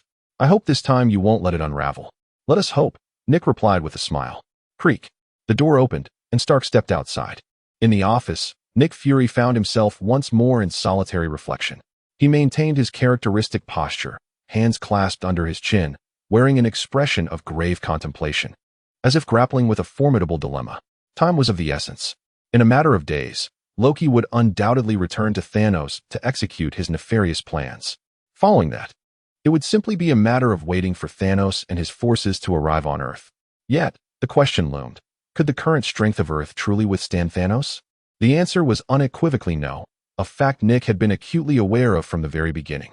Thus, he never harbored any illusions of relying on others to combat Thanos' formidable army. He needed to consolidate every resource at his disposal, such as Comitage and Asgard. He required Thor, the god of thunder, to act as an intermediary, persuading Asgard to send reinforcements to help fend off Thanos' legions. As for Thanos, aside from Odin, there was no one among them capable of confronting him. Odin would certainly refrain from intervening. Hence, Nick's reliance was pinned on but a single individual. Unfortunately, that individual was often absent from the solar system, likely fulfilling the role of a cosmic agent somewhere in the universe, serving as a savior on some distant planet. It was indeed a vexing predicament. Nick rubbed his temples and pressed a button on his desk. Suddenly, the large door behind him swung open. Chapter 145. An old friend Nick gazed at the ominous black door, ensuring the vicinity was devoid of life before he stepped inside. The darkness beyond the door seemed to possess the capability to engulf everything, including Nick Fury himself, as he vanished into its depths. With a soft thud, the door slowly closed behind him, returning to its original state, as if it had never been opened at all. He truly did not wish to seek out that individual. This path is so dreary, Nick muttered in annoyance. If the situation were not so dire, he would prefer to avoid an encounter with those individuals altogether. Although they professed to be allies, who could truly say what lay beneath the surface? Nick had traversed this route countless times before, so even in the oppressive darkness, he felt no trepidation. In fact, he decided to close his eyes, ambling leisurely along the path. After approximately 10 minutes, he finally perceived a glimmer of light at the end of the corridor, a signal that he was nearing an exit. A slight smile graced his lips as he chose not to hasten his pace upon seeing the opening. Instead, he continued his unhurried stride. At last, Nick emerged from the passageway. It was a desolate expanse of grass, upon which rested a solitary helicopter, exclusively his, though adorned with the insignia of S.H.I.E. L.D. Its usage was solely at Nick's discretion. No one else could lay claim to its operation. The area was utterly devoid of life, save for the lonely aircraft. Ordinarily, Nick would be accompanied by a chauffeur during any excursion, yet today, he found himself unaccompanied. He ascended into the helicopter, deftly activating a series of switches within. Once assured of its operational status, he piloted the helicopter into the sky, heading towards a destination known only to him. "I believe it is time for a new helicopter," Nick muttered to himself as he navigated the aircraft. Naturally, he had no intention of financing such a purchase with his own funds. That responsibility would fall to S.H.I.E.L.D. Crafting a scheme to embezzle several million or even $1 billion was, for Nick, a trivial endeavor. He had orchestrated similar schemes countless times before, and this occasion was no different. He had already devised a rationale. After all, the very helicopter he was piloting was acquired through his previous misappropriation at no personal cost. In these times, who still utilizes their own money for purchases? Certainly not Nick. Almost everything he possessed was acquired through public funds, as his modest salary could scarcely cover his extravagant lifestyle. 2 hours later, Nick brought the helicopter to rest atop a mountain peak. He did not venture into the base. Instead, he approached a pair of shrubs, deftly reaching beneath the underbrush to press a familiar spot on the ground. A sense of nostalgia washed over him. "Damn it, why is there still water here?" Nick cursed under his breath, withdrawing his now damp finger. Disgusted by the moisture, he retrieved a handkerchief from his pocket, vigorously wiping his finger clean. He was uncertain of the origin of the foul liquid, but its scent was indeed repugnant. After incinerating the soiled handkerchief, he crouched down and, using his mind, effortlessly shifted the earth to reveal a concealed button beneath. Without hesitation, he pressed the button with the same finger that had touched the unseemly substance. And then, nothing happened. The surroundings yielded no response, not even the slightest sound. Yet Nick remained unhurried, employing his mental prowess to restore the disrupted soil layers, ensuring that everything appeared as it once did. After completing this task, he stood silently, awaiting the inevitable. The passage of time did not perturb him, even as nothing transpired. However, 3 minutes elapsed, and at last, a faint sound began to permeate the air. Before Nick, the space shimmered as if a mirror had shattered, reflecting countless versions of himself. Soon after, a small spacecraft materialized before his eyes. The vessel's hatch opened slowly, revealing 2 figures with verdant skin, clad in form-fitting purple attire, who descended gracefully. "Nick Fury, my old friend, it has been too long," exclaimed the green-skinned creature in front, joyfully advancing to envelop Nick in a warm embrace. A fleeting concern crossed Nick's face. He had momentarily forgotten this detail. With their physical contact, a familiar system notification echoed in his ears. Acquisition of target's abilities, replication of physical form, and 50% of inherent capabilities. "Do you accept?" Nick paused, taken aback by the system's announcement. Wasn't a Skrull's ability limited to a mere 30% replication? Why, then, had he extracted a full 50%? After all, not every Skrull could achieve such a feat. Only a select few Super Skrulls could replicate another's form while simultaneously siphoning some of their abilities. Initially, Nick presumed that the extraction merely allowed him to mimic outward appearances. Thus, he had no intention of actively pursuing it. After all, the power he had previously acquired from Loki already encompassed a similar ability. An additional one would be redundant. However, the system had bestowed upon him an unexpected surprise. The extracted power included a generous 50% of his own abilities. This revelation filled Nick with elation. In essence, he could masquerade as others to harness their powers. If he were to assume the guise of Thanos, would that not grant him 50% of his formidable capabilities? As Nick pondered this enticing prospect, the Skrull before him inquired, "What troubles you, my old friend? Have you had a revelation?" The creature's concern was evident in its voice. "Just a trivial worry," Nick replied with a smile, shaking his head. He then extended a welcoming embrace to the other Skrull, signaling his camaraderie. Subsequently, he followed closely behind them and boarded the spaceship. However, during the ascent, Nick instinctively cast a shrewd glance at his surroundings. Each time he visited, he diligently recorded intelligence, believing that persistence would eventually yield the information necessary for his subordinates to construct their own spacecraft. Chapter 146. The Skrulls. As Nick accompanied 2 Skrulls onto the ship, the hatch began to close slowly. "My friend, what troubles you? You seem unusually tense." Have you encountered some difficulties lately? The foremost Skrull inquired with concern, observing Nick's demeanor. As an old friend of several decades, he could discern subtle changes in Nick's behavior. Yet, curiously, after many years of absence, he sensed that Nick had undergone a transformation. This change was not internal, but rather manifested in external appearances. The Skrulls, renowned for their ability to imitate others, possessed keen insight into the nuances of human expression, capable of detecting details that ordinary individuals would overlook. At this moment, Nick did not exude the essence of a man in his 60s or 70s. Instead, he resembled a youthful individual. For the Skrulls, such an age is but a fleeting moment, while for humans, it signifies the passage of a significant portion of their lives. In the past, Nick had been vibrant and spirited, especially during their initial encounter when he was in the prime of his youth. However, decades have elapsed, and they had witnessed Nick's gradual aging, transforming from a young man into the semblance of a frail elder. He had often lamented the brevity of human life, feeling that it was far too short.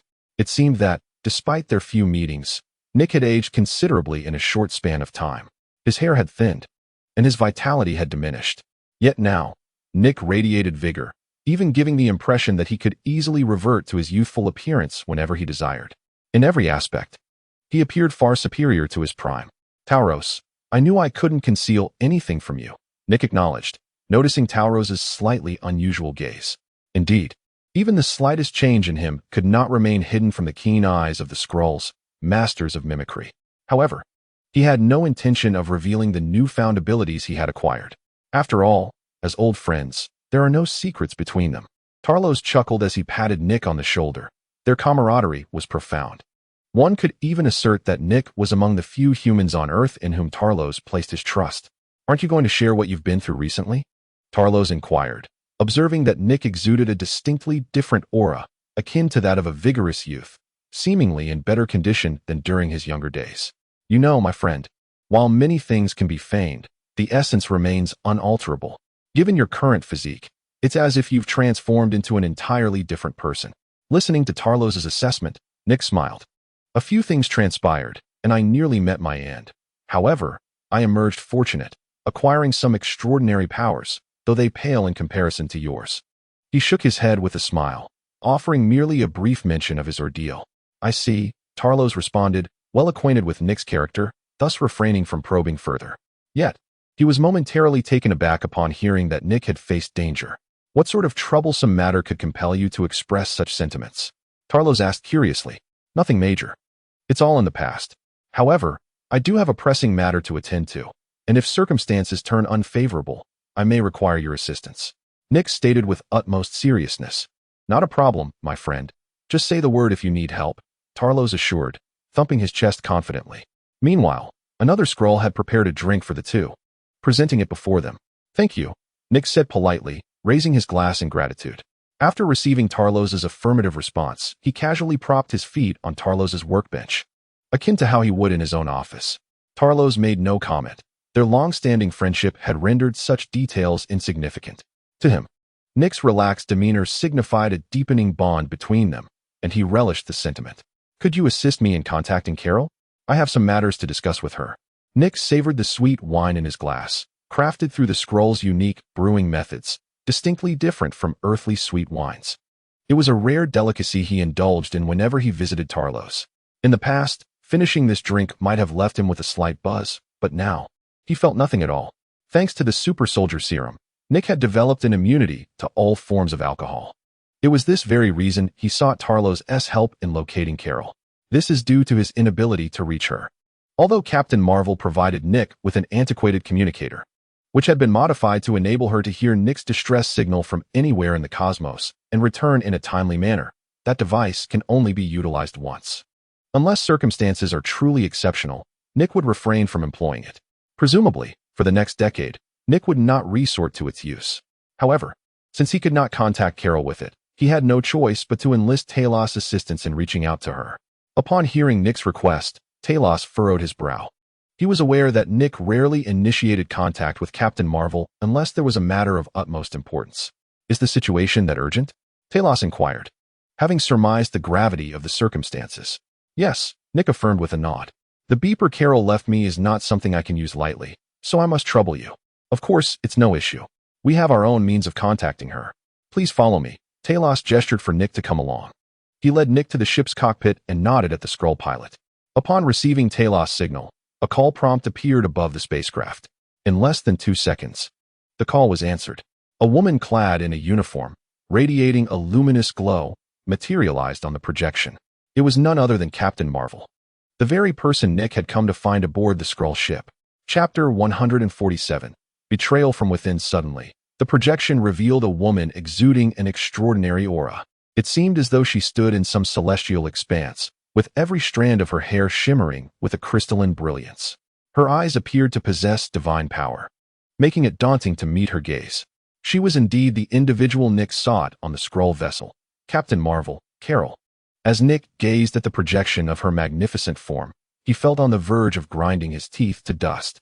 I had thought that despite leaving some means of contact with the Skrulls, reaching you would pose a bit of a challenge, he mused. To his astonishment, they had connected seamlessly. For 3 decades, he had treasured the beeper she entrusted to him, treating it as a precious relic, rarely daring to touch it. He carried it in his pocket daily, handling it with utmost care, fearful that a moment's lapse would squander the invaluable opportunity to contact her.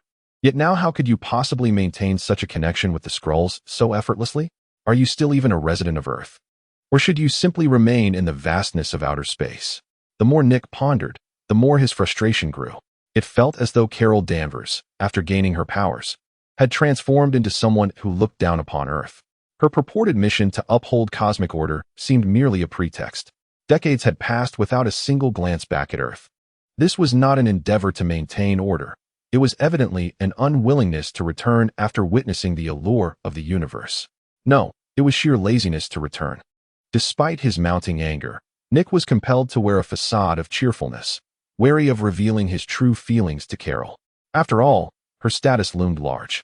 Given Nick's current standing, he could only regard Carol as a friend, albeit within a somewhat unequal dynamic.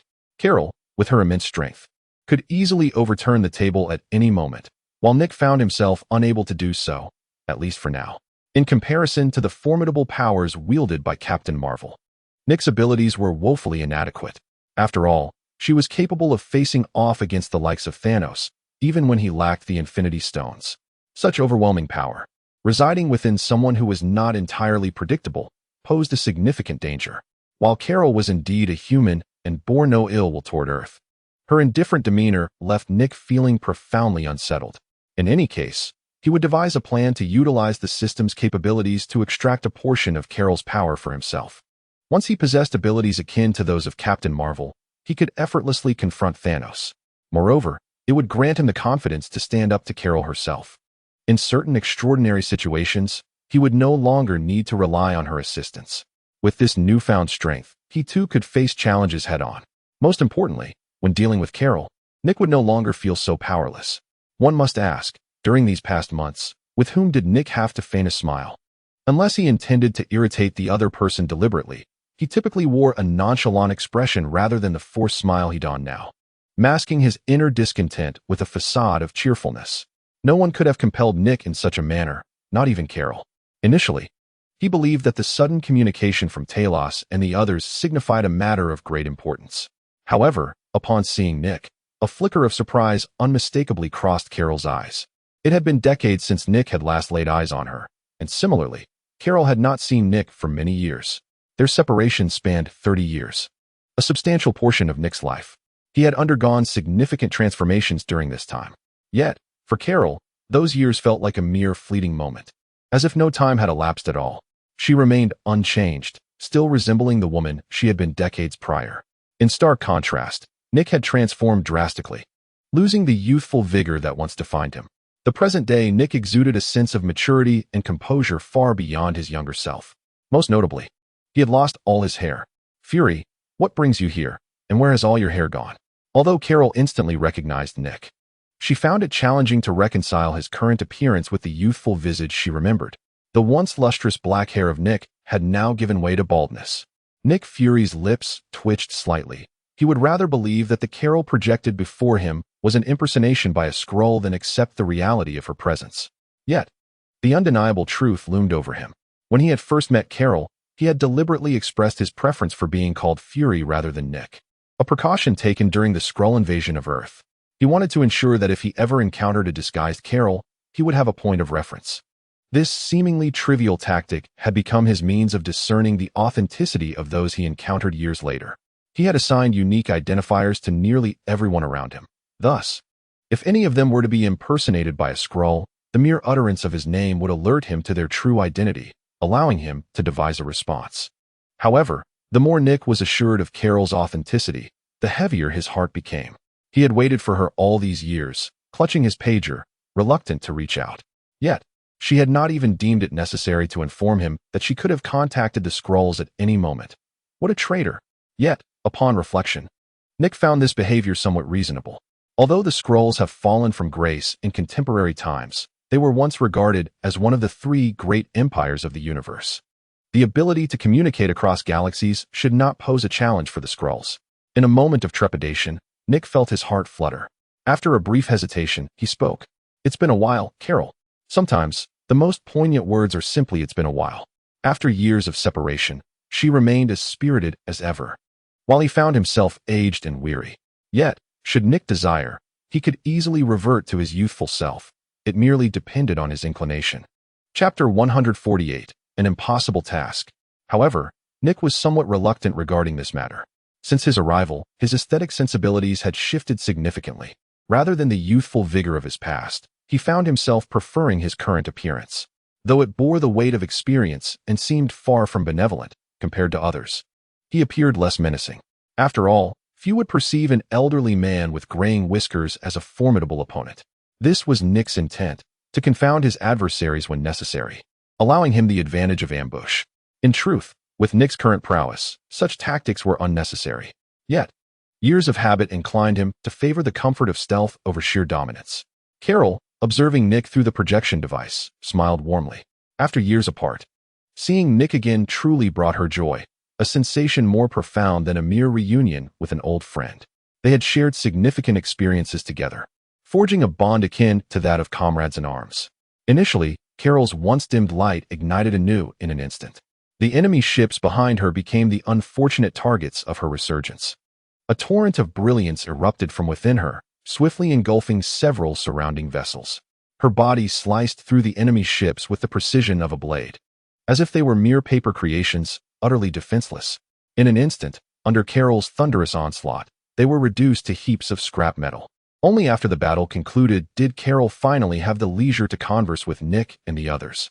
She leaned closer to the projector, as if this act could transcend the vast light years between them, bringing her directly to Nick's side. "How have you aged so?"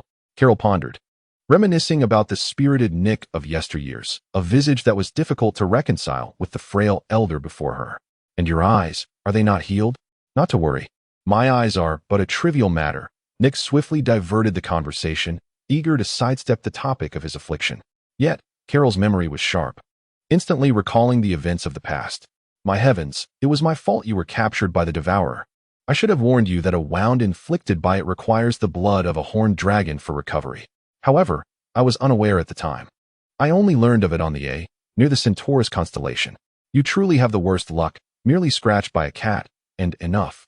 Nick's expression darkened considerably. Though the current Nick was not the original, he bore the weight of his predecessor's memories and emotions, subtly influencing his demeanor. As Carol recounted this unforgettable incident, Nick felt compelled to clarify. "You misunderstand. It was not the orange tabby's doing. I encountered further misfortunes later on, which led to the unfortunate loss of my eye, nothing more." Of course, Nick refrained from revealing that beneath his eye patch lay an intact eye, one that he had long since modified into a mechanical one, capable of discreetly recording significant events when necessary. This was his secret, a trump card he would not divulge unless absolutely required. Uncertain whether they believed him, Nick swiftly shifted the topic, engaging Carol in discussions of their shared past. Having been friends for many years, their long separation warranted much to discuss. This was also Nick's intention. He feared that their bond might have dulled over time.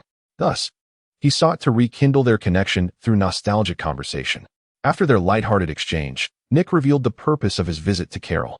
However, when she learned that Nick intended to confront Thanos, her expression shifted dramatically. "Who, pray tell, informed you of Thanos?" "As Captain Marvel, who often traversed the depths of the cosmos, Carol was acutely aware of Thanos' notorious deeds. He was akin to a cosmic overlord, and every planet he touched met with a fate of half its life extinguished. This had been the case for millennia, without exception. Countless beings have perished at his hands. In the past, there were indeed civilizations that dared to rise against Thanos, even uniting with others in defiance. Yet, the final outcome was invariably their demise, without exception. This established Thanos' infamous reputation throughout the cosmos. Wherever Thanos treads, death follows. However, despite the rumors, Carol had yet to encounter Thanos, nor did she desire such a meeting. It was not out of fear of being overpowered by Thanos. She was confident that he would not be her match. Nevertheless, the million-strong army at his back posed a formidable challenge. No one could stand against them. Faced with that army, even Carol would feel immensely daunted. Yet now, Nick astonishingly declared his intent to draw Thanos to Earth and annihilate him. "I learned something from a friend," Nick murmured. "You must be mad, Fury. Do you even realize who Thanos is? He is known as the Emperor of the Universe, responsible for countless deaths. No one wishes to confront him. And yet you tell me you plan to bring him here? Are you insane? Or do you truly believe that Earth's meager technology can contend with Thanos' million-strong legion?" Carol gazed at Nick in utter disbelief, convinced he had lost his mind. Her entire being radiated with a tumultuous blaze, her emotions ignited to their zenith by Nick's words. "I'm not mad, Carol," Nick responded. "I need your strength, old friend. I understand the might of Thanos. I know our combined power may not suffice against him, which is why I sought you. I need your help to confront him. I will never agree to this," Carol retorted angrily, her presence reminiscent of a sun ablaze. "This is an impossible venture. Your plan will endanger everyone." Chapter 149. You did not engage in battle. This is an impossible venture. Your plan will endanger everyone. Even from countless light years away, Nick could still sense the profound anger emanating from Carol's voice. In the projection, she appeared like a planet on the verge of combustion, engulfed in radiant flames, exuding an overwhelming brilliance. Her eyes shone with an otherworldly light. In her fury, the vessel she had just destroyed faced another catastrophic blow, this time leaving no trace behind. "Listen to me, Carol. I have my reasons." Nick forced a wry smile as he explained. He dared not provoke such a being, especially since he would need Carol's support when confronting Thanos. "I do not require your explanation," Carol promptly countered, dismissing Nick's words. "Your plan is utterly reckless. No one would dare to provoke Thanos willingly. Even I am reluctant to confront them, let alone the battlefield you have chosen, where the lives of ordinary humans are exceedingly fragile and cannot withstand even a single strike from Thanos' army. Furthermore, the disparity in weaponry is monumental, rendering this a battle devoid of any chance of victory. I will not permit you to sacrifice the people of Earth in vain. I cannot agree to your plan." At that moment, Carol had regained her composure and articulated her views to Nick. Yet, her stance remained unchanged. She could not assent to his scheme. "You do not comprehend my intentions," Nick replied with a bitter smile. "I do not understand you, Fury. I have never truly grasped your essence." "Especially not after decades have passed," Carol retorted. "Though your appearance has altered significantly, you remain the same. Still the impulsive Nick Fury who never considers the consequences of his actions. If others were to witness the director of S.H.I.E.L.D. being chastised by a woman and unable to retort, they would undoubtedly be taken aback." For Nick had never been one to concede, whether in words or combat. He had seldom been bested and never allowed his opponents to emerge unscathed. Yet now, he resembled a chastened child, admonished by a woman who, while appearing considerably younger, was of a similar age. Shaking his head, Nick began, "You know, Carol, I have glimpsed certain events of the future." "I have never believed in such nonsense," Carol interjected. "I focus solely on the present and do not subscribe to the concept of a predetermined future, which is precisely why I have survived countless crises in the cosmos.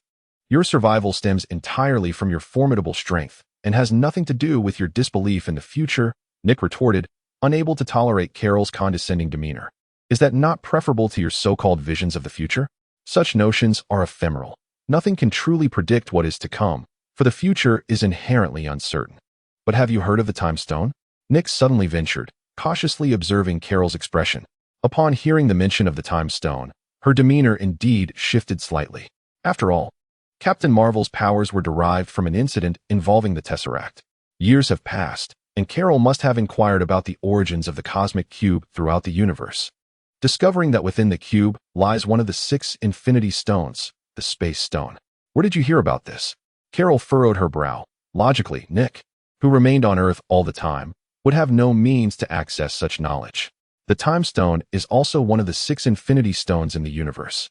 And despite her many years traversing the cosmos, she had never encountered any other stones. Yet now, Nick claimed to have glimpsed the future with the aid of the Time Stone, which left Carol somewhat incredulous. Nick shook his head and explained that the Time Stone indeed exists on Earth, but in the past, neither of us was aware of it.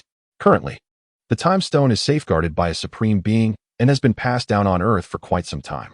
Thanks to that individual, I was able to glimpse a fragment of the future of Earth through the stone's power. It was a scene reminiscent of an apocalyptic world, with Thanos, having gathered several stones, invading Earth with his army. At that time, we all fought valiantly, yet none could match him, and many Earthlings perished in that cataclysmic battle. Ultimately, Thanos succeeded in collecting all the stones, and none of us could stop him. In an instant, half of all life in the universe vanished with the snap of his fingers, and I was no exception. Carol listened in silence to Nick's words. Although she was aware of his arrogance, in certain matters, he had no need to deceive himself, as many truths could be easily verified with his abilities. Nick surely understood this as well, so his words were not mere attempts to persuade her. Moreover, upon hearing that Nick also vanished during that battle, Carol felt genuinely moved. She could nearly say that all her friends on Earth were gone, with only Nick and the Skrulls remaining from the older generation. Thus, regardless of the circumstances, she wished for Nick to survive. After sorting through her thoughts, Carol slowly spoke again, asking Nick if what he said was indeed true. Nick had been waiting for this moment. Without hesitation, he replied. The so-called glimpse of the future was simply his knowledge of the original storyline. He intentionally withheld the subsequent events, for what followed was the Avengers seeking vengeance against Thanos, instantaneously retrieving each stone from different timelines. After enduring yet another fierce battle with Thanos, they resurrected everyone. Nick certainly could not reveal everything. Otherwise, how could he enlist Carol's assistance? However, I do have one more question for you, Carol remarked, having heard nothing about herself in Nick's earlier words, which raised a subtle doubt within her. Am I involved in that great battle you foresaw? Upon hearing this, Nick's eyes twitched slightly, and he replied with unwavering certainty, no. Chapter 150. Another matter. Carol's expression remained unchanged despite Nick's definitive response. She merely nodded, her face reflecting a realization. Where was I at that time? Did I not return to Earth to participate in that battle? Nick replied, I am unaware of your whereabouts. I only know that you did not appear until our defeat. However, prior to my disappearance, I activated the beeper you left behind, but by the time you returned, it was already too late. He feigned a look of regret, as if he had truly lived through that battle, while Carol, the strongest among them, had failed to make her timely entrance. All right, I understand, Carol nodded. For years, she had been preoccupied with rescuing planets ravaged by war across the universe, scarcely finding time to visit Earth. Thus, it was only natural that she had not returned for the final battle. Nonetheless, with Nick's reminder, she resolved not to repeat the past. I promise you, Fury, Carol declared. Really? A look of joy spread across Nick's face. He had finally convinced Carol. With her involvement, they gained a formidable ally against Thanos. After all, even Thanos with the stones might struggle against Carol, let alone the Thanos without them. He would stand no chance. As long as Carol could keep Thanos occupied, Nick felt confident in overcoming Thanos' forces. Consider it my repayment for all the years I have not spent with you and our old friends on Earth, Carol acknowledged. That's wonderful. With your assistance, I am certain our plan will succeed, Nick proclaimed with conviction. To be honest, Fury, I still find your plan a bit mad. I never imagined that a mere Earthling would one day dare to challenge such a being. Just the audacity of your vision has earned my admiration, Carol mused. To exist is to engage in meaningful endeavors, is it not? Nick responded. Moreover, my hand has been forced in this matter. I am certain that during your years traversing the cosmos, you have encountered whispers concerning Thanos. He has undoubtedly been preparing for something significant and has, to some extent, been gathering intelligence regarding the Infinity Stones. That is indeed the case, Carol nodded in agreement. Well then, this alone provides us with a justification to confront Thanos, Nick asserted. For on Earth lies what he seeks, and the impending conflict is unavoidable. If a battle is destined to occur, why not precipitate it? The future Thanos will be thoroughly prepared, leading his forces with unmatched might.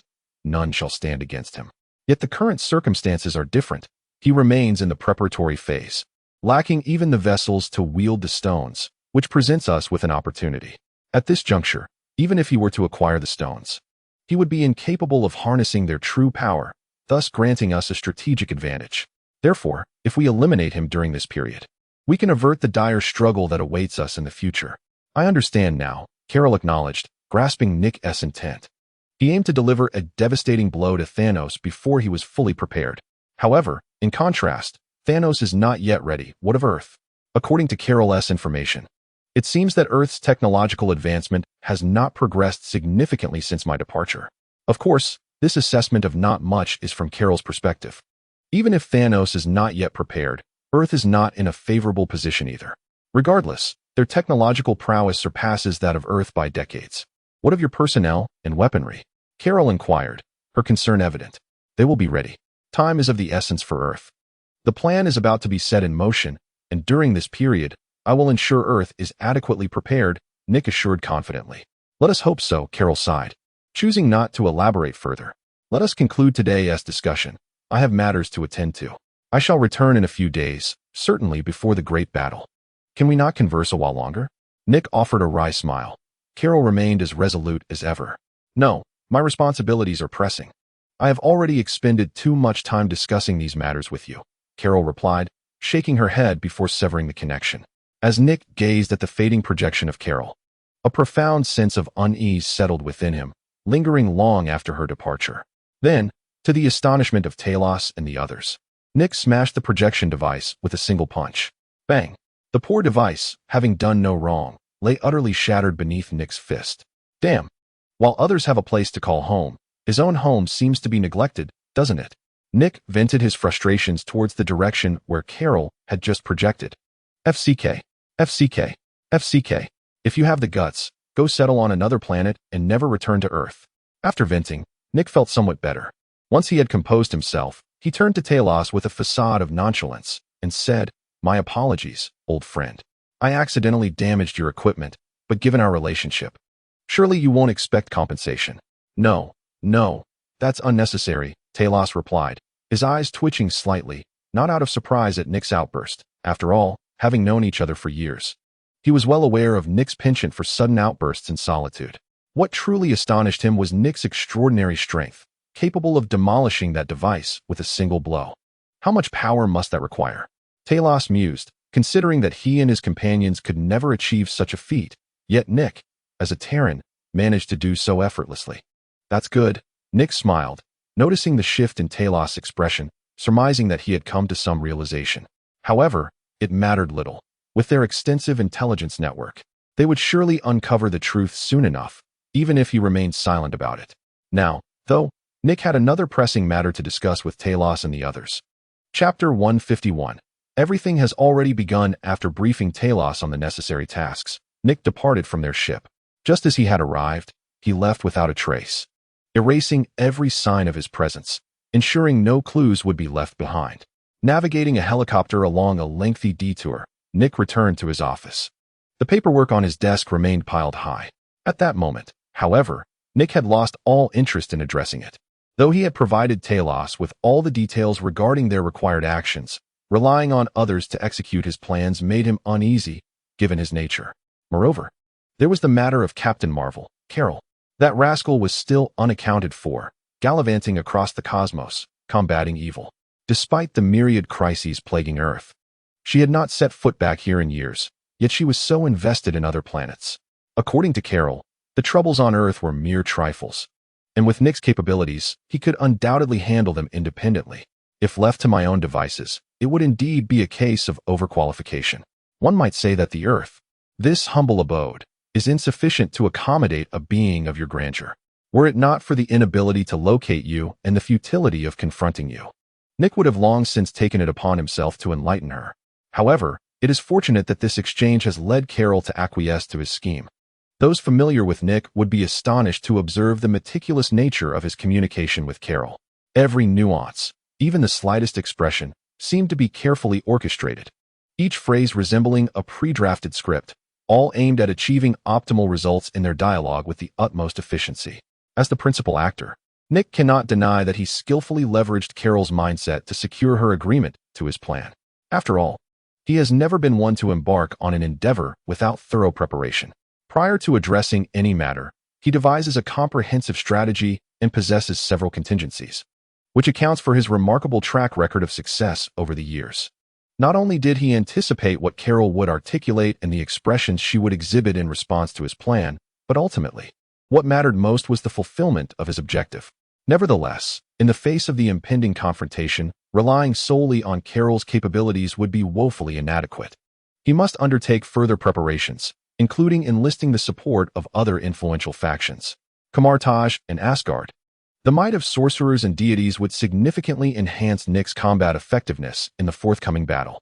After all, even if Thanos' forces are formidable, they would appear considerably diminished when confronted with the power of magic and divinity.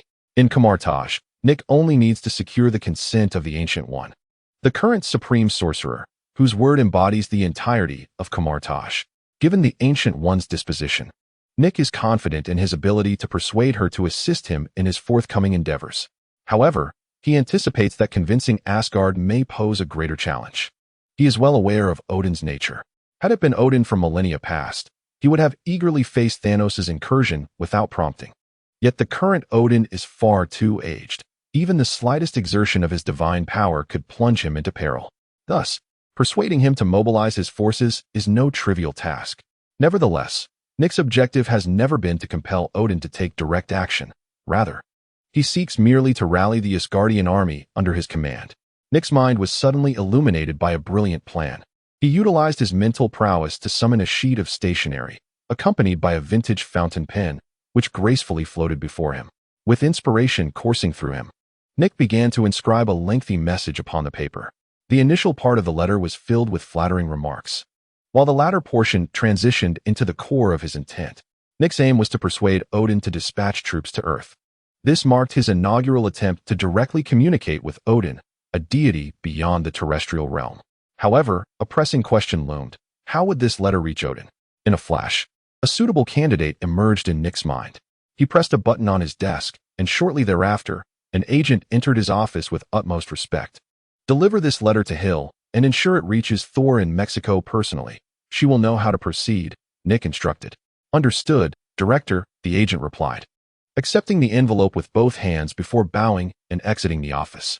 Nick reclined in his chair, propping his legs atop the desk as he retrieved a fine cigar and lit it.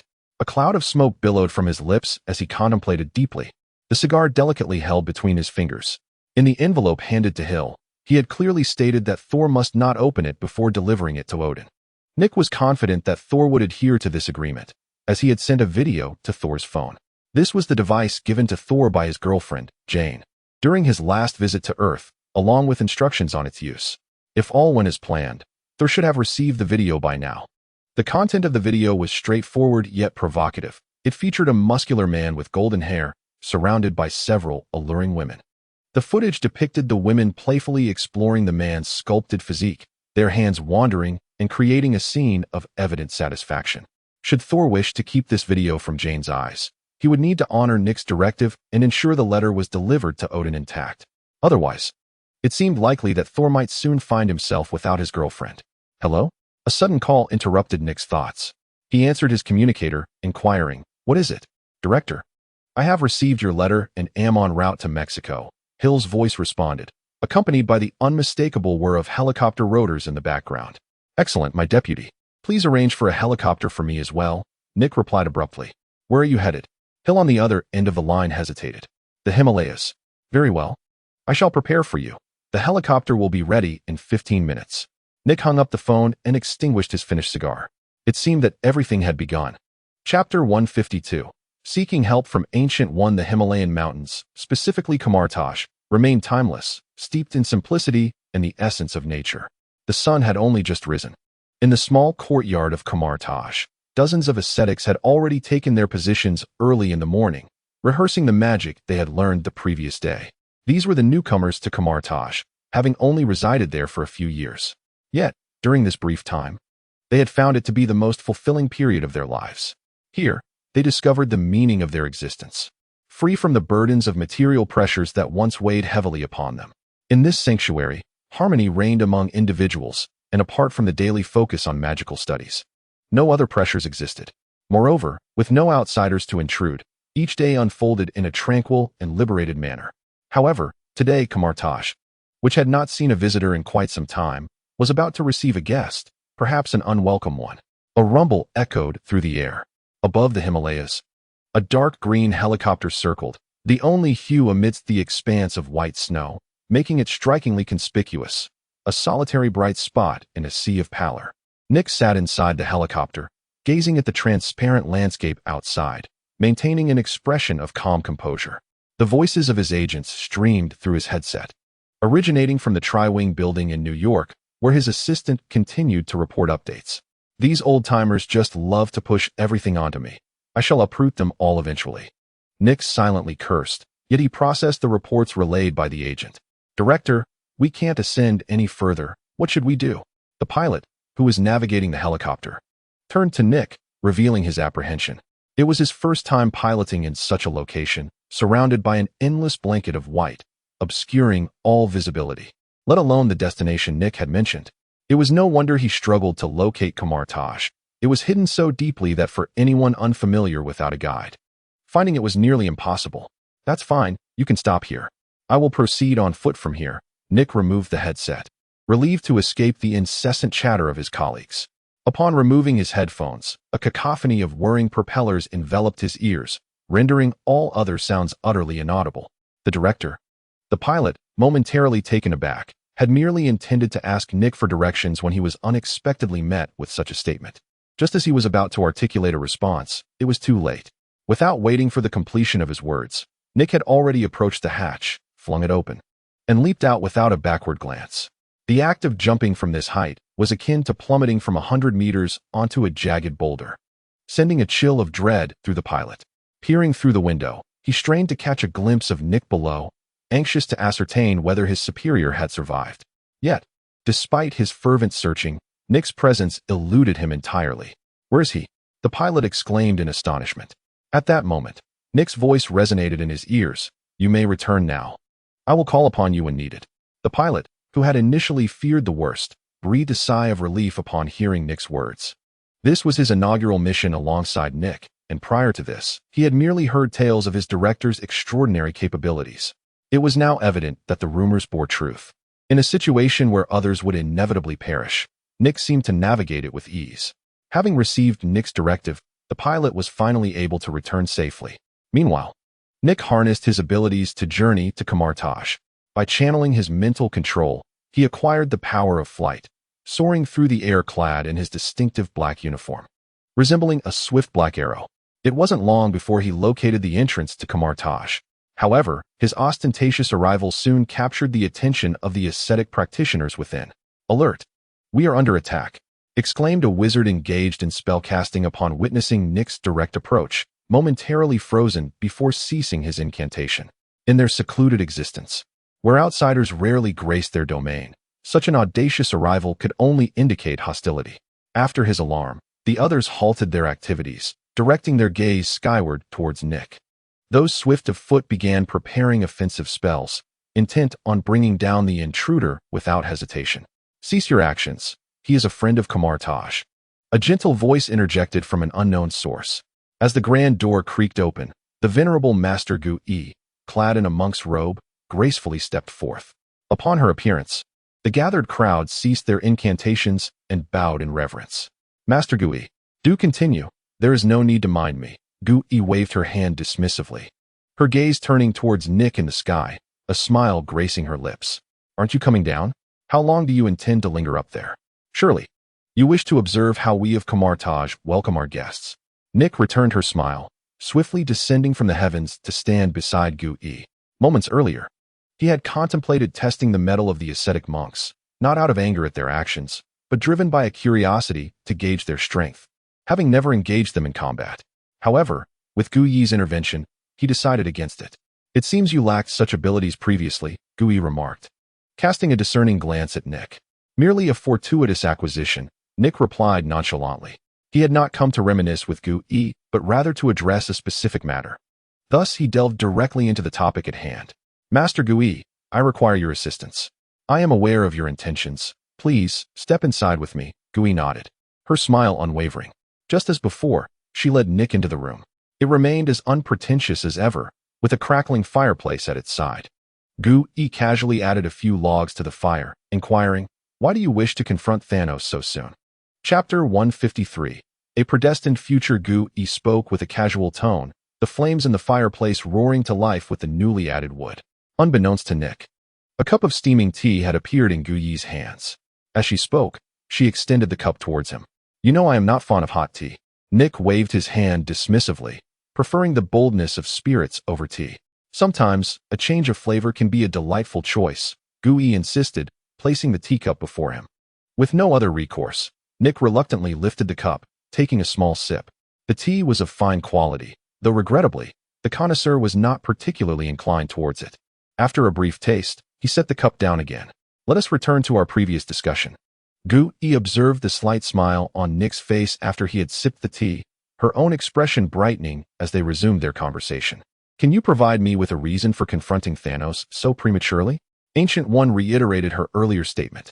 "There is no reason," Nick replied, shaking his head. "He will inevitably take action against us. Therefore, why should we not act against him first? While we still have time, and he remains unprepared, let us advance this battle. In a scenario where neither side is ready, perhaps our chances of victory will be greater." Nick was not surprised that Ancient One had anticipated his purpose for arriving. If she were unaware and had to inquire, he would have found it astonishing. After all, she possessed the Time Stone, granting her insight into all that is to come. Yet, with his unpredictable presence now in the equation, it was uncertain whether she could still foresee the future. "Very well," Ancient One nodded in acknowledgement, choosing not to elaborate further. "Do you have no other inquiries?" Nick was momentarily taken aback. He had prepared extensively, anticipating various questions Ancient One might pose under different circumstances, all to ensure a seamless interaction akin to that with Carol. Yet now, she simply offered a "very well. Since you are already prepared, what else could I possibly inquire?" Ancient One smiled, transforming her teacup into a glass filled with whiskey, a beverage Nick was quite familiar with. To his surprise, she consumed the whiskey in one gulp without any sign of discomfort from the quantity. This scene was unexpected for Nick, who had always assumed that someone of Ancient One's stature would exclusively indulge in tea, wholly avoiding intoxicating drinks. Yet, she effortlessly downed such a generous measure of whiskey. "Are you surprised?" Ancient One set the glass upon the table, a gentle smile gracing her features as she observed Nick's expression. "I ought to explore other flavors," she continued. "Moreover, who told you that I do not partake in alcohol? Having lived for many years, I have savored numerous exquisite wines that are rare in this world. If we were to measure our drinking capacities, I dare say few on this planet could rival me." Nick internally scoffed at her latter assertion, but chose not to respond. He believed his own drinking prowess surpassed hers, yet he kept this opinion to himself. At that moment, Ancient One spoke again. "When the time arises, I will bring assistance for you." "Really?" Nick exclaimed with delight, surprised at how smoothly this conversation was progressing with Ancient One. "Of course," she replied, her hands slightly parting in front of her chest, as a green luminescence gradually emerged, the unmistakable glow of the Time Stone. The Eye of Agamotto materialized before her, just as it had always adorned her being. Is this truly the Eye of Agamotto? Nick pondered momentarily. Indeed, it is also known as the Time Stone, a sacred artifact safeguarded by generations of supreme sorcerers. Through it, I have gleaned glimpses of forthcoming events. What did you see? Nick inquired, suddenly intrigued. The predetermined future is fraught with unforeseen variables. The expression on Ancient One's face shifted to one of solemnity, as the green luminescence in her palm intensified, as if the Time Stone were poised to escape its vessel. The Great War has been hastened, and many have perished. Nick's brow furrowed deeply. So, the future unfolds according to its own design? A grand conflict looms, with countless casualties. Yet, conversely, Thanos must certainly pay an equivalent price. This is precisely what Nick desires. The future has altered significantly, and numerous unpredictable factors abound. With my current abilities, I can only affirm this fragment of the future. Beyond that, many variables will arise. Ancient One remarked with a shake of her head. In the past, I could have effortlessly locked onto the future, witnessing everything that was to unfold. Yet now, the presence of you as an anomaly has rendered me incapable of perceiving the entirety of what lies ahead. This is an unprecedented situation. leaving Ancient One in a state of astonishment. It is imperative to recognize that this is the Time Stone, one of the 6 infinity stones in the universe. Yet now, it appears to be influenced by an invisible force, the source of which is you. So, the great conflict proceeds along the trajectory I have set, correct? Nick inquired. I cannot say for certain. I have only glimpsed a fragment. This is precisely why I so readily acquiesced to your request. I am aware that this great war is inevitable, and I cannot prevent it. Therefore, it is better to assist you wholeheartedly, Ancient One elucidated. Very well, I understand. Nick nodded. Indeed, the Time Stone has been affected by this external factor, him.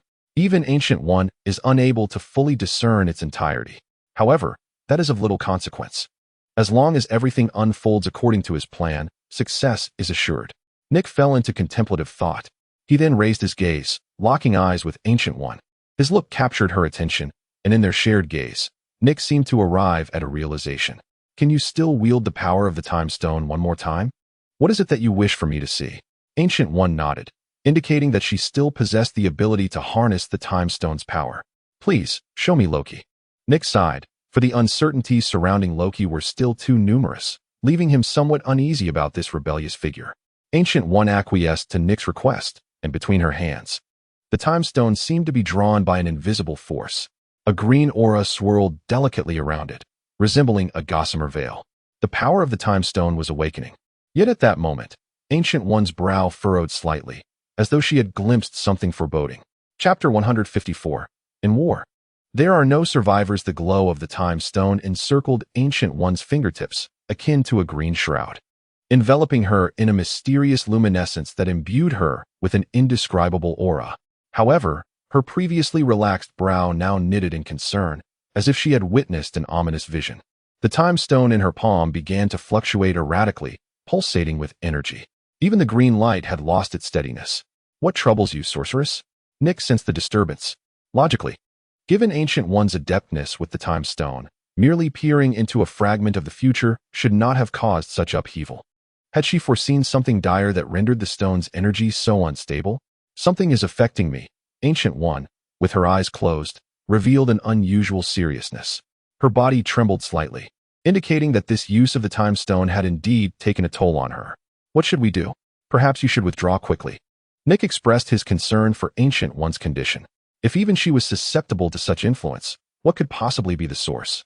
Ancient One nodded slightly, her hands beginning to gesture as if invoking a spell.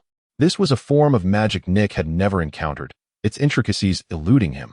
It was likely one of the more profound magics from Kamartaj. Even if she demonstrated it fully, he would retain no memory of it. Despite the slowness of her movements, they seemed to possess a swiftness. Before long, the magical aura of the Time Stone began to dissipate gradually, signifying her release from its control. Moments later, Ancient One's body returned to normal, the green luminescence fading completely. Yet, she remained visibly astonished by the recent experience. This was the first time in her many years of wielding the Time Stone that she had encountered such an event. It was as if, while peering into the future, one was shaken by an invisible force. Fortunately, the mastery of magic possessed by the Ancient One remained profound, enabling her to withstand the onslaught. What transpired? Nick, an outsider, inquired with curiosity about the recent events that had left such a look of astonishment on the face of the Supreme Sorceress. Nothing of great concern. Merely influenced by a force, the Ancient One waved her hand dismissively, refraining from divulging her recent experience. In truth, her ordeal had been one of near peril. Had Dr. Strange been in her place, he might have met his demise. Yet it was the Ancient One who endured this trial. Is it something that cannot be spoken of? Nick furrowed his brow. Everyone harbors secrets, and should the Ancient One choose to remain silent, he would not press. For it was her affair. As long as it did not affect his future, he was content to know merely what she had witnessed. What did you see? Nick queried with anticipation. The Ancient One nodded slightly, conjuring a cup of steaming tea, which she consumed in silence. This scene only piqued Nick's curiosity further. Come now. Sorceress, speak of it. Has that rascal Loki betrayed us again? Nick ventured. Not exactly, but perhaps he has not. The Ancient One began but quickly amended her statement. What I glimpsed of the future was even less than before. I merely caught a fleeting glimpse of a moment, and I cannot ascertain its significance. Can you describe it? He was weeping. Who was crying? Loki, the Ancient One reflected before responding. Nick paused, momentarily taken aback, beginning to doubt the veracity of her vision. If she had claimed to see Thor in tears, he might have believed it, but Loki? That seemed utterly absurd. After all, Loki was the god of mischief, known for toying with others and causing them to weep, never for shedding tears himself. With his callous nature, even if Odin were to perish before him, he would likely feel sorrow but shed no tears. I understand your incredulity, yet this is what I have witnessed in the future, the Ancient One affirmed with certainty. Logically, there was no reason for her to deceive herself regarding such matters.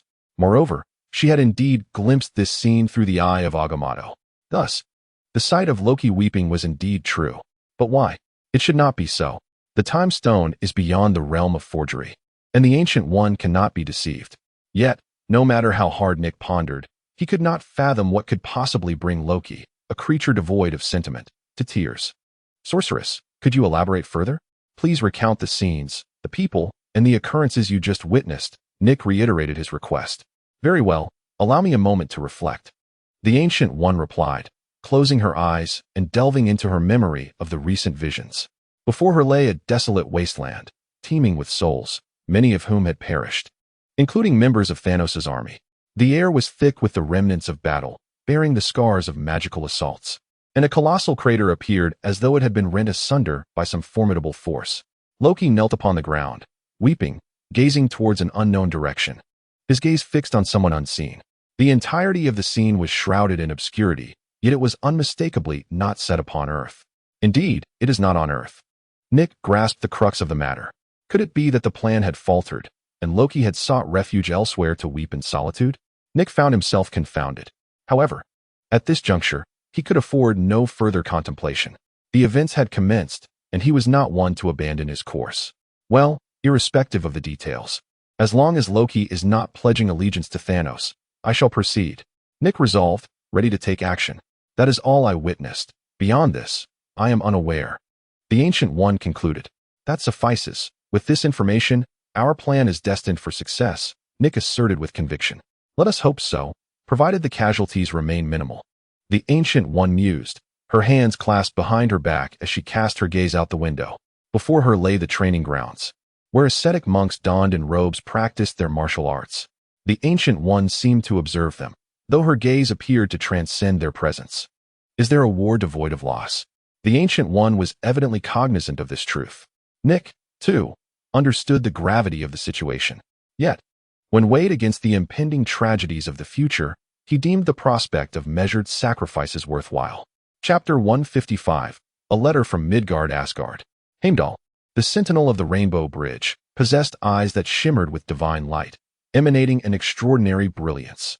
Anyone who dared to meet his gaze would be irresistibly drawn to his otherworldly glow, compelled to look upon him longer. This was the essence of Heimdall's prowess, granting him the ability to monitor all happenings across the 9 realms at any moment. Even from Asgard, he could peer into the farthest corners of existence, akin to a deity surveying his dominion. However, today, as he conducted his routine scrutiny of the 9 realms for any anomalies, Heimdall's attention fell upon Midgard, and he involuntarily flinched, as if he had encountered something utterly unimaginable. Had it not been for his duty to guard the Rainbow Bridge, Heimdall would undoubtedly have been compelled to deliver a couple of hefty blows to that insufferable fellow. What a nuisance that lad is. Heimdall could not help but mutter a curse under his breath, yet he restrained his annoyance, drawing forth his mighty sword and activating the Rainbow Bridge. A vibrant cascade of colors erupted from Asgard, instantly traversing countless distances to arrive at a place in Midgard known as Mexico.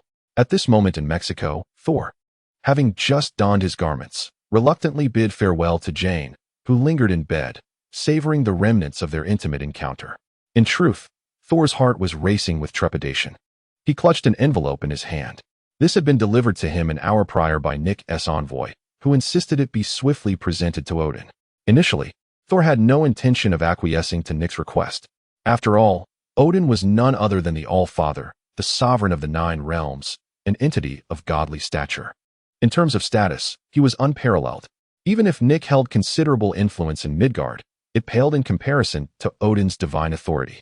Typically, mortals lack the privilege to engage with deities, let alone the illustrious All-Father. However, upon viewing the video Nick had sent to his phone, Thor's resolve shifted dramatically. Though he yearned to confront Nick, demanding an explanation for his threats against his own, he feared that by the time he reached New York, his relationship with Jane might be irreparably harmed due to the implications of that video. With no other option, Thor hastily pulled up his trousers after their encounter and signaled Heimdall to return. On the bed, Jane clutched the covers, gazing out at Thor. Although she was unaware of the urgency propelling him back, she sensed that something grave must have transpired to warrant such haste. The reality of being in a relationship with a god brought her both joy and sorrow. Yet, she understood that choosing him meant accepting the inevitability of his absences due to various obligations. "When will you return?" she inquired, her cheeks still flushed, rendering her irresistibly alluring. "Very soon," Thor replied, offering no further elaboration, for at that moment, the Rainbow Bridge had arrived. A magnificent aura of colors enveloped his form, gradually consuming even his silhouette.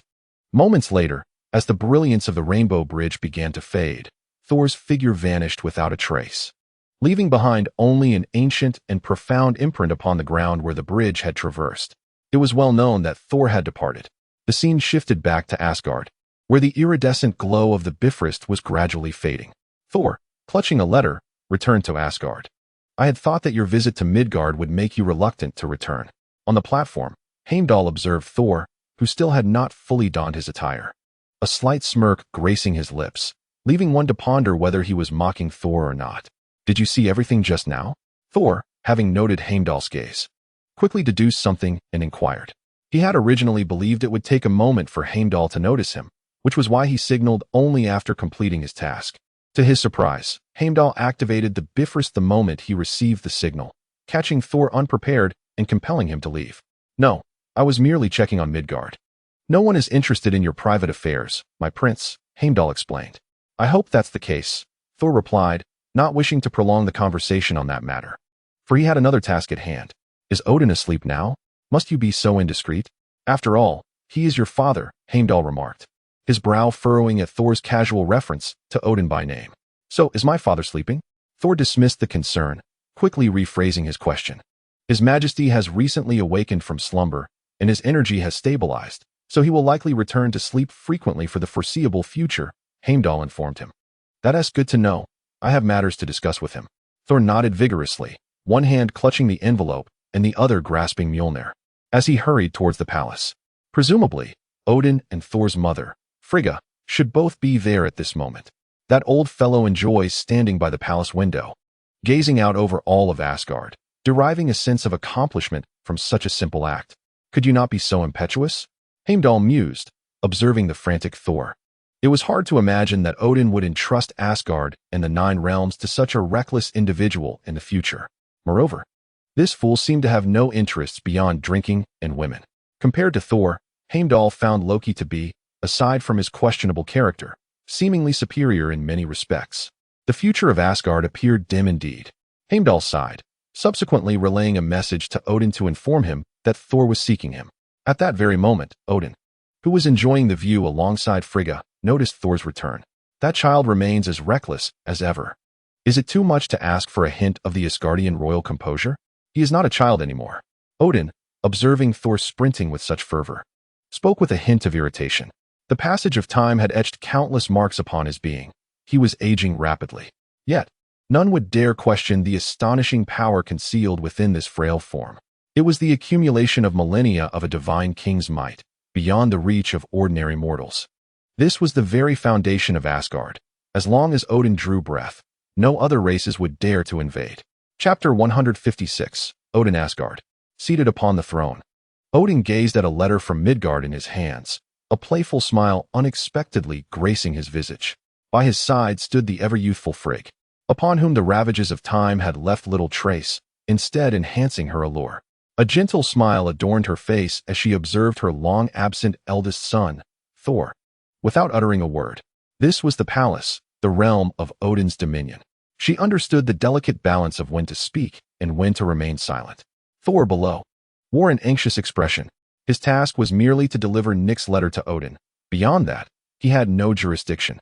However, unease gnawed at him, for he was unaware of the contents of the letter. The prospect of handing it over to Odin without knowledge of its nature troubled him greatly. "Did you find Loki during your time in Midgard?" Odin inquired from his throne, refraining from immediately opening the envelope. Instead, he posed another question to Thor.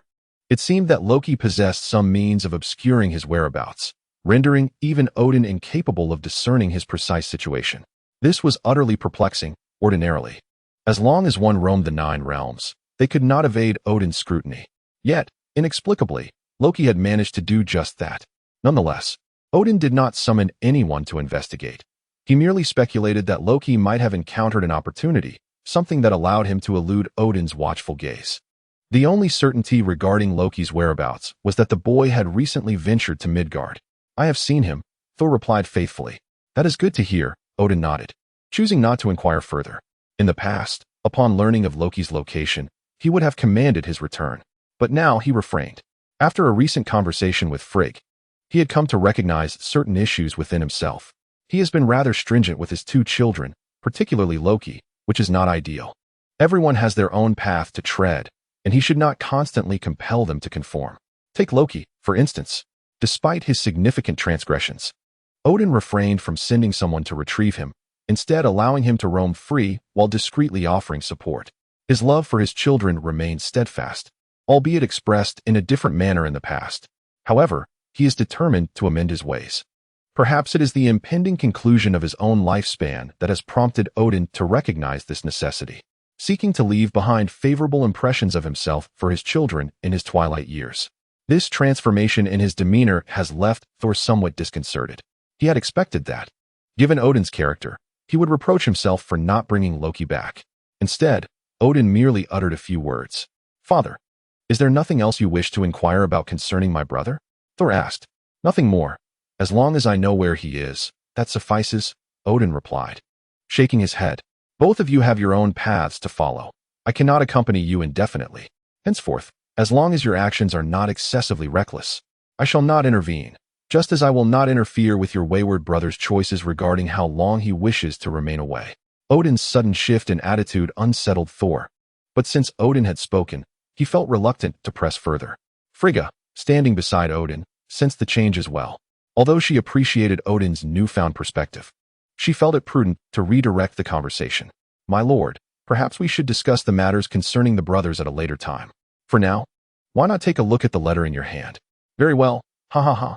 Odin immediately grasped Frigga's intent, his gaze falling upon the envelope, a faint smile gracing his face. "This is my first time receiving a letter from a mortal. I am quite curious." As he spoke, he slowly opened the envelope. Below, Thor watched intently, instinctively swallowing as he too was intrigued by the contents of the letter. What could possibly compel an ordinary person to write to someone they have never met? Furthermore, the letter appeared rather mundane, simply an ordinary correspondence. Seated upon the throne, Odin smiled as he read the letter's contents, genuinely curious about what an ordinary individual could wish to convey that would prompt Thor to hastily deliver it to him. It was only upon inspection that Odin was taken aback by the contents of the envelope. Having not encountered any significant events for millennia, his expression subtly shifted after reading the letter, although he swiftly suppressed this unusual emotion. Despite the rapidity of the moment, the perceptive Frigga by his side noticed the change. "What is it, your majesty?" Frigga inquired, astonished by what could have provoked such a reaction from the typically composed Odin. Below, Thor also leaned in, curiosity piqued. "Nothing, nothing," Odin replied dismissively, raising his hand. A flicker of flames erupted, incinerating both the letter and its envelope to ashes. What an intriguing little fellow, he mused, reflecting on how, after all these years, such an interesting character had emerged in Midgard. "Frigga, have them prepare. Soon, we may be called to partake in a great battle." Your majesty, is it not peaceful across the 9 realms? Why the sudden call to arms?" Frigga asked, momentarily taken aback. After finally achieving a semblance of peace and stability, why would Odin suddenly declare war? "It is the doing of a small individual in Midgard, but perhaps this is fortuitous for us," Odin chuckled heartily. It had been many years since he had encountered something so captivating. A mere mortal from Midgard dared to instigate a conflict that would require his involvement. The adversary in this impending battle was none other than his former subordinate, Thanos. "Will you participate personally, your majesty?" "No, this time, let our eldest son lead the charge." "I shall merely feign death in Asgard," Odin replied with a smile. Chapter 157, The Third Generation New York. A clandestine research facility. This was the secret base Nick had established after the failure of the Pegasus project, investing considerable funds to expedite the progress of Dr. Selvig and his team. At this moment, within the facility, Nick rode the elevator, returning once more. During his last visit, Dr. Selvig and Banner were nearing the completion of the particle beam energy weapon. Today, Nick's purpose was to assess the extent of their experimental advancements.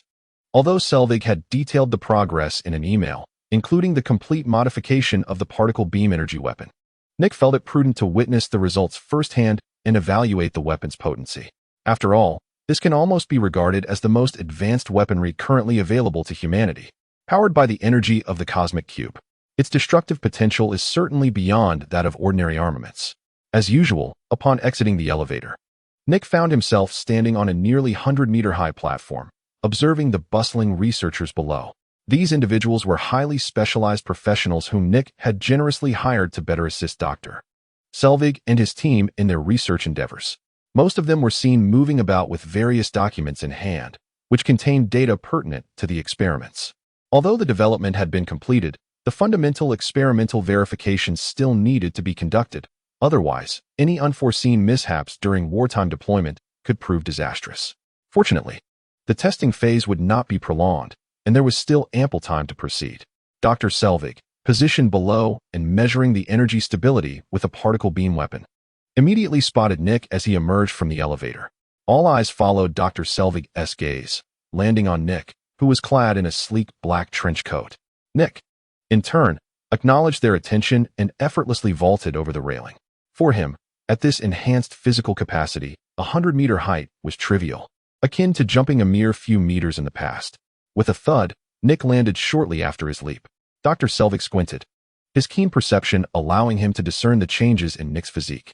Clearly, the director had significantly enhanced his physical abilities during this time, likely surpassing his former strength by several folds. Dr. Selvig murmured, though his words were overheard by Dr. Banner, who looked at Nick in astonishment. Dr. Banner was somewhat aware of Nick's previous physical capabilities and was taken aback by the remarkable improvement he had made in such a short span, especially in his non-Hulk form. Director, you've arrived. Despite his thoughts, Dr. Banner greeted Nick warmly. The others followed suit, extending their greetings to him. They held deep respect for their director, not solely due to his benevolence, but also because he was willing to offer them such generous salaries. They had calculated that if Nick settled the remaining payments upon completion of this project, many of them would never have to worry about their livelihoods for the rest of their lives. However, little did they know, even with such a generous remuneration, Nick clandestinely appropriated 10% for himself. However, this amount was relatively modest for Nick in the past. He would not have settled for anything less than 30 to 40%. Ah, greetings, Nick acknowledged, nodding towards them before shifting his gaze to the particle beam energy gun in Dr. Selvig's hands. Observing the weapon, which appeared significantly altered from its previous incarnation, he inquired. The central section designed for energy storage seems considerably enlarged, occupying nearly half of the gun's body. Is it not a concern that such a substantial amount of energy might compromise the integrity of the weapon? Indeed, Dr. Selvig affirmed, nodding in response. The particle beam energy gun has undergone extensive upgrades, now in its third generation. Both its exterior and internal energy storage capabilities have seen considerable enhancements. I owe many thanks to Dr. Banner for his invaluable suggestions. Without his insights, I could not have tripled the weapon's energy capacity. As for its firepower, the current model vastly surpasses its predecessor. If the former weapon's maximum energy could be likened to a single bullet, then the strength of the upgraded particle beam energy gun could be compared to that of a cannonball, Nick remarked, astonished. It was noteworthy that despite the previous model's imperfections, it could still obliterate a small hill when fully charged. With this recent upgrade, could it be inferred that the current particle beam energy gun could annihilate an entire Chitauri fleet with a single shot when fully charged? Doctor, is this weapon now capable of mass production? Nick's curiosity piqued at this pivotal question. If this gun could be made available to everyone, they would have little to fear from Thanos' forces. Each person could be armed and ready to dismantle Thanos' ships. Not quite, Dr. Selvig replied, shaking his head. The production of this type of particle beam energy gun requires stringent specifications. With our current technology, we can only produce one every few days, making mass production impossible. However, the earlier two generations could be manufactured in greater quantities, albeit with diminished power. Very well, Nick conceded.